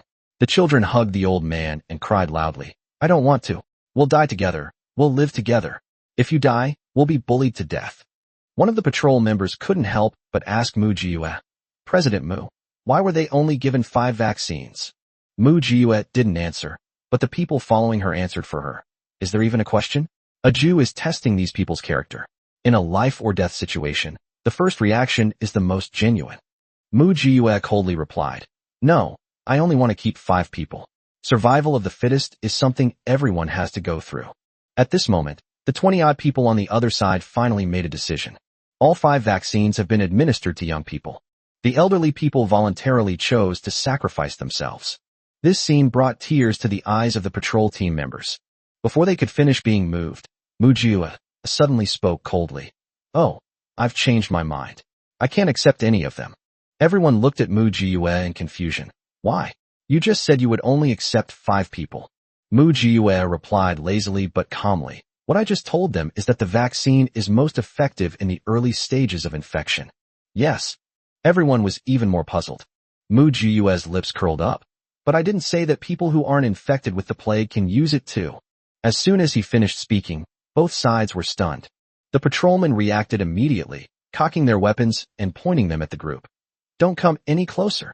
Mu Jiyue crossed her arms and said coldly, "You 20-odd people are infected with the plague, right? You've only just been infected and haven't officially shown symptoms yet. So you want to sacrifice most of them to save the 5 children." The group of people opposite them instantly turned ashen-faced. Clearly, Mu Jiyue was right again. "I have 5 more vaccines on hand." Mu Jiyue took out 5 more vaccines. This move left both sides somewhat puzzled. Mu Jiyue said, "I need you to go and gather information around K-City. I want to know how far the plague has spread in other places. Whoever gets the vaccine should go and gather information. The rest of you can stay here and wait for news. If the information I gather is satisfactory, I might be able to save all of you." The group of people opposite them had looked like they were about to die, but when they heard Mu Jiyue say that, their eyes lit up again. "Is this really true?" the old man asked, trembling. "Really?" Mu Jiyue turned around, picked up a bag from the cart, and tossed it to the other person. Then she drew her tang sword and drew a deep line on the ground, saying, "This is your reward for gathering information. And this line, absolutely do not cross it. Anyone who dares to cross this line, I will kill them. Understand. The 5 young people who had been the first to receive the vaccine immediately came over and said, "Don't worry, brother. We'll go and find out the information you're looking for right away, and we definitely won't let you down." Mu Jiyue nodded. "I'm not afraid that you'll run away with the vaccine. If 10 of you don't come back, I'll use the rest as a sacrifice." The group nodded in unison. "Go ahead." Mu Jiyue tossed 5 more vaccines over. Sure enough, they used the vaccine immediately after receiving it. It was clear that, just as Mu Jiyue had said, they were all infected. This time, the patrol team and the group led by Mu Jiyue were completely convinced of Mu Jiyue's abilities. After the opposing team received their vaccines and ate something, they decisively split up and went to gather information. Mu Jiyue and the others didn't leave, they just waited where they were. 2 days later, the 10 men returned, weary from their journey. It also brought despairing news. The towns near K-City are deserted. Several neighboring cities have also been ravaged by the plague. Every day, the bodies of those who die from the plague cannot be cremated in time and can only be piled up by the roadside. In the hot weather, the bodies quickly decompose and rot, becoming infested with maggots and insects. They soon become new sources of infection, infecting those who are still relatively healthy. Of the survivors, less than 1 in 10 remains. Chapter 97. K-City became an isolated island. Mu Jiyue asked, "Didn't everyone outside go to the shelters? How come there are still people living outside?" "Shelter isn't for just anyone. You either need supplies, or you need to be young and strong. Ordinary people can't get in." A boy of about 12 or 13 explained, "They are just like us, abandoned people." Mu Jiyue's group sighed together. Mu Jiyue calmly continued to ask, "How far have you gone?" "We only explored the surrounding towns. Time was tight, so we couldn't go too far. But I dare say it's probably the same in other places," the boy replied. "On our way here, we heard that the southeast shelter was long gone, as were the shelters in several major cities. Some died from avalanches, others from the plague. One shelter in a major city didn't take the plague seriously, and as a result, the patient 0 suddenly fell ill, vomited blood on the spot, and the blood splattered out, infecting dozens of people at the same time. Those dozens of people were unaware that they were infected. After returning home, they continued doing whatever they were doing, leading to cross-infection. Half a month later, half of the people in the entire shelter were infected. They tried to escape for help, but most of them had already fallen ill before even leaving the shelter. Only a few hundred survivors managed to reach other shelters for help. Then, they were all riddled with bullets."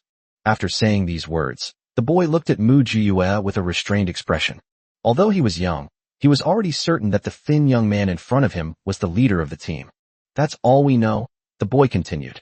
"Now that the plague has broken out, I doubt anyone will be allowed into any of the large shelters anymore. They're afraid of repeating the same mistake."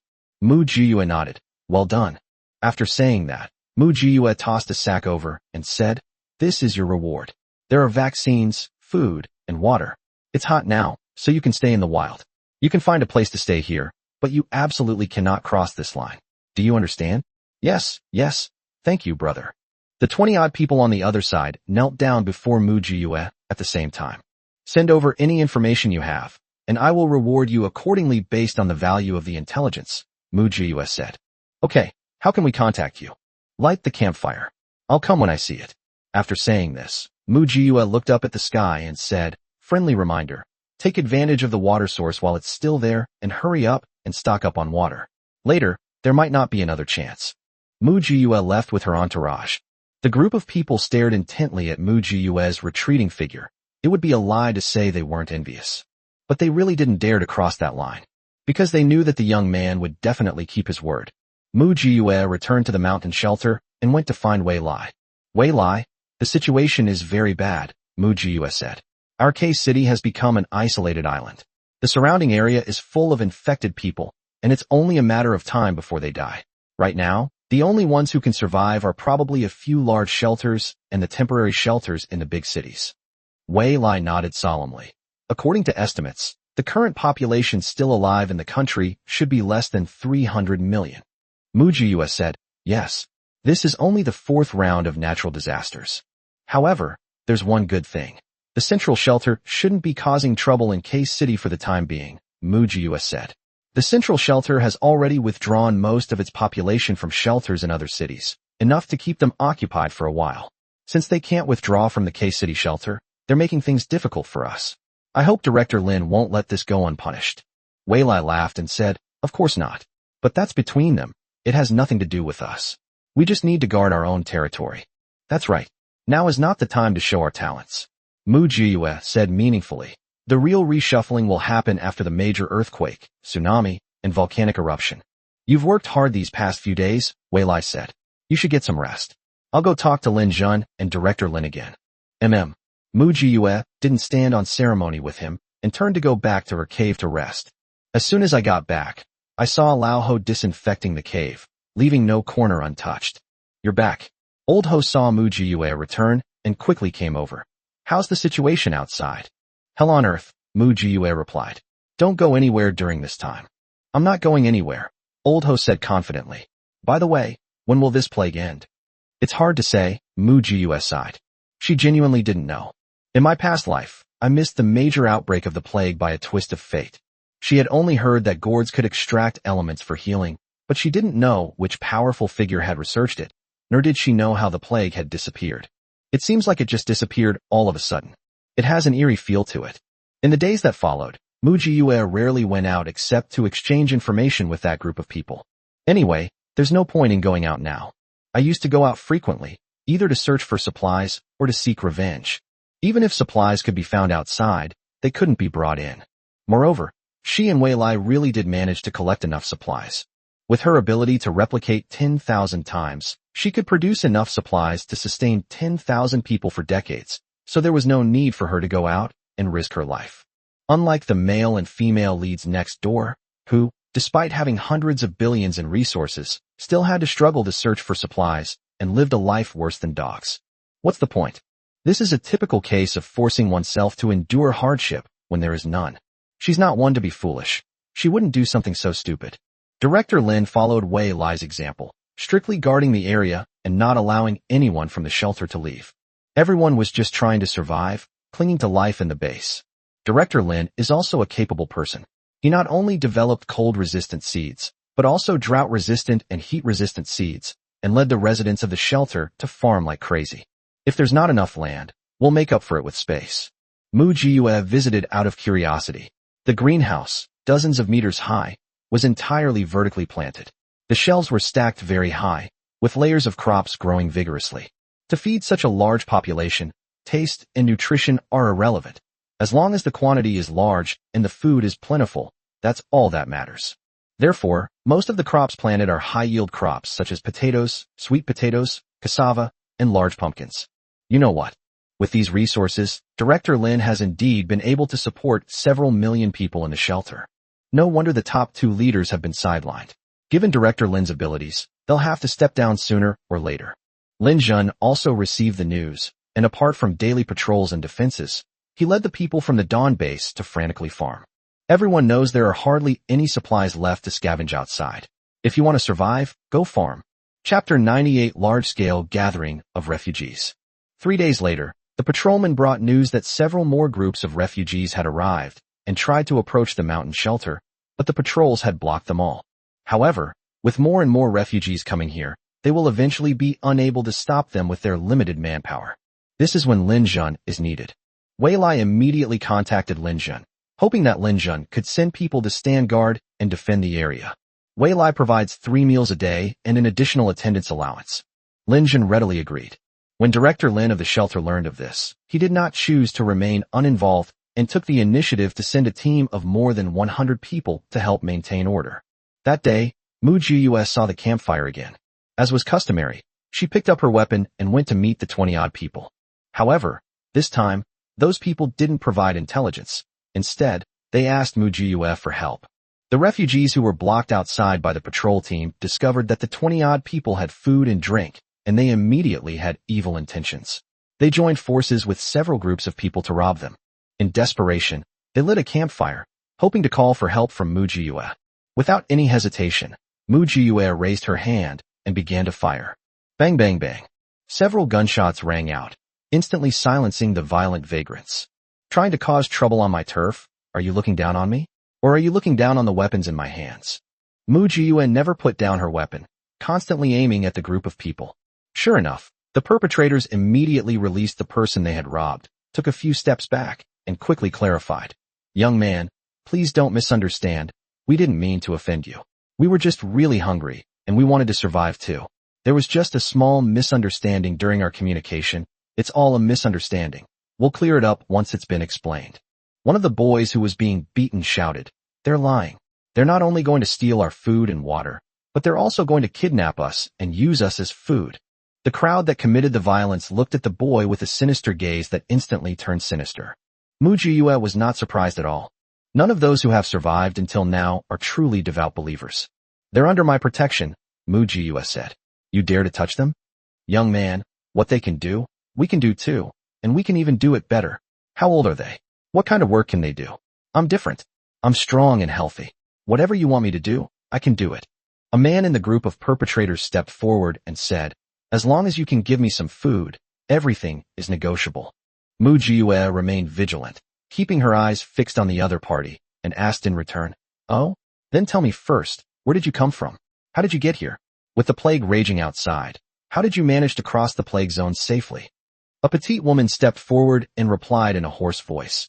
We came from Y City. To avoid the plague zone, we traveled over mountains and took a long detour. We originally wanted to go to the central shelter, but they have stopped accepting outsiders. Someone directed us to the K City shelter, saying that there is plenty of food and clothing here, and everyone here can find work. That's why we came. Has anyone among you been infected with the plague? Mu Jiyue asked. I don't know, the woman replied somberly. We can't guarantee it, but even if we live to our last breath, we don't want to give up. Mu Jiyue frowned.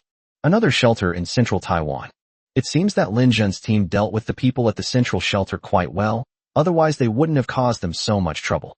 Are there any other people from other places? Mu Jiyue asked again. I fled all the way from the south to the north. Someone else spoke up. The south was basically all wiped out. We were lucky because we were located further north and managed to escape the avalanche. But no one in the southernmost part survived. Mu Jiyue pressed further. Didn't anyone warn of the avalanche? Didn't anyone at the southern shelter realize this danger? Who in the south has ever seen such heavy snow? The other person smiled bitterly. Besides, ever since the satellite lost signal, the people up there have been busy seizing power. They don't care about the lives of ordinary people anymore. They all want to be local tyrants in the south. They think the south is rich in water and soil, and even if there is a drought, they will not lack water. Therefore, when someone from the north sent them a message to be vigilant, they ignored it. I used to be an engineer, responsible for water resource allocation. I did warn my superiors, but they wouldn't believe me. They said avalanches usually happen in mountainous areas, not on plains. The man continued, but it happened anyway. Avalanches in the south are different from those in the north. It's like the earth suddenly cracked open, spewing out chunks of snow. Wherever the snow chunks hit, that place becomes hell.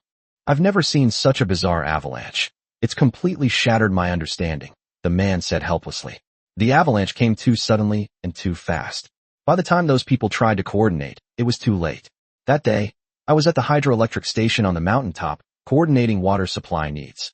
Then I watched helplessly as those snow chunks indiscriminately and relentlessly struck every place where humans lived. The vast snow-covered mountains were filled with anguish. A water conservancy engineer? Mu Jiyue became interested. Were you the only one who escaped from the south? There are two more, the other person replied, but they both died on the way.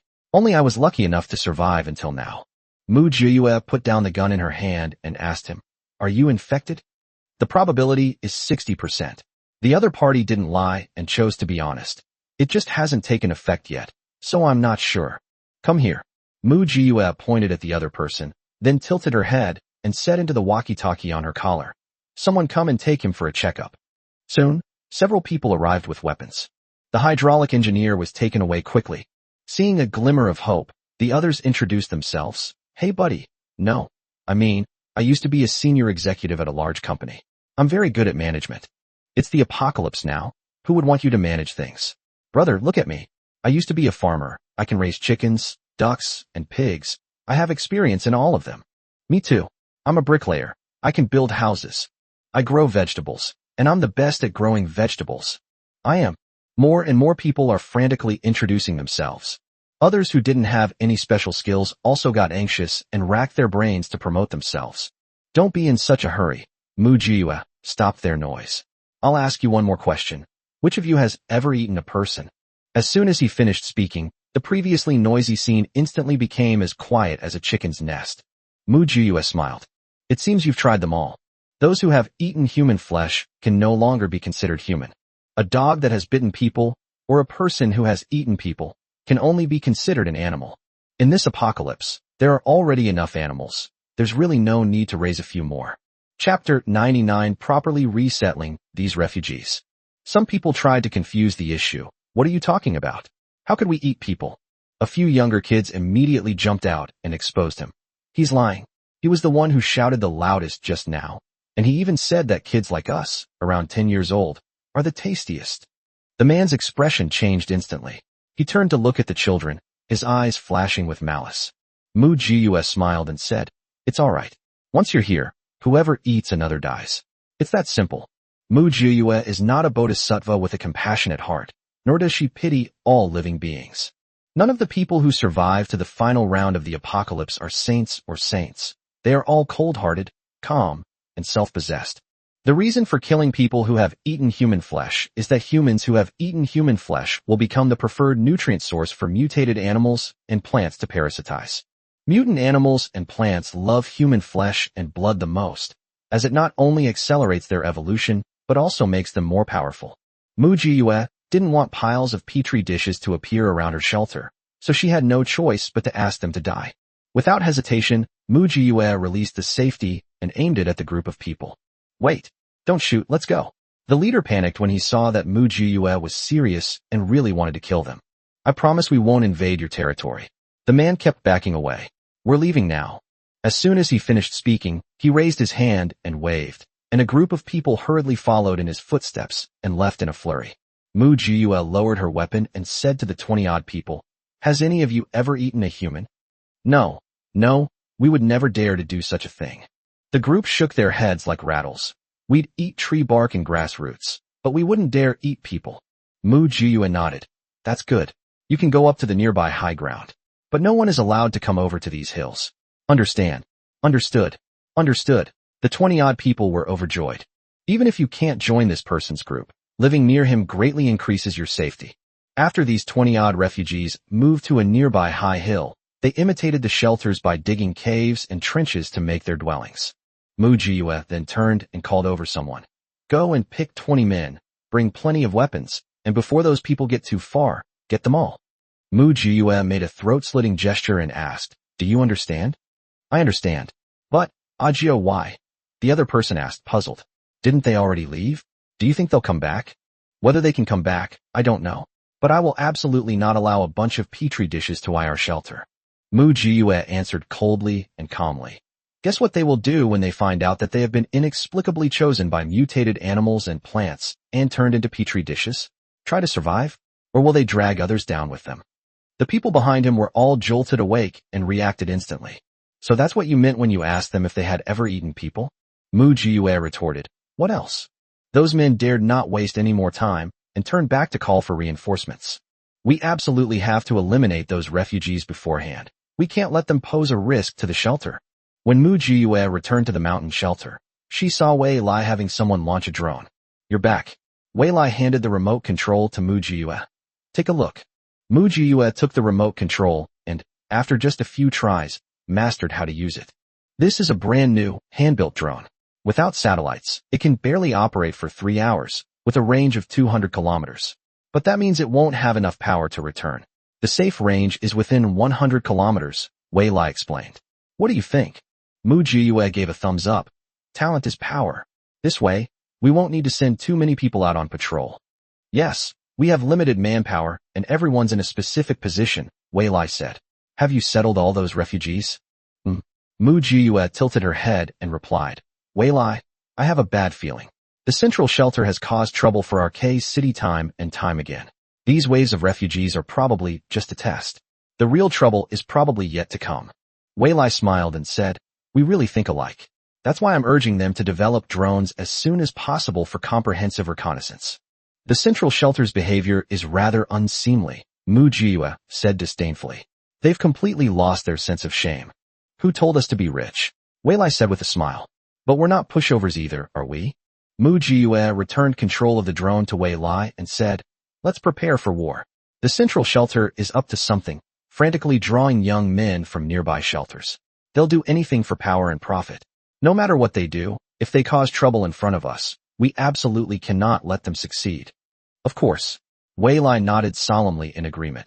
This is our base. Mu Jiyue yawned and prepared to go back to rest, but before she had taken a few steps, Wei Lai called her back. Huh. Mu Jiyue turned around and looked at Wei Lai with a puzzled expression. Here you go. Wei Lai tossed something to Mu Jiyue, who caught it.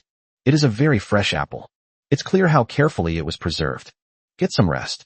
Wei Lai didn't explain. Thanks. Mu Jiyue didn't ask any questions. Mu Jiyue walked back home while casually munching on an apple. When she got home, she saw Lao Ho diligently washing the bed sheets and curtains. Why hand wash? I've stocked up on a lot of washing machines, haven't I? Mu Jiyue asked, sitting down next to Lao Ho. This isn't ours. Old Ho's ears turned suspiciously red, and he stammered. Anyway, I have nothing to do, so I'm finding something to do so I won't be idle. Mu Jiyue stopped eating her apple and leaned forward to look at Lao Ho. Are you in a relationship? Go away, what nonsense are you asking about? Old Ho said angrily. Don't talk nonsense. How old am I? What do I need to talk about love? 37 isn't that old, Mu Jiyue replied. Alright, whatever makes you happy. Just remember not to get scammed this time. Old Ho grabbed a bar of soap and pretended to hit Mu Jiyue, but Mu Jiyue nimbly dodged and hid in the room. That brat. Old Ho chuckled and scolded, but his eyes softened considerably. Since the new version of the drone was introduced, Mu Jiyue no longer needs to go through the trouble of leading people on patrols. I had a comfortable few days. However, on this day, a bonfire was suddenly lit on a distant mountaintop. Moreover, it burned very quickly and rapidly, indicating that the matter was serious. Mu Jiyue led her people over and saw a child who said anxiously, Brother, something bad has happened. I saw a lot of refugees heading this way today. How much is a lot? Mu Jiyue asked. Several thousand people? Maybe tens of thousands. A huge, dense mass. The child replied anxiously. They're all coming this way. Mu Jiyue's face immediately darkened. Chapter 100. The Battle of the Shelter begins. You all need to find somewhere to hide and don't get involved, Mu Jiyue said coldly. This is not something you can interfere with. Yes. Wait. Mu Jiyue called out to the child, turned around, and came over from her car with 2 sacks in her hand, tossing them to him. This is your reward. Thank you, big brother. The child exclaimed when he saw that the sack was full of sweet potatoes and potatoes. Overjoyed, he turned around and called the others, packed up their belongings, took Mu Jiyue with him, paid her the reward, and ran off without stopping. As for whether they will come back in the future, Mu Jiyue said she wasn't very concerned. Mu Jiyue quickly informed Wei Lai of the news. Wei Lai turned around and notified Lin Jun and Director Lin. The 3 of them met soon after. What is the central shelter trying to do? Lin Jun's fingers trembled with anger. Is this a case of if you can't have it, destroy it? If those refugees get close to K-City, they'll either kill us or annoy us to death. Wei Lai said seriously, the central shelter's intentions are as clear as day. Our K-City is too powerful, which isn't good for the central shelter. It's understandable that they want to eliminate us before we've fully developed our power. After all, we rejected their offers of amnesty several times, embarrassing them. However, I'm more curious about how the central shelter knew about our K-City situation. No one would believe there wasn't a traitor among them, would they? Lin Jun and Wei Lai both looked at Director Lin. Director Lin's face was so dark it seemed to drip water. He said, I understand what you mean. It seems I was too soft-hearted and let them think I, Lin, am a coward. Who else but those 2 people could betray information about the K-City shelter? Director Lin, as an outsider, I shouldn't be interrupting. However, hesitation only leads to more trouble. Wei Lai said meaningfully, since you have already taken actual control of the K-City shelter, why not solidify this title? Anyway, the outside world is already in chaos. Other shelters are all acting independently. Nowadays, there are no real countries in the world. The K-City shelter is your life's work. You don't want your hard work to go to waste and become someone else's achievement, do you? Wei Lai said, our territory is small, we only need to guard a few hilltops. But the shelter has millions of people here. Lin Jun also said, President Wei is right. Director Lin, it's time for you to make a decision. Rest assured, both of you. Director Lin finally made up his mind. Success or failure can both be due to a hero. It is indeed time to make a decision. As long as Base Chief Lin and General Manager Wei do not interfere with the K-City shelter, I will definitely give you both an explanation. Lin Jun and Wei Lai exchanged a glance and replied with a smile, of course. As soon as Director Lin returned to the shelter, he heard from his subordinates that the top 2 leaders, along with their families, were preparing to leave the shelter. He said he was going to visit a relative at a shelter in the central region. Director Lin sneered. Damn his relative. He betrayed me and thinks he can get away unscathed? What makes you think he can? Director Lin immediately issued the order. Send men to intercept them on the road. I want to leave no one alive. They should die on K-City's territory. Huh? This? The subordinates exchanged bewildered glances. Isn't this too radical? After all, they were once. I was too lenient with my methods, which gave them the opportunity to betray me. One mistake is enough. To suffer a second one would be foolish. Director Lin declared definitively. I've already spoken to Lin Jun and Wei Lai. They won't interfere. Focus all your efforts on eliminating the traitors. Yes. Although the traitor was found in the K-City shelter, the outcome of the siege by refugees would not change. Lin Jun, Wei Lai, and the captain of the law enforcement team from the shelter gathered together to discuss the distribution of the defense line and divide the territory. All 3 parties will contribute their efforts to sniping and then coordinate to support the other 2.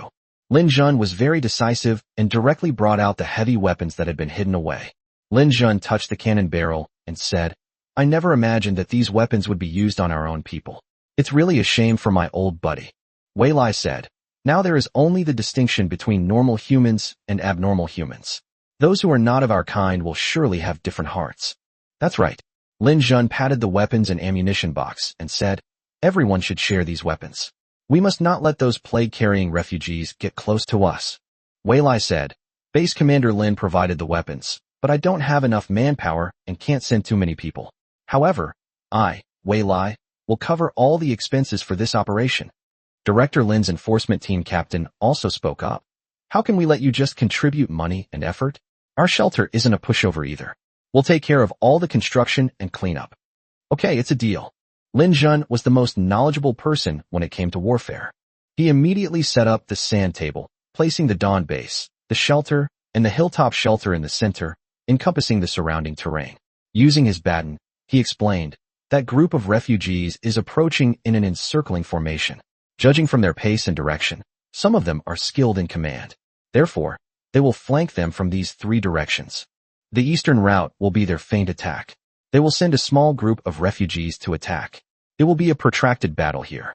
They won't send all their troops up at once, but they will repeatedly engage in skirmishes to draw away and deplete our fighting strength and attention.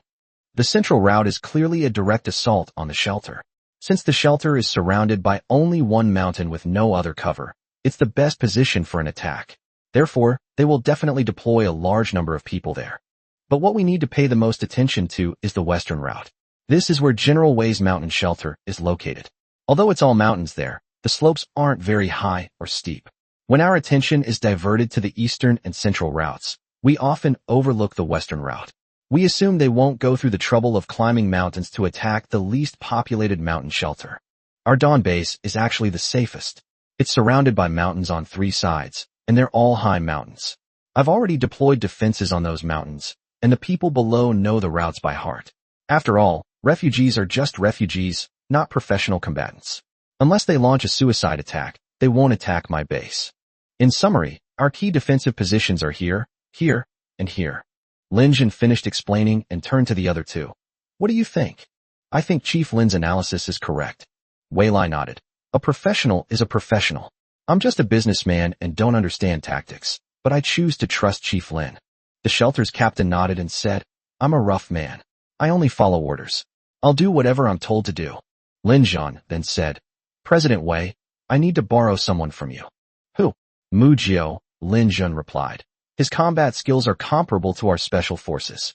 Chapter 101, A Fierce Battle. Wei Lai smiled helplessly and said, She is the most important fighting force in our mountain shelter. I still rely on her as the last line of defense.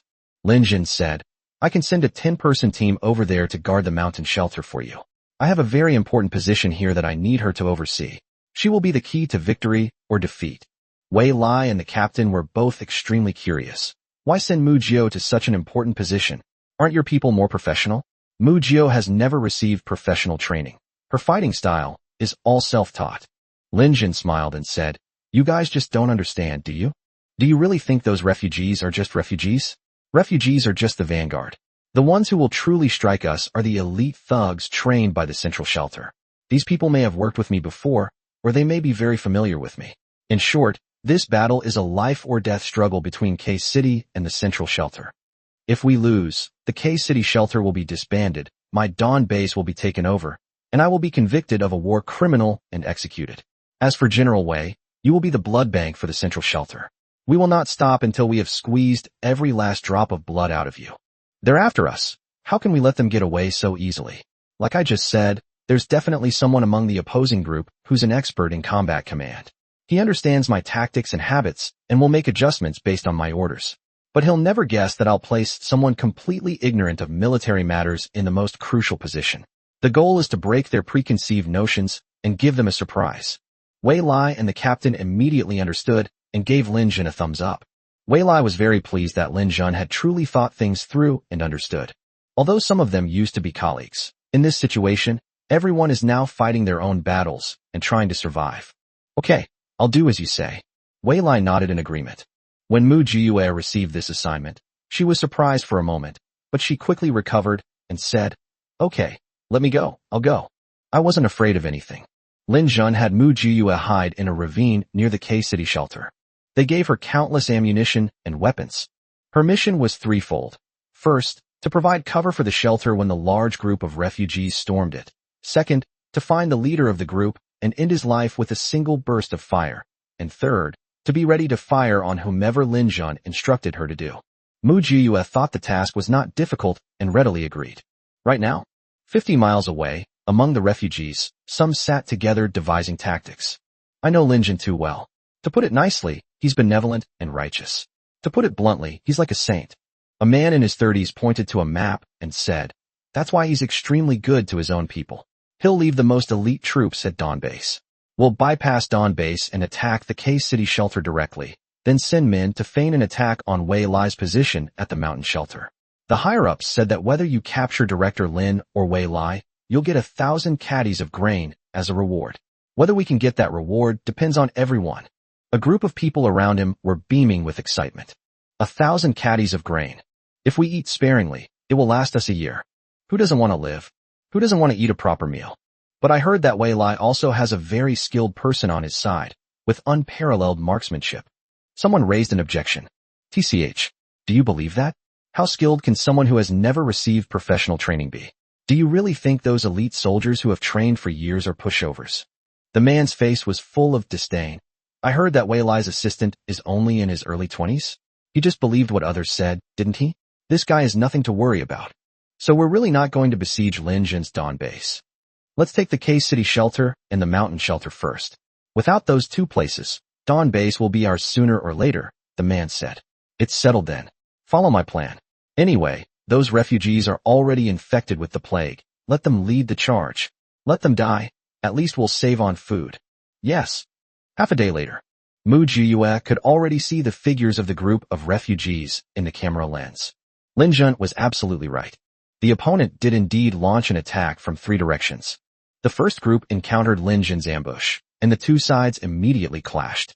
Just as Lin Jin analyzed, the other party chose to engage in a protracted war and repeatedly provoke Lin Jun to deplete his reserves. Suddenly, a large number of refugees turned around and rushed towards the location of the K-City Shelter. The hordes of refugees, as if possessed, charged headlong toward the shelter without regard for anything else. These people had all been infected with the plague, and many of them even started vomiting blood madly while running, vomiting everywhere and affecting those around them. But despite all this, they still charged forward fearlessly.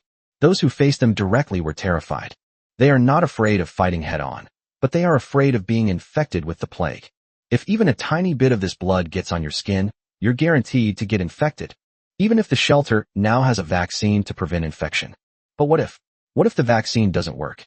Just as the people in the shelter were trembling and unsure of what to do, Mu Jiyue decisively took action. Mu Jiyue then understood why Lin Jin had arranged for her to be here. It turned out that he had already guessed that the people in the shelter would definitely back down before the battle, and he needed her to set the stage. Mu Jiue estimated the distance between the two sides and decisively chose the long-range, high-damage flying fist anti-aircraft rocket. Swish! A rocket was launched. The ranks of refugees instantly spread out in all directions.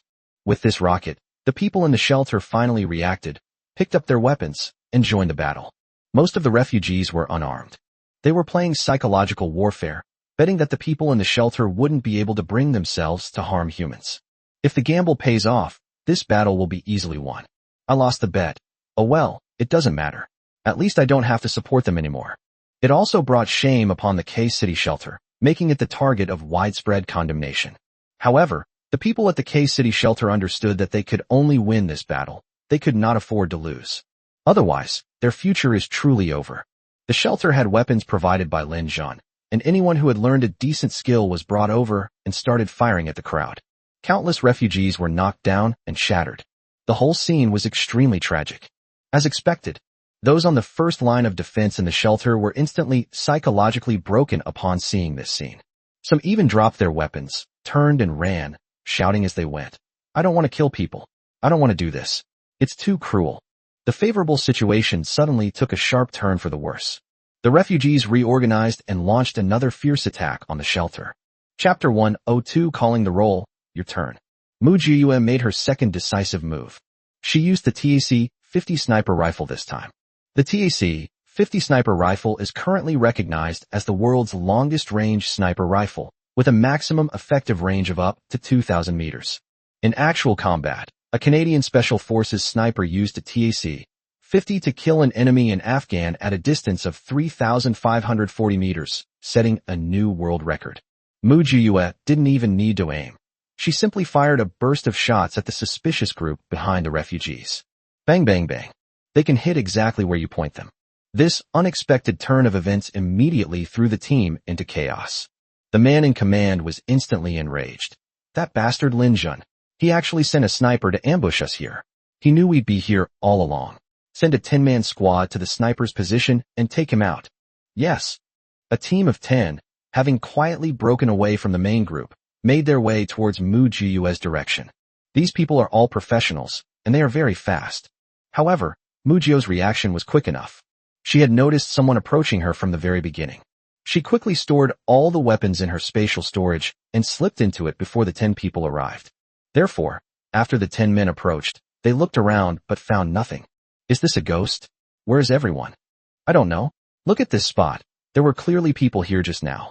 We surrounded them. There's no way we could have escaped. So how do you explain this? Explain what? Let's go back. The leader of the team waved his hand and said, "We're too late. If someone else steals the credit, we'll have lost out on this trip." Exactly. Our team is just trying to make a living. We're not professional fighters, so there's no need for us to risk our lives. It's more worthwhile to go and loot more supplies. There are no true June people left now. They're all just tools of those in power. Alas, there's no going back. The country is destroyed, and our homes are gone. Our country is destroyed, and our homes are ruined.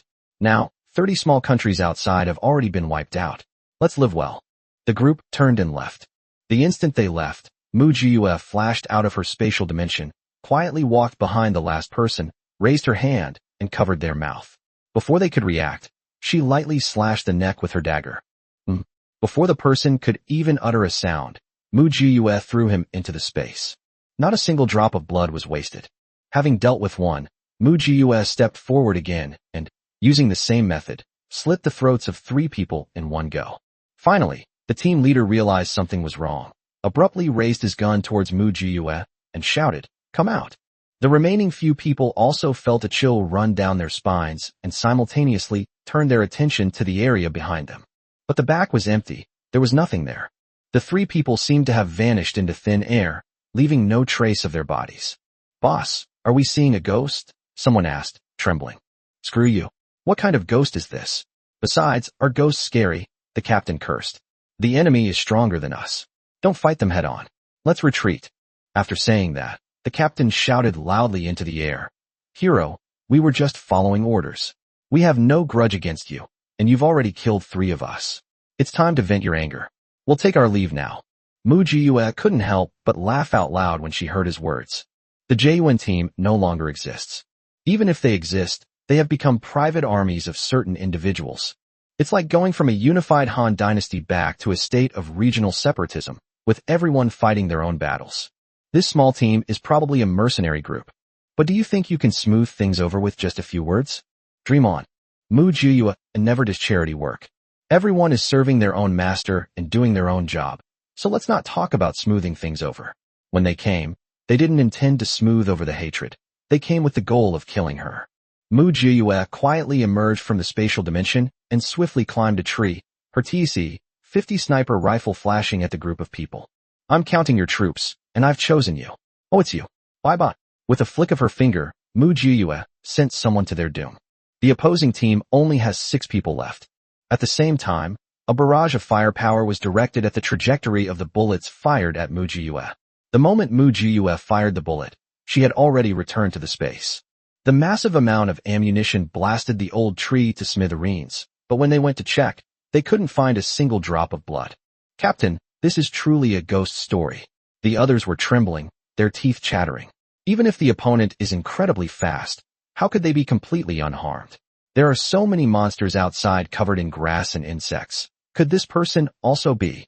The captain's face turned green, and he roared, "Shut up. This guy's got some nerve. Let's get out of here, don't fight him head on." Yes. The group dared not linger and turned to run. They run like rabbits. Mu Jiyue emerged from the space again, whistled at their retreating figures, and then calmly raised the Barrett. Bang bang bang bang. Whoever gets hit gets blown to bits. It's important to understand that the Barrett is a heavy sniper rifle. Its true purpose is to destroy ground vehicles such as tanks and armored vehicles, not to kill personnel. Think about it. If tanks and armored vehicles can be taken down, killing a few people would be a piece of cake. So this small team of 10 people quietly said goodbye to this world. After doing all this, Mu Jiyue returned to her ambush location, looking towards the shelter. Well, Lin Jun's men finally arrived and blocked the group of refugees from spraying blood inside the shelter. Mu Jiyue adjusted her direction and looked toward the clearly well-trained group at the back of the refugee caravan.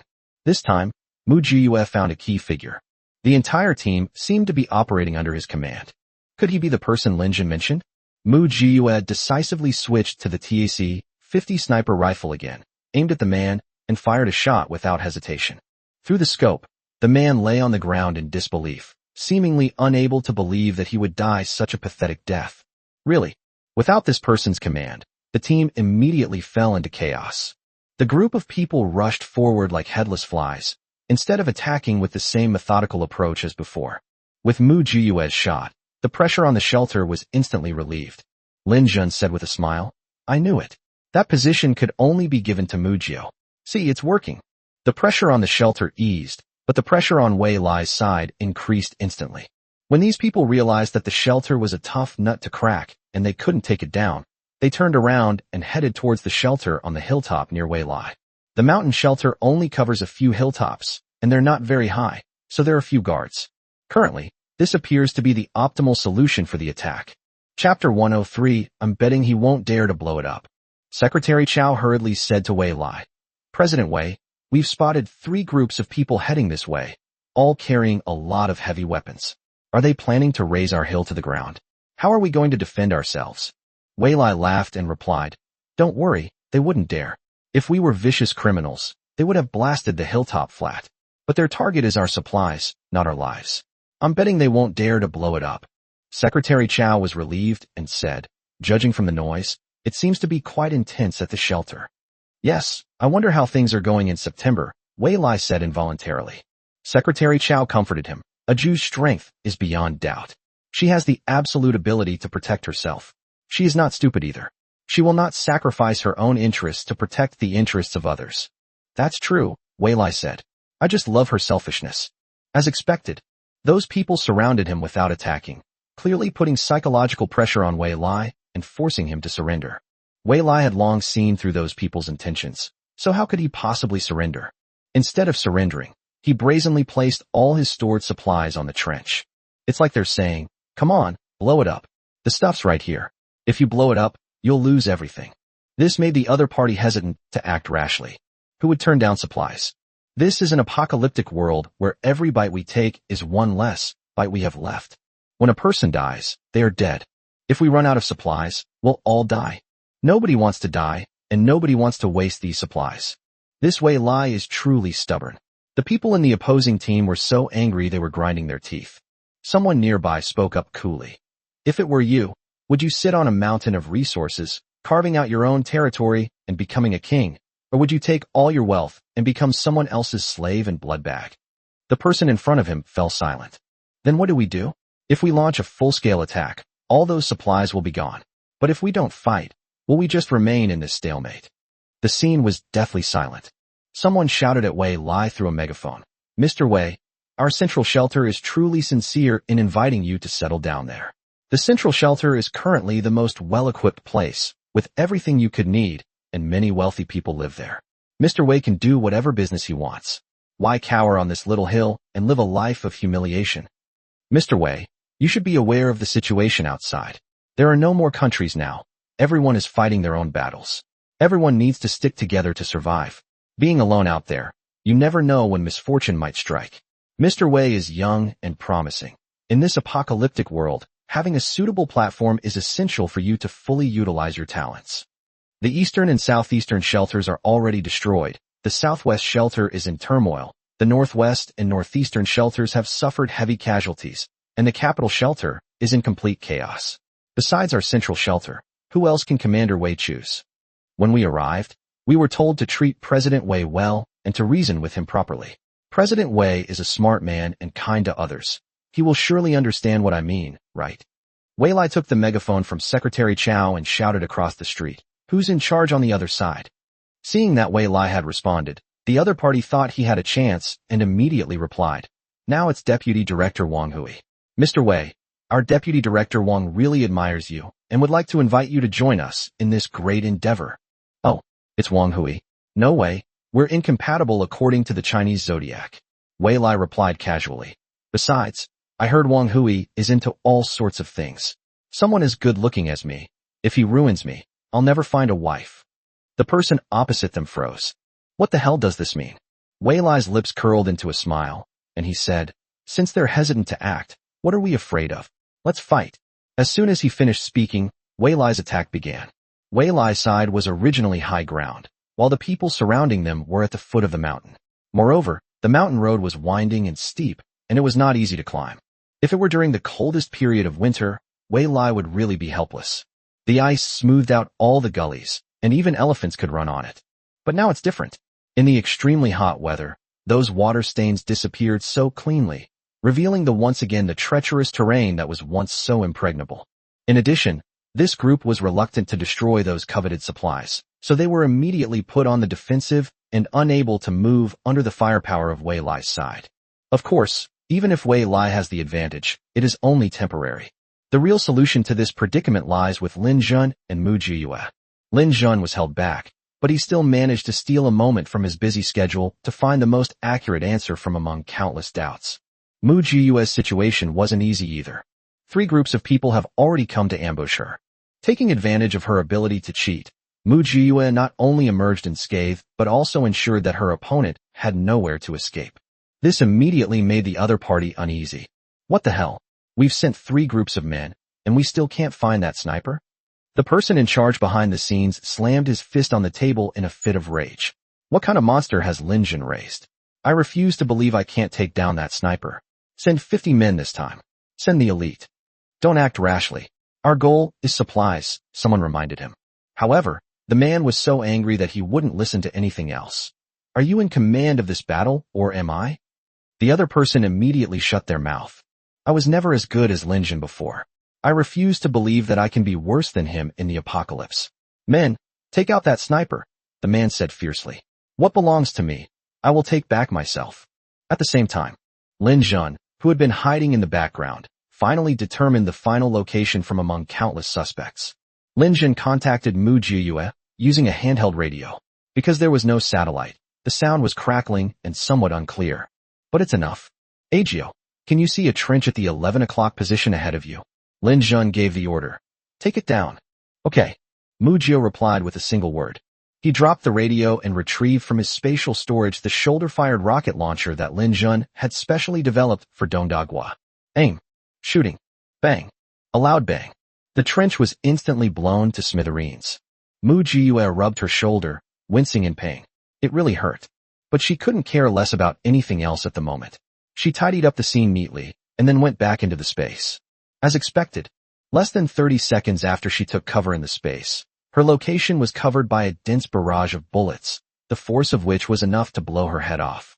Mu Jiyue stayed in the space for a full 20 minutes before carefully emerging from it. When she came out, Mu Jiyue's gums were clearly visible. The place where she used to hide has been completely blasted flat. This shows just how much hatred the other party harbored towards her. Chapter 104 Repelling the Enemy. Mu Jiyue grabbed her weapon, turned and ran, found a new hiding place, and fired another shot. After 3 such attempts, they destroyed 3 of the enemy's strongholds. This time, the other party finally gave up. They stopped sending people to confront Mu Jiyue directly. Lin Zhen's people also found it unbelievable. How did Mu Jiyue manage to do that? They hit exactly where you point them, and didn't even get hurt. Lin Zhen replied enigmatically. Who cares how he did it? As long as we know he's on our side, that's enough. Anyone who can survive in this apocalypse has some special skills. At this moment, Mu Jiyue was not so carefree. She was being chased by a group of people in a disheveled state. It wasn't that those people were disobedient or insisted on arguing with Mu Jiyue. Instead, Mu Jiyue had his eye on their equipment and discovered that it was something he hadn't collected before. On a whim, he sneaked into their territory and stole a large batch of equipment. Then, while trying to steal the final weapon, a close-range air-to-air missile, they were finally discovered. Then Mu Jiyue was chased all over the mountain by a group of people who were bloodthirsty. Mu Jiyue is so cunning. After running for a while, take a break in the space.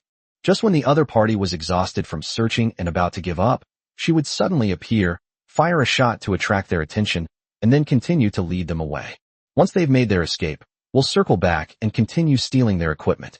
After circling around like this a few times, those people finally realized that this was a diversionary tactic. No matter how much Mu Jiyue provoked them, they resolutely refused to fall for it. However, Mu Jiyue's raid on their base completely disrupted the enemy's plans. Even the most sophisticated deployments need to be supported by weapons. The weapons have all been stolen. What's the point of deploying them? Then, seeing that there was no hope, the enemy had no choice but to reluctantly give the order to slowly retreat with their troops. The pressure on the shelters and mountain shelters was instantly relieved. Mu Jiyue asked Lin Zhen, "They've retreated. Should we give chase?" Lin Zhen replied, "Don't chase them, let them go. Don't pursue a cornered enemy." Mu Jiyue blinked. "Okay." Lin Zhen sensed the resentment in Mu Jiyue's voice and immediately explained to her, "They attacked us, and we fought a defensive battle, so our morale was high. Now that they've retreated, if we pursue them, we'll be fighting an offensive battle. This isn't a problem for a professional JUN team, but the people at the shelter are mostly civilians. Everyone is afraid of dying. So pursuing them is worse than not pursuing them at all. It would just be a waste of morale." Oh, Mu Jiyue seemed to understand, but not quite. Besides, exploiting refugees like this is bound to cause a backlash. Just you wait and see. The central shelter's actions will inevitably lead to trouble sooner or later. Lin Zhen continued to reassure her. "I know you're upset, but don't worry, we'll have plenty of opportunities to get back at them. We all need to have a legitimate reason for our actions, so no one can blame us. Besides, if this continues, I'm afraid Wei Lai's side won't be able to hold out. If things really get heated, they might just throw everything away, abandoning supplies and determined to raze the shelter to the ground. What will you do then?" Mu Jiyue suddenly woke up. Yes. Nothing is more important than supplies. Although his own supplies were all in his spatial storage, he also enjoyed the supplies that Wei Lai had. If Wei Lai's interests are harmed, then my own interests are harmed. Mu Jiyue decisively didn't feel it was a pity. "I understand," Mu Jiyue replied. "I'll go back now." Mu Jiyue sighed, watching helplessly as the equipment she desired slipped away. She secretly vowed to get her hands on that equipment sooner or later. Post-war cleanup. That's not a job that just anyone can do. Even someone like Mu Jiyue, who has experienced the apocalypse so many times, felt like vomiting just looking at her, let alone anyone else. The key point is not how bloody the scene was, but that those people were carrying the plague virus, so they had to be handled with extreme care. All the topsoil was leveled and taken away for high-temperature incineration to ensure that no dead corners were left. This tidying up took 3 whole days.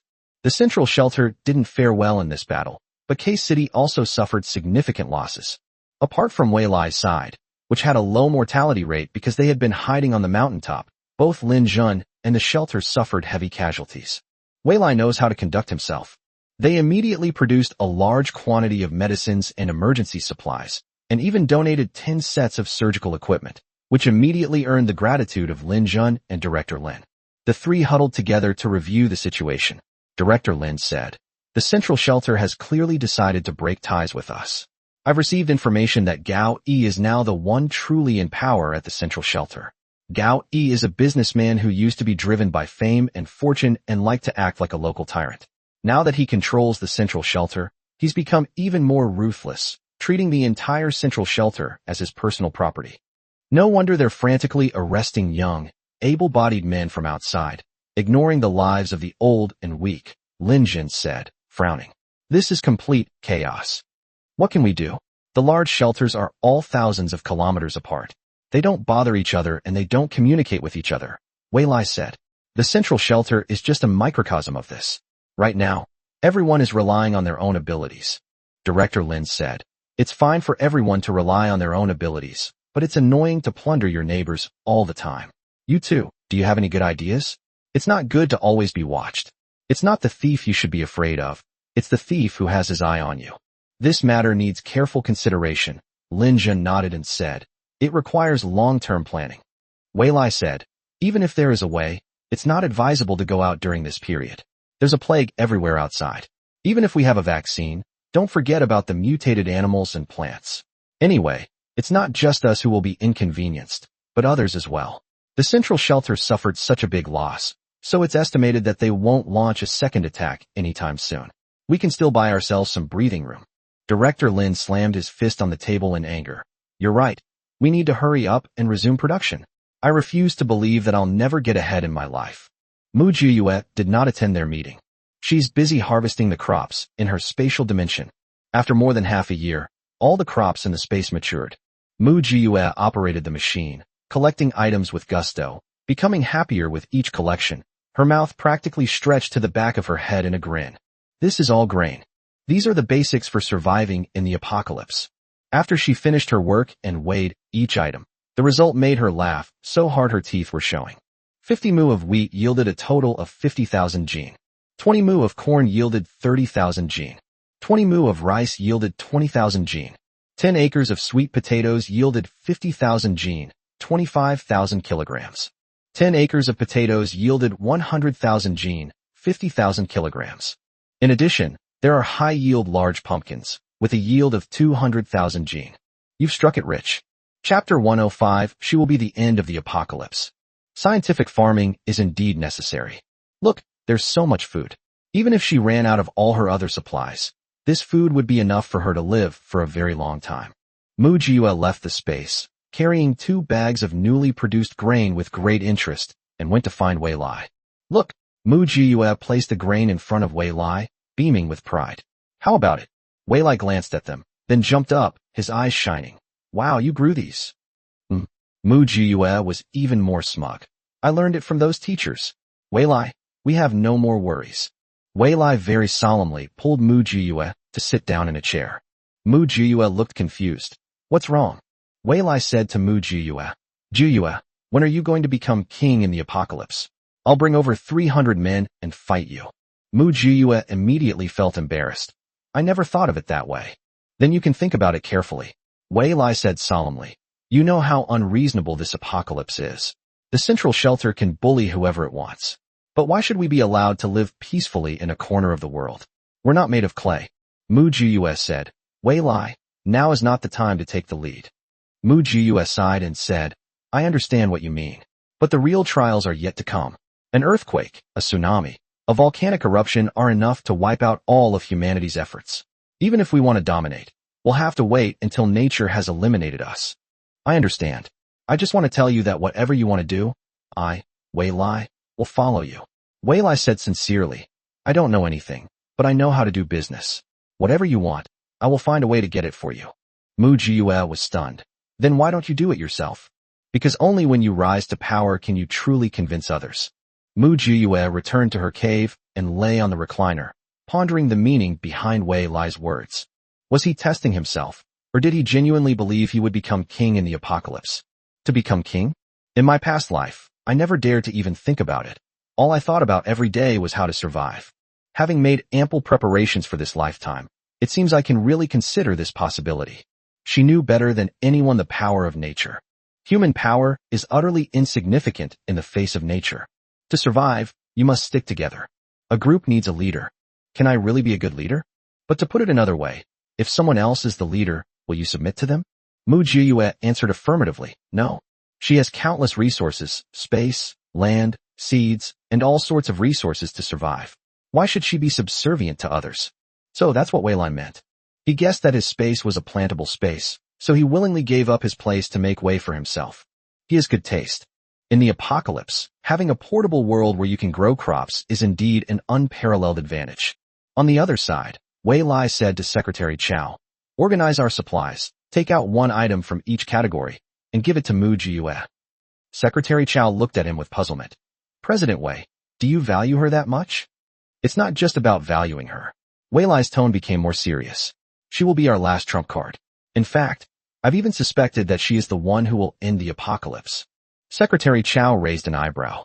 Having followed Weilai for so many years, he has a very deep understanding of this boss. The fact that Weilai took this matter so seriously shows that Mu Jiyue's strength and ability are still hidden beneath the surface. But on second thought, Secretary Chow seemed to understand somewhat the crucial role Mu Jiyue played in the Central Shelter's siege of K-City. Okay, I'll go prepare it right away. It's getting hotter and hotter. The temperature is already very close to the temperature of the last heat wave. However, this will be the norm in the apocalypse. The temperature fluctuates between extreme heat and extreme cold. Humans, repeatedly tempered by these extreme weather conditions, have gradually evolved, with the fittest surviving and the inferior being eliminated. Those humans who ultimately survived were all incredibly strong. Mu Jiyue was leisurely enjoying her ice cream when she saw Lao Ho come in from outside with an excited expression. September, look what I caught. Old Ho waved the cage in his hand. Ha ha ha, you wouldn't believe it, would you? In this heat, I actually managed to catch so many grasshoppers outside. Last year, you said you wanted to have an insect feast, but you never had the chance. I never expected to catch so many this time. September, where are you going? Mu Jiyue was listening leisurely to Lao Ho's story, but her expression changed as she listened. She didn't even hear what was said after that. She launched herself forward and shot out of the cave.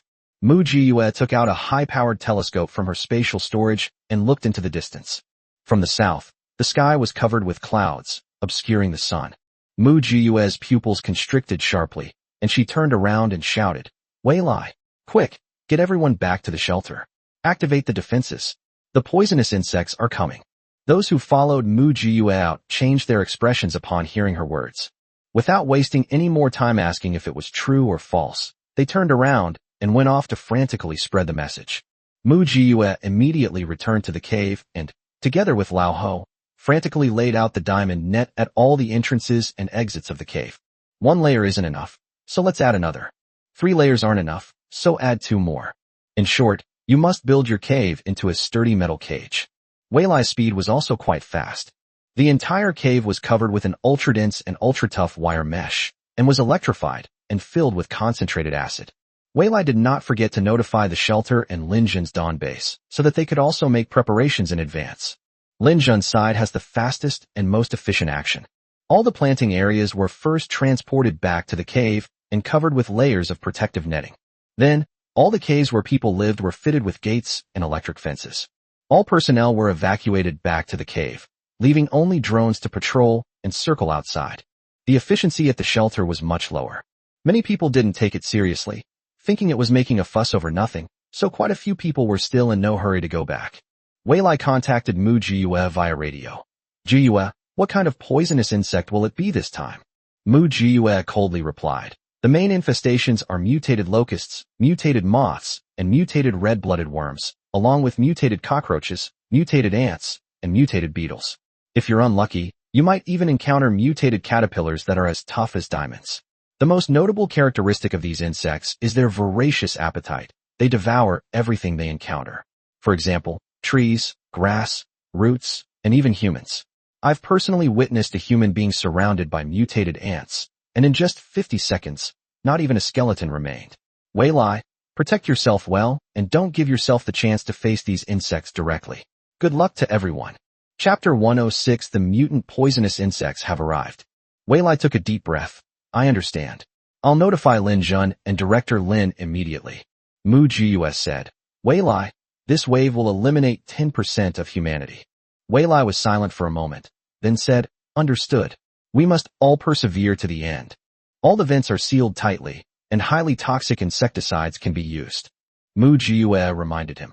However, humans need to wear protective suits and air filters, otherwise the insects won't die before the humans are poisoned. Okay, I understand. I have quite a few medicines stored here. Do you want me to send some over? Wei Lai asked. No need. I have it, Mu Gus replied. Let's also remind the people on the next mountain. Whether they survive this or not depends on their own fate. Clear. The radio went dead. Mu Gus checked the cave 3 more times before she was finally at ease. The drones that were launched are now closely monitoring the southern sky. Half an hour later. Finally, the drone footage captured the dense swarms of flying insects. Even through the screen, Mu Gus felt extremely uncomfortable, as if caterpillars were crawling all over her body, making her feel particularly unwell. I got goosebumps. Old Ho wasn't much better off. Where had he ever seen such a scene before? The locusts he had been so happy to catch no longer tasted good, so he threw them all into the shredder and pulverized them completely. Wei Lai also witnessed this horrifying scene, and he couldn't help but gasp. How many insects are there? Secretary Chow stood next to him, her face deathly pale, clearly unable to bear it any longer. President Wei, I'll go check it again. Secretary Chow left as fast as his feet touched the ground, afraid of missing even the slightest detail. He really didn't want to face such a terrifying army of insects. Lin Jun discovered the insects a few minutes earlier than Mu Gus and Wei Lai. Lin Jun calmly and methodically issued one instruction after another, and the subordinates quickly carried them out. He has nothing to worry about. However, things were different at the shelter. A bunch of idiots are still outdoors, craning their necks and gazing at the sky in amazement. What is this? Why is the sky getting overcast? Is the heat wave going to end and it's going to rain? The shelter is telling us to find a closed space to hide in as soon as possible. Hide in what? It's so hot. Why would we go to a closed space? Are we going to get heat stroke? I still have a lot of supplies to find. I'm not going back. If I don't earn money soon, I'll starve to death. Many people not only ignored the shelter's instructions, but also went against the grain, determined to leave the shelter and go out to find supplies. No matter how the shelter staff tried to persuade him, he wouldn't listen. Just then, someone shouted, "Look! Locusts! So many locusts! Ha ha ha, locusts are edible. Let's hurry and catch them. Then we'll have food to eat." As soon as he finished speaking, countless people rushed out like madmen. Everyone only saw the food, but they didn't realize that they were also food in front of the enormous insects.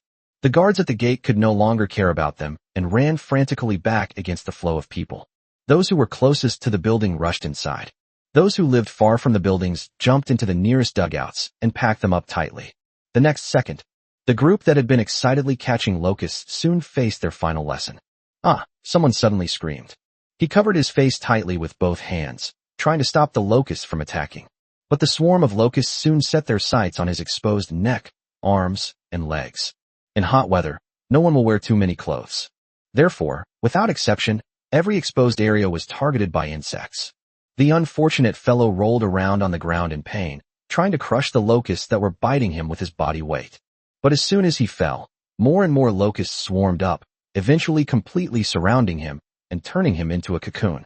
Not long after, the cocoon stopped moving. 1 minute later, the locusts scattered. Only a skeleton remained on the ground. This scene left everyone present stunned. Those who tried to catch the bugs went insane with fear. Go back now. These bugs will eat people. Run, someone screamed desperately. But before he could even run 2 steps, he became the next unfortunate victim to be devoured by locusts. The once bustling entrance to the shelter was suddenly transformed into a sea of insects. In just 3 minutes, not a single human had survived. Those lucky humans who managed to escape huddled together in fear, staring at the overwhelming swarms of insects that blotted out the sun, their faces filled with despair. The few people who had been bitten by insects and escaped were lying on the ground, convulsing. The area where the insects bit me bled profusely. No matter what method you use, you can't stop the bleeding. Now they are trapped inside this building, with no chance to escape to the hospital for treatment, and can only watch helplessly as they breathe their last. This damn apocalypse, it's driving people to their deaths. Someone in the crowd suddenly shouted in despair. Everyone else remained silent. Yes, this apocalypse is truly uninhabitable. But what can be done? They didn't cherish the peaceful and prosperous times they once knew, and now they're getting their comeuppance. The shelter was in complete chaos, and things weren't easy for Mujiue either. Their caves are small, and the entrances are also small, so the pressure is relatively less. But that's only relative. Mujiue watched helplessly as wave after wave of poisonous insects, like moths to a flame, recklessly crashed into the protective netting. Each impact causes an electric surge, then the person is electrocuted and falls to the ground in droves. In less than half an hour, the ground was covered with nearly half a meter of dead poisonous insects. After putting on her protective suit and gas mask, Mujiue said to Lao Ho, "Step back a few steps. I'll spread the medicine." "Let me do it." Old Ho snatched the poison from Mujiue's hand and said seriously, "I can't always live under your protection. I'll do this kind of work."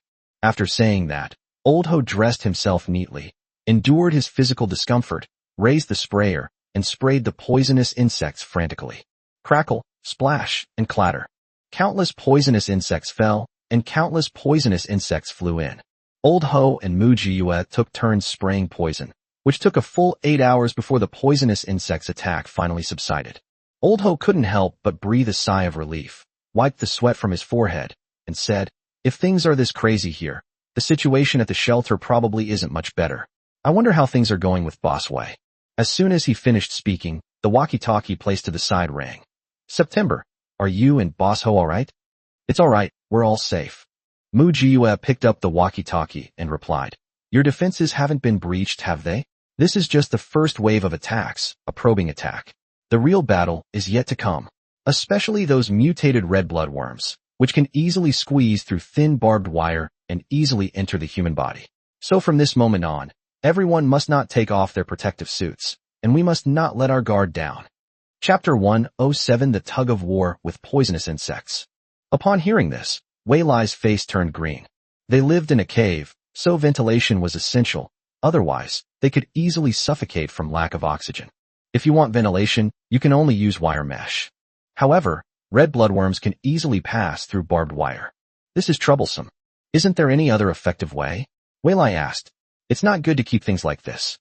"There's no other way," Mujiue replied. "We have to tough it out." Both of them fell silent. Mujiue continued. "Have people divide into 3 shifts and take turns continuously spraying the medicine. Although this mutated red bloodworm is small and cunning, it is extremely afraid of acid, even oxalic acid." "I understand." Wei Lai sighed. "That's the only way. I don't know where all these bugs came from. It's really bizarre." Mujiue said, "They came from the south, so I guess the south has completely fallen." Mujiue's guess was not without basis. This extreme heat will cause the icebergs in the north and south poles to melt. But strangely, where did the melted water go? Considering the avalanches that occurred during severe cold weather, it's not hard to guess that the south has been completely disrupted due to changes in the Earth's magnetic field, and the area submerged by the rising sea level is likely in the south. Floods and extreme heat. The remains of humans and animals left behind became a paradise for insects to hatch. After these insects finish eating the corpses, they will naturally fly north to continue searching for food. Just imagine. The South has hundreds of millions of people, plus plants and animals. What a huge petri dish that would cultivate so many insects. Wei Lai also realized this, and he couldn't help but gasp frantically. Damn it, this damn apocalypse. Is it aiming to kill all of humanity? As soon as he finished speaking, another wave of attacks is coming. Mujiue didn't have time to say anything to Wei Lai. She picked up the flamethrower and started spraying the army of insects at the cave entrance. The insects seemed to have gained intelligence. Every time Mujiue was fully prepared to fight to the death, they would feign an attack, and then give up. Just as Mujiue breathed a sigh of relief and prepared to rest, they came again. And so it went, a back-and-forth battle. Enraged, Mujiue couldn't help but curse loudly on the spot. "But scolding me won't help. Let's do it." And so, Mujiue and Lao Ho took turns fighting the insects one after another. The two worked day and night because even the slightest negligence could lead to an excessive accumulation of dead insects, which would affect the effectiveness of the electric current insecticide. This time, Lao Ho wasn't going to hold back. He turned on both gasoline and diesel generators and connected them to all the power grids, determined not to stop until he had electrocuted the insects into dust.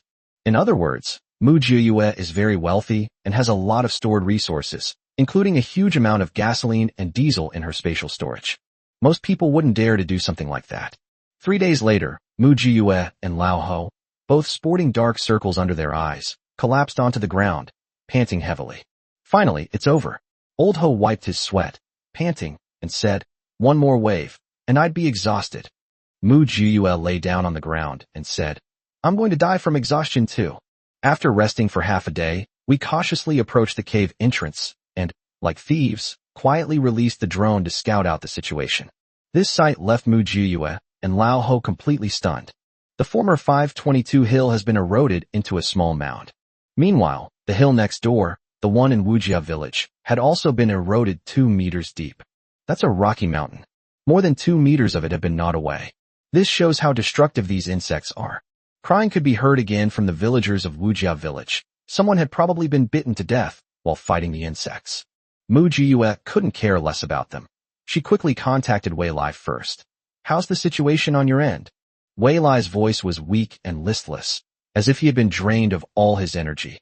"There is only one injured person so far, the others are safe. The one who was injured was not bitten by insects, but accidentally fell."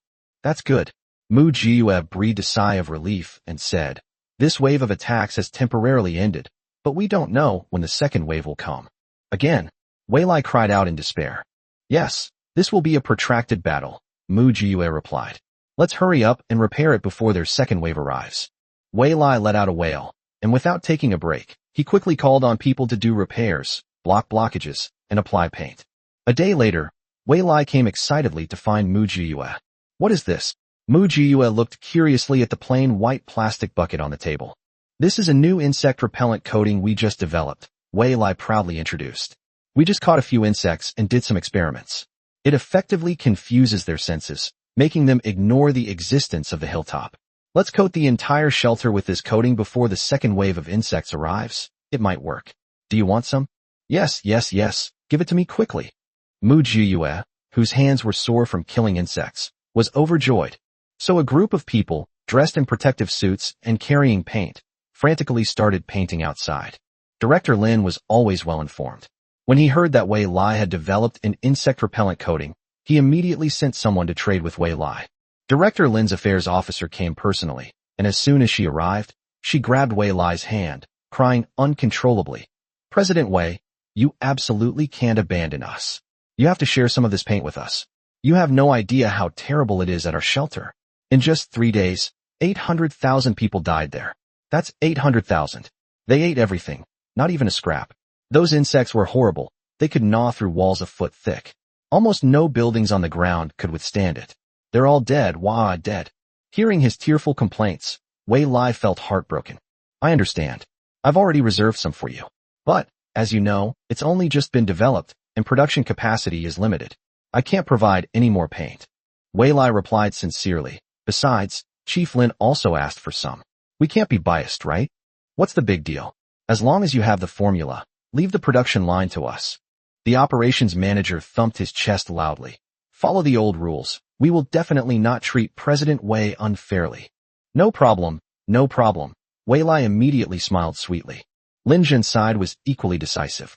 They delivered a vehicle full of weapons, stating that they were there to exchange them for paint. Wei Lai told him that if he wanted more paint, he would have to trade with the shelter, and Lin Jin readily agreed. Compared to the dire state of the shelters, Lin Jin's dawn base was in a much better condition. Not a single building on the ground was saved. They were all eaten away. However, the mountain was thick enough that the insects couldn't gnaw through it, so the casualty rate on Lin Jin's side was very low. It just needed to be rebuilt later. The shelter's production line was operating at full capacity, producing at breakneck speed. Buckets of paint were produced and then applied to the exterior of all the buildings. Soon, the second wave of attacks from the poisonous insects will arrive. Everyone is waiting to see how these coatings will perform. If it works, then they are truly saved. Chapter 108: Developing a Way to Eat Insects. The second wave of poisonous insects mainly consisted of mutated flying ants. This thing is small in size, but fast in speed. Ordinary wire mesh simply cannot contain it. Therefore, both Mu Jiyue and Wei Lai replaced their mesh with finer steel mesh. Even so, quite a few flying ants still managed to squeeze in through the cracks. This time, Wei Lai sent 4 people to Mujiyue. The 6 people were divided into 3 shifts and took turns spraying fire and oil at the 2 cave entrances nonstop, making the whole mountain smell of meat. September, there are too many ants. Old Ho shouted at Mujiyue while spraying the ants. This isn't a solution for us. What else? Mujiyue retorted. Do you have a better idea? Why don't we go inside and hide? Old Ho said loudly. The house is small, so it's easier to defend ourselves. Mujiyue turned her head and saw that the 4 helpers were also exhausted and slumped on the ground, panting heavily. Mujiyue thought about it and decided it was feasible. You guys hold on. I'll check the windows and vents first. Mujiyue put down her things, turned around, and went back into the hut. This little house was custom-made by someone specifically for Mujiyue. It is made entirely of steel, several tens of centimeters thick, covered with cement, gravel, and sand on the outside, and reinforced with steel keel on the inside. The quality is absolutely top-notch. So they aren't afraid of these ants biting through them at all. Once the gaps are filled, there shouldn't be any problem defending against these ants. After quickly checking every corner, Mujiyue pulled out 6 large oxygen tanks from her spatial storage. If there are too many of these mutated flying ants and they block all the ventilation openings, they will have to rely on oxygen tanks to survive. Come in, all of you. Mujiyue shouted suddenly. I'll cover your retreat. As soon as she finished speaking, Mujiyue raised the flamethrower and sprayed it wildly at the dense, surging mutated flying ants. Under the protection of the 4 men, Laoho stumbled back into the house, then grabbed Mujiyue and dragged her inside. The moment the door closed, the sound of ants swarming against the iron gate could be heard. That was close, that was close. They almost caught up. Mujiyue peered out the window and was astonished to find that in less than 3 minutes, the entire window had been covered with paper, making it completely airtight. The room, which had been brightly lit, suddenly became dark. Presumably, the mutated flying ants outside have already filled the entire small cave. Mujiyue turned on the light, brought out a table from the kitchen, and laid out a table full of food. She said, Everyone, please eat whatever you like. Don't worry, this house is sturdy enough. And don't worry about lack of oxygen. See those oxygen tanks? They're enough for us to live here for a month without any problems. The group immediately laughed. Then we won't stand on ceremony with Agio. Don't be so polite. We're not strangers, Mujiyue said. Old Ho, you should rest too. Hey, I'm coming right now. Old Ho kept glancing outside, then suddenly asked, Do you think these mutated flying ants are edible? That one sentence left everyone in the room stunned. This chef's thought process is just different from normal people. Upon seeing something, the first thought that came to mind was, Can I eat it? Mujiyue, gnawing on a greasy pork knuckle, replied, This mutated flying ant is indeed edible. In a previous life, it was discovered that this mutated flying ant was rich in protein and trace elements, and was also slightly toxic. As long as you don't eat too much, and after high-temperature steaming or boiling, it can actually meet most of the nutrients needed by the human body. The taste was really not good. It had a sour, rancid smell. Unless you're extremely hungry, most people really don't want to eat this. But in his past life, he saved many people from the brink of death by eating these mutated flying ants. Old Ho's eyes lit up. With so many ants, won't so many people not starve to death? After finishing the pork knuckle, Mujiyue started gnawing on a chicken leg, giving a vague answer. Theoretically, that's correct. But these ants only last 3 days. After 3 days, they'll disappear without a trace, like ghosts, and you won't be able to find them anywhere. Unless we take advantage of the ant infestation now and frantically catch them to stockpile. But the problem is, in the current situation, who dares to go out and catch ants? They'll be devoured to the bone in no time. Perhaps there are some capable people among them, Old Ho said with a sigh. Crops can't grow in extreme heat or cold, and now with such a huge swarm of insects, we really can't grow anything. Someone nearby spoke up, Boss Ho, don't worry. If you have no food, come over here. Our boss, Mr. Wei, has stockpiled enough food and water for 10,000 people for 100 years. I can't guarantee anything else, but I can guarantee you a meal and a drink of water. Mr. Ho replied with a smile, Then thank you in advance. After eating and drinking her fill, Mujiyue turned on the oxygen tank and tested the oxygen concentration in the room. Yes, very good, very stable. You can play whatever you want. There are cards, playing cards, and mahjong on the table. If you don't really like that, you can play video games. Mujiyue stretched and said, I'm going to take a nap. Okay, we'll take turns keeping watch here. You can go and rest without worry. Everyone replied with smiles. Mu Jiyue is quite comfortable here. Wei Lai, in the cave next door, remained relatively calm. The main reason is that there are many of them, so they can work in shifts, taking turns to eat and rest. But the people in Wujiao village on the next mountain are having a much tougher time. They dared not move, even if it meant death. Everyone was dressed in thick clothes, not daring to leave even a gap. They hid in the trench, with stone slabs pressing down on their heads and several layers of plastic sheeting covering them.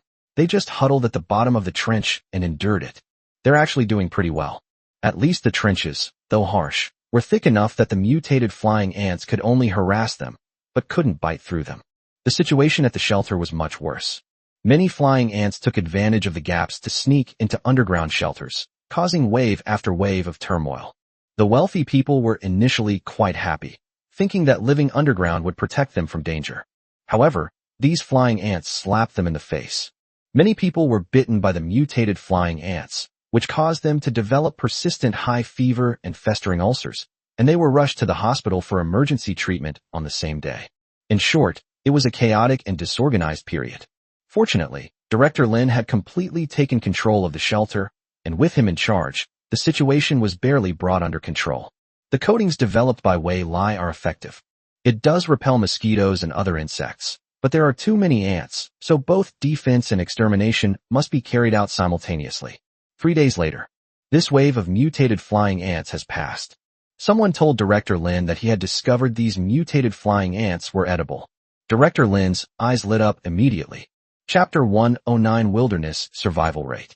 Mu Jiyue pushed open the door with difficulty, looked at the countless dead ants on the ground outside, and couldn't help but sigh. Cleaning up these things will be another huge undertaking. Fortunately, she had stocked up on high-powered industrial vacuum cleaners in advance. It's perfect for dealing with these little gadgets. Mu Jiyue rolled up her sleeves and started working. Wei Lai from next door saw this and asked her for dozens of them as well. On both sides of the cave, they began cleaning up the ant corpses with great fanfare. Just as we were busy, the head of the shelter's operations arrived, bringing 2 pieces of news. Mr. Wei, don't throw away the ant carcasses you've cleaned up. Our shelter wants them all, as many as you can get. Wei Lai was stunned. What do you need this for? To be honest, we just discovered that these ants are edible. The steward took out a palm-sized pancake and handed it to Wei Lai, saying, we crushed the ants, then steamed them at high temperature, mixed them with starch, sugar, and even grass roots and leaves to make this pancake. 1 pancake is enough to make an adult half full. Mr. Wei, would you like to try some? Wei Lai was incredibly curious. Is this thing really edible? Yes, we've all eaten, the steward replied with a smile. Wei Lai turned to Mu Jiyue and asked, would you like to try some? Mu Jiyue shook her head like a rattle drum. No, I don't like this, you eat it. She'd have to be crazy to eat that. She doesn't lack food. Wei Lai couldn't resist his curiosity and took a small bite. Wei Lai turned his head and hugged the trash can, vomiting violently. Ha ha ha. Mu Jiyue laughed gleefully, bending over backwards. Tears streamed down Wei Lai's face, and his finger trembled as he pointed at Mu Jiyue. Did you already know? That's why you didn't stop me. Life is all about experiences, Mu Jiyue said, feigning concern. Only through experience can life be truly perfect. After saying that, he burst into laughter again. The steward chuckled and said, don't let the taste fool you. It's really edible. Right now, those people in the shelter who don't work or earn points live off 2 of these pancakes a day. That's how we keep them from starving. We can't do anything else. After Wei Lai finished vomiting, he said listlessly, Fine. You can have it all. I don't want to see this for another minute. Mu Jiyue reminded the chief administrator. There are probably quite a few at the Dawn base as well. We've already sent people over there, the operations manager replied with a smile. Director Lin asked me to come here for a 3rd reason, to ask Director Wei whether this insect attack is over or not. What will be the next natural disaster? Wei Lai suppressed his urge to look at Mu Jiyue and simply replied, it's highly likely she didn't make it. Let Director Lin prepare as soon as possible. As for the next natural disaster, who knows what it will be? I'm not a god. I can't predict the future. The office manager said with a smile. President Wei is too modest. Everyone knows that President Wei's team is full of talented people, all kinds of talents. Our Director Lin is so envious that his eyes are practically blue with envy. He wishes he could poach them from the shelter. Wei Lai said with a forced smile. If I really had such talent, I would also treat him like royalty. But have you ever thought about where all the water from the melting icebergs at the North and South Poles went during this extreme heat? The office manager stopped smiling. President Wei, please explain. I suspect that all this water has gone south, specifically to the Jiangnan region, Wei Lai said. The survival rate in the wild in the south is basically zero. What I'm worried about is that this water will continue to flow north and eventually reach our doorstep. The office manager immediately became somewhat uneasy. President Wei, how confident are you? I'm not sure. It's just a guess, Wei Lai replied. Who dares to say they're sure these days? It's all just guessing. The clerk couldn't stay any longer and hurriedly left. Wei Lai turned to Mu Jiyue and asked, Am I right? Mu Jiyue nodded silently and said, Once this extreme heat ends, it will probably be the time when the seawater invades. This area will become a seaside. Wei Lai gasped, such a vast area in the south. All of it is submerged? Mu Jiyue said. Not only that, the seawater will continue to spread until only the northwest plateau remains. Wei Lai rubbed his hands nervously and said, It seems we need to have the ships inspected in advance. Let's deal with the current plague of poisonous insects first, Mu Jiyue said, unsure whether she was trying to comfort Wei Lai or herself. The plague is still raging outside. However, due to the sudden outbreak of venomous insects, which consumed many of the plague-stricken refugees, the outbreak of the plague was slowed down to some extent. It's hard to say whether it's a blessing in disguise or not. When Mu Jiyue returned to her cave, she stood on the hilltop and looked down. The world is vast and desolate. If someone were to live alone in such a place, they would probably become depressed very quickly. Fortunately, in this life, she has companions. Wei Lai sent all the mutated flying ant corpses from the nearby hills to the shelter in exchange for a bunch of newly produced plant nutrient solutions, which can be used to grow crops and vegetables hydroponically. Mu Jiyue found it quite interesting, so she also took some and hung them all over her little cave. Old Ho has found something new to do, and he lives a very fulfilling life every day. Just when everyone thought there would be no more poisonous insects, the third wave of poisonous insect attacks arrived. This time, mutated spiders and mutated mosquitoes have arrived. It's less like a spider or a mosquito and more like a gigantic creature resembling a spider or a mosquito. This time we don't have to worry about them crawling in, because they are just too big. Spiders look like millstones, mosquitoes look like owls, they're all enlarged versions. Mosquitoes fly in the sky, spiders crawl on the ground. In no time, the entire hilltop was once again densely covered with no gaps. My God, is this a sci-fi movie? How can such a creature grow so big? Many people exclaimed, then felt a chill run down their spines and got goosebumps. Faced with these enormous mutated poisonous insects, Mu Jiyue calmly and composedly set up a table, eating and observing them at the same time, remaining remarkably calm. Old Ho lacked the willpower. After glancing at it twice, he turned pale and went back. Just then, a scream suddenly rang out from the neighboring hilltop. Ah! Mu Jiyue immediately looked over with a high-powered telescope. Upon seeing this, well, she also lost her appetite. A spider seized a man from the neighboring Wu family village, its two enormous pincers plunging deep into the man's chest. Toxins are released rapidly. That person was cheated on right then and there. The next second, the spider and its companion unceremoniously shared the freshly obtained food. The scene was indeed comparable to a science fiction blockbuster, extremely bloody. Chapter 110 Wu family village is gone. The people of Wujia village had never seen anything like this before. Immediately, someone screamed in fright. That shout immediately attracted the mosquitoes. A giant mosquito, like a demon, appeared behind him. Quick, run. The people of Wujia village shouted at him at the top of their lungs. The man paused for a moment, then mechanically turned around. But it ended up right in front of the mosquito's mouth. A thick, proboscis-like object pierced directly into his skull. The brain matter, visible to the naked eye, was completely sucked out. Ugh, everyone who witnessed this scene turned around and vomited violently. Mu Jiyue was alright. Although she felt nauseous, she didn't vomit. Wei Lai's group couldn't stand the strong visual impact, and all of them hugged the trash cans and vomited. After vomiting, feeling deeply distressed, he vowed never to leave the cave again. We're so glad we're in the mountains. If this were in the city, no building could withstand this attack, right? Someone couldn't help but say. President Wei is truly brilliant. Yes, the decision I've never regretted in my life is to follow President Wei. Those people from Wu family village on the next mountain, I guess there aren't many left this time. The shouting just now has already attracted the attention of those mosquitoes and spiders. Silence fell over the scene. Although they had always been at odds with the people of Wujia village, who were cunning, scheming, treacherous, and shameless, they were, after all, human beings. Seeing the people of Wujia village being besieged by the mutated insects, Wei Lai's people couldn't help but feel a sense of shared sorrow. Wei Lai said, "No wonder, Jiu, you kept saying that no matter how strong humanity is, it is weak and vulnerable in the face of nature. Except for sticking together, everything else is a dead end. Only by sticking together can we have a chance to survive." Secretary Chow nodded in agreement. Having a reliable companion is more important than anything else. The mutated mosquitoes and spiders moved very quickly. Seeing that there was not much food on this hilltop, they decisively changed direction and headed towards the more populated shelter.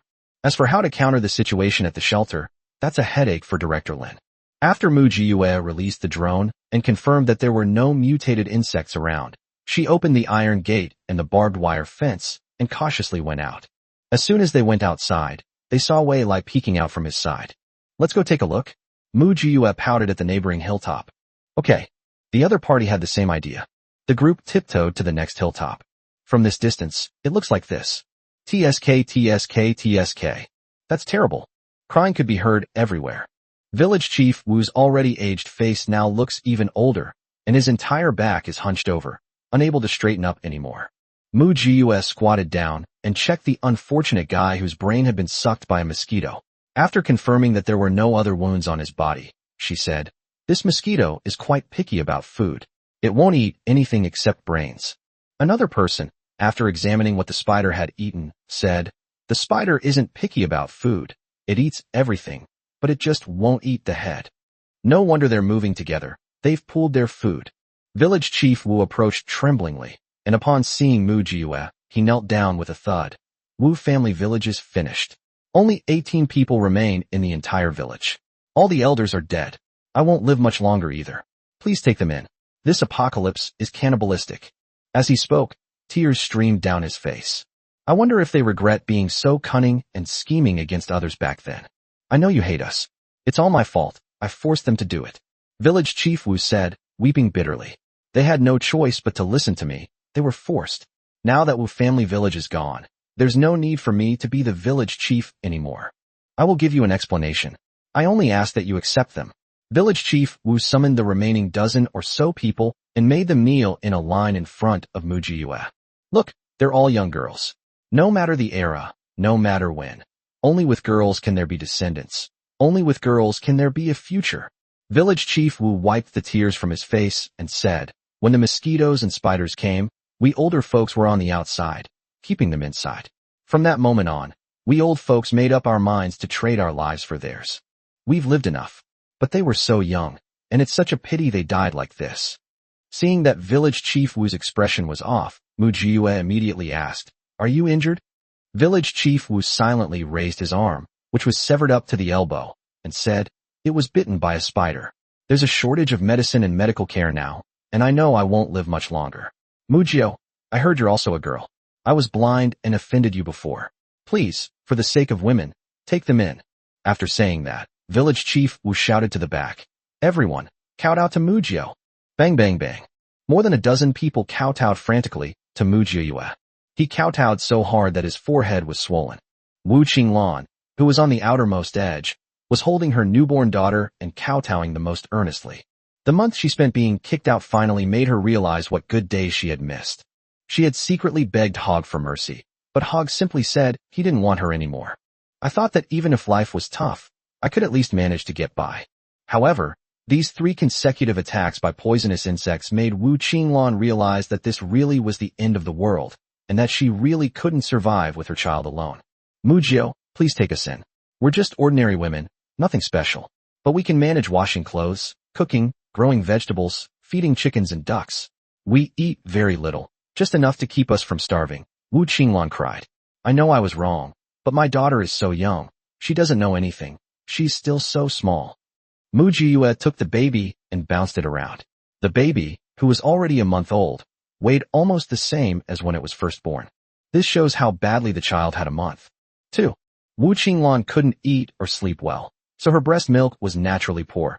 And how could her child possibly be full? Even if Hog gave her some formula, how long could it last? One of Wei Lai's men secretly tugged at Mu Jiyue's sleeve and whispered, "A Jew, why don't we discuss this with President Wei?" Mu Jiyue returned the child to Wu Qinglan and said, "Let's go back and discuss this matter." Hey. Village Chief Wu kowtowed deeply to Mu Jiyue. "Thank you for your great kindness and righteousness. From today onwards, Wu family village ceases to exist." As soon as he finished speaking, Village Chief Wu turned around and leaped off the cliff. "Village head! Village head! Village head!" A dozen girls screamed at the same time, then knelt on the hilltop, sobbing uncontrollably. Mu Jiyue, however, thought more highly of Village Chief Wu. That old bastard spent his whole life scheming and calculating, always appearing selfish and self-serving. Unexpectedly, in his old age, on his deathbed, he showed a real manly side. He also knew that Mu Jiyue and Wei Lai would not easily accept the girl from Wujia village. He must die, he absolutely must die, to earn a way for these girls to survive. Chapter 111 The Flood is coming. Sure enough, Mu Jiyue went back and told Wei Lai about it. Wei Lai said, "I'll take Village Chief Wu's life. Our grudges with Wu family village are now settled. What are your plans for those dozen or so girls?" Mu Jiyue asked. "Wei Lai, did you have a premonition about this all along?" "Yes." Wei Lai did not deny it and readily admitted, "I expected this outcome long ago. Village Chief Wu could not protect the people of Wu family village at all.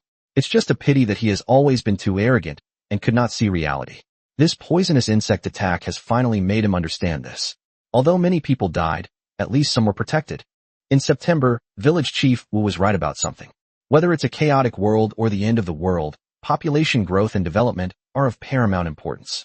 There are good and bad girls in Wu family village. But that doesn't matter, because they can't cause any trouble here, and I won't give them the chance to cause any trouble." Wei Lai said frankly, "In this damned end of the world, being able to hear children crying is sometimes a kind of comfort. Duan Shi has already discussed the marriage alliance with me. In fact, 3 couples have already entered a stable period and can hold their weddings at any time. Xinqing's 2 junior sisters also have close ties with our subordinates, and if nothing unexpected happens, the probability of them getting married is very high. We have supplies, medicine, and doctors. You could say we're a complete self-sufficient system. I'm confident we can get through this apocalypse together." Wei Lai poured his heart out to Mu Jiyue. "A person needs hope to live. Without hope, you're just a walking corpse. I don't want to become that kind of person. Even if the final apocalypse isn't easy to overcome, at least we've tried, and that will be enough to have no regrets." Mu Jiyue nodded. "Okay, I understand what you mean. That's good, this way I'll feel like I'm still alone." Wei Lai smiled. "I knew you would understand me. Once this wave of poisonous insects is over, there shouldn't be any more. The places the spiders crawled through are basically covered in venom. We need to clean them up." Mu Jiyue quickly changed the subject. "Now that Wu family village is gone, the hill next door should be reclaimed as our territory and reorganized. Let's take advantage of the good weather and dig a cave." "Okay," Wei Lai said. "That's what I think too. Although we've accepted the girls from Wujia village, it doesn't mean they've become our direct descendants. We'll turn the neighboring hill into a planting base so they can work and live there. Whatever they need, we can provide it. It's good that you have a plan." Mu Jiyue stretched and said, "I'll leave these troublesome things to you. I'm going back to rest. By the way, in September, if you see Boss Ho and Teacher Qin." Wei Lai smiled knowingly. "Don't be too surprised." "Huh? Teacher Qin? Old Ho?" Mu Jiyue belatedly realized. "They've hit it off?" Wei Lai smiled and nodded. "Aren't you surprised? It's quite unexpected. I didn't expect that the young and beautiful Teacher Qin would take a liking to Old Ho." Mu Jiyue stroked her chin and said, "Then should I ask Old Ho to prepare some dowry or something?" "We'll see when the time comes." Wei Lai said meaningfully. "Maybe I'll be the one preparing the betrothal gifts." Mu Jiyue returned to her cave. "It's quite a coincidence. I happened to run into Teacher Qin and Old Ho talking at the entrance of the cave. Just as Mu Jiyue was about to step aside, she heard Teacher Qin call out to her, 'Jiyue, Teacher Qin is looking for me.'" Mu Jiyue looked at Lao Ho, then at Teacher Qin. "Isn't this for you?" Teacher Qin warmly took Mu Jiyue's hand and handed her a bag, saying, "These are wool knee pads and wrist guards that I knitted myself. Although the weather is still warm now, it might get cold in a few days. Last time I saw you shooting, you always tucked your sleeves in, so I guessed your hands were cold. So I took some time to knit these for you. Don't think they're too shabby. I boiled and scalded the wool myself, and then spun it on my homemade loom." Mu Jiyue took it out and tried it on. It really did fit her quite well. Thank you, I really like it. Mu Jiyue asked with a smile. Am I the only one who has one, or do others have one too? Old Ho smiled awkwardly. Mu Jiyue understood. I was just doing it as a side job. That's fine too. I can say I benefited from Lao Ho's influence. Teacher Chin said a little embarrassedly. I was quite busy with class last time and didn't have time to wash the sheets. Brother Ho saw them by chance and washed them for me. I felt a little embarrassed, so I dried some fruit for you to try. So it was for Teacher Chin to wash. Mu Jiyue said with a smile. It's alright. Lao Ho is a grown man. He's just sitting around anyway. It's good to have something to do. This dried fruit is quite delicious, so I'll accept it without being polite. We live together, so don't be shy in the future. If you need anything from Lao Ho, just let me know. Teacher Chin left with her ears burning red. Mu Jiyue winked at Lao Ho. Not bad. Teacher Chin is 10 years younger than you, right? An old cow eating young grass. Go away, you're just teasing me. Old Ho was a little embarrassed and said, Then would you object to us being together? Why should I object? Mu Jiyue said. Smelling the saccharine scent of love makes me feel so radiant. After saying that, Mu Jiyue went inside while eating dried fruit. Old Ho just kept laughing from behind. Mu Jiyue lay in the hammock, swaying back and forth. I thought to myself, Wei Lai is right. People can't just live by eating, drinking, and sleeping. They also need to have something to look forward to. Now the shelter on the mountaintop has a lot of hope. More than a week has passed in the blink of an eye. That day, Mu Jiyue was on the next mountain, helping to lay the soil purchased from the shelter in preparation for planting vegetables and fruits. Then they heard someone outside shouting, Good heavens! Look what that is. Mu Jiyue dropped what she was holding and turned to leave. Take out your high-powered binoculars and look south. Mu Jiyue's expression changed instantly. Damn it! Tell everyone to get back to the hilltop. Quick! The flood is coming. Mu Jiyue's roar nearly sent everyone's souls flying. Everyone who was working at the foot or halfway up the mountain was called back. Before long, everyone could hear a rumbling sound coming from beneath their feet. Wei Lai came to Mu Jiyue's side and said with concern, What was bound to happen has finally happened. We're probably fine here. Lin Zhan is doing okay too, but I'm worried the shelter won't hold up, Mu Jiyue said calmly. This flood came from the south. I imagine all of the south and southeast has been submerged. When will our side sink? Wei Lai asked.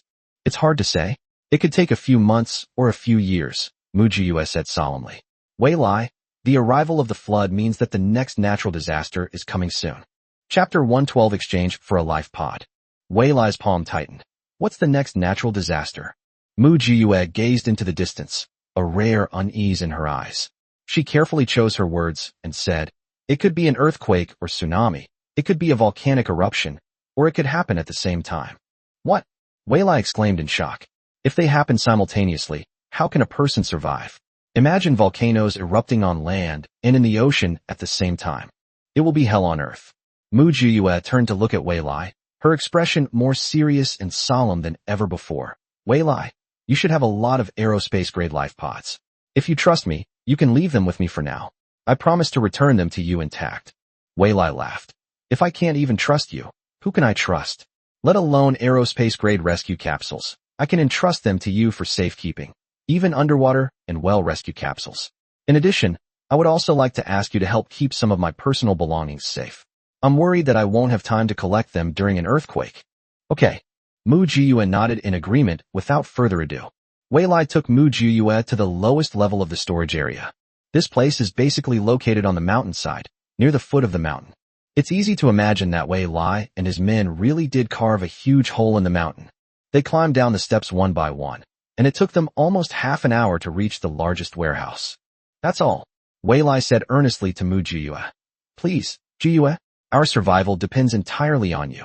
Mu Jiyue patted Wei Lai's shoulder heavily. I will definitely not let you regret trusting me. Wei Lai smiled, handed the key to Mu Jiyue, and turned to leave. Complete trust. After Wei Lai left, Mu Jiyue opened the warehouse, looked up, and was immediately shocked and gasped. Damn it. If she weren't on Wei Lai's side now, she would have robbed him, okay? What kind of business did this guy run before? How did he manage to make so much money? How did he buy so much? Before my eyes were countless life pods stacked up densely. There are double rooms, 4-person rooms, 8-person rooms, and 20-person rooms. Some are spherical, some are square, and some are cylindrical. There are ordinary materials, such as underground rescue capsules. There are upgraded materials, such as ocean life-saving capsules. There are also very high-end aviation-grade life-saving capsules. It has everything. Moreover, there are quite a few of each item. It would be a piece of cake to fit all the people on the mountain. They could even do a somersault inside. Mu Jiyue did not hesitate to put all the life pods into her space and immediately replicated them 10,000 times. An item that needs to be copied has been detected. It requires 567,894,100 grams of gold. We are currently short 451,236 grams of gold. Grass. Not enough. After calming down her feverish mind, Mu Jiyue prepared to go back to Linjun to collect some more gold. After collecting all the life pods, Mu Jiyue went to collect Wei Lai's private collection. As soon as she opened the warehouse door, Mu Jiyue took a deep breath. Okay. She was tired of using the word jealousy. Wei Lai must have been born in the year of the rat. He's such a hoarder. Everything they eat, drink, wear, and use is of the highest quality and rarest kind. No more nonsense, just take it. When I finished collecting the last box, a notification suddenly popped up in my inventory. Sufficient amount of gold is needed for 10,000x duplication. Do you want to perform 10,000x duplication now? Confirm/cancel. Does Wei Lai's collection include gold? They're like a cunning rabbit with 3 burrows, hiding money everywhere. Mu Jiyue didn't cancel. After turning around and returning to the mountaintop, she went to find Wei Lai. I'm still short a lot of gold. Ask Lin Jun and Director Lin if they need a life pod. If they do, exchange it for gold. When Director Lin received the news, his voice cracked with excitement. Yes. I'll take as much as you have. Good heavens. Director Wei, you're my god. You want gold, right? I'll collect all the gold in the entire shelter and send it all to you. Lin Jun's reaction was even more direct. You want gold? No problem. Wait for me. I'll have them work overtime to refine it. Also, I want as many of those life pods as you can.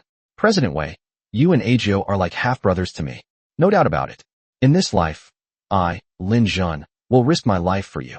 Both sides moved very quickly. The gold was delivered overnight. We have to be fast. The floods in the south come suddenly. Yesterday, it was still quite close, several hundred kilometers away from K-City. Today, I see there are still 200 kilometers to go. How can we not be anxious? This entire route is flat, so the floodwaters encountered no obstacles whatsoever as they advanced. Mu Jiyue received the gold, threw it all into her spatial storage, and replicated it 10,000 times. The life pods were packed tightly together. There was a huge pile of them. Mu Jiyue turned to Wei Lai and said, Wei Lai, we share the same fate as the shelter and the dawn base. We share the same fate. What do you want me to do? Wei Lai interrupted Mu Jiyue's preamble. I won't ask anything. I'll just do the work. Mu Jiyue smiled. That kid Wei Lai. That's ridiculously clever. Okay, I won't waste any more words with you. Let's try to get these life pods to dawn base and the shelter before the flood comes. We'll save as many people as we can. Mu Jiyue said, an earthquake could strike at any time. And this one will be a super earthquake. Even with life pods, we might not be able to save everyone. You need to be prepared. Wei Lai paused for a moment, then said, I know, we'll just do our best. Wei Lai quickly notified Lin Jun and Director Lin. The two men drove up at top speed in a line of large trucks. Mr. Wei, you're so generous. Lin Jun patted Wei Lai on the shoulder and said excitedly, you're really something. You can get anything. I wish I had known you a few years ago. I wouldn't be so constrained now.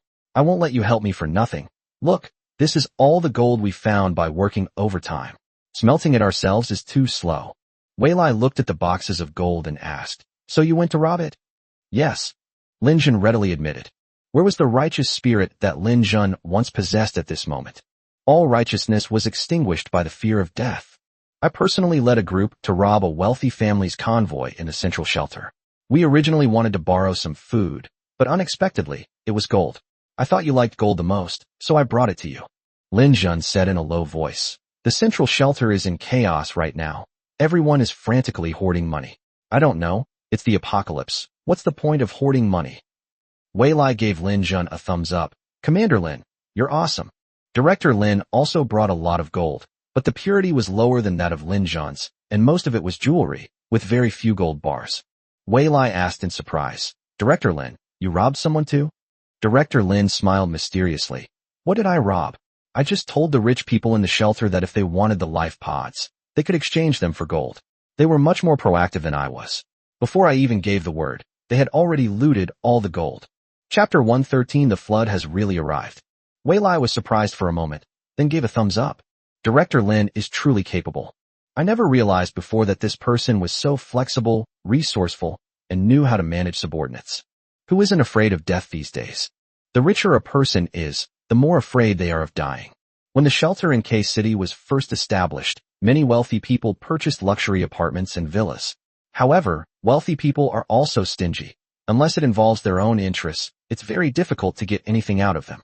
It's common knowledge that a flood is coming, and the wealthy are more panicked than anyone else. I heard that Director Lin has a batch of life pods, and everyone would be scrambling to get a spot in one. Director Lin said he wanted gold, and only gold, so when they got home they dug out all the gold they had stored at home, and exchanged it for what they didn't have in the commoners area. Taking advantage of the fact that the civilians in the area know nothing right now, exchanging a small amount of resources for gold couldn't be easier. Therefore, all the gold hidden among the people in the shelter was easily and simply collected into Director Lin's hands. This is my personal stash, my last remaining stock, Director Lin said sincerely to Wei Lai. We're such good friends, please give me another life pod.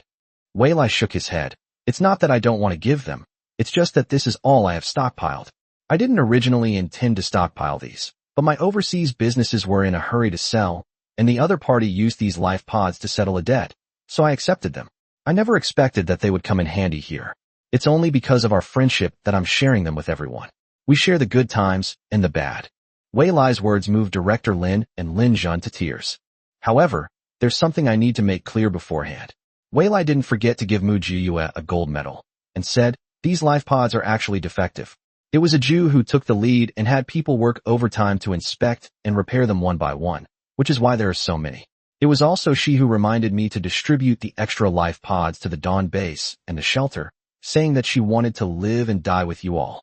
Lin Jun and Director Lin were even more moved, wishing they could drag Wei Lai and Mu Jiyue to swear a blood oath on the spot.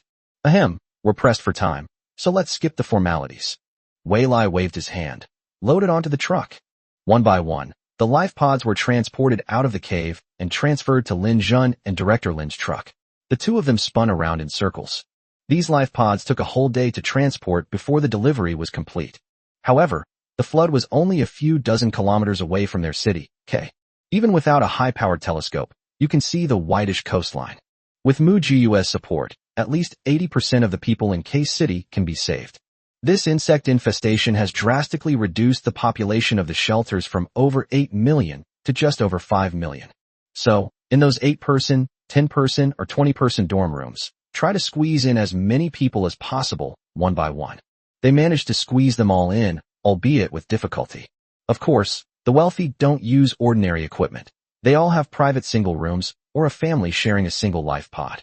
Before the flood arrived, Wei Lai called everyone together so that they could enter the life pods in advance to avoid being submerged by the floodwaters. Mu Jiyue sat on the mountaintop, her binoculars no longer needed. She could see the long coastline with the naked eye, aggressively encroaching on K-City. Splash, splash. The azure sea, in its surging motion, finally came rushing towards them. Soon, seawater flooded the urban area of K-City. That devastated city eventually sank beneath the water and will never return to the sunlight. A high wall was erected at the entrance of the shelter to protect it from the seawater. The seawater was split in two, flowing through the shelter and converging behind it with a tremendous roar. The people in the shelter huddled together tightly, praying in their hearts that the flood would not engulf their homes. Meanwhile, at the Dawn base, Lin Jin also sent everyone to the mountaintop to watch the raging floodwaters below, which had submerged their former camp, half of the mountainside, and the places where they had lived, worked, and trained. The water was vast. The sound was deafening. People have to shout at the top of their lungs to be heard. This shows how rapid and fast the water flow is. Nature never wastes a word. When it strikes, it's deadly. Mu Jiyue felt her feet shaking. She was genuinely worried that this hollowed-out mountain might not be able to withstand such a massive flood. She was genuinely afraid that the mountain would collapse in the next second. Then everyone really can only survive by relying on life pods. What people worry about most is what they are most likely to happen. The next second, the adjacent high ground suddenly trembled and then erupted with a huge roar. The sound was so loud it almost deafened everyone. Immediately afterwards, the entire hillside collapsed with a roar. The huge rock crashed into the water with a sharp, explosive sound. It's like a domino effect. When one falls, the others fall too. Rumble, rumble. 2 more hills were instantly swept away by the flood. Many people, with their weaker mental fortitude, screamed on the spot. Are we going to die here? No one answered him. Because nobody knows if it will happen. On impulse, Wei Lai suddenly reached out and grabbed Mu Jiyue's hand, as if drawing courage and strength from her. Mu Jiyue glanced at Wei Lai's pale face and knew he was pretending to be calm, so she didn't refuse him and let him lead her. September, we will definitely be the last one standing. We definitely can. Wei Lai said through gritted teeth. We will definitely survive. Yes, Mu Jiyue replied in a deep voice. The floodwaters washed over the area for 3 hours before finally subsiding and moving further north. There is a vast plain in the north that can absorb excess water. But it's only a temporary swallow. The water level has calmed down. Everyone felt weak in the knees and couldn't even stand up. Everyone's face looked terrible, and despair filled their eyes. Wei Lai had no choice but to step forward and encourage everyone. We've made it through another hurdle. Congratulations, everyone. You're back in the human world. Everyone laughed, but their laughter looked more like crying. Mu Jiyue reminded everyone, starting today, all land routes are closed, and we will have to rely on boats for transportation from now on. Everyone, please take out your kayaks and other equipment that you have put away.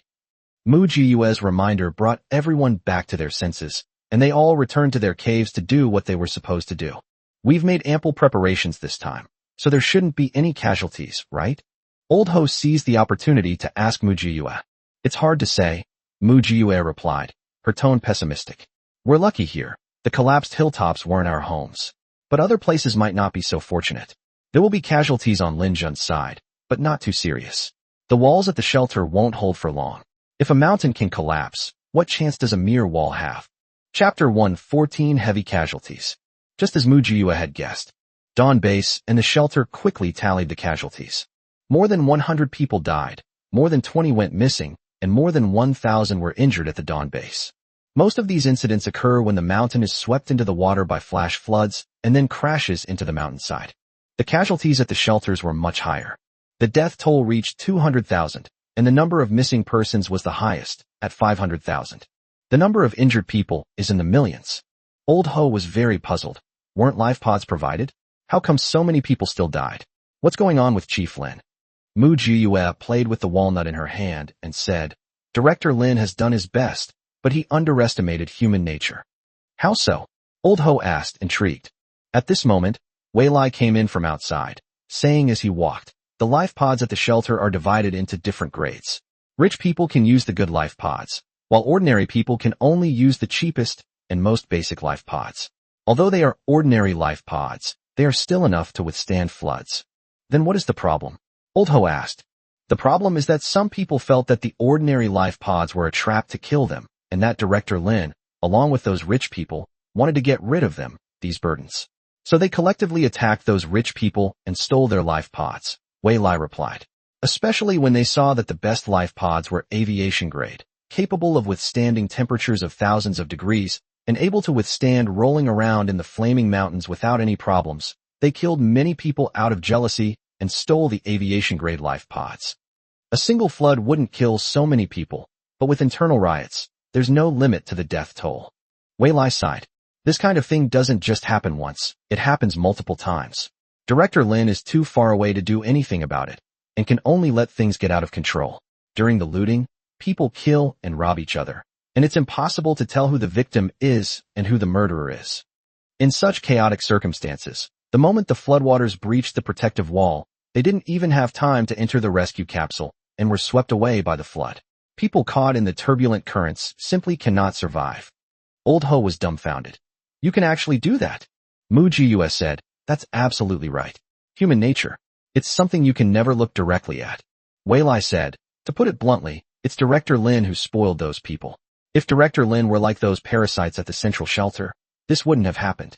A kind heart cannot command an army, and righteousness cannot manage finances. That's so true. Mu Jiyue clapped. Congratulations, President Wei. Your summary is correct. Wei Lai looked at Mu Jiyue with affection and said, the same principle applies to Lin Jun's side. The disaster was also very serious, but Lin Jun has always been very authoritative in the base. He can ensure that orders are obeyed, so he was able to stop the losses in time.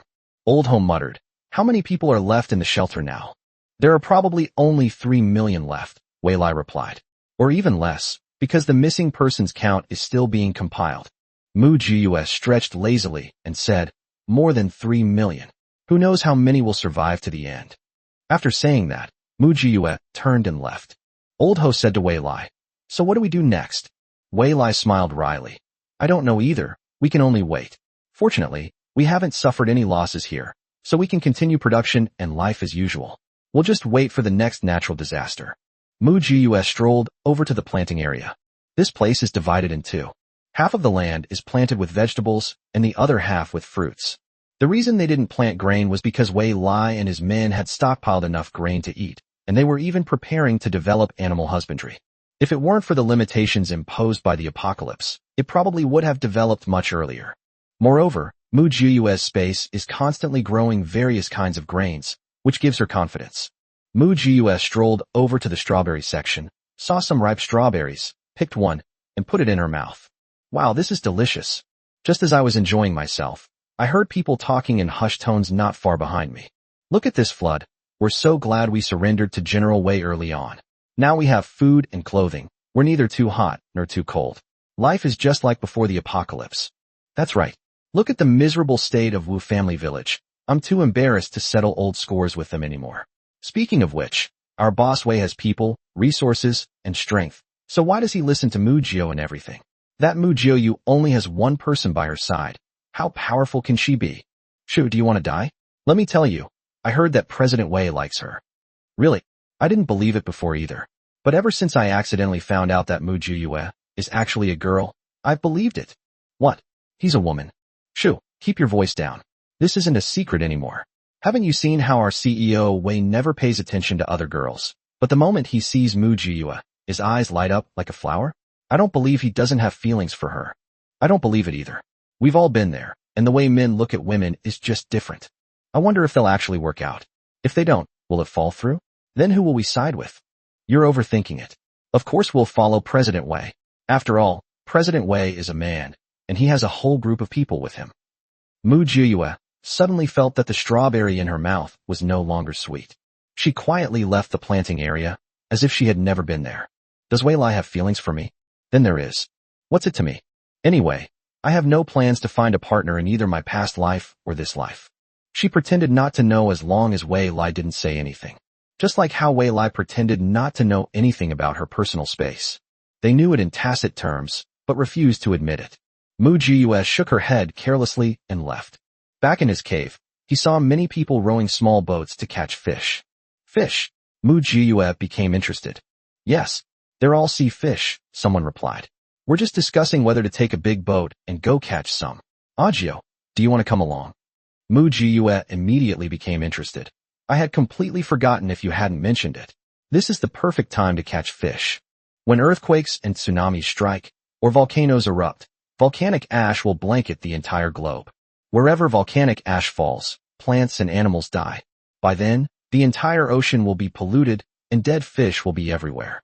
The most terrifying thing is acid rain. When acid rain falls, everything becomes inedible, whether on land or in the ocean. Upon thinking of this, Mu Jiyue couldn't sit still any longer and turned to find Wei Lai. Wei Lai, I plan to take some men and sail out to sea in a cargo ship to fish, Mu Jiyue said bluntly. Let's take advantage of the peace while we can and catch as much seafood as possible. This is our last chance. Don't even think about it again. Chapter 115 Going Out to Sea to Fish. Wei Lai's eyes lit up immediately. It's my fault. I didn't even think of that. This flood has brought us losses, but it has also brought great opportunities. I don't have much seafood stockpiled, mainly because it's difficult to store. If you have a way to store it, that would be perfect. However, we only have one cargo ship. It would be great if we could borrow a few from the shelter. I wonder how many Director Lin has left. Mu Jiyue smiled and said, It's all right. I can make another cargo ship. We don't have enough people, and we can't manage with more ships. But I think we can call Director Lin and Lin Jun, and all our people can go out together. There's strength in numbers, and we won't be afraid of being robbed. We all know about fishing at sea, and I'm sure the people at the central shelter also know this principle. Wei Lai nodded repeatedly. You're right. The probability of us running into the central shelter when we go out is very high. Especially now that the land routes are flooded again, everyone is relying on boats to travel. Everyone knows that they're desperately trying to get what's on their own plate. Given the nature of the central shelter, they are indeed capable of double-crossing each other. September, you're really becoming more and more like a leader. Hey, don't flatter me. I'm doing this for myself too. Mu-Gus said with a smile. When our K-City unites as one, we truly share the same fate, and we all suffer together. Really? After Wei Lai informed Director Lin and Lin Jun, they readily agreed and actively prepared a boat to go fishing together. The boats on Lin Jun's side are readily available. As a former JUN, how could I dare call myself a JUN if I didn't have some equipment under my command? Director Lin is also a capable person. The cargo ships that Wei Lai and Mu-Gus had were taken from him, which shows that Director Lin had amassed quite a fortune for himself. When the three parties met, Lin Jun had 10 boats, Director Lin had 6 boats, and Mu-Gus had 2 boats. They are all large ships with a draft exceeding 10,000 tons. The three parties exchanged glances, understanding each other without saying a word. Then, in perfect unison, they sailed toward the nearest ocean. K-City used to be located off the coast, and if you wanted to go to the beach, it would take half a day to walk there. Now it's great. The seawater is delivered right to our doorstep, and the sea is right outside our door. The fact that even 10,000-ton cargo ships can navigate so easily demonstrates the water depth. The ocean's invasion brought marine fish with it. The cargo ship hadn't sailed far when it encountered a large school of fish. The three groups dispersed in 3 directions, going all out and fishing like crazy. With one cast, the net was scooped up with a full load of seafood. The sight of the bountiful harvest made everyone grin from ear to ear. Mu-Gus was also very happy. Instead of going with the cargo ship, she rowed her small boat alone to a remote place. He looked around furtively, but no one was there. Then, whoosh, he entered the space. Once the excavator was in operation, it dug away with a cool, efficient motion, turning a dried-up pond into a massive, enormous pit. The crater must be several thousand cubic meters in size, which should be enough. Once out of the space, I put my hand into the water and kept pulling it back in. A massive amount of seawater flowed through her hand and gathered into the space, along with countless fish, shrimp, crabs, and shellfish. Isn't this faster than using the internet? It took Mu-Gus more than half an hour to finally fill the pool in the space. From now on, when she eats seafood, it will always be the freshest. Kill and eat fresh. This time, she caught both freshwater and saltwater fish. Rowing the small boat back to the cargo ship, I saw that the fish in the warehouse were piled up high. Mu-Gus secretly transferred some of the fish into her spatial dimension. The man who came to deliver the fish scratched his face in confusion. Strange, there was a big pile just now. How did it turn into a small pile? Someone nearby who knew the inside story immediately pulled him aside and said vaguely, "You've got it wrong. How could it be a big pile?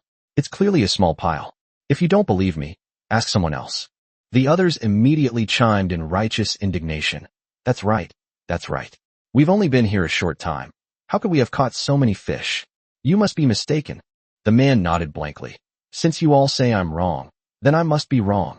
Everyone around was secretly laughing.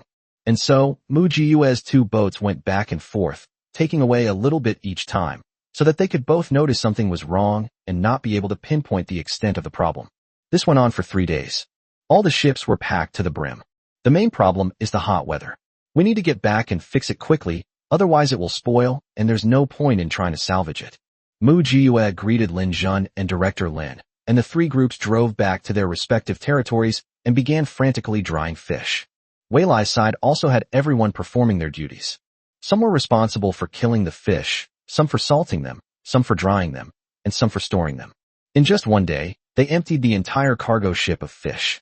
Of course, the price was that all the sunny spots nearby were covered with dried salted fish, and the air was filled with the strong smell of salted fish. The same scene also occurred at Dawn Base and the shelter. But everyone was happy. This is all food. Who would complain about having too much food? After cleaning the fish, Mu-Gus called the other 2 groups and went out to sea again. This time, they chose to go a little further. They've caught almost all the fish in the area. It's time to expand their territory. For this deep-sea fishing trip, Mu-Gus didn't sleep all night. She dug a large pool of 10,000 cubic meters in her spatial dimension to hold the deep-sea fish. As soon as she boarded the ship, Mu-Gus pulled down her hat and fell asleep on a deck chair. Not far away, someone was still whispering, Why is Agio so sleepy? Did she stay up all night? Tell me, with Agio being so strong, is our boss way on top or on the bottom? Cough, cough, cough, cough. Don't talk nonsense. They haven't reached that point yet. What? It's been over a year, and you still haven't slept? Shoo, keep your voice down. The strong have their reasons. Anyway, our boss Wei is determined to go with the Jew, so we'll just follow quietly. That's true. Sigh, we might be about to have a queen. Mu Jiue deliberately turned around, and the two people immediately fell silent. I can finally get a good night's sleep. Upon reaching the deep sea, Mu Jiue, as usual, rowed a small boat to a secluded spot. This wasn't Mu Jiue's first time seeing the deep sea, but she had never seen one so healthy and calm. It always gives people the impression that the deep sea hidden beneath the calm surface is a colossal monster that could swallow humanity at any moment. Even though Mu Jiue's mind was strong and resilient enough, she was still momentarily stunned by the mysterious deep sea. I snapped out of my reverie and raised my hand to collect. The deep sea is teeming with fish. You can easily encounter schools of tens of thousands of fish. Mu Jiue reaped a great harvest, and the Dawn base and the shelter also made a fortune. Just as Mu Jiue finished collecting her personal goods and was about to return, she heard a gunshot from afar. Immediately afterwards, someone was shouting through a megaphone, "Don't move. We only want the goods, not your lives. Anyone who dares to move will face our wrath." Chapter 116, Facing the Central Shelter Again. Mu Jiue's walkie-talkie quickly picked up a warning from her own people. "A Jew, we're surrounded. The enemy has two 100,000-ton cargo ships and two escort ships loaded with ammunition. We're just cargo ships, and to make room for loading fish, we basically have no firepower. One shot from them, and we're done for. Don't come back. Find a chance and get out of here." Mu Jiue lazily pressed the call button. "Abandoning my teammates in times of crisis is not my style. You all find a good place to hide, and don't make a sound. Dawn Base and the Sanctuary have more ships. They are the main force. We'll act according to the situation." After saying this, Mu Jiue quietly rowed the boat closer to the other party's position. From afar, you could see two huge ships, like behemoths, which made our small boat look like tiny karyomis. Given their size difference, he definitely can't win. But if you can't do it openly, you can do it covertly. Mu Jiue was never a virtuous person. They quietly crept up to the last ship. The people on the boat were chatting like complete idiots. It was through their conversation that Mu Jiue figured out who had robbed them. Those people at the K-City shelter are stupid. Our central shelter has tried to recruit them time and time again, but they just won't agree. And they're going to fight us head on. Isn't that just asking for death? In this apocalypse, the only way to survive is to cling to a powerful figure. Now they want to come to our territory to fish? What a pipe dream. Our central shelter doesn't accept just anyone. I heard from the higher-ups that they're after Lin Jin's team, which is full of able-bodied young men. The shelter is full of old, weak, sick, and disabled people. What would they do with them? Then why attack the shelter? Are you stupid? Lin Jun has given away all his supplies. What does he have besides connections? But Director Lin is different. He has a capable father and an older brother in the central government. I heard he's used those connections to get a lot of good stuff. A lot of good items that even our central shelter doesn't have. Who else should we keep an eye on if not him? As for the others, they're just passing by. So what's our plan for this attack on them? Anyone who comes to fish must be a trusted confidant. If we capture these people, Lin Jun and Director Lin will definitely be hesitant to act. When they want to ransom these people, we can name our terms however we want.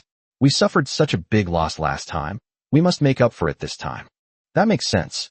Mu Jiue hid to the side and listened very carefully. He unconsciously pinched his chin. This central shelter is really shameless. It's one thing to play power games, but to do it right in front of us. However, she needs to figure out how to get rid of this group of people in the best possible way. The other side brought so many ships. There must be more than 30 of them, big and small. It's probably risky for me to do it alone. Therefore, we can only outsmart them, not fight them head on. Mu Jiue was still pinching her chin, racking her brains for a solution. The people over there have already made contact with the central shelter. The men of Linjin were all hot-blooded young men. So how could they just sit idly by and wait to die? We're ready to fight, weapons in hand. The shelter staff were much more docile. Following the example of their superiors, Director Lin was smooth-talking, and his subordinates were all equally smooth-talking, just standing there talking but not actually doing anything. Wei Lai's men were even more docile, each one hiding like a quail, remaining completely silent. They all listened to Mu Jiue. Wei Lai had repeatedly instructed Mu Jiyue that as long as she was not at home or out and about, she should listen to everything Mu Jiyue said. Mu Jiyue racked her brains for a long time, but couldn't come up with a better solution.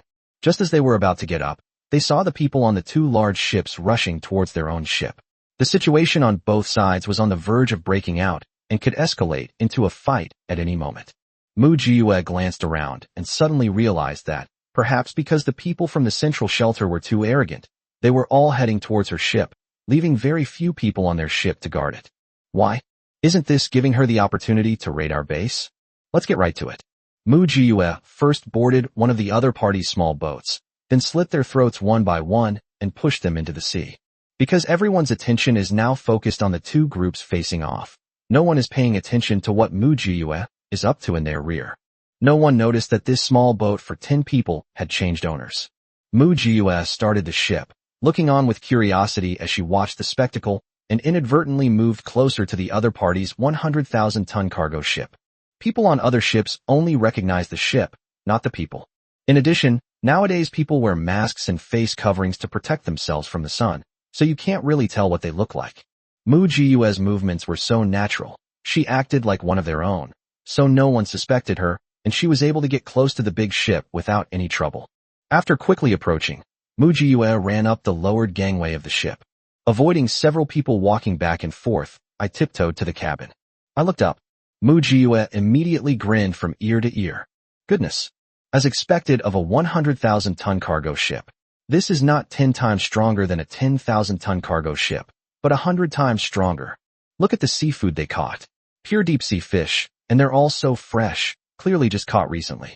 If she were to let go of all this seafood so easily, she wouldn't be Mu Jiyue. Mu Jiyue took 2 steps forward and started running like crazy. Wherever she went, all the seafood was stored in her spatial storage. The warehouse, which was once full of cargo, is now completely clean except for the seawater. After finishing all this, Mu Jiyue turned around and went to wander off somewhere else. This stroll led her to the weapons section. Although the warehouse door was locked, could that stump Mu Jiyue? That's absolutely impossible. Otherwise, wouldn't we have wasted our lives in this apocalypse? Mu Jiyue calmly unlocked the door, slipped inside without even looking, and started collecting the items. After collecting them all, Mu Jiyue decided that she wouldn't leave empty-handed, and took everything, regardless of whether it was useful or not. So she emptied each room one by one. As long as no one was around, she stripped them all naked. After she finished collecting the boat, the two sides were still arguing and insulting each other, but they hadn't actually started fighting yet. Mu Jiyue has a deep understanding of human nature. Everyone is just trying to make a living. Unless someone pushes them to the limit, nobody wants to actually fight. Problems that can be solved with words shouldn't be solved with gunpowder. This gave Mu Jiyue enough time to buy herself some time. She slipped off the ship and turned to walk towards the second 100,000-ton cargo ship. Do the same thing. Mu Jiyue then ransacked the second 100,000-ton cargo ship, leaving it completely clean. After finishing those 2 jobs, I turned around and saw 2 frigates. Frigates are also enormous creatures. A frigate is a light surface combat vessel whose main weapons are missiles, naval guns, depth charges, and anti-submarine torpedoes. Its main missions are to perform anti-submarine warfare, escort, patrol, surveillance, reconnaissance, and support amphibious operations for naval formations, as well as to provide takeoff and landing facilities for unmanned carrier-based aircraft. The weapons on these pictures are so tempting that Mu Jiyue's mouth is practically watering. Should we acquire these 2 behemoths or not? Mu Jiyue was instantly caught in a dilemma and struggle. Chapter 117 Stealing from your house. No discussion allowed. I wonder if anyone on Wei Lai's side knows how to operate this thing. If this is stolen, no one will use it, wouldn't that be a waste? However, Lin Jun's people should be of some use, right? Should we steal it and sell it to Lin Jun? Those weapons look so tempting. This thing isn't something you can buy just with money. You can't buy it. You absolutely can't buy it. With such a great opportunity right in front of me, if I miss it, will I regret it for the rest of my life so much that I'll have to get up in the middle of the night and slap myself? But if you're going to steal, you'll have to make a big fuss, and it'll be hard to avoid being caught. My own space is my lifeline. I absolutely cannot let anyone else know about it. Didn't you see that Wei Lai's people clearly guessed it, but they pretended not to know and were trying to cover for themselves? What should we do? Just then, my pager went off. It was someone on her side who secretly contacted her. A Jew, how's things going on your end? Mu Jiyue's eyes suddenly lit up, and she lowered her voice, saying, I have an idea. You do this, you do that. Do you understand? Huh? Okay, we'll do it right away. Although the other party didn't understand, they were greatly shocked and had no choice but to give Mu Jiyue a thumbs up and obediently do as she said. Soon, the people hurling insults at each other temporarily stopped. Wei Lai's men ran over and huddled together with the people from Dawn Base and the shelter, whispering and talking for a while. The people at the shelter were taken aback for a moment, but quickly accepted the offer. The people from Dawn Base grinned and said, Okay, we'll cooperate. So, the people who were just arguing suddenly picked up weapons and were about to fight. When we say, let's get down to business, we don't mean engaging in verbal battles, but rather fighting against those who are just watching the show. This unexpected turn of events left the people in the central shelter completely bewildered. What's this? Like fish in the moat suffering when the city gate catches fire? Those who were just watching the spectacle immediately became enraged and rolled up their sleeves, ready to fight. At this moment, Lin Jin's men put away their weapons and declared that they wanted to fight the other side by force, arguing that the two sides were too close and that it was easy for the guns to go off accidentally. Upon hearing this, the other party immediately agreed, rolled up their sleeves, and rushed over. This completely threw everything into chaos. Men, masculinity, are inherently passionate and violent. They are particularly prone to getting carried away and acting impulsively when it comes to group fights. Especially when they see their best friend being beaten, they get instantly fired up and rush over without caring about anything else. The central shelters are mainly composed of mercenaries and privately formed teams. They are basically all about fighting if they disagree with someone, and they have little discipline. Therefore, after this attack, everyone at the central shelter, except those who had to stay behind, rushed to the front lines. In an instant, the cargo ships of Dawn Base and K-City shelter became a battlefield. The place was filled with people fighting. You punch me, I kick you, the fight is thrilling. Mu Jiyue ran to the two medium-sized frigates and shouted loudly to the few people who stayed behind to guard the frigates. What are you all standing there for? Hurry up and help fight. If we lose this, what will become of the central shelter? The people on the several frigates thought it made sense. Then they rolled up their sleeves and, yelling, went up to fight. Once everyone was off the frigate, Mu Jiyue gently touched its hull, silently chanting, Retract, retract, retract. Just when Mu Jiyue thought she couldn't handle the two escort ships, suddenly, the two huge escort ships vanished right before her eyes. Mu Jiyue's body swayed involuntarily, and she was almost swept into the water by the waves. She glanced around furtively and realized that everyone was too busy fighting to see what she had just done. She wiped the sweat from her brow in lingering fear. That was so close. Fortunately, there are no satellites now. Otherwise, we'll be exposed in no time. After finishing this big job, I was just about to leave. Turning my head, I saw several small cargo ships watching the spectacle. Mu Jiyue immediately resorted to her old trick, going over to them and shouting, You're still watching the show? Our people are going to lose. They're too strong. They're fighting tooth and nail. If we lose to the people from K-City, how are we going to explain this to our superiors? Those who were watching the commotion immediately stopped watching, rolled up their sleeves, and joined in the fight.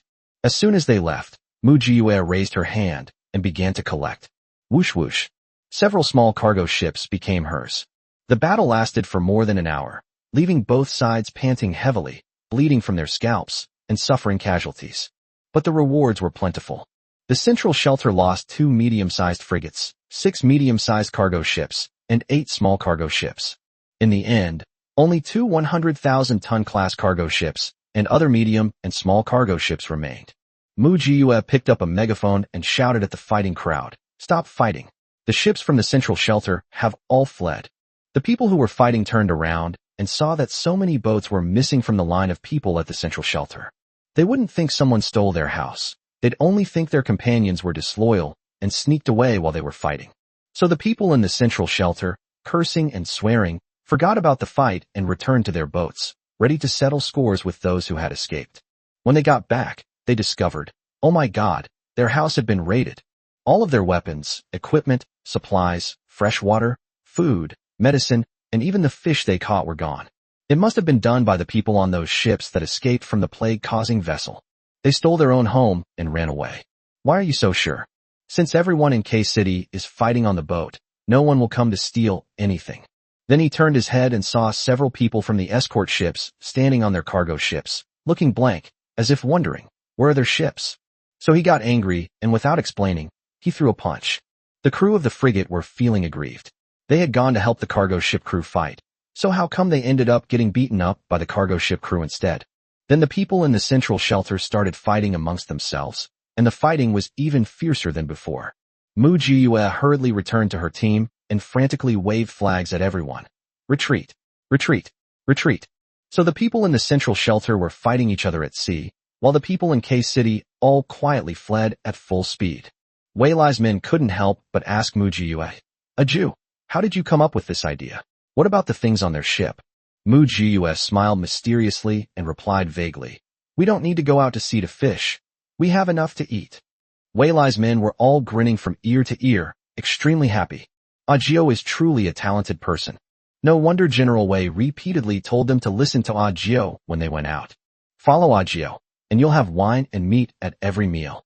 Mu Jiyue led everyone back to her territory. She first explained her gains to Wei Lai, saying, "Linjin definitely has someone who can operate a frigate. Let's trade more weapons and gold with him. If they want fish, fine, we have plenty." Chapter 118, A Bountiful Fortune. Wei Lai immediately gave an okay sign, lowered his voice, and asked, "Quite a haul, right?" Mu Jiyue's lips were curled up so much that even an AK would have trouble controlling them. "All right, no need to ask anymore. The harvest will surely be enormous." Sure enough, after Wei Lai questioned the people who went out with Mu Jiyue, and then pieced things together, he immediately understood what Mu Jiyue had done. This woman is incredibly bold. They really dare to do that. So many ships, they just stole them without hesitation. No one has discovered it yet. Thanks to those missing satellites, she escaped unscathed. Wei Lai contacted Lin Jun, subtly indicating that he had 2 frigates and asking if Lin Jun was interested. Lin Jun was quite quick-witted and immediately understood that Wei Lai had capable people on his side who had managed to take away the frigate right under the noses of the central shelter. This is a frigate.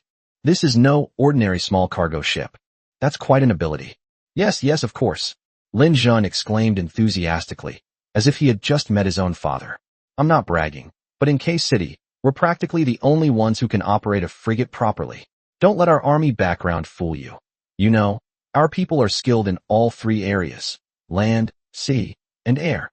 Even though satellites aren't working well anymore, and frigates can't be commanded by satellite, we can still modify them and make them usable.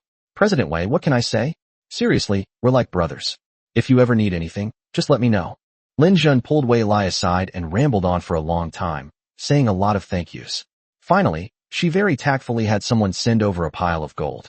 We're all rough men, we don't know anything about aesthetics. Practicality is all that matters. Lin Jun said to Wei Lai, "This is all gold we just refined. Not much, only 5 or 6 tons. Give it to a Jew to play with." Wei Lai accepted the gold with a smile, then asked, "We have a small population and can't eat too many fish. But the people below are so afraid of poverty that they can't stop fishing. They secretly caught quite a few more when I wasn't looking. I was thinking that you have a large population and consume a lot of fish, so I was wondering if you wanted some." "Yes, I want to." Lin Jun became even more enthusiastic, grabbing Wei Lai's hand and shaking it wildly. "What do you mean? You're my brother, the apple of my eye." "Hey, don't say such disgusting things," Wei Lai quickly corrected.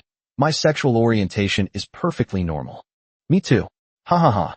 Lin Jun touched his head, his handsome face breaking into a silly grin. "All right, I'll have someone send a boat to deliver it to you later," Wei Lai said. "By the way, I heard about your military doctor."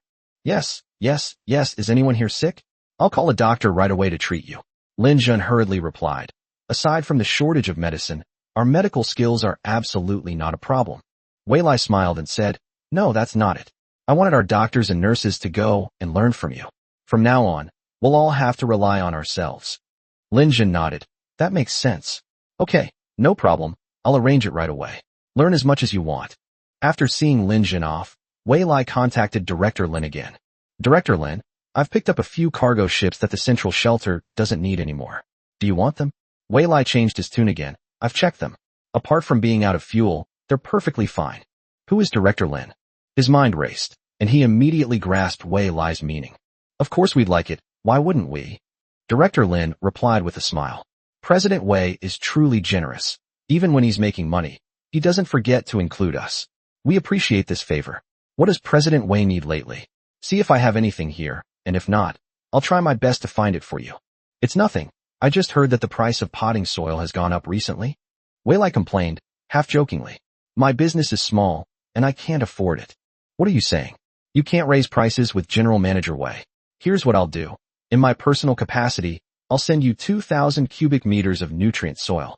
It's top quality soil that we just cultivated, perfect for growing vegetables and grains, with extremely high yields. Director Lin immediately said righteously. By the way, I just received a batch of gold and was thinking of sending it to you, so I'll take it along. Oh, and I finally managed to get in touch with my brother, who brought news of the Beijing shelter. We're all on the same side, so naturally we should share what we have. It's not that I'm scheming, it's just that my family is very large, with millions of people to support. I have no choice. Director Lin cried for a while, half jokingly, to show his poverty and play the victim, and then said, but I also understand that with so many people, I can't possibly protect them all. We'll do our best, as long as we have a clear conscience. You agree, right? Yes, Director Lin has it tough too, Wei Lai said with emotion. It's really difficult for the old, weak, sick, and disabled to survive in this apocalyptic world. That's right. So, I can't just stand by and do nothing, can I? How about this? Are there any single young women at the shelter who aren't tied down? If it's convenient, could they arrange a marriage between them and one of our guys, or something like that? Wei Lai finally revealed his true intentions. It's pretty tough leading hundreds of single guys like me. I have to provide food and clothing, and also help them find partners. Ha ha ha. Director Lin also realized what was going on. President Wei is trying to steal people from my pocket. There's a huge shortage of young, single women everywhere. That's why we had to beg Director Lin for help, Wei Lai said with a smile. Lin Jun's situation is even worse than mine. At least I have a few dozen women on my side, but Lin Jun's side really doesn't have many young girls. Director Lin pondered Wei Lai's meaning for a moment and said, all right, Mr. Wei is generous, and I can't be stingy either. I'll have someone ask around to see if anyone is willing to go on a blind date. We're all on the same side, so everything is negotiable. All right, that was exactly what Wei Lai had been waiting for. After the meeting, Wei Lai went back and announced the good news. Good heavens, the men at the mountain shelter are in an uproar. Mu Jiyue laughed along with her. It is said that when people are well-fed and warm, they think of lustful desires. Men want to start a family. Wei Lai really nailed this. He recruited young women from the shelters to expand his ranks, making his subordinates even more devoted to him. All three parties made a fortune from this transaction, with only one person from the central shelter sustaining an injury. At this moment, the leaders of the central shelter were furious. They couldn't understand where their ships and 2 escort vessels had gone. Anyway, the people in K-City knew nothing about it, and even questioned them about the purpose of blocking K-City's ships. The upper echelons of the central shelter immediately started fighting amongst themselves, demanding a redistribution of power, and temporarily forgot about causing trouble for K-City. Chapter 119, This is an Earthquake. Lin Jun and Director Lin were both extremely fast, carrying their gifts and sincerity, and quickly completed the transaction with Wei Lai. Wei Lai sent 7 or 8 people to accompany Lin Jun to the Dawn base to learn how to treat and save lives on the battlefield. He did this because Mu Jiyue reminded him. In the apocalypse, you'll encounter all sorts of harsh environments. Sometimes, the lack of necessary surgical equipment can prevent doctors from treating patients and injuries. Moreover, due to a lack of sufficient practical experience, they may become hesitant and miss the best opportunity for treatment. Later, Wei Lai went to ask his family doctor and found out that the military doctor's methods of treating wounds were indeed simple and crude, but effective. Their main goal is to survive. Whether they get infected or not, they just need to survive first. Wei Lai's eyes were opened. Then they quickly sent the person over to learn from their experience. Director Lin kept his word and brought over 100 young, beautiful, single women to socialize with Wei Lai's men. Wei Lai specially invited Lao Ho to cook, so he had to show off his best skills. How many girls he could keep depended on him. Old Ho and Teacher Chin are currently very close, exchanging glances and flirting, in the midst of an ambiguous relationship, a time when they yearn for love the most. Hearing that Wei Lai was going to arrange marriages for the other young men, he immediately agreed, patting his chest and promising that he would win over the girls' stomachs and keep them by his side. Then, on the day of the get-together, the entire mountain shelter was filled with the irresistible aroma of food. Mu Jiyue, craving food, devoured 2 chicken legs, a box of fried skewers, a bowl of braised pork with preserved vegetables, and a roast duck before finally suppressing her hunger. If Mu Jiyue is like this, then it goes without saying what others are like. And those more than 100 girls who came from the shelter, I've never seen them before. It's been almost a year and a half since the apocalypse, and they've almost forgotten what meat tastes like.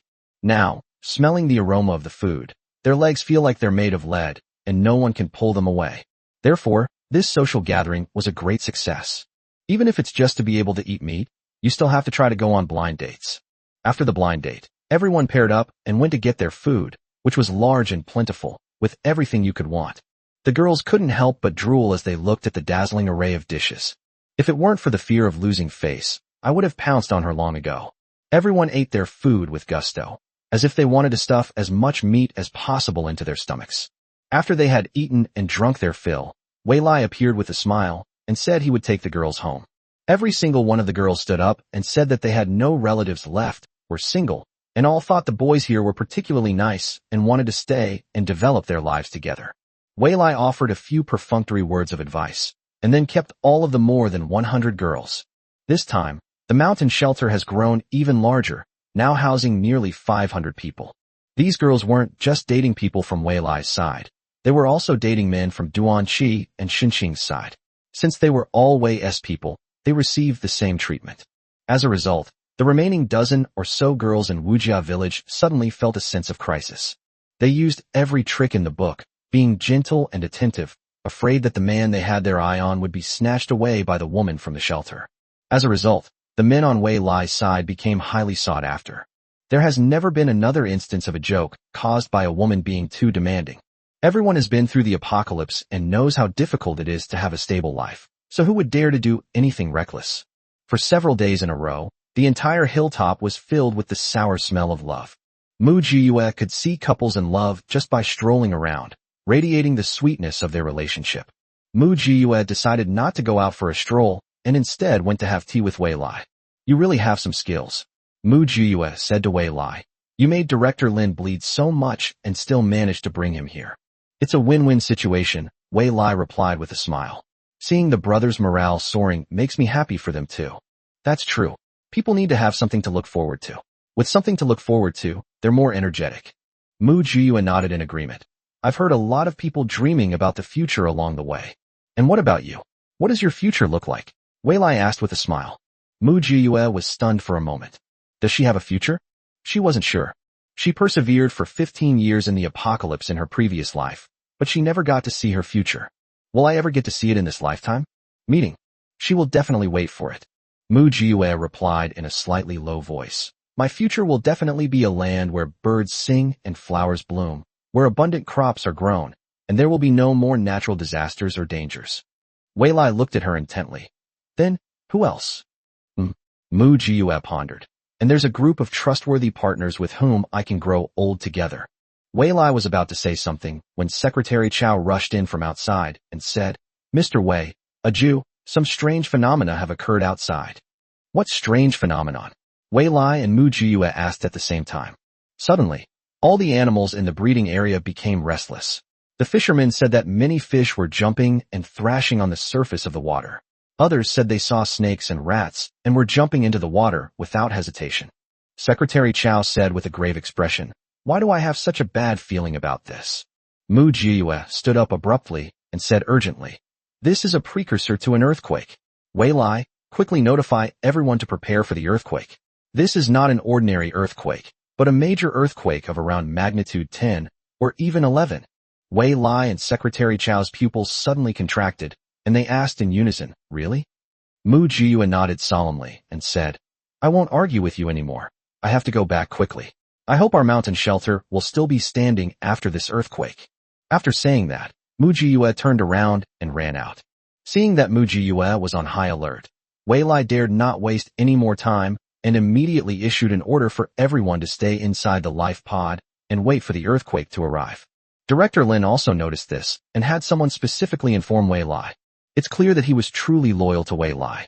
Now, the three of them are really in a situation where if one of them is gone, the other will be in danger. Upon receiving the news, Lin Jun also went fully armed, and everyone went directly into the life pod. where they ate and slept, determined not to leave. Mu Jiyue returned to her cave, put her custom-made little house into her spatial storage, and released a 2-person aviation-grade escape pod, urging Lao Ho to quickly go inside and take shelter. Is there really going to be an earthquake? Could there be a mistake? Old Ho asked nervously. I'd rather be wrong, Mu Jiyue sighed. Old Ho, the upcoming natural disasters are truly a matter of fate. Human power is no longer enough to fight them. As soon as he finished speaking, Mu Jiyue felt a slight tremor under her feet. Then came an overwhelming spinning motion. An earthquake struck. Chapter 120 Super Powerful Earthquake. An earthquake is not just the kind of shaking that makes you feel like you're shaking. Instead, it's a process of engulfing and chewing in waves, accompanied by an energy release comparable to a nuclear explosion. Wherever it went, all the buildings were destroyed. High-rise buildings, mountains, and bridges were instantly shattered. The earth split open with a huge, bottomless chasm, swallowing everything on the ground, including buildings, vehicles, trees, and humans, before instantly closing up and disappearing without a trace. Therefore, during an earthquake, one cannot find their sense of direction at all. Everyone was like standing on the waves, rising and falling, stumbling and falling with the ebb and flow. If you're lucky, you didn't stand in the tear zone. At most, you'll get a minor injury. The unlucky ones were swallowed up by the earth and never had a chance to come out again. Mu Jiyue and Lao Ho rolled around in the life pod. Because the life pod had a gravity device, they were able to maintain a standing posture. But everything in front of me was spinning, making me dizzy and nauseous. Having already experienced a major earthquake, Mu Jiyue gripped the protective belt tightly and looked into the distance. In the distance, a burst of light, resembling the aurora borealis, erupted. Beautiful, yet dangerous. The cave is going to collapse. Old Ho screamed, pointing at the rocks above his head. It's all right. We're made of aerospace-grade materials. Even if the cave collapses, we won't die, Mu Jiyue reassured him. At worst, I'll just dig you out. As soon as he finished speaking, splash, the cave above them suddenly collapsed, burying half of their escape pod. In this way, they no longer had to spin around. They were fixed in place, swaying with the earth's movements. The earthquake came quickly and went quickly. The earthquake gradually subsided after about 10 minutes. Once Mu Jiyue was sure there would be no more shaking, she laboriously got out of the life pod and pulled Lao Ho out. Looking up, they saw that their cave was gone, completely exposed by a skylight, leaving them in the open. However, she couldn't worry about that now. Mu Jiyue turned around and went to Wei Lai's cave to check on the situation there. As soon as she arrived, she saw Wei Lai struggling to emerge from the life pod, surrounded by many people crying and wailing. There are people injured. Secretary Chow, go and compile a list of the injured. Wei Lai issued the order. Yes. Secretary Chow limped off to compile the list. Are you alright? Mu Jiyue helped Wei Lai up. It's alright. It's just that this cave is probably destroyed. Wei Lai looked around with a regretful expression. The cave, which had been neatly tidied and stood upright, was now a mess, with rubble everywhere. As long as he's alive, that's all that matters, Mu Jiyue comforted him. Wei Lai gave a wry smile and said, Luckily, I deposited most of my belongings with you early on, otherwise, I don't know how much I would have lost this time. Mu Jiyue didn't know whether to laugh or cry. Secretary Chow returned and reported in a low voice. We have 3 dead, 2 seriously injured, and 25 slightly injured. Weren't we supposed to get everyone into the life pods? How come people are still dying? Wei Lai asked, puzzled. There are always people who don't take it seriously. Secretary Chow replied helplessly. It was Duan Chi's family. They didn't believe there would be a major earthquake and insisted on going to work. When the earthquake came, they were hit on the head by falling rocks and died on the spot. Wei Lai didn't even know how to complain. Mu Jiyue said, Everyone has their own destiny, and life and death are preordained. This is their own choice, so they must bear the consequences themselves. Wei Lai sighed and said, No matter what, they're all family. Give them a proper burial. We'd better get on it as soon as possible. An earthquake won't just happen once. There will be aftershocks, Mu Jiyue reminded them. We need to be quick. We absolutely must be quick. Yes. Wei Lai called out to Mu Jiyue. Jiyue, please take all the other supplies from my cave. I'm afraid if the mountain collapses, they'll all be buried. It will break my heart. Mu Jiyue, okay. While everyone was busy treating the wounded, Mu Jiyue turned around and put all of Wei Lai's other supplies into her spatial storage, leaving them only enough for 3 days. Wei Lai suffered considerable losses this time. Many things were smashed and broken and scattered all over the ground. Mu Jiyue didn't even spare the broken ones, putting them all into her spatial storage, knowing she might need them someday. After doing all this, Mu Jiyue returned to her now open cave and saw old Ho chatting and asking Teacher Qin about her well-being. When Teacher Qin saw Mu Jiyue return, she withdrew her hand apologetically and said, "I was worried about you all, so I came to check on you. Are the teachers all right?" Mu Jiyue asked. "No. Director Wei told us to hide in the life pods, and we all went in without exception," Teacher Qin replied. "We all know how powerful earthquakes are, so no one was reckless and we all stayed inside obediently. Luckily there were life pods, otherwise, more than a dozen of us would have been crushed to death." Teacher Qin looked quite distressed, clearly having been quite frightened just now. Who has ever seen such a scene before? Let alone remaining calm in the face of danger, it would be quite an achievement if they could even avoid wetting their pants. "Everyone should eat fast food for the next few days and not cook," Mu Jiyue reminded Teacher Qin. "We'll take care of everything, eating, drinking, and using the toilet, in the life pod." "Okay, I'll go back and tell General Manager Wei right away." Teacher Qin glanced at Old Ho reluctantly and said, "You all be careful too." Old Ho watched Teacher Qin leave with tears in his eyes and said, "Will the aftershocks be this strong in September?" "It's hard to say, but most likely it is, or even stronger than before," Mu Jiyue replied truthfully. Old Ho's face turned pale instantly. Next, everyone quickly cleared the collapsed cave, rescued the supplies inside, and stuffed them into the rescue capsule. Everyone had a bag of instant food products, chocolate, and bottled water. Prepare for the upcoming aftershocks. As expected, as night fell, aftershocks quietly arrived. It first shook tentatively, and then it started to shake. That familiar feeling of dizziness returned. An explosion came from the neighboring hilltop. Through the swaying window, Mu Jiyue saw that the hilltop where Wu family village had once lived had suddenly disintegrated in the earthquake, turning into rubble that fell into the water. This time, Mu Jiyue's expression also turned sour. She remembered that Wei Lai had specifically reinforced this hilltop, hoping it could hold up. This aftershock was similar to the last one. After the shaking stopped, their cave was completely empty. The former cave has been transformed into an open-air platform. As for Wei Lai's cave next door, only about 3/10 of it was still intact. The rest had collapsed. "Good heavens," someone cried out from the crowd. "How can anyone live like this?" Many people fell silent. "Yes, in this apocalypse, can we still survive? Look, the water level is dropping," someone shouted, pointing to the water line outside the cave. "Where has all this water gone?" Chapter 121 The tsunami has arrived.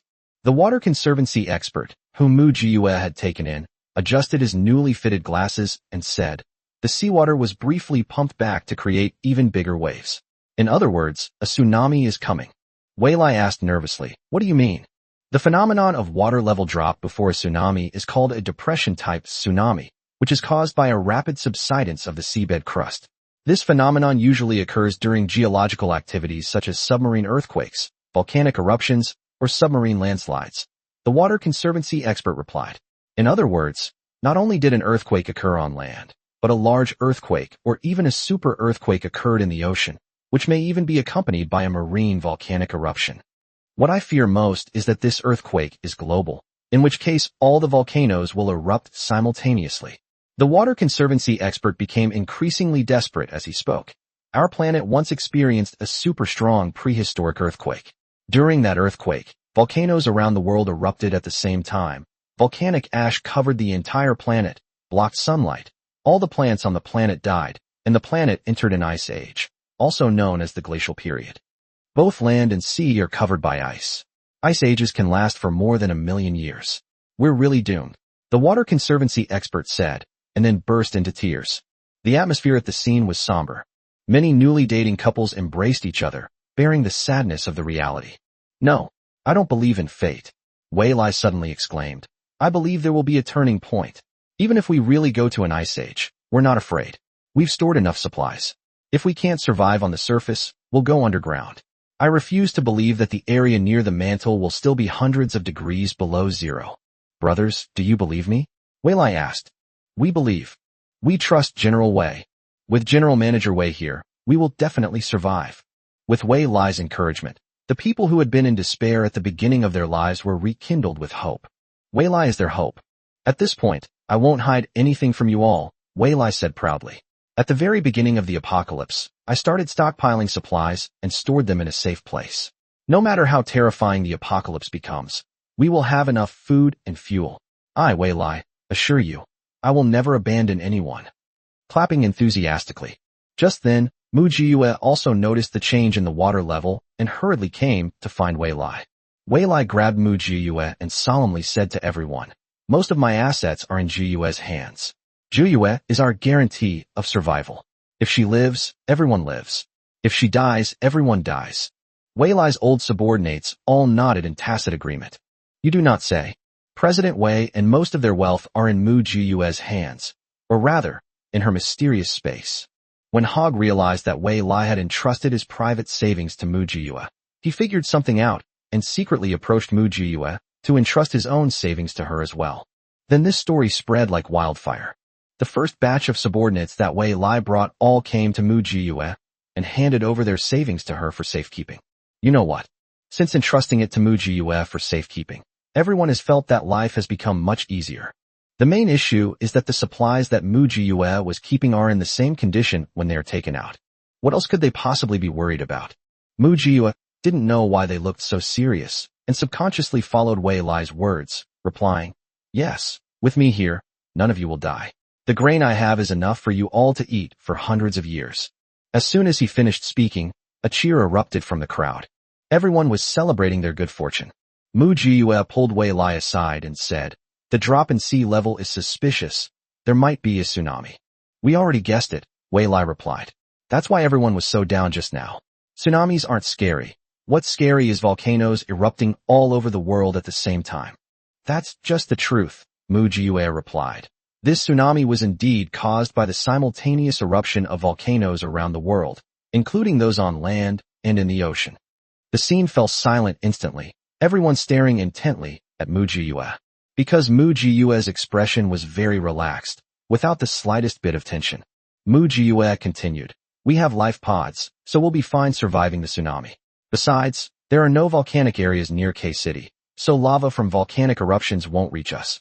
Even if it did, the ocean water would cool the lava, turning it into volcanic rock by the time it gets close. So what are you worried about? Volcanic eruptions are accompanied by volcanic ash," a water conservancy expert explained. Once inhaled into the lungs. "Oh, right. I forgot about it if you hadn't mentioned it. Wait here." Mu Jiyue turned around and ran out, then found a special mask for protecting against volcanic ash in her space. Finding that there weren't many, she immediately made 10,000 copies. After copying them, Mu Jiyue and Lao Ho dragged the masks to Wei Lai's cave, saying, "One for everyone. Distribute them to protect against volcanic ash. Give the extras to the survivors at Dawn Base and the shelter. I wonder how many people will survive this tsunami." Wei Lai grinned from ear to ear and turned to the others, asking, "Are you still worried?" The people around shook their heads frantically. "I feel so safe." Mu Jiyue said, "Even if there is volcanic ash, don't worry. There will be acid rain that will completely eliminate it." Everyone relaxed even more after hearing that. However, what Mu Jiyue didn't tell them was that this acid rain was also extremely terrifying. If it got on your body, you would instantly turn into bones. And it lasted for half a year. Following the acid rain, the sandstorms and tornadoes that followed were truly devastating. There's no need to say these things to them for now. Let them keep hope in their hearts. Since Mu Jiyue and Lao Ho's cave had been completely destroyed, they stayed in Wei Lai's cave and waited for the tsunami to arrive with everyone. Everyone entered the escape pods again. The escape pods, large and small, were crammed together in the cave, filling it to the brim. Mu Jiyue released a batch of ready-to-eat foods in advance, including compressed dry food, compressed biscuits, chocolate, Snickers, nutrition bars, and dried vegetables, so her previous stockpiles could finally be put to use. Just as everyone was waiting for the tsunami, another aftershock came. Everyone is now adept at fastening their seatbelts, gripping the handrails, and handling the situation calmly. Rumble. A muffled thud came from afar. Mu Jiyue looked up and saw a white line of water coming towards her. The tsunami has finally arrived. Chapter 122. The shelter collapsed. Everyone took a deep breath, waiting for the arrival of fate. The tsunami, carrying devastating power, roared in. Mu Jiyue watched helplessly as her life pod was swept into the water, tossed, and turned repeatedly in the turbulent currents. At this time, all the nearby hills had been submerged, and not a single piece of land in the entire city of K could escape the tsunami's onslaught. Whether it was Wei Lai's side, Lin Jun's dawn base, or the shelter, everyone who could get into the escape pod went in. This game is entirely up to fate. If fate decides your demise, no one can stop it. Human strength is completely insufficient to resist. Suddenly, the ground shook violently. The thing I feared most still happened. The tsunami was accompanied by an earthquake, and a strong one at that. The already crumbling hilltop collapsed completely. Many life pods inside the cave were swept out by the tsunami and drifted with the current. Before the tsunami hit, Wei Lai had told everyone that once the tsunami subsided, he would find a way to return to this place and wait for them here. The rest is up to fate. Mu Jiyue used a single-person escape pod by herself, while Lao Ho finally abandoned his reserve and locked himself in a two-person escape pod with Teacher Qing. This means they are prepared to live and die together. Mu Jiyue was very pleased and offered her blessings. Rumble. Another massive tsunami crashed in. Mu Jiyue watched helplessly as her life pod was lifted high and then thrown down heavily. Thankfully, the escape pod was aviation grade. Otherwise, she suspected that she and the pod would disintegrate at any moment. When Mu Jiyue was thrown for the third time, she was finally thrown to the shelter. Through the window, she could clearly see that the shelter had collapsed. The once towering and majestic walls were shattered by the impact of the tsunami. The life pods in the shelter were all swept away like dumplings being dropped into a pot. Many people inside screamed in despair, while others pounded on the windows of the escape pods, trying to call for help. Mu Jiyue guessed that the people who called for help were probably out of oxygen because the oxygen supply in the life pod was broken. But now, who can save whom? Everyone is not in control of their own destiny. After floating for an unknown amount of time, Mu Jiyue took a short nap. When she woke up, she found herself all alone on the vast sea, not knowing where she was or what day it was. Mu Jiyue unbuckled her seatbelt, stretched her arms and legs, and then activated the mechanical device specifically designed to record time. 3 days. 3 days have passed since the tsunami struck.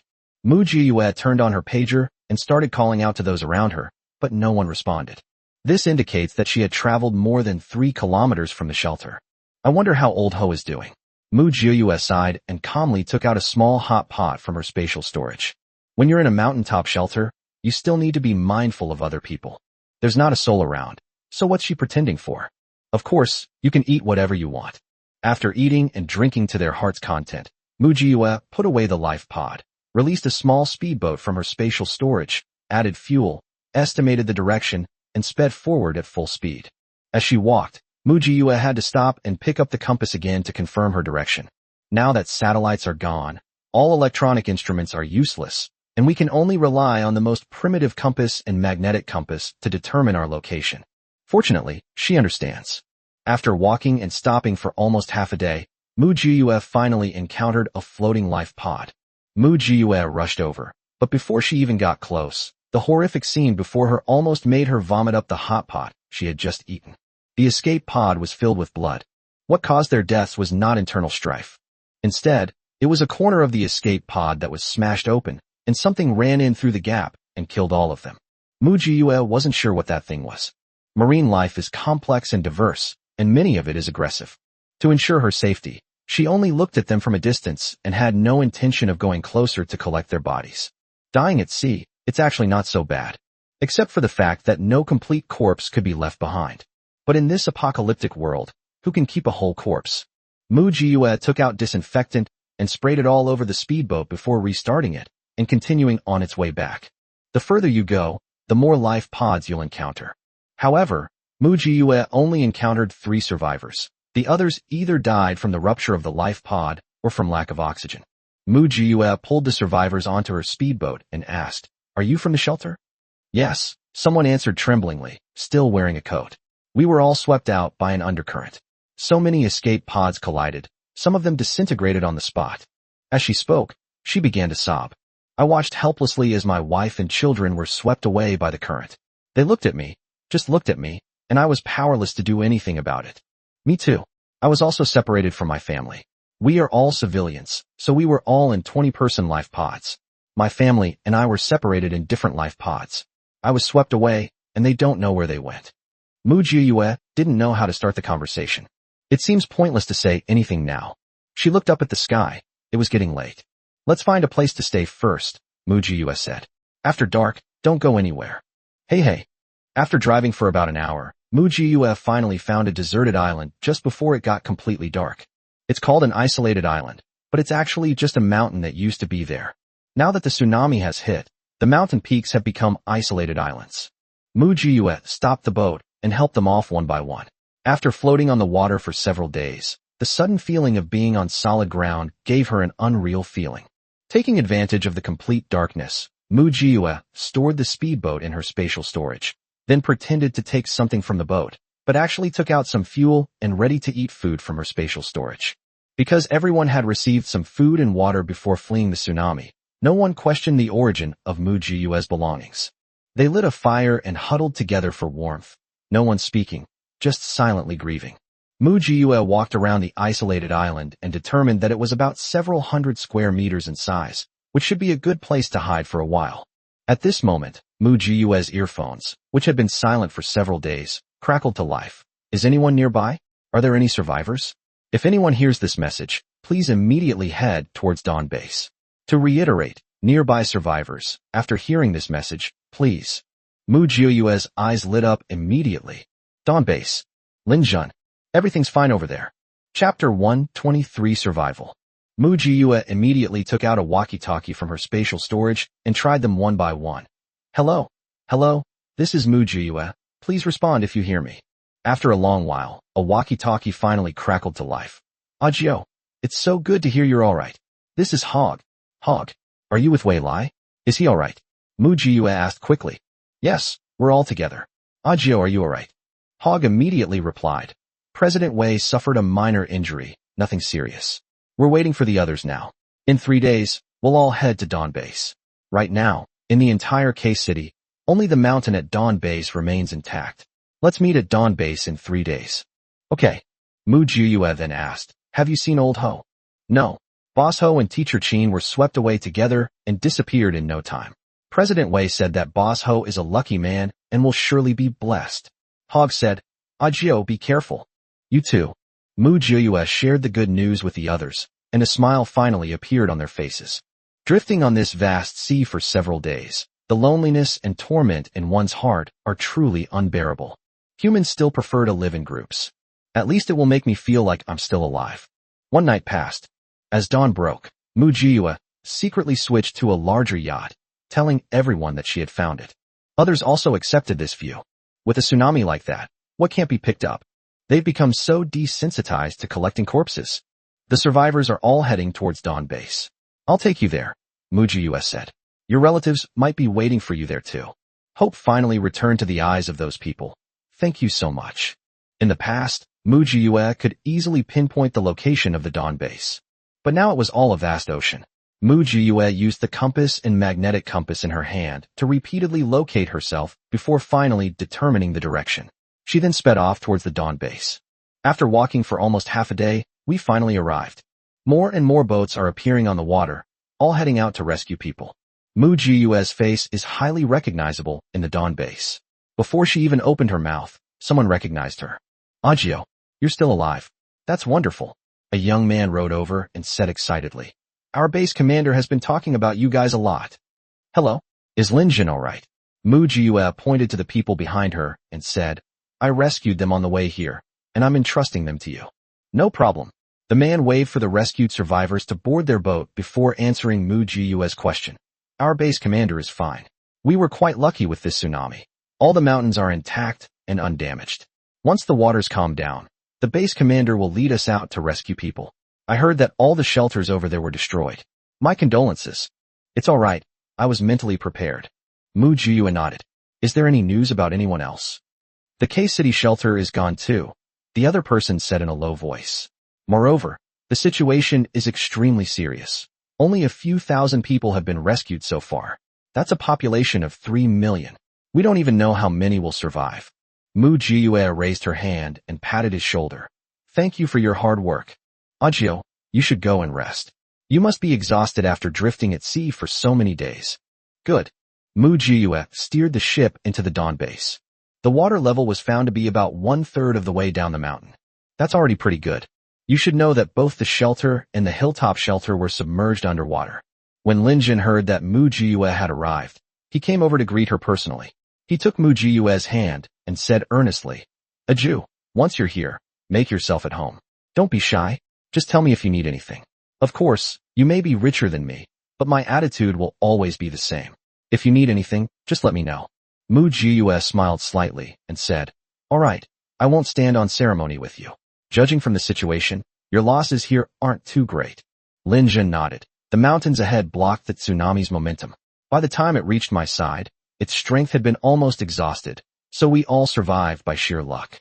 There were basically no casualties on my side, only some losses of supplies. But compared to other things, it's already pretty good. "Yes, it's already a blessing to be alive," Mu Jiyue said. "Notify me immediately if there's any news about Wei Lai or Lao Ho." "No problem." 3 days later, Wei Lai led a group of people to the dawn base. The moment he saw Mu Jiyue, he lost all control. He ran to her, hugged her tightly, and his voice choked with emotion. "I almost thought I would never see you again." Mu Jiyue sighed, patted Wei Lai's back awkwardly, and comforted him. "You know how resilient I am. Take good care of yourself. You'll see me again sooner or later." Wei Lai hugged her even tighter. The others looked at each other, secretly laughing. Mu Jiyue couldn't stand Wei Lai's clingy behavior any longer, so she ripped him off and turned to ask Hog, "How many people have you found?" Hog replied, "There are over 500 people in total. Most of them are our own people, and some were rescued from the shelter. We waited for 3 days, and this is all we got." Mu Jiyue nodded. "Have you met Old Ho?" "No," Wei Lai quickly replied. "We have been looking for Boss Ho all along. His life pod is also of high quality, so he will definitely be fine." Wei Lai was afraid that Mu Jiyue would be sad, so he quickly comforted her. "Boss Ho is a lucky man. He will definitely come back." Mu Jiyue said calmly, "Under natural disasters, everyone is equal. Let's just accept our fate." Just then, a commotion broke out outside. Mu Jiyue and Wei Lai turned around at the same time and saw 2 large cargo ships, full of people, heading this way. The eyes of those waiting for their loved ones lit up, hoping that their relatives and friends would appear on the 2 large ships. As the boat drew near, Director Lin jumped over hastily before it had even come to a complete stop. Seeing Mu Jiyue and Wei Lai, he rushed over, grabbing one of them with each hand, and said through tears, "You're still alive. I'm so glad. I thought I'd never see you again. This damned natural disaster, this damned apocalypse, it's determined to kill us." Before Mu Jiyue and Wei Lai could speak, Director Lin continued, "President Wei, I know you're a capable person with skills others don't have. Could you please find a way to retrieve some supplies from the shelter? The price is negotiable, but the main thing is, these things are extremely important. I'm afraid things might get complicated if we delay." Chapter 124, Cleaning Up the Mess in September. Mu Jiyue asked, "What is so important?" Director Lin sighed deeply and said, "Now that things have come to this, I won't hide it from you anymore. My elder brother secretly sent it over, repeatedly instructing me to keep it safe. Originally, I was going to take it with me when the tsunami hit. But looking at all those ordinary people outside, I thought about it and decided to prioritize saving lives, letting those things sink beneath the surface for the time being. I thought the water would recede after the tsunami. Who knew the consequences of this tsunami would be so severe? This shelter is completely destroyed. That thing is." Director Lin pulled Mu Jiyue and Wei Lai's hands, whispered in their ears, "A small nuclear fusion device." "Huh? What? What? Mu Jiyue was so shocked that she couldn't speak coherently. "What did you say?" "Keep your voice down," Director Lin said in a low voice. "I've put this here. You'll see it once you dive down. This thing is a bit big, so it needs to be kept safe. In case there's no apocalypse someday, we might have to rely on this to survive." Mu Jiyue turned to Wei Lai and asked, "This thing already exists? Isn't this something from science fiction novels?" Wei Lai was silent for a moment, then said, "I'm just a businessman. How would I know about these things? But since Director Lin says so, then it must be so." "That's true, of course. This thing was actually invented a long time ago, but its impact was so huge that it was kept secret. My brother was one of the people in charge. The turmoil in Beijing happened before the apocalypse. You didn't know that, did you? Otherwise, how could I have known in advance and ordered so many protective suits?" Mu Jiyue gave Director Lin a thumbs up. "This guy is amazing. Actually, the capital had long predicted that the apocalypse would come, but the news was too shocking and feared it would cause a civil unrest, so it was kept secret." Director Lin continued. "The higher-ups were also skeptical, clinging to a gamble. What if the apocalypse didn't come? Wouldn't that have been a waste of time? But the apocalypse really did come. And as soon as it came, chaos erupted at the top. The top leader's health also suddenly deteriorated like that. Director Lin sighed and said, "My brother had the foresight to take advantage of the chaos and steal this small nuclear fusion device, hiding it here with me. Who would have thought that something so important would be hidden in the hands of an unimportant person?" Later, I lost contact with the capital, so I dared not say anything more, Director Lin said. "Both of you are trustworthy, so I'm entrusting this to you. So how do I hand it over to you after I get it back?" Wei Lai asked.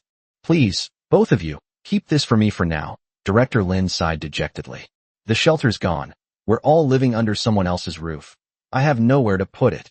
Since Director Lin trusts us, let's give it a try. But we can only say we'll give it a try. We can't guarantee safety," Wei Lai said. "Of course, personal safety is the top priority," Director Lin said. "The worst thing is if this thing falls into the hands of the central shelter. Knowing the nature of those people, they're bound to cause a huge disaster." Wei Lai and Mu Jiyuan nodded in deep agreement. The people at the central shelter are a bunch of troublemakers who thrive on chaos. If such a powerful weapon falls into their hands, the entire planet will suffer. "Okay," Mu Jiyue agreed. "I'll give it my best." After saying goodbye to Director Lin, Mu Jiyue chose an opportunity when everyone was busy reuniting with their loved ones and had no time to pay attention to her, and quietly set off alone. The distance from Dawn Base to the shelter is not short. However, once the direction and location are clear, it is still easy to find. Mu Jiyue quickly arrived above the shelter. Looking down, one can still vaguely see the ruins of the shelter. Mu Jiyue ate her fill first, digested the food, and stretched her limbs before changing into her diving suit, putting on her oxygen tank, and diving headfirst into the water. Beneath the surface, countless fish swam freely and comfortably, as if the tsunami had had no effect on them at all. In the past, Mu Jiyue would definitely have stopped and taken a good look at it. But today we are short on time and have a heavy workload. She not only had to salvage the small nuclear fusion device, but also collect the things she hadn't had time to take with her. These things are becoming increasingly rare.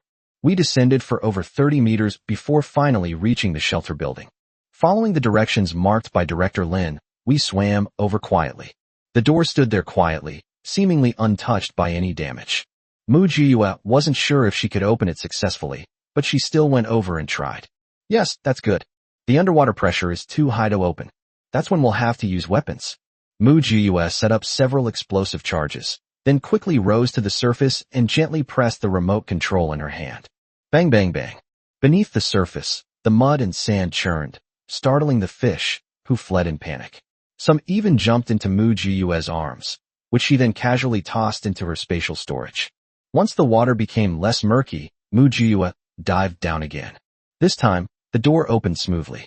The water outside rushed in instantly, filling the entire room. Mu Jiyue swam in quickly, and just as she was about to touch the protective shell of the small nuclear fusion reactor on the surface, she swiftly put it into her spatial storage. After doing all this, Mu Jiyue finally breathed a sigh of relief. "I can finally feel at ease." After checking the surroundings, I packed up everything I could take with me. Anyway, the space warehouse has an infinite area, so it can hold things of any size.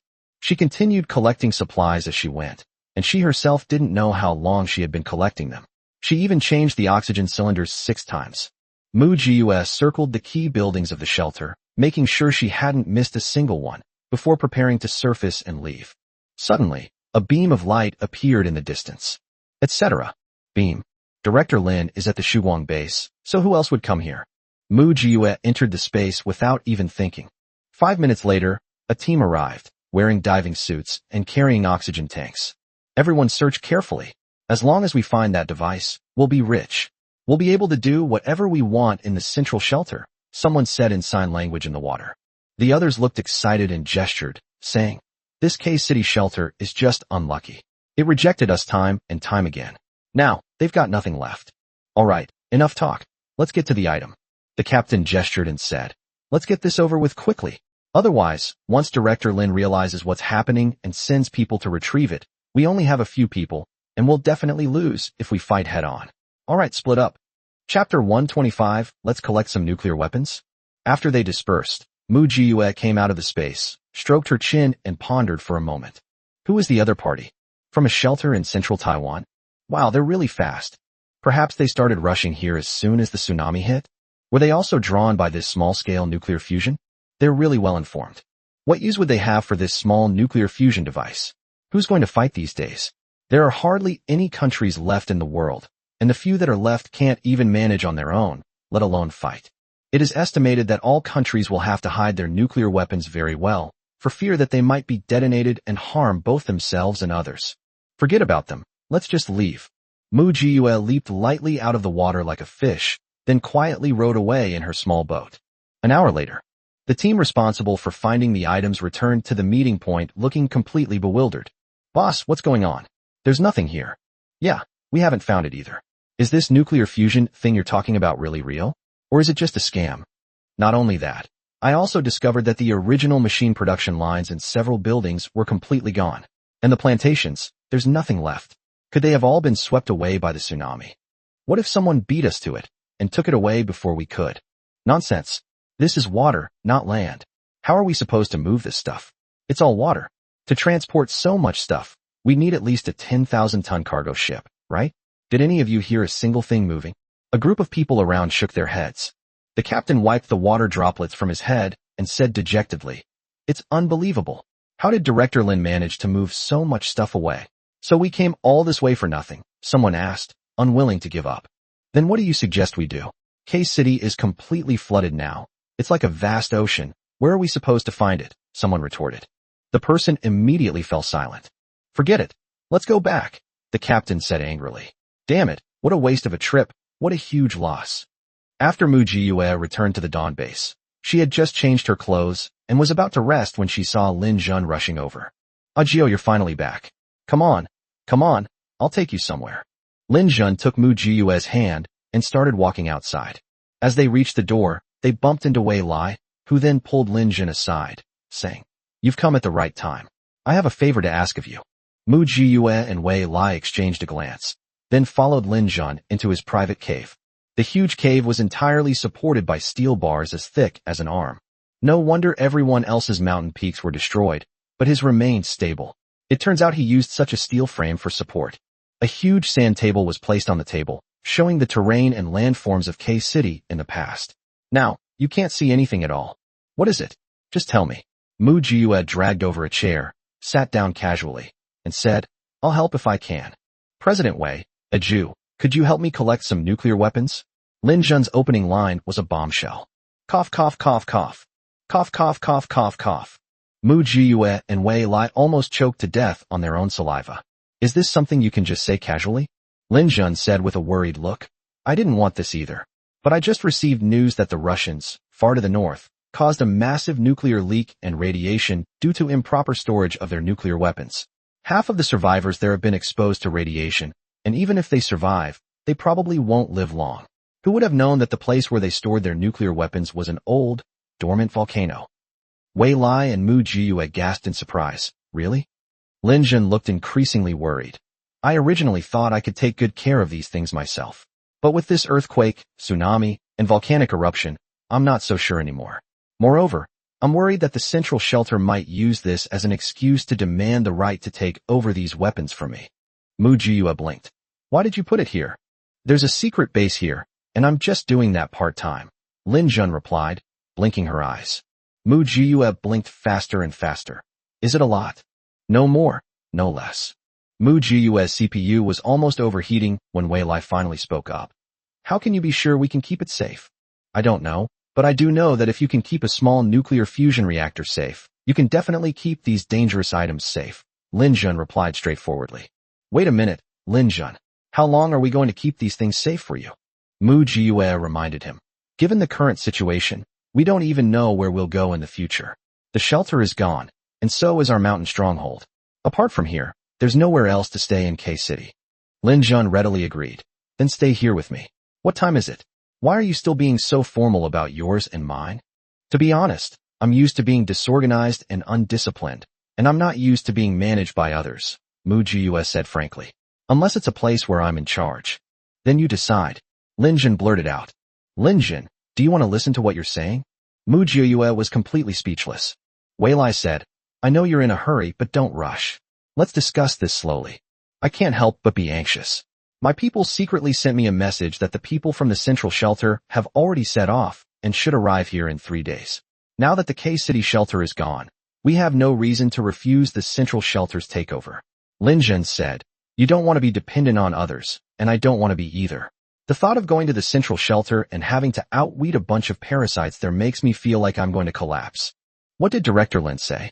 Did he agree to be incorporated? Wei Lai asked. There's nothing we can do even if they disagree. The shelters are gone. Are those people going to drift at sea with him, or go to the central shelters to seek survival?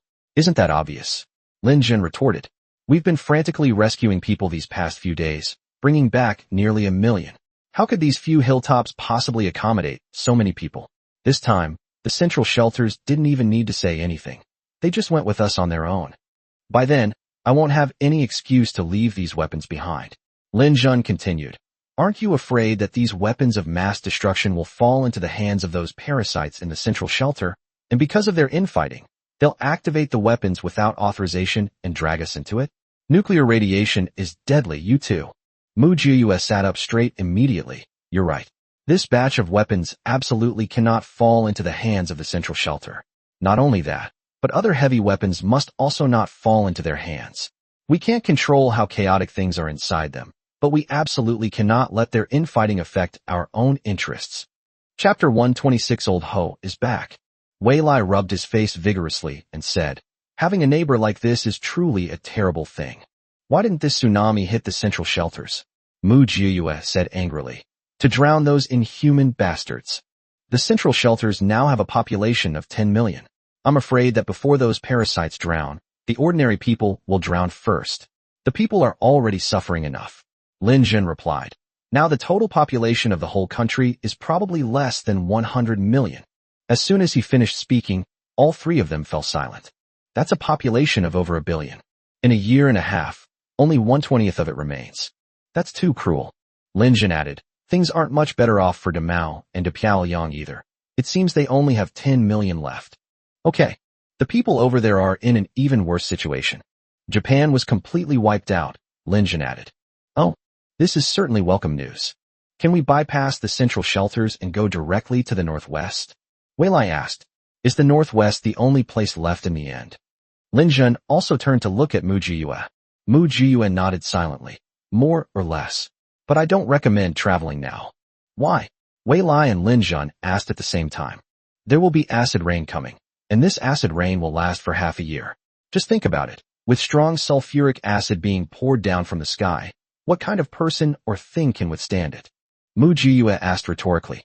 Wei Lai and Lin Zhen sighed and fell silent. All right, let's take it one step at a time. Where are the weapons? Mu Jiuyue said. And while you're at it, take any weapons that are inconvenient to carry with you. Lin Zhen immediately perked up. Okay, I'll go arrange it right away. After Lin Zhen left, Mu Jiuyue asked Wei Lai. Do you think Lin Zhen suspects me? Otherwise, why would he ask me to collect his things? Wei Lai sighed and couldn't help but pat Mu Jiuyue's head. Silly child. Some things don't need to be said too explicitly. It's enough to understand each other without saying a word. Mu Jiuyue pondered the meaning of those words and understood. In any case, she would just deny it to the death. After Lin Zhen was ready, he greeted Mu Jiuyue. Then Mu Jiuyue strolled over and saw that, well, it really was a tacit understanding. There's no one guarding this place. There wasn't even a trace of them. There weren't even any lights. Mu Jiuyue could only take out a powerful flashlight from her spatial storage, and she kept taking it with her as she went. There were many weapons that she had never seen before. No one knows who it fell into in its past life, or perhaps it didn't end up in anyone's pocket, but sank to the bottom of the water and was never discovered again. It took Mu Jiuyue more than an hour to collect all the weapons. After finishing all that, Mu Jiuyue strolled back, and as soon as she turned around, she saw even more people standing crowded together on the hilltop. There were so many people that there wasn't even room to put your feet down. Many people had no choice but to continue living on the boat. Fortunately, both Director Lin and Lin Zhen had quite a few boats, and the boats were large enough to accommodate so many people. Lin Zhen is right. Given the current situation, even if Director Lin tries to persuade them to stay, they won't listen and will happily follow the people from the central shelter away. As for whether they can survive if they go to the shelter in the central region, God knows. Just as Mu Jiuyue turned around, she heard Old Ho's voice. Jiuyue. Mu Jiuyue turned around abruptly and saw old host standing on the boat, dressed in tattered clothes, waving at her incessantly. Standing next to him was none other than Teacher Chin, who was with him. Teacher Chin also looked haggard and pale, but when she saw Mu Jiyue, she burst into tears of excitement. Mu Jiyue quickly went to greet them. Old Ho? Teacher Chin, why are you only just getting back? Don't even mention it. Old Ho sighed and said, after we were swept away by the current, we got stuck in a crevice between the rocks. Teacher Chin added, luckily, you had given us food and water for several days beforehand, otherwise we might already be. How did you end up in such a sorry state? How did you manage to escape? Mu Jiyue pretended to take 2 hamburgers from her bag, but actually from her spatial storage, and handed them to the 2 of them. Are you starving? Eat something. Delicious, delicious, so delicious. Old Ho devoured half of it in one bite. It's so good. Teacher Chin ate without looking up, explaining vaguely as she ate. We waited for the water to calm down. Then we tried to get out of the life pod. Luckily, someone was diving, saw us, pried us out, and took us back. Isn't this a good thing? Mu Jiyue asked. Was it Lin Zhen's men or Director Lin's men who rescued you? Neither, Old Ho replied. We were swept too far, all the way to the territory of the central shelter. It was the central shelter that pulled us back. What? How come it's so far? Mu Jiyue was speechless. You guys are really unlucky. Isn't that right? Teacher Chin said, wiping away her tears. We were released, and then they kept asking us all sorts of questions. We only said what we could say, and we didn't say a word about what we couldn't say. We said we were from the K-City shelter, that we were a couple, that he was the cook, and I was the waitress. They believed us. Old Ho said. Then they asked us if the K-City shelter really had an endless supply of food and medicine. I asked them how they heard that. They said it was someone from the central shelter who told them. They also said that many civilians from the central shelter had secretly run out and were heading this way, planning to go into the water to retrieve supplies. Then why are you all in such a sorry state? Mu Jiyue asked again. They forced the 2 of us to lead the way, or they would kill us, Old Ho said with a mournful face. My face was swollen from being slapped, and they even tried to lay a hand on Teacher Chin. I had no choice but to pretend to agree and lead them towards K-City. They wouldn't give us food or water, just a palm-sized vegetable pancake a day, the kind that makes your throat sore. We were so hungry that we even ate raw fish. As a result, I got food poisoning and had diarrhea for 2 days and 2 nights. Old Ho started crying as he spoke, showing how much he had suffered.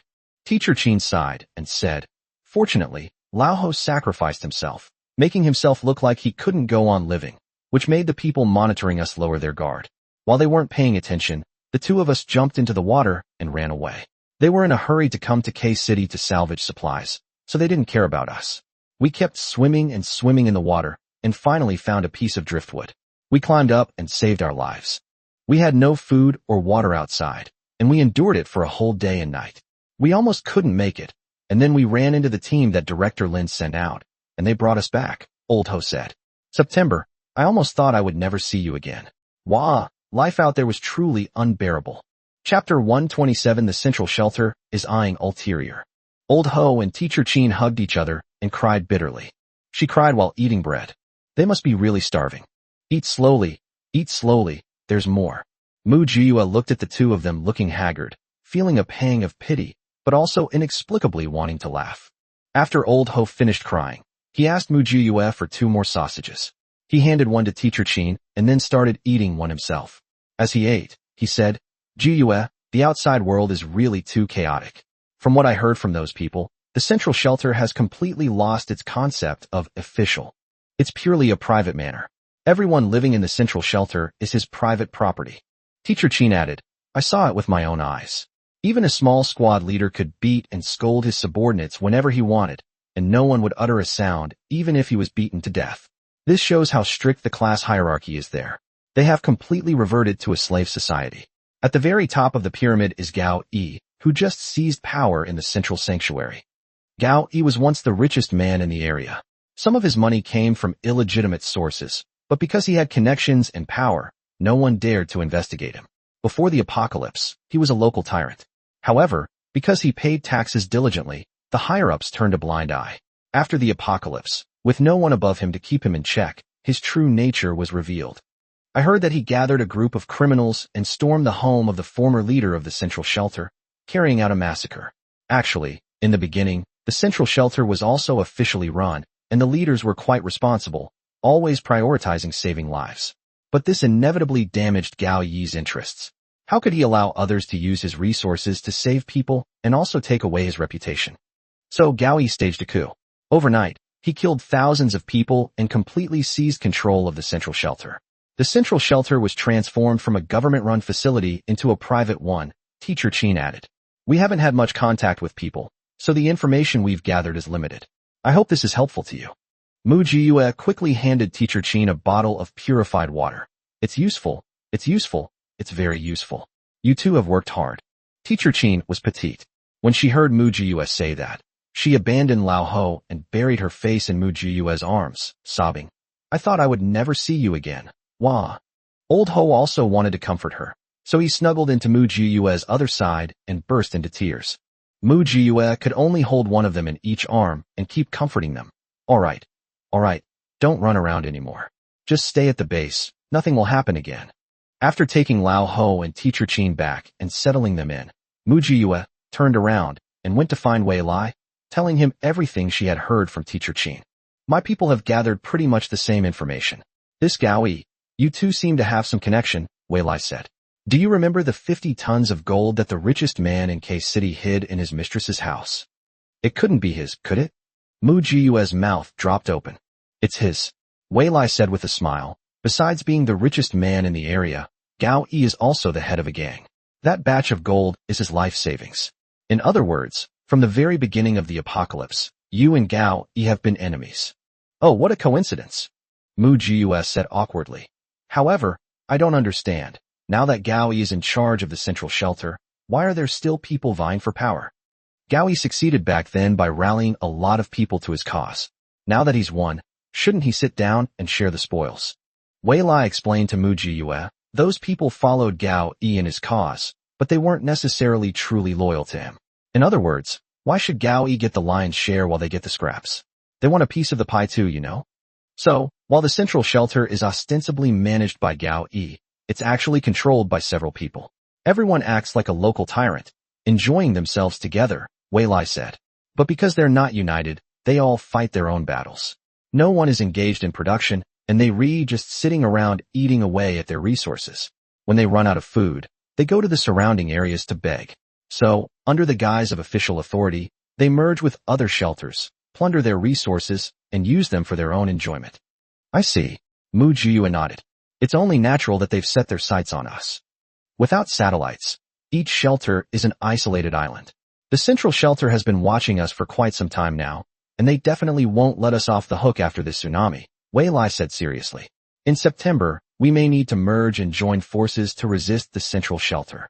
As soon as he finished speaking, someone came over. President Wei, Mr. Mu, our director Lin invites you in. Wei Lai and Mu Jiyue exchanged a glance, nodded in tacit agreement, and followed together. They ran into Lin Jun on the way, and it was clear that Director Lin had invited Lin Jun. Clearly, all three giants realized that the central shelter's arrival was not a friendly affair. As soon as Mu Jiyue and the other two arrived, Director Lin dismissed the others, as if he wanted to have a private talk. Lin Jun also raised his hand, signaling the attendant who was with him to wait at the door. Wei Lai remained silent. Mu Jiyue isn't really an assistant. Director Lin and Lin Jun also thought it was normal.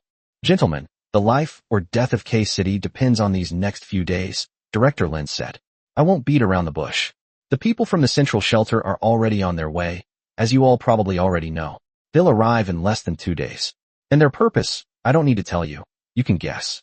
Although I, Lin, am not exactly a good person, I still have some sense of responsibility and backbone. I refuse to be subservient to others and be a yes man. The K-City shelter is gone, and just over 1 million people survived. I have to give an explanation for those 1 million people, Director Lin said. I don't know what you two are thinking, whether you are willing to go to the central shelter, but I am not. I'm not willing either. Lin Jun readily agreed. I know better than anyone what they're up to. The central sanctuary has supplies, but it lacks weapons. They're eyeing my armory. I'd be a fool to hand it over. Historically, which general who had his military power confiscated ended up well.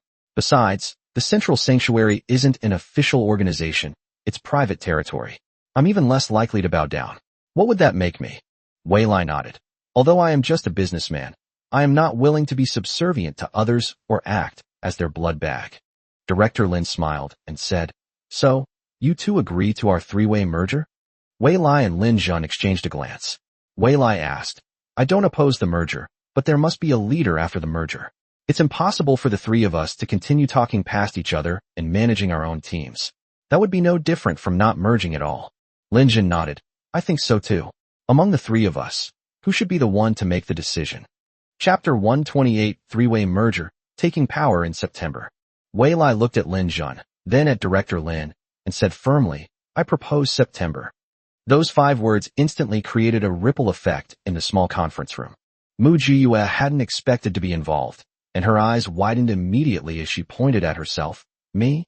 "Yes, you," Wei Lai said seriously. "No one is more suitable than you."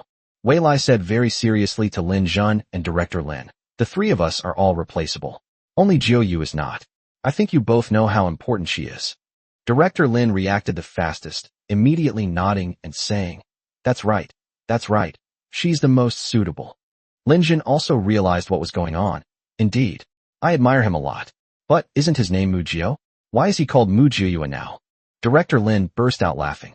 The cunning and shrewd Director Lin knew Mu Jiyue's true identity long ago, while only the big, simple-minded Lin Jun remained completely unaware. Mu Jiyue smiled and said, "Let me reintroduce myself. I am Mu Jiyue, and my gender is female." Lin Jun's eyes widened little by little, then she turned her head sharply to look at Mu Jiyue, looked her up and down, and then fixed her gaze on Mu Jiyue's throat. "It seems that there is indeed no Adam's apple. But, I'm sorry, I didn't mean to hide it from you, Lin Jun." Mu Jiyue explained to him. "You know how inconvenient it is for women to move around in the apocalypse. Being male makes it much easier for me to move around." Lin Jun opened her mouth, then suddenly blushed and stammered, Oh, that's right, that's right." Then, for some reason, her face turned even redder. Mu Jiyue withdrew her gaze and said, "I'm not good at being a leader. No one is born good at anything. Everyone is forced into it and learns slowly," Wei Lai said. "The three of us have the most important supplies in your hands. You have equal power to control the three of us, and only you can quell the conflict between us." Director Lin and Lin Jun nodded simultaneously. "Indeed. September, you are our last line of defense. Even if everything outside is wiped out by the natural disaster, as long as you are alive, we have a chance to make a comeback." Wei Lai continued, "I suggest that the three of us be the leaders in the open, and September be the queen in the shadows.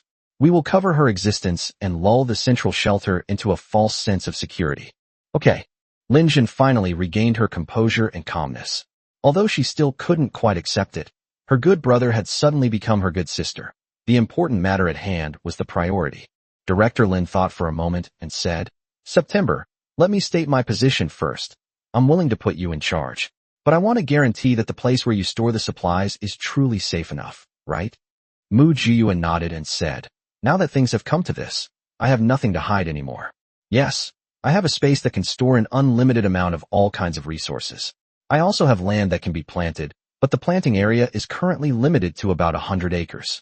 After saying that, Mu Jiyue casually wiped the teacup on the table away, and then showed it to them before taking it out from her spatial storage. This scene opened the eyes of the 3 people present. "I thought this thing only existed in novels. I never expected it to be real." Director Lin and Lin Jun were still shocked, even though they had been somewhat prepared. Wei Lai was similar. Everyone found it very novel. "Those things I asked you to salvage." Director Lin hesitated, then stopped. Mu Jiyue nodded. "They're all in my space, and I'm keeping them safe." Lin Jun's eyes lit up. "What about my weapons?" "Yes, they're all here, neatly categorized and well-preserved." Mu Jiyue said jokingly, "I was going to ask you for a storage fee, but now that we're all on the same side, I feel bad about charging you." Wei Lai, ha ha ha. "Can people enter that space?" Lin Jun asked. Mu Jiyue shook her head. "Apart from me, it's not possible for the time being." All 3 were somewhat disappointed, but then became excited again. With Mu Jiyue as a powerful weapon, what are they afraid of not being able to survive this apocalypse? Director Lin said, "I'm so glad I invited you all here to discuss things. Now it seems I've come out on top." Wei Lai said with a smile, "I'm luckier than you. I asked Jiu to help store the supplies a long time ago, and so far there has been almost no loss." As soon as he finished speaking, Director Lin and Lin Jun, who were racking their brains about how to store the remaining supplies, suddenly had a bright idea. Lin Jun said, Since you have unlimited storage space here, I also have a lot of supplies that I would like you to keep for me. Director Lin, me too. Alright, Mujiua said. As long as you trust me, I'll help keep it safe. But let's discuss how to deal with those parasites from the central shelter. Director Lin gave him the standard crooked-mouthed war god expression and said, let them find it themselves. Whatever they can find, it's theirs. What about the population? Mujiua asked. What if the central shelter tries to take our people away? Those who want to go can go, Director Lin replied. I can protect them for a while, but not forever. I've protected them well enough. It's time for them to experience the harsh realities of the outside world. Lin Jin said, no one can take my people away, not a single one. I'm confident in that. Wei Lai said, it's the same on my side. My people have the utmost trust in September. Alright, you three discuss it. I'll go collect the supplies. Mujiua chuckled. I guarantee they won't get a single blade of grass. And just like that, the three major forces in K-City officially merged, and Mujiua quietly rose to power. Lin Jun and Director Lin acted very quickly, and in just one day they had organized all their supplies and sent them to Mujiua to collect. It was during this time that Mujiua witnessed firsthand the immense wealth and power of Lin Jun and Director Lin. Lin Jun's wealth was mainly reflected in his weapons. The entire mountain was hollowed out, and the inside is supported by a steel frame, which stores countless weapons. So all those gifts I gave to Mujiua before were just a drop in the bucket. All the real bulky goods are here. The supplies provided to Director Lin mainly covered all aspects of daily life. Although it's a collection of odds and ends, it's a complete variety. These are supplies that were preserved after the earthquake and tsunami. It is clear that Director Lin's abilities are not to be underestimated. Mujiua raised her hand and immediately began to collect, packing all the supplies into her spatial storage. Having witnessed her abilities firsthand, Lin Jun and Director Lin breathed a long sigh of relief, no longer having any worries. Just as Mujiua finished collecting all of Director Lin's large and small ships, leaving only a few 10,000-ton cargo ships for the people to live on, the people from the central shelter finally arrived. They arrived in a large cruise ship, clearly intending to plunder all the resources in K-City. Chapter 129, The Visitor is Not Friendly. People of K-City, you have suffered. We are a delegation from the central shelter. We heard that you experienced the earthquake and tsunami, so we came here to rescue you. The voice came before the people even arrived. The people who originally lived a hard life on the mountaintop, upon hearing these words, immediately waved their hands excitedly to welcome the arrival of the other party. Great! The authorities have finally sent people to rescue us. I thought we were doomed. A shelter in the central region? They're all bad people, aren't they? Why would they come to rescue people for no reason? I think something's fishy. What do you know? That's a big shelter.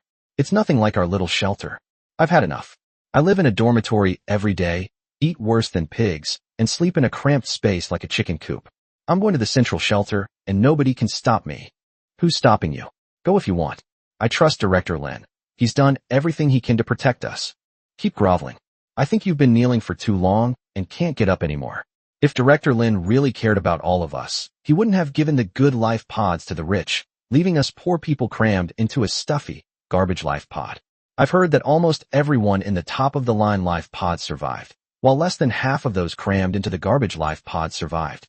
Everyone was arguing their points, and soon a quarrel broke out. Mujiua turned around and glanced at Director Lin. Director Lin replied calmly, since they think the central shelter is good, then let them go. They are free to come and go from here. Lin Jun patted Director Lin on the shoulder, offering him silent comfort. Wei Lai said, people are always dissatisfied. Those people only saw that Director Lin gave the good life pods to rich people, but they didn't see how much supplies and gold the rich people donated to get the high-quality life pods. Without that gold, Director Lin couldn't even buy the worst life pods. Mujiua nodded. That's right. That's human nature. It can never withstand the test. They're here, Wei Lai said. September, step back. The three of us will handle this. Okay.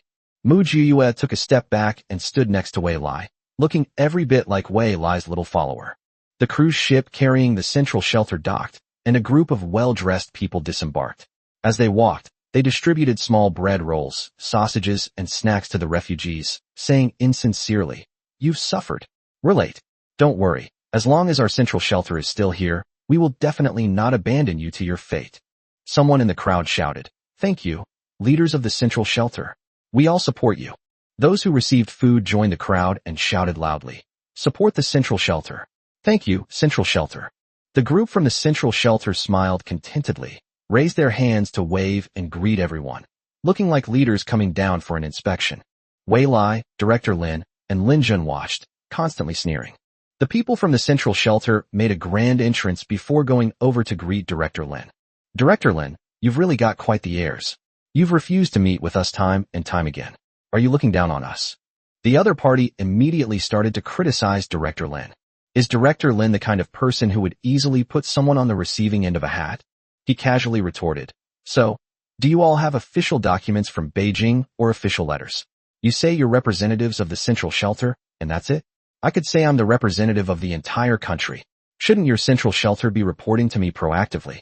The group was immediately stumped by the question. At this point, what official documents would you still be talking about? The country is gone. However, what Director Lin said is also correct. After all, when he took office, he officially took office with proper documents and was a state-recognized director of the shelter. This makes it seem like the group of people have an unknown origin. Director Lin smiled and said, "I'm a reasonable person. If you want to requisition the K-City shelter, no problem, just bring the documents. I'm a civil servant, and I have the right to be responsible to the people under my jurisdiction." Mu Jiyue couldn't help but clap her hands in approval. The others realized what was happening and joined in with a round of applause. The people at the Central Shelter were speechless and could only say, "You know the situation now. Where am I supposed to find the documents?" "Since there are no documents, what makes me think you're from the Central Shelter?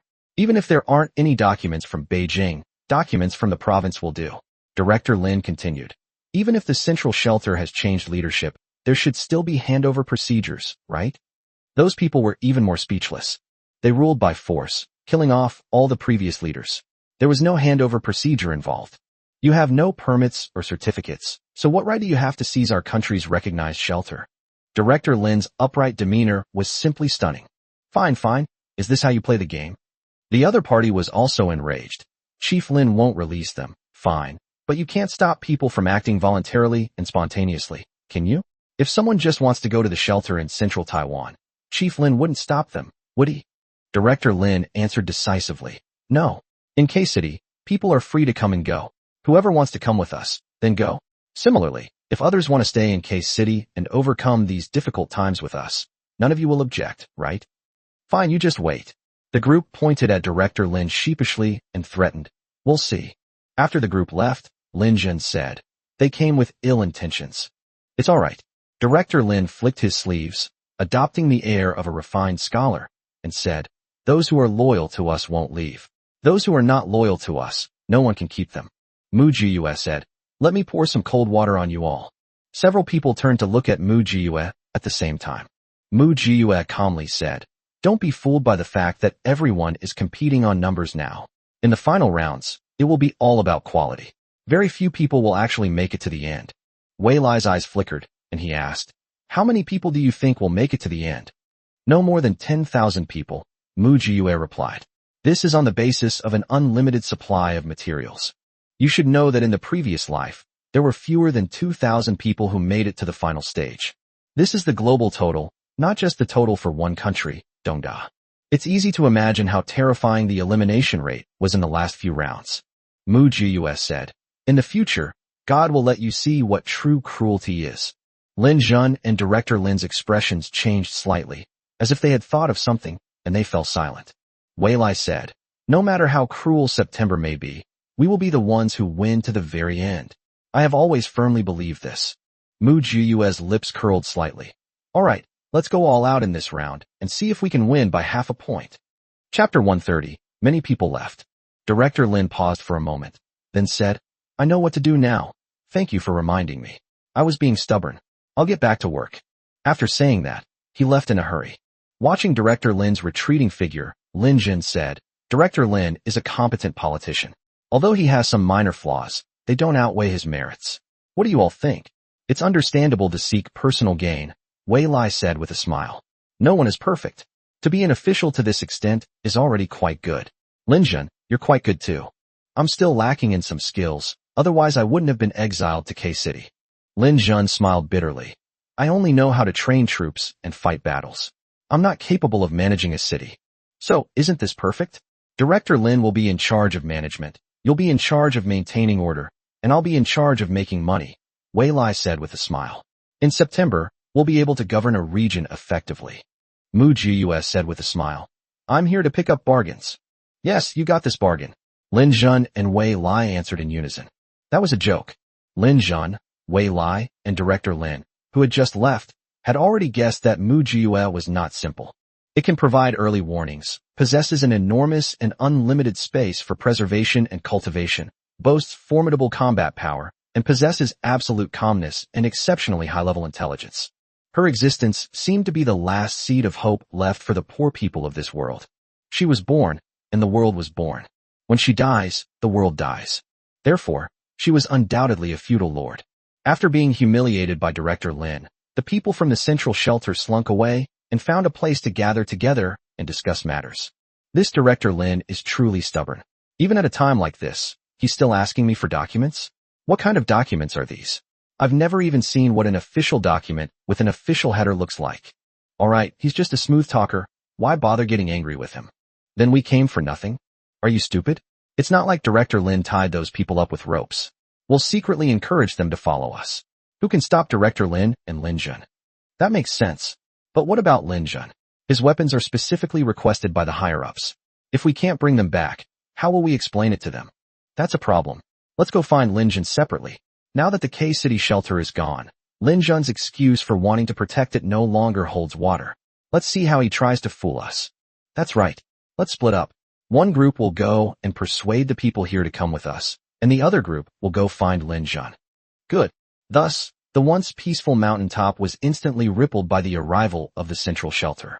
Within a day, many of the people who were originally happily waiting for rescue were persuaded by the people at the central Taiwan shelter to leave and seek a living there. Even Xinqing himself was persuaded to participate. Xinqing countered, "Are the shelters in the central region really as good as you say?" "Of course," the other party replied shamelessly, saying, "We have tens of millions of people over there. The city streets are no different from before the apocalypse. People live and work in peace and contentment, and wages are high. As long as you work, the points you earn every day are enough for your whole family to eat and drink." Xinqing asked, "Since it's so nice, why didn't you accept the offer from that old man who said he wanted to come over to your place?" The other person smiled awkwardly and said, "Our central shelter is only accepting young adults for the time being, not the elderly or children." "Why is that?" Xinqing asked. "Well, I can't really say. We already have quite a few elderly people and children in our shelter, and we're supporting them all for free. If we bring in more elderly people and children, we won't be able to handle it. It's different for young adults. They can come and immediately participate in the shelter's construction work. Even the richest family doesn't have enough to spare." Xinqing laughed. "Didn't you just say that as long as you have a job, the points you earn can support your whole family? So isn't it normal for a family to have both elderly and young members? What's wrong with you? I'm trying to be nice and take you to enjoy yourself, and you're picking on me? Fine, fine, don't go then. Kid, you'll regret this later." The man got angry and turned away. Those who had been listening nearby immediately followed. "Sir, is what you just said true? We are a few young people, and we want to go to the central shelter." The person who was trying to persuade Xinqing immediately beamed and pulled the other person away to continue brainwashing him. Xinqing shook his head speechlessly and turned back to his own territory. Upon returning, he noticed that his fellow disciples were not there, and asked, "Where are the others?" They were pulled into an activity, told that someone had formed a group and was preparing to move collectively to a shelter in the central region, someone replied. Xinqing's face immediately darkened. "Go, call them back. What are they doing getting involved in this? Don't they know whose team we belong to?" "Yes, senior brother, don't be angry. They didn't want to go to the central shelter. They were just there for the fun of it," the other person quickly explained. "I don't care if it's true or not. This kind of thing can't happen. What will Boss Wei think of us if they act like this? Are they in Shaoying but their hearts are with Liu Bei?" Xinqing sneered. "If the central shelter is really as good as they say, then why doesn't anyone actively seek refuge with them? Why do they need to go to such lengths to promote it? Free things are often the most expensive. Don't they know such a simple truth?" The junior students were scolded and quickly went to find someone. Hog waited outside the door for a while before knocking and coming in. "Xinqing, President Wei wants you to come over." Xinqing immediately stood up. "Okay, Brother Hua, we'll talk to President Wei." "All right, no need to explain, I understand." Hogg said with a smile. Others may not know, but I do. Just based on the food here at President Wei's place, no one would want to leave. Unless they're out of their mind. And if they were, we wouldn't dare hire them, right? Shin-Ching smiled. Yes, I'll be right there. Thanks. Hogg punched him in the chest. The unspoken understanding between men goes without saying. Shin-Ching approached President Wei. President Wei, you wanted to see me? Shin-Ching, I have something I need you to do. Wei Lai beckoned to Shin-Ching and said, the central shelter has caused us trouble time and time again, and I can't swallow this insult. So you mean, I want you and your fellow disciples to sneak in during the central shelter's recruitment drive, Wei Lai said in a low voice. Send me any news as soon as possible. Seeing Shin-Ching's expression change, Wei Lai immediately said, don't misunderstand. I'm not saying I don't want you, and I'm certainly not trying to drive you away. Am I crazy? You dozens of people are worth hundreds. Sending you undercover is painful for me, but there's no other way. The central shelter doesn't trust Lin Jin's people, and Director Lin's people aren't loyal enough and could easily be turned. So I thought of you. Chapter 131 Arranging for Shin-Ching to go undercover. Wei Lai lowered his voice and said, of course, these are secondary. The most important thing is that I want to make money. Those people in the central shelter have sucked the blood of hundreds of millions of people. So much wealth has gone into their pockets. As a qualified businessman, if I don't take their resources out of my pocket, can I even call myself a businessman? I don't really trust anyone else, but I know you can do it. You opened your own gym and run it quite well, which shows you understand business. With my support and your abilities, this deal is definitely going to be a success. When the time comes, we'll split it 30 to 70. You get 30%, I get 70%. Don't complain about the small amount. I also need to share with Lin Jun and Director Lin. Wei Lai winked at Shin-Ching. We'll make money together and share the good times together. Wei Lai, never mistreat my own people. In the future, after our mountain strongholds are all submerged, we might all have to come and seek refuge with you. So, you're the one who's paving the way. To be honest, I've reached a cooperation agreement with Lin Jun from the Dawn base and Director Lin from the shelter. Since the three of us are now united, we'll naturally share resources and connections. Director Lin and Lin Jun have both placed their own people in the central shelter. Once you get there, you can contact them directly. With their connections, you'll quickly be able to get in touch with the middle and upper management of the central shelter. How much you can get out of their pockets then will depend on your skills, Wei Lai said. Don't say I'm not looking out for you. I'm only telling you about this. Duan Qi didn't go. I have other plans for him. Shin-Ching's face went from blue to white, and then suddenly turned rosy red, radiating energy. After Wei Lai finished explaining his true intentions and plans, Shin-Ching straightened her back with a swift movement. President Wei, entrusting such an important matter to me, I will definitely not let you down. Shin-Ching said forcefully. Just you wait and see. I will definitely empty those people in the central shelter's pockets. I trust you, and I'm waiting for your good news. Remember, prioritize gold. For the rest, focus on various resources. Wei Lai reminded him. I won't be sending anyone with you this time, so you 20-odd people will be going alone, like lone heroes. Take good care of yourselves while you're out there. If you encounter any danger, don't worry about money. Just run back home. I'll be waiting for your triumphant return. Shin-Ching was so excited she could hardly speak. She just kept nodding. President Wei, wait for our good news. Go ahead, Wei Lai said with a smile, patting his shoulder. Shin-Ching left, his steps unsteady. He left. Mu Jiyue popped out from behind and said, your skill in coaxing people is really amazing.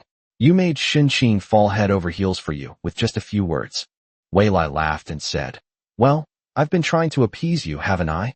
I haven't seen you completely devoted to me, have I? Stop being so sarcastic. Mu Jiyue rolled her eyes at him and said, aren't you afraid that Shin-Ching will slip out of your control if you arrange for him to go undercover? It's wrong to hesitate when doing things. Since I dared to do it, I'm prepared to take the risk of failure, Wei Lai said. We'll be moving northwest sooner or later, and passing through the central shelter is inevitable. There's a difference between sooner or later. It's better to send people ahead to scout ahead than to rush over there in the dark. Based on the timeline, the volcanic ash is coming soon, Wei Lai said. The next 6 months will be a period of acid rain, during which we can't go anywhere and can't make money. It's going to be really tough. Mu Jiyue laughed. You really are addicted to making money. What else? Wei Lai smiled nonchalantly. Otherwise, what will you use to support your vassal states? They both laughed. Yes. Volcanic ash is coming soon. It is not advisable to go out at that time. On the other side, the people at the central shelter finally met Lin Jun. The other party cut to the chase. Lin Jun, you always used the excuse of protecting the people of K-City to refuse to hand over your weapons. Now that K-City is gone, what excuse do you have left to refuse? Lin Jun sighed and said, Gentlemen, I won't do what Director Lin did and ask you for the documents. Because whether I have the documents or not, the result will be the same. What do you mean? The other person asked, puzzled. This earthquake and tsunami came too suddenly. The armory is completely submerged. If you don't believe me, you can go and salvage it yourselves. Whatever you manage to retrieve is yours. I've sent people to try several times, but all to no avail. The water is too deep, over 500 meters. It's impossible for humans to dive down. Lin Jun, with a straightforward manner, blatantly handed over the location of an armory. I don't have much left myself. These past few days, I've been relying on Director Lin's help. Now that you're here, you won't abandon us, will you? Did you bring supplies? Food, fresh water, medicine, and clothing? The other party was stunned. I didn't expect this result. Not only did they fail to get anything, but Lin Jun also demanded supplies from them. This is completely different from what they imagined. Lin Jun, you're not lying to us, are you? The other party questioned. How could it be such a coincidence? Someone, take a few of them and go diving to see for themselves, Lin Jun said, summoning his orderly with an air of righteous indignation. As a result, those people fell silent. Lin Jun sighed and said, This earthquake came too suddenly. I didn't expect such a huge tsunami. At the time, everyone was just focused on escaping for their lives. Who cared about those heavy things? Besides, how am I supposed to take so many heavy weapons out? We didn't bring much food to accommodate more people. We only brought enough for a week. We've already eaten it all. If it weren't for Director Lin taking pity on us and giving us some food, we would have been starving long ago, Lin Jun said. The men said, We didn't bring many supplies. How about this, Lin Jun? You take your men to the central shelter. They'll provide you with funds, supplies, and land there. That won't do. Lin Jun spoke nonsense with a straight face. I'm a stubborn person. I was ordered to guard these weapons, and I lost them. I've failed in my duty. I can't let these weapons fall into other people's hands, so I'll stay here and guard them. Whether they can take them or not, I have to stay here and guard them. As for my men, if they want to go to the central shelter, I won't stop them. I'm not going. Several soldiers immediately said, We're not going either. We'll stay and guard the base commander. Lin Jun said, feigned concern. Oh dear, they're all just a bunch of stubborn kids. There's nothing I can do about it. Those people were furious, but they couldn't find the right words to refute it. Lin Jun, you'd better watch yourself. With that, she stormed off. Lin Jun winked at his friends, and they all covered their mouths and chuckled. Chapter 132 suddenly lost hundreds of thousands.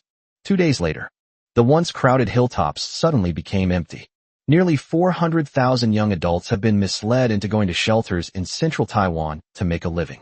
The others were either rejected by the central shelters and were leftovers.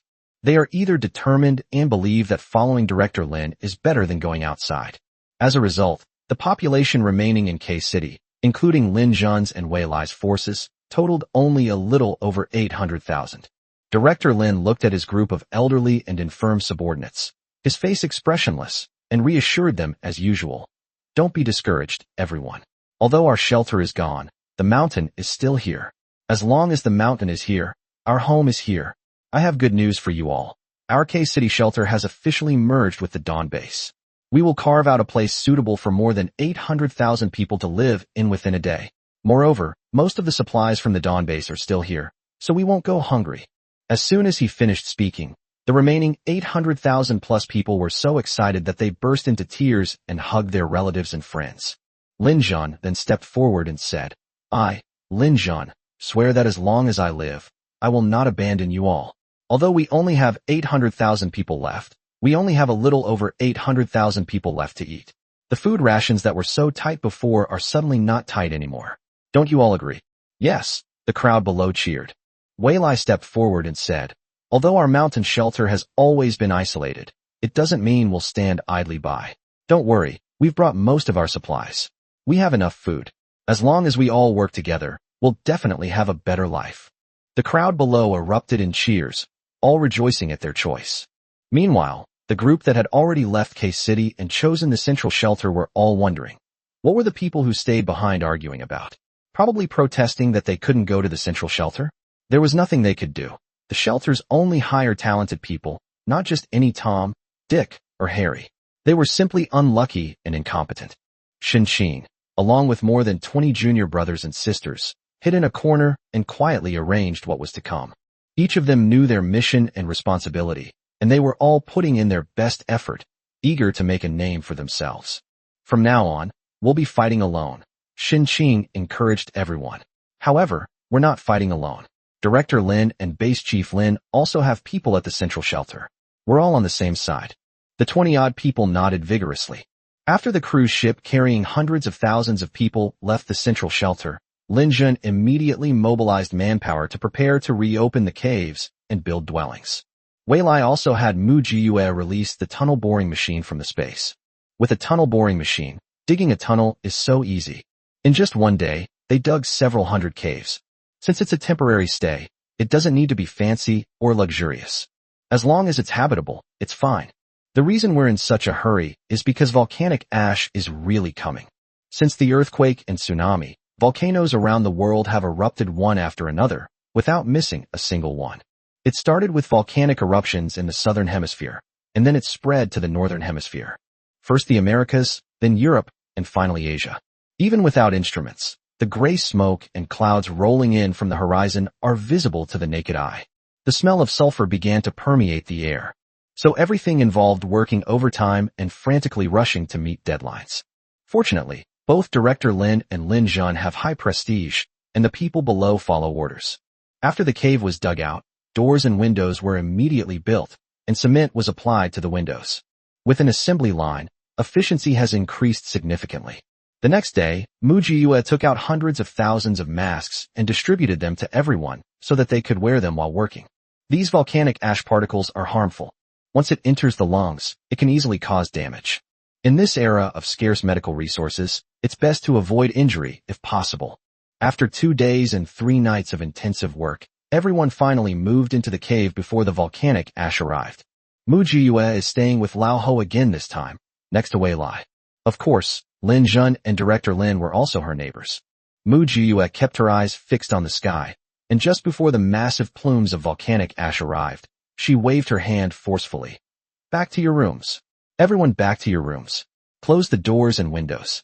Quickly. Swish, swish, swish. All the doors and windows were closed. The next second, a deluge of volcanic ash, like a mountain crashing down, came crashing down. Mu Jiyue suddenly felt like she couldn't breathe. She covered her nose tightly, and it took her a long time to gradually get used to it. Looking up again, the visibility outside was extremely low, and everything was shrouded in a gray haze. Old Ho, wearing a mask and covering his mouth and nose with a towel, mumbled, "Why is there so much volcanic ash?" "Yes, volcanic ash will be distributed very evenly around the world," Mu Jiyue replied. "The era of low temperatures is coming." Knock, knock, knock. Wei Lai knocked on the door and came in. "Are you all right?" "It's all right." Mu Jiyue shook her head. "I'll get used to it gradually. Are the others okay?" "No problem. The doctors are all ready. Anyone who feels unwell can seek medical attention at any time," Wei Lai replied. "Our doctors and Lin Jun's doctors have been integrated. We have fewer people, but he has more doctors and more beds." "That's good."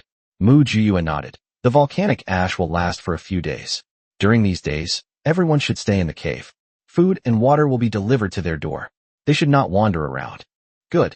Once the acid rain starts, the volcanic ash will disappear. But it will also officially enter a cage-like state, and no one can go out. Tell the workers in charge of maintenance to take good care of themselves." Mu Jiyue added. 6 months will pass quickly if you just be patient." "I understand.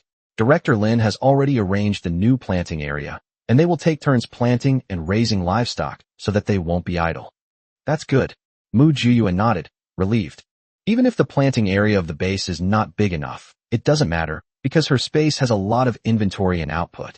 Putting aside other things, sweet potatoes are a plant that you can eat from head to toe. The leaves are excellent vegetables, and the roots and stems can be ground into powder. You can eat them without getting sick. However, we still need to carefully plan how to make good use of these supplies. At first, people were not used to the arrival of volcanic ash, but gradually they got used to it and accepted it. Everyone began living in cramped quarters. The canteen prepares 2 meals a day and distributes them to the public free of charge. Of course, the lives of the rich are not so mundane. If they want to eat well, they can order stir fries and eat whatever they want, as long as you can afford it. When Mu Jiuyue went to a restaurant, she encountered a man from an extraordinary background who tried to bully her and eventually turned on her. Chapter 133, The Underachiever Princess. A Jew over here. From afar, the petite teacher Chin hopped and stretched out her hand, waving frantically at Mu Jiuyue, who was walking towards her. I've already gotten your food. Thank you. Mu Jiuyue walked over with a smile and casually patted teacher Chin's head. Yes, she swears, it really was just a habitual action. Although teacher Chin is several years older than her, she is only 1.55 meters tall. Little potatoes are cute at any age. Teacher Chin didn't mind at all. Instead, she took Mu Jiuyue's arm and said affectionately, hurry up and eat, or it will get cold. Today we have your favorite braised pork knuckle with soybeans. Really? Then we'd better eat quickly. Mu Jiuyue sat down next to teacher Chin, ready to eat. How are things going with you and Lao Ho lately? He's alright. Teacher Chin replied, her face flushed. He's a reliable man. That's fine. If he bullies you, just tell me, and I'll teach him a lesson for you, Mu Jiuyue said. He can't beat me. Teacher Chin responded sweetly. Just then, a sarcastic voice came from the next table. It's truly a case of the rich feasting while the poor freeze to death. Ordinary people can't even afford food, yet some can still eat pig's trotters. TSK. Having a powerful backer is so advantageous. You can do whatever you want.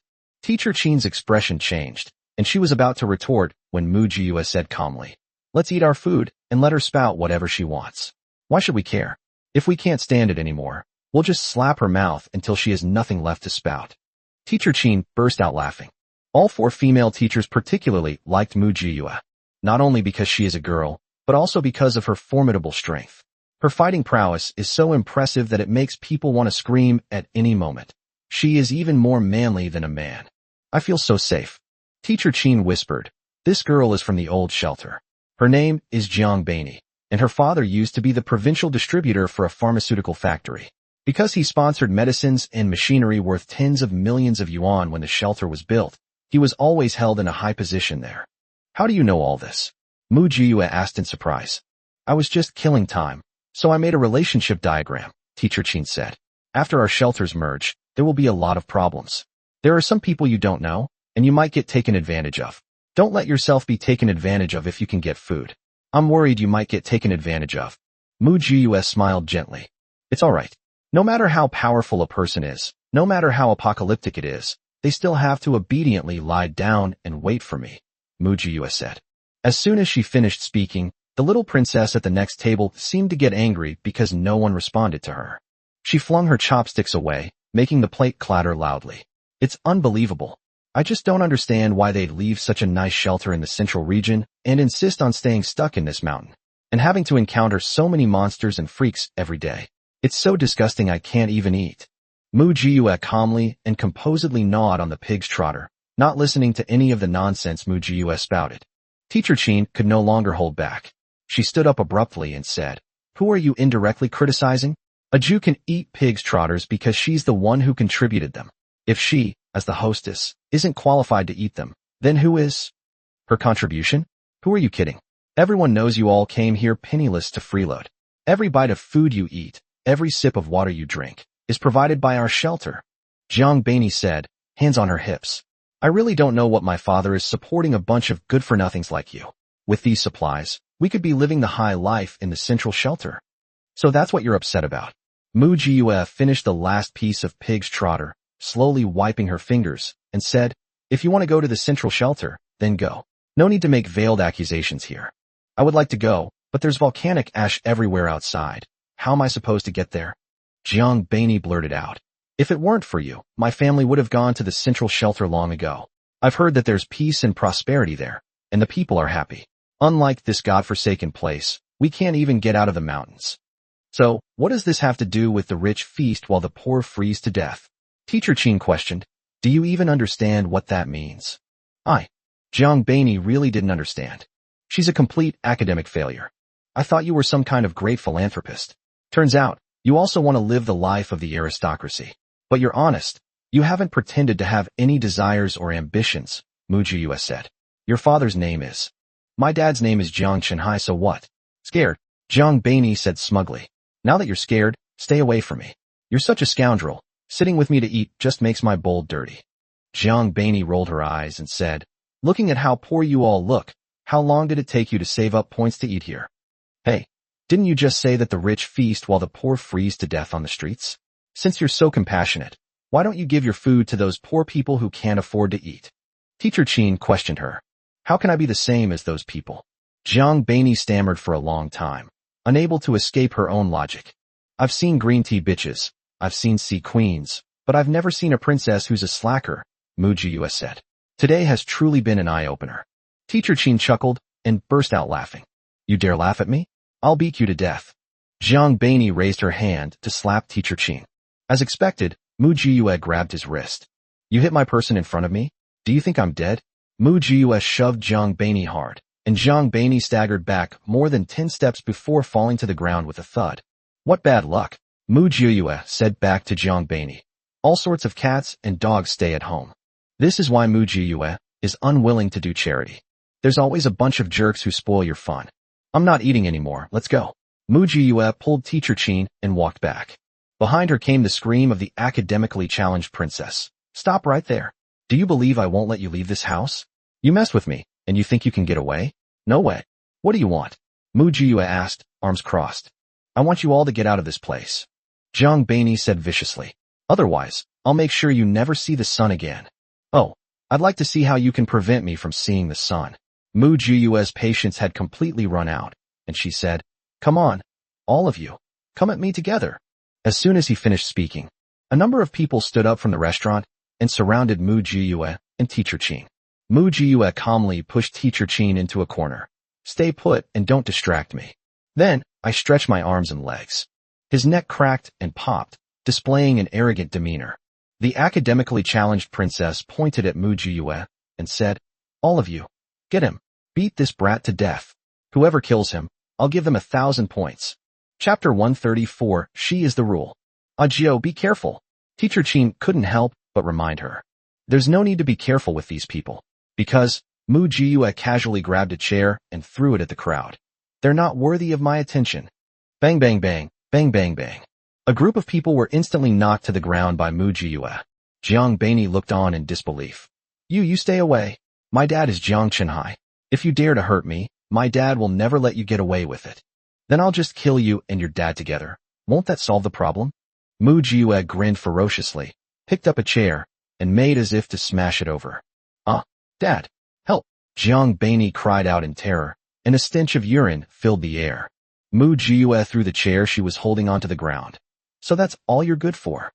Who dares to bully my daughter? I'll make sure he never leaves this room. A louder voice came from behind.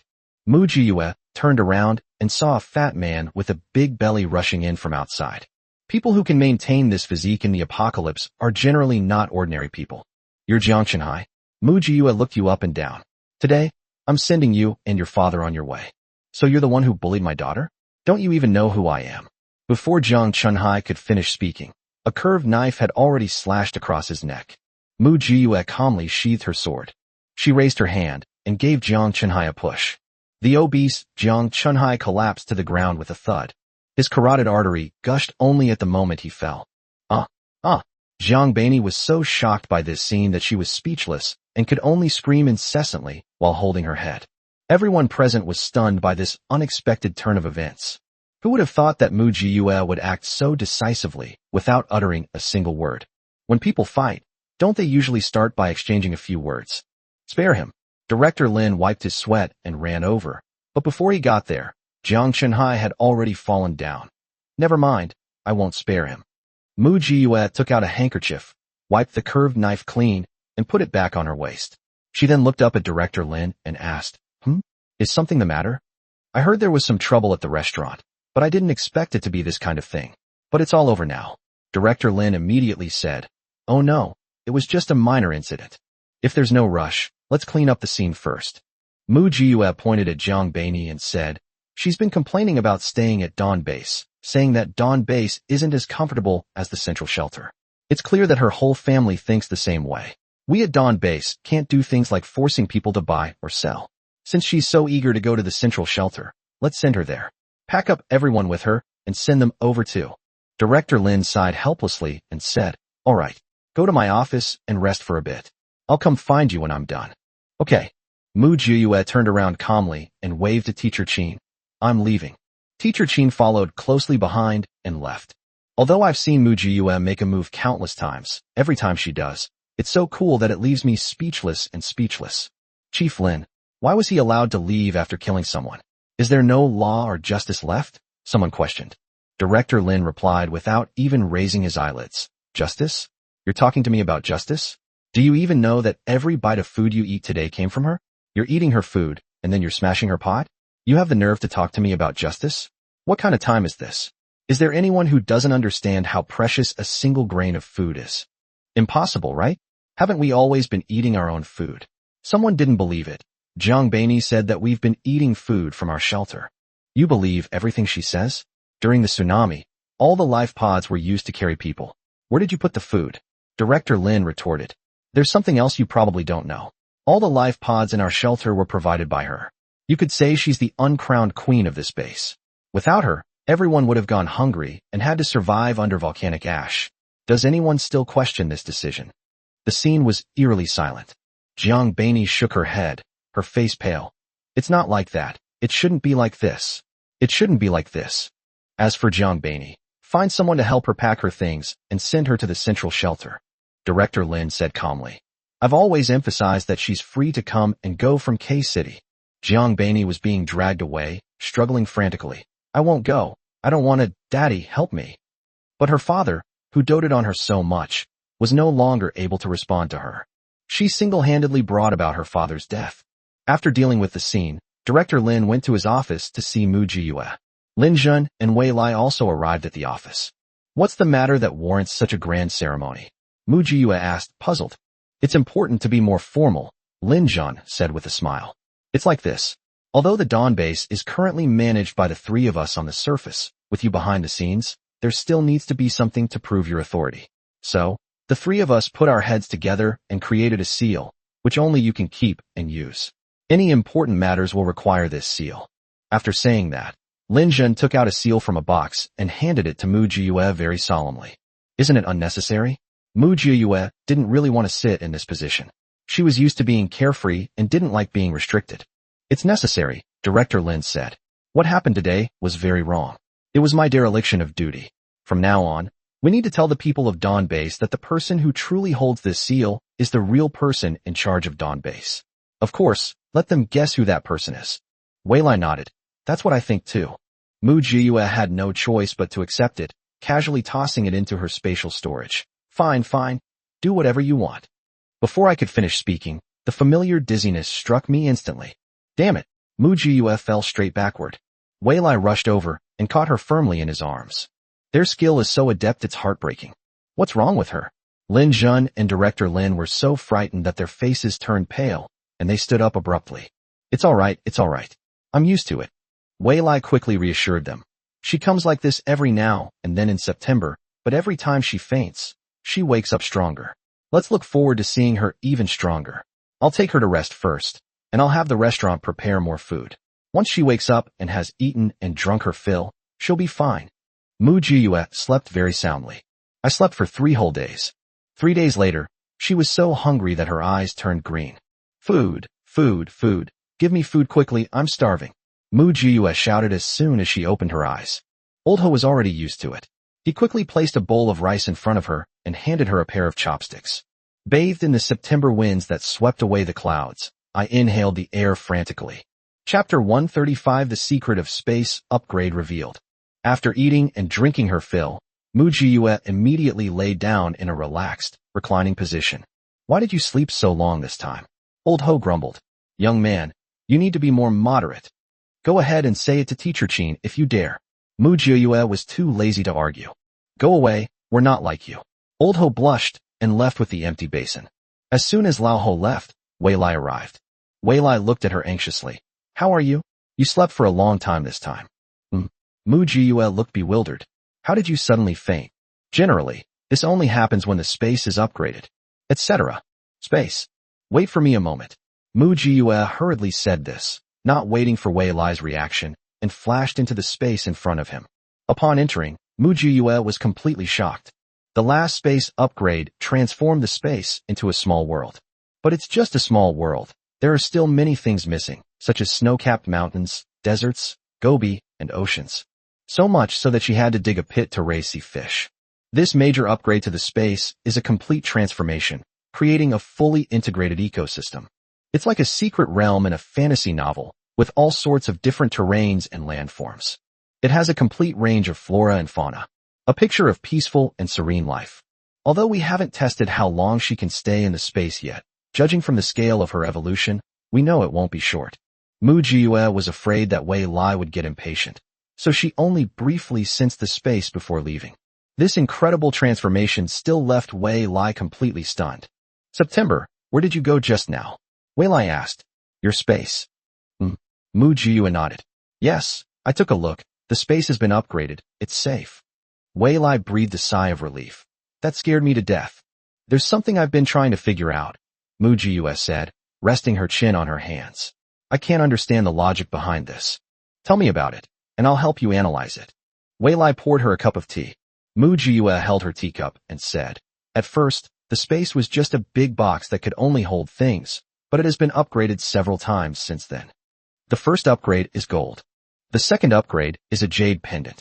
The third upgrade is the ring. The fourth upgrade is the seed.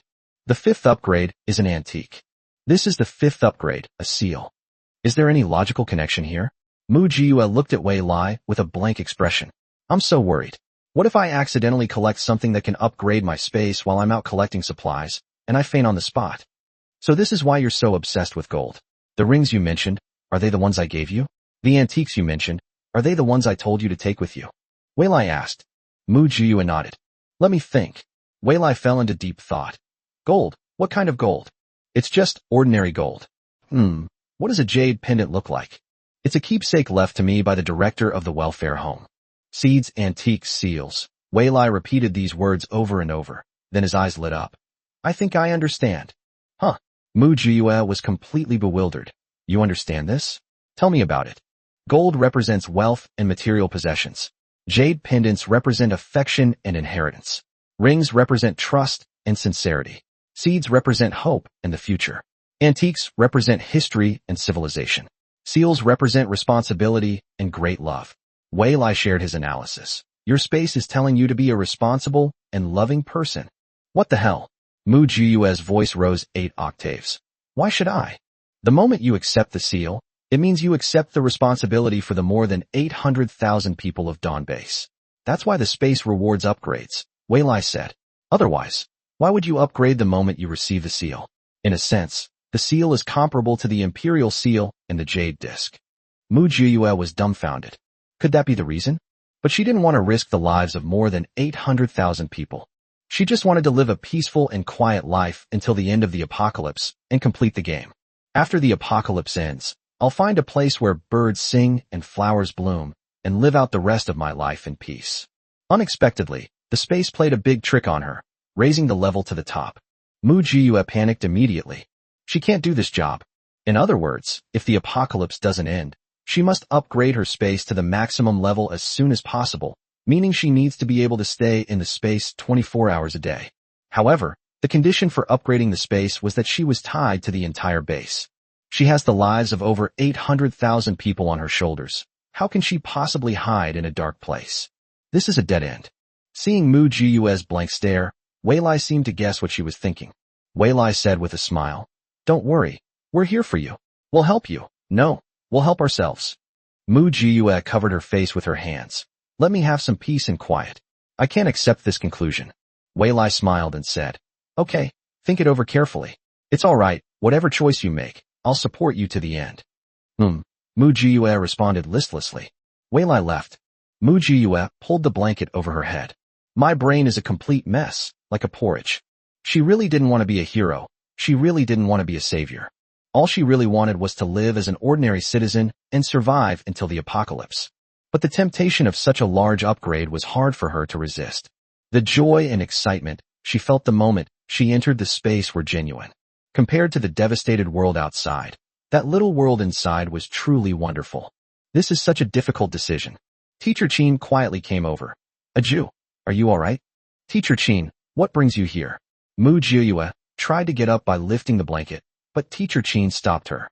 I was worried about you, so I came to check on you. I just heard from Lao Ho that you slept for 3 days before waking up, Teacher Chin said. You have no idea how worried I've been these past few days. Mu Jiuyue was quite touched. Thank you. I'm fine. September, you have no idea how important you are to us, Teacher Chin said. Without you, I might have already. Sai, why am I saying this? I'm afraid you'll think I'm being sentimental. Actually, you're not only important to me and to Lao Ho, but also to everyone else. Mu Jiue's mind stirred, and her scalp tingled, as if her brain was growing, but it was growing too slowly. Just now, a flash of inspiration crossed her mind, and a thought passed by in an instant, but she didn't have time to grasp it. Although we haven't known each other for long, and we haven't spent much time together, in this cannibalistic apocalypse, we are like a real family, Teacher Chin said. Whether Lao Ho and I end up together or not, I will always consider you family. You won't understand, but when you told the 4 of us female teachers that you were also a girl, the shackles on us instantly came off. September, thank you for creating a better future for us women and giving us a chance to breathe. Mu Jiue's eyes widened suddenly, and she sat up abruptly. She knows the secret to the true upgrade of the space. Chapter 136 Acceptance. Everything was predestined. Teacher Chin was startled. Are you alright? It's nothing. I just suddenly realized something. Mu Jiue hugged Teacher Chin's face and gave her a big kiss. You're simply my lucky star. Teacher Chin blushed with embarrassment. Mu Jiue threw off the covers, grabbed her coat, and ran outside while putting it on. When she ran up to Wei Lai, she grabbed his arm and said, I understand. I finally understand. Wei Lai smiled. Good that you understand. It's love and inheritance, Mu Jiue said. I leveled up because I had love around me. I leveled up because I understood inheritance. That's it. Mu Jiue couldn't understand why she had been reborn. At that moment, she understood. God gave her a second chance, wanting to see a different ending. In her previous life, although she had joined many teams and followed many big shots, she always ended up fighting alone. The same was true for the other survivors. Everyone distrusts others and only trusts themselves. So all 2,000 people were reduced to ashes in the final burst of heavenly fire. But fate chose her, giving her a chance to start over, and hinting at the key to passing this round with gold, jade pendants, seeds, antiques, and so on. Ironically, she never figured it out. Even today, gold represents money and material possessions. That's true, but that gold bracelet was a coming-of-age gift from the dean, filled with love. The same principle applies to jade pendants. They carry a lingering attachment and a sense of reluctance to part with them. The ring was a gift from Wei Lai's grandfather. It was an heirloom that represented his grandfather's love for him. Seeds are the hope of life passed down from generation to generation by farmers. They are passed down from one generation of farmers to their children and grandchildren, carrying deep expectations and a longing for a life of plenty. Antiques are witnesses to the inheritance and transformation of civilizations from generation to generation, and are the greatest favors that each era bestows upon humankind. The seal represents the trust and expectations of 800,000 people. It is a powerful symbol of faith. Therefore, the central idea is love. Only by having love for this world can you receive its kindness in return. Why are there so many natural disasters in the apocalypse? Isn't it all because humans have been too reckless? They've turned this planet into something unrecognizable. When humanity loses love, it will naturally not be treated kindly. But heaven is merciful. When it withdrew this kindness, it left behind a glimmer of hope. Those who can grasp this glimmer of hope will survive. What you can't hold on to will die. It will be eliminated. So, this is the truth behind the existence of space. This is the reason for her rebirth. This is the reason for the continuous upgrading of space. Having figured all this out, Mu Jiue took a deep breath. If everything is predestined, then she chooses to accept it. Isn't it just about leading everyone to survive? Let's do it. In my past life, I spent my time grinding dungeons, all by myself. I've had enough of that. This lifetime, I'll lead a group of people through dungeons and see what kind of results we can achieve. I'll take on this base commander position, Mu Jiue said to Wei Lai. From today onwards, I'm fully committed to my post. Wei Lai smiled, his eyes crinkling. Yes, I believe in you. You can definitely do it. Perhaps it was a change in mindset, but Mu Jiue suddenly developed genuine feelings for this base, unlike her indifferent and carefree attitude a few days ago. Now that we've truly accepted our fate, we have to do something meaningful. Mu Jiyue rummaged through the supplies in her spatial storage and discovered that she really had a lot of supplies. The word massive doesn't quite do justice to these supplies. Moreover, the variety of supplies Wei Lai collected was truly remarkable. There wasn't a single one he hadn't collected. And after being replicated 10,000 times, it goes without saying. Therefore, Mu Jiyue decided to donate some of the supplies to benefit the people of the Dawn base. I've made up my mind. I'm going to open a supermarket at the base. Mu Jiyue said. I want to motivate everyone and get the base's points circulating. Oh, this is something I'm good at. Wei Lai also became interested. Tell me, what kind of supermarket do you want? Mu Jiyue grabbed Wei Lai and began to talk nonstop. The central idea is that we can't spoil the people at the base like we used to. Although the people in the shelter were also divided into different classes. However, under Director Lin's jurisdiction, at most everyone lived a hard life, eating poorly and dressing poorly. There were criminal cases, but not many. This has led most people to believe that the situation is the same outside. Otherwise, if the people in the central shelters were to incite others, hundreds of thousands of people would follow suit.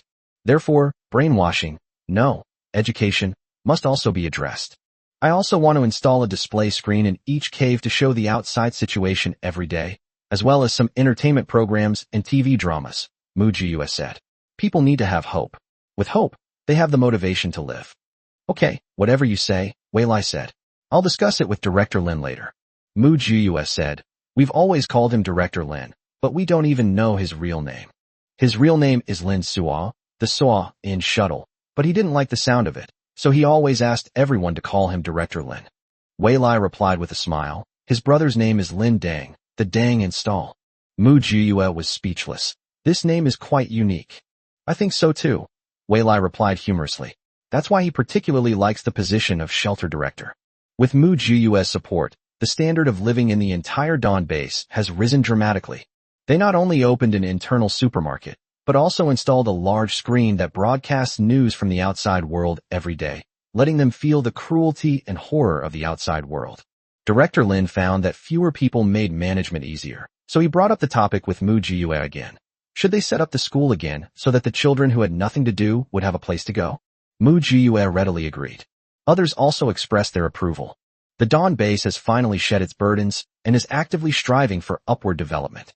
That day, as usual, Mu Jiyue observed the volcanic ash outside, which had stopped flowing and solidified. This kind of air has the worst quality. But this is the last chance. Mu Jiyue found Lin Jun and said, Lin Jun, I have a full set of protective clothing here to ensure you won't get hurt. Before the acid rain arrives, this is the last chance to catch sea fish. Look, Lin Jun immediately stood up and said, leave this to me. My men are just sitting around doing nothing. Giving them something to do will give them a break. Just do your best, don't push yourself too hard. We really don't lack supplies. Mu Jiyue told him frankly. I have enough supplies to feed 800,000 people for 10 years. And even those 800,000 people might not make it to the end. You know what I mean. I understand, Lin Jun said. But with you as our trump card, who would complain about having too many supplies? Alright, don't worry about this, just leave it to me. Chapter 137 The 6-month acid rain arrives. Mu Jiyue took out the super powerful all-around protective suit and made a 10,000-fold copy without hesitation. 10,000 sets were given to Lin Jun without even unpacking them. Lin Jun gave Mu Jiyue a thumbs up. Although he didn't know who these protective suits belonged to, they were left with Mu Jiyue. However, Mu Jiyue now has the authority to allocate all the resources in the entire Dawn base. They only need to do the work, and the resource management is left to Mu Jiyue. Lin Jun's execution ability is top-notch. They led several thousand people, taking turns going out to catch fish. No matter what method they used nets, electrocution, and even torpedoes to blast it. They used every means possible. The results were also very pleasing. Boatloads of fish were continuously being transported back to the Dawn base. This gave the people of Dawn base hope once again. There are so many fish, enough for them to eat for a year.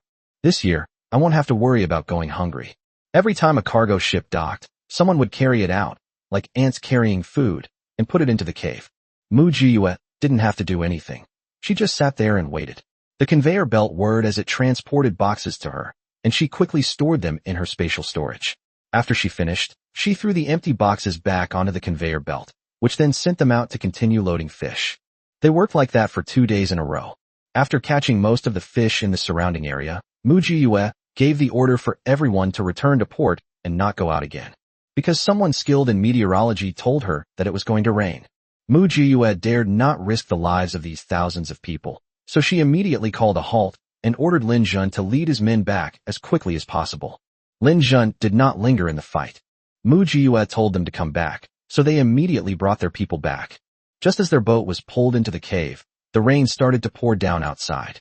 A reckless man tried to take advantage of the rain to go out and take a shower. Before she could run more than a few steps, she screamed in a high-pitched, piercing voice. "Ah, it hurts so much. Quick, come back quickly." The people in the cave frantically reached out to pull him back. As soon as I stretched out my hand, it was hit by raindrops. A plume of white smoke visibly rose up, and my palm was burned through right before my eyes. "Ah!" the man screamed, writhing on the ground in pain. Immediately, someone rushed over, dragged him by the leg like a dead dog, and pulled him back into the cave. "Quick, take him to the infirmary." "What about the person outside?" someone asked. Everyone simultaneously looked towards the first man who had acted recklessly. He ran only 3 steps toward the cave before collapsing to the ground. In no time at all, his entire body was enveloped in a thick plume of white smoke, which then turned into a pool of yellow liquid and a skeleton. Many onlookers covered their throats and gagged. "Ugh, what's that smell? It's so pungent," someone exclaimed, covering their nose. "Look, there's something wrong with this rainwater," someone shouted, pointing to the cave entrance. "This rain might be sulfuric acid. It's dripping and creating holes in the ground." No wonder that person turned into a skeleton. At this moment, the large LED screen hanging on the top of the cave lit up, explaining the origin and power of acid rain outside, and repeatedly emphasizing that no one was allowed to leave the cave, otherwise they would bear the consequences. Everyone witnessed a life being melted into a skeleton, so no one questioned the domineering and terrifying nature of acid rain. Having survived so many rounds of natural disasters, the argumentative types have mostly been exhausted, and those who survived are the ones who listened to advice. So everyone tacitly took 3 steps back, resolutely keeping their distance from the cave entrance. Meanwhile, Teacher Chin approached Mujiyue. "Jiyue, do you have any glass containers here? The bigger the better, the more the better." "What do you need this for?" Mujiyue asked curiously. Teacher Chin pursed her lips and said, "I think that since acid rain is so powerful, if we could collect it and use it as a weapon in the future, what do you think?" Mujiyue's eyes lit up instantly. "That makes sense. You wait here, I'll go look for it."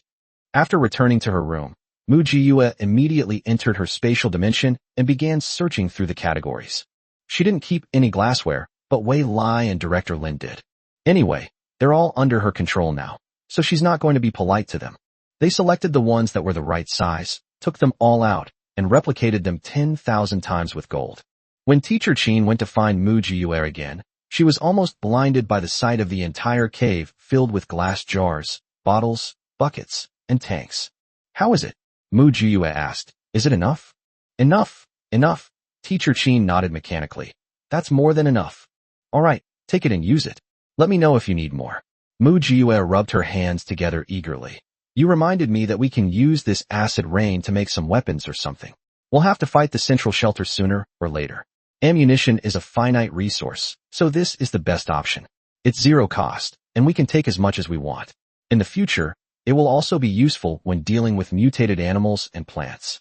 At this point, Mujiyue slapped her forehead and said, "Oh dear, now that you mention it, I suddenly realize that these few jars aren't enough. You can take them and use them first, and I'll look for more." Teacher Chin left with a blank stare. Because of Teacher Chin's suggestion, the previously quiet dawn base became busy again. Everyone took turns catching the acid rain. Once the container was full, it was carefully delivered to the warehouse. Mujiyue would go there twice a day to collect everything into her spatial storage for later use. Although she knew that there wouldn't be any problems if she put it in the space, Mujiyue still carefully placed this pile of powerful weapons in a corner of the space, far away from other supplies, for fear that she might accidentally contaminate her own supplies. People who were previously idle suddenly found many jobs to earn points. They take turns collecting acid rain every day, and because it's very dangerous, they're very generous with the points they award. Those who were short of money were all scrambling to go. After collecting the acid rain, it still needs to be transported to the warehouse, which also requires manpower. After being delivered to the warehouse, There are people responsible for taking the clean, empty glass jars out again. This is another job. With so many people working, they can't work for free without any compensation. Therefore, the restaurant needed to work overtime, so they hired a few more temporary workers to help, creating a few more jobs. Then those who couldn't get these jobs went to grow vegetables and grains, feed chickens and ducks, and raise pigs. Since everyone lived in communal caves, there were people specifically responsible for cleaning, garbage collection, and boiler operation. These positions have greatly solved the employment problems of many people. Mu Jiyue dedicated a day to testing the space and discovered that she could now stay inside for 12 hours. This is a qualitative change. Keep in mind that it's only been 5 minutes at the beginning.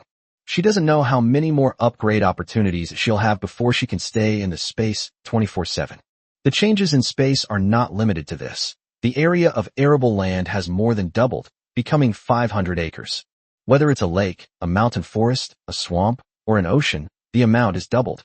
Looking at the 500 acres of black soil she was about to cultivate, Mu Jiyue felt both tired and happy for the first time. It would be great if there were space for others to come in and work. She won't have to work so hard anymore. Well, Chapter 138. The base operates in an orderly manner. But no, her private space was her last refuge, and she absolutely couldn't let anyone else trespass on it. Human hearts are unpredictable. Human nature cannot withstand the test. Having experienced all sorts of darkness in her past life, she would never easily reveal her trump cards to others. Therefore, the space must be upgraded as soon as possible to the maximum level. If she is betrayed, she will hide in her spatial dimension and never come out again, letting them play their games.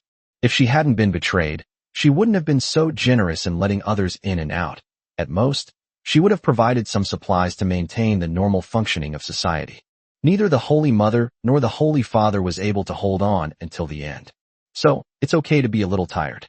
Fortunately, she had the foresight to stockpile so many farming gadgets. Director Lin is also a collector. She has all sorts of tools, parts, and accessories, which she happily accepted. If it breaks, fix it yourself. If you can't fix it, just use a copy. Thanks to the space and the ability to replicate 10,000 times, she has no worries. And so, Mu Jiyue spent 12 hours a day planting crops in the space, and after a whole week, she finally finished planting them all. They planted it everywhere, even in the mountains and forests, in the nooks and crannies, and in the meadows by the lake. Moreover, all the crops planted are high-yield, high-calorie crops with short maturation times. They're all included. After finishing planting, Mu Jiyue was so tired that she fell asleep immediately. I slept until I was completely satisfied before getting up. When she finally strolled around in her slippers, she discovered that the Dawn base was already operating smoothly thanks to the efforts of the three of them. Efficient and orderly. One is in charge of public security, one is in charge of the economy, and one is in charge of people's livelihood. Everyone doing their job is good. It makes her, the so-called base commander, seem quite idle. Director Lin looked at Mu Jiyue and immediately said, "You've come at the right time. There's a shortage of fodder at the breeding farm. What do you think? Should we reduce the number of animals, or... Hey, wait, I'll give it to you." Mu Jiyue turned around and left, changed her clothes, went back into the space, started the machine, and coolly mowed the lawn. Yes, that's right. She owns a large natural grassland, where rabbits, sheep, cattle, and other animals are currently raised freely. So when mowing the lawn, I found that the rabbits had multiplied too much, so I abandoned the machine and went to catch the rabbits. When she came out of the space again, she was so tired that she could barely straighten her back. But they gave Director Lin grass as tall as a small mountain and rabbits as tall as a small mountain. Here you go, do what you want with it. I'm exhausted, I'm going to sleep. Mu Jiyue turned and ran. Lin, the director, was left beaming with joy. If he had known Mu Jiyue was so capable, why would he have hesitated? He should have merged them earlier. Then, when Mu Jiyue woke up again and was about to take her lunchbox to the cafeteria, she saw Lin Jun rushing over. "September, you've come at the perfect time. I've been looking for you," Lin Jun said. "The team responsible for collecting acid rain has doubled in size. Everyone wants to go out and do this job, and we don't have enough glass containers." "Wait," Mu Jiyue said weakly, resignedly went back, and began to find other glassware that had not been copied, and copied them 10,000 times faster. The copy of her eyes went black. "Wei Lai, Director Lin, what are you two thinking? Why would you collect so many glasswares?" After Mu Jiyue finished delivering the goods and was about to find a place to rest, Wei Lai arrived. "September, You've come at the perfect time, Before Wei Lai could finish speaking, Mu Jiyue took off running. Wei Lai darted forward and blocked her path. Why are you running? Say it, what do you want? Mu Jiyue was about to cry. Being an official was not easy. Was it too late for her to back out now? I don't want anything. All my belongings are with you. What do I need? I'm just bringing you things. Wei Lai said, look at your dark circles. What have you been up to these past few days? What for? To farm, of course. I've never been so enthusiastic about farming in my entire life. Mu Jiyue replied listlessly. Wait a minute, you said you'd give me something? What is it? Of course it's gold. Wei Lai smiled mysteriously. When the central shelter was rescuing people from here, I had Shen Qing and the others sneak in, and then send them to the central shelter to make money. I didn't expect that in just a few days, they would actually succeed. Mu Jiyue immediately perked up and pulled Wei Lai to sit down. Come on, let's eat and talk. I'll eat, and you can talk. Wei Lai sat down opposite Mu Jiyue. Seeing that Mu Jiyue didn't have time to peel shrimp, he washed his hands and peeled shrimp for her himself. While peeling shrimp, he said, I had guessed that the central shelter was rich, but I didn't expect it to be this rich. Back then, all the wealthy people from Shaanxi, Hebei, Shandong, and Hunan went to the central shelter. Later, the sea level rose, and the eastern, southeastern, and southern shelters were all submerged, so the wealthy people moved away en masse. Some of the wealthy people from the central, southeastern, and southern coasts went to the southwest shelter, and some went to the central shelter. Some of the nouveau riche from Shaanxi, Gansu, Anhui, and Hunan also went. The rich people there really live a carefree life.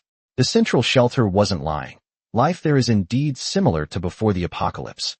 As soon as Shen Qing and his group arrived, they made contact with the leads left by Lin Jun and Director Lin, and joined up with them.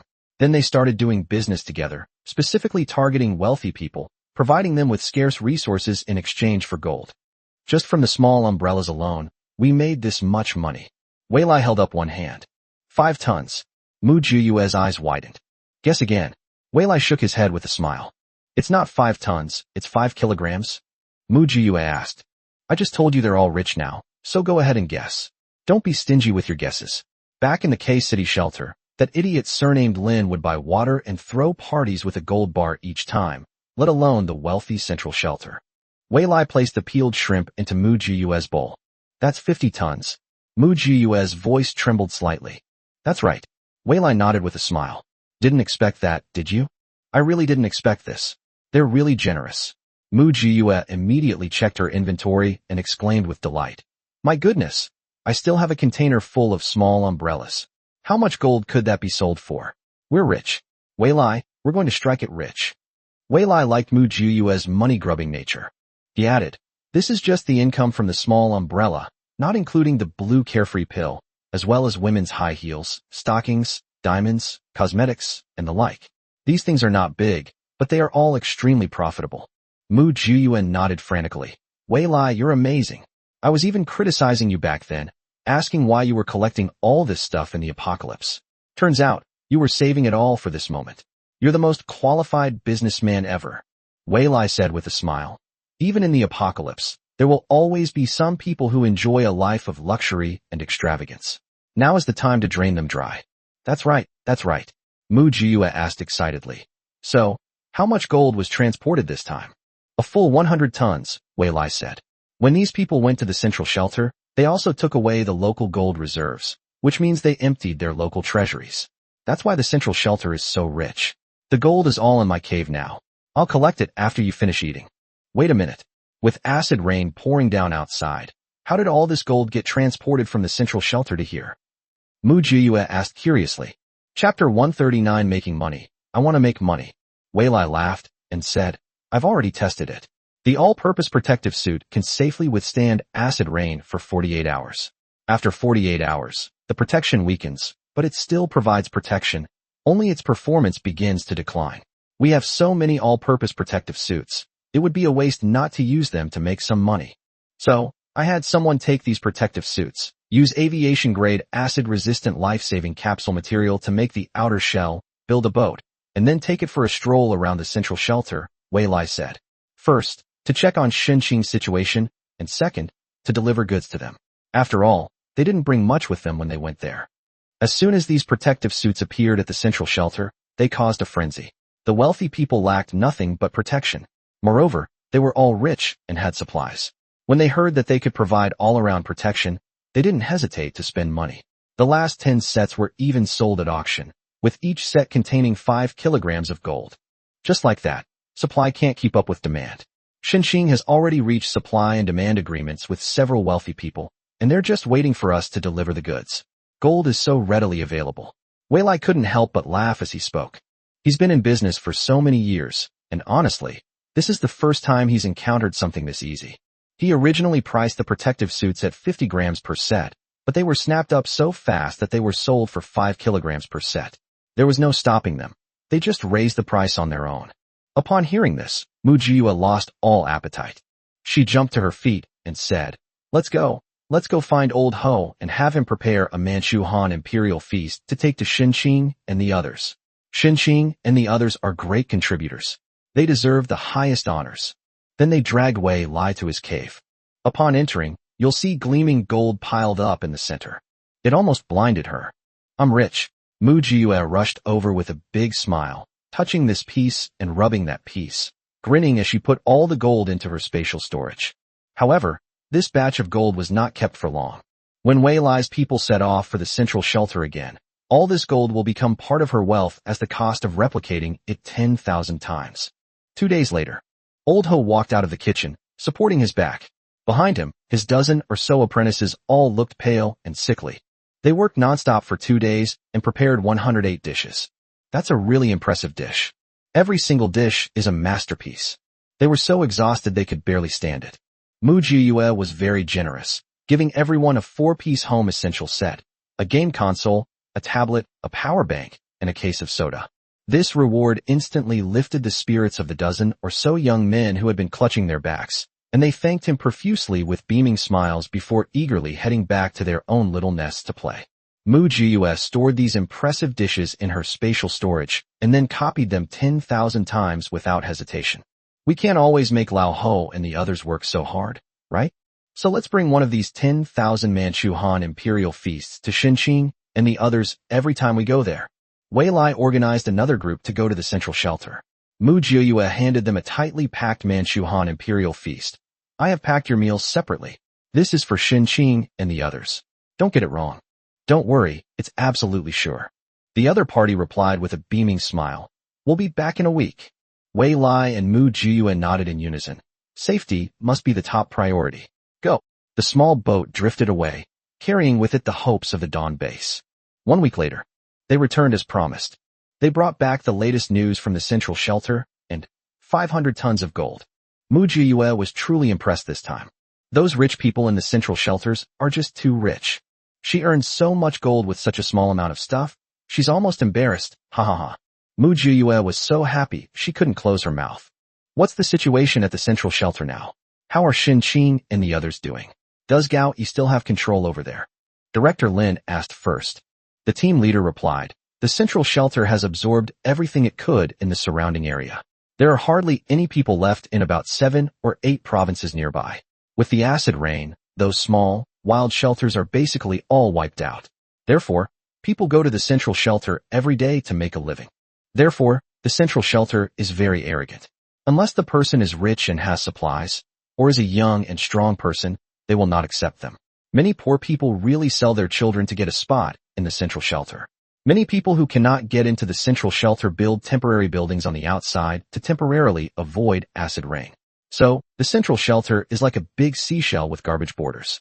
The inside is full of flowers and peace, while the outside is chaotic with theft and trafficking.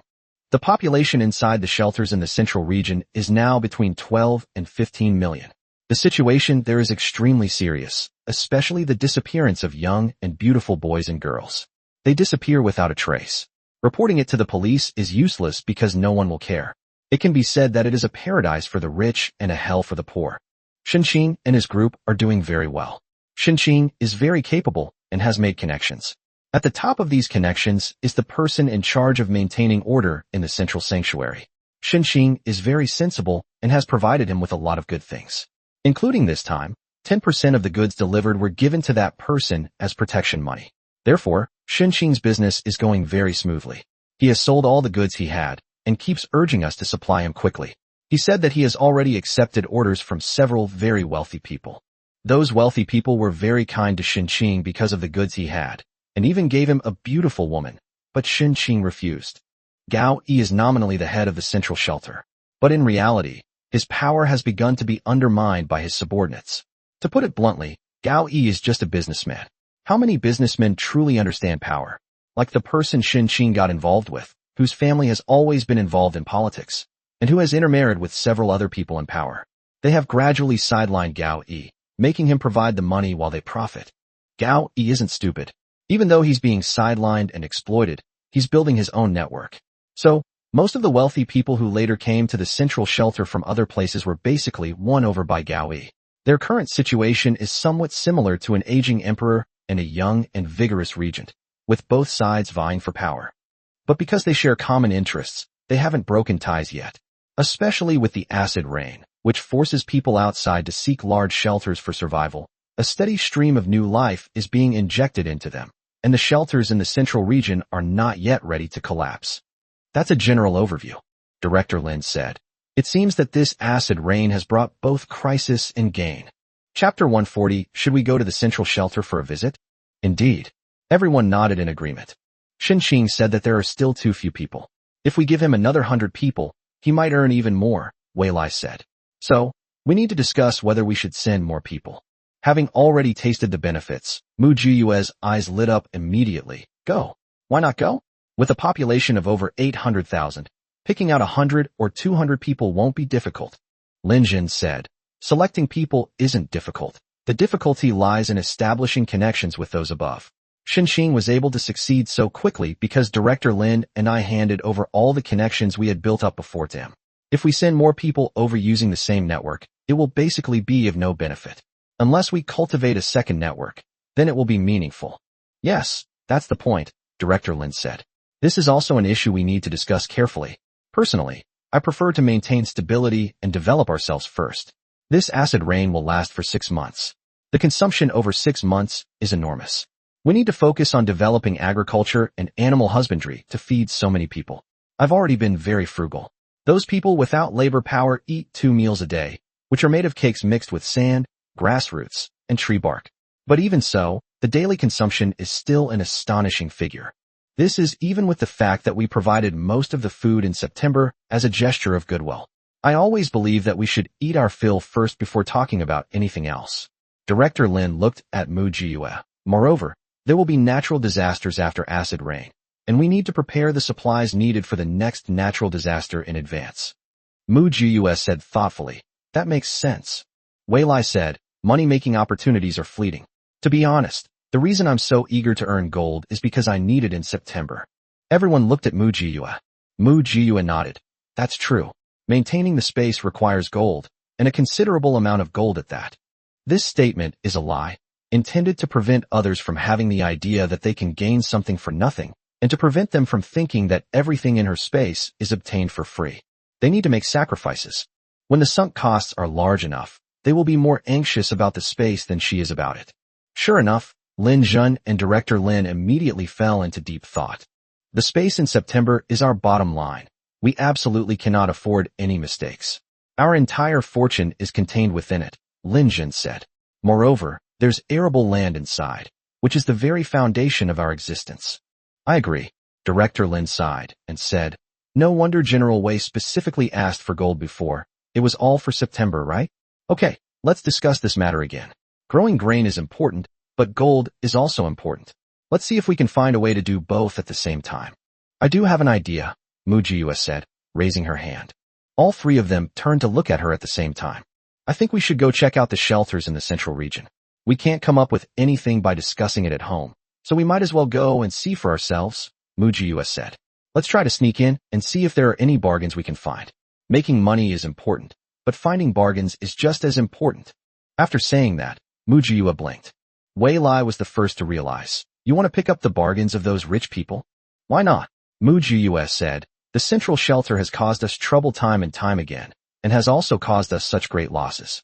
Wouldn't it be too easy for them if we didn't settle this score with them? We have our own space. What are we afraid of? Lin Jun's eyes lit up. He was the kind of person who couldn't tolerate any flaws, and he immediately said, I think it's a good idea. Director Lin thought for a moment and said, it's not impossible. We just need to consider it carefully. Director Lin, there's no need to consider this. It's all beneficial and without any harm. Lin Jun said urgently.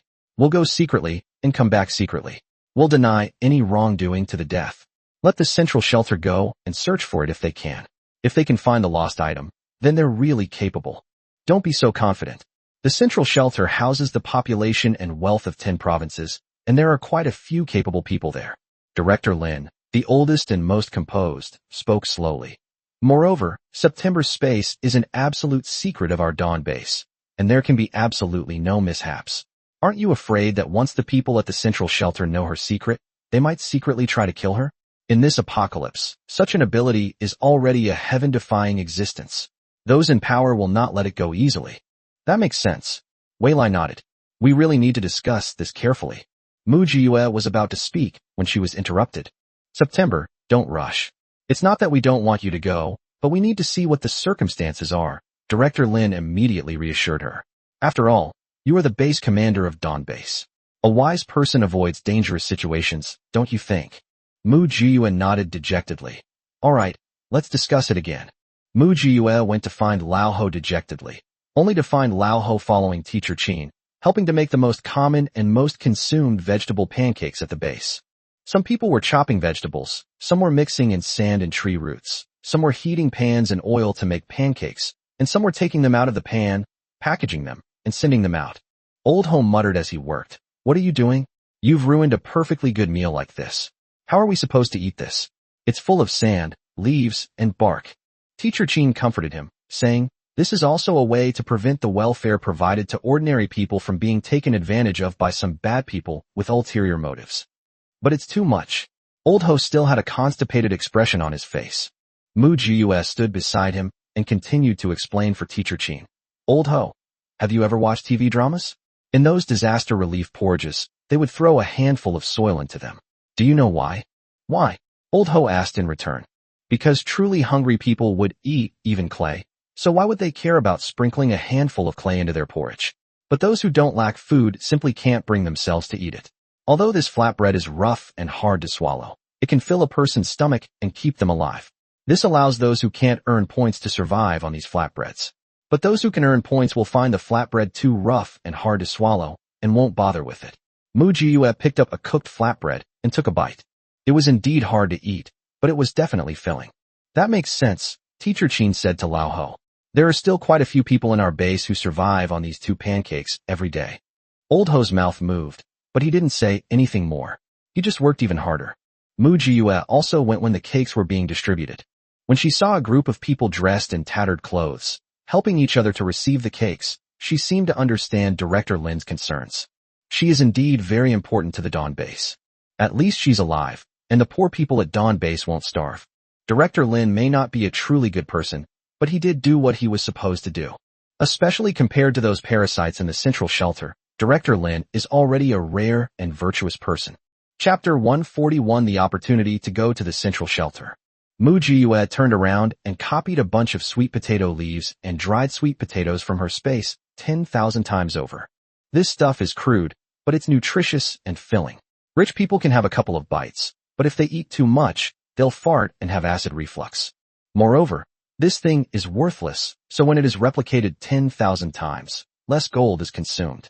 When Mu Jiyue delivered such a large pile of sweet potato leaves and dried sweet potatoes to the restaurant, the entire base was in an uproar. Because Mu Jiyue personally escorted them to the restaurant, everyone in the Dawn base knew that the meals they ate were provided by Mu Jiyue. Then, from that day on, whenever Mu Jiyue went to a restaurant, the restaurant would refuse to accept her points, and her rice bowl would always be the fullest and overflowing. She can eat the finest delicacies without anyone nagging her. Director Lin smiled slightly upon hearing the news.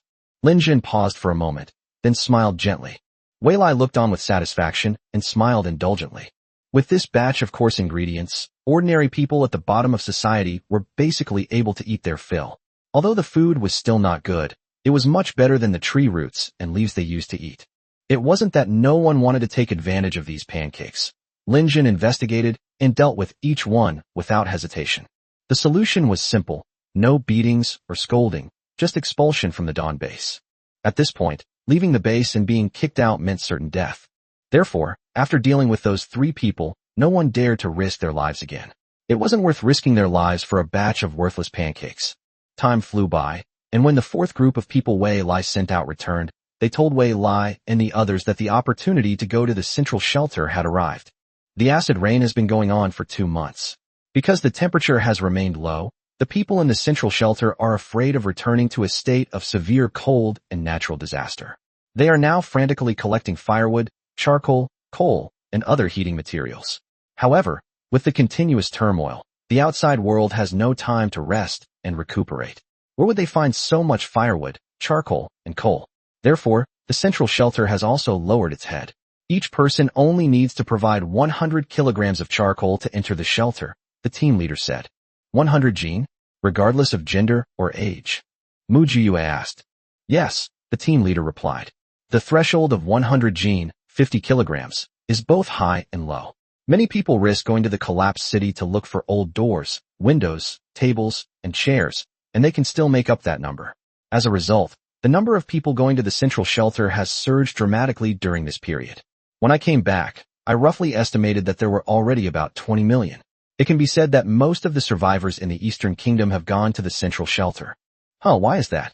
Mu Jiyue was completely puzzled. The capital shelter isn't far away. Wouldn't it be better for them to go there? Why do they have to go to the central shelter? Or go further afield, like the northwest shelter, and get there in one go? Wouldn't that be better? I just received news that mutated animals and plants have appeared at the capital shelter, causing massive attacks and destruction, resulting in millions of deaths, the team leader said. I don't know if this news is true or false.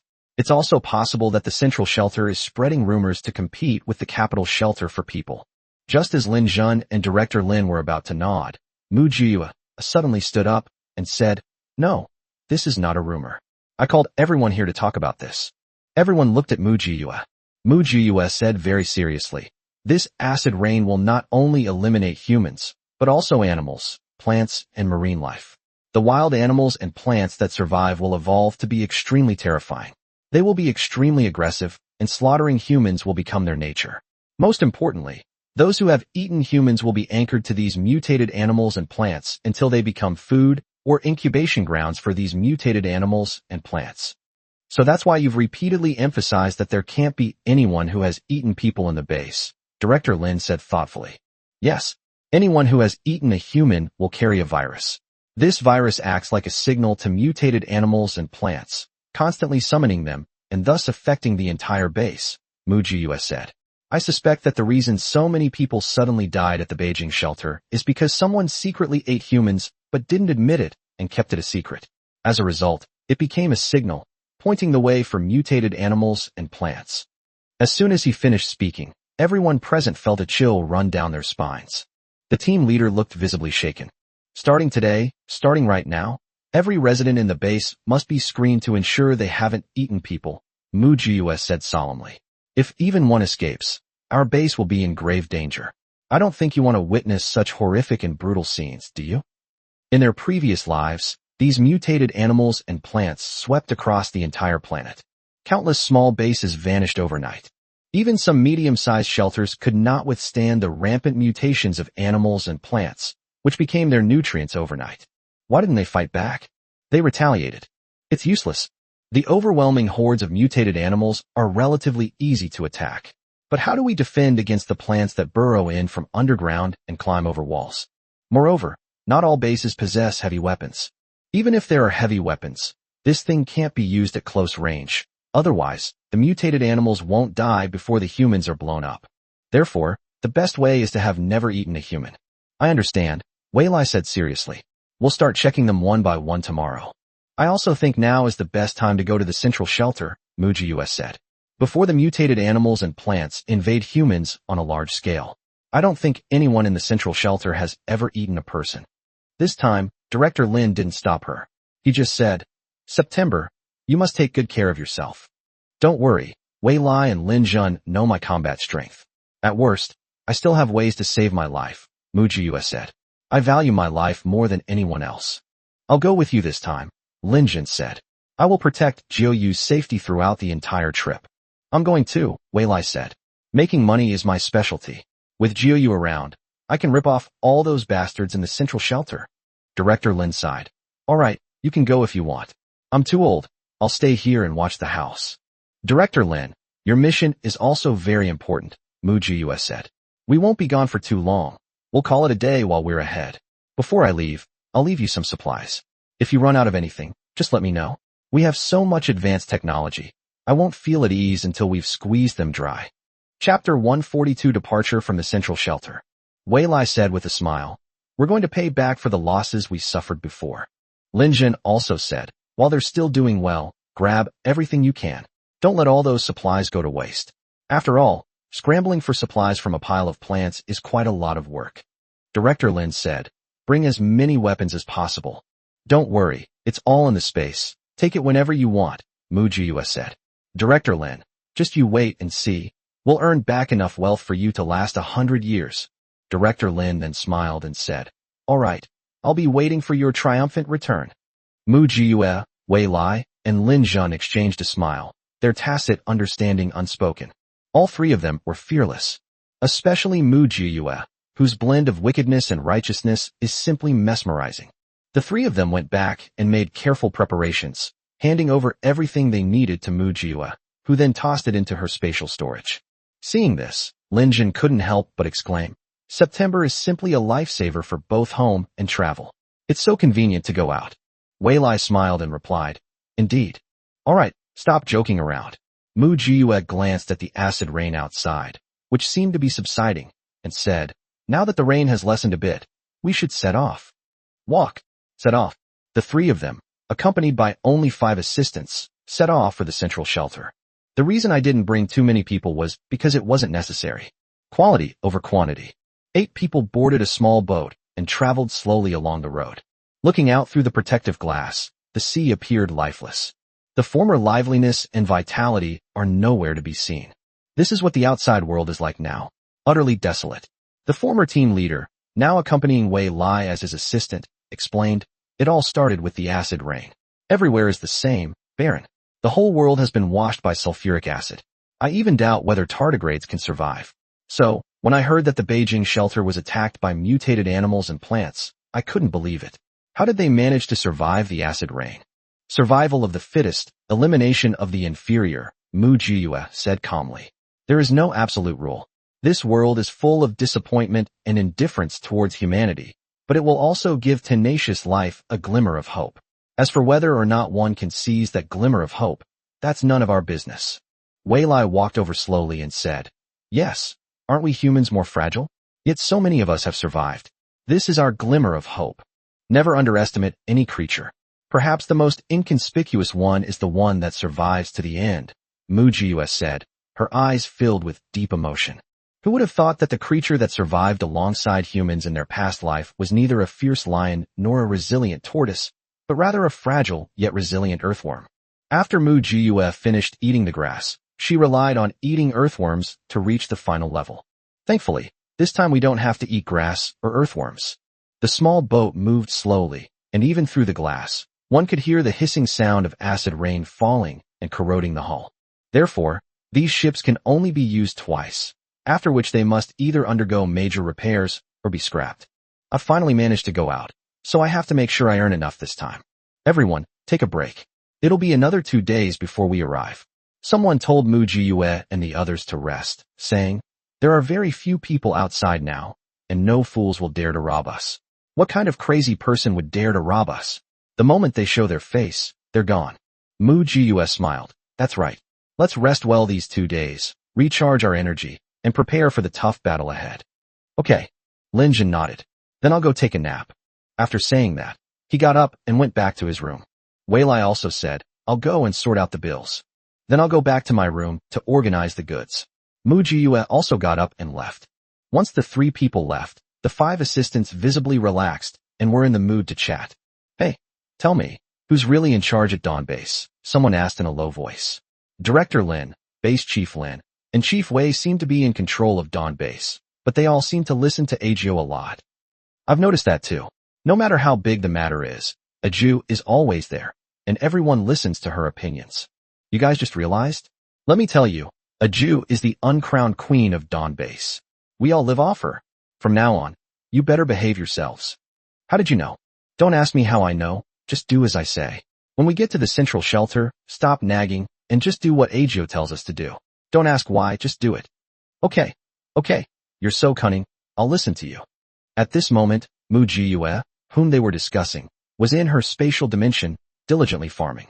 Why did a patch of black soil suddenly appear? Mu Jiyue wanted to cry, but had no tears. Previously, we would collect items into the space, and only when the space was upgraded would we gain more land.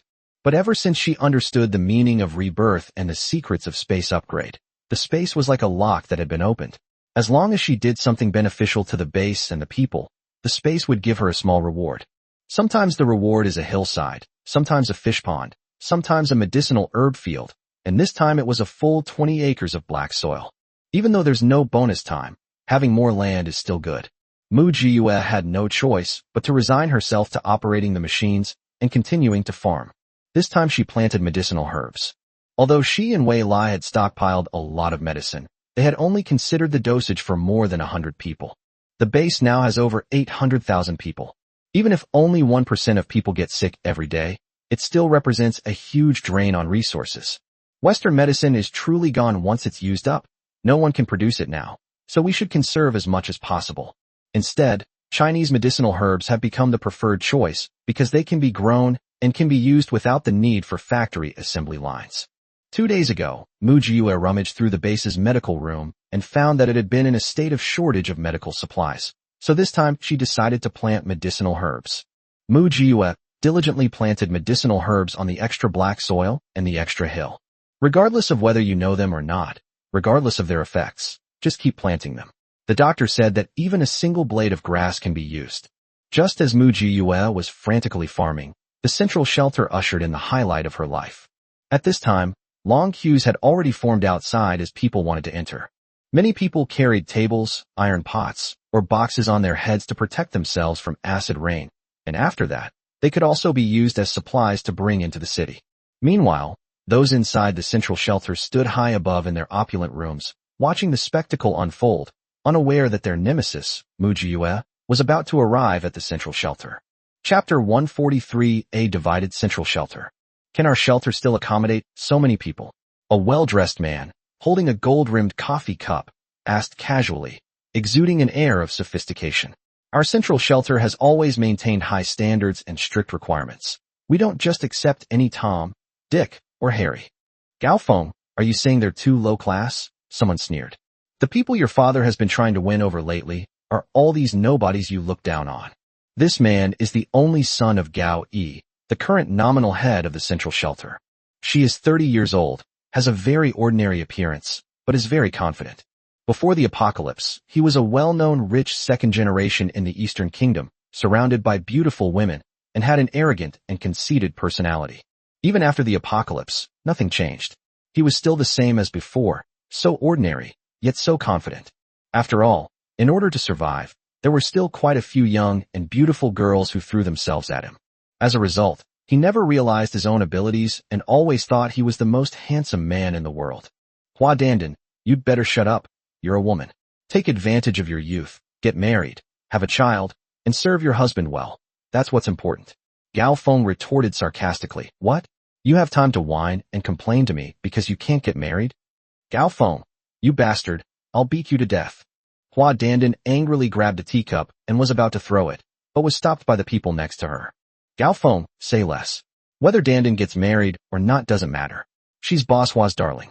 There are countless men who want to marry her. It's just that Dandan doesn't like them. The man advised, Dandan, don't provoke Gao Feng. Our central shelter is managed so well thanks to Director Gao. Hua Dandan put down her teacup and said, Fine, for Kong Huai's sake, I won't hold it against you today. Gao Feng smiled sarcastically and said impatiently, You guys stay here and keep watch. I'm leaving first. I have a dinner appointment with Tian Xiener, so I won't be joining you. After saying that, Gao Feng threw back his chair and left. Hua Dandan angrily said to Kong Huai, Look at him. Who does he think he is, daring to act tough in front of us? The central shelter is practically our territory now, and he still thinks he's some kind of prince. All right, that's enough. We haven't officially taken control yet, have we? Let him be arrogant for as long as he wants. Kong Hui poured tea for Hua Dandan and said, "There are more and more people in the central shelter now. More people is good. With more people, we won't have to worry about not having a good life. More people, more livestock." "That's true," Hua Dandan said with a smile. "My dad told me to come here and keep watch, saying that if I see someone with resources and talent, I should snatch them away before Gaofeng does.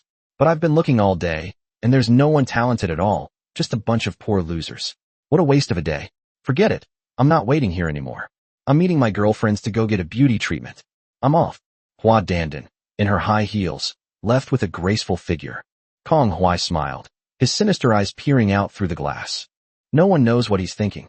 Of course, even if they knew, they wouldn't take it seriously. Because Kong Hui was an illegitimate child and had no right to inherit. Outside the window, outside the gate, a homeless man carrying large and small bags was being shoved by the guard at the gate. "What kind of trash are you, daring to pass off as supplies?" The guard shoved the homeless man to the ground without any politeness. "Get him out of here. Our central shelter doesn't accept trash like this." Caught off guard, the homeless man was pushed to the ground, his face hitting the rain. He was immediately assaulted by the acid rain, which hissed and emitted white smoke. He screamed and begged for mercy and pain. But the way he rolled around didn't elicit sympathy. Instead, it made those people laugh out loud, as if they were watching something funny. Those who were queuing with him to enter the city all stood to the side with indifferent and numb expressions, and no one bothered to interfere. If there are women in the group, they will definitely be groped by the guards. They had no choice but to endure it. Anyone who dares to utter a word of resistance will be kicked out of the team and never allowed to enter the city again. What does temporary humiliation matter when it comes to survival? Fortunately, after so long since the apocalypse, most of them were covered in dust and dirt, or even emaciated, which made the guards not very interested. As long as the supplies they handed over were sufficient, they would be let in. Outside the city gates was a ring of slums. This slum is separated from the inner area by only one door, but they are two completely different worlds. The shacks, intended to shield against acid rain, swayed precariously in the rain and were at risk of collapsing at any moment. And if it collapses, it will cost several lives. But in this era, human life is the least valuable thing. Even if the other person dies right in front of them, no one will give them a second glance. "Another person has died. What bad luck." That's all someone would say when they pass by. Mu Jiyue and her group's ship reached the outer perimeter of the central shelter, but could not proceed any further. The person accompanying them explained, "The central shelters were largely unaffected by the tsunami, so we had to disembark here and walk the rest of the way." "I see." Mu Jiyue nodded. "No wonder the central shelter was so arrogant. They suffered almost no losses." "But it doesn't matter. They're about to lose money," Wei Lai said. "You won't let them get away with this." "Of course." Mu Jiyue looked at the distant city gate with a beaming smile. "Rich people from the central shelter, haven't you always wanted us to come? Now I'm here." Lin Jun put on his protective suit first, then directed the 5 people to pack the visible supplies and carry them on their backs. "You go ahead first. We'll be there shortly," Mu Jiyue said to Lin Jun. Lin Jun nodded knowingly. The use of Mu Jiyue's space is only known to the 3 of them. The fewer others who know about it, the safer it is. After Lin Jun and the others left, Mu Jiyue raised her hand to put away the boat, then tidied her backpack and quickly caught up with Lin Jun's group with Wei Lai. It was an hour later when they arrived at the gate of the central shelter. The reason they are so slow is not because they lack physical strength, but because the road is too difficult to travel. Within a 3-kilometer radius, it was all slums. There were haphazardly erected shacks everywhere, and pickpockets were everywhere. As Mu Jiyue and her companions walked, they also had to fight off thieves and those trying to sell themselves. That's why it took so long to reach the city gate. Their appearance immediately attracted the attention of many people. Because their attire was so different from everyone else's, it was clear they were people with resources and abilities. The gatekeeper's eyes lit up. He had finally found a big fish and could make a killing. "Halt! Halt! Where are you from? What supplies are you carrying?" The gatekeeper pretended to stop Mu Jiyue and her group. "Full body search. You're not allowed to bring in any outside bacteria." Chapter 144 Meeting with Xinqing. Mu Jiyue was no fool. Calmly, she pulled a vacuum-packed bag of millet from her pocket and shoved it into the man's arms. "Brother, please be lenient. We've got layers upon layers of packaging here, and most importantly, the goods inside are specifically requested by the city's wealthiest people. If this gets damaged, the responsibility." The gatekeeper quickly stuffed the bag of millet into his clothes, pretended to rummage through it briefly, and then waved his hand. All right, go in. Those behind them saw this and immediately exclaimed, why didn't they hand over the supplies? Are you stupid? They're from the city. They're out looking for supplies. The gatekeeper kicked the other man impatiently. Just look at that protective suit. Even 100 of you couldn't afford it. Get out, take it or leave it. The person who was kicked didn't dare to utter a sound. It wasn't this bad when we came last time, the assistant said. Last time, although we still had to hand over supplies to get in, it was much more lenient. As long as the supplies were decent, we could basically get in. It seems the city is already overcrowded, Wei Lai said, and they should have collected almost everything, so they've started again. Lin Jin smiled and said, it's all right, they'll be short of supplies again soon. After he finished speaking, everyone laughed. The guards at the city gate saw the person next to Wei Lai and immediately came forward. Why are there so many people this time? You've ordered a lot of goods. Don't worry, there's plenty of goods. Where's Xinqing? Mu Jiyue asked. Who are you? Mu Jiyue pulled down her mask, and Wei Lai and the others followed suit. Upon seeing them clearly, the other party exclaimed with delight. President Wei, Ajo, Base Chief Lin, what brings the three of you here? Come with me quickly. We can't stay here any longer. He looked around and led the group quickly, turning left and right, until they soon arrived at a 3-story building. He quickly knocked on the door before taking out his key and opening it. As soon as he opened the door, he quickly pulled Mu Jiyue and the others into the room and locked the door from the inside. There were already people waiting inside, and upon seeing them, they were overjoyed. President Wei, it's you all. Hearing the commotion, Xinqing rushed out and asked, what happened at Dawn Base? Why are you all here? Let's go inside and talk, Mu Jiyue said. The rain is unusually heavy today. This protective suit is probably going to be ruined. As Xinqing walked inside, he said, protective suits are in dire need right now, extremely scarce. Those wealthy people have plenty of money. They're ordering hundreds or even thousands of sets right off the bat. The highest order was from a rich businessman surnamed Yuan, who ordered 10,000 sets. How much can you guys carry? We don't even have enough to pay for the orders. Don't worry, it's enough, definitely enough. There's more in the back. Mu Jiyue lied and said, we came here first to check the situation. After everyone entered the house, took off their protective suits, and cleaned themselves inside and out, it took an hour. Everyone sat down, and someone served tea. Wow, top quality Maojin tea. Wei Lai said, you're living well. Xinqing quickly replied, how could I afford this? It was a gift from a customer who wanted to get the goods in advance. I don't drink tea much, so I don't know anything about it. Tell me about the situation these past few days. Mu Jiyue interrupted their pleasantries. I saw that the city gates were pretty tightly guarded today. Does that mean there's no shortage of supplies? There's nothing we can do. The shelters are already full. The rent for this little building we're staying in has tripled from 500 caddies of grain to 1,500 caddies, Xinqing said. The city is overcrowded. Everyone who comes into the city has handed over a lot of supplies. So, the higher-ups are getting rich again. Then we can start slaughtering them, Lin Jin joked. We've come at just the right time. Mu Jiyue said to Xinqing. We came here this time for 2 reasons. First, to make money, and second, to stir up trouble. Tell us in detail about the situation in the city. For example, which richest person is the wealthiest, which richest person has resources, and which richest person has new technology, etc. Xinqing immediately perked up and said, I actually know that. In order to sell goods accurately, I had someone conduct a special investigation into the situation of all the wealthy people in the city, big, medium, and small. Xinqing got up, took a notebook from the room, and handed it to Wei Lai. This is the detailed information I recorded. Wei Lai took it, opened it, and immediately laughed. Great job, Xinqing. Mu Jiyue leaned closer, nodding as she looked at the items. The categorization is excellent. Xinqing said apologetically. Actually, I was just taking notes. The actual investigation was done by Chief Lin's people. Hey, those kids, they didn't let me down after all, Lin Jin said with a smile. They did a good job in the infiltration class. Who are you doing business with right now? What's the name of the connection you've made? Mu Jiyue asked. Currently, I mainly do business with about 20 very wealthy people. The smaller, less wealthy people don't have a chance, Xinqing replied. The person I'm on good terms with is named Kong Huai. Kong Huai is an interesting character. He's an illegitimate child, but he was brought home and his position in the family is very awkward because he has no right to inherit. However, he is an ambitious and capable person. He hides it very well, but I still saw through him at a glance. Xinqing said, currently, Gao Yi is still the nominal person in charge, but the actual power is held by the Kong family, the Hua family, and the Yu family. The Kong family controls the security and daily life within the shelter, the Hua family controls medical equipment and medicines, and the Yu family controls the plantations. It can be said that these three families basically control all the most important positions in the entire central shelter.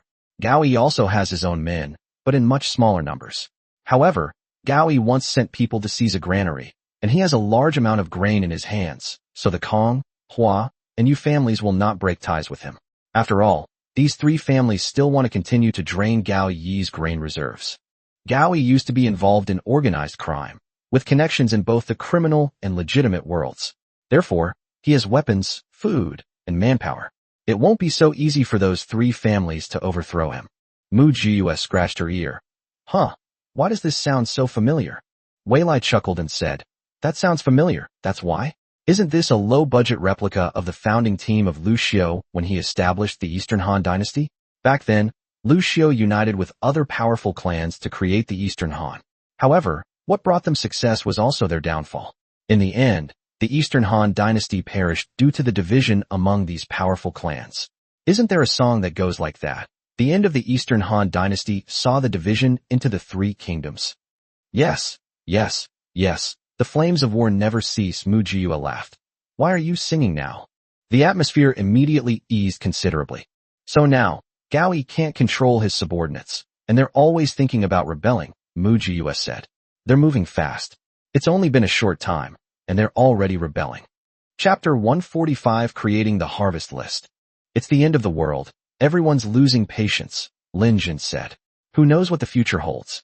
Of course, we should live in the moment and enjoy life while we can. Whoever is in power will enjoy the good life. That's true, Xinqing said. Kong Huai, who is close to me, once again subtly reminded me not to take sides, because I might lose my life at any time. But after he said that, he changed his mind and said he had drunk too much. I think he meant it. A war could break out here at any moment. Who cares about them? We're here to make money, not to watch them fight amongst themselves, Mu Jiyue said. As long as it doesn't stop us from making money, it's fine. Fighting could result in collateral damage. We'd better make enough money before they start making a scene, and then make a clean getaway, Wei Lai said. We absolutely won't do anything that would put us at a disadvantage. The others nodded in agreement. Come on, let's look at this list and make a list of targets to exploit. Mu Jiyue said, tapping the list. You handle the money matters. As for the lives involved, I'll handle that. Lin Jin said, let me do it. No, I'm more suitable, Mu Jiyue said. Lin Jin, your command skills are impeccable, but when it comes to individual combat, you are not as good as me. Lin Jin had no way to refute it.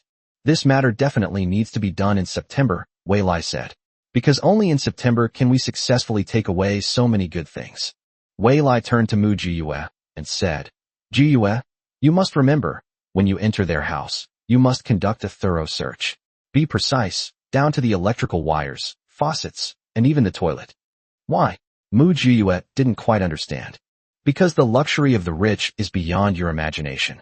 Their entire house's electrical wiring and plumbing, all the alloy pipes, all the door handles, even the window frames, even the corridor handrails, even the edges of the crystal chandeliers overhead, are made of pure gold and pure silver.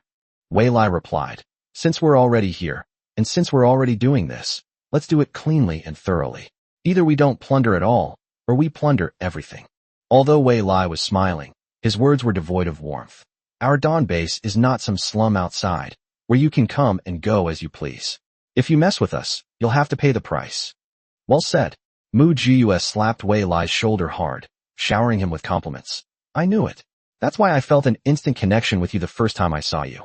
You really understand me. This time, let's do something big. Let these former rich gentlemen experience the brutality of the apocalypse.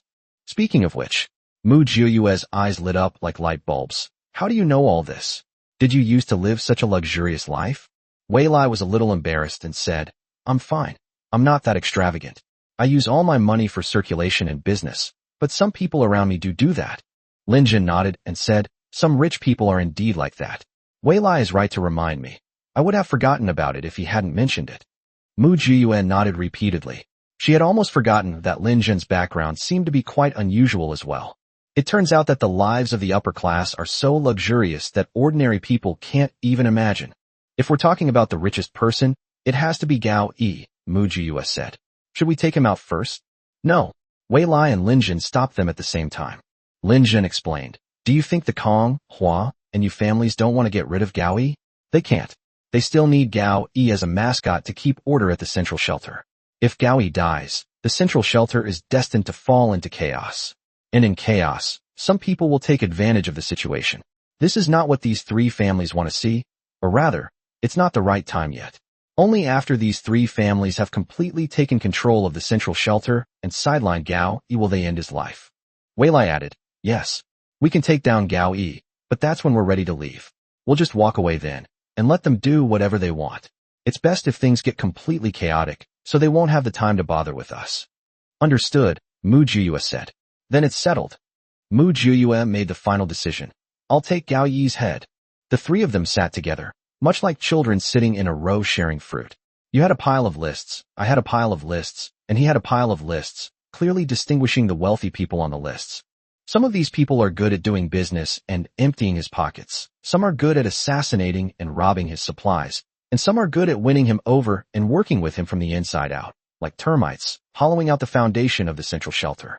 Most of the people Mujiyue was assigned were those who participated in the extermination of the K-City base, especially the one who had a grudge against Lin Jun and was always causing him trouble.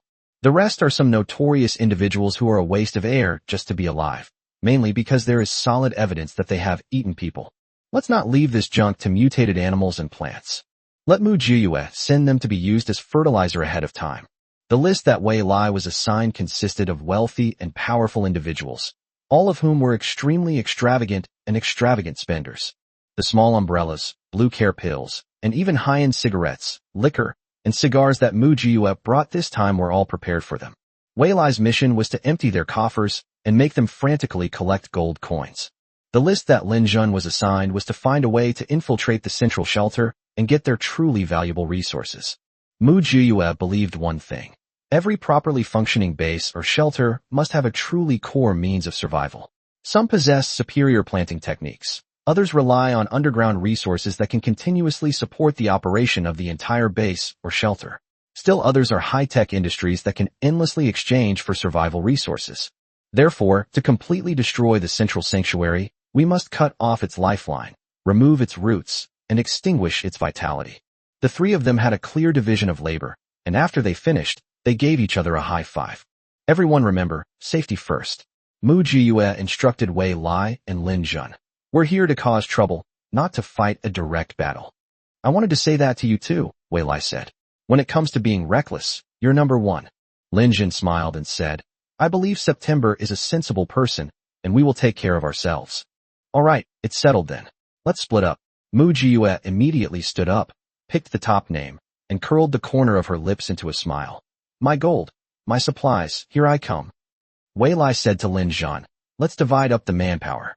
Let's see who among the three of us finishes the task first. Lin Jun's confidence surged. No problem. I definitely won't be the last one. Wei Lai laughed heartily. I'm even less so. Mujiyue had no time to argue with those two childish men. She was already looking at the wealthy man's house design plans and quickly found the weak points. She began to plan her looting route. Chapter 146 Looting in Progress. This wealthy man is named Wang Zhe. He is on the Yu family's side and is considered one of the Yu family's henchmen. He is also one of the most ruthless members who attacked the K-City shelter. The reason Mujiyue placed him first was naturally because he was rich enough and powerful enough. I heard that he came from southern Hunan, and he brought a total of 198 large trucks with him. The truck was fully loaded. Aside from food, there's gold. According to him, he looted a vault and all the gold shops in the city. Therefore, as soon as he arrived, he was won over by the Yu family and became their right-hand man. Now, relying on the Yu family's power, they run rampant in the central shelter, bullying men and women. Oh, bullying men and women is the least of his problems. He has a peculiar hobby. He loves breast milk. Yes, exactly what it sounds like. Therefore, he kept many young women under his control, and only he knew what they were used for. Mujiyue quickly concluded that Wang Zhe must have eaten people before, because only someone who has eaten people would know the delicious taste of a young woman. The capital city shelter has already seen a large number of mutated animals and plants, so it's believed that the central shelter will soon suffer the same attack. Let her do some good deeds this time and eliminate potential hazards for the central shelter in advance. Is it too much to ask for some gold as a reward? Mu Jiyue was wearing protective clothing, and she had put her Tang sword and other weapons into her spatial storage. He was like a nimble cat, running swiftly across the rooftops amidst the acid rain. The gap between the rich and poor in the central shelters is very large. The working class area is a typical high-rise building with a rough exterior and a drab color. Those who lived inside felt like they were living in a pigeon coop. Even so, it is a paradise that the slums outside cannot even enter. The wealthy area, just across the street from the working class area, consists of well-maintained large villas. Each villa is like an exquisite toy, beautiful, luxurious, and with a secluded courtyard. The roads between the villas are wide, spacious, flat, and orderly. Security teams patrol from time to time to ensure the peace and tranquility of the affluent neighborhood. That is, during the acid rain season, there are not many green plants or decorations outside. When it was first built, it was a place with lush trees and flowing streams. This is no shelter, it's clearly paradise on earth. This is the world of the rich. Even though it's already the end of the world, even though the outside world is a cannibalistic place, even though most people are struggling to survive, there's still a group of people who continue to live a life of extravagance and debauchery. When Mu Jiyue squatted on the roof of Wang Zhe's villa and looked down. Just then, in a huge pavilion in the courtyard, a lean man with bloodshot eyes was surrounded by a group of scantily clad beauties, engaging in a great human harmony activity. TSK, TSK, TSK. Mu Jiyue crossed her arms and said, "No wonder Huang Chao wanted to kill all the powerful clans back then. It's really infuriating. I work myself to the bone farming just to support a small base. He can live so comfortably just by plundering other people's wealth and resources. It's really displeasing to look at. The imperial treasury is burned to ashes, and the bones of nobles are trampled on the streets." After Mu Jiyue finished speaking the last word, her aura suddenly changed. She took out a powerful weapon, the Gatling gun, from her spatial storage and fired a barrage of shots at the people in the pavilion. Everyone knows the characteristics of Gatling guns: wide coverage and strong striking power, especially at such a close distance. Before the group of people in the pavilion could even wail, Mu Jiyue sent them all to their deaths. After finishing, Mu Jiyue didn't linger in the fight. She threw the Gatling gun into the space, and, like a swallow, lightly jumped off the roof. She then switched to the state route 2 Heather, which was more suitable for close combat. He started firing wildly at the bodyguards not far away. Take them out before they can react. Wang Zhe's bodyguards reacted quickly. After Mu Jiyue had cleaned up the courtyard, they immediately organized a counterattack. But when they surrounded the courtyard where Mu Jiyue was, they found that they had lost their target. "That's impossible. He's clearly in this yard," someone exclaimed incredulously. "Search. Search them one by one," someone shouted. "They didn't even bother to find out who we are, daring to rob us. We'll send them to their doom today." Yes. Everyone dispersed in an orderly fashion to conduct a thorough search. They dared not be unenthusiastic. The man who was just beaten to death was Wang Zhe's only son. If they can't find the murderer, they won't be able to explain themselves to their masters. Little did they know, the murderer had already hidden in the spatial dimension, and even if they searched the entire villa, they wouldn't be able to find him. Not only that, Mu Jiyue also appeared in the place they had searched, suddenly appearing behind them, and then there was a burst of gunfire. At this moment, Mu Jiyue was like a god of death descending, killing gods and Buddhas alike in her way. No one could rival her. Half an hour later, not a single person was left alive in the entire villa. He tossed the weapon into his spatial storage, rolled up his sleeves, and began to collect it. Take all the furnishings and decorations in the house, regardless of their value. The walls and floors of the entire house were all torn up, regardless of whether they were useful or not, just to collect them. The entire villa's water pipes, electrical circuits, and even the electrical switches were all pulled out and taken away. They took everything from the bathroom, including the sink, mirror, shower head, bathtub, toilet, and even the trash can. Remove the bed, sofa, table, chairs, and carpet from the bedroom. Wait, there's a hidden room? Let's go in and take a look.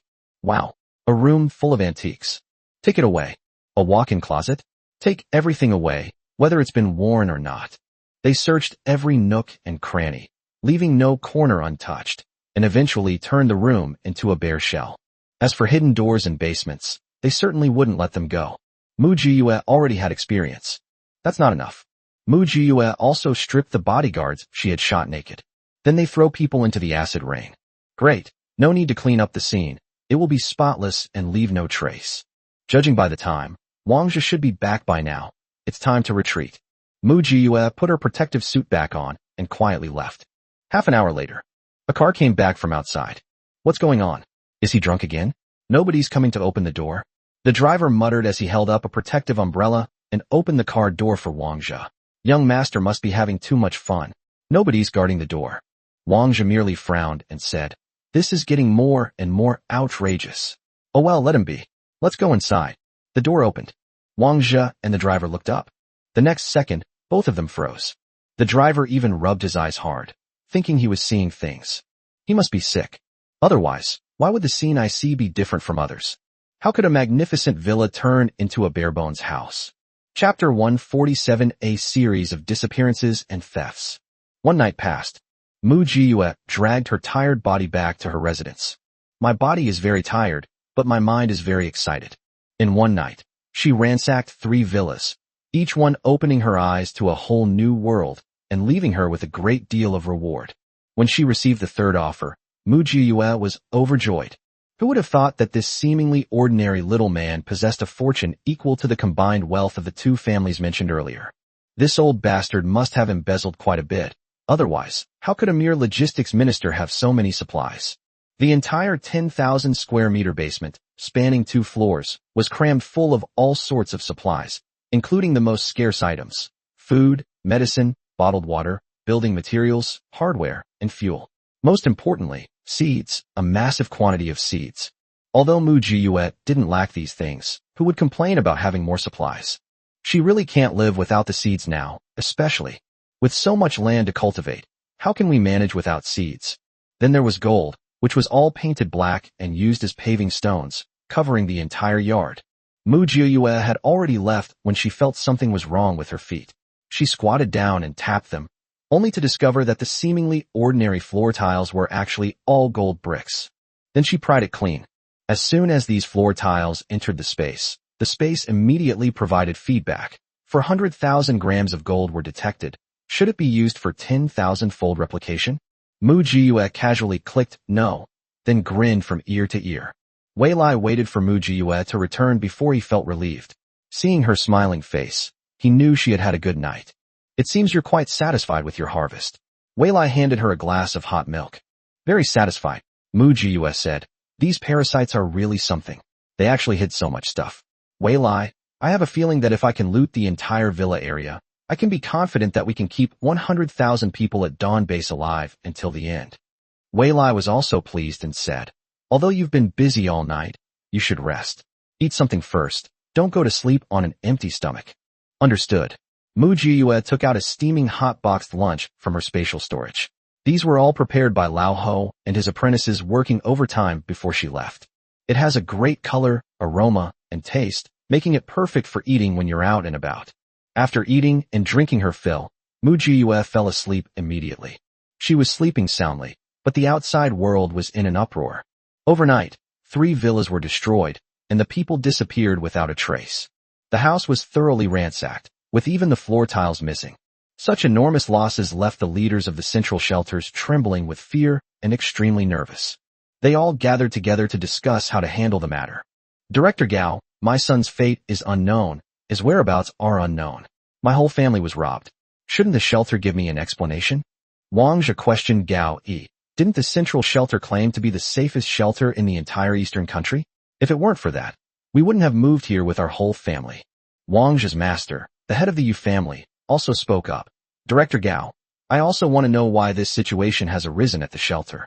Wang Zhe is my man. Isn't this a slap in the face to me?" At this moment, the second victim arrived. The other person walked with a limp, but walked very fast, almost running towards them. As soon as he arrived, he complained, "Chief Gao, you have to do justice for me. My whole family, over 100 people, are gone. If I hadn't been out last night, I probably wouldn't have escaped either. That's fine, but I just don't understand how they managed to demolish the entire house so quietly in one night. At least other people have a bare shell left. but I don't even have a roof.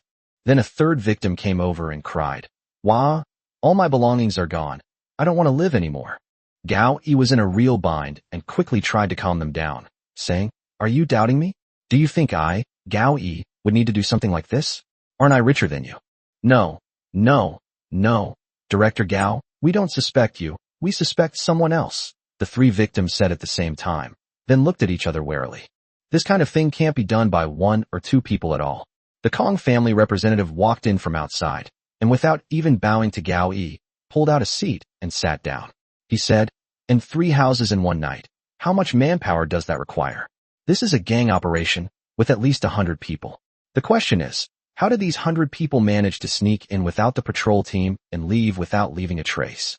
The Hua family representative also arrived and sat opposite the Kong family representative, saying, I think so too. This matter must have been accomplished through the secret cooperation of someone inside and outside. The Yu family representative also sat down and said, As for the security of the villa area, I remember that it has always been Director Gao who was in charge. Gao Yi laughed. So, in the end, you still suspect me? Do you think I don't know what you're thinking? The Kong family representative said, Director Gao, you can't say that. The central shelter doesn't belong to any one family. It's a shared shelter for everyone.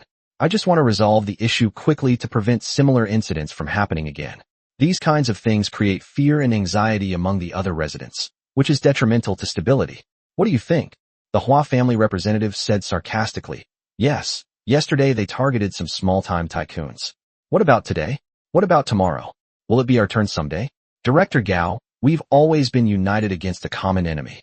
When something like this happens, of course we need to sit down and discuss a solution. The Yu family representative said, If Director Gao feels he is not up to the task of security for the villa, then he should hand it over to someone more capable. Gao Yi slammed his fist on the table. What? You want to rebel? We haven't even gotten our hands on the world yet, and you're already so eager to turn your backs? The 3 representatives immediately said insincerely, Director Gao, you flatter us. How could we dare? I think you're pretty bold. It's hard to say that this wasn't a staged performance by you to seize my power. Gao Yi snorted angrily and said, So many people have gone missing, and the houses have been left in a bare state. I also think that this is not something a few people could do. But I don't admit that I, Gao Yi, did this. I, Gao Yi, am not that stupid. After some thought, the 3 representatives realized that Gao Yi was genuinely angry, not guilty. They fell silent immediately. Could it really have been done by someone else? But who could it be? The entire central shelter was now under the control of these 4 families, and the small-time wealthy residents there were completely subservient to them, more obedient than lackeys. Could it have been done by those refugees outside the city? How could they do something so big? Chapter 148 Gao Yi takes the blame. Seeing that the 3 of them remained silent, Gao Yi finally spoke up. All right, I'll have someone investigate this matter. I'll also increase patrols in the villa area. Don't forget, I live here too. Do you think I want someone to shit on my head? The Hua family representative immediately said cleverly, Director Gao is right. We all share the same fate, and we all suffer together. Our Hua family naturally trusts Director Gao. The Kong family representative quickly added, We felt the same way. We were just angry, and that's why we said those harsh words. We hope Director Gao won't take it to heart. The Yu family representative said, Who would want turmoil if there were peace? I'm just anxious. I hope Director Gao will be magnanimous and not take it to heart. Gao Yi then said with a forced smile, Of course. The 3 representatives left. Walking down the street, the 3 men exchanged a glance, all indicating that they hadn't hired anyone to do it. Then the 3 of them glanced at Gao Yi's location and direction at the same time, revealing unfathomable looks in their eyes.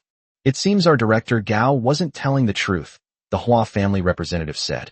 The 3 families that suffered losses this time were all subordinates of our 3 families, while Director Gao didn't suffer any losses at all. The Yu family representative said angrily, I told you long ago that this was clearly done by Gao Yi. Who else could clear out 3 villas in the central shelter overnight? I knew it was because of this that he insisted on keeping such tight control over the security patrols in the villa area. It's hard not to suspect him, the Kong family representative said. Could it be that we've taken too many of his people recently, and this is his way of retaliating against us? Even if Gao Yi did it, what can we do? The Hua family representative said. Isn't this central shelter just his personal fiefdom? At worst, we'll kill him and take over ourselves, the Yu family representative said viciously. Back then, We paid a considerable price to put him in power. And now, after only a few days, he wants to discard us like a used tool? He'll have to ask us if we agree to it first. The Kong family representative glanced disdainfully at the Yu family representative and said, "Easy for you to say. If we could kill him, we would have done it long ago. Gao Yi holds crucial technology. If he dies like this, none of US will get the technology, and this central shelter will be finished sooner or later." Gao Yi's mouth is as hard as stone. You can't pry it open no matter what, the Hua family representative said. I've tried to get him to talk to me several times, but he's always evaded the question. Gao Yi isn't stupid. He knows that once we find out his trump card, he won't survive, the Kong family representative said. So, there's nothing we can do about him. So we're just going to suffer this loss in silence? The Yu family representative asked resentfully. The representatives from the Kong and Hua families said simultaneously, "What else can we do? We have no evidence." The Hua family representative said, "Fortunately, the losses were all minor ones. I suppose Gao Yi will only dare to vent his anger on these minor ones and won't dare to do anything to us. Yes, as long as he doesn't cross our bottom line, we can only let him be," the Kong family representative said. "All right, the rain is getting heavier. I need to hurry back. I heard that mysterious merchant is here again, and this time he's brought quite a few good things." The representatives from the Hua and Yu families perked up. "You've brought more good stuff again? Don't forget to call us too." Of course. The representatives from the three families arrived with great fanfare, but left in amicable harmony. Gao Yi, who was wrongly accused, was furious. Which bastard did this? Gao Yi smashed his teacup. He dared to make me take the blame for him. I won't let him get away with it. Gao Feng came in from outside and saw the mess on the ground. He asked, "What happened here? Where have you been again? Who have you been fooling around with this time?" Gao Yi was furious when he saw Gao Feng. "Do you even know what happened last night? Aren't you afraid of running into danger outside?" "What a joke. What danger could I possibly be in at the shelter?" Gao Feng said dismissively. "Who would dare to lay a hand on me? Even those three families would have to think twice about what you have, Dad. If they dared to lay a hand on me, wouldn't they be afraid of your wrath?" Upon hearing this, Gao Yi agreed, and his anger gradually subsided. He said, "Anyway, the losses last night were all caused by those three families. It might even have been their own enemies who did it, and I can just sit back and reap the benefits. Those three families have been too arrogant lately, openly trying to steal people from me. Do they really think I, Gao Yi, am made of clay and have no temper? Humph, I'll see how long those three families can be so smug." Gao Feng said, "Dad, there are too many people in the shelter, especially too many lowly people. We bump into each other while walking. It's simply indecent." "Shut up," Gao Yi said irritably. "Without those lowly laborers working, where would you get your comfortable life? You've thoroughly inspected all the places I sent you to oversee, haven't you? Those are the foundation of our survival in the central shelter. We can't afford to be careless in the slightest." Gao Feng yawned and said perfunctorily, "I've looked at them all. Don't worry, Dad, I know what I'm doing. Our good life depends on these things. How could I be careless?" "All right, just looking at you annoys me. Go back to your room." Gao Yi waved his hand irritably, and Gao Feng quickly ran off. While they were talking, they didn't notice that in the corner of the house, someone was silently cleaning and had overheard their entire conversation. The Gao family's secret? Is it the key to the life or death of the central shelters? What could that be? For 3 consecutive days, every night, a demon will randomly descend upon a wealthy person's home. No matter how well protected or prepared the person is, the demon will be completely wiped out, and the house and its inhabitants will vanish without a trace. They used to be very proud of themselves, thinking that the villas were far apart, very quiet, and very comfortable. However, they now wish all the villas could be gathered together, so that the neighbors could immediately discover the murderer and issue a timely warning. The murderer is elusive. No one knows when he will arrive or when he will leave, because everyone who knew was dead. Acid rain not only blocks sound, but also smells. It also eliminated the traces. It wasn't until the night of the 3rd day, when a rocket launcher launched a long-range attack on a villa, that the parasites in the central shelter realized that their opponent was extremely powerful enough to possess weapons and equipment that terrified them.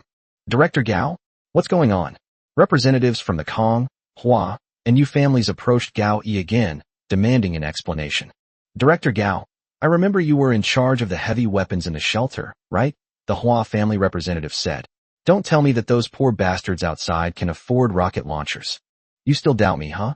Gao Yi retorted coldly. "Do you think I gave them this rocket launcher? Chapter 149. The panic is growing. Otherwise what? Director Gao, if you don't like the three of us, a warning is enough for us to tolerate it.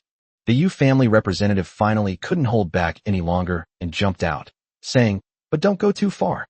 We were able to help you get to the top, and we can help someone else get to the top too. Gao Yi couldn't hold back any longer and slammed his fist on the table. You three, don't push your luck. It was clearly you who made enemies outside and were retaliated against, but you're trying to pin it on me? Do you think I, Gao Yi, am so easy to take the blame for? Dare you say you don't have any enemies or rivals outside? The three families were immediately stumped by the question. I felt somewhat guilty. Before and after the apocalypse, they were not exactly benevolent people. They did plenty of illegal things, but they covered their tracks so well that no one noticed. But there's no guarantee that someone will find out, or that the victims will find out and come back to settle scores with them. But can they admit to this? Of course not. The Kong family representative said, we were also confused by anger.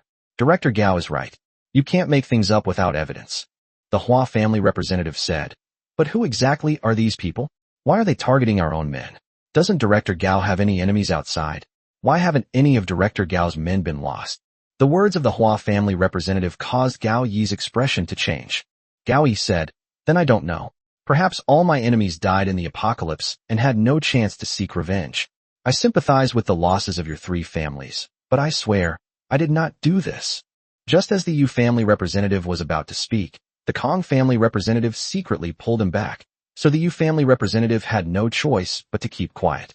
Gao Yi stormed off, and the representatives of the three companies sat down together to discuss what was to come. Regardless of whether Gao Yi did it or not, we can't continue to ignore this. The Kong family representative's face was also very grim. He had lost an important subordinate this time. He went to the scene and found that there wasn't a single thing left. The house had been demolished to pieces. He absolutely refused to believe that someone could have done this alone, given that level of ability. The Hua family representative also said, we really can't ignore this anymore. I've suffered a huge loss this time. One of my warehouses was looted. The Yu family representative snorted coldly and said, look, we've suffered such huge losses, while Gao Yi hasn't suffered any losses at all. Who would believe he didn't do it? But we have no evidence. We've clearly put our men on alert, but strangely, no matter how vigilant we are, it's useless. All the surveillance cameras are out of service. There are no satellites now, so we can't monitor remotely, the Kong family representative said. Moreover, we don't know who they will target, so we can only be on high alert. If this goes on for too long, no one can hold out. Damn acid rain. We don't have enough protective suits. It's inconvenient to even go out, the Hua family representative said. Weren't those people afraid of the acid rain when they attacked? That's what I'm wondering about too. Could it be the people who sell protective suits? The Yu family representative asked. Is it possible that they were behind it? Impossible, the Kong family representative said. I know their strength best. They only have a few dozen people, and I've investigated their background thoroughly. They do have connections to smuggle goods, but that's all they do. They don't have any weapons. Besides, do you think anyone could sneak past the gates and smuggle these heavy weapons into the city without being discovered? These are huge weapons. They're hard to hide. Our informants are everywhere in the city. How could no one notice? That's true. The Yu family representative frowned and said, so, in the end, it was Gao Yi who did it? He is the most suspicious, the Hua family representative said.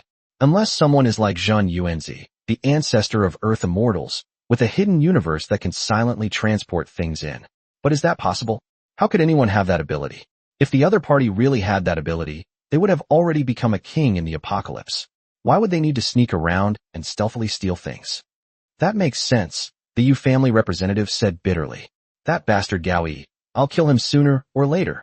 There's no other way now but to continue strengthening our defenses.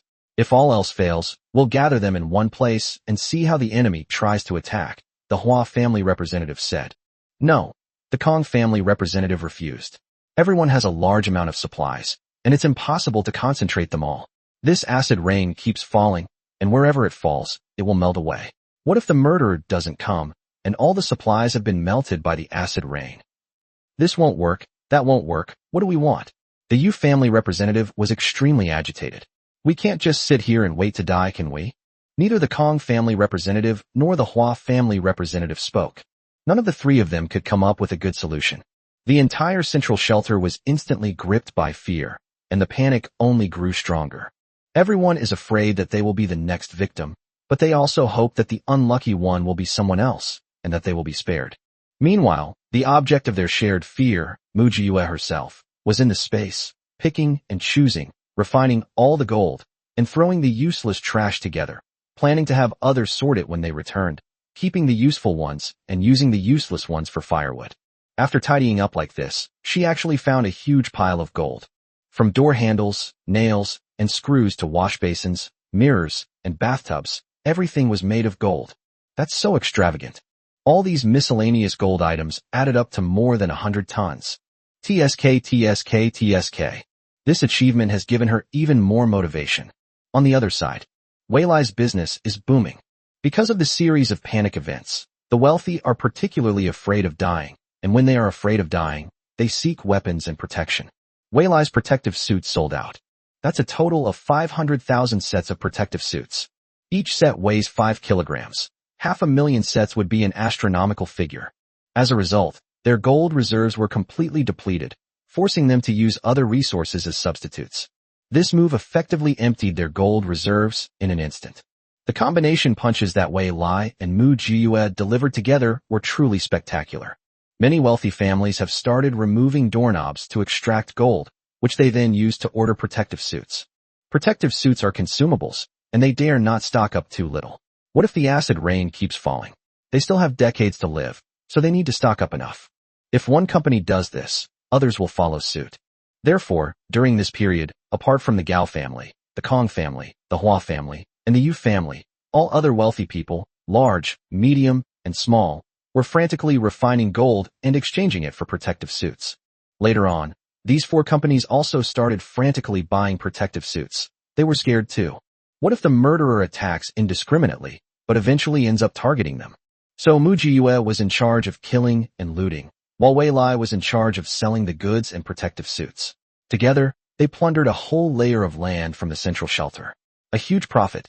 Chapter 150. Should we take action against these 4 families? While Mu Jiue and Wei Lai were busy making money, Lin Jun was also keeping up with the progress, and the plan to raid their base had already begun. That night, all the wealthy people were on high alert and got through it peacefully. No wealthy individuals were robbed or murdered. However, just when everyone was feeling both puzzled and relieved, Gao Yi and the other 3 families suddenly became agitated. Their warehouse was razed to the ground. Everything in the warehouse is gone. Gao Yi suffered the biggest loss. A few days ago, he was so glad that the murderer only targeted the Kong, Hua, and Yu families. Today, he hates the murderer so much for finding his warehouse so precisely and stealing everything. The Kong, Hua, and Yu families weren't much better off. All 3 families stood up and cursed together, because they also suffered considerable losses. In this apocalyptic world where every bite is precious, what is the most valuable thing? Of course, it's grain. What those 3 families lost was grain. How can I not get angry? Can you please stop jumping up and down? When the 3 of them stormed off to confront Gao Yi, they found him standing in front of their warehouse, so angry he was about to vomit blood. Between spitting blood, he cursed in a frenzy. If I find that damn thief, I'll make sure he pays the price. Ugh, I'm so angry. All the gold I've accumulated my whole life is gone. All gone. Wah, my gold. All my gold. My whole life's worth of gold. Wah, I can't live anymore. The representatives of the Kong, Hua, and Yu families, who had been so aggressive, immediately fell silent. They knew how much Gao Yi valued this batch of gold. That's even more vital than one's own lifeblood. Gao Yi is an interesting guy. Relying on his connections, he somehow managed to acquire a lot of gold. He's very cunning. He won't keep all his gold in one place. Instead, each city would support a richest person and entrust a portion of their gold to that person for safekeeping. This is called risk diversification, and it also prevents others from finding fault with you. It wasn't until the theft of the gold belonging to the richest man in K City occurred that Gao Yi hurriedly gathered up all the gold that had been left outside. It was precisely because he possessed such a massive amount of gold that he was able to rally the other 3 families to launch a rebellion, eliminate the former leadership of the Central Sanctuary, and seize power for himself. Now his biggest treasure trove is gone. It's a miracle he didn't die of anger on the spot. In this way, Gao Yi and the representatives of the Kong family, Hua family, and Yu family united as one. They finally believed that this was not something that someone among them had done secretly, but that an outside organization had actually done this right under their noses. Gao Yi slammed his fist on the table and said, "Gentlemen, I will definitely find this thief today. If I don't kill him, I'm not Gao. Do you three have any objections?" "I agree," the Kong family representative said. "Our family lost 3 million tons of grain. This debt must be settled by the Kong family." "I agree," the Hua family representative said. "Our family lost 2 million tons of grain, but we also lost 300 million yuan worth of oil and medicinal herbs." "My losses are even greater," the Yu family representative said angrily. "All my ore is gone. I don't know how those thieves managed to carry away so much ore. That's rock. Not to mention my granary. My granary contains both grain and silage. It's one thing if they take the grain, but they even took the silage. Damn it. Are they planning to eat grass with the silage?" Gao Yi glanced at the three of them. They all had ashen faces and didn't look like they were acting at all. Okay, this time it's really confirmed. Those people really weren't from inside the central shelter. It was done by outsiders. "A team of over 1,000 people must be capable of this," Gao Yi said. "Where can you find a team of over 1,000 people these days?" The three representatives pondered for a long time before saying, "To be honest, teams of 1,000 people like this did exist before the earthquake and tsunami. But since the acid rain, no one outside could survive, and everyone rushed into the city like madmen. How could there still be such a team?" "There is one. It's those people in K-City," the Hua family representative said. "Only Lin Jun has that kind of power." "That's impossible. I have informants in K-City. If there were a large-scale operation involving 1,000 people, I would know about it," the Yu family representative said. "It's been quiet there lately. Everyone's busy growing crops in the caves. Director Lin is extremely busy. Lin Jun and Wei Lai seem to be involved in some kind of experiment. They haven't shown up for several days. They're both busy developing new seeds and haven't had time to come over." So who could it be? All four of them fell into deep thought. They were clearly the closest to the truth this time, but they themselves denied it. On the other side, Mu Jiyue was also asking Lin Jun, "Should we take action against these four families now?" Lin Jun shook his head. "Once we succeed, they will definitely be more vigilant. These four companies are not comparable to those small fry. Their security is the strongest, and if we fail, the consequences will be endless. So, we either don't make a move, or we make a move that will kill them." Wei Lai said, "It's not too late for us to make our move on them last." "So what's next?" "What do I do?" Mu Jiyue asked. "You get some rest now, and we'll take care of the rest," Wei Lai said. "We can't just let you fight on alone. We need to play our part too, can't we?" Lin Jun said, "The main purpose is to let you rest and ease their tension. Once they're calmer, you can go and harvest the next wave." Wei Lai, "Why are you speaking such blunt truths?" Mu Jiyue, "Ha ha ha ha. Okay, I'll listen to you." Lin Jun and Wei Lai exchanged a smile. From that day on, the murderer in the central shelter seemed to have vanished all at once, which caused Gao Yi and the other three families, who were eager to set a trap to teach the murderer a lesson, to suddenly slip up. All their arrangements seemed to have become a joke. They left as soon as they finished, and left as soon as they had their loot, seemingly with no intention of continuing.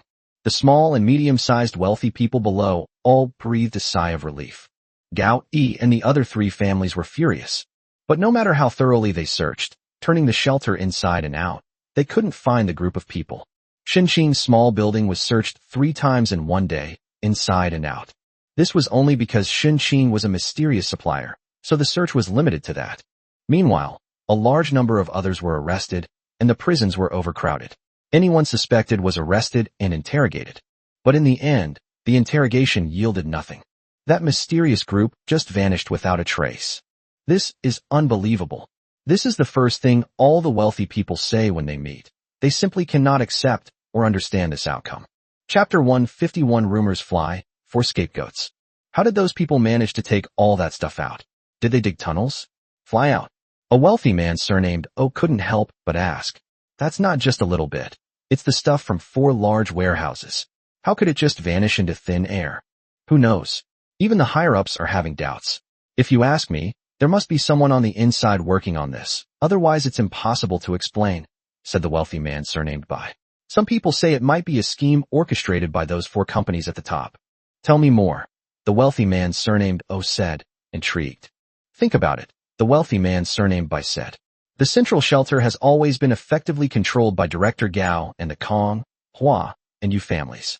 How could a large organization commit crimes right under their noses and not be caught? There have been too many people coming to the central shelter lately, including many wealthy businessmen. What's the best way to legally and legitimately plunder wealth from these rich people? Of course, it's to rob them, quietly kill them, throw them into the acid rain, and they'll disappear instantly. Who knows where all that stuff went? But they also lost a large warehouse of supplies, didn't they? The wealthy man surnamed O asked again. Are you stupid? Just find a warehouse, move the supplies inside beforehand, and then put on a show, claiming they were robbed. Wouldn't that be enough? The wealthy man surnamed by replied. Can any of us investigate whether they really lost anything? Otherwise, how do you explain where all those missing wealthy people's supplies went? Where else could they be hidden besides in the city? Besides those 4 families, who else could possibly handle so many supplies? What you're saying seems to make sense. The wealthy man surnamed O suddenly became anxious. Then what are we supposed to do? Just stand by and do nothing. How can we manage this? We're already living under someone else's roof. The wealthy man surnamed by lowered his voice and said, So, I've been busy converting all the gold under my name into supplies lately. Director Gao loves gold the most. If I continue to hold gold, he'll target me sooner or later. Exchange for supplies? What kind of supplies? The wealthy man surnamed O quickly grabbed the other man. Old bye, brother bye. You can't forget about me if you have connections. Take me with you. I also have a batch of gold, and I'm really worried. Don't say I didn't take you. I recently got in touch with a guy named Xinqing. He has medicine, protective suits, and good stuff like umbrellas and cigarettes. This is a once-in-a-lifetime opportunity. Who knows when this acid rain will stop? Anyway, I've already stored enough food to last a lifetime, and what's left are life-saving supplies. Call me. I'm going too. The wealthy man surnamed O immediately said, Please reserve a spot for me. The same scene unfolded in every corner of the central shelter where the wealthy appeared. Shin Qingren sat at home, and orders came pouring in. Shin Qing has been incredibly busy these past few days. Orders kept pouring in, all of them in gold. Shin Qing was so happy that she couldn't close her mouth while eating, brushing her teeth, or sleeping these past few days. Mu Jiyue was also busy, as she was busy shipping out goods.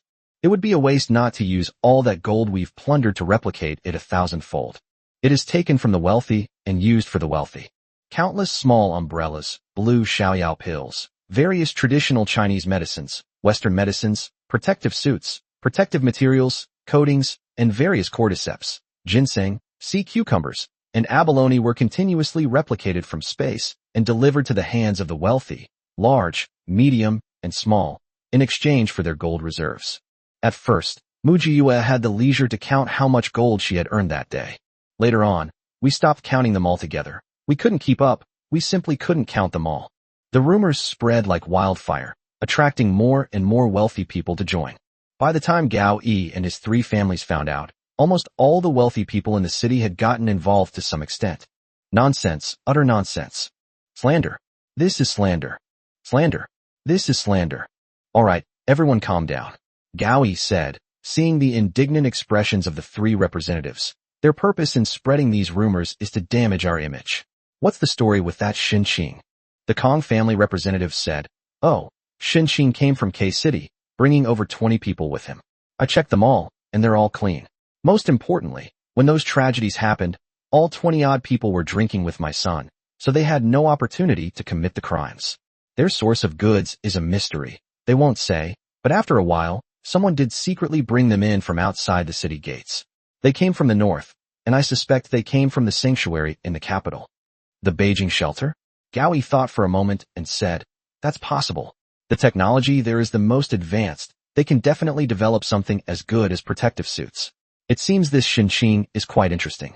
Didn't those people in K-City try to keep him? Indeed, they didn't try to keep them, but it seems there was something that happened between them, the Kong family representative said.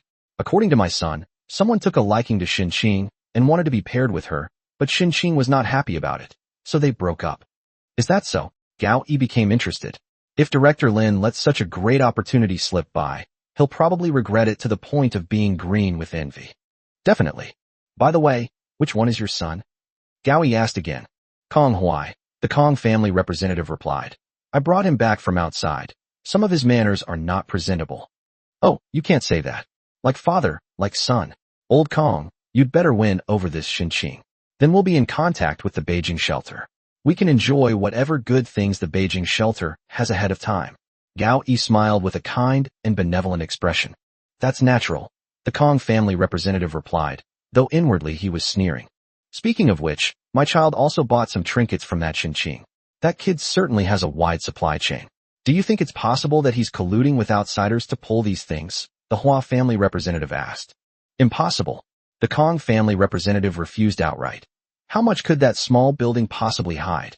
We searched it thoroughly, inside and out. Apart from his own goods, there were some things he received. I had my people examine them carefully, and we could trace their origins. There were no problems. So, in the end, we still can't find that mysterious team, the Yu family representative said. Are we just going to let things continue like this? Or do you have a better idea? Gaoi retorted. However, we can't let the reputation of our four families continue to be ruined like this. We need to find an opportunity to explain to them that we didn't do these things. If you ask me, we shouldn't explain at all, the Hua family representative said. No one would believe us anyway. Besides, it was our intention to take them. Otherwise, why would we let them into the city? What's the point of pretending? Chapter 152. The lower classes are like hell. Mu Jiyue walked slowly through the civilian district alone, carrying a heavy umbrella. Despite the strong corrosiveness of acid rain, many people still struggle to find work, their faces full of bitterness. For them, the points they earn in a day are the food for their entire family for the day. If you work one less day, you'll have one less day's food rations. If you want to live, you can't stop. They were all dressed very warmly, with homemade rain gear on their heads, some made from old door and window wood, others from layers of plastic sheets stacked with dry grass. Such equipment can only be used once. After a few hours, it will be completely corroded and become unusable. But as long as you're willing to think of a way, you'll always find one. Several iron cages were displayed in a simple shop by the roadside. The animals locked in the iron cage weren't kittens or puppies, but children. The children clung to the railing like puppies, their little hands waving eagerly at the people walking down the street, hoping someone would buy them. Even knowing that being bought back wouldn't necessarily lead to a good end, they still hoped to escape this iron cage. There are many such stores, not just one or two. Many people who really can't make ends meet will come here on their own, selling themselves just to get a bite to eat. Mu Jiyue walked forward expressionlessly, without stopping for them. In the apocalypse, such scenes are so common that they are not surprising at all. In fact, such scenes were not uncommon before the apocalypse, or during the war-torn years hundreds of years ago, let alone now. In a big battle, the people eat each other. There are only these 5 simple words in history. Only by seeing it with your own eyes can you know how heavy these 5 words are. Brother, buy me. I eat very little. I can warm your bed. I can do anything. A teenage boy waved his hand at Mu Jiyue. Brother, if you're hungry, buy me and eat me. I don't want to stay here anymore. As soon as he finished speaking, a slave trader brandished a leather whip, about to lash the child. Mu Jiyue merely glanced at him and did not stop him. But that one glance made the other person awkwardly take a step back. But he quickly snapped at Mu Jiyue, his bravado masking his inner turmoil. What are you looking at? Can you even afford it? How much is he? Mu Jiyue asked, pointing casually at the boy. He has 2 caddies of grain and a bottle of water, the slave trader replied. The child who was sold immediately said, Brother, he's lying. I only need 1 pound of grain and 1 bottle of water. He's trying to embezzle the grain for his own pocket. The boss will beat him to death if he finds out. Enraged, the slave trader lashed out at the boy with his whip. Shut up. Mu Jiyue asked the boy, why did you follow me? The boy winced as he was whipped, but said, if I die at my brother's hands, at least I'll have a whole body. If I die at his hands, I'm afraid I won't be able to find my way to reincarnation. Mu Jiyue sensed the hidden meaning in his words and immediately said, I bought it. After saying that, he took out a pound of corn and a bottle of water from his backpack. The slave trader muttered something unintelligible, but still accepted the food and water that Mu Jiyue offered and released the boy. The boy was overjoyed and scrambled to Mu Jiyue's side, wanting to reach out and grab his sleeve, but when he looked at his dark, thin hands, which looked like chicken claws, he timidly withdrew them. Let's go. Mu Jiyue led the boy to a secluded spot and asked, Tell me, who exactly are you? The little boy was still pretending to be confused. Brother, what are you saying? I don't understand. Mu Jiyue didn't waste any words and turned to leave. As expected, the little boy stopped Mu Jiyue, biting his lip, and said, Brother bought me because you wanted to ask me for information, right? Why did you leave without asking? So young, yet so cunning.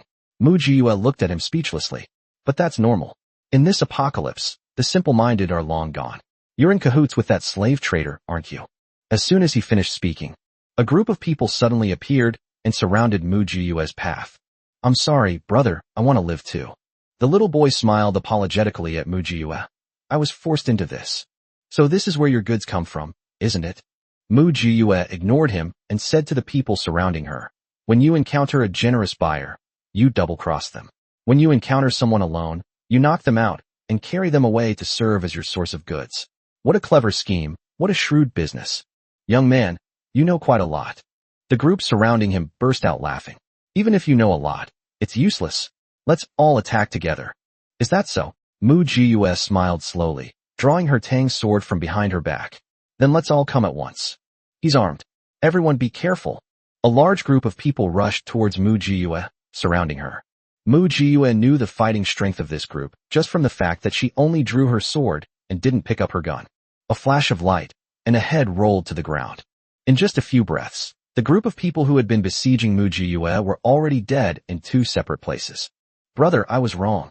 The boy who had been bought by Mujiue was so frightened by this scene that he immediately knelt down before Mujiue, crying and saying, Brother, I was forced to do it. Mujiue's eyes remained expressionless as the blade pressed directly against his neck. She asked, You just said there's a place where people you buy will be completely destroyed. What place is that? Huh.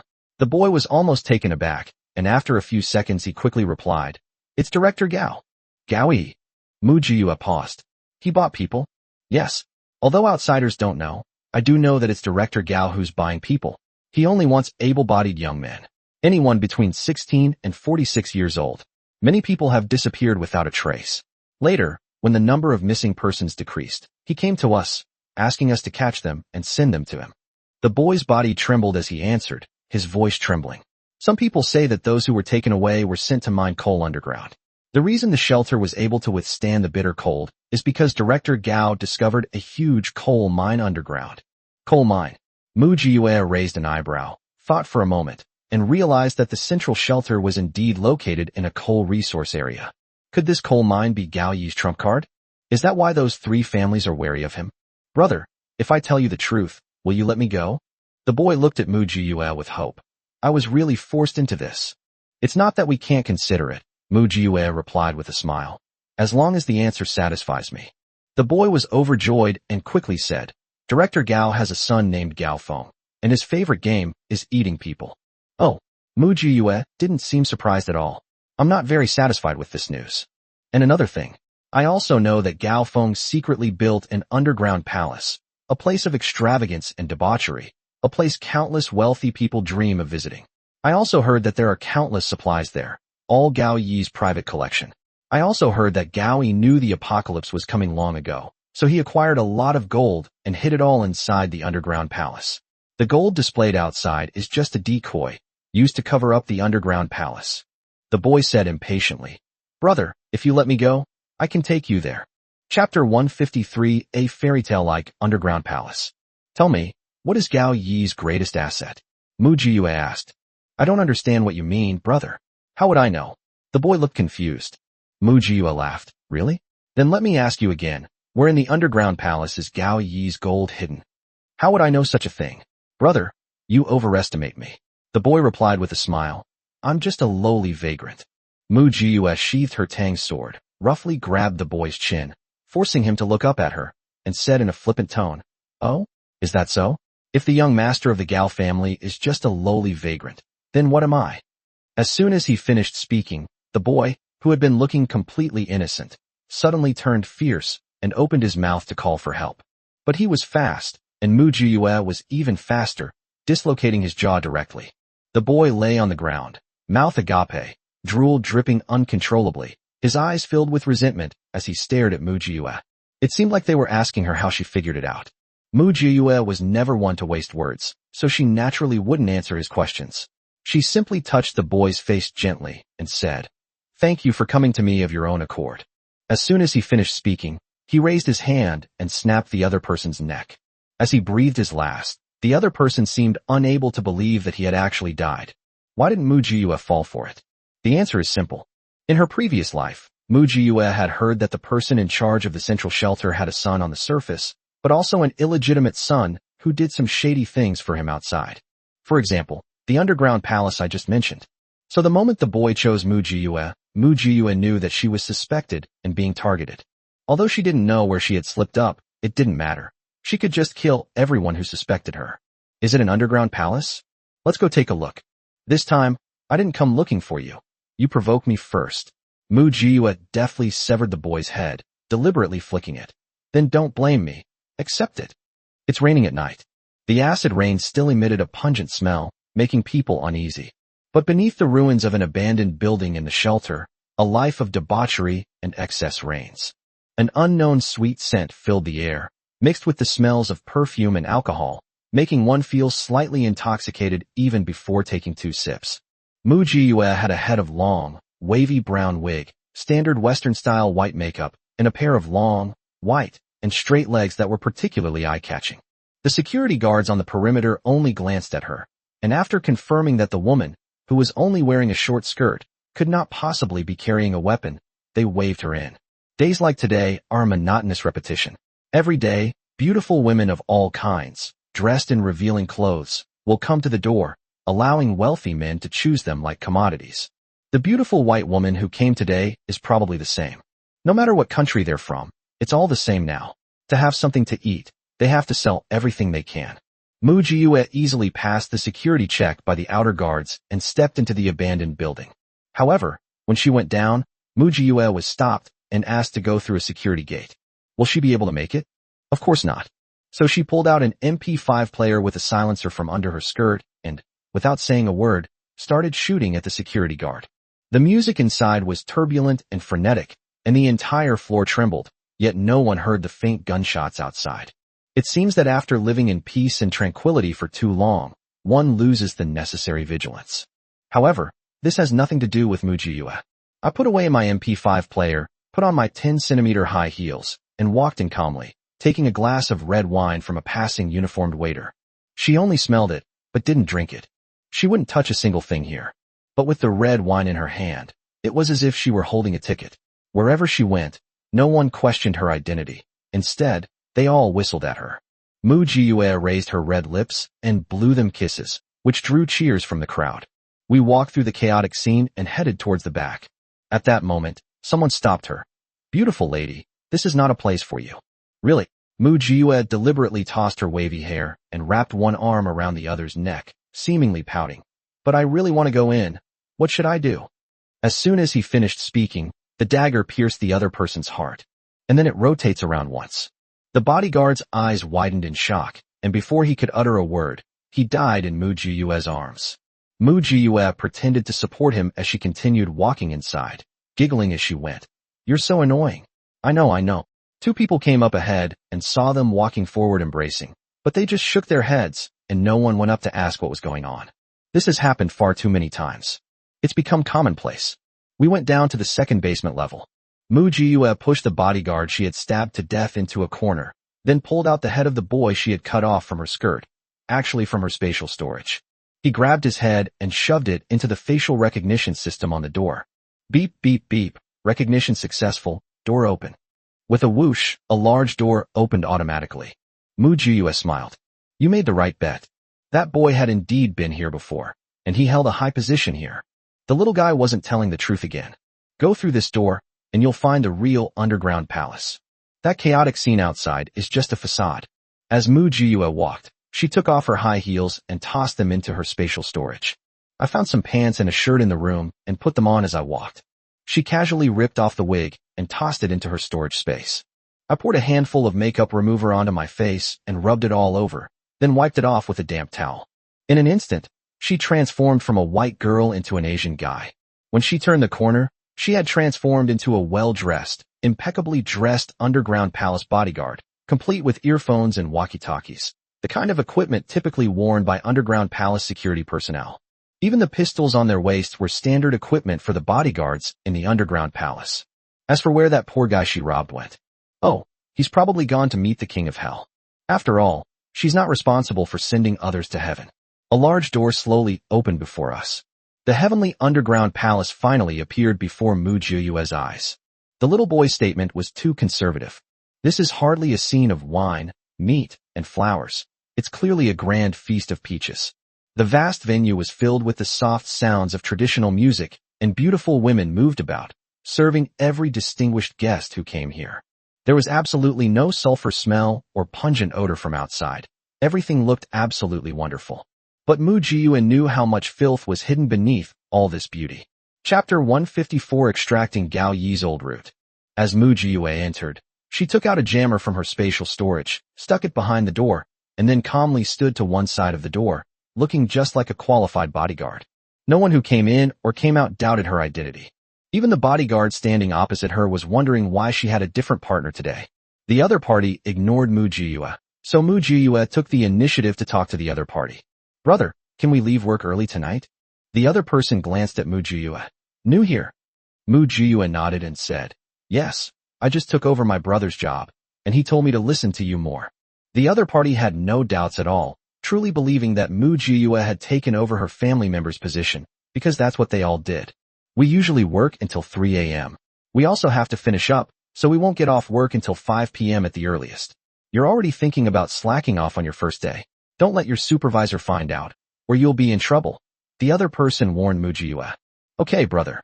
Once Mu Jiyue knew the exact time, she immediately clutched her stomach and said, "Brother, my stomach hurts a little. I'm going to the toilet." The other person pointed into the distance speechlessly. "Go further away. Don't bring your stench with you. The VIPs inside won't be happy." Ouch! Mu Jiyue clutched her stomach and walked away. Once they reached a place where no one could see them, Mu Jiyue took out another jammer and stuck it on the wall. When he reappeared, he had transformed into the boy she had killed. No matter how realistic the makeup is, it's not the real person, so she put on a mask. Mu Jiyue is a girl, but she dresses as a man, so she has an androgynous air about her. It just so happens that Gao Yi's illegitimate son is also a teenager, at the age when gender is most ambiguous. He was about the same height as Mu Jiyue. Mu Jiyue imitated the boy's walking posture and walked forward. This imitation is indeed 8 or 9 parts similar. As expected, he hadn't walked far when someone saw him and bowed to him, saying, "Second young master." Mu Jiyue's voice was muffled by her mask as she said, "Father asked me to come and check if everything is all right here." "No, but didn't the young master come today?" the other person asked doubtfully. "You came here without any notification from above?" "My father sent me here at the last minute. I don't know why," Mu Jiyue said with a complaining tone. "I'm busy outside. My father always says he needs a lot of able-bodied young men, and we're always short of people. I'm out running around every day, and it's so hard to find people these days." Hearing Mu Jiyue's complaints, the other party immediately dismissed any remaining doubts. This is indeed something Gao Yi's youngest son would do. Hey, I'll open the door for you right away." The other person immediately took out his keys and a walkie-talkie. "Hey, open the door. The second young master wants to come and take a look." About 2 minutes passed. A door suddenly appears in the wall that was clearly a dead end. Mu Jiyue nodded knowingly. So that's where it was hidden. No wonder they couldn't find it no matter how hard they looked. Who would have thought that Gao Yi's treasure was hidden in such a place? This is a nesting doll, and another nesting doll, a doll with 3 layers inside each other. Most people can only unravel 2 layers of nesting dolls at most, and would never expect there to be another layer. Mu Jiyue waited until the door stopped moving before walking inside. Once you pass through this door, the inside and outside are completely different worlds. It's dark and cold here. Second young master, all the we mined this time is here. As usual, it will be shipped out tomorrow morning. The person in charge immediately said to Mu Jiyue, "What do you think?" Mu Jiyue looked up. Before her lay a massive construction site spanning tens of thousands of square meters. Countless young men, like worker ants, are scurrying through each deep mine pit, digging with all their might. Countless tons of coal were continuously mined and transported to the central square. At this moment, the huge square was filled with piles of coal of all sizes, estimated to be at least tens of thousands of tons. "That's wonderful," Mu Jiyue exclaimed. "Yes, that's right," the steward beside him flattered. Director Gao was farsighted. He discovered this coal mine a long time ago, but he never reported it. It wasn't until the apocalypse came that it was officially started. With this coal mine, we'll be set for life. "I think so too," Mu Jiyue chuckled. This was truly an unexpected windfall. "What?" The manager didn't understand. "I say, it's time for you to get going." Mu Jiyue suddenly took out a gas mask and a basket of highly toxic gas devices from her spatial storage. Before the other party could react, Mu Jiyue quickly put on her gas mask, then picked up a gas device and threw it hard to the ground. Bang!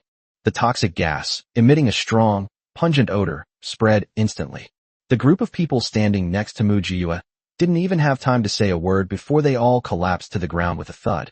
Mu Jiyue moved swiftly across the square, throwing all the poison gas devices across the entire plaza. Before the overseers wielding whips could even stop or resist, they were all brought down. Meanwhile, the poor miners stood there dumbfounded. Mu Jiyue picked up the megaphone and shouted at them. What are you all standing there for? Run. The door's over there. Get out of here. As soon as the words were spoken, someone finally reacted, dropped their tools, and frantically fled towards the door. They were all tricked and arrested. They had all longed for the central shelter before. They came with hope, but only after being arrested did they realize they had been deceived. But it was too late to say anything. None of them could escape. The heavy daily labor and food shortages caused their mortality rate to rise steadily. But the overseers here didn't care about their lives at all. They figured they could just catch them if they died, since there were plenty of able-bodied young men outside. Now suddenly someone tells them they are free. How could they not run? Once everyone had almost run away, Mu Jiyue took out her real killer weapon, the poison gas bomb. A few shells later, every single one of the overseers hiding in the mine and refusing to come out was dead. Mu Jiyue turned around and went into her space to farm. She can now stay in the space for 12 hours, giving her ample time to farm. After she finished planting a plot of land, estimated the time, and came out of the space, there wasn't a single survivor left in the entire vast mine pit. Put on your disinfectant mask and protective suit, and start collecting. Not only is mined coal taken away, but unmined veins of, or can also be taken away. Questioning is about spatial capabilities. Anyway, as long as she puts her hand on the coal mine wall, that thick layer of coal will disappear. This coal mine is an open pit mine, with the coal seams all in shallow strata, which is convenient for Gao Yi and also for Mu Jiyue. She collected them as she walked, not even knowing how many she had collected, until her back ached and she finally finished. After doing all this, Mu Jiyue calmly left, but stopped before she even reached the door. She heard the sound of footsteps and guns being cocked outside the door, as if they were waiting in ambush. Chapter 155 Slaughtering the Underground Palace. She wasn't surprised at all by this result. In fact, she felt the other person's reaction was a bit slow. If it were her, knowing the enemy was inside, she would have fired a shell long ago, regardless of the effect. She couldn't lose in terms of momentum. So that's what she did. The people outside, fully armed, were on high alert, their eyes fixed on the door. As long as the other party comes out from inside, then, beep beep beep. What's that sound? Someone asked. The next second, someone realized what was happening and shouted, "Oh no, run." As soon as he finished speaking, he turned and ran. However, how could a human leg possibly outrun a shoulder-fired rocket? Whoosh whoosh. 3 shots followed in quick succession. The people standing at the very front of the door widened their eyes instantly, and before they could even see clearly, they had been blasted into cannon fodder. Boom boom boom. The earth shook violently. Crackling sounds. The once magnificent underground palace, resembling a fairyland, was blasted through by 3 rockets. Did you think that was the end of it? No. Incendiary bombs followed closely behind. You know, the thermite incendiary bomb is a super weapon of mass destruction. Even Superman would have to leave half of his body as a souvenir. The number of weapons in Mu Jiyue's space is enormous. She'd have to be out of her mind to go head-to-head with the other party. She's not 007. Of course, she'd just use heavy weapons. Screams echoed throughout the underground palace. They hadn't even met him, and they'd already lost all fighting spirit. No one listened to orders anymore. They were running around like headless flies. No one can remain calm in the face of death, especially when they know that the other side possesses so many terrifying weapons. Mu Jiyue didn't go out. She just waited inside. Anyway, she has plenty of time and patience.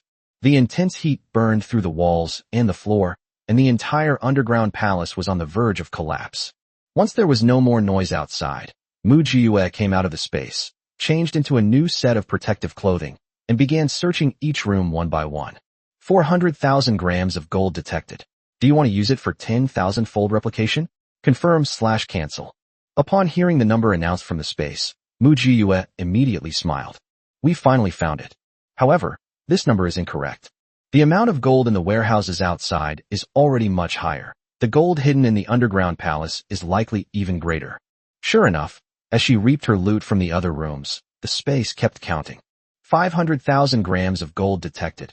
600,000 grams of gold detected. 12 million grams of gold detected. After Mu Jiue finished searching the last underground palace room and casually threw everything inside, whether useful or not, into her spatial storage, the underground palace behind her finally began to collapse. We can't wait any longer. We must retreat. Mu Jiue had no intention of lingering in the fight and turned to flee frantically toward the exit. Splash. Rumble. The underground palace behind her was collapsing faster and faster, getting closer and closer, and it looked like it was about to swallow Mu Jiue, who was running wildly in front of her. Mu Jiue calmly took out a rope from her spatial storage and threw it upwards. The magnetic suction cup locks the device firmly in place. Mu Jiue took a running start and leaped with all her might. Boom. The underground palace collapsed completely behind her. She leaped across gracefully like a nimble ape, landing steadily. An unlicensed SUV suddenly appeared in front of Mu Jiue. Lin Jun poked his head out and quickly said, "Get in quick." Mu Jiue rolled on the spot, sprinted, and before the car had come to a complete stop, she leaped over the gate and slid smoothly through the window. Lin Jun drifted, carrying Mu Jiue, as they sped away like madmen. Mu Jiue leisurely took off her tattered protective suit and changed into a new one, not forgetting to ask Lin Jun, "How did you know I was here?" The whole city was suddenly placed under martial law. They searched every house, even the toilets. "Since you weren't here, I guess you were up to something. The explosion just now. I figured no one but you could have done that, so I came early to wait. And sure enough, it was you," Lin Jun said, driving smoothly. "Why did you set your sights on this place? Didn't you say you'd wait a while before making your move?" "They provoked me first," Mu Jiue replied calmly. "They wanted to capture me and make me work as a laborer." Lin Jun raised an eyebrow. "They really know how to pick. They picked the most difficult one." Lin Jun added, "It's all right. If it's blown up, it's blown up. At worst, we can adjust our battle lines and strategies." "You're just spoiling me like this?" Mu Jiue retorted. "You're blaming me for taking matters into my own hands if you don't scold me? Are you kidding me? You're the commander of the Dawn base. How dare I scold you? No matter what the Lord does, the strategist and the general can only go along with it." Lin Jun even managed a joke. "Besides, they've got their eyes on you. That can't be tolerated. Furthermore, I believe you must have your reasons for doing this. You're not a child." Mu Jiue smiled contentedly. Having a group of like-minded and compatible companions is truly awesome. "I took down Gao Yi's old man. You wouldn't believe it, would you? There's a whole different world beneath the underground palace, a super open-pit coal mine. All those missing young men were captured and forced to mine. TSK, TSK, TSK. Those people, they were miserable, practically indentured laborers." Mu Jiue said, "I wiped out his entire operation. There was a lot of gold hidden inside. All of it is ours." Lin Jun turned back to look at her in shock. "Coal mine? No wonder. I was wondering how the central shelter survived the apocalypse without any damage. So that's how it is. No wonder the Kong, Hua, and you families have been tolerating Gao Yi.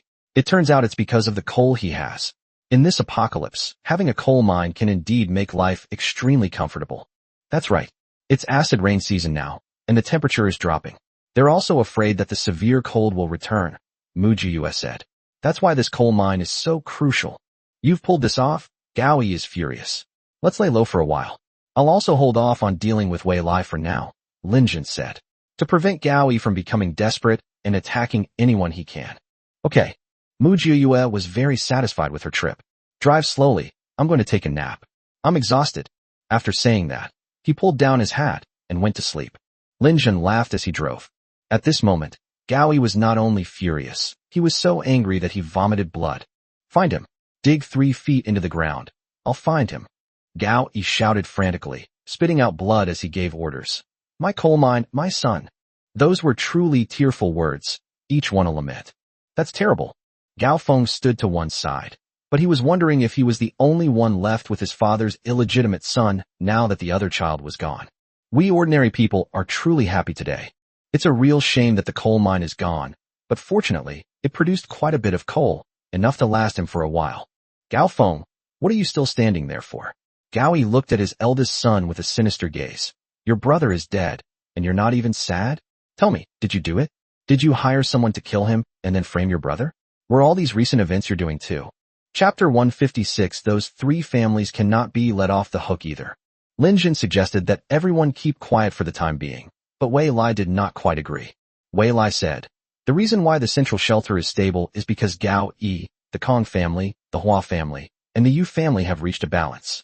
The two sides check and balance each other, which is why it is stable. Now that Gao Yi's root has been removed in September, this balance will be broken, and the central shelter will not continue to be stable. We either need to do one more big thing and withdraw immediately, or we can't let those three families go either. We need to weaken them as well, let the four of them continue to fight like dogs, and make it easier for us to fish in troubled waters." Mu Jiyue rested her chin on her hand and nodded. "That makes sense." Lin Jun said, "I only know how to lead troops in a battle. I'm not very good at playing mind games." Wei Lai rolled his eyes at him and continued, "Gao Yi certainly doesn't have this one trump card. He must be hiding other cards. But compared to this one, the other cards are nothing. Gao Yi will definitely go crazy during this period. When a mad dog bites, it doesn't distinguish between insiders and outsiders, or between ourselves and others. We can take this opportunity to attack those three families, making them believe that Gao Yi is desperate and trying to drag them down with him. We can then remain unscathed." Mu Jiyue's eyes lit up instantly. That makes so much sense. Wei Lai was the one who understood Mu Jiyue the most among them. She was someone who feared nothing more than a peaceful world and wanted to stir up trouble every day. She had a little compassion, but not much. Things have been much better lately. Under their subtle influence, people are now willing to consider the bigger picture and prioritize the overall situation. Wei Lai took out a piece of paper and wrote down the names of the Kong family, the Hua family, and the Yu family. As he wrote, he analyzed. Let's look at the strengths and weaknesses of these three families. The Kong family is in charge of security, and they have the most people under them, so they are very profitable. However, supporting so many people must be very expensive. Therefore, they have a lot of disposable income but little savings. The Hua family manages medicines and medical equipment, which means they are not short of cash. People eat grains and other foods, and they will get sick eventually. Moreover, no one can stand acid rain. If they can't stand it, they have to get medicine and injections. Money flows into the Hua family's pockets like water. The Yu family is in the business of infrastructure construction and grain planting. Now, with acid rain, infrastructure construction is impossible, but farming is a highly profitable business, and they can't lose money no matter what.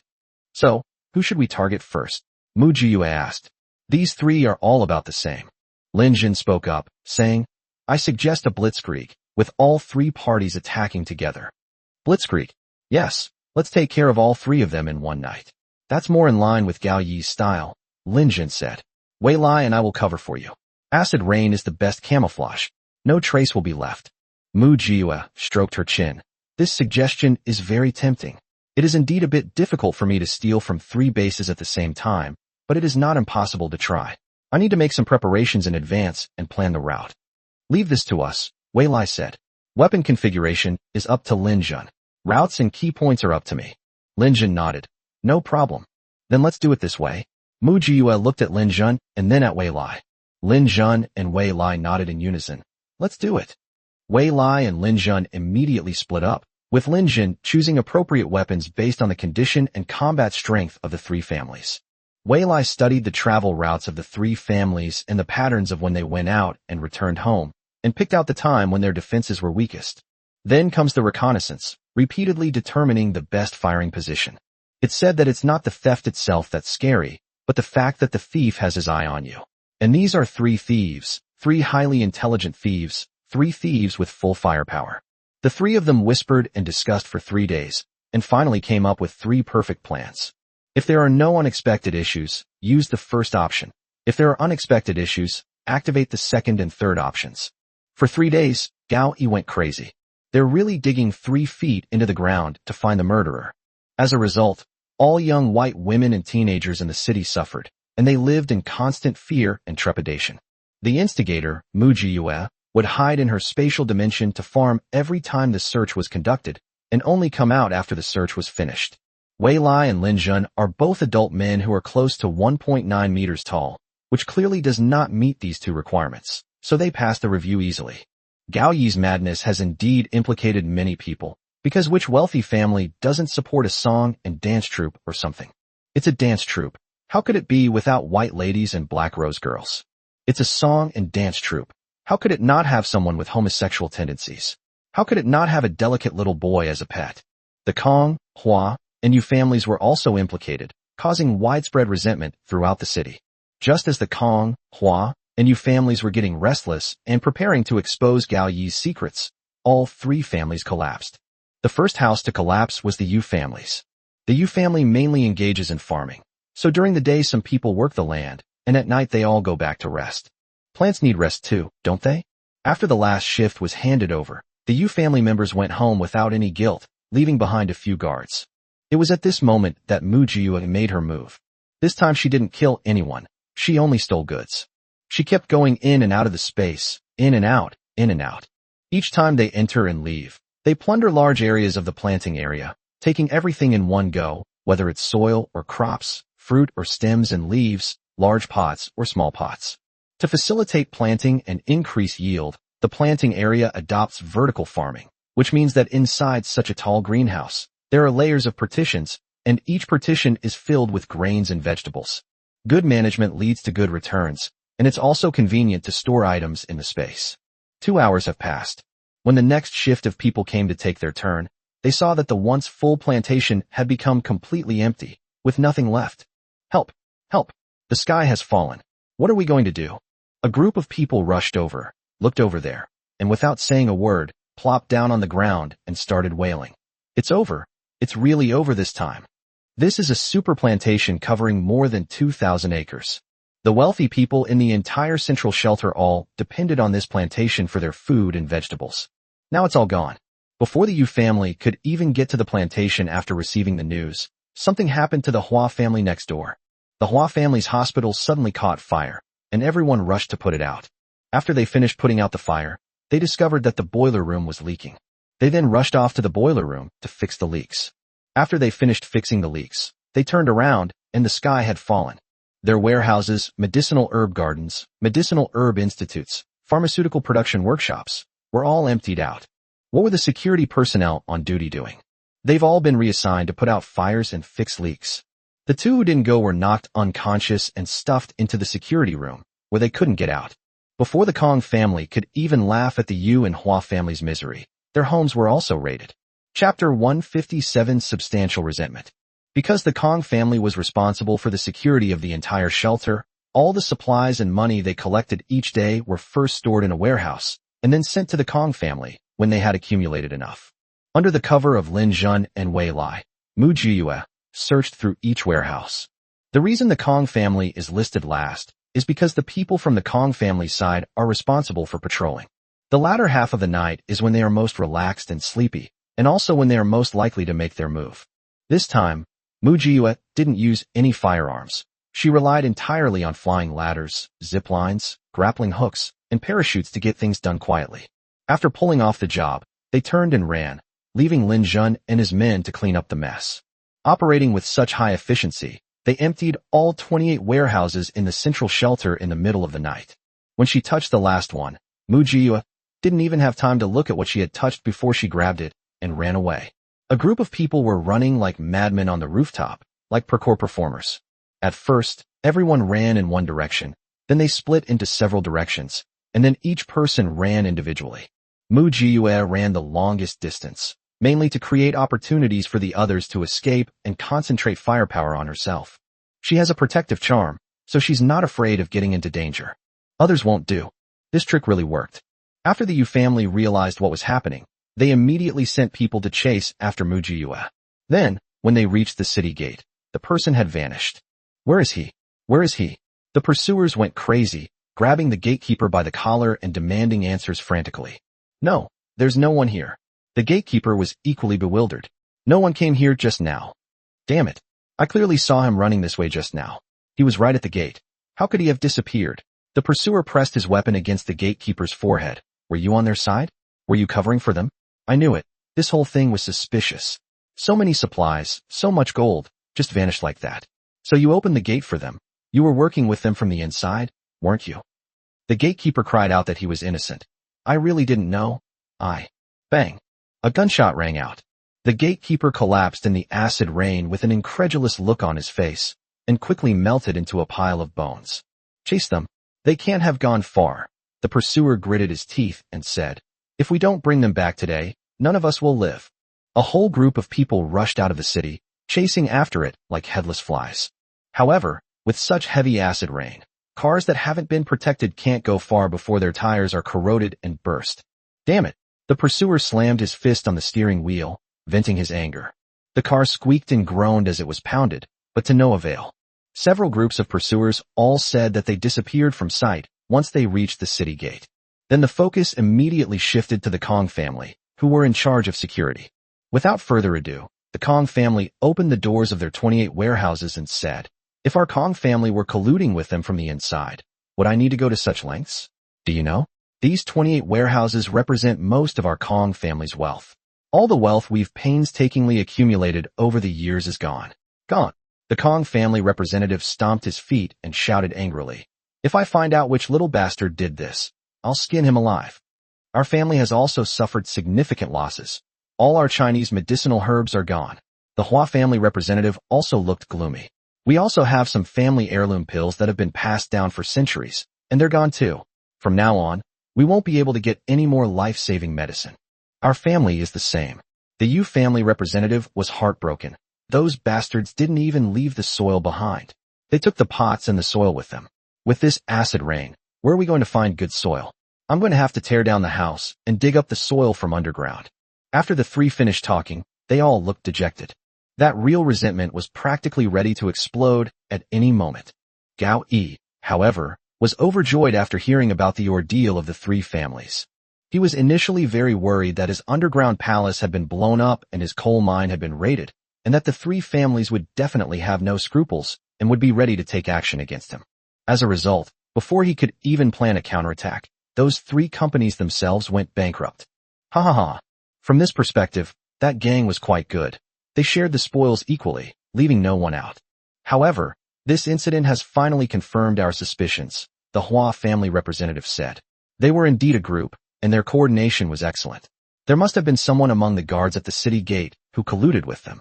Otherwise, they wouldn't have disappeared at the city gate. The others nodded in agreement. It seems their organization is indeed from outside. Could it be from the sanctuary in the capital? Impossible. It's fine on normal days, but with this acid rain, who can stay in this environment for more than 10 hours? Someone retorted. Regardless of their origins, even if it were the king of heaven himself, he would still have to compensate us for our losses. The Kong family representative said with a gloomy face, "Let's figure out how to capture these people." As soon as he finished speaking, everyone fell silent. After so many days, they have suffered heavy losses, yet they still don't know who the other side is or how many people there are. Since the Kong family can't do this, why not leave it to us? The Yu family representative said. "Even if I have to crush the land of the shelter into dust, I will find them." Anyone can talk tough. Do you think I haven't dug 3 feet into the ground? Or do you think Gao Yi hasn't dug 3 feet into the ground? Our three families have suffered considerable losses, but are they as great as Gao Yi's losses? That's an entire mine, a whole mine, all gone. The Kong family retorted with a sneer. "You go farm your land, and stop messing with the security team." Yu Jia snorted and said nothing more. The Hua family representative said, "All right, stop arguing. I don't believe those people will stop once they've tasted success. We'll lay a trap for them." The representatives from the Yu and Kong families nodded together. Meanwhile, Mu Jiyue, who was filled with hatred for them, had quietly returned to Shun Qing's residence. When they met, they gave each other a silent high-five in celebration. Tonight was really exciting, Mu Jiyue said. The reward was worth the excitement. Everyone laughed. "All right, now we really need to shut up," Wei Lai said. "Starting today, stay home and tell everyone we're out of stock and waiting for more." "Good." Mu Jiyue yawned and was about to go back to her room to rest. Suddenly, there was a loud banging on the door. "Open the door. Open the door. We need to check." Wei Lai gave Mu Jiyue a look, and Mu Jiyue nodded, went to the women's restroom, and then slipped away to sleep in her spatial dimension. She stopped caring about what happened outside. The door opened, and Shun Qing asked with a puzzled look, "Didn't we check several times today? Why are you checking again?" "Shun Qing, did anyone in your group go out tonight?" The other party countered. "Did anyone leave the city gates?" Chapter 158, Catching a Son-in-Law from Under the List. Shun Qing called everyone over and said, "Sir, look, everyone's here. We didn't go anywhere last night. We just woke up and were getting ready to cook." Everyone present was a strong young man, full of energy, and could stay up all night without any problems.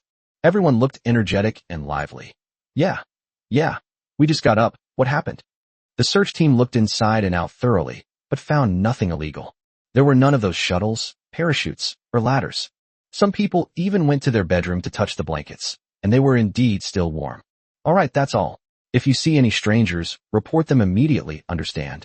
The search team knew that Xing was a supplier to the wealthy, so they didn't dare to offend him too much and could only say, "It's best to stay quiet lately and not go out."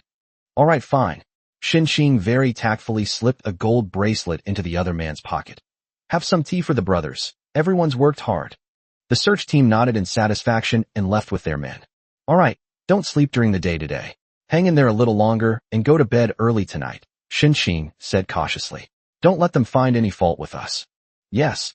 5 days passed in the blink of an eye. The shelter has been in turmoil for the past 5 days. Gao Yi and the other 3 families took turns searching, digging deep and thoroughly, checking each person 3 times. The slums outside the city were even worse off. They were already poor, and their dilapidated shacks were on the verge of collapse in the acid rain. If they were kicked, they would fall apart. But they dared not speak out against it.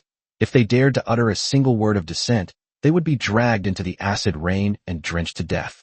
After venting their anger, the group left without showing any fear. This is the end of the world. 5 days later, they seemed exhausted, and the searches were conducted much less frequently. Mu Jiu said to the others, although the searches have decreased, it doesn't mean they've let their guard down. Everyone should still be careful. I think so too. From now on, we'll only do business, nothing else, Wei Lai said. At this moment, Xing came in from outside and said, there's big news today. The Hua family's little princess, Hua Dandan, is going to publicly choose a son-in-law. Lots of people have gone to watch the excitement. What the heck? Mu Jiu was stunned for a moment. This is in ancient times. Why are they publicly choosing a son-in-law? What's going on? There are so many young masters, and they haven't chosen any of them. Wei Lai said, I think this was prepared especially for you. Huh? Mu Jiu didn't react. Wei Lai said, they can't catch anyone openly, so they set up this trap to lure people in. Hua Dandan is the only daughter of the Hua family, with a high status, and is the rightful heir. She's also quite beautiful. If the Hua family says that their future son-in-law will inherit his father-in-law's status and wealth as soon as he marries into the family, do you think anyone would be tempted? Mu Jiu blinked. Is there really such a good thing? You think it's a good thing? Tell me, if there really was such a wild organization, wouldn't their leader be tempted? Wei Lai countered. Even if you're incredibly successful outside, it can't compare to the peace and stability of the shelter. Not only can you live a peaceful life, but you can also inherit the Hua family's empire and have beautiful wives and concubines in your arms. Lin Jin agreed, saying, young, impetuous men who have repeatedly succeeded are indeed prone to arrogance and impulsiveness. Especially from a criminal psychology perspective, criminals often return to the scene to secretly observe others' reactions and take pride in their achievements. So, even knowing that the Hua family has ill intentions, they still can't help but go and take a look. Mu Jiu's eyes widened suddenly. So, this whole scheme was open secret. How did they get so sure it was a man who did it? Wei Lai didn't answer, but just looked Mu Jiu up and down. Mu Jiu immediately touched her cheek awkwardly. Well, the way she walks and speaks now is indeed very masculine. Lin Jin said, the Hua family is really generous, using their daughter as bait. Aren't they afraid that the enemy will swallow the bait and run away? I suppose this little princess of the Hua family is no pushover either, Wei Lai said. Otherwise, the Hua family would have already groomed a successor. That makes sense, so, shall we go take a look? Mu Jiu asked. Watching the fun is perfectly fine, Wei Lai said with a smile. We're just killing time anyway. The 3 of them gave each other a high five in perfect unison. Hua Dandan's search for a husband took place in a huge indoor stadium inside the shelter. The huge open space was now packed with young people. Just as Mu Jiu said, there are still quite a few young people who want to take this shortcut. Mu Jiu, Wei Lai, and Lin Jin spent 50 grams of gold to choose a private room with a great view, overlooking most of the venue. Mu Jiu said, the Hua family really knows how to make money. Regardless of whether this, finding a son-in-law through the list, will succeed, the money from selling private rooms alone will be enough to recoup their losses. Look at how lively the rooms on both sides are. There are quite a few people here. They are indeed quite shrewd. Otherwise, they wouldn't have been able to expand their business so much. Wei Lai replied, before the apocalypse, The Hua family was already one of the wealthiest families in the world. Look, Hua Dandan is out, Lin Jun reminded the two of them. Mu Jiyue looked in that direction and saw a young woman in a white suit walking out proudly from the high platform opposite. As soon as she stood there, a cheer erupted from below. Oh, you are indeed quite good-looking, Mu Jiyue said with a smile. Unfortunately, I have no interest in women. Lin Jun and Wei Lai both looked at Mu Jiyue. Wei Lai smiled and said, that's truly her regret. At this moment, on the opposite platform, a host stepped forward, microphone in hand, and announced, today is the day our Hua family's little princess publicly chooses a husband. The Hua family only considers talent, nothing else. If your talent can impress our little princess, you will be the next head of the Hua family. The simple promotional slogan completely excited the young men below the platform. Who wouldn't want to rise to the top and become a phoenix, with both a beautiful wife and a successful career? What's wrong with a live-in son-in-law? Even a son-in-law can turn the world upside down. Hua Dandan glanced contemptuously at the group of men below the platform, then turned and left with disdain. Although she only made a brief appearance, she had already stirred up the atmosphere, and many young people jumped onto the stage to start competing. This competition is not limited to comparing one's talent, fighting skills, looks, physique, or even wealth. Anything that can be shown off can be shown off. Therefore, the entire platform resembled a flock of peacocks displaying their tail feathers, dazzling the eyes. After Hua Dandan went downstairs, she said with dissatisfaction, Dad is really something. He insisted on making me come out. Those people are all so low class. How could they be worthy of me? Kong Hui smiled and said, I'm really sorry to have to put you through this. But what can we do? You're the most beautiful and highest ranking among us. If we don't use you as a gimmick, how can we lure those people out? Chapter 159 Hero Saves the Beauty. Hua Dandan said with satisfaction, that's true. If you want to catch a big fish, you have to use heavy bait. Only Kong Hui would fawn over you. Gao Feng walked in from outside and sat down casually. Didn't you see that the eldest son of the Kong family didn't even show his face? Kong Hui just smiled and didn't reply. Hua Dandan rolled her eyes and said, your illegitimate brother is dead, and now you're all puffed up. Isn't that something to be happy about? Gao Feng glanced at Kong Hui and said, if he were as sensible and obedient as Kong Hui, I wouldn't be unable to tolerate him. What are you talking about? Another young man walked in from outside. He had a somewhat effeminate appearance and walked like an older woman. You sure? What brings you here? Didn't you say you weren't interested in this kind of thing? Gao Feng retorted. Yu Shi is the heir of the Yu family. They generally don't like to show their faces in public. There are very few things that would make him go out on his own initiative. Yu Shi's eyes kept scanning the area below, as if he was looking for someone. What are you looking for? Gao Feng asked. We're looking for someone, Yu Shi replied. He should be here today. Should? Gao Feng and Hua Dandan asked in unison. Come here. Yu Shi searched around but couldn't find it, and was immediately disappointed. Didn't it come? In the room across the hall, Mu Jiyue was taken aback when she saw Yu Shi. Huh? What's she doing here? Who? Lin Jun and Wei Lai asked at the same time. That's her, Mu Jiyue said, pointing to Yu Shi across the table. The little girl sitting next to Hua Dandan. Little girl? Do you know him? Wei Lai asked. I wouldn't say we know each other. Mu Jiyue thought for a moment and said, the day before yesterday, when I went out to pick up some goods for Xinqing, I saw a group of people surrounding her outside the city, and some of them were pushing and shoving her. I'm not usually one to meddle in other people's business, but I really hate it when women are bullied. She was wearing quite little that day, and during the shoving, half of her waist was exposed. It was very thin and long, and her braids were all messed up. I guess she was targeted by those human traffickers because she was pretty, so I just stepped in to help her out. I chased those people away, and then she suddenly grabbed me and we ran, which completely confused me. She pulled me to a house and asked me, aren't you afraid of being retaliated against? I was totally baffled. Who would dare retaliate against me? I just said, I'm not afraid. And then she suddenly laughed. Mu Jiyue said with a pained expression. Then she said that for the first time, someone had stepped forward to protect her regardless of her status, and that she had finally found her destined one. What on earth is going on? I'm totally confused. Then she asked me my name, and I just made one up. I said I was Mu San, an ordinary person living in the working class district, Mu Jiyue replied. Then she said she would come looking for me.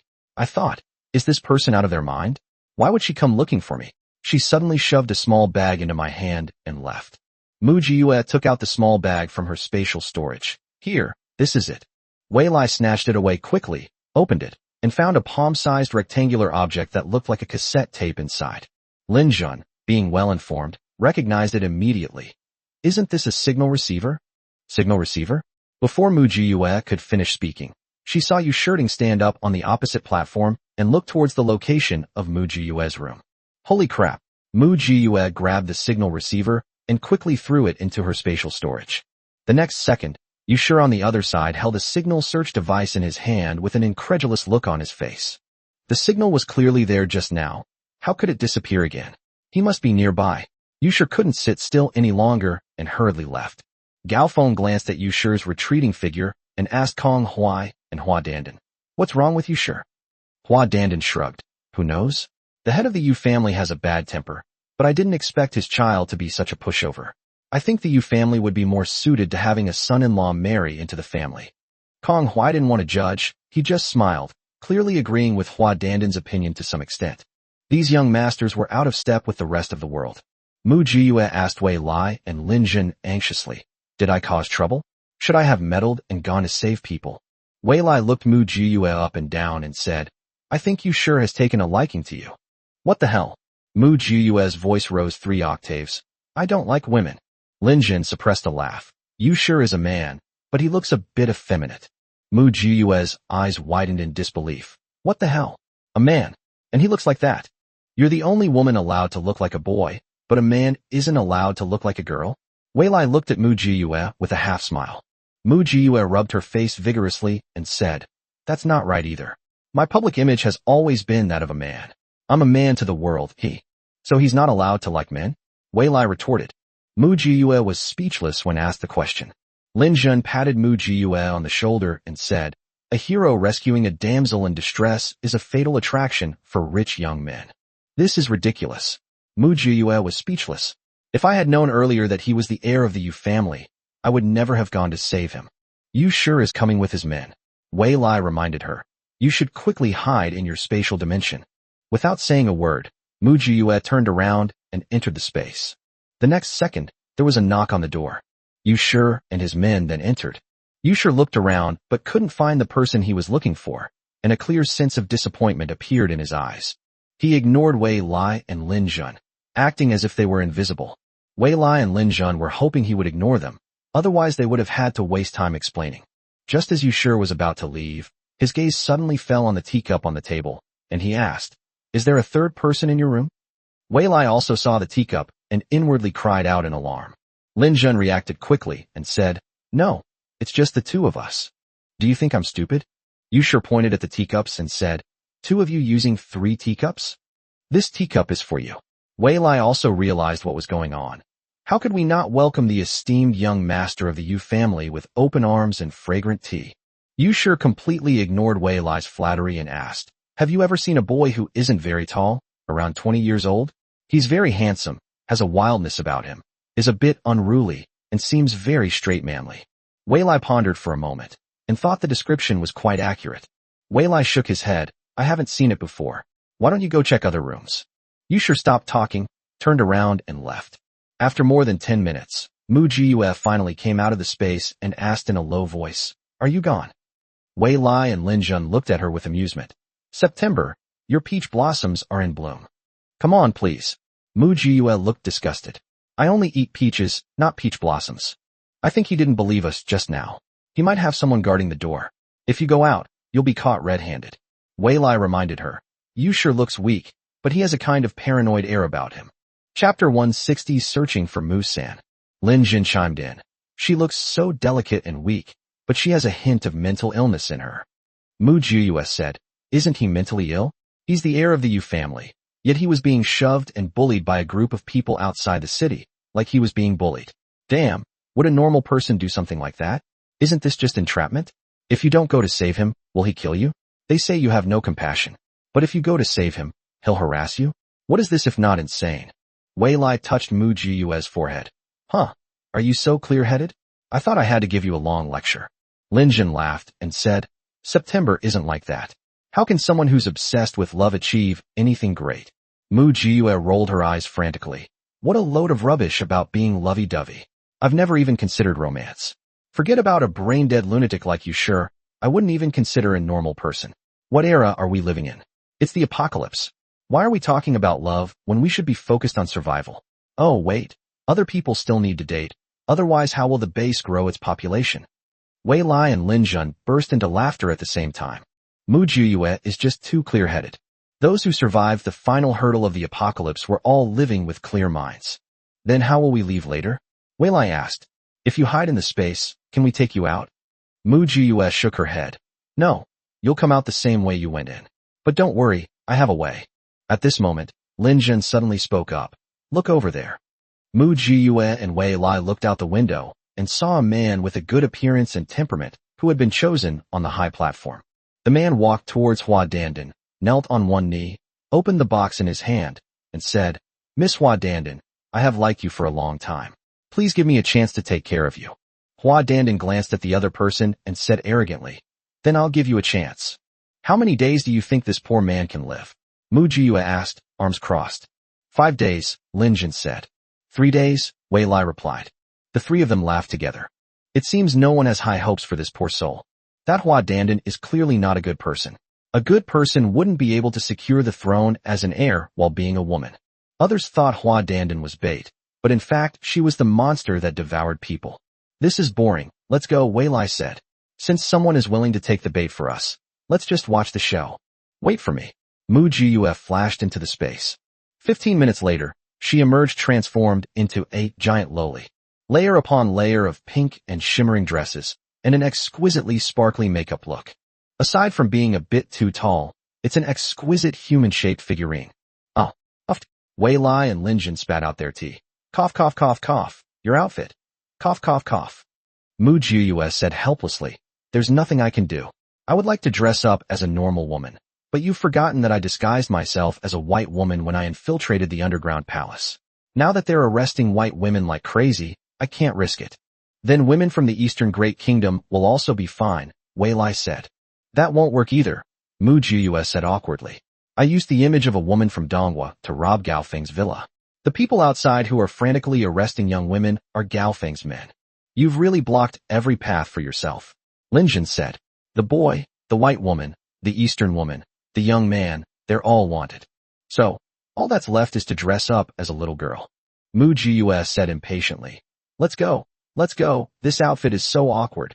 Let's leave here first. What will we say when others ask? Wei Lai asked. Just say it's a gift from a wealthy businessman trying to curry favor with you, Mu Jiyue said to Wei Lai. You'll feel awkward refusing it out of politeness. Then, find an excuse to say it's not to your liking and sell it off. You're ruthless enough to go to such lengths to frame yourself. Lin Jun gave a thumbs up. It's fake anyway, so it doesn't matter. Mu Jiyue's demeanor changed immediately as soon as she stood at the door. From being self-assured and leading the charge just moments ago, she instantly transformed into a timid, innocent, frightened, and pitiful little thing trying to appear calm. Lin Jun and Wei Lai couldn't help but give her a thumbs up. The two straightened their clothes, opened the door, and walked out, with Mu Jiyue following obediently and cleverly behind. Fortunately, Wei Lai and Lin Jun were both very tall, so Mu Jiyue, who was also very tall, looked much smaller and more delicate in comparison. Along the way, only a few people glanced at it, and no one thought much about it or had any doubts. Here, there are plenty of wealthy people with unusual tastes. Liking a little girl is nothing unusual. As soon as the three of them got downstairs, they saw a group of people checking everyone who passed by, chanting the name Mu-san over and over. It's obvious that these are people from the world, waiting here for something to happen. Neither Wei Lai nor Lin Jun looked back at Mu Jiyue. They simply walked out with normal expressions. Stop! Someone stopped Wei Lai and Lin Jun, glancing at Mu Jiyue behind them. Mu Jiyue immediately put on a smile, revealing an uneasy and fearful one, looking as timid as a giant rabbit. Who is she? The man asked. Oh, it's a gift from a business partner, Wei Lai replied casually. Go, check it out, the man said to a woman behind him. The woman walked up to Mu Jiyue and, without any hesitation, reached out and touched her. Then he nodded to the person, confirming that it was indeed a woman. Mu Jiyue couldn't help but straighten her skirt. She was quite uncomfortable with being groped. Have you seen a young man around 20 years old, about the same height as this woman, with small eyes, somewhat almond-shaped eyes, and a nose? Never seen them. Wei Lai and Lin Jun shook their heads together. We've been staying in our own rooms the whole time, and we haven't seen anyone. All right, let's go. The other person waved impatiently. Next. Wei Lai and Lin Jun successfully took Mu Jiyue out. Once she reached a secluded spot, Mu Jiyue slipped into her spatial dimension, changed out of her cumbersome Lolita dress, and finally breathed a sigh of relief. Today's excitement was definitely worth watching, Lin Jun said humorously. We've seen September dressed as a woman today. Wei Lai laughed and said, September is truly versatile. She can be both masculine and feminine, both cool and sweet. If this acting style existed before the apocalypse, she would definitely be a hit. Hearing their teasing, Mu Jiyue rolled her eyes and said, Come on, before the apocalypse, I was just a miserable kitchen helper, the kind whose life was a never-ending grind. Wei Lai was about to make a couple more jokes when he heard a voice behind him. Mu-san, is that you? Chapter 161. She escapes. He chases. Damn it. Upon hearing this voice, Mu Jiyue immediately shouted to Wei Lai and Lin Jun, Don't turn around. You two go west, I'll go east. Run. As soon as the last word was uttered, Mu Jiyue launched herself like a cannonball and fled rapidly eastward. Chase. Yu Sure finally found the person he was looking for, and he was so excited that he was like he had been injected with 2 bottles of chicken blood. He chased after him with great enthusiasm. Because Yu Sure's goal was very clear, they all chased after Mu Jiyue. Wei Lai and Lin Jun are safe now. However, they didn't dare to be careless. Taking advantage of the distraction, the two of them quickly left the spot, circled around several times, made sure they had shaken off their pursuers, changed their disguises and identities several times, and finally returned to Xinqing's residence. Has September returned yet? They asked as soon as they got back. No. Didn't she go out with you? Xinqing asked in return. Wei Lai and Lin Jun exchanged a glance. Oh dear. This is incredible. Yu Sure is serious this time.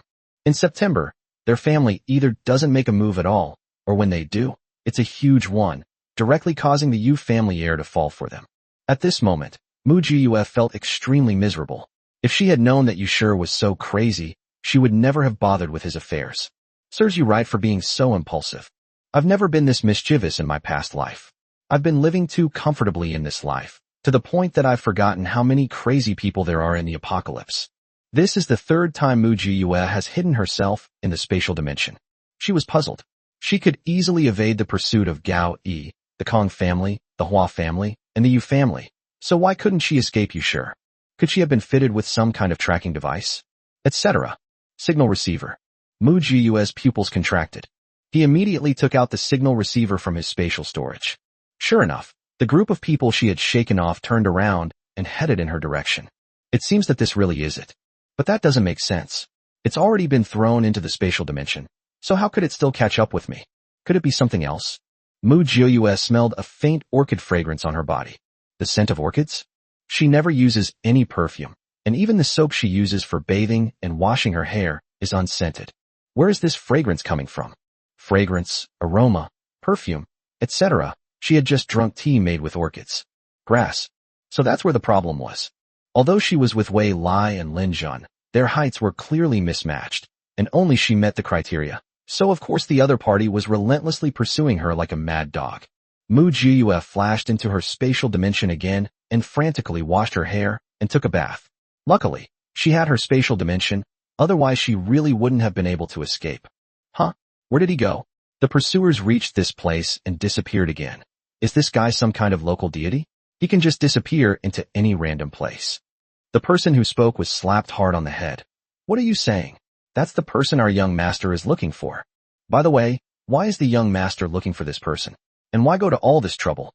This acid rain is really annoying. The man muttered. Could this person be the thief who stole from our plantation? It shouldn't be. The young master ordered that she be captured alive, and that she not be harmed. Someone replied. To me, she looks more like the young master's sweetheart. One sentence silenced everyone. It's not surprising that a young master who spends all his time with women would fall for a man. Anyway, it seems like all those people from the upper class and wealthy families are abnormal. When Mu Jiyue emerged from the space again, sure enough, the group of people were like headless flies, unable to find her. Mu Jiyue finally breathed a sigh of relief.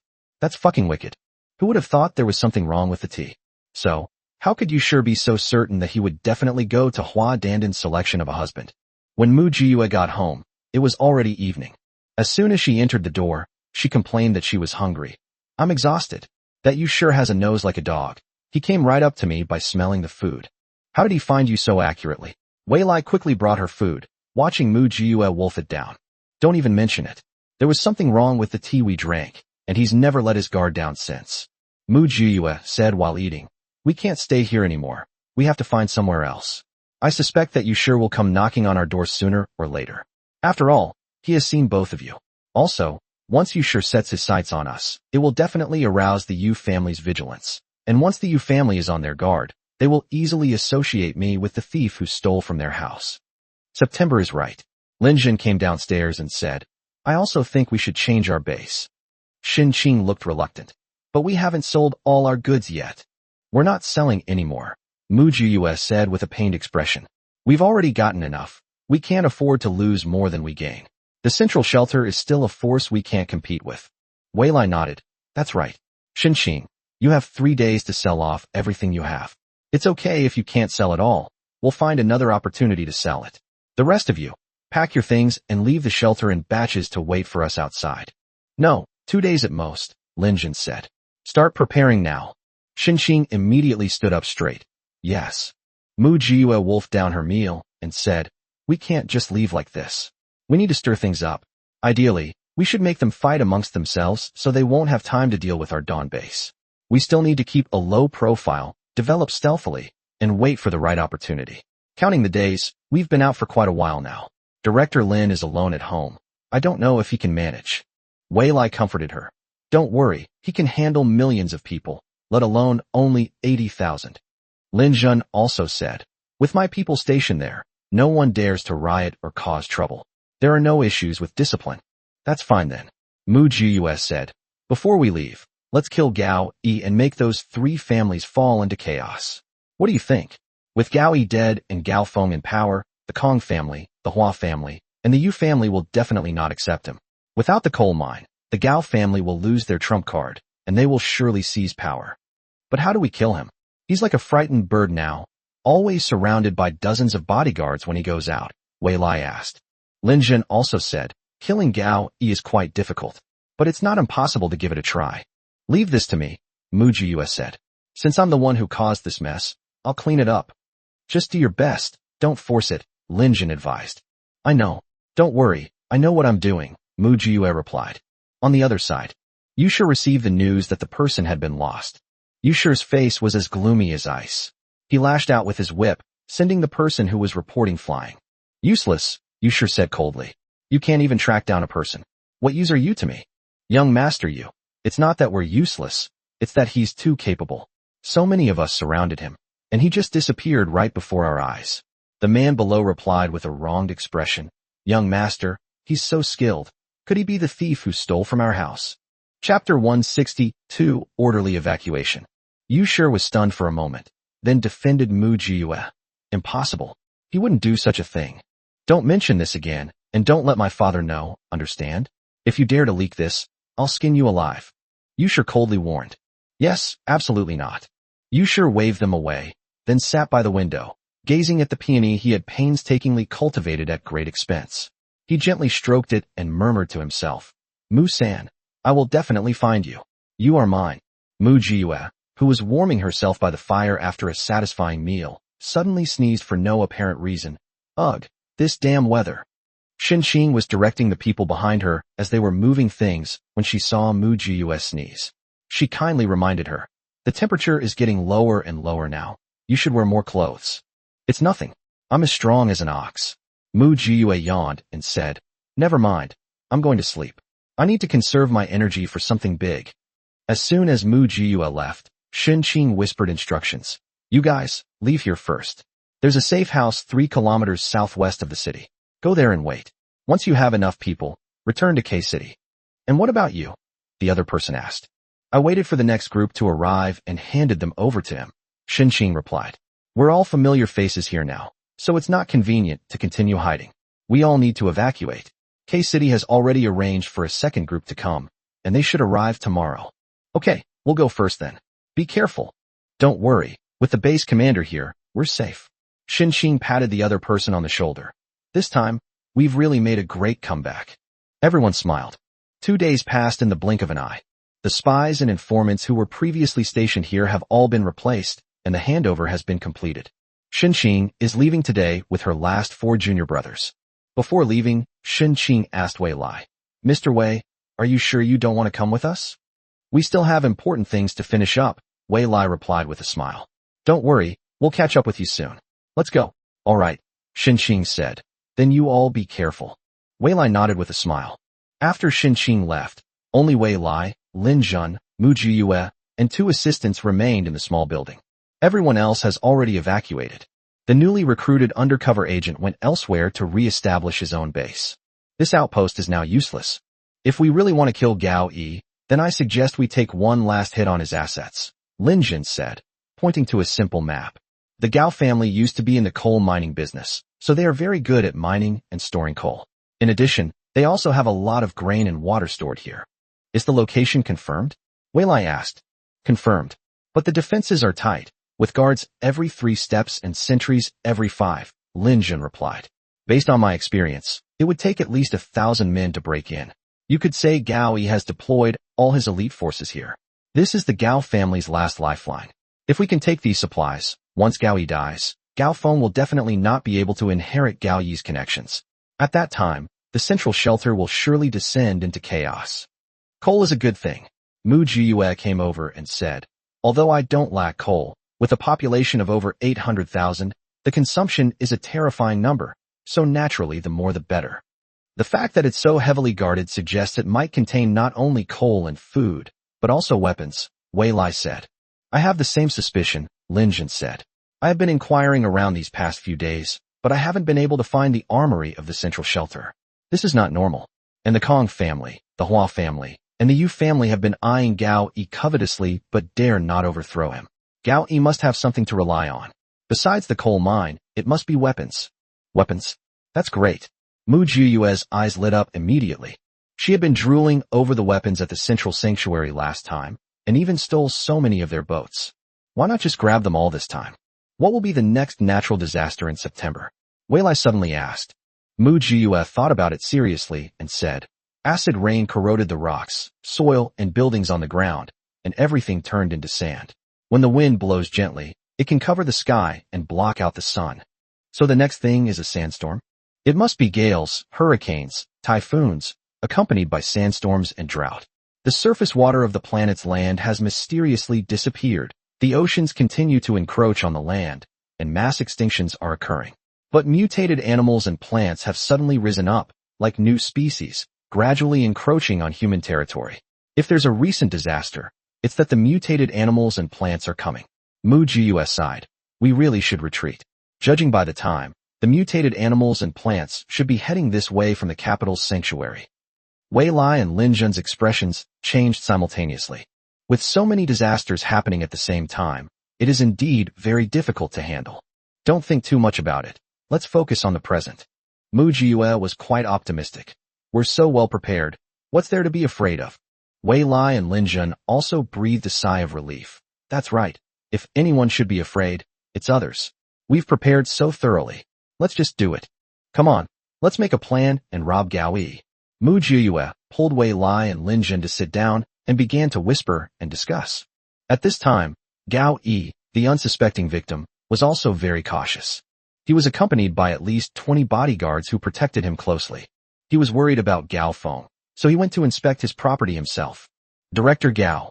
The guard in charge was a burly man who looked like he knew martial arts. Are everything all right? Gao Yi asked. Everything is fine. We work 4 shifts a day, with 200 people on each shift, maintaining tight security. Not even a fly can get in, the big man replied. Weapons, coal, and food are all in good condition. The weapons are cleaned and maintained every day and are ready to be used at any time. Very good. Thank you for your hard work. Recently, those 3 families have been making moves, all wanting to overthrow Gao Yi and take over for themselves. They don't even know if they have the ability. Gao Yi patted the anti-aircraft gun in his hand and said proudly, with this, why should I be afraid of them? His subordinates were all flattering Gao Yi. That's right. That's right. We have weapons. We're not afraid of anyone. Those 3 families are all talk and no action. When trouble comes, they'll still have to beg us, won't they? Work hard, and I won't let you down. Gao Yi raised his hand. and someone brought over a large pile of food. He said, "Share these with the brothers below. If I, Gao Yi, get a bite of meat, you won't be short of a sip of soup." The people below immediately beamed with delight and showered Gao Yi with compliments. However, Gao Yi was unaware that among the bodyguards behind him, there was a short young man who slightly raised his head, revealing a delicate chin and a mysterious smile. Chapter 163, Let's pull off a big heist. To find out how Mu Jiyue infiltrated Gao Yi's personal bodyguard team, we have to go back to 2 days ago. This was the final plan that Wei Lai and Lin Jun decided on after repeated deliberations. That means finding a way to get close to Gao Yi, become his bodyguard, gain his trust, and successfully enter that armory. Because a head-on confrontation is practically hopeless, you'll only end up feeding the enemy kills.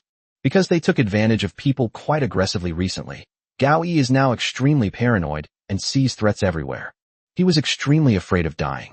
He has bodyguards by his side, providing 24-hour protection. He no longer lets beautiful women enjoy themselves, nor does he go out to cause trouble for children. He stays cooped up in his villa every day. The only opportunity to go outside was to inspect his armory and food depots. He was genuinely worried if he didn't see it for himself. This was his last resort, his last remaining asset. If anything goes wrong, he's really finished. The inspiration for Mu Jiyue's appearance by Gao Yi's side came from Yushur. That's what happens when a hero saves a damsel in distress. However, Mu Jiyue didn't save Gao Yi, but Gao Yi's son, Gao Feng. 2 days ago, Gao Feng, as arrogant and high-profile as ever, went to find his male prostitutes to have fun. Then Lin Jun arranged for people to ambush Gao Feng on the way. Every single one of Gao Feng's bodyguards was named and died right before his eyes, which terrified Gao Feng to the point of collapse. Mu Jiyue appeared at this time. Her appearance turned the tide, not only saving Gao Feng, but also revealing that the people who ambushed Gao Feng were actually sent by the Kong family. She brought all the evidence to Gao Feng, allowing him to rightfully settle accounts with the Kong family. Although the Kong family vehemently denied it, Gao Feng still managed to extort a sum of money from them. Because of Mu Jiyue's outstanding performance, Gao Feng greatly admired her and invited her to become his personal bodyguard at a high price. Gao Feng is Gao Yi's only surviving son, so how could Gao Yi not be concerned when Gao Feng was ambushed? Once they started paying attention, their attention immediately fell on Mu Jiyue. Gao Yi initially suspected that Mu Jiyue was the one who robbed the shelter some time ago, because Mu Jiyue's appearance and age were just too perfect. But he quickly dispelled his doubts. Because Mu Jiyue produced proof of her entry into the central shelter. She had just come from the Beijing shelter yesterday. Why are you so sure? The points card in Mu Jiyue's hand clearly recorded that during the days when she was harassed at the central shelter, she had also spent money at the Beijing shelter. The points card was proof of that, with each record clearly documented. How did this points card come about? That's Lin Jun's skill. While Mu Jiyue was causing trouble, Lin Jun was not idle. He had anticipated that Mu Jiyue would go too far, so he installed all the patches in advance. He had someone rush to the Beijing shelter beforehand, then used Mu Jiyue's photo to apply for a points card, and used Lin Jio's fake identity to make all sorts of high-profile purchases, just to leave a record of his point spending. It takes at least a week to travel from the central shelter to the capital shelter, and that's assuming everything goes smoothly. This round trip took half a month. Judging from the timeline, Mu Jiyue simply did not have the opportunity to commit the crime. Most importantly, Gao Yi is too arrogant. He only looks up to Director Lin, Wei Lai, and Lin Jun, and doesn't care about the people around Wei Lai at all. So he doesn't know that there is someone named Mu Jio by Wei Lai's side. And just like that, Mu Jiyue was cleared of suspicion, and Mu Jiyue, using the identity of Lin Jio, was taken by Gao Yi and became Gao Yi's personal bodyguard. Sure enough, after only 2 days, Mu Jiyue followed Gao Yi and found this well-hidden weapons and supplies depot. How could she not be happy? Mu Jiyue quickly figured out the work schedule and manpower deployment of this huge warehouse. The quiet of the night is often when people are most tired, but also most relaxed. But this rule doesn't exist here. Because of the 4-shift system, everyone is full of energy and can eat and drink to their heart's content. Just avoid alcohol. In short, it's not an easy thing to make a move. But this didn't stump Mu Jiyue. She was well prepared. She appeared outside the warehouse in her black training uniform. Meanwhile, 200 meters above, her accomplice raised his compound bow and locked onto the patrol team at the back door of the giant warehouse. Because the warehouse contains a large quantity of weapons and ammunition, absolutely no open flames are allowed. Everything had to be done using the most primitive equipment and methods. The observer kept a close eye on Mu Jiyue, watching her raise her right hand and begin the countdown. 5, 4, 3, 2, 1, fire. Whoosh, whoosh, whoosh, whoosh. 5 arrows were fired in quick succession, each hitting one of the 5 patrolling men. The moment those 5 people fell to the ground, Mu Jiyue rushed out like a ghost, taking down one of them with a single slash. A head rolled off, and blood splattered everywhere. The 5 people didn't even have time to react. That's how fast it is. Mu Jiyue has 5 minutes from now. She grabbed the pre-made key, slipped through the back door, and rushed in, grabbing the keys as she went. Hurry, hurry, hurry. Faster, even faster, even faster. Mu Jiyue's ice skates sped forward like madmen, her arms outstretched, extending their tentacles to the maximum extent, taking everything she touched into her space. No matter what we collect, weapons, coal, food, or even garbage, we don't care about selection. We collect it all. The opposing team's coordinated teammates struck decisively, then retreated. This was something they had agreed upon. Don't get caught up in the fight. Once completed, retreat immediately and wait outside the city. Don't hold others back.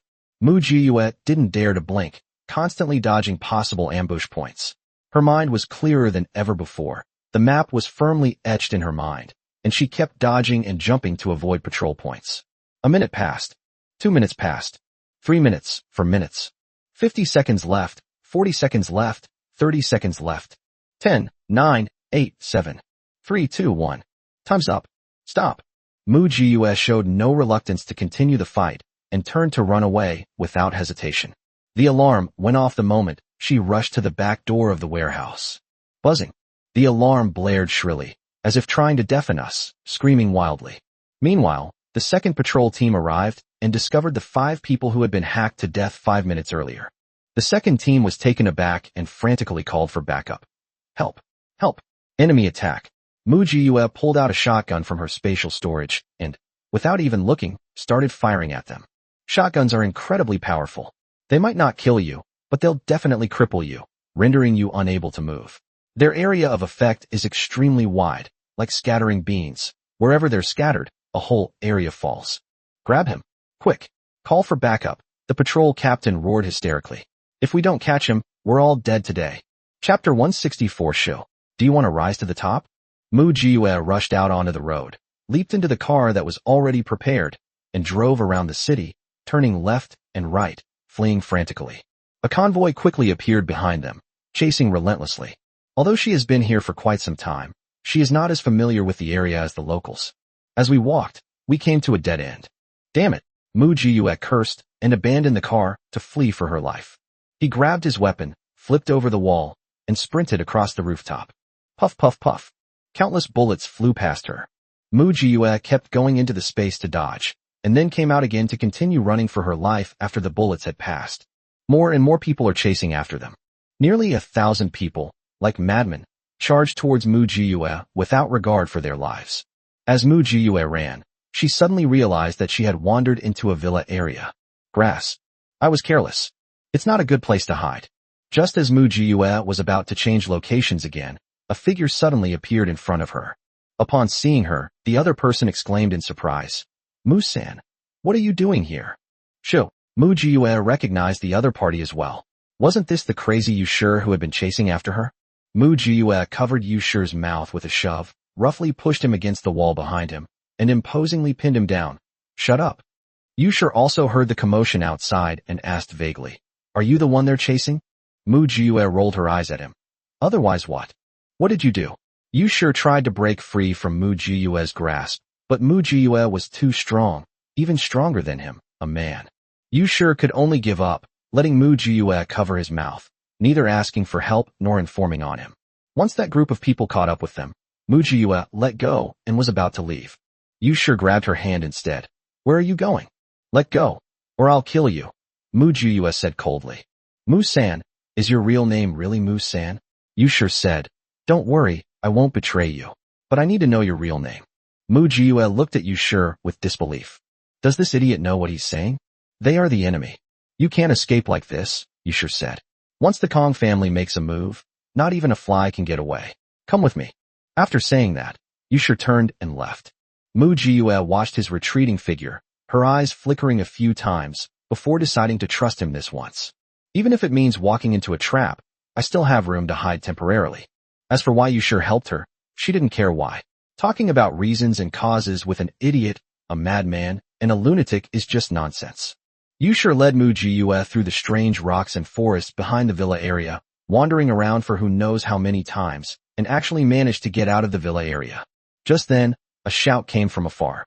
Linjio, come out. You're surrounded. You sure turned to look at Mujiua. Your name is Linjio? Or is Linjio also a fake name? Why are you talking so much nonsense? Mujiua became impatient, placing her curved blade against his neck. Lead the way, or I'll kill you.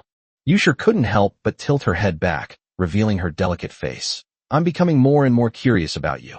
My destined one is indeed extraordinary. Shut up. Aren't you disgusting?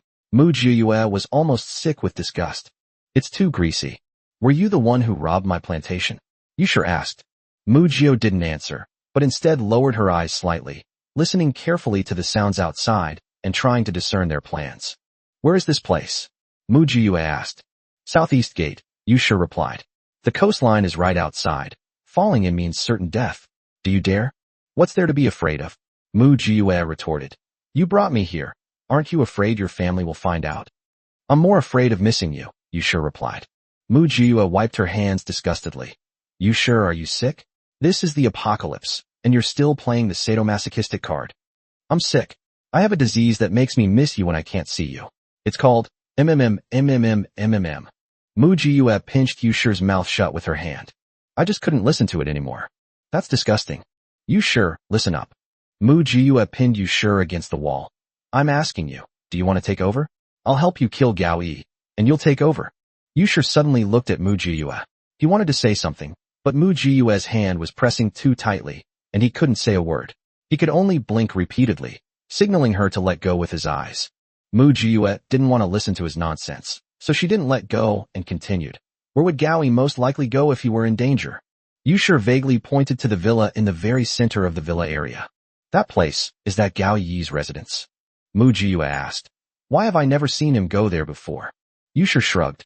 I understand, Mujiua said. Gao Yi has never encountered any danger before, so he rarely goes. If he encounters danger, he's afraid of dying, so he'll naturally go. Yusha blinked. The person he set his sights on was just that smart, just that outstanding, and understood things instantly. Yusha, thank you for helping me today. I will repay you. Mujiua smiled wickedly and gently blew a breath into Yusha's ear. However, I don't like pretty boys. As soon as she finished speaking, Mujiua released Yusha, took out a grappling hook from her spatial storage, grabbed the wall, and quickly climbed up. As soon as she went up, someone spotted her and rushed over. Stop. Don't move. A gun was cocked and aimed at Yusha standing against the wall. Turn around. Yusha turned around cooperatively and raised his hands. Young master you? What are you doing here? The patrolman asked in surprise. What are you doing here? Did you see anyone coming by just now? Yusha replied. I'm just taking a walk here. Is there a problem? Who is it? I don't see anyone. The patrolmen looked at each other. There's no one else here but me, Yusha said. Would I lie to you? I wouldn't dare. Yusha subconsciously glanced back. Her figure has vanished from the 5-meter-high city wall. When he says he doesn't like pretty boys, does that mean he's complimenting his own good looks? Yusha happily touched his face. Young master you, we won't disturb your stroll any longer. The patrolmen, not daring to confront Yusha directly, quickly left with their men. Yusha didn't hear a word Mujiua said. His mind was filled with her words. I'll kill Gao Yi, and you'll take over. See, he really does like me. They're even willing to kill Gao Yi and help me take the throne. If this isn't love, then what is? So all that commotion he made before was actually for my sake, right? Ah, my damn charm. Mujiua had no idea what strange ideas were going through Yusha's sick mind. As she leaped into the water, she retrieved a spherical life pod from her spatial storage. The instant she hit the sea, she entered the pod and locked the door. Chapter 165 Successful Escape. Thump. The spherical life pod fell into the water. It was instantly submerged by the icy seawater. Looking out through the glass of the life pod, the seawater was pitch black. There were no fish, no shrimp, no other living things. Under acid rain, all living beings are equal. Those that survive will undergo genetic mutations and become mutated animals or plants. Those that couldn't withstand it all vanished into thin air, becoming part of the ocean. Mu Jiyue had no time for sentimentality and kept maneuvering the escape pod to escape. Although she escaped by jumping into the sea, it is not truly safe until you reach a truly safe place. As expected, less than 5 minutes after she disappeared into the ocean, people arrived at the beach and began searching tirelessly. Report. I heard someone jump in with my own ears. Someone said, "This is the coastline, and the deep sea is right under the wall. No one who falls in can survive. Even if they do, the acid rain-mixed seawater will rot them to death. This person is probably dead." A man who looked like the squad leader paced back and forth on the shore several times before finally saying, "Go back and report the truth." Yes. On the other side, Lin Jun and Wei Lai kept looking at their watches, calculating the time. Judging by the time, it's time to come back. Could something have gone wrong along the way? Did they not follow the planned escape route? Stay calm. September will definitely be alright. Wei Lai comforted Lin Jun. Her energy is beyond imagination. Wei Lai, if something happens to him in September, I'll go rescue him. You retreat first, Lin Jun said through gritted teeth. No, don't make any rash moves. Wei Lai refused. Even if something happens to her, I won't leave. As the two were arguing, they heard someone whisper and shout quickly. Coming, coming.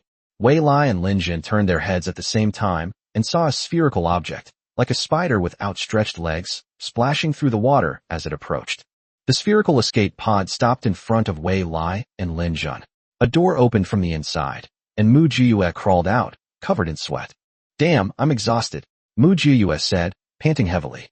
I rode the whole way myself. What's going on? Wei Lai quickly held an umbrella over Mu Jiyue to prevent the acid rain from falling on her. Don't even mention it. We underestimated the city's guards. Although Gao Yi and the Kong family were at odds, that was only on the surface. In reality, even though I ran as soon as I succeeded, I was still caught in a pincer movement by Gao Yi and the Kong family's guards. I had no choice but to run to the villa area and escape by climbing over the walls and jumping into the sea through the artificial hills and woods behind the villa area. All the city gates were on high alert. If the coastline over there hadn't been so narrow that it was impossible to set up defenses, I wouldn't have had a chance to climb over the walls. I don't know if it was lucky or unlucky, but I ran into Yushir on the way. After listening to that lunatic ramble on, he actually didn't betray me and even covered for me. If it weren't for him, I wouldn't have had such a smooth journey, Mu Jiyue said. I really don't understand what he was thinking. He and I are enemies, and he didn't betray me. What kind of brain does he have to do something so stupid? If it were me, I would have killed him long ago. Wei Lai and Lin Jun exchanged a glance. The two of them also gained a deeper understanding of the world's love-struck mind. Let's go, Wei Lai said. Wait a minute. Mu Jiyue grinned maliciously. Let's hide for a while. I'm going to take down Gao Yi and throw the central shelter into complete chaos. But this is our plan. I won't be satisfied until it's completed, Mu Jiyue said.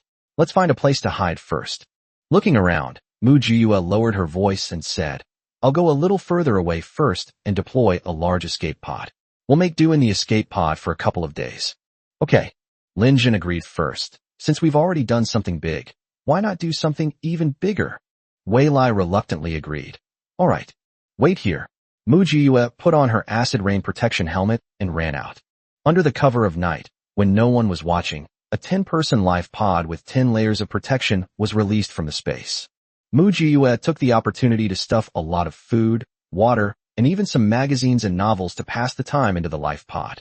They planned to stay here for 2 days, waiting for the tense atmosphere in the city to ease before carrying out the assassination. Mu Jiyue whistled at Wei Lai and the others, and they crept over furtively. Everyone climbed into the life pod, and then quietly sank below the surface of the water. There wasn't a single trace left. Gao Yi in the city was truly furious this time. His past has been completely exposed, leaving nothing behind. He went to the warehouse to take a look. 2/3 of the armory was stolen. 1/3 of the supplies warehouse was stolen. Half of the resource library was compromised. Gao Yi was so angry that he vomited blood on the spot. The Kong, Hua, and Yu families were all secretly laughing when they heard the news. Gao Yi has really suffered a major blow this time. It's a miracle he didn't die of anger. When Yushir returned home, he saw his father dancing with joy. I suddenly remembered what that person said. I'll kill Gao Yi, and you'll take his place. Yushir originally had no interest in inheriting the family business, but since he had said so, he naturally had to give it a try. Dad, let's kill Gao Yi while he's still in a daze. Let's do it ourselves, Yushir said. Yusher's father looked at him in astonishment. Has the sun risen in the west? Didn't you hate these things the most? Didn't you say you didn't care about anything? Yusher touched his face and said, I just feel that I should set an example. Yusher's father was overjoyed. Good. It's rare to see someone with such ambition. However, now is not the time for us to take over. A smile to the world. Yes, it's not the right time yet. His sweetheart hasn't killed Gaoi yet. In 2 days, the entire central shelter was plowed up inside and out. The worst part is that all the shanty towns outside the city have been razed to the ground in an effort to find the murderer hiding there. But nothing was found. No, that's all. The other party seemed to have vanished into thin air. Who would have thought that group of people would be hiding beneath the surface of the sea? Who would have thought that they were hiding right under Gao Yi's nose? Nobody dares to go into the water unless they're suicidal. After this blow, Gao Yi finally realized that this whole thing was aimed at him. He dared not live in his old house anymore, and moved into the house in the very center of the villa area with hundreds of bodyguards. Whether it's eating or using the restroom, everything is done under the protection of bodyguards. Gao Feng was beaten up by him. If it weren't for the fact that he only had this one son left, Gao Yi would have beaten the other party to death or maimed. Why did he hire Lin Jiao, who turned out to be an inside man? Yes, Gao Yi insists that Lin Jiao was an inside man, not a petty thief who actually did the work. Why are you so sure? So thin and small, what great things can he do? Besides acting as an inside agent, what else can he do?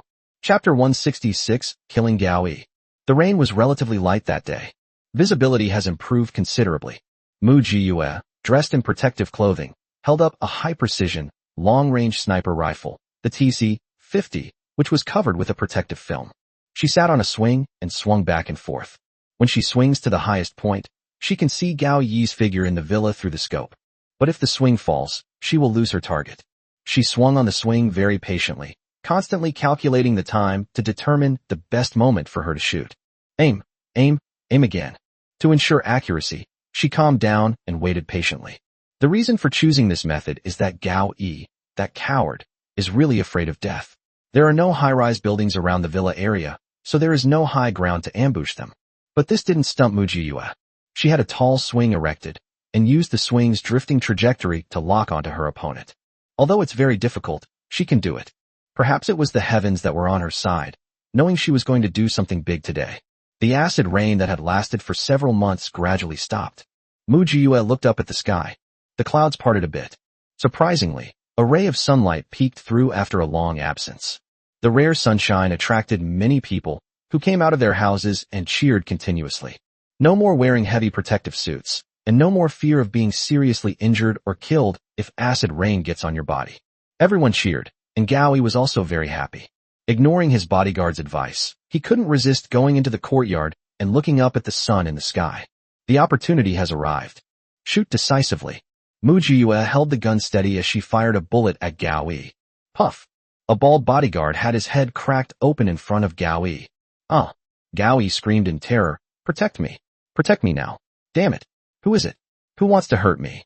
The remaining bodyguards surrounded Gao Yi and used their bodies to shield him from the bullets. The swing started again. At the highest point, Mu Jiyue fired another shot. Puff! This time, she pierced through the two bodyguards. Unfortunately, Gao Yi escaped again, and the shot missed him. Go back inside. Go back inside now, the bodyguard shouted. A group of people hurriedly led Gao Yi into the villa. Just then, from another direction, Lin Jun, carrying a rocket launcher, fired a rocket at Gao Yi's villa. Boom! A loud bang. Gao Yi was knocked to the ground by the powerful airflow. Flames shot into the sky. Thick smoke billowed up. Gao Yi completely lost his composure, shouting, Save me! Help me! You are bodyguards I hired at high salaries. You can't just abandon me. When the bodyguard captain saw that the villa had been blasted to the ground, and there was nowhere to hide, he had no choice but to pull Gao Yi towards the swimming pool. Gao Yi stumbled and ran all the way to the swimming pool. Jump! The bodyguard captain ordered. What? Gao Yi was dumbfounded. I can't swim. You're going down even if you don't know how. If you don't want to die. The bodyguard captain's words were barely out when two more bodyguards beside him were struck. Gao Yi completely broke down. He no longer cared whether he could swim or not and plunged into the swimming pool. The bodyguard captain pulled him down and down, dodging the flying bullets. But Gao Yi couldn't resist for long and wanted to float to the surface. The bodyguard captain shook his head at him, firmly disagreeing with his decision to ascend. Gao Yi kept blowing bubbles in the water, and when he was about to give up, he suddenly pushed the bodyguard captain aside and swam upwards quickly. However, Gao Yi just showed his face. A bullet grazed his scalp and struck a bodyguard standing nearby. There were 2 bodyguards left. Mu Jiyue calmly took out bullets from her spatial storage, loaded them, chambered a round, and aimed. She has plenty of patience. Today, she's determined to achieve a high price. When Gao Yi sent people to attack K-City, he probably didn't expect this outcome. The bodyguard captain also saw that his team members had been almost completely wiped out. All of his teammates in the villa were sent into the sky by a rocket. Those in the yard were all shot in the head by snipers. Today is a dead end. There's no escaping it. The bodyguard captain hesitated again and again, then decided to help Gao Yi one last time. If it still didn't work this time, then he would be powerless to help. Director Gao, don't surface, come down quickly. The bodyguard captain pressed Gao Yi down again and submerged underwater once more. Gao Yi gulped down several mouthfuls of water, cursing silently in the water. It was unclear whether he was cursing the bodyguard captain, the sniper, or the person who fired the rocket. September, stop playing around. Lin Zhen's voice came through the earpiece. Someone's coming. Understood. Mu Jiyue loaded another bullet and took aim. She was calculating how long Gao Yi could hold his breath. She knew Gao Yi couldn't swim or hold his breath, so he wouldn't last long. 5, 4, 3, 2, 1. The swing started again. The moment they reached the highest point was also the moment Gao Yi could no longer hold back and surfaced from the water. Firing. Puff. Gao Yi's skull was cracked open right before the bodyguard captain's eyes. The bodyguard captain couldn't hold back any longer, cursed, and, no longer caring about his employer, plunged into the water. After firing her last shot, Mu Jiyue leaped up and jumped off the swing as it swung downwards. He tossed the weapon into the spatial storage and then sped off. This route was prepared specifically for her by the second wave of people who had infiltrated the city. Someone had already cleared the obstacles for her on the road. Mu Jiyue only needs to escape through this line at the predetermined time. In a secluded corner, Yu Shi, holding binoculars, watched the entire process of Gao Yi's killing, his eyes burning with fervor. You did it. You actually did it. You really did it. You've exceeded my expectations. I don't care if you're Musan or Lin Jiao. I will find you. I definitely will. Mu Jiyue had already escaped to the base of the wall when a passage resembling a dog hole suddenly appeared before her eyes. This dog hole was dug by refugees from outside the city. They had only dug half of it, but the lurking people discovered it and dug the other half, completely opening up the dog hole. Agio, hurry up and go. The lurking men urged Mu Jiyue. Be careful, stay hidden. Mu Jiyue only had time to give these 8 words before she lowered her head and squeezed out through the dog hole. Whether climbing through a dog hole is shameful or not is completely unimportant. Achieving the goal is the most important thing. As soon as Mu Jiyue left, the dog hole was immediately blocked, and the people who had been lying in wait quickly retreated, erasing all traces. September, over here. Wei Lai waved immediately upon seeing Mu Jiyue emerge. Quick, here they come. Mu Jiyue rushed over in one stride. Where's Lin Zhen? He arrived a minute earlier than you. Wei Lai replied. Let's retreat. The ocean rescue capsule rapidly descends. Ripples concealed their final forms. Less than 3 minutes after the life pod submerged in the sea, people caught up with them. They looked around but found no trace of it.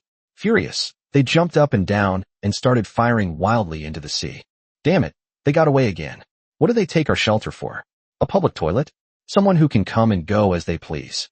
The leader was so angry he almost vomited blood, jumping up and down wildly, but it was all in vain. Chapter 167 Going Home. Mu Jiyue and the others stayed underwater for a whole day, and only slowly surfaced in the middle of the night. Then they quietly rowed away. They really did it on tiptoe. To avoid making any noise, the group rowed the boat with oars for 5 miles before switching to an electric motor. Mu Jiyue and her group escaped successfully and left without a trace. However, Gao Yi's death completely threw the central shelter into chaos. Gao Yi was the head of the shelter, after all. With his death, many things will become complicated. Moreover, he died too quickly, and there were many things he didn't have time to arrange. Upon hearing of his father's death, Gao Feng immediately came to take over his father's resources and connections, busily inheriting them. The Kong, Hua, and Yu families finally couldn't sit still any longer and prepared to take advantage of this time to overthrow Gao Feng and take power for themselves. The already unsettled central shelter descended into complete chaos. In the past, this would have caused a huge commotion. Perhaps because Mu Jiyue had thoroughly plundered their assets, this coup didn't cause much of a stir, not even as big as the last one. It's probably because they're poor. Of course, these things are none of Mu Jiyue's business. They completed their business smoothly and escaped without incident. The central shelter won't be able to cause trouble for K-City anytime soon. Their internal power struggles alone will keep them very busy. Moreover, mutated animals and mutated plants are coming soon. I'm exhausted. I need to sleep for a while. After shouting this, Mu Jiyue fell asleep as soon as her head hit the pillow. Lin Jun and Wei Lai shook their heads with helpless smiles. She's still so young. However, she really worked hard. She basically handled everything on this trip. But they're so capable that it makes them seem like useless people. When Mu Jiyue woke up, she was somewhat disoriented and didn't know what year it was. Awake? Have something to eat. Wei Lai handed over a boxed lunch. How long have I been asleep? Where are we? Mu Jiyue asked. I slept for 10 hours, and I can't say where I am now. I'm still drifting at sea. Wei Lai replied. The direction is probably fine. It's raining again. Mu Jiyue looked out the window and said, It's acid rain again. Yes, it's raining again, Wei Lai replied. This rain is timely. At least it stopped those who were chasing us. If we leave now, the city and its surrounding areas will probably suffer again. Doesn't this serve them right? Mu Jiyue said. Let them be so arrogant. They really think the people of K-City are easy to bully. Wei Lai laughed and chimed in. That's right. Well, to be honest, after being away for so many days, I'm starting to miss home. Being out here is so stressful. It's so much more comfortable at home, Mu Jiyue said. I wonder how Lao Ho is doing.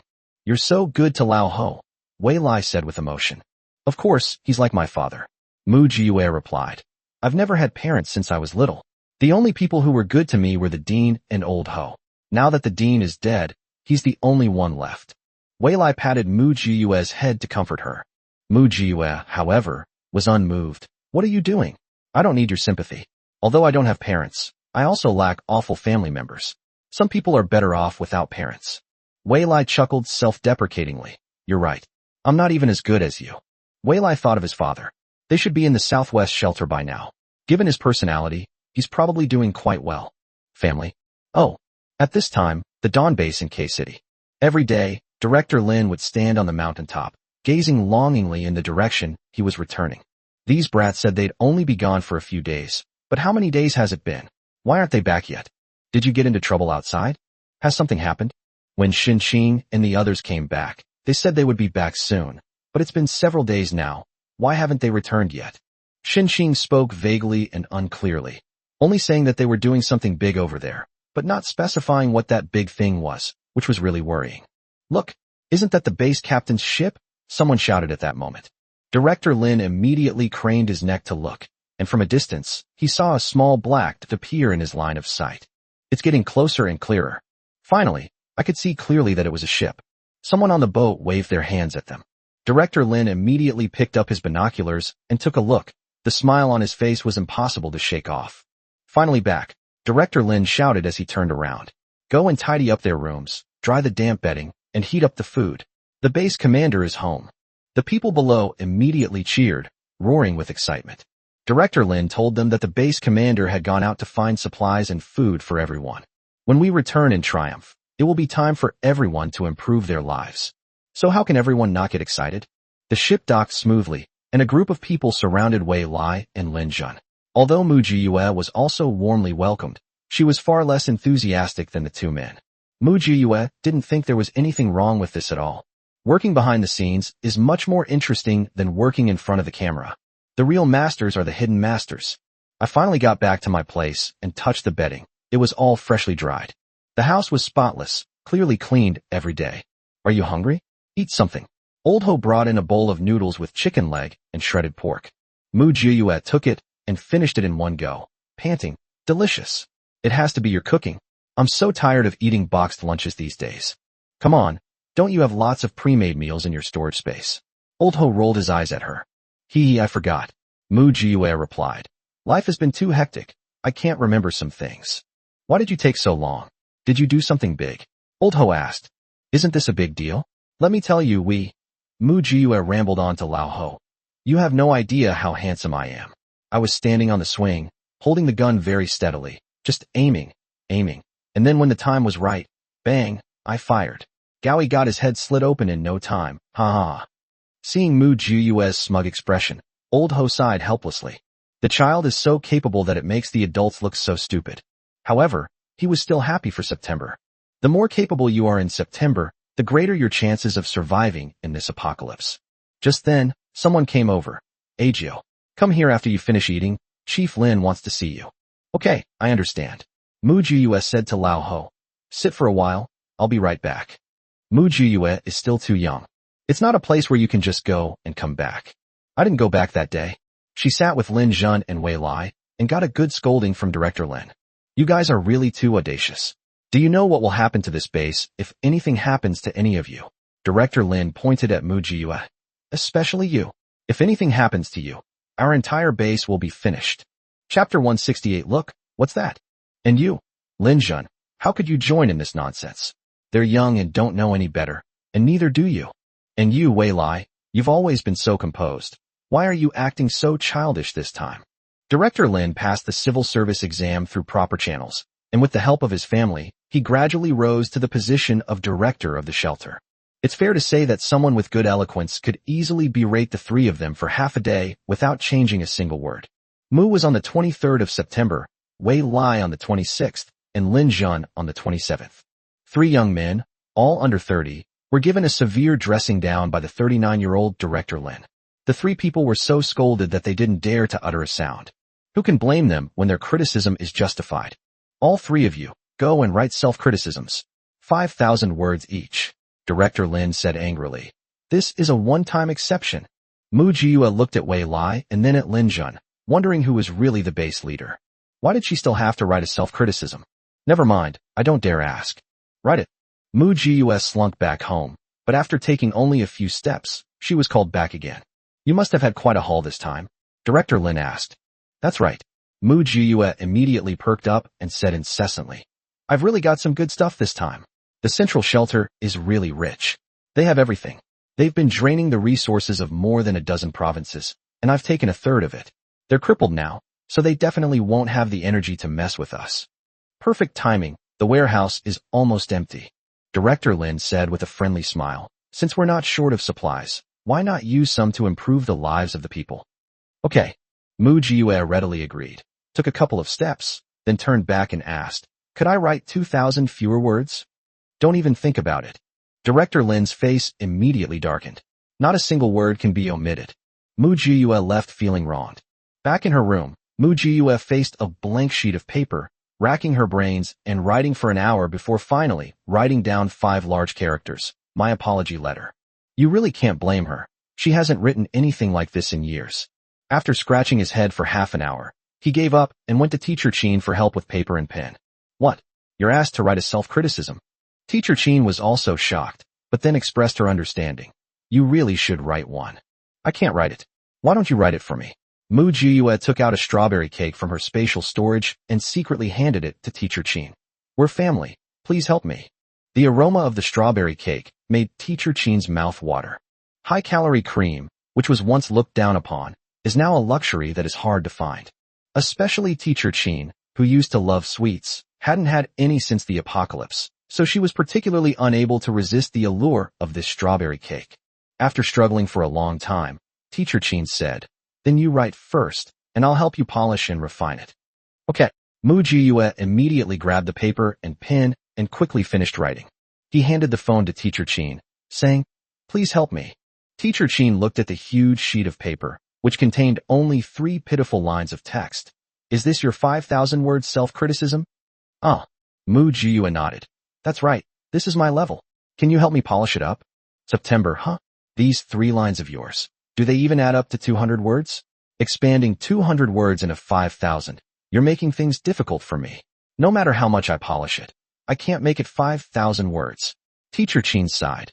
Didn't you ever write an essay when you were in school? It should have been at least 800 words, right? Mu Jiyue said shyly. I only finished high school, and it's been so many years since I graduated, I've long forgotten. Teacher Chin looked at her speechlessly, then at the 3 lines of self-criticism. After much hesitation, she finally decided to help her polish the paper for the sake of the strawberry cake, against her conscience. The next day, Mu Jiyue stood tall and went to see Director Lin with her self-criticism, only to find that Lin Jun and Wei Lai had also arrived. Let me see your self-criticisms. Mu Jiyue took Lin Jun and Wei Lai's self-criticisms without any hesitation. Upon closer inspection, the style is quite distinctive. Lin Jun's self-criticism was less of a self-criticism and more of a war debriefing, detailing how he planned, laid out, executed, and wrapped things up, and how he cooperated with Mu Jiyue. It's well written and easy to understand. Even Mu Jiyue herself couldn't summarize it. Looking at Wei Lai's self-criticism, well, the words are flowery and full of rhetoric, but in reality, not a single useful word is used. It's all nonsense. That's really their style. Let's see yours. Lin Jun also took Mu Jiyue's letter of self-criticism, glanced at it, and said, "This wasn't written by you, was it? You have such a good attitude. Can you really admit your mistake?" Wei Lai also criticized, "It looks so fake. If you can change it, even dogs won't eat shit. This wording is obviously the work of a teacher. Did you get someone to ghostwrite it for you?" Mu Jiyue snatched back her self-criticism. "You guys can't find anyone to help you write it. So you're just jealous of me, aren't you?" The three of them were laughing and joking when they heard someone outside shout, "Look, what's that?" Mu Jiyue took out her binoculars and looked inside. Her expression immediately changed. "Quickly, give the order. Everyone back to the cave. Heavy weapons in position, ammunition in position, soldiers in position. Machine gunners, follow." "What happened?" Wei Lai asked. "The mutated animals are here," Mu Jiyue said gravely. "The mutated plants will definitely follow soon." "Damn it, didn't we already conduct a thorough search? How come there are still some that have escaped? Only people who have eaten humans would attract mutated animals and plants." Lin Jun cursed, then turned and quickly went to make arrangements without saying anything more. He's an expert in warfare. Mu Jiyue took a deep breath. "Wei Lai, our defensive battle is about to begin." Director Lin rushed over and overheard their conversation. He immediately looked worried and said, "We've only had a few days of peace. How come there's going to be another problem so soon?" Mu Jiyue comforted him. "At least it proves that the acid rain season is finally coming to an end." "It would be better if it kept raining," Director Lin complained. "At least there's no danger to our lives." "All right, stop complaining. Let's prepare for battle. This time, our enemy isn't humans, but mutated plants and animals." Mu Jiyue immediately gave the order. "Put away all the acid rain we've stored.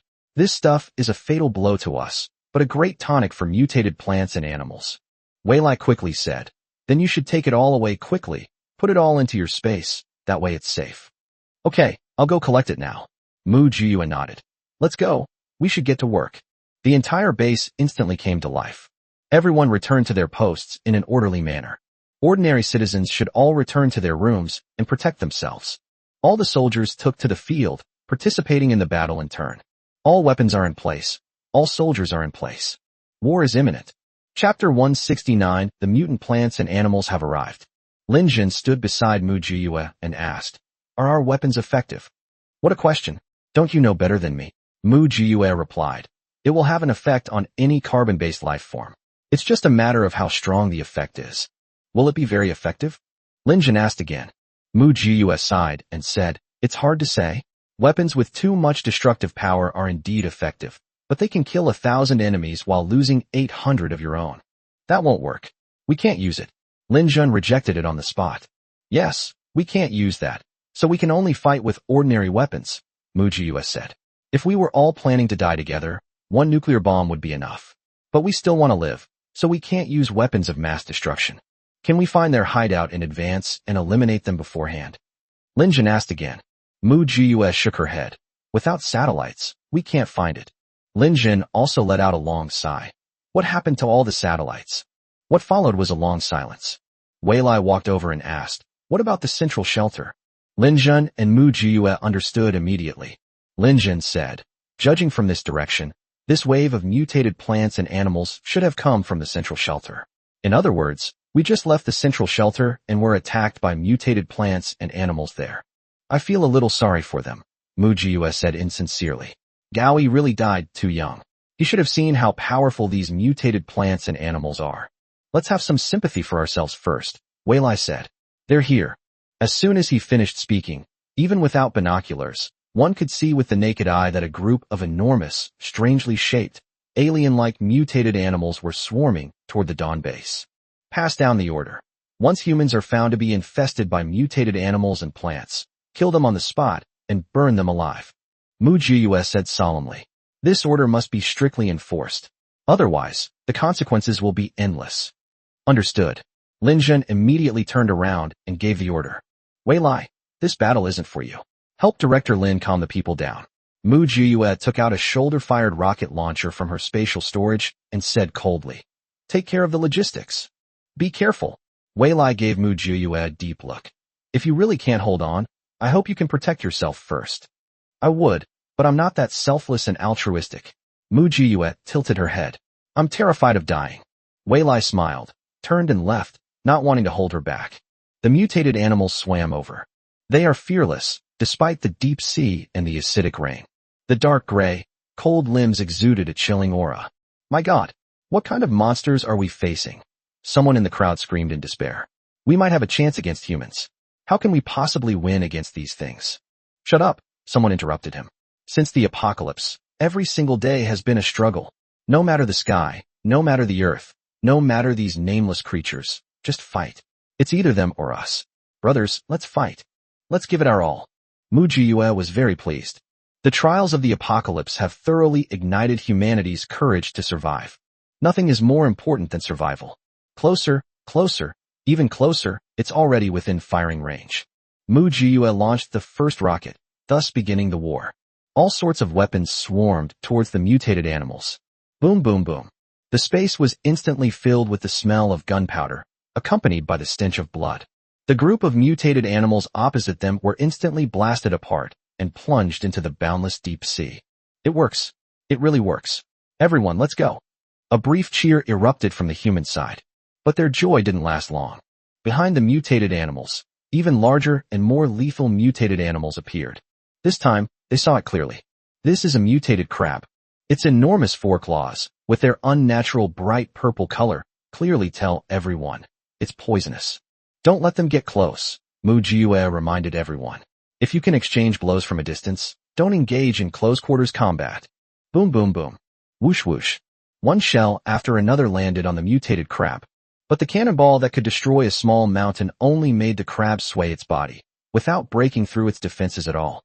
The people who were initially excited suddenly froze, their smiles turning into something eerie and ridiculous. Mu Jiue switched to thermite incendiary bombs and fired a shell at the giant crab. The next second, the people of Dawn Base witnessed firsthand what true human splendor was. Incendiary bombs exploded everywhere, landing on the mutated animals. The mutated animal, which had been so aggressive, seemed to have encountered something terrifying, and began to scream incessantly, making people's eardrums ache. But no one dared to blink or cover their ears, for fear of missing what was happening before their eyes. Just moments before, the crab had been unstoppable and invincible. But the instant the thermite landed on it, its ugly face revealed a look of terror similar to that of a human, followed by a mournful cry. The fireworks were dazzling, but then vanished into nothingness. Thermite truly lives up to its reputation as a death firework.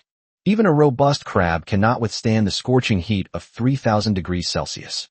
Mu Jiue calmly said, see, no matter how strong a carbon-based life form is, it's still a paper tiger in the face of absolute force. We have plenty of weapons. Brothers, give it your all. With Mu Jiue's performance, the previously gloomy atmosphere instantly lifted. Knowing its days were numbered, the giant crab charged madly toward the base, carrying a ball of flame, and used its body as a bridge to continuously transport the mutated animals behind it. This little thing's got some brains, Mu Jiue sneered. Too bad, still useless. I'll send you to your death. Gunners, listen up, blast. The cannon was turned around and aimed at the big crab, and then several shells were fired in quick succession. The giant crab was instantly blasted to pieces. The mutated animals on its body all fell into the sea. With Mu Jiue setting an example, everyone immediately understood how to fight this battle. So incendiary bombs and artillery shells provided cover for each other, and the artillery shells were poured down on the mutated animals as if they were free. One shot after another. The entire mountain was shaking. Dust began to fall from the walls of the room. But no one cared about that anymore. The ordinary people all clung to each other tightly, comforting themselves with each other's warmth, believing that the base leader would not abandon them and would definitely drive away these mutated animals. However, just as cheers erupted, A giant bean sprout suddenly emerged from inside the base, piercing through a man's body and embedding its roots in his abdomen, visibly sucking away his blood. Chapter 170. Both sides suffer. Help, help me. The person whose blood was being sucked by the bean sprouts lay on the ground in pain, reaching out his hand for help to the people around him. Some people couldn't bear it and wanted to go and save him, but they were held back by others. Are you crazy? What if you were parasitized in the past? The man said. The base's big screen has always said that only people who have eaten humans are attracted to mutated animals and plants and become their nutrients. This person was parasitized because he ate humans before. Yes. Hurry up and notify the patrol team. Someone rushed off to report it, and soon someone came over, ready to confront the bean sprout. Has anyone else come into contact with this mutated plant? The patrol captain asked. No, we're all staying far away. Everyone shook their heads. Everyone back off. The patrol captain, dressed in full protective gear and holding a flamethrower, sprayed the bean sprouts with it. Having already eaten people, the bean sprouts were not afraid at all and swung at the patrol captain. Snap! The patrol captain was thrown out of the water. The flamethrower in her hand looked like a joke in front of her. At this moment, Shinxing's junior brothers and sisters suddenly appeared from behind the bean sprouts. Two people, each wielding a meow knife, slashed at the bean sprouts with steady, accurate, and ruthless movements. Clang. It actually produced a metallic clanging sound. It works. Look, someone in the crowd shouted, pointing to the spot where the bean sprouts had been slashed by the knife, leaving a deep mark and oozing bloody liquid. Shinxing's junior brothers and sisters got up again, switched positions, and cooperated with each other, one attacking and the other defending, taking turns fighting. Ding ding ding ding ding. 5 minutes later, the bean sprouts collapsed to the ground and were chopped into a paste by the two men. The patrol team went forward again and kept breathing fire at the bean sprout, finally destroying it. Cheers erupted from the crowd. We won. We won. Wait, what about that other person? Someone said, pointing to the man who had been drained of blood. He seems to still be alive. He's beyond saving. The patrol captain mercilessly pointed the flamethrower at the man. A human parasitized by a mutated plant has spores left in his body. He'll be the incubator for those seeds. Rather than letting him suffer as a vessel, I'd rather send you to heaven. After saying that, he aimed the flamethrower at the man. A mournful cry rang out, and all things fell silent. Only a faint human-shaped mark was left on the ground. Everyone, remember this. Mutant plants and animals will attack those that have eaten humans first. Anyone among you who has eaten humans, step forward now. The patrol captain shouted sternly. But there was silence in the crowd. No one admitted it, and no one dared to admit it. Keep on guard. The patrol captain glared at the men and led his team away. Shinxing's junior brothers and sisters received a huge welcome. They all asked them to protect them. However, all of them were rejected. Because Shinxing's junior brothers and sisters, all added together, only numbered around 20, which was simply not enough to go around. They could only run around, rushing to wherever mutated plants appeared to provide emergency relief. And so, the team fought off the mutated animals at the front, while the logistics personnel fought off the mutated plants at the rear. The mutated animals attack in concentrated groups and are armed, making them relatively easy to defend against. However, mutated plants are impossible to guard against. One or two will suddenly appear in unexpected places. This was the result of a full-scale defense. By the end of the day, everyone was exhausted. But no one dared to let their guard down. One moment of relaxation, and the whole group is wiped out. Oh no, mutant animals have appeared in the back mountain too, someone shouted. My God, how can there be so many? Lin Jun immediately stepped forward. I'll go. He immediately dispatched a group of men to the back mountain to ambush the enemy. Mu Jius said coldly, something is very wrong. Even if there are a few escapees at our Dawn base, it shouldn't attract so many mutated animals and plants. So someone is targeting us. Go and search every hilltop. I want people to investigate every corner to see if anything that shouldn't be hidden is there. Mu Jius said sternly. The rest of you, keep fighting with me. The sound of cannons booming outside. Swords flashed and shadows clashed in the mountains. After repelling several waves of attacks, casualties also occurred at the base. A breach appeared in the defense line, and the mutated animals swarmed in and rushed in. Humans' frail bodies are no match for mutated animals that are typically 2 to 3 meters, 3 to 4 meters, or even more than 10 meters tall. They are like a mantis trying to stop a chariot, utterly vulnerable. The shouts and curses of the crowd will only excite them more. Mu Jiyue risked her life to save most of the people, but thousands still died under the sides of the mutated animals. This battle resulted in mutual destruction. Finally, half an hour later, someone discovered a pile of unidentified corpses in a crevice in the mountain. They're not from the base, they're from outside. Every single one of them had been parasitized by mutated plants. The mutated animals and plants attacking outside are after these corpses. Damn it, Mu Jiyue cursed, then quickly ordered people to burn the corpses on the spot, burning them completely, leaving not a trace, and then throwing them all into the sea. Really, without these corpses, the attacks from the mutated animals and plants subsided instantly. After another half hour, the mutated animals called a retreat and slowly receded like a tide. Those who survived the ordeal wept bitterly, for themselves, for those who died unjustly, and for their future selves. Linjun also sustained injuries. He had just fought a battle with a mutated plant. What happened? Mu Jiyue raised her chin and said, "While we were away, someone targeted us. Director Lin was caught off guard, and someone took advantage of the situation. There was a bunch of corpses hidden in a crevice in the mountain, all of them recently deceased. It's obvious that the other party did this on purpose. Guess who it was? The central shelter." Lin Jin frowned and remained silent. Wei Lai arrived at this moment, looking guilty, and said, "This matter may be directed at me. I'm sorry I've dragged you into this." Mu Jiyue looked at him in confusion. "My subordinate just told me that a few days ago, someone came from the southwest shelter, specifically looking for me. Director Lin lied to him, saying that I was researching a project and it was inconvenient for me to come out and meet people," Wei Lai said. "The other party thought that I was deliberately hiding from people, so he did this. By the way, remember what I told you about my biological father? He's currently at the southwest shelter, and he plans to lure me there and sell me for a good price." Lin Jun and Mu Jiyue thought about it and realized that there was indeed such a thing. My biological father? Lin Jun's eyes widened. Wei Lai nodded with a wry smile. Lin Jun looked at him with sympathy. "Please accept my condolences. It was my fault. I will take responsibility for the losses this time," Wei Lai said with shame. "All right, enough about taking responsibility. What business is it of yours?" Mu Jiyue frowned and said, "A victim is a victim. Don't give me that victim is harmful nonsense. I don't like hearing it. Your father's lack of humanity is his fault. What's it to you? Besides, today's incident isn't exactly a bad thing. Protecting the public too much and keeping them unaware of the risks outside is actually a bad thing. Today, let them witness the brutality outside firsthand.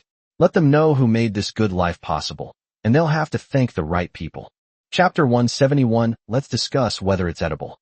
Mu Jiyue crossed her arms and said, "I never really agreed with Director Lin's overprotective strategy. This is the apocalypse, not a peaceful era. We can't let them hide in the mountains every day, unaware of the dangers outside. They need to go out and make a living on their own. We're not babysitters. We can't protect them forever, can we?" Wei Lai and Lin Jin nodded. "You're right. We'll talk to Director Lin about this later. He meant well. No need to explain slowly. You can tell me now." Director Lin walked out, looking exhausted, and said, "It's my fault.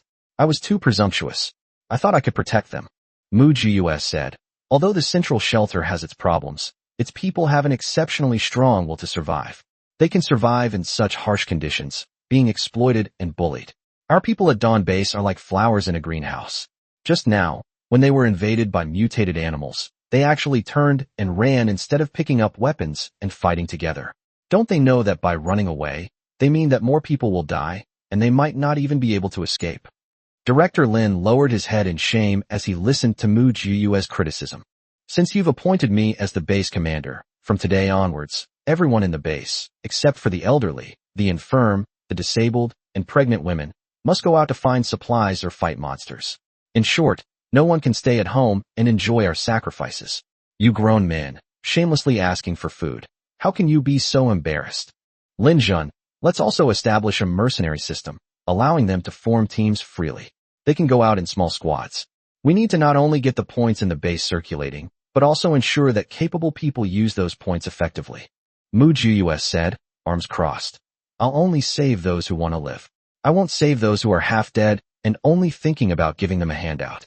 Whether they live or die is none of my business. I'm not their mother." Lin Jin nodded. "Okay, I agree." Wei Lai, "I agree." Director Lin sighed. "I agree." "Then it's settled," Mu Jiyue said. "This incident has been a wake-up call for me. I don't have much management experience, so the four of us need to share our knowledge and skills. It's my duty, Director Lin said. It was my oversight, it was my fault. I'm not arguing with you about right and wrong. It's pointless. If you have something to correct, then correct it. If you don't, then keep up the good work. Mu said. By the way, I remembered something. Mutant animals and plants aren't invincible. In fact, some of them are still edible. Edible. The three people's eyes widened at the same time, and they almost vomited on the spot when they thought of that ugly mutated animal. Mu nodded affirmatively. Of course, not all mutated animals and plants are edible. Most are edible, but only certain parts are edible. For example, that big crab today, it was all shell, but the crab roe was delicious and very tasty. In my previous life, the mutated giant crab was almost eaten to extinction by wealthy people. The mercenaries went to capture them and sell them to the wealthy. Of the mutated plants, only the terrestrial ones are edible. It's best not to eat fungi or spore-bearing ones, as they can cause parasitism. As for mutated vines, their roots and stems are also edible, although they don't taste very good, but they are very high in starch, so they can fill your stomachs without any problem, Mu said. Let's all try them out. I can't really explain it clearly. That's great, Director Lin said excitedly. Let them go out and catch some. Once they're back, we'll study them. If they're edible, we'll eat them. If not, we'll use them as fertilizer. That's exactly right. We need to find them something to do, so they don't all become useless, Mu said. Although we don't lack food now, we need to think long-term. There will be even more challenges ahead. I agree, Linjin said. I will have someone formulate a mercenary system right away. Wei Lai said. In that case, logistics must also keep up. I'll go and supplement the logistics system. I'm going to tally the number of injured and dead. Director Lin also slipped away. Mu was about to curse, but then she thought, fine, I won't. After this attack, those who harbored wishful thinking at Dawn Base were completely shattered. In particular, the base introduced a mercenary system, where everyone can form their own team, which is divided into 6 levels, S-Class, A, B, C, D, and E, based on combat strength. Everyone should accept tasks within their capabilities, based on their own abilities. You can earn points by completing tasks, which can improve your life. As a result, many people were eager to sign up. Some people continue to slack off and continue to rely on welfare. However, Director Lin then announced that the relief food from the Dawn Base was limited to children under 12 years old, the elderly over 60 years old, pregnant women, and the disabled. All other able-bodied adults will have their relief efforts suspended. This move has angered many people, who have gone on to protest. Director Lin opened the door directly and said, "You are free to come and go from K-City. If you don't think Dawn Base is good enough, then please look for other opportunities. The Central Shelter is in dire need of all kinds of talent. The acid rain season is about to end, so you can go there on your own." The troublemakers didn't dare utter a sound. Because refugees have arrived at the Central Shelter, bringing with them shocking news that left people speechless. The Central Shelter was attacked by supermutated animals and plants 10 days ago. More than half of the dead and injured. In just 4 simple words, that amounts to 10 million lives. The once glorious Central Shelter, which once housed more than 20 million people, was wiped out by half overnight. Even without seeing it in person, just imagining it makes you realize how devastating it was. When Mu heard the news, she felt a wave of fear. Luckily we retreated in time, otherwise we would have been caught up in it too. By the way, are all the people we had hidden in the Central Shelter all right? Lin Jun replied. They're all hiding in the cellar, and none of them have ever eaten people, so they've all kept their distance. They were just a bit stressed when they came out, and they haven't recovered yet. Who's in charge of the Central Shelter now? Wei Lai asked. It was managed jointly by the Kong, Hua, and Yu families. Gao Feng is dead, Lin Jun replied. He died at the hands of mutated plants, turning directly into a bag of insect eggs. Ugh, how disgusting, Mu said. That trash must have eaten a lot of people. Now everyone is terrified of insects. Those who ate people in the past are the most anxious and fearful. The more arrogant they were when they ate people, the more terrified they are now. Everyone already knows that those who have eaten people will be targeted by mutated plants and animals and become their brood pouches. Wei Lai said, the Central Shelter must have suffered such a great loss, so it won't tolerate those people anymore. That's right, a major cleanup is underway over there, Lin Jun replied. They'll only be willing to sacrifice themselves when it comes to their own interests. Mu said, that group of people will definitely be driven out and left to fend for themselves. Starting today, Dawn Base will not accept any outsiders. We cannot determine whether they have eaten people, so to be on the safe side, we will not accept anyone, no matter who they are. Chapter 172, Assembling a Mercenary Team. I think so too, Linjin said. We can't save everyone. It would be good enough if we could save the people at our Dawn Base. Wei Lai said. Even if we don't take them in, they won't leave. If they attract mutated animals and plants, we'll still suffer the consequences. Mu Jius said with a bitter face. That's true. Isn't there any other way? Just then, Director Lin rushed over. He had come for the same reason. This won't do. They've surrounded our hilltop. If this attracts mutated animals and plants, we still won't be able to escape, Director Lin said. Shouldn't we come up with a foolproof plan? Mu Jius said. The acid rain season is almost over. When the sun returns to the earth, let them head west. Even if they don't want to go back to the central shelter, they can go to the southwest shelter. After saying that, Mu Jiu winked at Wei Lai. That doesn't make sense. Only the southwest shelter is plotting against us. If they dare to do the first thing, we dare to do the 15th. Wei Lai, you're so clever. Do you think you can shift the blame and lure those people to the southwest shelter? Wei Lai blinked, then smiled. This idea is feasible. Lin Jin also said, that makes sense. This unexpected disaster we've suffered is purely due to the protection provided by the Southwest. We don't cause trouble, but we're not afraid of trouble either. Director Lin said. So, does that mean we're simultaneously at odds with both the Central Shelter and the Southwest Shelter? If they join forces to attack us, we won't be in a good position either. Mu Jiua laughed and said, in a peaceful and prosperous world, this risk would indeed exist. But don't forget, this is the apocalypse. Sandstorms and tornadoes are coming soon. Do you think the Southwest Shelter and the Central Shelter will have the time to join forces against us? Besides, we probably won't be able to stay on this mountain for much longer. As you've seen, the coastline is constantly expanding. Before long, we won't be able to hold on to these mountains either. Then, we'll have to relocate. These words made the expressions of the three people more serious. Yes, the waterline has been rising recently, and judging by the time it takes, these hilltops will be submerged by seawater in just a few months. They had no choice but to move to a new place and choose one that was more suitable for survival. Then where can we go?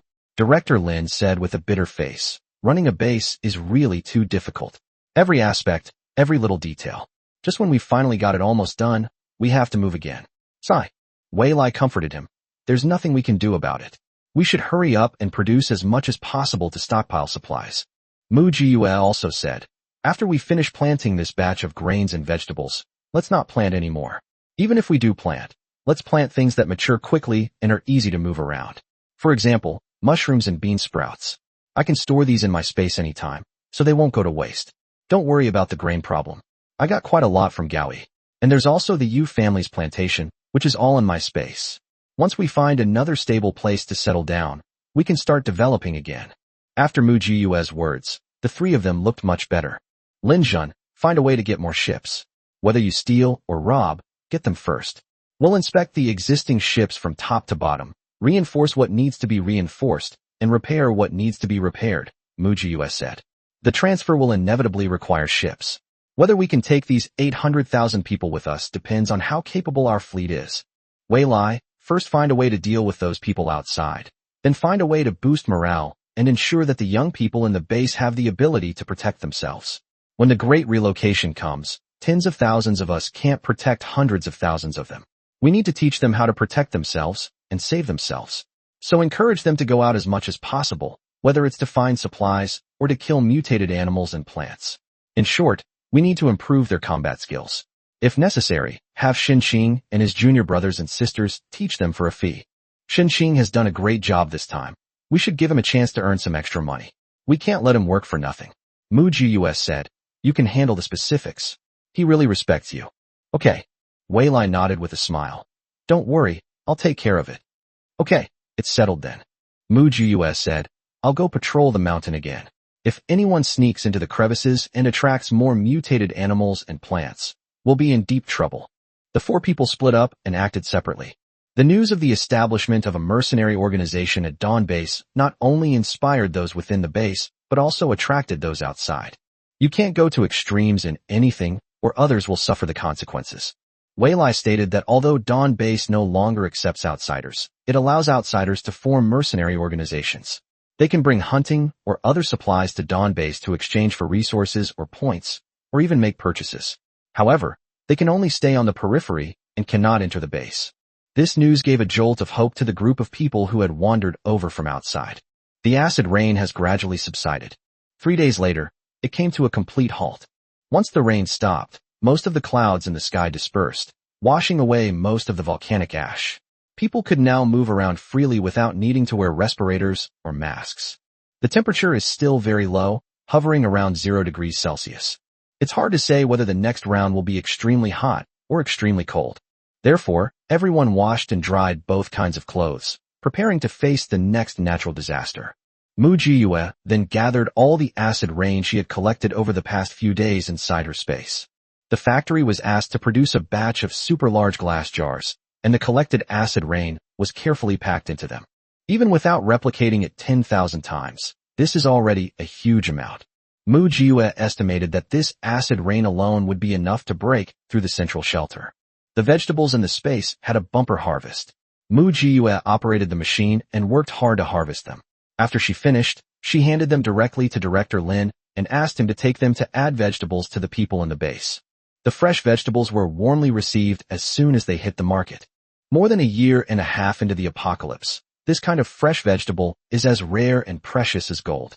The Dawn Base, however, ordered tens of tons of these materials at once, a move that made people outside the base extremely envious. Then someone came to the door, saying that he used to be a member of the K-City base, but later left because he believed the slander of the central shelter. Now he was back and asked to return to Dawn Base and enjoy the same benefits as the people of Dawn Base. Director Lin stated that since they had left, they no longer belonged to K-City, and the Dawn Base would not take them in. As a result, Director Lin was blocked outside by a group of people who were indignant and seemed determined to push him into the sea and drown him if they didn't give them an explanation. Chapter 173 Dawn Base. No trash. Several bodyguards responsible for protecting Director Lin were pushed around and stumbled, let alone Director Lin himself. Despite his cunning, Director Lin is actually quite weak. He wasn't very tall, about the same height as Mu Jiyue. She is on the thinner side, similar to Mu Jiyue. This one person, in this apocalyptic world, single-handedly saved so many people. However, these people are forgetful of past mistakes and only think about their own interests and benefits, completely disregarding the perspectives of others. In their eagerness to return to Dawn Base, they kept shouting, as if pulling Director Lin off his pedestal would give them the power to take charge. Quiet down, everyone. Listen to me. Director Lin shouted until his voice was hoarse, but no one listened to him. They were all making noise and pushing each other. I'm going to join the Dawn Base. I'm originally from K-City. Why can't I come back? Yes, we demand to go home. This is our home. Why are you stopping us from going in? Did you embezzle all the supplies that belong to us? I knew you were a corrupt official with ill intentions. Brothers, kill him. Take back the supplies that rightfully belong to us. Yes, kill this corrupt official. Take back our base. Just as a riot was about to break out, a bullet mercilessly blew the head off the man who was shouting the loudest and jumping the most. Oh, murder! Murder! The crowd scattered immediately. With the help of his bodyguards, Director Lin finally managed to climb ashore. Mu Jiyue sat lazily on the hilltop, making no attempt to conceal the sniper rifle in her hand. She picked up the megaphone and shouted at the group of refugees, "Listen up, all of you. Dawn Base is no longer under Director Lin's jurisdiction. If you want to enter Dawn Base, you'll have to ask me first. Who are you? What do you think you are?" Someone in the crowd shouted again. "What gives you the right to call the shots?" Swoosh. He got shot in the head again. Those voices of agreement fell silent instantly. Mu Jiyue continued shouting through the megaphone, "Because I have weapons, and because everyone else in the base listens to me. Are 2 heads enough? If not, I can take a few more. Let's see who's still causing trouble." The refugees immediately fell silent, and no one dared to step forward. They're not stupid. On the contrary, they are very shrewd. They are the most sophisticated egoists. When they heard that the shelters in the central region were better than this one, they were more determined than anyone else to leave, and no one could persuade them to come back. Now I know that the shelters in the central region are all scams. If you go there, you'll be treated like cattle, with no food or clothing, and you could be taken away at any time to do hard labor, or even die at any moment. They realized that K-City was better. It was safe and secure, with food, drink, and shelter, and they didn't have to worry about their lives being in danger. So I wanted to come back and continue enjoying the preferential treatment I used to receive. Unfortunately, they're not the only ones with brains. Others have brains too. Do you really think K-City is a place you can come and go as you please? Let me tell you the truth. Chief Lin is one of my men. Anyone who dares to hit him, I'll kill them. Mu Jiyue picked up her submachine gun and fired a string of spent shell casings at her feet. Come and get me if you dare. Mu Jiyue surveyed the entire scene with her hawk-like eyes. No one dared to look her in the eye. In this dog-eat-dog world, strength equates to power. They didn't want to die, they all wanted to live. I've already given you a break because you were once part of K-City, allowing you to live outside. If you don't know what's good for you, I won't hesitate to send you on your journey to the west with a cannonball. Mu Jiyue switched to the rocket launcher in her hand and aimed it at the ships on the outer perimeter. Upon seeing this, the refugees all knelt down. We were wrong. We'll never do it again. If we lose the boat, we'll really have no way to survive. Big brother, we're leaving right now. We definitely won't cause any trouble. Brother, I swear, I absolutely did not mean to attack Director Lin. I just came to watch the fun. Brother, we'll never do it again. Splash. The refugees who had gathered together scattered, fearing that the god of death might actually fire a cannonball and send them and their boat to their doom. Dawn Base doesn't want trash. Mu Jiyue continued. If you want to enter Dawn Base, you have to be talented. Of course, I won't be ruthless. As long as you find something good outside, feel free to trade with the base. Whether you want to eat your fill or live a life of hardship, the choice is yours. The group of people trembled, no longer daring to harbor any other thoughts. Director Lin came over, wiping his sweat, and said with a look of shame, I'm sorry to have troubled you. Isn't this what should be done? Mu Jiyue put away her weapon, got up and left. You're just too soft-hearted. Director Lin's success and failure both stemmed from his soft heart. However, Mu Jiyue thought it was fine. If she were surrounded by a pack of wolves and tigers, she would be more wary. Anyway, she has a backup plan. So what is there to be afraid of?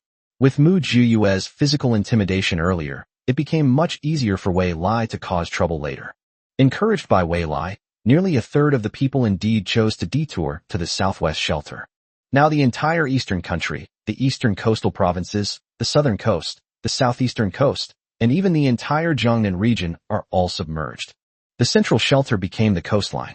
The capital city shelter is not far from the coastline. The only shelters still standing atop the mountains are the southwest shelter, the northwest shelter, and the northeast shelter. The shelters in the northeast were desolate because so many people died during the last severe cold spell. Moreover, many people are expected to die in the next severe cold snap, so no one wants to go. The northwest shelter is sparsely populated, but conditions are harsh, and there are virtually no supplies. The capital city shelter is a different story altogether. It's rife with infighting, to say the least. After being ransacked by mutated plants and animals, it's also been the site of several internal wars. It's no longer a top choice. Compared to that, the southwest shelter becomes a good place. That's how Wei Lai brainwashed them. Then, this group of people, who weren't very bright to begin with, all found Wei Lai's analysis to be reasonable. So, they took their families and friends and headed to the southwest shelter. Whether the southwest shelter accepts them or not is their business. As a result, the number of refugees surrounding the Dawn base has been greatly reduced. Although the supplies available on land are very limited after the acid rain, there are still some that can be washed and used. For example, steel and aluminum alloys that have been corroded by acid rain can still be used after being melted down. Then there are some stones, which can be chopped into stone materials, and the base also collects them. Those with some fighting skills can fight mutated animals and plants, get some meat, and exchange it for points. Anyway, as long as you work hard, it may be a little difficult to fill your stomach, but you can still manage to stay alive. That day, Mu Jiyue was leisurely playing video games while Teacher Qin knitted a sweater beside her, occasionally measuring Mu Jiyue against her body, creating a serene and peaceful scene. Lin Jin arrived at this time, bringing good news. In September, I found an abandoned shipyard with many large ships inside. Would you like to take a look? Chapter 174 Abandoned Shipyard. Mu Jiyue sat up straight. Shipyard? Weren't those all submerged? Shipyards are usually built by the sea, but there are exceptions, Lin Jin replied. This information was brought back by a mercenary team who went to investigate. There was too much stuff over there for them to bring back, so they used this information to exchange for points. I had someone check it from a distance, and the information is true. Mu Jiyue immediately perked up. It's like a godsend. With these ships, We won't have to worry about not having enough boats when we move. Yes. Lin Jun was also very happy and said, yes. Although the acid rain has stopped, the water level is rising too fast. We don't know how long our hilltops can hold out. We'll take it one day at a time, Mu Jiyue replied. Sandstorms and tornadoes also make it unsuitable for travel. Mu Jiyue went out with Lin Jun this time. Wei Lai wanted to go, but was refused. The reason is that he is too weak. Wei Lai had no rebuttal. Mu Jiyue then asked Lao Ho to prepare a batch of dry rations specifically for her. Meat, dried vegetables, eggs, glutinous rice flour, and oil were mixed together and shaped into small balls the size of glutinous rice balls. These are all emergency rations. These are great for replenishing energy in an emergency. You can eat them one at a time without missing a beat. Upon hearing that Mu Jiyue was going out again, Lao Ho immediately put down what he was doing, tied on his apron, and began to make preparations. Old Ho not only prepared this kind of dry food for Mu Jiyue, but also made her a nutritious boxed lunch, baked meat patties, and made steamed buns, making sure it was a comprehensive meal. When it was handed over to Mu Jiyue, it was a whole pile of it.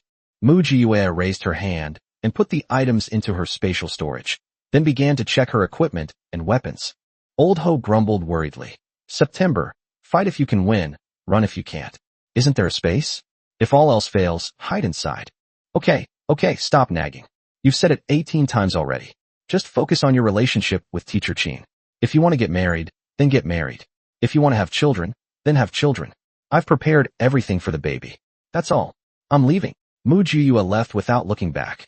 Old Ho was left behind, laughing and scolding. You brat, you've grown up and you're not listening to me anymore. You're even trying to boss me around now. Lin Jun had also made ample preparations, but he focused more on equipment than food. Come on, take all of this.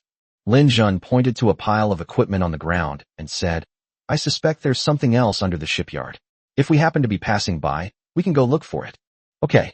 Mu Jiyue accepted them all and asked, how many people are you sending with us this time? I've arranged for more than a dozen people, Lin Jun replied. They're all skilled, and they're all my trusted confidants. Mu Jiyue nodded and followed Lin Jun to meet up with them. The dozen or so people lined up in a row, standing at attention, their imposing presence was unmatched. Even though they have taken off their military uniforms and become ordinary citizens, deep down, they still consider themselves to be people of Lin Jun, people of the Dawn base, and people who are ready to rush to the front lines at any time. I won't waste any more time on small talk. I hope that the number of us who go will be the same number who come back. Mu Jiyue handed each of them a backpack. It's full of first aid supplies. Keep them safe, they're lifesavers. I suspect that there are mutated animals and plants hiding in that abandoned shipyard. This time, our enemy isn't humans, it's them, understand? Understood. The dozen or so people answered in unison. Mu Jiyue nodded with great satisfaction. It's so great to do professional things with professionals. No need for repetitive nonsense. Orders are obeyed without question. It's so comfortable. Let's go. Mu Jiyue released a ship from her spatial storage right in front of them, and they didn't even blink, which showed how well Lin Jun managed it. Mu Jiyue and Lin Jun sat opposite each other, looking at the map on the table together. The boat is manned, so there's nothing to worry about. Look, this place, Lin Jun said, pointing to a location. This place used to be a civilian shipyard, where a 100,000-ton cruise ship was once built. That's impressive. So why was this ship abandoned? Mu Jiyue asked. Poor management or a broken capital chain are both possibilities, Lin Jun replied. Civilian and military are two different concepts. Civilian ships are all self-sufficient. But the reason this shipyard was abandoned may be related to acid rain. We'll see when we get there. Also, I strongly agree with what you said about mutated animals and plants. So, on this trip, we can only outsmart them, not fight them head-on. We'll hold off those mutated plants and animals on the periphery, and you can collect as much as you can. Even a piece of scrap metal is fine. We can use it to patch things up. But there's one thing. You absolutely cannot get caught up in the fighting. Your own safety must be your top priority. Of course, I think you understand this better than I do. The shipyard has 4 exits, one of which is submerged.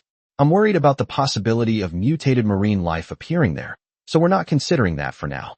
The northern exit was deliberately destroyed and can't be cleared out quickly, nor is it convenient. So, that leaves only the western and southern exits. Lin Jun emphasized, tapping on the 2 exits, and said, Our plan is to enter from the south and exit from the west. Our escape route is located here, remember this. In case of an emergency, head here immediately. We'll ambush you here to buy you time. Mu Jiue listened attentively, nodding as she spoke. Okay, no problem. I'll prepare some heavy weapons for you then, and I'll leave my safety to you. Lin Jun said, even if we die, we will drag you back. The two discussed and agreed on many details, taking into account all possible unexpected situations. Lin Jun is indeed a genius at commanding. He even made simple hand-drawn maps look amazing. After eating and drinking her fill, Mu Jiue hugged her weapon and fell asleep on the boat. Lin Jun did not sleep and remained vigilant. Starlight shone through, casting a mysterious hue over everything and making Mu Jiue appear even more sacred. Lin Jun had countless guesses about Mu Jiue's origins, but in the end, he settled on the conclusion that she was the only chance heaven gave humanity to regret. Despite her humble origins, she possesses astonishing skills, making her no less capable than any of his special operations soldiers. She has a mysterious space. It's practically a superbug. She is a woman, and women represent hope and the future. Every symbol on her body seems to represent the last bit of kindness and compassion that this world bestows upon humanity. Protecting Mu Jiue is protecting humanity. Save yourself. I hope this trip goes well. As dawn broke, Mu Jiue opened her eyes just in time. You should get some sleep too, Mu Jiue said. I'll protect you. Lin Jun smiled and said, okay. The two exchanged a smile, their understanding unspoken. Chapter 175 Arrival at the Shipyard. We arrived at the shipyard close to noon. Their ship stopped about 3 miles from the shipyard and then stopped there. Someone launched a drone, which circled the shipyard 3 times, allowing Mu Jiue and Lin Jun to clearly see the current situation at the shipyard. The shipyard is half in the water and half on land. It's hard to say what the condition is of the part submerged in water, but the part on land is definitely still intact. Since the roof has survived acid rain erosion and is still undamaged, the things inside must still be working properly. In other words, they discovered it quickly enough. Once the sandstorm hit, the remaining ships would probably be scrapped. What a blessing! Mu Jiue looked at the images transmitted back by the drone. Although the image quality is a bit poor, we can basically tell that we can still make a profit. The problem is, there's not a trace of any mutated animals or plants. That doesn't make sense. Lin Jun frowned and said, according to our calculations, this place should be their stronghold. Mu Jiue rested her chin on her fingers and said thoughtfully, do you think it's possible that this is the time they go out to hunt? What? Someone nearby couldn't help but ask, do plants and animals work during the day and come back to rest at night, just like people? If plants and animals have mutated into such grotesque forms, why can't they have similar thoughts and habits to humans? Mu Jiue retorted, to mutated plants and animals, humans are food. Humans go out to work during the day and go back to rest at night. So mutated plants and animals go out to hunt during the day and go back to rest at night. Isn't that reasonable? Lin Jun and the others were immediately stumped by the question. Thinking about it carefully, it actually makes perfect sense. Are there still humans living nearby? Lin Jun asked. That's it, one of his men replied. Who can survive acid rain? They'd all be soaked to the bone by now. No, there should be more, someone countered. The central shelter kicked out quite a few people. Anyone suspected of cannibalism was expelled. Tell me, of those expelled people, some went to our dawn base, some went to the southwest shelter, and where did the rest go? Lin Jun expanded the patrol range of the drones. Sure enough, traces of human life were found in a mountain hollow. Look here. Lin Jun paused the image and said, without satellites, the picture is a bit blurry, but you can still see traces of human life here. Do you think those mutated plants and animals are heading towards them? It's not impossible. Mu Jiue nodded. Everyone wants to live. Humans want to live, mutated plants and animals want to live, but only one can survive. In a narrow encounter, the brave will prevail. Lin Jun, let's raid their base. Lin Jun smiled and said, that's exactly what I was thinking. After saying that, the two gave each other a high five. Who would have thought it would be such a coincidence, right? It would be a waste of this luck not to seize the opportunity. Mu Jiue led her people at a jog and quickly arrived at the designated location. Mu Jiue pulled out a bunch of weapons from her spatial storage and instructed the young men who were covering for her. Remember, if you can't win, run. The weapons aren't important, I have plenty. Lin Jun is on the ship to meet you. Once you're on board, run immediately and don't linger. And what about you? A young man couldn't help but ask. Me? Don't worry, there aren't many people in this world who can really kill me. Mu Jiue smiled and patted the other person's shoulder. Obey orders. Yes. After giving her instructions, Mu Jiyue began to enhance her defenses, applying flexible armor to her joints and vital areas, and putting on a helmet. He looks somewhat out of place, but his defense is off the charts. Carrying a Tang sword, Mu Jiyue leaped onto the highway near the south gate with the agility of a cat. At this point, the road could no longer be called a road. The highway has long been corroded by acid rain and nothing is left. It can only be described as a relatively flat piece of land. The ground was full of potholes, but Mu Jiyue skillfully avoided them and made her way to the south gate. Everyone stared intently at her figure, their breathing becoming slightly lighter, tense yet eager. Mu Jiyue skillfully pulled out a tear gas canister and threw several into it with a bang. He took out his gas mask and put it on, drew his Tang sword, held it in his hands, silently counted to 10, and then rushed inside in a flash. Lin Jun, who had been observing the situation through binoculars, sat up straight and stared intently. Mu Jiyue carries a miniature camera through which Lin Jun can see what's happening inside. Despite running all the way, Mu Jiyue's breathing was steady, and she wasn't out of breath at all, appearing quite at ease. After taking 7 or 8 steps, Mu Jiyue suddenly slowed down. How's the situation inside? Lin Jun's voice came through the earpiece. Fortunately, there were no unexpected discoveries. It's empty, as if it's been ransacked.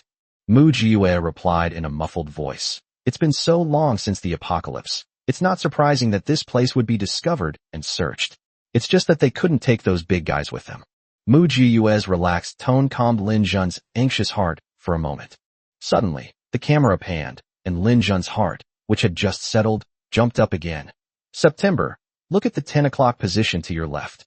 Okay. Mu Jiyue ran over lightly and saw a half-covered basement. Mu Jiyue immediately said, "We found a basement. Shall we go down and take a look?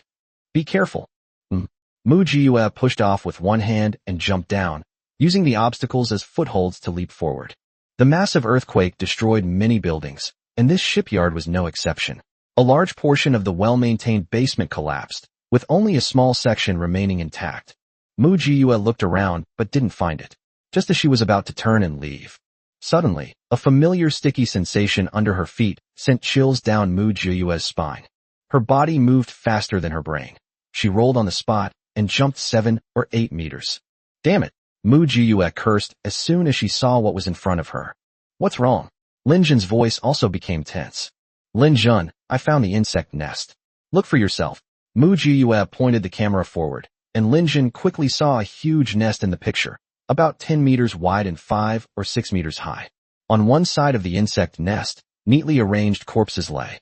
Their bodies have become almost transparent, and you can see the densely packed insect eggs inside their bodies through their skin. It's as disgusting as can be. Should we blow this place up? Mu Jiyue asked. Once these insects hatch, they'll pose a threat to our dawn base sooner or later. It seems those mutated animals that went out today were all out to find culture dishes for the mother insects. These eggs will all hatch in a few more days. Chapter 176 stole the insects home. No, Lin Jun said sternly, don't act rashly. You can't guarantee that adult insects won't come to your aid while you're killing these bugs. You're alone, don't take risks. Our mission is to raid their base, not to kill insects. Mu Jiyue bit her lip regretfully and said, okay, I'll listen to you. After saying that, Mu Jiyue took a step back. Try not to disturb the mother insect. Just as Mu Jiyue retreated to the entrance of the basement, the mother insect still discovered her. The mother insect, with its face devoid of features, immediately turned its head towards Mu Jiyue, as if judging whether Mu Jiyue's taste was palatable. This scene immediately made the hairs on Mu Jiyue's back stand on end. Following the screen, Lin Jun was so nervous that she didn't dare to breathe or make a sound, lest the mother insect detect Mu Jiyue's location. Mu Jiyue's movements became slower and slower as she retreated little by little. My mind raced, trying to figure out what kind of insect it was and what insects are most afraid of. Mothballs, medicated oil, garlic, pesticides, lemons, Sichuan peppercorns. Mu Jiyue pulled out everything she could think of from her spatial storage. I'm grateful for my past self, who was like a penniless wretch, grabbing whatever I could find. I'm thankful to have Lao Ho by my side, providing me with everything I needed, from peppercorns to spices. Mu Jiyue quickly pulled out a sack of Sichuan peppercorns from her spatial storage and tentatively poured some towards the mother insect. As expected, the mother insect retreated in disgust. It works. Grass. What the hell is this bug? It actually hates Sichuan peppercorns. Another day of thanking Sichuan peppercorns. Without the slightest hesitation, Mu Jiyue pulled out more than a dozen bags of peppercorns from her spatial storage, completely blocking her way. Taking advantage of the moment when the mother insect was disgusted, Mu Jiyue grabbed the basement lid, flipped over, and rushed up. The moment he landed, he took off running. Time is life, and she had to seize every minute and second to leave the abandoned shipyard before the insects returned. God was still very kind to her. After running a short distance, I saw some shipbuilding parts and some high-quality steel plates, which were just casually discarded on the ground and trampled on. Mu Jiyue showed no disgust and quickly put it into her spatial storage. They pushed forward, collecting whatever they saw, whether it was a small screw or nail, or a steel crane frame. They collected it all. After running through 2 floors, we finally arrived at the shipbuilding area. Whoa, Mu Jiyue panted heavily and said to Lin Jun, "Look, our harvest is huge. This trip was totally worth it." At this joyous moment, I have to inform you of some bad news. The drone just patrolled the area where humans might be living, and the fighting there is nearing its end. Lin Jun calmly reminded Mu Jiyue, "If I'm not mistaken, the hunters should be heading back to their nests. If you don't want to be trapped there, you only have 10 minutes. Damn, Mu Jiyue could no longer care about her joy. She put on her roller skates and ran like crazy. Ayah! Her fingers are practically calloused from all the wear. She ran frantically taking everything in sight into her spatial dimension. In particular, the 2 100,000-ton giant cruise ships, which were only half-built, were her main focus. When she laboriously stored the 2 100,000-ton cruise ships into her spatial storage, she was so exhausted that she almost collapsed onto the ground. It's September, the insects have gone back to their nests, you have 2 minutes left. Lin Jun reminded her, hurry, run.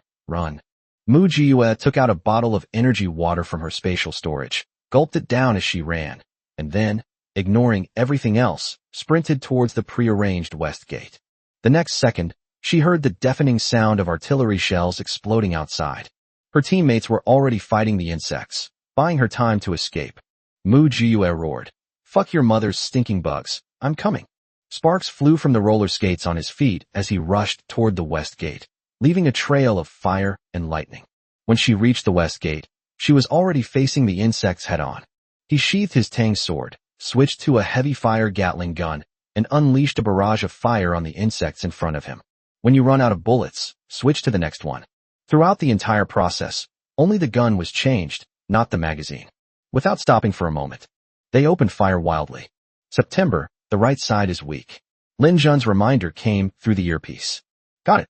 Mu Jiyue turned around and started firing wildly to the right. As they moved, spent cartridge cases flew around. The insects were blasted into dust, and slime flew everywhere. Mu Jiyue was covered in slime, but she didn't have time to wipe it off as she continued to rush out. During the full 15-minute journey, she didn't know how many bullets she fired or how many guns she changed. All she knew was that if she couldn't break free, she would become food in a petri dish for the insects. She's lived 2 lives, not to be a petri dish for insects. Mu Jiyue's vision was already blurred from the fighting, and she was fighting entirely on instinct. Lin Jun's calm voice came through the earpiece. September, hang in there a little longer. Your backup is here. As soon as she finished speaking, Mu Jiyue heard shouts from outside. A Jew. We're here. Mu Jiyue grinned. She had trusted them enough. They hadn't let her down. 5 or 6 people rushed in, standing back to back with Mu Jiyue, fighting side by side. Mu Jiyue took out new weapons from her spatial storage and tossed them to the others.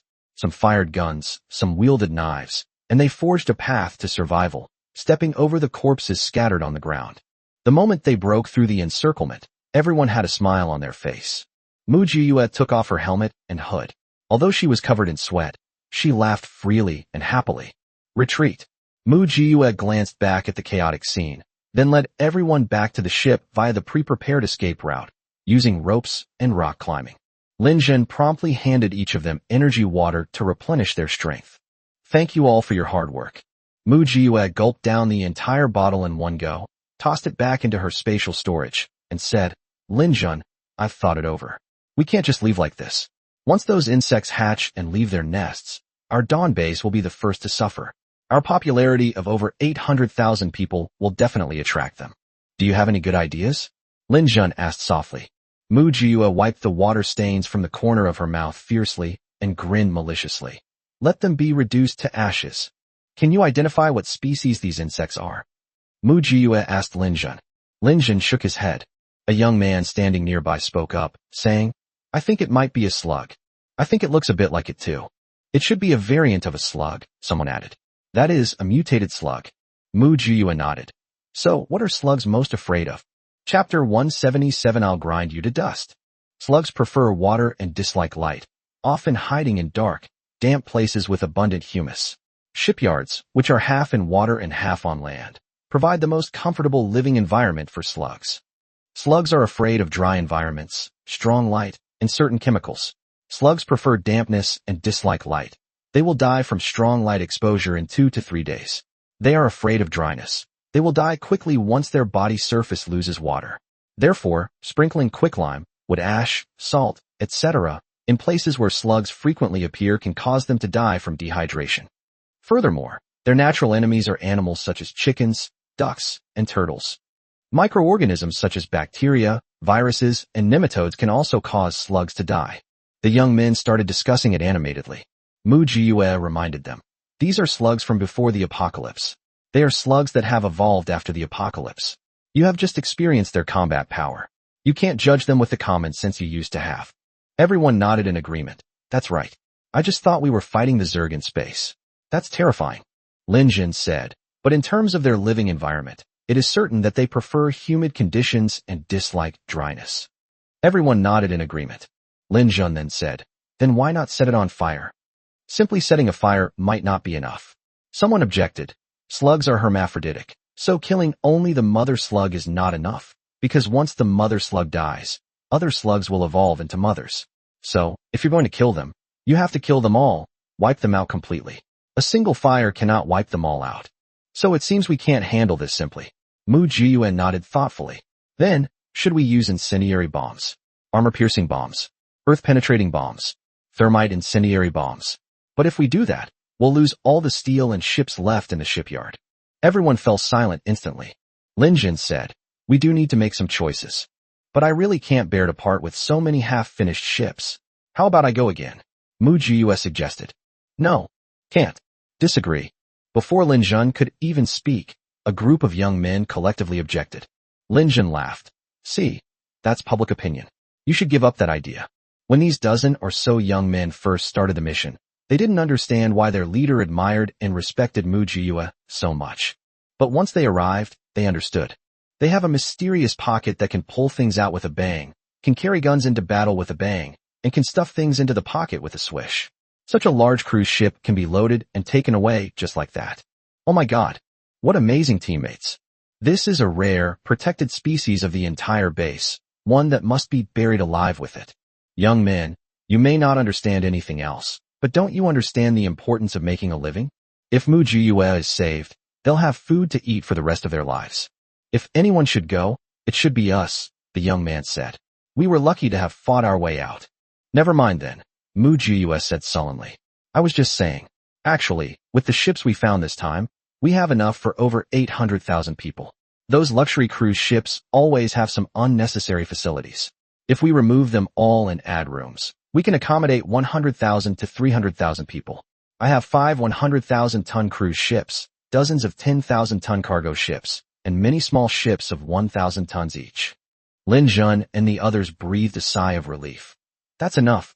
That's enough. Let's not take any more risks. Let's calm down and figure out a way to wipe out this nest of bugs completely. Mu Jiue didn't necessarily need those ships. It was just that she was a poor person and wanted to take everything she saw home. She was used to living a poor life, and it was a habit she couldn't break overnight. Alright, since we've decided we don't want the rest of the ships, let's figure out how to kill them. Mu Jiue's heroic spirit surged. Let those bugs scare us. I'll grind them to dust. Lin Jun laughed and scolded. A young girl shouldn't always be swearing. Looking like this, who would think I'm a woman? Mu Jiue casually tossed her short hair. I'm very manly, okay? Ha ha ha. Yes, super manly. Lin Jun said with a smile. Everyone else laughed along with them. To be honest, when you're with Mu Jiue, you really can't remember she's a woman unless you're consciously thinking about it. She's so capable. That's incredible. More manly than a man. That's so manly. When Mu Jiyue said she would grind the insects to dust, she wasn't joking. She genuinely meant it and planned to do it. Launch the bunker buster bomb from here, Lin Jun said, pointing to the entry point. Also, fire thermite incendiary bombs. Over here, create a combustion zone to ensure the entire shipyard is included. Follow up with the fuel, then the poison gas bombs. Here, and here, set up the detonation points. As Lin Jun made the arrangements, he explained to Mu Jiyue, since we're going to reduce them to ashes, let's be more decisive and completely sink this abandoned shipyard. Mutant animals also have their own food chain. We'll attract the mutated creatures from the ocean and then surround and wipe out the remaining insects. Mu Jiyue nodded. That's possible.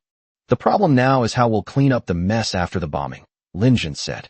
With this bombing, the land, already corroded by acid rain, will probably sink. We can't afford to get ourselves caught in it. So, we need to prepare escape pods in advance. No problem. I brought them all, Mu Jiyue said.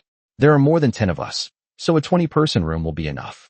Even if the explosion causes a small earthquake and tsunami, we're not afraid. All right, it's settled then. Lin Jun tapped the table and said, everyone, listen up. The dozen or so people, including Mu Jiyue, immediately stood at attention. Lin Jun glanced at Mu Jiyue. You are responsible for placing all the weapons in the designated locations. Yes. Lin Jun then said to the others, your task is to weave in and out from here, carefully avoiding the enemy. Here, place the gunpowder. As instructions were issued one by one, everyone had their own responsibilities. Lin Jun, as the commander, was responsible for directing and coordinating. If any side was slow, he would direct others to fill the gap. It's fair to say that everyone is very busy. Once the deployment is complete, it's time to take action. It was probably because Mu Jiyue had just killed too many insects that the mother insect summoned the adult insects back to continue laying eggs and hatching, instead of running out to chase after Mu Jiyue and the others. It's clear that while these insects have evolved, their brains haven't evolved much. If they were to encounter a mutant animal with an evolved brain, they wouldn't be able to do this. Turning around and running away would be the best course of action. All equipment is in place. Lin Jun calmly commanded. First team, fire. Boom boom boom. The super powerful bunker buster bomb was launched at a preset angle, heading precisely towards the mother insect's location. It easily blew through the shipyard floor, and the basement. Immediately afterwards, the rest of the ammunition, as if it were free, was all thrown in at once. Chapter 178 Retreat. Retreat. Retreat. Wow. Mu Jiyue exclaimed as she exploded. It's so spectacular. This kind of weapon is so awesome. Ha ha ha. After laughing, she resignedly went to retrieve the launch vehicle. This is a treasure. It must be recycled. This thing will be a top quality item from now on. After Mu Jiyue finished collecting all the launch vehicles and returned to Lin Jun's side, those responsible for ignition also returned. Quick, get into the escape pod. Mu Jiyue grabbed them by the arm and shoved them all inside. She then slipped in herself, locked the door, and added protective gear in one swift motion. The next second, the entire ground they were on began to tremble. Boom. The ground has collapsed. The life pod fell into the sea along with the rubble and mud, rolled several times underwater, and slowly stabilized. Ignoring her dizziness, Mu Jiyue quickly got up and looked outside. The original shipyard site, along with an area within a 3-mile radius, was completely destroyed and swallowed up by the coastline. Those insects, screaming and howling, were sent to their doom. Even if some managed to escape, they would fall into the ocean and never amount to anything. Slugs like dampness, but they don't like it to be damp all the time. The mutated animals in the ocean are more ferocious and brutal, and they basically have no chance of survival. Retreat! Retreat! Retreat! Mu Jiyue shouted quickly. This commotion will definitely alert the giant mutated animals in the ocean. If we don't want to become someone's meal, let's run. As soon as he finished speaking, the escape pod shot off like a torpedo, its tail tucked between its legs. Less than 3 minutes after they fled, a huge fish appeared where they had just run away. It seemed to turn its head in confusion before sinking back to the bottom of the water. Once the water level was stable, Mu Jiyue climbed out of the life pod, released a boat, and then pulled them out of the life pod one by one before retracting it. Let's get to shore quickly, Mu Jiyue explained. I always felt uneasy in the water, like there were several pairs of eyes watching us. I'll listen to you.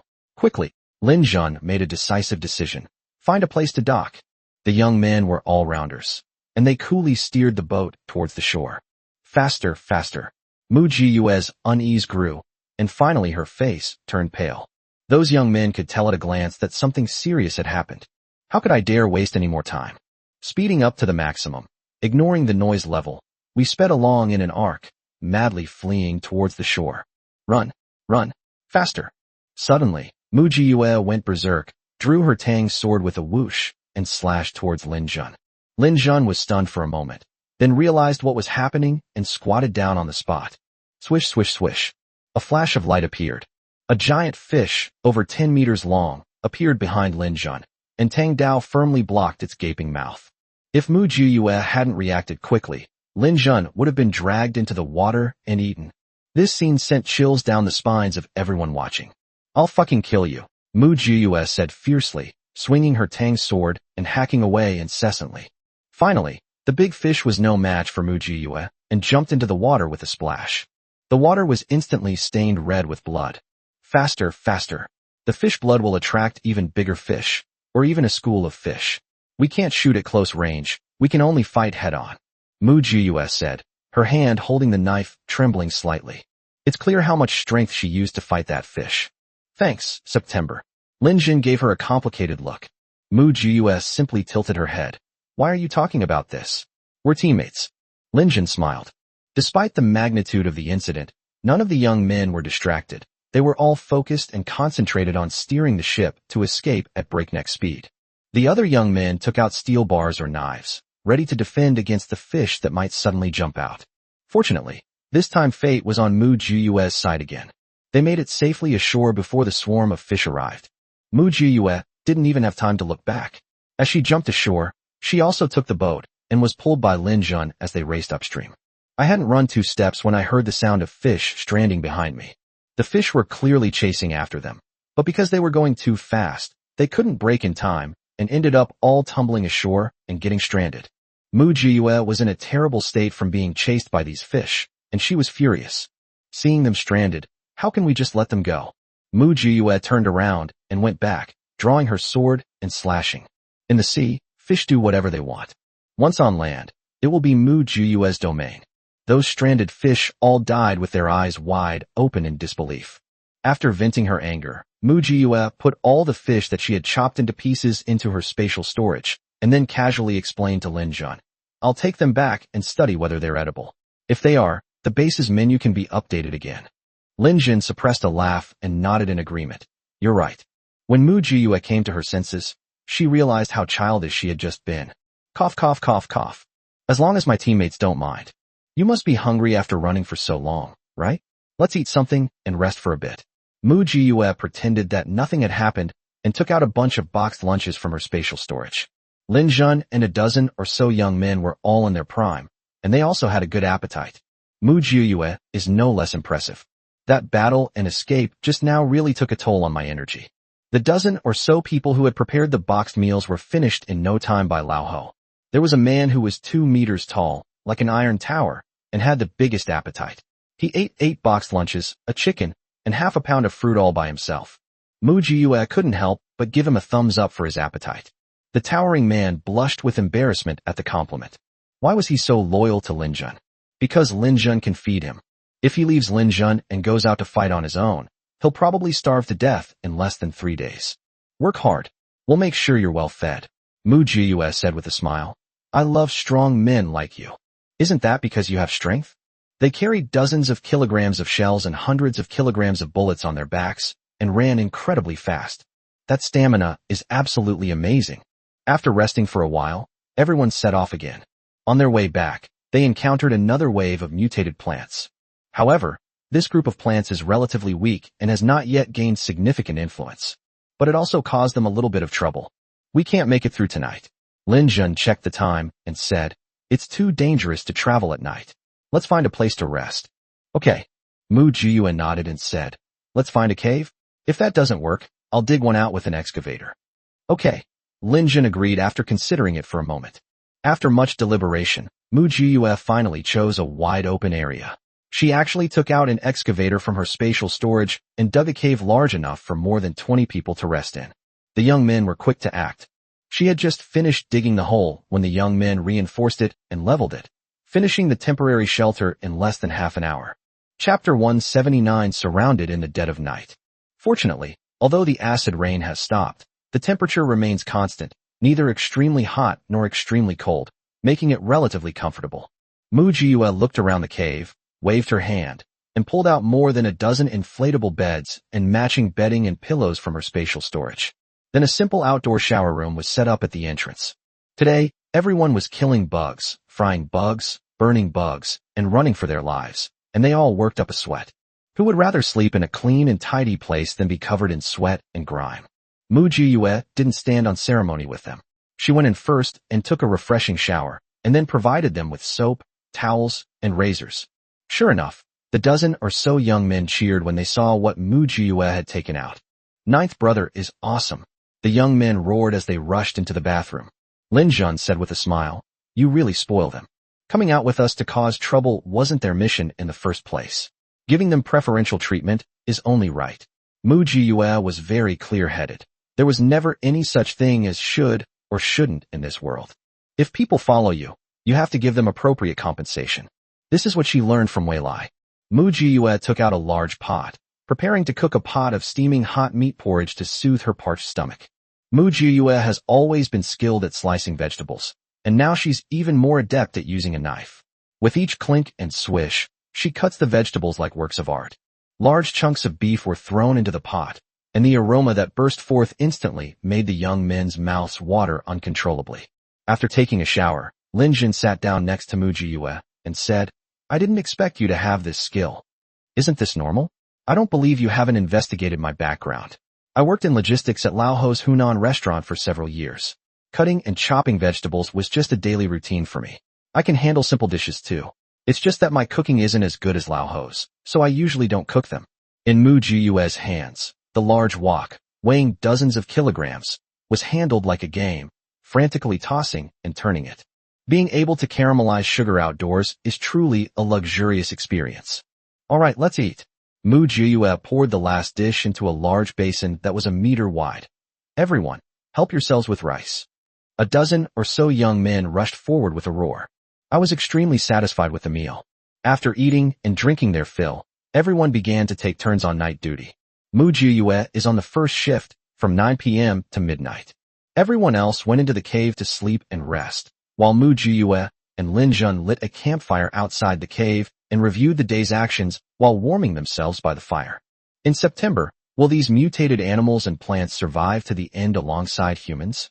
Lin Jun asked. Will humans be their match? Mu Jiue recalled her experiences in her previous life and was lost in thought. After a long time, she answered, "I was thinking, at the moment when humanity was wiped out, what was left on this planet?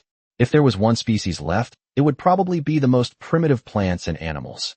The more powerful they are, the more likely they are to be destroyed. This applies to both animals and humans. These creatures have been abandoned by this planet. It's hard to say that it's not because they are too powerful and threaten the planet's future. After all, mutated animals and mutated plants, in the end, evolve not only their bodies but also their intelligence. What's the difference between plants and animals with brains and humans? So they'll all be eliminated or driven out. In the end, only small animals and plants that pose no threat can survive." Lin Jun sensed the sadness in Mu Jiue's words and fell silent. "These things are still a long way off. It's not our place to worry about them right now." Mu Jiue then laughed. "We have a long road ahead of us. The apocalypse, which lasted 15 years, has only been going on for less than 2 years now. It's still early." Lin Jun rubbed the calluses on his fingers and asked, "We'll definitely survive to the end, right?" "We definitely can." Mu Jiue nodded vigorously. "We absolutely can." At midnight, someone came to relieve them. Mu Jiue stretched and went back to the cave to rest.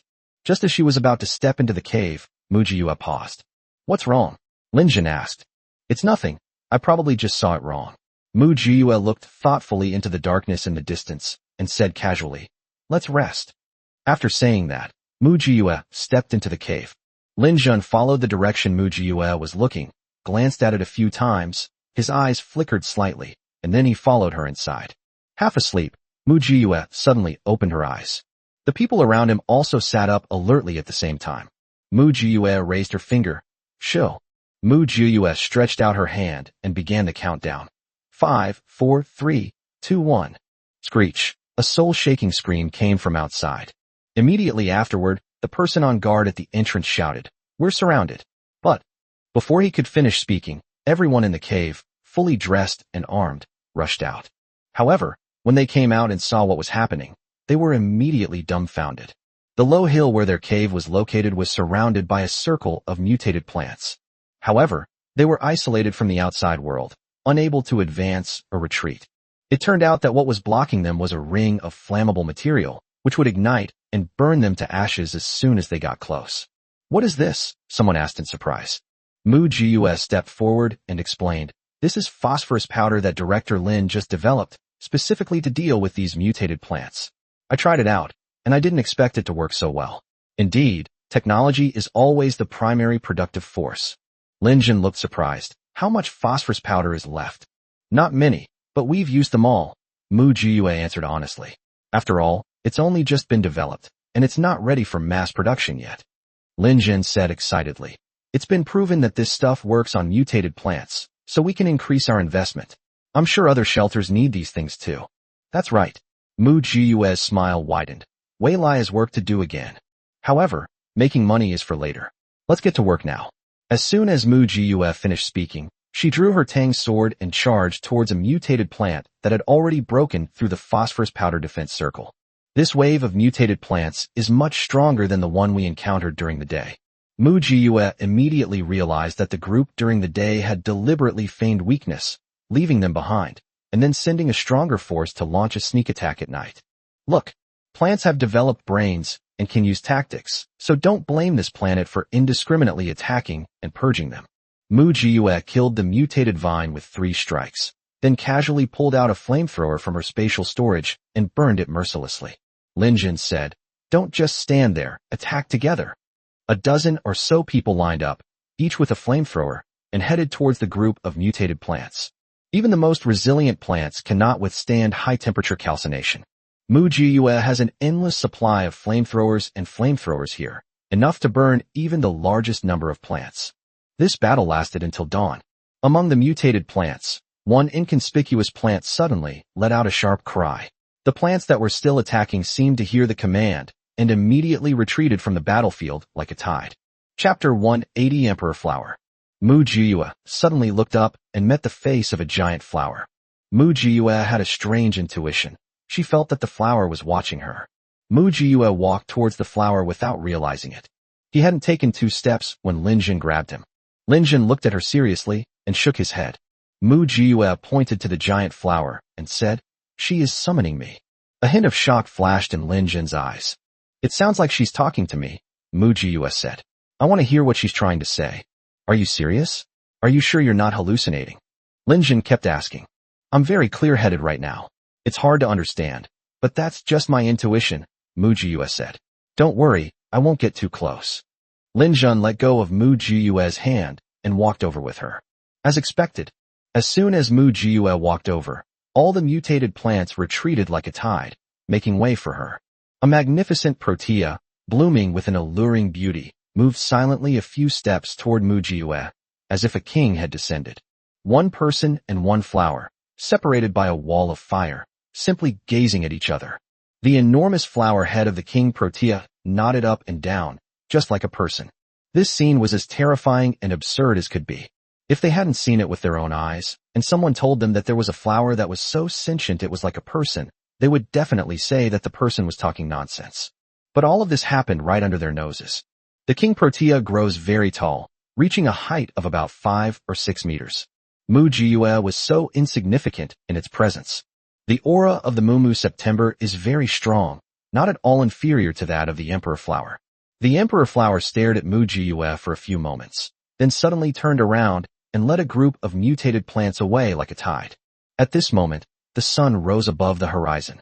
The sunlight shone on Mu Jiyue and the protea, casting a huge and deep shadow. A bizarre thought suddenly flashed through Lin Jin's mind, a showdown between kings. He immediately banished the ridiculous idea from his mind. It was absurd. But he couldn't help himself and asked Mu Jiyue, "What did it say to you?" Mu Jiyue, looking constipated, replied, It said that she would stand at the peak and meet me again. It also said that we are the masters of this world. Us. Yes, her and me. Lin Jun also looked constipated. This is even more absurd than his previous thought, isn't it? The dozen or so young men behind him were even more confused. One of them couldn't help but ask, "We didn't eat any mushrooms, did we? Why are we hallucinating? Why didn't we hear it speak? Is it transmitting messages via brainwaves?" Mu Jiue recalled her previous life, when it seemed that a great battle had indeed taken place in which plants invaded the shelter. That battle severely damaged the shelter, and it disintegrated in less than half a year. Could it be that this is the dried protea flower? Has it evolved to this extent? That's terrifying. It's not brainwave transmission, it's more like an atmosphere, Lin Jun analyzed. The sound waves it emits can only be heard by women. The sound waves are analyzed by the brain and become information. Mu Jiue gave Lin Jun a thumbs up and said, "I can't describe it, but that's roughly the idea." A dozen or so people gasped in shock. It's become even more abstract, isn't it? "We can't stay here any longer. Let's leave as soon as possible," Mu Jiue said. "This area is probably all the territory of that emperor flower. Any creature that passes by here is its prey."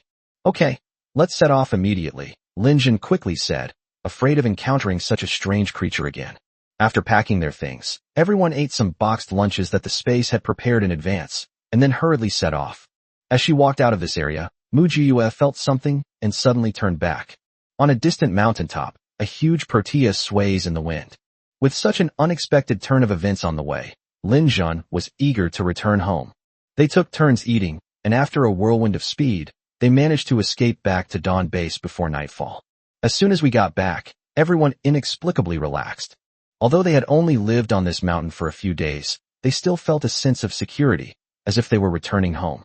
As soon as Mu Jiue returned, she was so tired that she fell asleep immediately. Lin Jun and the others didn't want to say anything either. They gave a few simple instructions and then went to sleep. The journey was arduous, stressful, and rushed. My body wasn't tired, but my mind was. When Mu Jiue woke up, it was already close to noon. As usual, Lao Ho brought her a large bowl of fragrant shredded chicken, egg, and tomato noodles. Mu Jiue finished the noodles and soup in one go, and then breathed a sigh of relief. "I'm alive again." "You always end up this exhausted every time you go out," Old Home muttered. "You're a girl, not a man. Why do you have to make yourself so tired?" Mu Jiue just chuckled twice, offering no explanation. After eating and drinking her fill, Mu Jiue went to find Director Lin. "I've brought over a lot of ships, spare parts, and steel plates. Have someone inspect them and fix or repair what needs fixing," Mu Jiue said. "The ships are too big, so I'll secretly release them tonight. Have someone renovate them. Remove all the bars and entertainment venues that were previously reserved and replace them with regular rooms. The more people you can accommodate, the better." "Good." Director Lin looked Mu Jiue over carefully and said, "You didn't encounter any danger on this trip, did you?" "It's all right." Mu Jiue stammered and answered vaguely. "It's the apocalypse now. Isn't it normal to encounter some danger?" Director Lin didn't reprimand Mu Jiue like he did last time. He knew that Mu Jiue was working hard for the base and that it wasn't easy for her. Director Lin simply said, "Take care of yourself and protect yourself. Don't worry your family." Mu Jiue suddenly fell silent. "I feel a little strange. Family members. These are such unfamiliar words." At this moment, Wei Lai came over, saw Mu Jiue, nodded to her, and said, "Do you have time? Come over for a cup of tea." "This means they have something to say." Mu Jiue nodded, and after leaving another pile of supplies for Director Lin, she went to Wei Lai's room. As soon as they entered, Wei Lai got straight to the point. "Lin Jun said you met a flower this time? And the flower even talked to you?" Mu Jiue said helplessly. "He really tells you everything." "That's right. I met a protea, and she declared war on me." "You really didn't eat mushrooms, did you?" Wei Lai leaned back, looking constipated. "It's not a hallucination, is it?" Mu Jiue rolled her eyes at him. "No. That's a serious matter," Wei Lai said with a serious expression. "If plants have evolved intelligence, then mutated animals must have evolved intelligence as well. That means we humans will lose our first mover advantage. We're already struggling enough. If we add mutated animals and mutated plants to the mix, what hope do we have left?" Chapter 181 Sandstorm Strikes. Mu Jiue said, "How can we not have a first mover advantage? We can store, cultivate, and research. Even if mutated plants and animals evolve intelligence, it will still take them at least several thousand years of evolution to catch up with humans, right? By then, we might have already entered the interstellar age. Upon hearing this, Weilai surprisingly found it reasonable. It's not impossible. So what's there to worry about? I'm not worried at all. Mu Gus said, under natural disasters, all things are equal. Why should we humans suffer while mutated animals and plants don't? They're even worse off than us. We can hide in caves during tornadoes, but how can mutated animals and plants hide? The bigger they are, the greater the force they experience. That makes sense. Weilai had completely calmed down. September, I didn't expect you to actually use your brain. In response, Mu Gus threw an apple at him. I think what we should be worried about next are sandstorms and tornadoes, not mutated plants and animals, Mu Gus said seriously. When I went out this time, I saw that the outside world was basically corroded by acid rain. Just a strong wind could cause a disaster. Weilai also became serious. You're right. I'll go find Director Lin right now and have all the doors and windows reinforced. The materials we brought this time will come in handy, Mu Gus said. Hopefully, we can get through this smoothly. Director Lin was very efficient. He immediately calcined the steel that Mu Gus had brought back and used the most primitive forging method to make doors, windows, and sand nets. Unfortunately, after the acid rains, all the world's mechanized production lines disappeared, and traditional artisans became highly sought after. Industrial products that were once so cheap they were practically dirt cheap are now in high demand. In the Dawn base, if ordinary people can bring a complete set of 4 essential items for marriage, a 4-piece bedding set, a 4-piece dining set, a 4-piece toiletries set, and 400 points, they are highly sought after potential partners, and matchmakers around them will actively come to introduce them. However, even under such poor conditions, Director Lin still managed to make all the doors and windows for the caves in just 3 days, which is an outstanding achievement and something to be proud of. The day after the doors and windows were installed, Mu Gus stood on the mountaintop, looking into the distance. Suddenly she stiffened, turned around and shouted, "Everyone, back to the cave. Quick, a sandstorm is coming." The next second, yellow sand billowed and rushed towards us from the distant horizon. The people who were working outside were so frightened that they turned around and ran away. The survivors nowadays may not be good at much else, but they are masters at escaping. Just as everyone turned to flee, a 4 or 5-year-old child was suddenly knocked to the ground by the crowd and was about to be trampled on. Mu Gus suddenly jumped up, slid in, rushed to the child, grabbed him in her arms, and rolled away a long way until they were out of the crowd before stopping. "Are you alright?" Mu Gus asked. "Thank you, big sister," the little boy said in his childish voice. "Big sister, you're so cool. Why don't you call me brother?" Mu Gus asked with a smile. "Because she's my older sister," the little boy replied, puzzled. "Why do you call me older brother?" Mu Gus burst into laughter, and couldn't help but kiss the little boy's cheek before handing him back to his mother who had rushed over to look for him. Thank you. The little boy's mother was so excited that she almost knelt down before Mu Gus. Mu Gus stopped her. "Children in the apocalypse have it tough to survive. Be careful in the future." Yes. Go ahead." Mu Gus casually stuffed a bag of beef jerky into the child's arms and turned away gracefully. The little boy stared at Mu Gus' back for a long time. At only 4 years old, a mountain had already risen in his heart, one that he would never forget for the rest of his life. After Mu Gus inspected all the hilltops and ensured that the sand prevention nets were securely installed, she turned around and ran back. The yellow sand had caught up, hitting my body and face, causing a stinging pain. Ignoring all that, Mu Gus covered her mouth and nose with a scarf and ran wildly. Just before the yellow sand was about to engulf her, she rolled on the spot and rushed into the cave. The gate closed quickly, keeping the raging yellow sand outside. The wind, carrying yellow sand, lashed wildly against the doors and windows, making a thumping sound as it hit them. "This wind force must be around level 10, right?" someone asked worriedly. "Pretty much," someone replied. "Luckily, our base was well prepared in advance. If this had happened in the wild, people would probably have been blown away. What about those people who live outside the base?" Then came a silence. At this point, life and death are truly preordained, and wealth and status depend entirely on personal luck. Everyone realized that to survive in the apocalypse, they had to stick together. Only by sticking together could they hope to survive. No one can survive alone. Mu Gus returned to the cave, shook off the sand covering her body, and spat out several mouthfuls of sand. "This sandstorm came way too fast," Old Ho said worriedly as he brought in the food. "How are we supposed to survive in this kind of weather?" "Live life the way you're supposed to." Mu Gus rinsed her mouth, sat down and started eating, saying as she ate, "Actually, this sandstorm isn't all bad. The mutated animals and plants should also be taught a lesson by natural disasters, so they won't show off in front of humans every day." Old Ho thought about it, and it seemed to make sense. Wei Lai came in from outside and saw Mu Jiyue eating, so he simply didn't say anything and waited until Mu Jiyue finished eating before speaking. "What's up? Speak up." Mu Jiyue finished a large bowl of rice with braised pork sauce, a roast duck, and a rolled pancake in no time, then patted her belly contentedly. "A representative from the central shelter is coming to conduct a formal transaction with us," Wei Lai said. "Do you think the transaction is feasible?" "Why not?" Mu Jiyue retorted. "How many people are still in the central shelter?" "Including the survivors outside the city, there are still more than 12 million left," Wei Lai replied. "Ever since the last time mutated animals and plants slaughtered half of the shelter, those rich people have learned their lesson and have become somewhat more humane, allowing the survivors outside the city to come into the city to hide."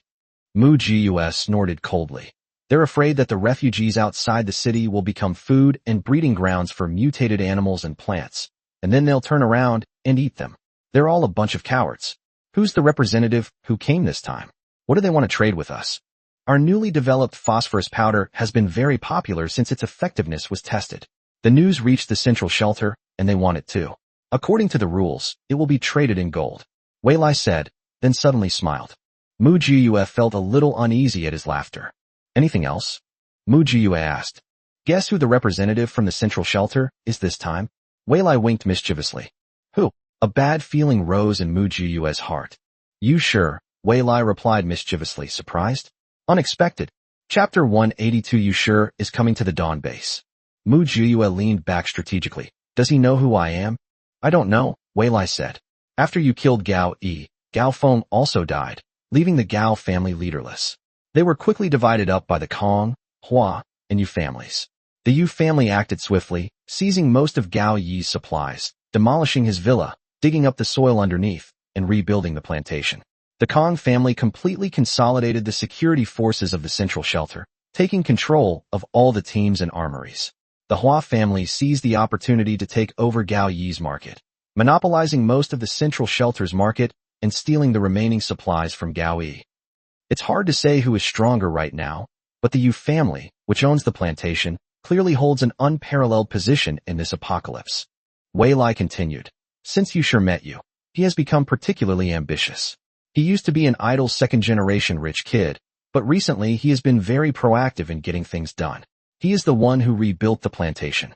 Moreover, it was he who took the initiative to propose trading the phosphorus powder here." Wei Lai poured himself a cup of tea and continued. "The good news is that the central shelter has finally taken our Dawn base seriously and will no longer forcibly requisition it as before, but has chosen to cooperate. In other words, the central shelter will only attack us again if they've lost their minds.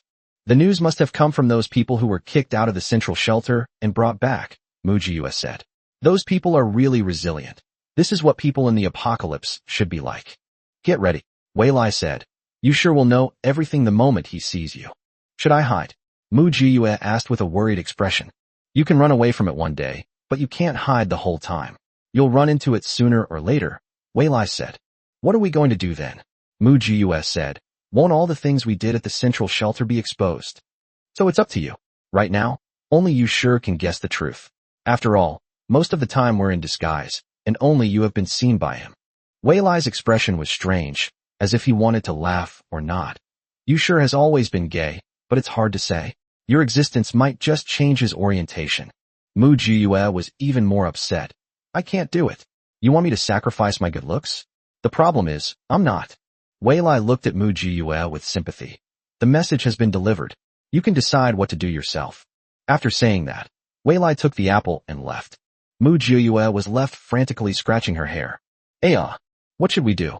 Just as Mu Jiyue was considering whether to escape, Yu Sure was at home taking stock of supplies, preparing to go to the Dawn base in K-City as soon as the sandstorm stopped. "Son, are you really going to the Dawn base?" Yu Sure's father asked, a little worried. "Isn't it good to stay at home? You can be comfortable there. Why go and suffer like that?" Yu Sure recalled the blurry photo he had accidentally seen from a refugee and smiled slightly. "Dad, I'm not young anymore. I can't be a spoiled brat forever. Besides, don't you want me to help share the burden? Right now, The central shelter is controlled by the three of us. The heirs of the other two families are busy fighting for power. If I don't work harder, our Yu family will be overshadowed. Yusher's father was extremely gratified. My son has finally grown up. Even if his son has some issues with his orientation, what's there to be afraid of? It's not like he can't protect him. If his son sets his sights on someone, no matter how capable or awesome they are, he'll bring them back to warm his son's bed. I will arrange the best bodyguards for you. It's okay if you lose your things, but you must come back safely. Yusher's father earnestly instructed, when you are out and about, you must be careful and never put yourself in danger. Dad, don't worry, I'm going to do business, not fight. Yusher said cryptically. Dawn Base is really starting to impress us. But if Dawn Base belongs to that person, then he can understand it. He's so strong. Isn't it only right that he takes charge of a base? Yusher turned around and pulled up the photo on his phone. Although cell phones are unusable in this post-apocalyptic world, the camera function is still there. This photo was taken by a refugee targeting Mujiue. It happened to capture the scene of the refugees besieging Director Lin that day, when Mujiue made a powerful appearance and led the riot with a gun. Despite the distance and the poor resolution, the photo is quite blurry.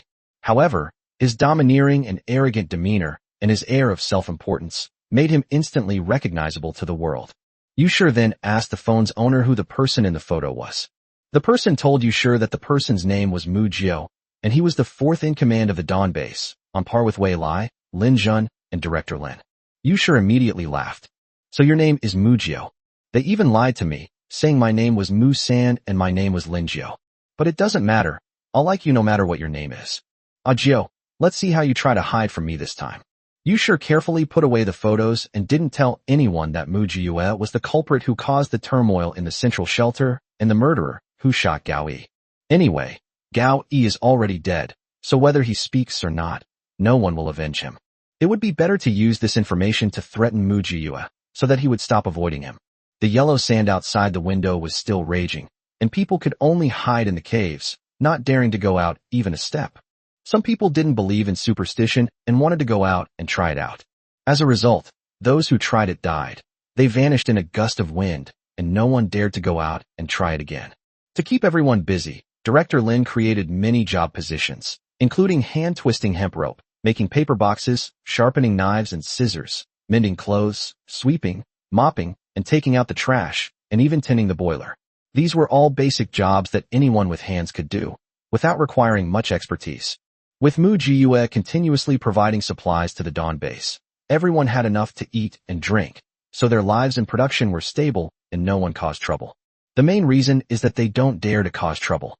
The image of Mu Jiue smashing the head of the troublemaker that day is deeply etched in everyone's mind. This young man never listens to reason. He just shoots people in the head. Who isn't afraid of death? There are hardly any fights or brawls, not even a few people bickering. If they don't listen, just push them out and let the wind carry them away.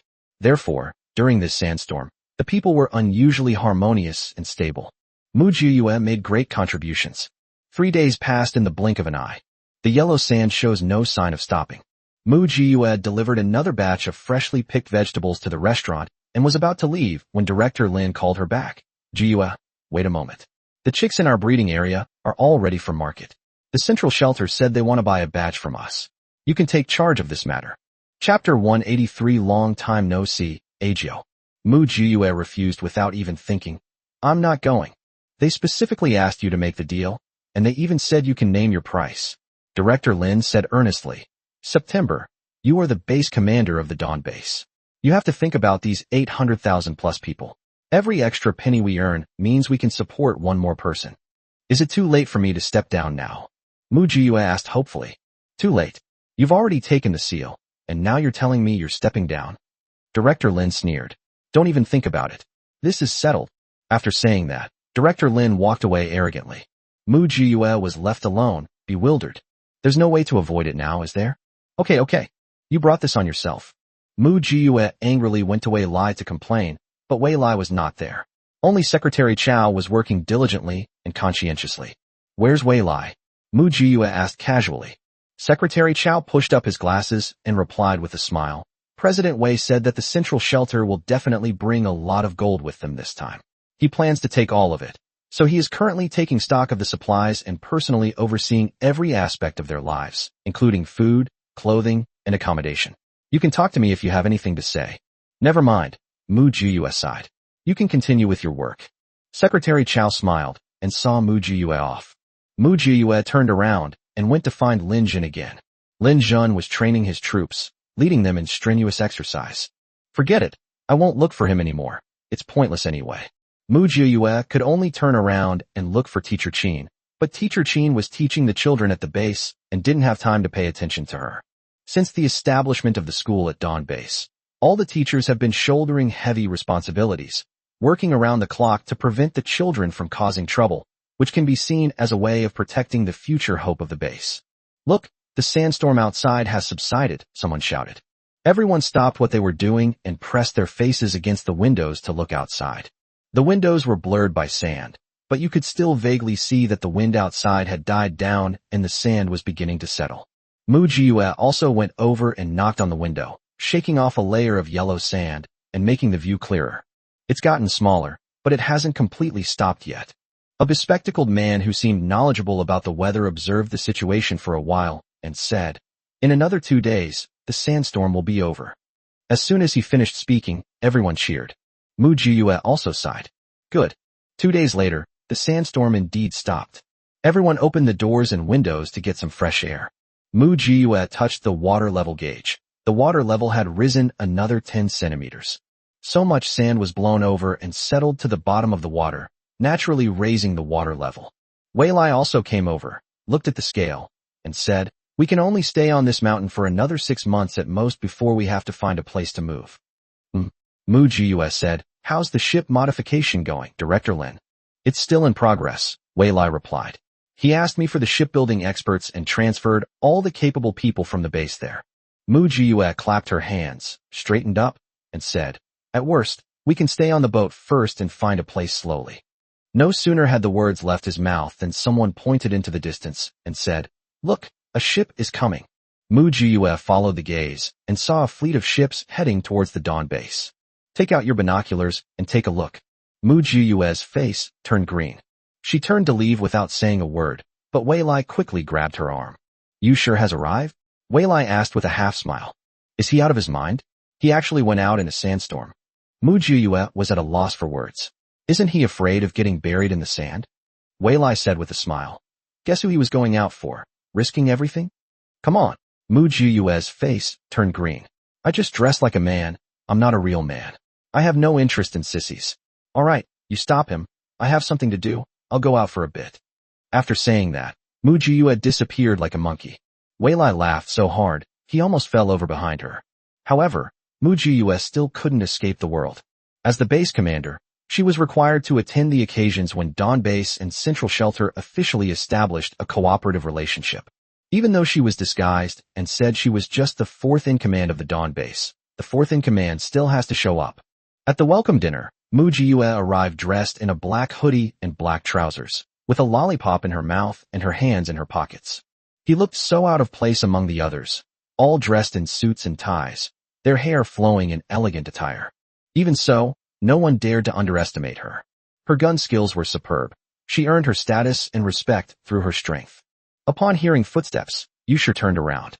He looked up and immediately smiled. "Long time no see, Agio." Mu Jiyue let out a barely perceptible sigh, raised her hand to shake hands with Yusher.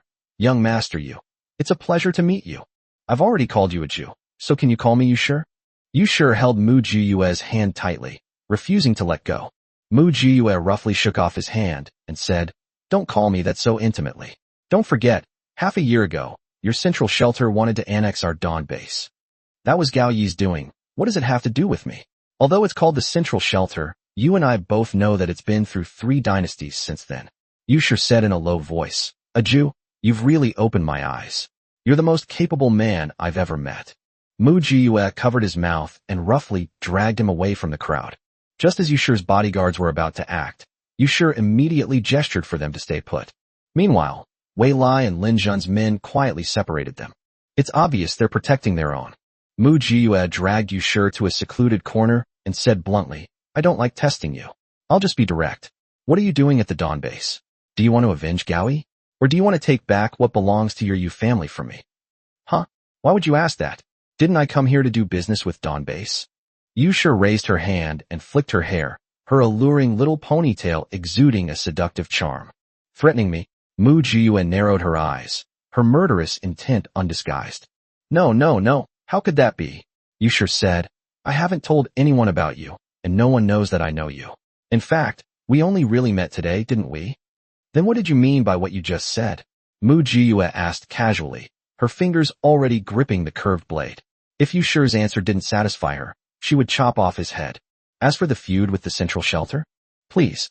Dawn Base and Central Shelter have always been enemies, okay? At worst, we'll add insult to injury and just go for it.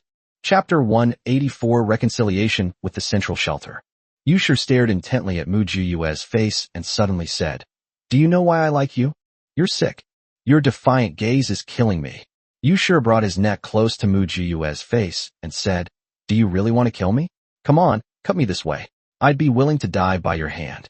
You fucking. Mu Jiyue kicked him away roughly. Trying to play the Yander card with me? Yusha was kicked away and fell to the ground. Ha! Yusha laughed maniacally. That's great, The curved blade was pressed against his throat, and a thin line of blood suddenly slid down. If Mu Jiyue were to push forward even half an inch, Yusha's head would be chopped off. Don't do this. Yusha looked up and met Mu Jiyue's gaze. It hurts. Just as Mu Jiyue was about to move her finger, Wei Lai's voice came from behind her. A Jew. Wait a minute. Mu Jiyue remained in the same position and turned to look at Wei Lai. Wei Lai paused in his tracks when she looked at him. No wonder Yusha was so infatuated with Mu Jiyue. The look in Mu Jiyue's eyes when she made her move was truly stunning. Even he found it hard to resist her charm. Yusha cannot die, Wei Liei said succinctly. He is the only son of the Yu family. If he dies, the Central Shelter will definitely fight a desperate battle with our Dawn Base. Even if the Yu family only accounts for a third, it is still a battle of several million against 800,000. Our chances of winning are not high. Moreover, young master, you came here this time with sincerity to trade with us. He knows you love gold the most, so he brought a ship full of gold. After Wei Lai finished speaking, he said to Yusha, Young master, what do you say? Yusha's eyes lit up. He finally knew what Ajio liked. Gold, is it? He will give Ajio lots and lots of gold. Yes. Yusha nodded. I brought 300 tons of gold. For the sake of the gold, Mujia let Yusha go, pulled him up from the ground, and patted the dust off him, looking very easygoing. The ground is cold. Stand up and talk. Before Yusha could continue his spiel, Wei Lai spoke up first. Young master, our Dawn Base isn't producing too much phosphorus powder yet, but we have a lot of high-quality, cost-effective supplies. Would you like to consider them? Oh, what supplies? Yusha asked casually. For example, finished fabrics, rubber tires, bedding, curtains, beverages, canned food, and a post-apocalyptic meal that can feed one person for 30 years. As Wei Lai mentioned each item, Yusha's eyes lit up a little more. President Wei has truly impressed me. Yusha finally stopped clinging to Mu Jiyue and said to Wei Lai, It seems that President Wei is determined to take this batch of gold from me. When discussing serious matters, Yusha seemed somewhat normal. Why not? Wei Lai smiled. This isn't the place to talk. Why don't we go back and eat while we talk? Okay. Yusha nodded. He was about to speak to Mu Jiyue when she didn't even glance at him and turned to leave. Just as Yusha was about to follow, Wei Lai spoke up. Young master, if I were you, I wouldn't flirt with her. Oh. Yusha turned to look at Wei Lai. Why? There are some people who can only be admired from afar, never pursued. Wei Lai patted Yusha on the shoulder and turned to leave. He smiled silently. What to do? He likes Ajio even more now. If he were to die one day, he would rather die at Ajio's hands. The three returned to the banquet one by one, and the people waiting at the banquet breathed a sigh of relief. They were genuinely scared. If anything were to happen to him, the two sides would surely go to war. Someone with sharp eyes noticed the bloodstains on Yusha's neck and couldn't help but ask, Young master, your neck? Oh, it's nothing, just a mosquito bite. Yusha lied through his teeth. Ajio slapped me to death. Ajio, right? Mu Jiyue rolled her eyes, ignored him completely, picked up her wine glass, and went to the side, clearly not wanting to talk to him. Director Lin immediately came over to liven up the atmosphere, and he and Yusha and the others instantly started drinking and chatting happily, as if the two sides had never had any enmity and were friends who had known each other for many years.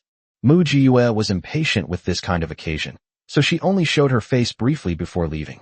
Although Mu Jiyue was particularly disrespectful, Yushur was not unhappy, so the people at the central shelter couldn't say anything. Thanks to Director Lin's mediation, Dawn Base and Central Shelter reached a consensus on cooperation and made peace. The people in the Central Sanctuary have gold and various scarce resources. The Shuguang Base has phosphate powder, disinfectants, and various rare industrial products, as well as a semi-mature aquaculture industry. Despite the large size of the Central Shelter, not many people are engaged in aquaculture. 6 months of acid rain made it impossible for anything to grow. Only the Yu family's indoor plantation survived. There are quite a few wealthy people in the Central Shelters, and they also want to eat better. After nearly 2 years of the apocalypse, no matter how much food they stockpiled, they had almost eaten it all. Wealthy people don't like eating instant noodles or biscuits. They want to eat something fresh, so they have a greater demand for fresh meat. The two sides complemented each other perfectly when discussed. Dawn Base provides phosphorus powder, disinfectants, fresh meat, and pre-apocalyptic industrial goods. The Central Shelters provide gold and scarce resources such as tin, nickel, chromium, silver, copper, and aluminum. Yushur stayed at the Dawn Base for 3 days, and Mujio avoided him for 3 days. It's not that I'm afraid of him. It's that I'm afraid I won't be able to control myself and will end up killing him with one blow. When Wei Lai delivered 300 tons of gold, Mu Jiyue felt that it was worth it to swallow her anger and endure for 3 days. Yushur searched for Mu Jiyue for 3 days in a row, but each time he came up empty-handed. He never would have imagined that Mu Jiyue had simply gone into her space to farm in order to avoid him. Recently, the space has been giving more and more rewards. Not only did it give her a rice paddy, but it also unlocked a salt field. Mu Jiyue is either planting rice or coolly drying salt. Mu Jiyue finally felt alive again when Yushur and the others were about to leave. As Yushur boarded the ship, he kept turning back to look at the crowd, but in the end, he still couldn't find the figure he had been longing for. With reluctance, Yushur finally left. Mu Jiyue felt like she had been liberated, and she wandered around aimlessly, exploring every corner of the Dawn Base. Old Ho couldn't help but complain to Teacher Chin. What exactly does that sissy mean? Is he interested in our September? Teacher Chin rolled her eyes at him. You're only just realizing? That sissy is gay. What the hell? Old Ho was shocked, then realized, wait a minute. He's gay? So what does that have to do with September? September is a girl. He doesn't know that, Teacher Chin replied. There are so many men in September. I'm completely smitten with her. Old Ho said, why not just tell him? Wouldn't that make him give up on bothering Jiuyu? What do you know? It'll be much easier for Jiuyu to act as a man now. If Yushur finds out, then everyone at the Central Shelter will know. What do you think they'll do to Jiuyu? Teacher Chin sighed and said, women in this world are ultimately more difficult than men. No matter how strong Jiuyu is, she'll still get smeared. I can understand her. President Wei has been hiding her true identity to protect her. Chapter 185 Ocean Beast. After Yushur left, the weather remained fine. Although it still gets windy, it's not as windy as it was a few days ago, and people are gradually getting used to it and starting to go out to work. Mu Jiyue and Wei Lai would divide into 2 time slots each day to record the rise in water level. That day, Wei Lai said worriedly, the water level is rising too fast. Will all the land be submerged? Mu Jiyue sat on a rock, skipping stones in the water as she played, and casually replied, pretty much. In the end, only a tiny bit of land remained on the entire planet. In the final battle against the heavenly fire, it's estimated that even that last bit of land might not be saved. Are we all going to have to live in the ocean from now on? Wei Lai asked jokingly. Are we going to evolve into an aquatic species? Who knows? Mu Jiyue finished throwing the pebbles in her hand, stretched, and said, the evolution of a race takes tens of thousands of years. By then, our ashes will have been scattered somewhere. Why think so much? At worst, we'll just drift on the sea. Wei Lai chuckled. That's true. After finishing his conversation with Mu Jiyue, Wei Lai hurriedly went to find Director Lin. Director Lin, how's the modification of our ships going? Wei Lai asked anxiously. It's almost done. The main body is finished. All that's left are the details. Director Lin replied, looking disheveled. What happened? The water level is rising too fast. I'm afraid we won't have enough time to evacuate so many people, Wei Lai said seriously. If a big wave comes, all of these hills will be submerged. Director Lin also said seriously, I've been losing sleep over these past few days. I'm scared too. If another earthquake or tsunami hits, our 800,000 plus people will probably only have a fraction left. Looking at the trust in so many people's eyes, my heart is heavy. So, I'm here to ask if we can build another cruise ship with stronger defenses that can adapt to any harsh environment. Wei Lai said, we have supplies in September, so we don't need to worry about that. The most important thing is that it can carry as many people as possible. If we really have to make a choice on that day, we should give priority to children, women, and able-bodied men. I need to talk to the engineers about this, Director Lin said helplessly. We lost a lot of experts and professors during the last tsunami. Otherwise, we wouldn't be so hesitant to do things now. Okay, I just wanted to make a suggestion, Wei Lai said. No sooner had the words left his mouth than someone rushed over, shouting. Something terrible has happened. A giant beast has appeared outside and is injuring people. A giant beast? What giant beast? Wei Lai and Director Lin asked in unison. A sea monster, the man replied. Let's fight it. Wei Lai and Director Lin took off running. Before they even got close, they saw Mu Jiyue carrying a rocket and sniping at a giant, but unidentifiable, marine creature. The giant sea monster was clearly a variant, with a bizarre shape, and with each leap, it would spray jets of water at the humans on the mountaintop. The water jet is poisonous. When it hits the ground, it will emit a puff of white smoke. So Mu Jiyue was sniping while running and jumping to dodge. Mu Jiyue looked quite disheveled, but the giant sea beast didn't seem to be having an easy time either. Ordinary bullets may have no effect on it, but rockets will definitely have an effect. So this giant sea monster was beaten by Mu Jiyue and howled in pain. It tried to dodge Mu Jiyue's attack, but it was too big and too conspicuous, so it couldn't dodge no matter what it did. After this back-and-forth battle, Mu Jiyue clearly gained the upper hand. After firing her last M3 rocket launcher, Mu Jiyue immediately switched to a water balloon filled with acid rain and hurled it accurately and ruthlessly at the sea monster's wound. Ow! The giant sea beast let out a heart-wrenching scream as its massive body involuntarily sank into the water. The moment it fell into the water, you could clearly see the areas corroded by acid rain, and even its internal organs were visible. Acid rain may not be very effective against mutated terrestrial animals and plants, but it is effective against marine life. After all, no matter how strong acid rain is, it will be diluted countless times once it falls into the ocean. Deep-sea creatures are actually minimally affected.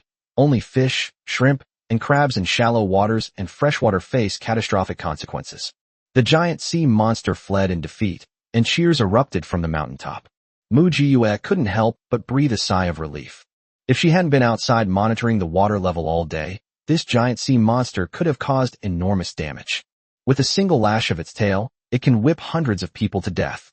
They were either eaten by it or swept to the bottom of the water and drowned. What is this?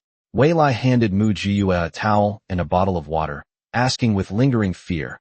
That was terrifying. It should be a variant of a shark. Mu Jiyue gulped down a bottle of water, roughly wiped the sweat from her brow, and said, marine creatures are actually more prone to mutation, but they hide so well that we can't detect them. Recalling the group of fish they encountered on their way back after blowing up the insect nest a few days ago, Mu Jiyue felt a wave of fear. Once marine life mutates, it becomes incredibly powerful, like a king descending upon a beginner's village. Humans are utterly helpless in its presence. Sharks are already ferocious, and if they mutate, if all the land sinks, humans will be forced to live on the ocean. This is simply a disaster. Wei Lai gasped. I have absolutely no hope for the future of humanity. Mu Jiyue glanced at Wei Lai. Otherwise, why would there be only 2,000 people left out of more than 10 billion people in the world in the past life? Humanity is wiped out not only by natural disasters and man-made calamities, but also by the predation of giant sea monsters. Looking at the crowd cleaning up the battlefield, Mu Jiyue said softly, who knows? We can't just give up on life because of fear, can we? Wei Lai sighed and gave a silent, bitter smile. After this unexpected turn of events, people going out to work have become more cautious, unlike the carefree and unrestrained people they were a few days ago. After all, the scene of that giant ocean monster swallowing dozens of people in one gulp was incredibly terrifying, far more bloody and gruesome than any previous horror movie. Fewer fishing teams are going out now. People would rather do hard but low-paying jobs than risk going out. The atmosphere at the base became somewhat somber. But a turning point came soon. The base's Food Research and Development Department quickly released a message. After repeated testing, 128 edible species of the captured deep-sea mutant fish were identified. Among them, The most ferocious shark mutant not only has tender flesh with a delicate and fragrant taste, but also contains anti-aging and anti-fatigue effects. While eating it won't prolong life, it can alleviate the symptoms of some diseases. The Dawn Base is offering a high price to buy the mutant fish. A 10-meter-long mutant shark can be exchanged for 5,000 points. 5,000 points. That's enough to feed a family of 5 for a year. The mercenary group instantly erupted in excitement. Chapter 186 Deep Sea Shark Fishing. Fortune favors the bold. Isn't the point of living to eat and have clothes to wear? Nobody wants to be poor and destitute if they can live a good life. As a result, many powerful teams took on the mission, preparing to form teams to catch sharks. Currently, weapons can be exchanged at Dawn Base. As long as you have enough points, you can exchange for most common submachine guns, except for heavy weapons. Cold weapons are not prohibited. They can be redeemed with points. The blacksmiths at the base were the busiest and made the most money, because ordinary people couldn't afford guns or knives, right? Anyone who goes out to find supplies or fight will basically have a weapon. Lin Jun was originally quite strict about controlling this weapon, but Mu Jiyue's words made him lift the ban. Mu Jiyue said, "In the apocalypse, you can only rely on yourself. Hoping for someone else to save you will only make you die faster. In the end, none of those who survive the apocalypse are innocent little rabbits." Therefore, as soon as the Dawn Base issued a mission, teams that were confident in their abilities all came to accept it. After accepting the mission, I went to exchange for weapons, and then led my men and boat out to catch deep-sea mutant fish. You know what? The power of the masses is boundless, and so is their wisdom. Regardless of what means or methods they used, 3 days later, the mission release office at Dawn Base did indeed receive a batch of deep-sea mutant fish. The team that completed the task, amidst the envious and jealous gazes of everyone, openly and legitimately pocketed 12,000 points. Each person in their team receives anywhere from several hundred to several thousand points. With just these points, they could lie back for half a year and live a life free from worries about food and clothing.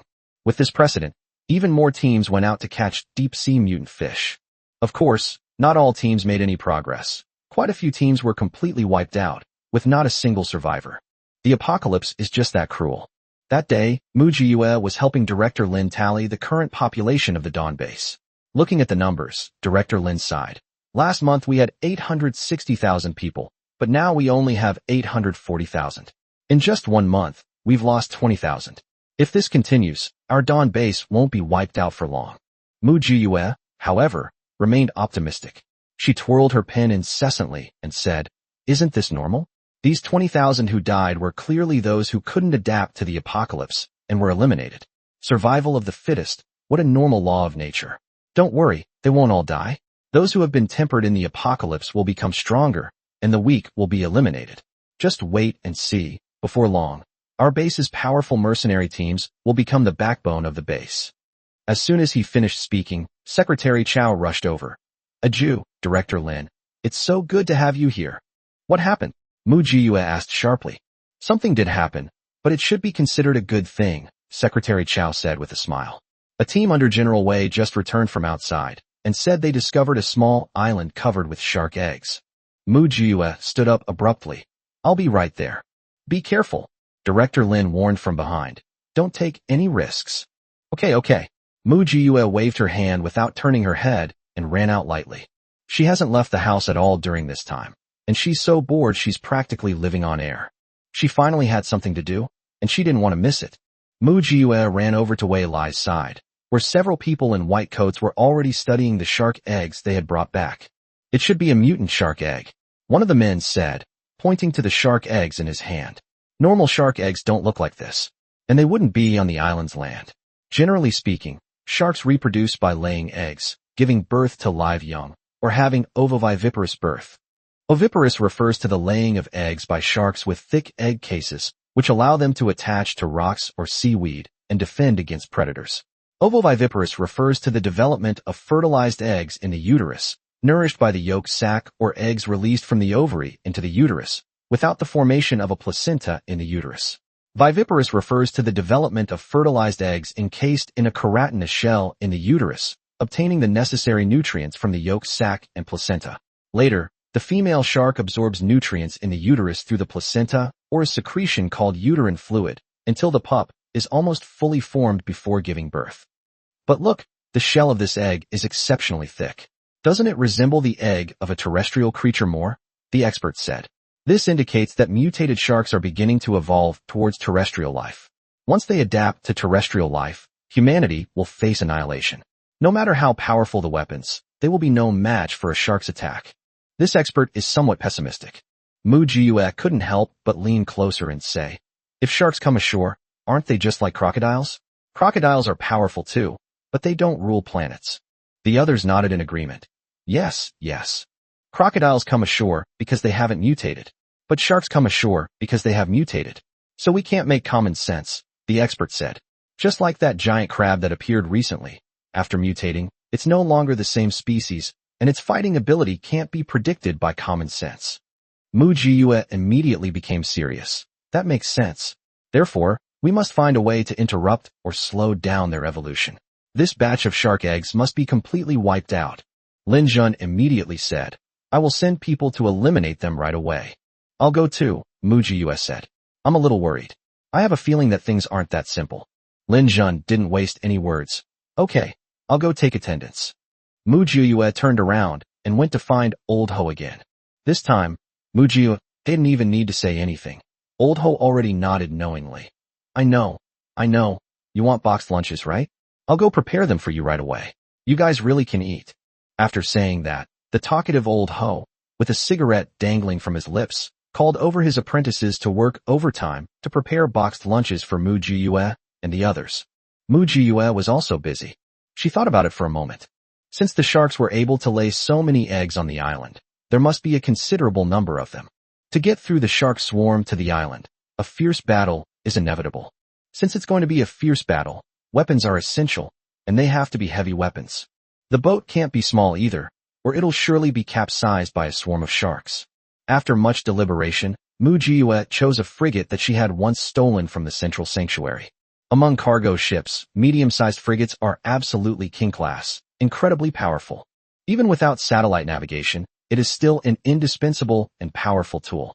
Moreover, the weapons equipped on it are truly deadly. Although Mu Jiyue doesn't know how to use it, it doesn't matter, Lin Jun's people do. Not enough artillery shells. Gold is here, and the potential for 10,000-fold replication is now available. With a whoosh, the gold was consumed at an alarming rate, turning into piles of cannonballs never seen before, which directly blinded Lin Jun, who had just come to discuss matters with Mu Jiyue. Upon seeing these shells, Lin Jun didn't need to discuss it further. The frigates are already started. What's the point of discussing anything else? Let alone a group of sharks. We could flatten even a shark island. Chapter 187 Confrontation with Sharks. This time, Mu Jiyue wasn't the main force, Lin Jun's people were. The young men were all strong and vigorous, and their movements were agile, orderly, and obedient to instructions. Without satellites, they navigated the frigate using the most primitive methods. Mu Jiyue strolled around the deck with her arms crossed, casually praising the young men around her. Lin Jun came over with a map and found her squatting their board, watching others work. September. Lin Jun called out, and Mu Jiyue skipped over. What's wrong? This map was given to me by Wei Lai. Although it's hand-drawn, you can still see the terrain around here, Lin Jun said worriedly.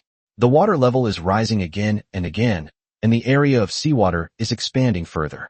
Shouldn't we plan our escape route in advance? Look here, the terrain is quite steep, and it's a place where ships can easily run aground. Let me see. Mu Jiyue reached out and took the simple map, glanced at it, and said, the best route is to go through the central shelter, then turn onto the land route and head northwest. The second best route is to take the southwest route and head straight for the Qinghai Tibet Plateau. Neither route is easy to take. The first route makes it easy to run into mutated plants and animals, and the second route makes it easy to run into mutated marine creatures. Indeed, Lin Jun said worriedly. It's a pity we can't all fly over there. How many people can a plane carry? Besides, we can't afford the fuel alone. Mu Jiyue shook her head, and there are flocks of mutated birds in the air.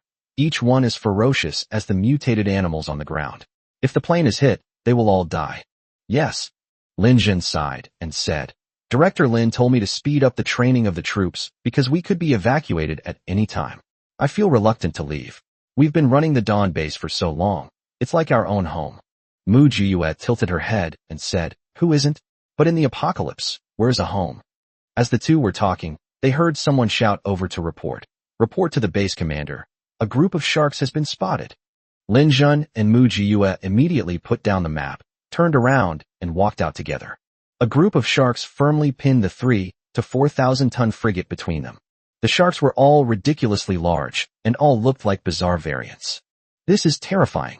Lin Jun couldn't help but mutter to himself. If I hadn't seen it with my own eyes, I wouldn't have believed that it could mutate into this form. Mu Jiyue spoke calmly. This is just the beginning, Lin Jun. From this moment on, every minute will overturn your understanding of the world. This battle is in your hands. Lin Jun's eyes gradually cleared. He nodded to Mu Jiyue, then turned around and picked up the communicator to begin directing the battle. Shells and torpedoes rained down relentlessly on the shark swarm. With unlimited ammunition, they barely managed to draw with the enemy. This demonstrates the sheer size and power of the shark swarm. Although Mu Jiyue did not take action this time, she kept a close eye on the changes in the shark swarm. When the shark swarm suffered heavy casualties, Mu Jiyue immediately reminded Lin Jun. Changed to acid rain bombs. The next second, Lin Jun relayed the order. Everyone, switch to acid rain rounds and aim at the wounds. Knock knock knock. Acid rain bombs were launched one after another, and the sharks that had been relentlessly pursuing the frigate were thrown into disarray. The corrosive properties of acid rain are no joke. The sharks were in so much pain that they rolled around in the water, no longer having the strength to chase and intercept the frigate. Taking advantage of this moment, we sped up and drove like crazy, running for more than half an hour before leaving the shark swarm behind. Mu Jiyue didn't even have time to rest. She rushed off like a whirlwind to replenish the young men's ammunition. They expended a lot of energy in that last battle. After replenishing the ammunition, Mu Jiyue handed out boxed lunches to the young men one by one, patting them on the shoulder and encouraging them. You've worked hard, everyone. At this moment, someone spoke up. We killed so many sharks, but we couldn't take any with us. What a pity. Mu Jiyue stroked her chin and nodded thoughtfully. It is indeed a bit of a pity. Stop. Stop that dangerous thought right now, Lin Jun said, both amused and exasperated. If it were just 1 or 2, we'd take the spoils no matter what. But those sharks weren't just 1 or 2, or even 10 or 8, but thousands. Are you out of your mind? Going to collect the corpses? Hey, Mu Jiyue slammed her hand on the table. That's why it's even more of a pity. At this point, someone else spoke up. If mutated sharks can be eaten, then can mutated shark eggs be eaten? Huh. Mu Jiyue was no longer annoyed. Her eyes lit up. That's a good idea. How about we do another raid? We take all these eggs back and let them study them to see if they're edible. If they are, we'll give them a treat. If they aren't, we'll throw them all in the incinerator. Lin Jun thought about it for a long time and said, now that you mention it, I'm a little tempted. But, Jiu, why are you always sneaking around stealing people's homes? You're a bit too clever. 6 it is. As long as we get something of value, Mu Jiyue said while eating her boxed lunch. We've come all this way, spending so much money on fuel and weapons, only to kill a few sharks and not even be able to bring them back. What a waste. We're not the kind of people who do business at a loss. I've made up my mind. I'm going to the island. I'm going to raid their base. Mu Jiyue declared decisively. Same as always, you guys provide cover and hold off those sharks while I steal all the fish eggs. Everyone else turned to look at Lin Jun. The person leading the team this time is Lin Jun, and he's the one who calls the shots. Even Mu Jiyue has to listen to him. Under everyone's expectant gazes, Lin Jun considered the matter for a long time before finally making a decision. Safety first. Don't linger in battle. Mu Jiyue grinned and raised her fist to parry Lin Jun's punch. With you guys here, I'm completely at ease. Lin Jun had no choice but to fight back against her. No wonder I often forget that she is actually a girl. With her ambition, her crazy antics, and her unruly behavior, she doesn't seem like a girl at all. The frigate finally sailed to a place not far from the island. Mu Jiyue carefully examined the area through her binoculars and exclaimed, Wow, this is truly an eye-opener. Sharks really are laying eggs. I've witnessed it firsthand. Those sharks are evolving incredibly fast. They're already able to briefly leave the water to lay their eggs on the island. At this rate, after a few more generations, they'll be able to completely leave the water and live on land. This god is really cruel. He's pushing humanity to its doom. Lin Jun also witnessed this scene, his expression turning grave. This is more serious than we suspected. How could it evolve so quickly? Mu Jiyue raised an eyebrow. Even the emperor flower can evolve a brain, so it doesn't seem too far-fetched for a shark to evolve the ability to walk on land, does it? Chapter 188 Stealing Shark Eggs. Lin Jun was speechless. This world is just so magical. Reporting to the base commander, a swarm of sharks is approaching. The messenger stood at attention and reported loudly, and there are quite a few of them, estimated to be over 10,000. Lin Jun immediately fell into deep thought. Mu Jiue spoke up. Lin Jun, now that we've encountered this, we can't just ignore it. Look at how many eggs are on the island. If all of these eggs hatch, how huge will the number be? This entire sea area will then be their territory. And this place is so close to our dawn base. Our people either shouldn't go out, or they'll be targeted by sharks and eaten as prey. We can't just stay indoors, can we? When we evacuate, we'll definitely encounter shark attacks as well.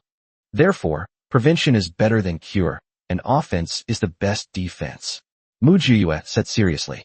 Even if we can't wipe out these sharks, we must at least disrupt their population. We need to delay their formation and buy us time to escape. After listening to Mu Jiue's words, Lin Jun slowly nodded. Jiue, this mission is very difficult and dangerous. What isn't difficult and dangerous? Mu Jiue had already started tidying her clothes, arming herself from head to toe, and carefully fastened the curved knife to her waist, saying, "Don't worry, I'm very afraid of dying. I won't give myself the chance to die." Lin Jun saluted Mu Jiue. Brush.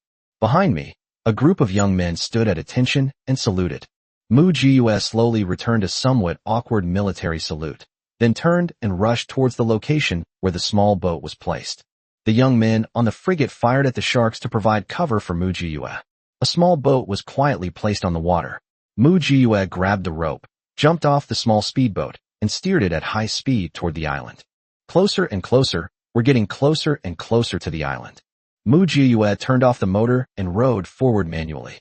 Enter the village quietly, and don't fire your gun. It took Mu Jiue about 20 minutes to slowly reach the shore. Once ashore, he stored the inflatable boat in his spatial storage and tiptoed ashore. Upon reaching the shore, the ground was covered with shark eggs. Each egg is about the size of an adult male's palm, transparent, and when held up to the sunlight, you can clearly see the baby sharks inside. Although these shark eggs are oddly shaped, they come in all sorts of forms. But every single one is alive. Looking around, everywhere you look, it's all there. Densely packed, layer upon layer. Mu Jiue couldn't even estimate the number of these shark eggs. If the entire island were covered with these eggs, that would be truly terrifying. Once they hatch, the more than 800,000 people at the Dawn base will likely become their food source. Mu Jiue felt a tingling sensation and a layer of white sweat suddenly appear on her back.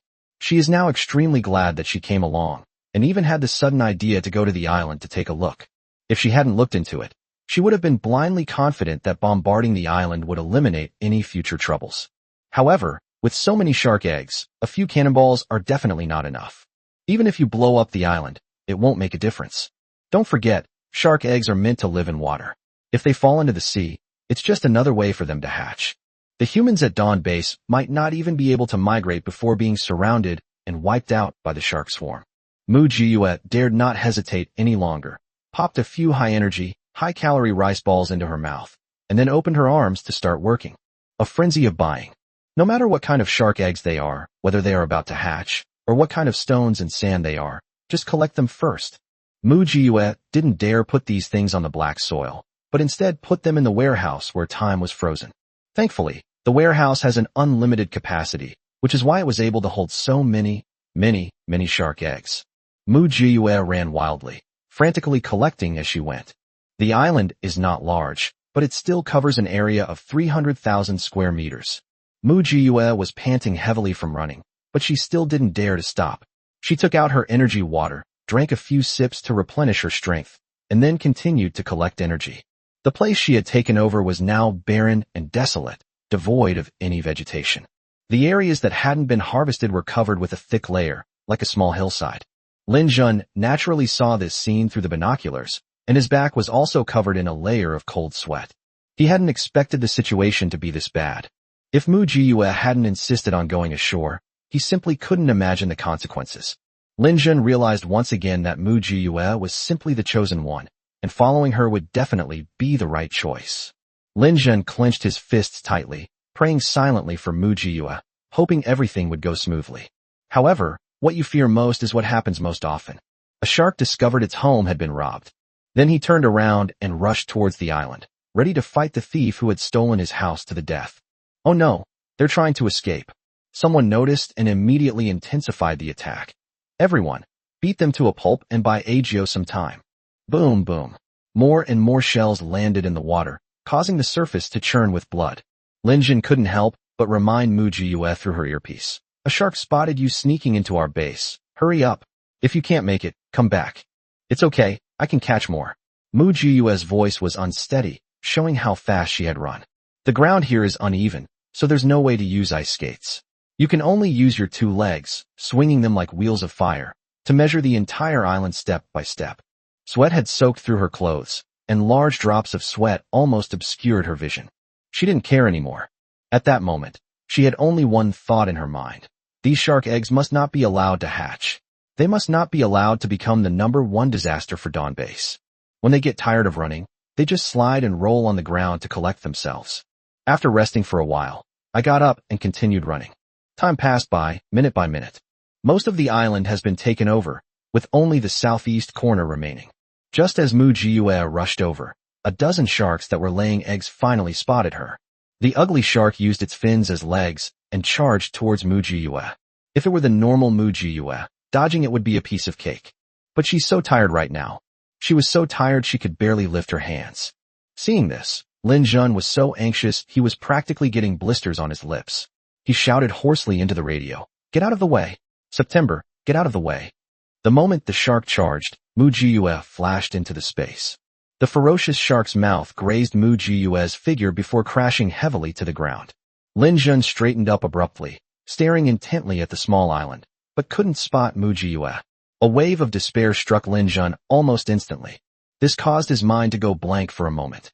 Just as Lin Jun was about to rush out to save Mujiyue, Mujiyue appeared out of thin air like a ghost, standing directly on the shark's back, and thrusting her tang sword heavily into the shark's back.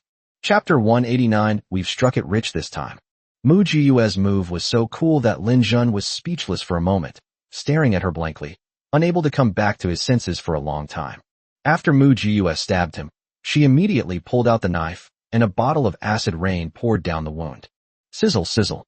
The once arrogant shark was suddenly stunned by the pain and no longer cared about the tiny human, rolling around frantically on the ground. Many shark eggs were affected and crushed to pieces. Seeing this, the other sharks went berserk and charged at Mujiyue with roars. Mujiyue used the space to move around freely, fighting when she could and hiding in the space when she couldn't win. While moving around, she would also collect the shark eggs on the ground. The dozen or so sharks couldn't catch this despicable human no matter what they did, and could only watch helplessly as their eggs were stolen. His eyes turned red with anger. If sharks could talk, they'd probably swear a really dirty word. Mujiyue pulled out a shotgun from her spatial storage and started firing at the shark. While we can't kill them, we can at least stop them from moving around. Mujiyue held the gun in one hand and fired rapidly, while frantically retracting it with the other. The shark was furious, absolutely enraged.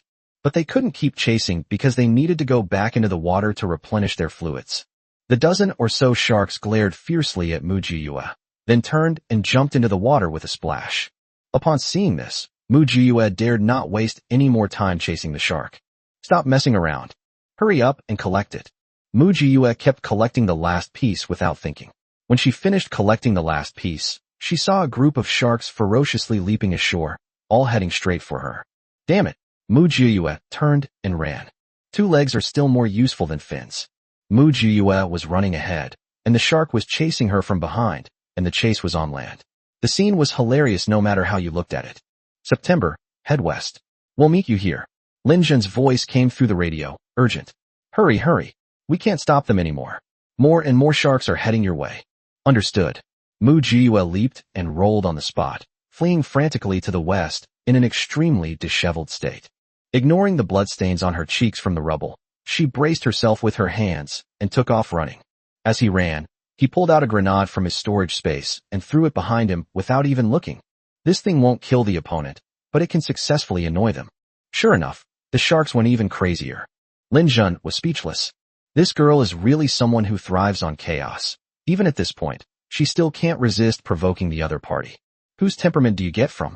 And so, Mu Jiyue continued her provocations all the way to the western coast. She pulled out an assault boat from her spatial storage, ran and hopped onto it, casually throwing several grenades behind her.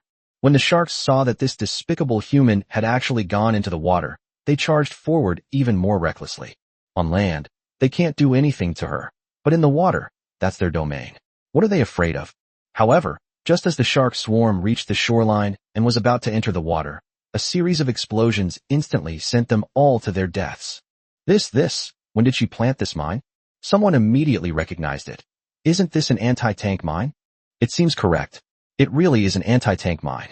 Someone muttered to themselves, wow, how did they even think of that? I never would have guessed. Anti-tank mines are mines used to damage or destroy vehicles such as tanks and armored personnel carriers.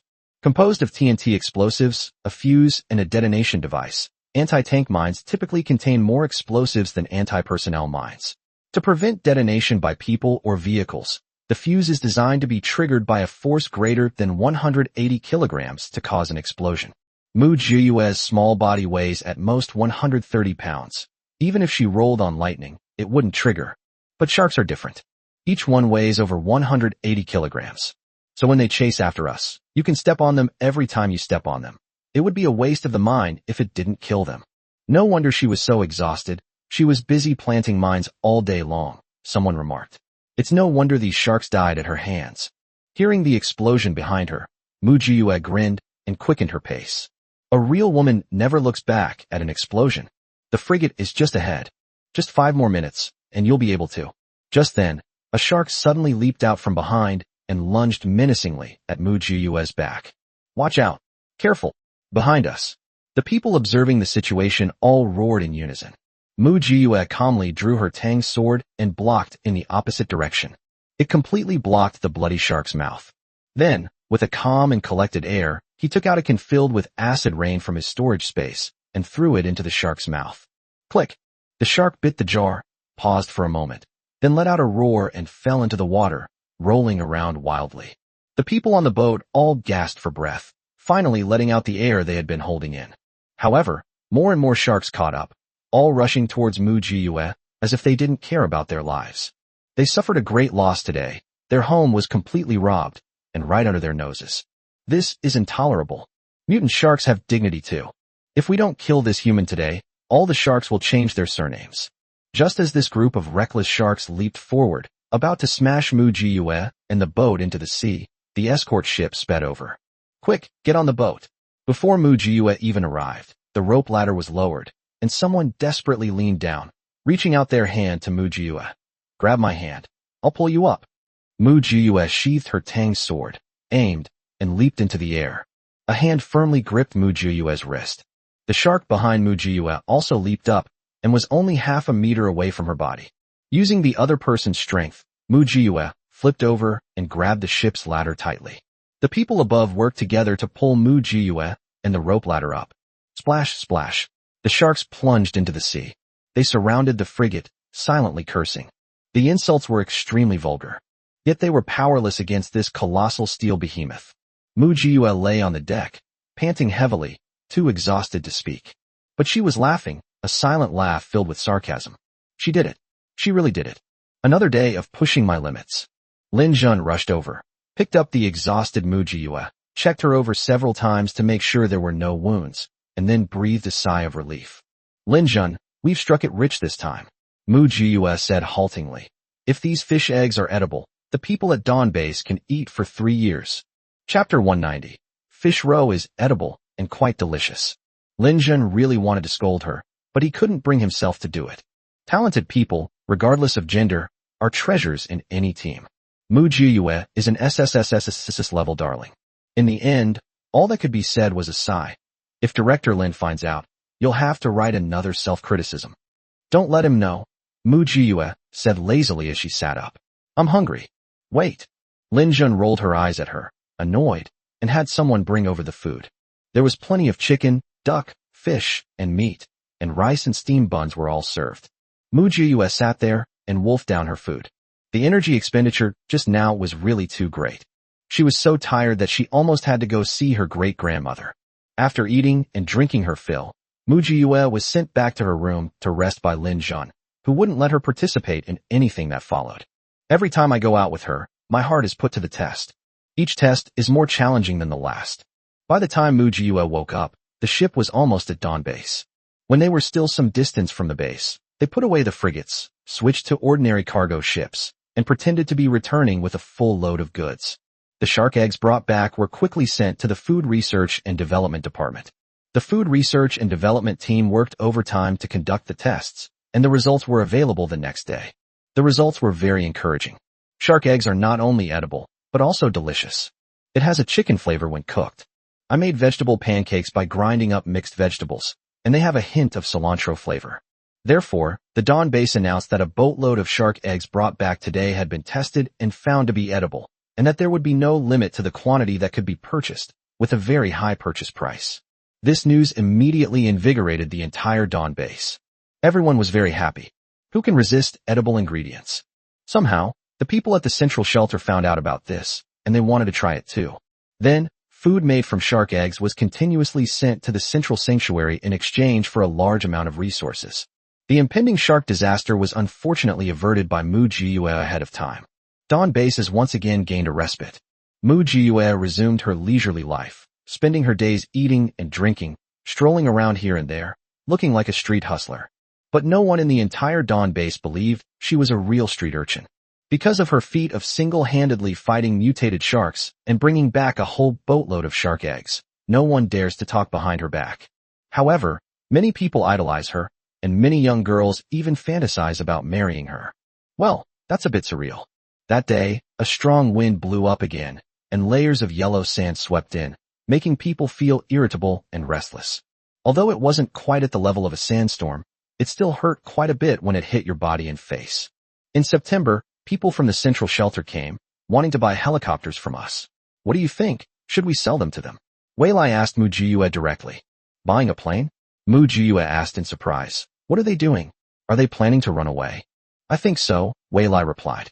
The water level here keeps rising, and so does the central shelter. Originally, the water level was 3 miles away from the shelter, but now it's only 1 mile away. Before long, the central shelter will be surrounded by water, and the only way to leave will be by boat. The mutated shark incident that just happened here has made them uneasy. Rich people are afraid of dying, so they will naturally think about their escape route in advance. What about the people in the central shelters? Are they just being ignored? Mu Jiyue asked. It's highly unlikely they can afford to worry about it. In that case, everyone will have to fend for themselves, Wei Lai said. Right now, there are only a few wealthy families over there with ships and planes, but the small and medium-sized rich don't have any. So they want to ask us if we're willing to sell. Mu Jiyue sat up straight, pondered for a moment, and said, it's not that we can't sell them to them. Helicopters can only carry a limited number of people, and they don't have any offensive weapons. Encountering a flock of mutated birds would be quite dangerous, so we basically don't consider taking the air route. Stockpiling so many helicopters is really useless. It's better to sell them to them and recoup some losses. Wei Lai nodded. If this were before, when there were only 100 or so of us, I wouldn't have been willing to sell. But now that we have taken control of the entire Dawn Base, we can't abandon Lin Jun and Director Lin and leave on our own. Since we're going to leave together, then naturally we'll go by boat. Although the ocean is dangerous, the air is even more dangerous. Mu Jiyue said bluntly. Those mutated bird flocks can easily peck through airplanes. It's better to make ships thick and solid. No matter how arrogant the fish are, they don't have claws or beaks. Wei Lai nodded. I understand. So, what price would be appropriate for us to sell it for? Mu Jiyue's eyes darted around, and she said, of course, I'll take as many as you have. Hee hee. Wei Lai smiled and said, okay, I understand. You take stock here, and I'll have Secretary Chow give them a quote. No problem, Mu Jiyue readily agreed. As expected, 3 days later, people from the central shelter came to make a deal, and they also brought a letter from Yushir for Mu Jiyue. Mu Jiyue was initially impatient and was about to throw it away, but after thinking about it, she decided to endure the disgust and take a look first. Upon opening the letter, Yushir first rambled on about missing him before getting to the point. Yushir said that the water level at the central shelter was also rising rapidly, so his families were already considering abandoning the central shelter and moving to the northwest. He also invited Mu Jiyue to go with him, and said he would protect her and other such nonsense. Mu Jiyue pouted and threw the letter into the trash, like it was garbage. Does she even need a sissy to protect her? Whom do you look down on? Mu Jiyue handed the prepared helicopter to Wei Lai, then turned to find Director Lin to inquire about the progress of the ship's modification. The rooms are all ready. Now we're just filling them with furniture and supplies, Director Lin replied. Although time is a bit tight, we still need to be careful for safety reasons. Since there are sharks in the ocean, there are bound to be other large animals. If it's not sturdy enough and the boat capsizes, we'll be really done for. Mu Jiyue nodded. That makes sense. Just tell me what you need, and I'll try my best to get it for you. They really do have something to discuss with you, Director Lin said. The central shelter sent someone over to say they want to evacuate with us and go to the northwest shelter together. What do you think about this? You agreed? Mu Jiyue asked back. How could that be? Director Lin rolled his eyes and said, I don't want to be a burden. Our peace with the central shelter is only temporary. If something really happens, we'll have to fight sooner or later. The most important thing is that I don't think the central shelter has the ability to take everyone away. If that happens, there will definitely be a riot in the central shelter. We can't be caught in the crossfire. Mu Jiyue smiled. Look, everyone is very clear-headed. Not one of them was confused. Chapter 191 Addicted to Stealing Homes. Director Lin said seriously, I'm serious. The shelters in the central region aren't as united as we are here. They're like warlords, each looking out for themselves. Valuable people are taken along, and those without value are abandoned. We're different. We try to take everyone with us. Whether they're elderly or children, they all have a reason and value to live. Many elderly people have a lot of wisdom about life, and many of them have even survived from times of hardship. We should learn from these elderly people how to survive in an era without high technology. Mu Jiyue said. I didn't say I disagreed. You don't need to explain so much. Director Lin chuckled awkwardly and said, I'm just afraid you'll find them a burden and won't want to take them with you. Mu Jiyue said, as long as my life is not in danger, I don't mind saving one more person. But if my safety is in danger, I will absolutely not hesitate to prioritize my own safety.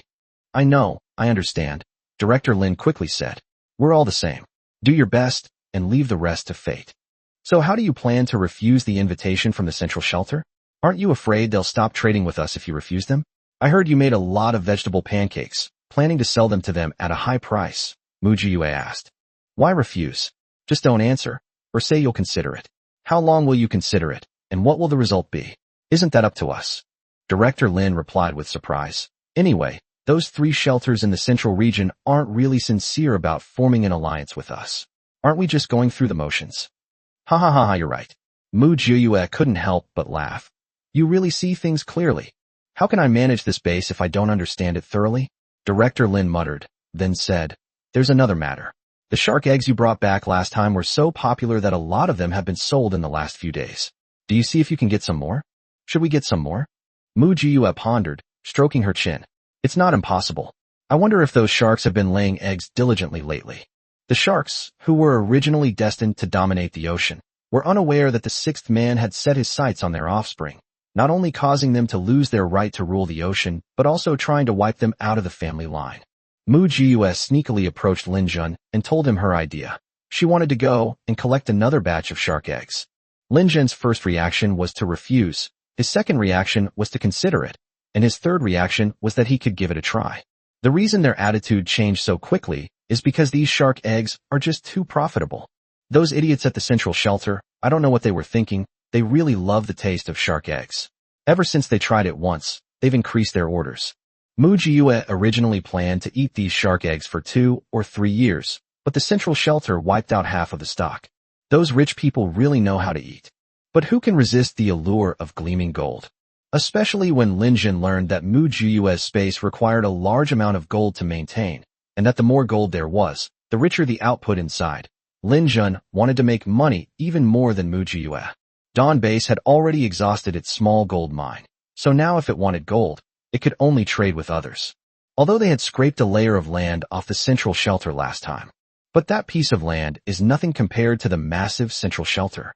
Especially with the outbreak of mutated animals and plants, half of the people in the central shelter died. Those who died had quite a lot of inheritance, including a lot of gold. They won't be able to sleep soundly until they've made their money from this gold. How about we do it again? Lin Jun thought for a moment and said, anyway, practice makes perfect. Let's do it. So, 3 days later, Lin Jun, along with the original group, secretly returned to the island with Mu Jiyue. This time, she didn't come in a big way. Instead, she quietly and silently took a small boat ashore. They have already observed the activity patterns of the shark swarm.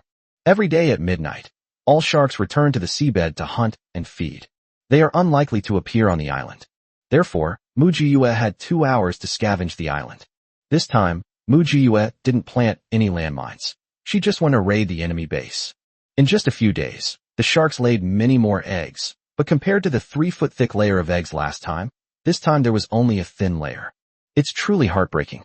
However, having fewer items also has its advantages, namely, they can be collected quickly. Mu Jiyue ran wildly, and wherever she went, she didn't miss a single fish egg, collecting them all into the warehouse in her spatial storage.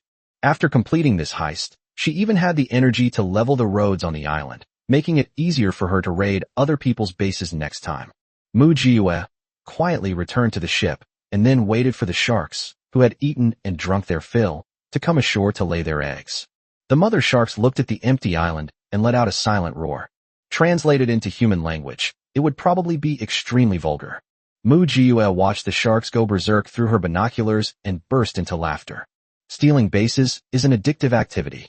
It got to the point that she couldn't help but have this happen every few days. In the days that followed, Mu Jiyue would come with Lin Jun every 10 days to half a month. The strategy is different each time. Sometimes it's a feint to the enemy while secretly advancing, sometimes it's a surprise attack, and sometimes it's a siege to ambush reinforcements. In short, human wisdom is limitless, and Lin Jun's tactics are ever-changing. A month later, when Mu Jiyue and Lin Jun came to raid the island again, they found the entire island empty, without a single shark. "What's going on?" Mu Jiyue asked, puzzled. "They probably got scared of us raiding their place, so they just moved," Lin Jun replied. "Then won't we have no more shark eggs to steal in the future?" Mu Jiyue asked sincerely. "You're such a rascal." Lin Jun sighed, and patted Mu Jiyue's head. "Only you could make a group of sharks move house." "Ha ha ha. We can't just come all this way for nothing, can we? The gas money was so expensive." Mu Jiyue said, "We're just killing time anyway. Let's set up the net and catch whatever we can." All right. This trip was probably the most unprofitable one I've ever gone on. When they returned, they only had a thin layer of fish left, which was a huge loss. However, as soon as Mu Jiyue returned, she received news that put her in a dilemma. Yu Shi, from the central shelter, sent a letter. The letter said that they had discovered an ancient tomb buried in a sand dune, and after their exploration, they believed that it might contain a lot of gold and valuables. They wanted to invite Mu Jiyue to participate in the tomb digging activity, and the gold obtained would be split equally between them. Mu Jiyue looked at the gold in her space, most of which had been used up, and felt a little tempted. "Should we go take a look?" Chapter 192. Yu Shi invites him to dig a grave. Mu Jiyue wasn't very good at digging up graves. But it doesn't matter, Wei Lai has many capable people on his side. She plans to borrow one. "What? You want to come along and dig up graves?" Wei Lai could hardly believe his ears. "Are you crazy? After a major earthquake, wouldn't all the graves collapse? Going to dig up graves now is practically suicide." Mu Jiyue said, "That's true. But Yu Shi said that there are about 3,000 tons of pure gold inside, as well as some gold utensils, such as gold ingots and goldwa. I'm thinking that when we move in the future, it will definitely cost a lot of money, and my space will also need more gold to produce enough food. That's why I thought of going to take a look. As for danger, what isn't dangerous? The more dangerous something is, the greater the potential reward." Mu Jiyue continued. "That's why I came to ask if you have any experts or talents in this field. We'll try to recruit them if we can, and if we can't, we'll run away." Upon hearing this, Wei Lai was also intrigued. So much gold. What kind of tomb is that? Could it be a modern person's tomb? Hidden public funds? Or goods being held in trust for someone else? Who knows? Anyway, the owner is gone now. Mu Jiyue chuckled and said, "I did suspect it might be Gao Yi's secret stash of gold. Only he would love gold so much." Wei Lai thought for a moment and said, "Then I'll go with you this time. Are you sure you can do it?" Mu Jiyue looked Wei Lai up and down. Wei Lai immediately retorted fiercely, "A man can't say no." Mu Jiyue, hee hee. "Besides, this is the apocalypse. I can't live in a greenhouse forever. I have to get some exercise. Moreover, we'll have to migrate as a group soon. If I don't have a good body and some skills, and something goes wrong on the way, I'll still have to rely on myself." Wei Lai said, "I can't always rely on others to protect me, can I? Although I can't compare to you, I did learn a little bit before. My irresponsible father didn't care whether I lived or died, but I still have a good grandfather who taught me everything I needed to know. It's not impossible. Mu Jiyue thought for a moment and said, we do need to train them. How about this? You pick a few skilled people to come with us. We don't know how many people you sure side will send, so we can't lose in terms of momentum. Okay. Wei Lai readily agreed. On the other side, someone asked you sure, are you really going to share this news with the people at Dawn Base? We're the ones who discovered it. You sure sat there leisurely, playing with the delicate curls on her forehead, and slowly replied. To be precise, I was the one who discovered it. I naturally have the right to decide who knows and who goes to know. Young master you, that's not how it works. We all share the same fate, and we all suffer together. The man said, now that the Gao family has fallen, the central shelter is under the joint control of several of our families. So what? Yu Sure tilted his head and looked at him, saying, if you don't like us, you don't have to buy food and vegetables from our Yu family. The Dawn Base also sells food, but they only want gold. You. All right, let's all keep quiet. Kong Huai, as always, acted as peacemaker. Young master Yu has his reasons for doing this. Our central shelter may look crowded, but it's actually weak inside. The water level keeps rising, and we'll have to relocate sooner or later. It's always better to have one more friend than one more enemy. Besides, the Dawn Base is quite powerful now, no less so than our central shelter. We should make friends with them if we can. Moreover, if we don't excavate this tomb, it will eventually sink to the bottom of the water. It's better to benefit our allies than to waste it. You see things clearly. You sure sneered. The people at Dawn Base are all experts. Although there are only over 800,000 people, their food and supplies are far superior to those of ordinary people here. Humph. The person who had refuted the world fell silent. Kong Huai then asked, thank you, young master Yu, for helping us take the lead and enabling us to purchase a lot of aircraft and supplies from the Dawn Base. Good to know. Yu Sure smiled faintly and stood up. All right, you two enjoy your tea. I'll go prepare now. After saying that, she walked away gracefully. The person who had just confronted the world could no longer hold back. Kong Huai, you're praising this effeminate guy so much. You wouldn't happen to have feelings for him too, would you? Kong Huai's face darkened. Chi Jia, you'd better watch your mouth. Don't think that just because the Gao family is gone, you can take over. In the central shelter, it's still the Kong family, the Hua family, and the Yu family that call the shots. Chi Jia's expression also changed, and she said bluntly, don't think that just because you have the surname Kong, you can represent the Kong family. The future of the Kong family is to be handed over to that young master. It has nothing to do with you, right? No matter who controls the Kong family's business, it will never fall into the hands of your chief family. Kong Huai retorted, not to be outdone. Our Kong family's internal affairs are none of your concern. Just as the two were about to clash, Yu Sure, who had already left, suddenly returned, smiling and saying, you're overthinking it. I have someone I like. In short, Kong Huai and Chi Jia were both quite shocked. 2 days later, Mu Jiyue and Wei Lai, along with Hog and 3 bodyguards, went to meet up with Yu Sure. As expected, the scale of the event on the other side was as exaggerated as it could possibly be. Besides Yu Sure leading a large group of people, there was another leader who also led a group of people. Ajo. Yu Sure's eyes lit up when he saw Mu Jiyue. He rushed to her side, eager to express his longing. A tang sword was pressed mercilessly against his chest, separating him from Mu Jiyue. What are you doing? How dare you treat the young master like this? Someone shouted from behind. Before Mu Jiyue could speak, Yu Shuxian objected. What are you yelling about? This is between me and a Jew. Why are you meddling? Even if a Jew points a knife at me, or even slashes me twice, I'd be happy. Young master Yu, is he your sweetheart? He's so thin. Can he even keep you in check? A young man brazenly looked Mu Jiyue up and down. He doesn't look like much at all. Who is he? Mu Jiyue asked, frowning. Didn't we agree that it would just be people from both of our sides? His name is Chi Jia. His family used to be tomb raiders. Yu Sure Jiao answered softly, her gaze towards Mu Jiyue almost drowning in tenderness.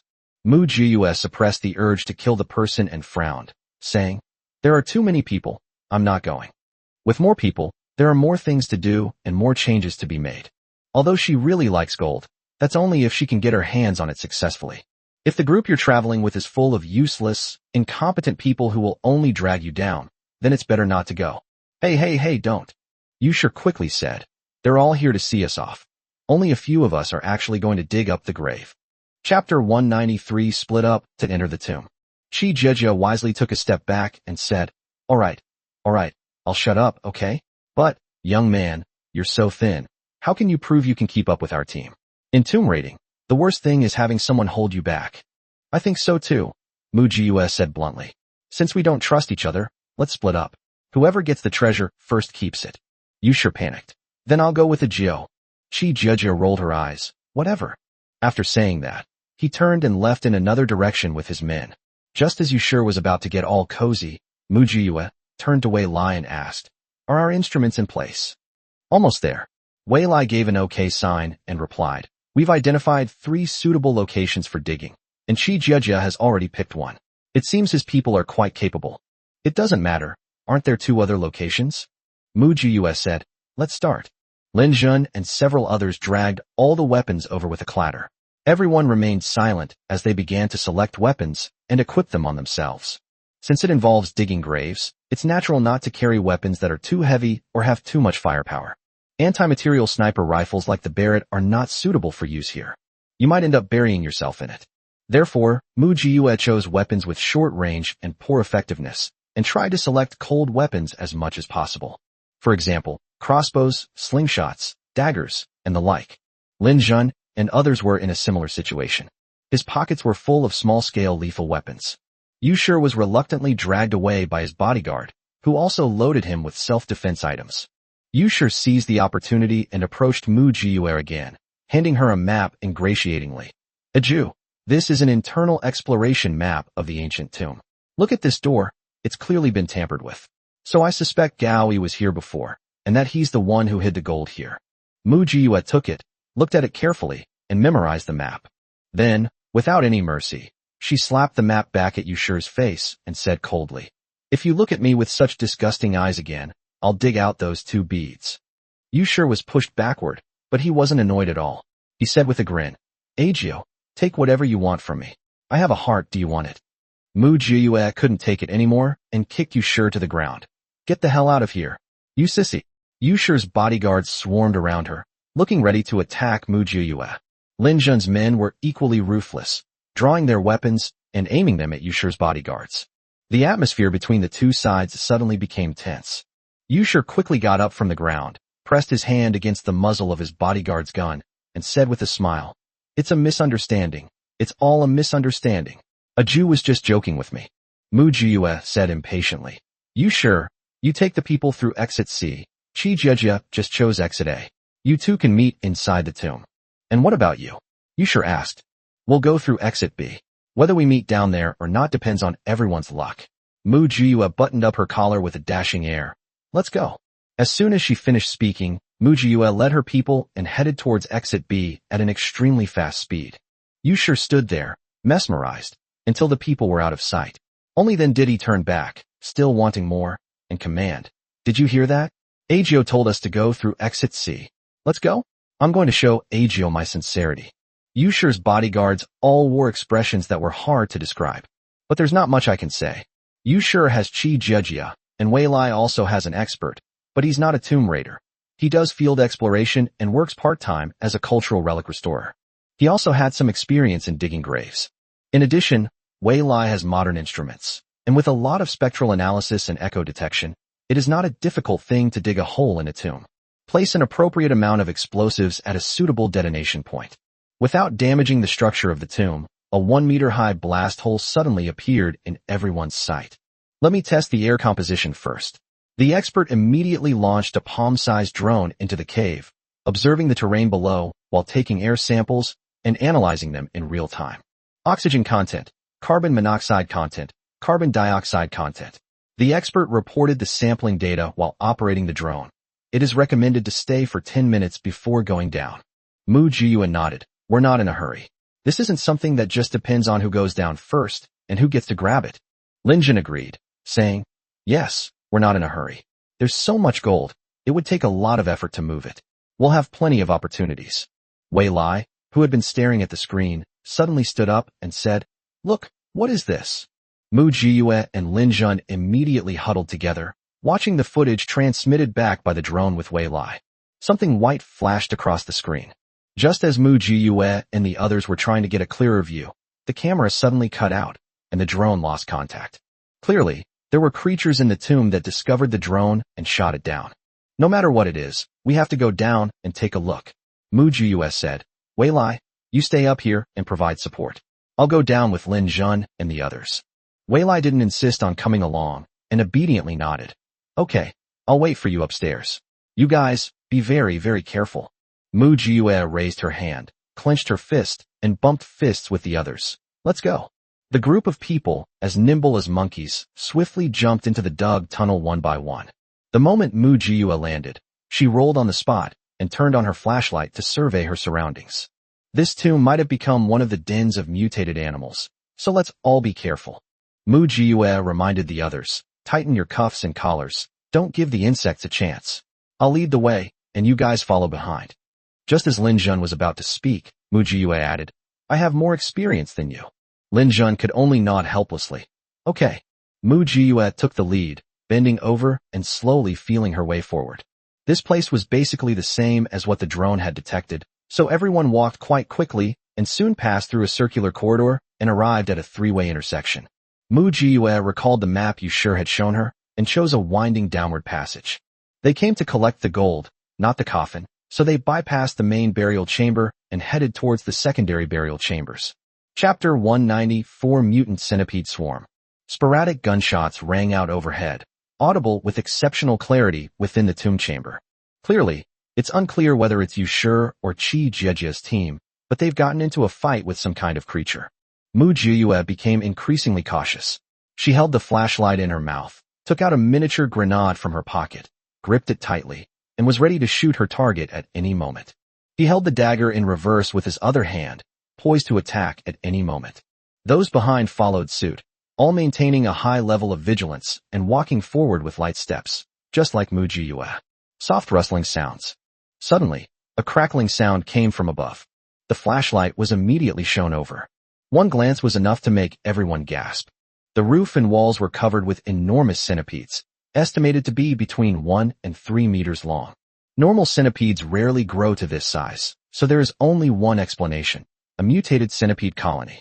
The centipedes straddled the entire roof with an arrogant posture. To get through them, one had to pass through the swarm. But no one can guarantee that these centipedes won't eat people. Mu Jiyue sheathed her dagger, took out several more miniature grenades, and whispered, let's try not to alert them. If we do, we'll use grenades. We should keep as much distance as possible from them. Good. Mu Jiyue gave everyone a dozen or so miniature hand grenades. This thing is about the size of a golf ball, and one person can carry many of them with them, making it convenient and easy to use. Let's go. Mu Jiyue took the lead and quickly crossed the passage. The people behind followed closely, not missing a step. However, in this situation, barring any unforeseen circumstances, something unexpected is bound to happen. The expert who was with them couldn't keep up physically, and when he was left alone, he accidentally slipped and stepped on a piece of gravel. Unfortunately, the gravel struck the wall and hit a giant centipede. The centipedes all turned to look at the experts, as if they were very satisfied with these few food items that had been delivered to their door. The expert's face turned pale. It's over. What do you mean finished? Hurry up and catch up. Lin Jun grabbed the expert by the collar and pulled him over. At the same time, Mu Jiyue and the others threw out the miniature grenades at the same time. Bang, bang, bang, bang. The grenade exploded instantly, plunging into the swarm of giant centipedes, stimulating them to emit a strange buzzing sound. Normal centipedes do not make any sound. However, these centipedes have clearly evolved vocal cords, which are sharp and piercing, causing a dull ache in the eardrums. Expert, tell me quickly, can this wall be blown up? Mu Jiyue grabbed the expert and pointed to a section of the wall, asking, if we blow it up, will it cause a collapse?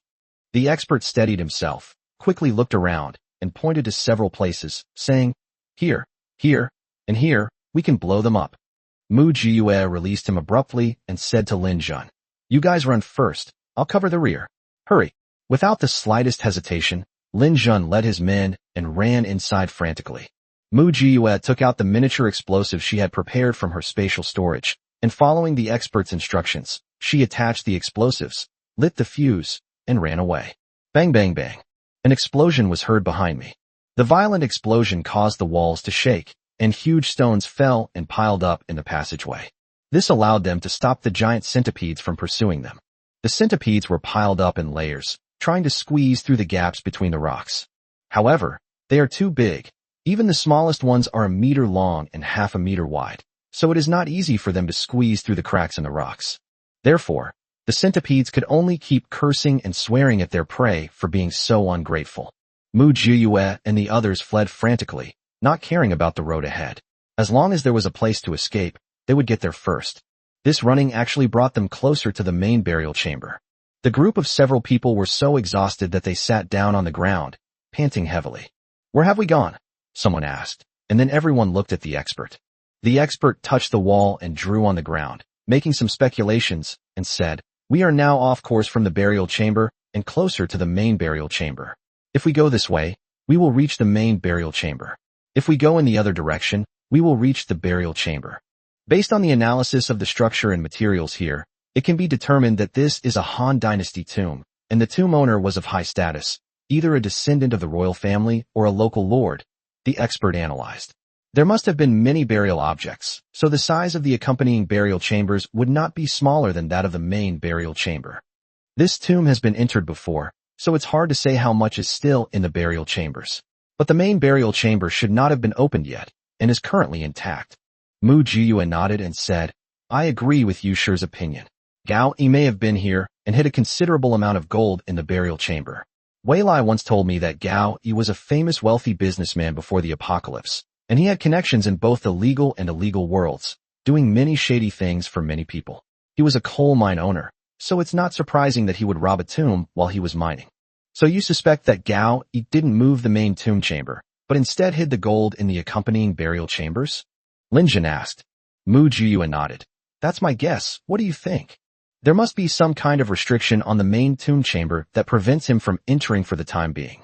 Linjin thought for a moment and said, "Moreover, the main tomb chamber is also the most dangerous. Gao Yi didn't touch the main tomb chamber, just in case." "That's possible," Mu Jiyue said. "We're here to make money, not to dig up antiques. So, I suggest we abandon the main burial chamber and head straight for the accompanying burial chambers. What do you think?" "To be on the safe side, I agree with your opinion," Linjin stated. The expert also said, "With so many mutated animals and plants now, the danger has greatly increased. We only have a few people, so it's really not advisable to take risks. However, just because we don't touch the main burial chamber doesn't mean those two groups won't. What if they head straight for the main burial chamber to cause trouble?" Mu Jiyue's expression changed slightly. "You're right. I forgot about those two groups. So we need to finish this quickly and not linger," Mu Jiyue then added. "Let's stick to the plan, head straight for the burial chamber, grab what we need, and leave. Ideally, we should get out of here before they enter the main chamber. Whether they live or die doesn't matter." Linjin smiled and nodded. "Okay, I agree." The others readily agreed. Mu Jiyue gave each of them a bottle of water to replenish their energy, and then they turned around and headed towards the burial chamber. Yusher and Qi Jiejia, who were criticized by Mu Jiyue, did indeed head towards the main tomb chamber.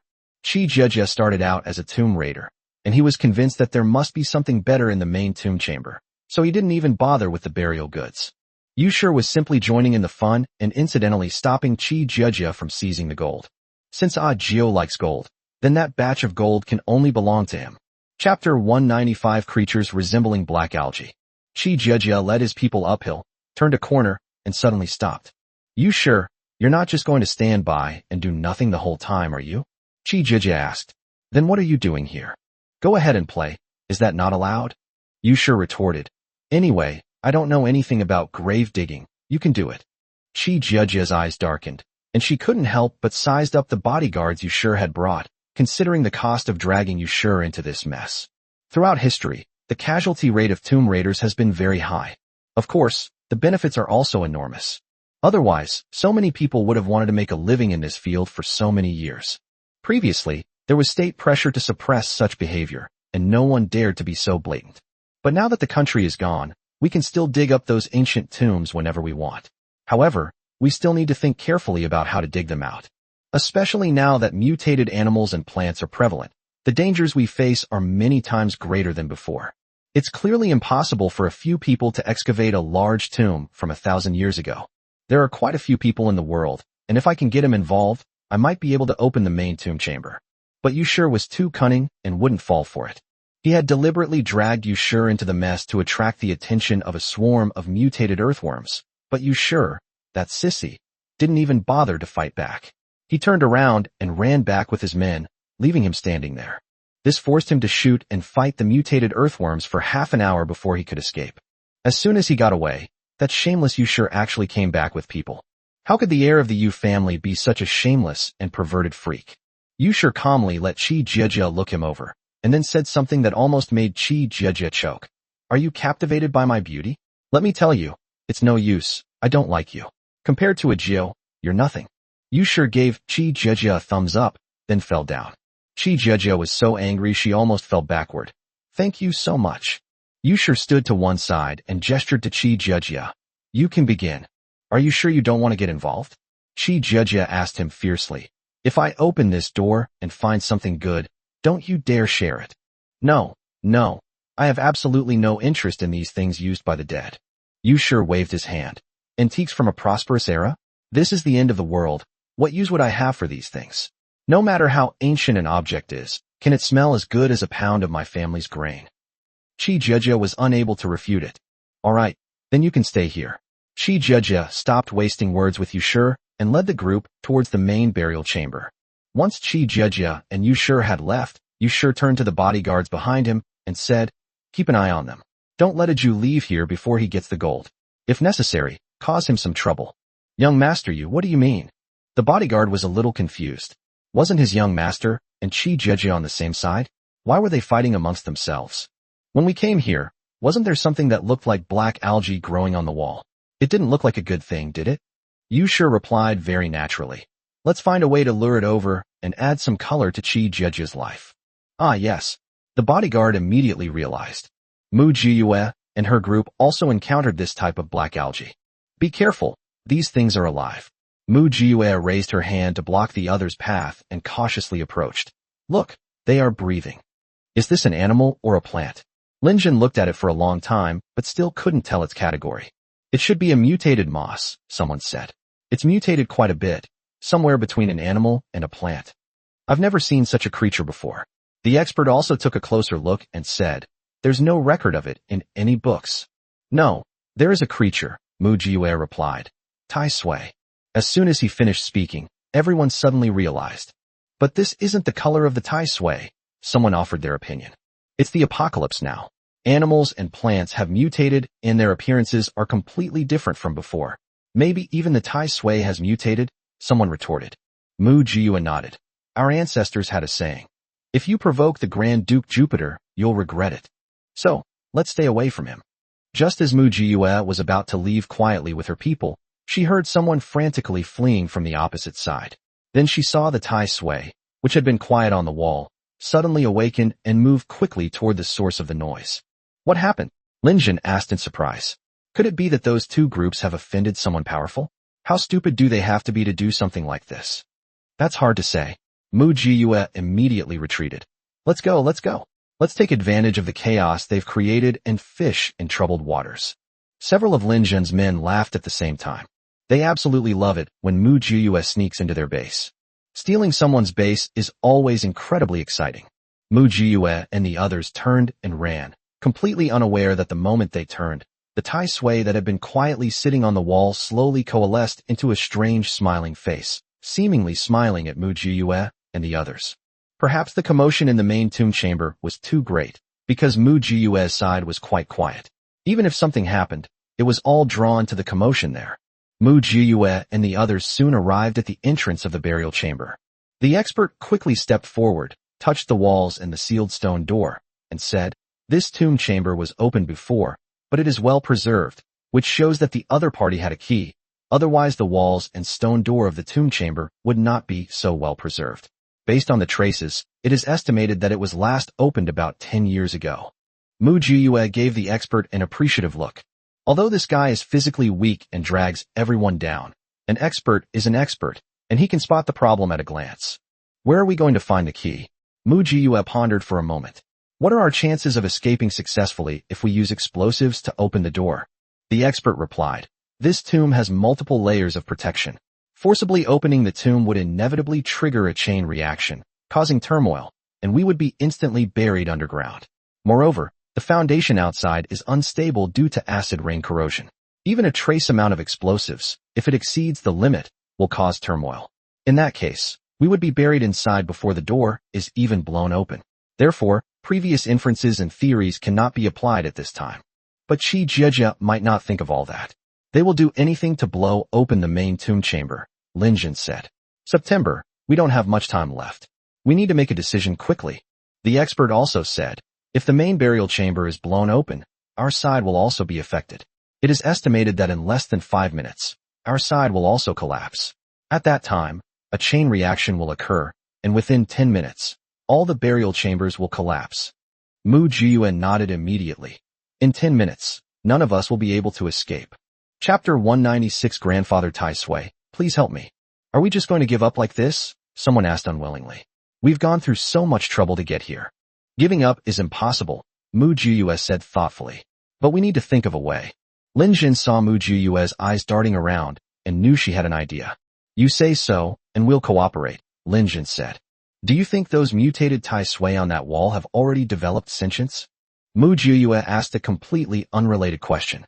Even if it gains sentience, it won't help us, will it? Someone questioned. We can't expect it to open the door for us, can we? That's wishful thinking. Mu Jiyue bit her cheek and said something that almost no one could accept. Didn't you all hear Tai Sui speaking just now? The group of men at the scene were all stunned and stood there in shock. Lin Jun reacted quickly. He immediately thought of that enormous protea. Could it be that this Tai Sui can also transmit brainwaves? September, you mean, it also spoke to you? Lin Jun asked, trembling. Mu Jiyue shook her head. No, but I think I heard it crying out that it's hungry. The group exchanged bewildered glances. We can't possibly be planning to eat people, can we? Who said that Tai Sui always eats people? Mu Jiyue retorted. Tai Sui is formed from fungi, bacteria, and slime molds.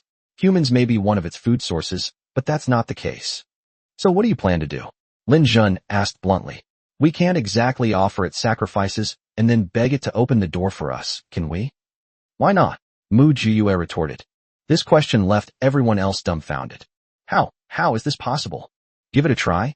Lin Jun was quite receptive and reacted quickly. Let's try. Mu Jiyue said decisively. You all step back a certain distance and don't come any closer. I'll go talk to it. No, it's too dangerous, someone objected. Commander Mu, your life is above all else. Lin Jun, what do you think? Mu Jiyue turned to ask Lin Jun.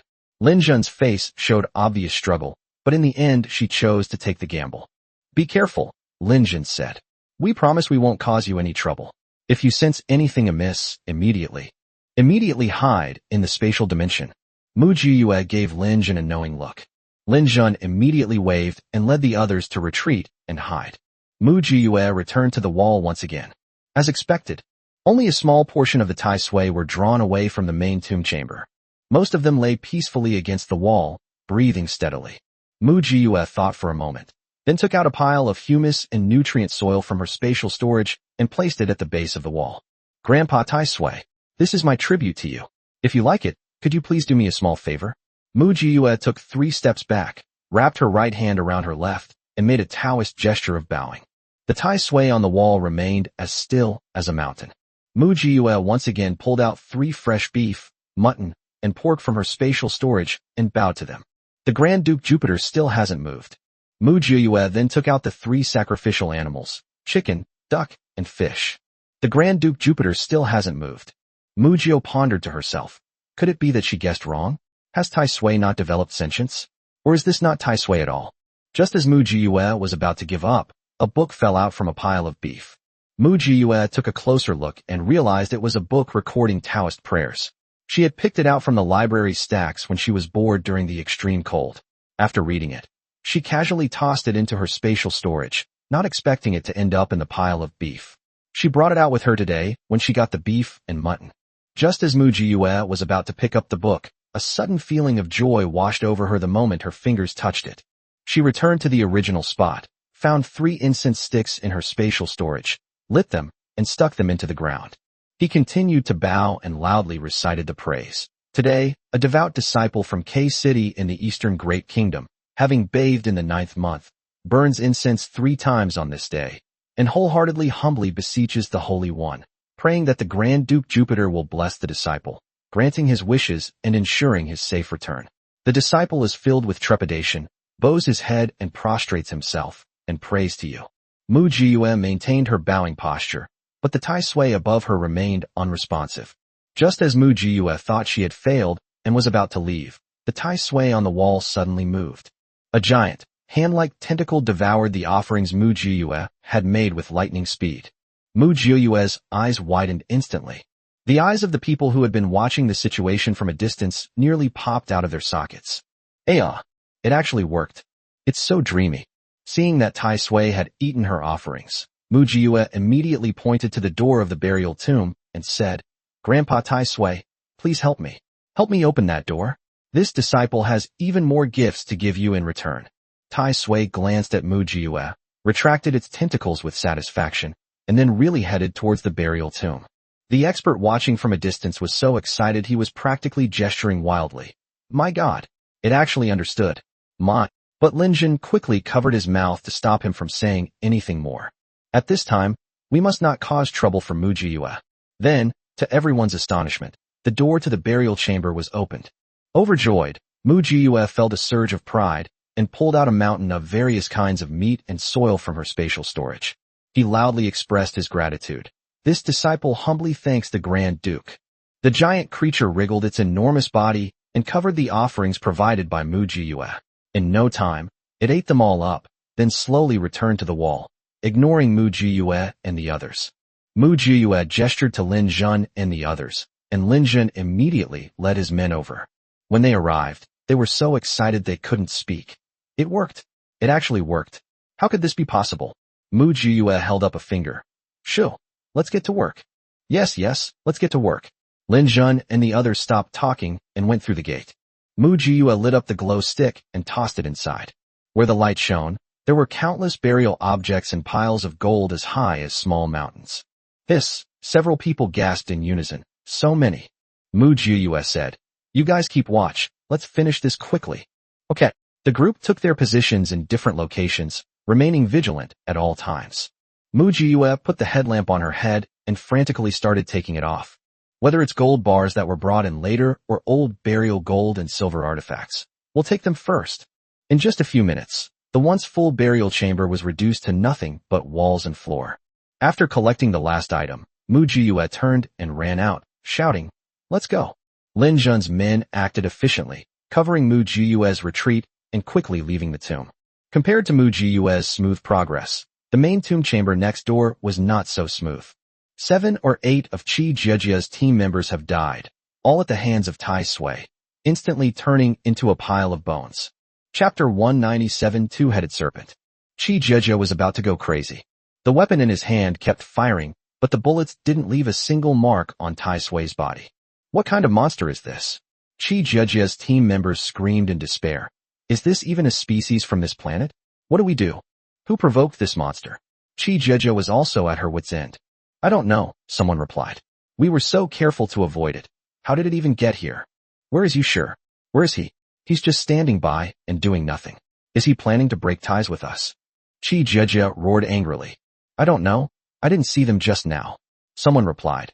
Maybe he realized something was wrong and ran away. That slut, that deadbeat. Once I get out of here, I'm not finished with him. Chi Jiejia said angrily without thinking. Someone, bring the explosives. I don't believe we can't kill him. No way. The buildings here aren't sturdy enough anymore. If they use explosives, we'll all be buried here. Someone immediately objected. This won't work, that won't work, so tell me, what should we do? Chi Jiejia roared and questioned. As they were talking, another person was swept away by Tai Sui and swallowed up completely. Let's run.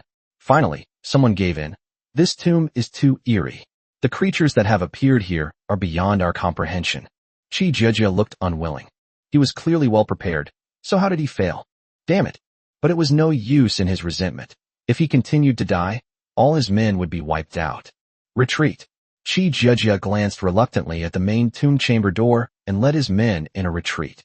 Fortunately, the Grand Duke Jupiter is really lazy. It simply drives people away from its territory and then stops pursuing them. That's how Chi Jiejia and the others escaped with their lives. Chi Judge's face looked extremely ugly. He had seen and fought many mutated animals and plants, but he had never encountered a creature so frustrating and infuriating that he was now facing this one. What exactly is this? On the other side, Yusher led his men in a frantic escape. He laughed loudly as he ran away. Ha ha, that idiot Chi Jejia. This is going to be a disaster for him. Yusher ran out of breath, still mocking Chi Jejia. Does he really think I don't understand his ambition? Does he really think I'm just a womanizer? He wants to scheme against me? He'll have to see if he's even worthy. He wants to climb over my dead body to get to the top? Dream on. Young master, are we lost? A bodyguard grabbed Yusher and looked around warily. This is not the route we planned. Let me see the map. Yusher pulled out a map and began comparing the surroundings. This side is closer to Ajio's team. Let's go, catch up with them. Yes. At this time, Mujiyue also encountered a crisis. They found the downed drone. This is our drone, someone said. Judging from the extent of the damage, it looks like a hand reached up from the ground and pulled the drone down. Want to hear what you have to say? The drone was flying at a height of 5 meters. What kind of hand could be 5 meters long? If it had a 5-meter long arm, then the overall height would definitely be over 10 meters. But the height of this tomb chamber is less than 10 meters. How could that thing move around? Someone retorted. We've seen all sorts of brain monsters, so what's a monster with long arms? 2. Lin Jun listened to his subordinates' lively discussion, separating the truth from the falsehood, and extracted his own ideas from their conversation. Have you considered that the other creature might not be humanoid? The expert who had been silent suddenly spoke up. We've just been influenced by the Tai Sui, a mythical creature, and because we see that Tai Sui has arms, we assume that all other creatures must be humanoid. Is it possible that the other creature is just one arm? Huh? What do you mean? Mujiyue didn't understand at all. For example, snakes? The expert began. Snakes can jump. Given their length, strength, and angle, it's not impossible for them to leap suddenly from the ground. Mujiyue suddenly realized. That makes sense. You mean, a snake jumped up from the ground and shot down our drone? Lin Jun suddenly realized. I get it. That's why we saw those piles of white eggs inside the drone. Snake eggs, everyone exclaimed in unison. Not good, run. Mujiyue's expression changed. Other animals have mutated. Snakes will mutate too. This kind of alley is the snake's home ground. We can't beat them. Before she finished speaking, everyone followed Mujiyue and turned to run. However, it was too late. Hiss hiss hiss, hiss hiss hiss. A snake blocked their way. This is a two-headed snake, entirely emerald green, with a faint blue glow. What kind of snake is this? I don't know. It mutated? It seems so. Mujiyue calmly drew her Tang sword from behind her back, pointed it at the two-headed snake, and said, We were just passing by and had no intention of disturbing you. We didn't steal anything from you, so why don't we let each other go? The two-headed snake remained still. He continued to stare intently at Mujiyue and the others. It clearly shows a stupid appearance without any intelligence. It looks like we're in for a tough fight, Mujiyue said to Lin Jun. Everyone, bring out your melee weapons. Swish, swish, swish. The men behind him all drew their daggers and crossbows, aiming at the two-headed snake in front of them. Go! Mujiyue took the lead and charged towards the two-headed snake. This two-headed snake was nearly 20 meters long and as thick as a water bucket, its scales exuding a chilling aura. The dagger left no mark as it sliced across its body, unlike if it had struck a wall of bronze or iron. After a few probing attacks, the group immediately took a step back and said, No, fighting it like this is completely ineffective. We'll just be dragged down and killed. Can't we use any explosives at all? Mujiyue turned to ask the expert. Experts performed on-site calculations and said, It can only withstand miniature hand grenades and miniature explosives. If the amount exceeds this, our entire cave will collapse. Isn't there any other way? Everyone was extremely discouraged. Mujiyue suddenly spoke up. Do you think this two-headed snake mutated because of the cemetery or because of acid rain? Everyone was taken aback. What's the difference? There's a big difference, Mujiyue said. If the mutation was caused by the graveyard, it means the snake mutated naturally due to its age. But creatures that mutated after being exposed to acid rain mutated recently. In other words, if the snake mutated because it stayed in the graveyard long enough, acid rain might be effective against it. Lin Jun's eyes lit up. Hey, this is a direction I never thought of. We dug a tunnel to get into this ancient tomb. Before we came, the entire tomb was sealed off. There was no chance for the acid rain outside to leak in. Mujiyue said, Before the apocalypse, there were two-headed snakes too. Look, this snake is thick, long, and looks terrifying, but its appearance is no different from the snakes of the past. Compare it to the mutated animals outside that have been exposed to acid rain. Their appearances have basically changed. Since acid rain has an effect on sharks, it should also react to acid rain, right? Everyone's eyes lit up. That makes sense. Chapter 198 Smash Your House. Mujiyue, want to give it a try? Everyone, give it a try. Let's get right to it. Mujiyue took out a tank of acid rain from her spatial storage and sprayed it at the two-headed snake with a water gun. The two-headed snake's eyes initially showed disdain, a mocking gaze that toyed with the lowly humans. But when the acid rain fell on it, and white smoke rose from its fur, its eyes were filled with deep disbelief. Seeing that it was effective, Mujiyue took out several more tanks of acid rain and a bunch of water guns from her spatial storage and shouted to the others, "Quick, let's get started." Several people picked up water guns and sprayed the two-headed snake with water. In just a moment, the confined space was filled with a pungent smell that was both sour and fragrant. The two-headed snake was instantly enraged and, ignoring the pain in its body, pounced on the arrogant humans. Two snake heads, one aimed at Mujiyue and the other at Linjun. Mujiyue dropped the water gun in her hand, drew her tang sword, and started fighting with the snakehead. On the other side, Linjun was doing the same, wielding his machete with great force. Mujiyue used her tang sword to hold the snake's head shut, preventing it from silencing itself, and roared behind her. Spit water into its mouth. Quickly, a stream of water, steady and precise, gushed into the snake's head. As soon as Mujiyue let go, she rolled away and dodged. Linjun also pushed hard, and then took several steps back. The snake's head, which had been filled with acidic rain, showed a shocked and painful expression, then rolled, twisted, and writhed wildly on the ground. Retreat! Retreat! Retreat! Mujiyue packed up the remaining acid rain buckets and water guns, grabbed the expert with one hand, and retreated frantically. Bang bang bang. Because the two-headed snake was moving so violently, the stones and soil on its head began to fall down in a flurry. Mujiyue and the others climbed up in a disheveled state, eventually crawling on the ground covered in dust. The commotion behind them grew louder and louder, and the passageway was in grave danger of collapsing at any moment. Tui, tui, tui. Mujiyue spat several times before she could speak. We've got what we need. Let's not get entangled with them. Let's go back the way we came. If necessary, we can fight those centipedes again. I'll listen to you. Linjun rubbed his head, brushing off a head full of dirt. They exchanged smiles and prepared to climb up. At that moment, someone pointed to a corner and shouted, "Base Commander, look, what's that?" Mujiyue and Linjun turned their heads at the same time and saw a pile of white snake eggs peeking out from the crack in the wall. These snake eggs were originally hidden in the wall, and they were well hidden. However, due to the two-headed snake's dying struggle, the stones in the wall broke and fell, revealing the pile of snake eggs.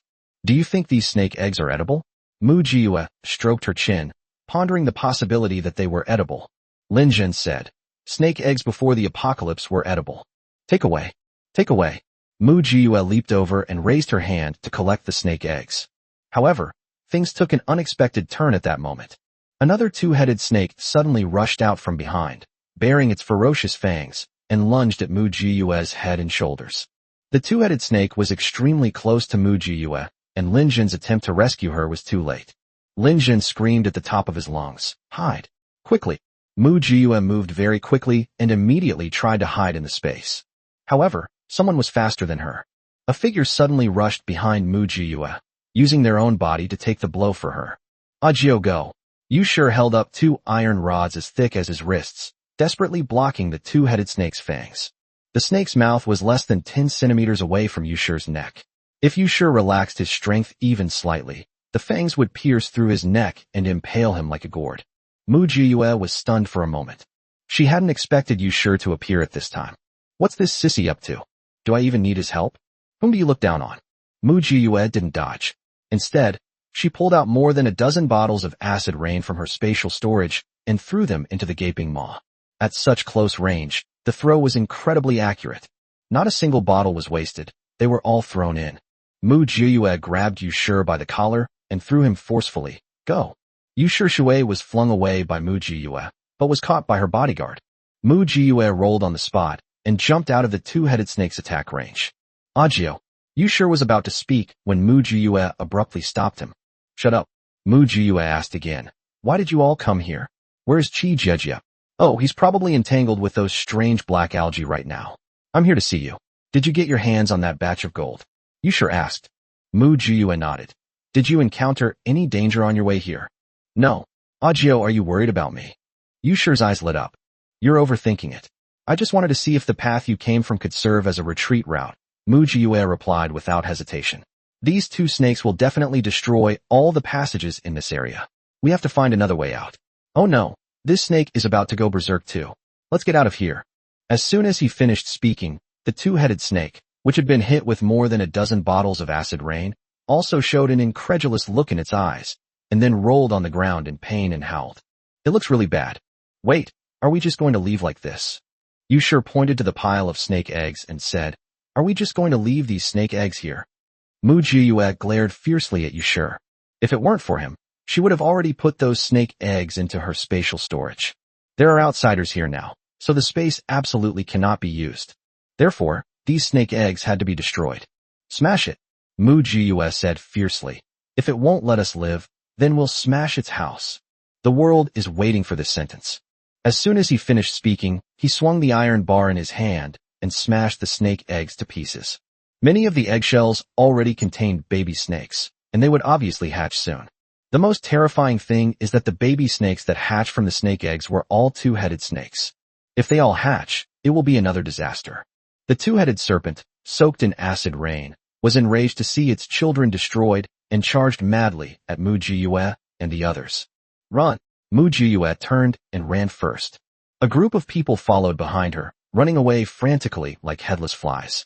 The rocks and soil falling from above were falling faster and faster, and the group of people were running even more disheveled than before. Fortunately, no one messed up.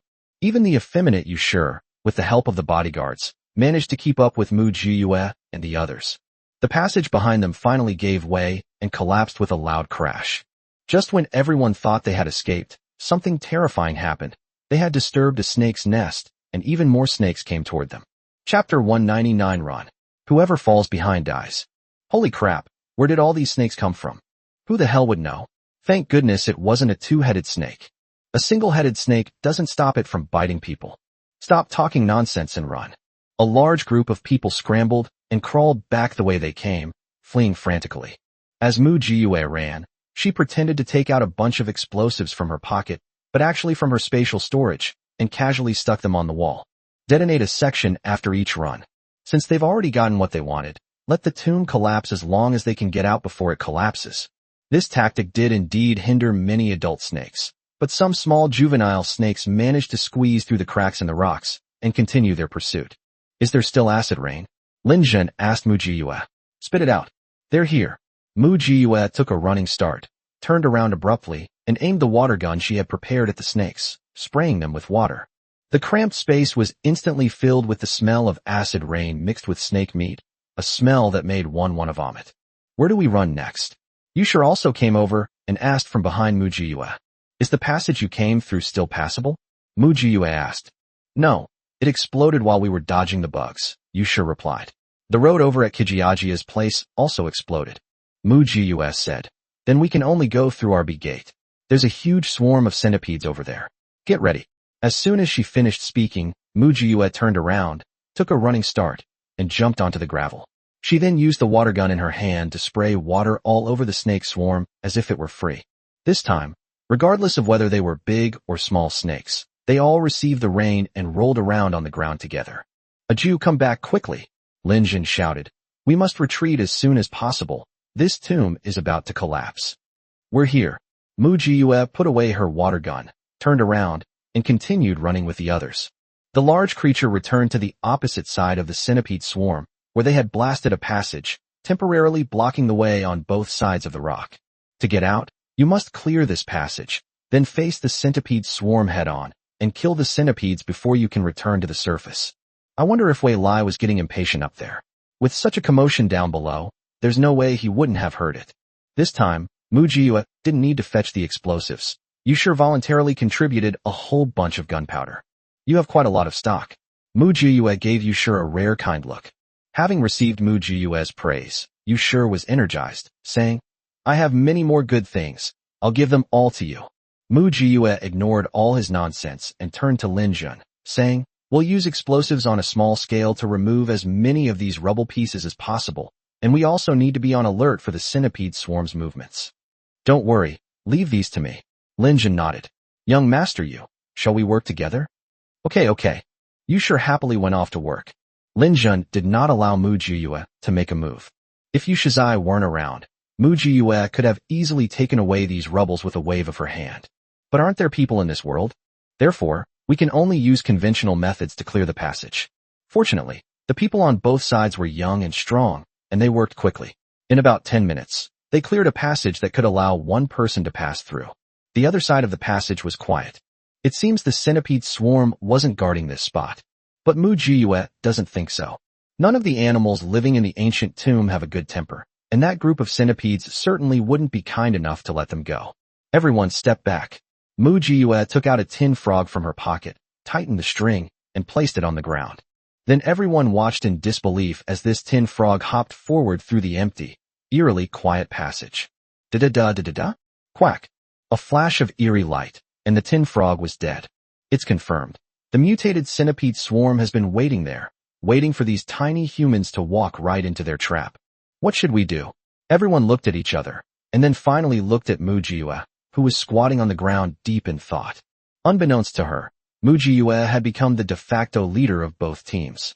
Mu Jiyue said, there are only 20 of us in total, not even enough for those centipedes. We can't fight them head on, and we can't go back and find another way. There's a whole swarm of snakes waiting for us behind us. The centipede swarm and the snake swarm, we must choose one. Mu Jiyue looked up, a mocking smile curving her lips, which inexplicably gave her a cool and wicked air. Between two evils, choose the lesser. The centipede swarm hasn't even tasted the fragrance of acid rain yet. Our main goal is to ensure that everyone gets a share of the benefits. How can we let them miss out on the favor of acid rain? What do you say? Lin Jun couldn't help but chuckle, nodded in agreement, and said, I agree. Yusher's eyes were practically glued to Mu Jiyue. Only after the bodyguard secretly nudged him did he realize what was happening and immediately declared, I'll do as you say. Come on, let's devise a strategy, Mu Jiyue said. Lin Jun, this is your forte, you do it. Lin Jun didn't stand on ceremony and immediately divided the 20 people into 3 groups so that they could support each other and move forward together back to back. The person in charge of grenades provides remote support. Those responsible for wielding long swords and clubs engage in close-quarters combat. The person in charge of spraying acid rain was Mu Jiyue, who led 4 people to frantically give the centipede swarm an acid rain bath. Everything was arranged. Everyone ate their fill and rested until they were full, then rushed out in one go. A group of people unleashed their full fighting spirit and charged into battle with boundless energy. Mu Jiyue acted quickly, and after sprinkling the acid rain in her hands, she secretly smuggled out a lot more from her spatial dimension. Anyway, everyone was so engrossed in the fight that no one could detect her. After the acid rain was poured down, the centipede swarm indeed felt the sourness, becoming even more ferocious and their hunting actions even more aggressive. We were almost at the 3-way intersection. Mu Jiyue dropped the bucket in her hand, drew her tang sword, and charged forward with all her might. Run. Whoever falls behind dies. Head towards the 3-way intersection, run. As soon as they finished speaking, everyone stopped fighting and turned to rush towards the 3-way intersection. The centipedes behind them caught up without hesitation. They're catching up. What do we do? Yusher's bodyguard yelled, but before he could finish speaking, he was dragged back by a giant centipede. The screams echoed throughout the corridor, both pitiful and chilling. Mu Jiyue and her group rushed to the 3-way intersection, immediately set up their formation, and prepared to fight the mutated centipede swarm to the death. Just then, another unexpected event occurred. A huge root suddenly burst out from beside Mu Jiyue and the others, but its target was not Mu Jiyue and the others, but the swarm of centipedes that had been chasing them. Squeak, squeak, squeak. A sonic boom shot straight to their heads, causing Mu Jiyue and the others to kneel down. However, what happened next almost shattered their worldview. A giant emperor flower, leading an enormous army of mutated plants, appeared in the underground palace, alongside Mu Jiyue and her companions and the swarm of mutated centipedes. A 3-way standoff has been formed. Chapter 200. The mantis stalks the cicada. unaware of the aureole behind. Mu Jiyue and Lin Jun recognized it at a glance. This emperor flower was the same one they had encountered in the wild before. It's unknown how many lives it has devoured, but now it has evolved to be even larger, sharper, and more terrifying. Mu Jiyue was the only woman present, so her feelings about the emperor flower were more direct. The proteas seemed to be grinning at her, whether it was mocking her for being so weak after all this time, or laughing at her futile struggles that would ultimately make her its food, was unclear. Lin Jun noticed that Mu Jiyue's expression was off, so he immediately raised his hand and pressed down on her shoulder, saying firmly, "Aju, we are comrades. We will follow each other through life and death." Mu Jiyue's expression softened slightly, and she looked up again, staring directly at the emperor flower. Although she looked so small in front of the enormous protea, but she unleashed her aura to the fullest, displaying courage, fearlessness, and a belief in fighting to the death without regret, reaching all the way to the emperor flower. The king protea couldn't help but sway its branches and leaves. Yusher's eyes were simply unable to leave Mu Jiyue. So handsome. Absolutely stunning. This is the kind of man in the world who truly deserves our admiration. The king protea suddenly moved. It led its plant army and pounced on the centipede swarm. The two sides clashed fiercely, with sand and stones flying everywhere. Mu Jiyue led her people to retreat continuously, clearing the battlefield for them, and waiting for the final, desperate battle. The reason they didn't run away. It's because there's no escaping it. The protea plant left behind a purple-green vine, completely blocking their escape route without leaving any gaps. Mu Jiyue also gained a thorough understanding of the emperor flower's combat power through a battle. It didn't originally have just one flower, but many flowers, all hidden beneath the branches and leaves. During battle, those flower buds bloom one by one, beautiful yet deadly. The enormous flower bud swallowed the centipede's swarm whole, one by one, just like eating spicy snacks. Other plants, some entwined, some took root, some devoured, a variety of fighting styles. But the result was the same, a sweeping downgrade massacre. In just over 10 minutes, the centipede swarm that had been chasing Mu Jiyue and her companions until they were exhausted was completely devoured by the emperor flowers, leaving not a trace. The emperor flower seemed to burp, then turned its head to look at Mu Jiyue in another direction, conveying a message to her, surrender or die? Mu Jiyue drew her weapon, expressing her choice through her actions. The king protea shook its branches and leaves, trying to persuade Mu Jiyue. Perhaps in your eyes, humanity is so small and weak, like ants. A fighting spirit rose in Mu Jiyue's eyes, but humanity will never submit. Fight if you want, die if you want to die. Lin Jun cooperated by drawing his weapon and standing behind Mu Jiyue with a death-defying posture. Yusher also silently stood beside Mu Jiyue with his bodyguards, expressing his attitude. The emperor flower suddenly trembled, much like a laughing human, as if mocking Mu Jiyue and the others for overestimating their abilities. Mu Jiyue took out the phosphorus powder developed by the shelter and, in front of emperor flower, enclosed her group of more than a dozen people inside it. Although this action is childish, it is tantamount to declaring war. The king protea flower indeed stopped trembling. It stared directly at Mu Jiyue, conveying a message to her. As long as you give me all the humans behind you, I will let you go. Mu Jiyue's expression remained unchanged as she said, "Impossible. I won't offer you any human food, and you won't really let me go. You're just trying to break our spirits by saying this." As soon as she finished speaking, more than a dozen people looked at Mu Jiyue at the same time. They couldn't hear what the emperor flower said, but from Mu Jiyue's answer, they could deduce what the emperor flower had said to Mu Jiyue. Mu Jiyue continued, "We have a saying. Those who are not of our kind are sure to have different hearts. Even humans aren't all good, but I'd rather humans rule this world than you. Besides, who dares to say that I won't be the one to ultimately rule this world? You and I are either friends or enemies." Mu Jiyue raised her knife and charged straight at the emperor flower. "Let's fight. Let's see who comes out on top." The emperor flower was enraged and charged straight at Mu Jiyue without stopping. Mu Jiyue wielded her tang sword and got to work. Lin Jun led his men and began fighting against the other mutated plants. Mutant plants are indeed very powerful, and they are also very arrogant. But what was that saying again? All things in the universe are interconnected, and all things in the universe are mutually restraining.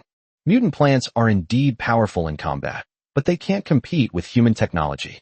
Phosphorus powder was being thrown out like it was free, and the mutated plants that were trying to break through the encirclement and take root from the ground were being burned and screamed, and they all withdrew their tentacles. Following suit, Yushur and the others also bought a lot of phosphorus powder from the Dawn base, which they used at this time.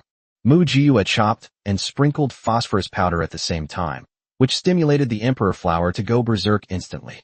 Just as the Emperor Flower was about to launch its final attack, Mu Jiyue inadvertently caught a glimpse of a small Tai Sui on the wall to one side, seemingly watching the commotion secretly. For some unknown reason, Mu Jiyue blurted out, "Grandpa Tai Sui, help me. After I escape danger, I'll offer you 3 sacrificial animals." Another shocking scene has occurred.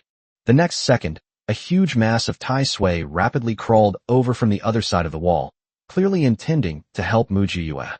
The Emperor Flower looked at Tai Sui in shock, then at Mu Jiyue in shock. It simply couldn't understand why Tai Sui would help a human.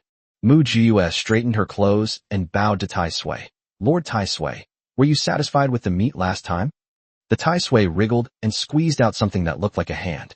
It nodded at Mu Jiyue, and then turned its head to face the Emperor Flower. I wonder what this clump of fungus and this flower were communicating about. After the exchange, the Emperor Flower turned and looked at Mu Jiyue with a resentful gaze, and then actually led the mutated plants away. They even took away the purple-green vine that was blocking the passage. Lin Jun said to Yushur, "Young master Yu, we still have some personal matters to attend to. You may go upstairs first." Yushur knew that it was inconvenient for him to be present for what was about to happen. He readily nodded in agreement. "Be careful. I'll wait for you at the cave entrance." After saying that, Yushur left with his men. Once the people of the world left, Mu Jiyue had no more scruples. She took out the 3 major sacrificial animals, cattle, sheep, and pigs, and the 3 minor sacrificial animals, chicken, duck, and fish, from her spatial storage, along with a pile of nutrient soil and humus that fungi love, as well as a pile of fresh meat, fruits, and vegetables, emphasizing freshness and abundance. Mu Jiyue bowed and said, "Disciple Mu Jiyue, thanks Lord Tai Sui for his help. Today's kindness is as constant as the moon and as rising as the sun, and will be remembered in my heart." Tai Sui was pleased with Mu Jiyue's respectful attitude. He covered the offerings with a scroll, took all the gifts of gratitude, and left leisurely.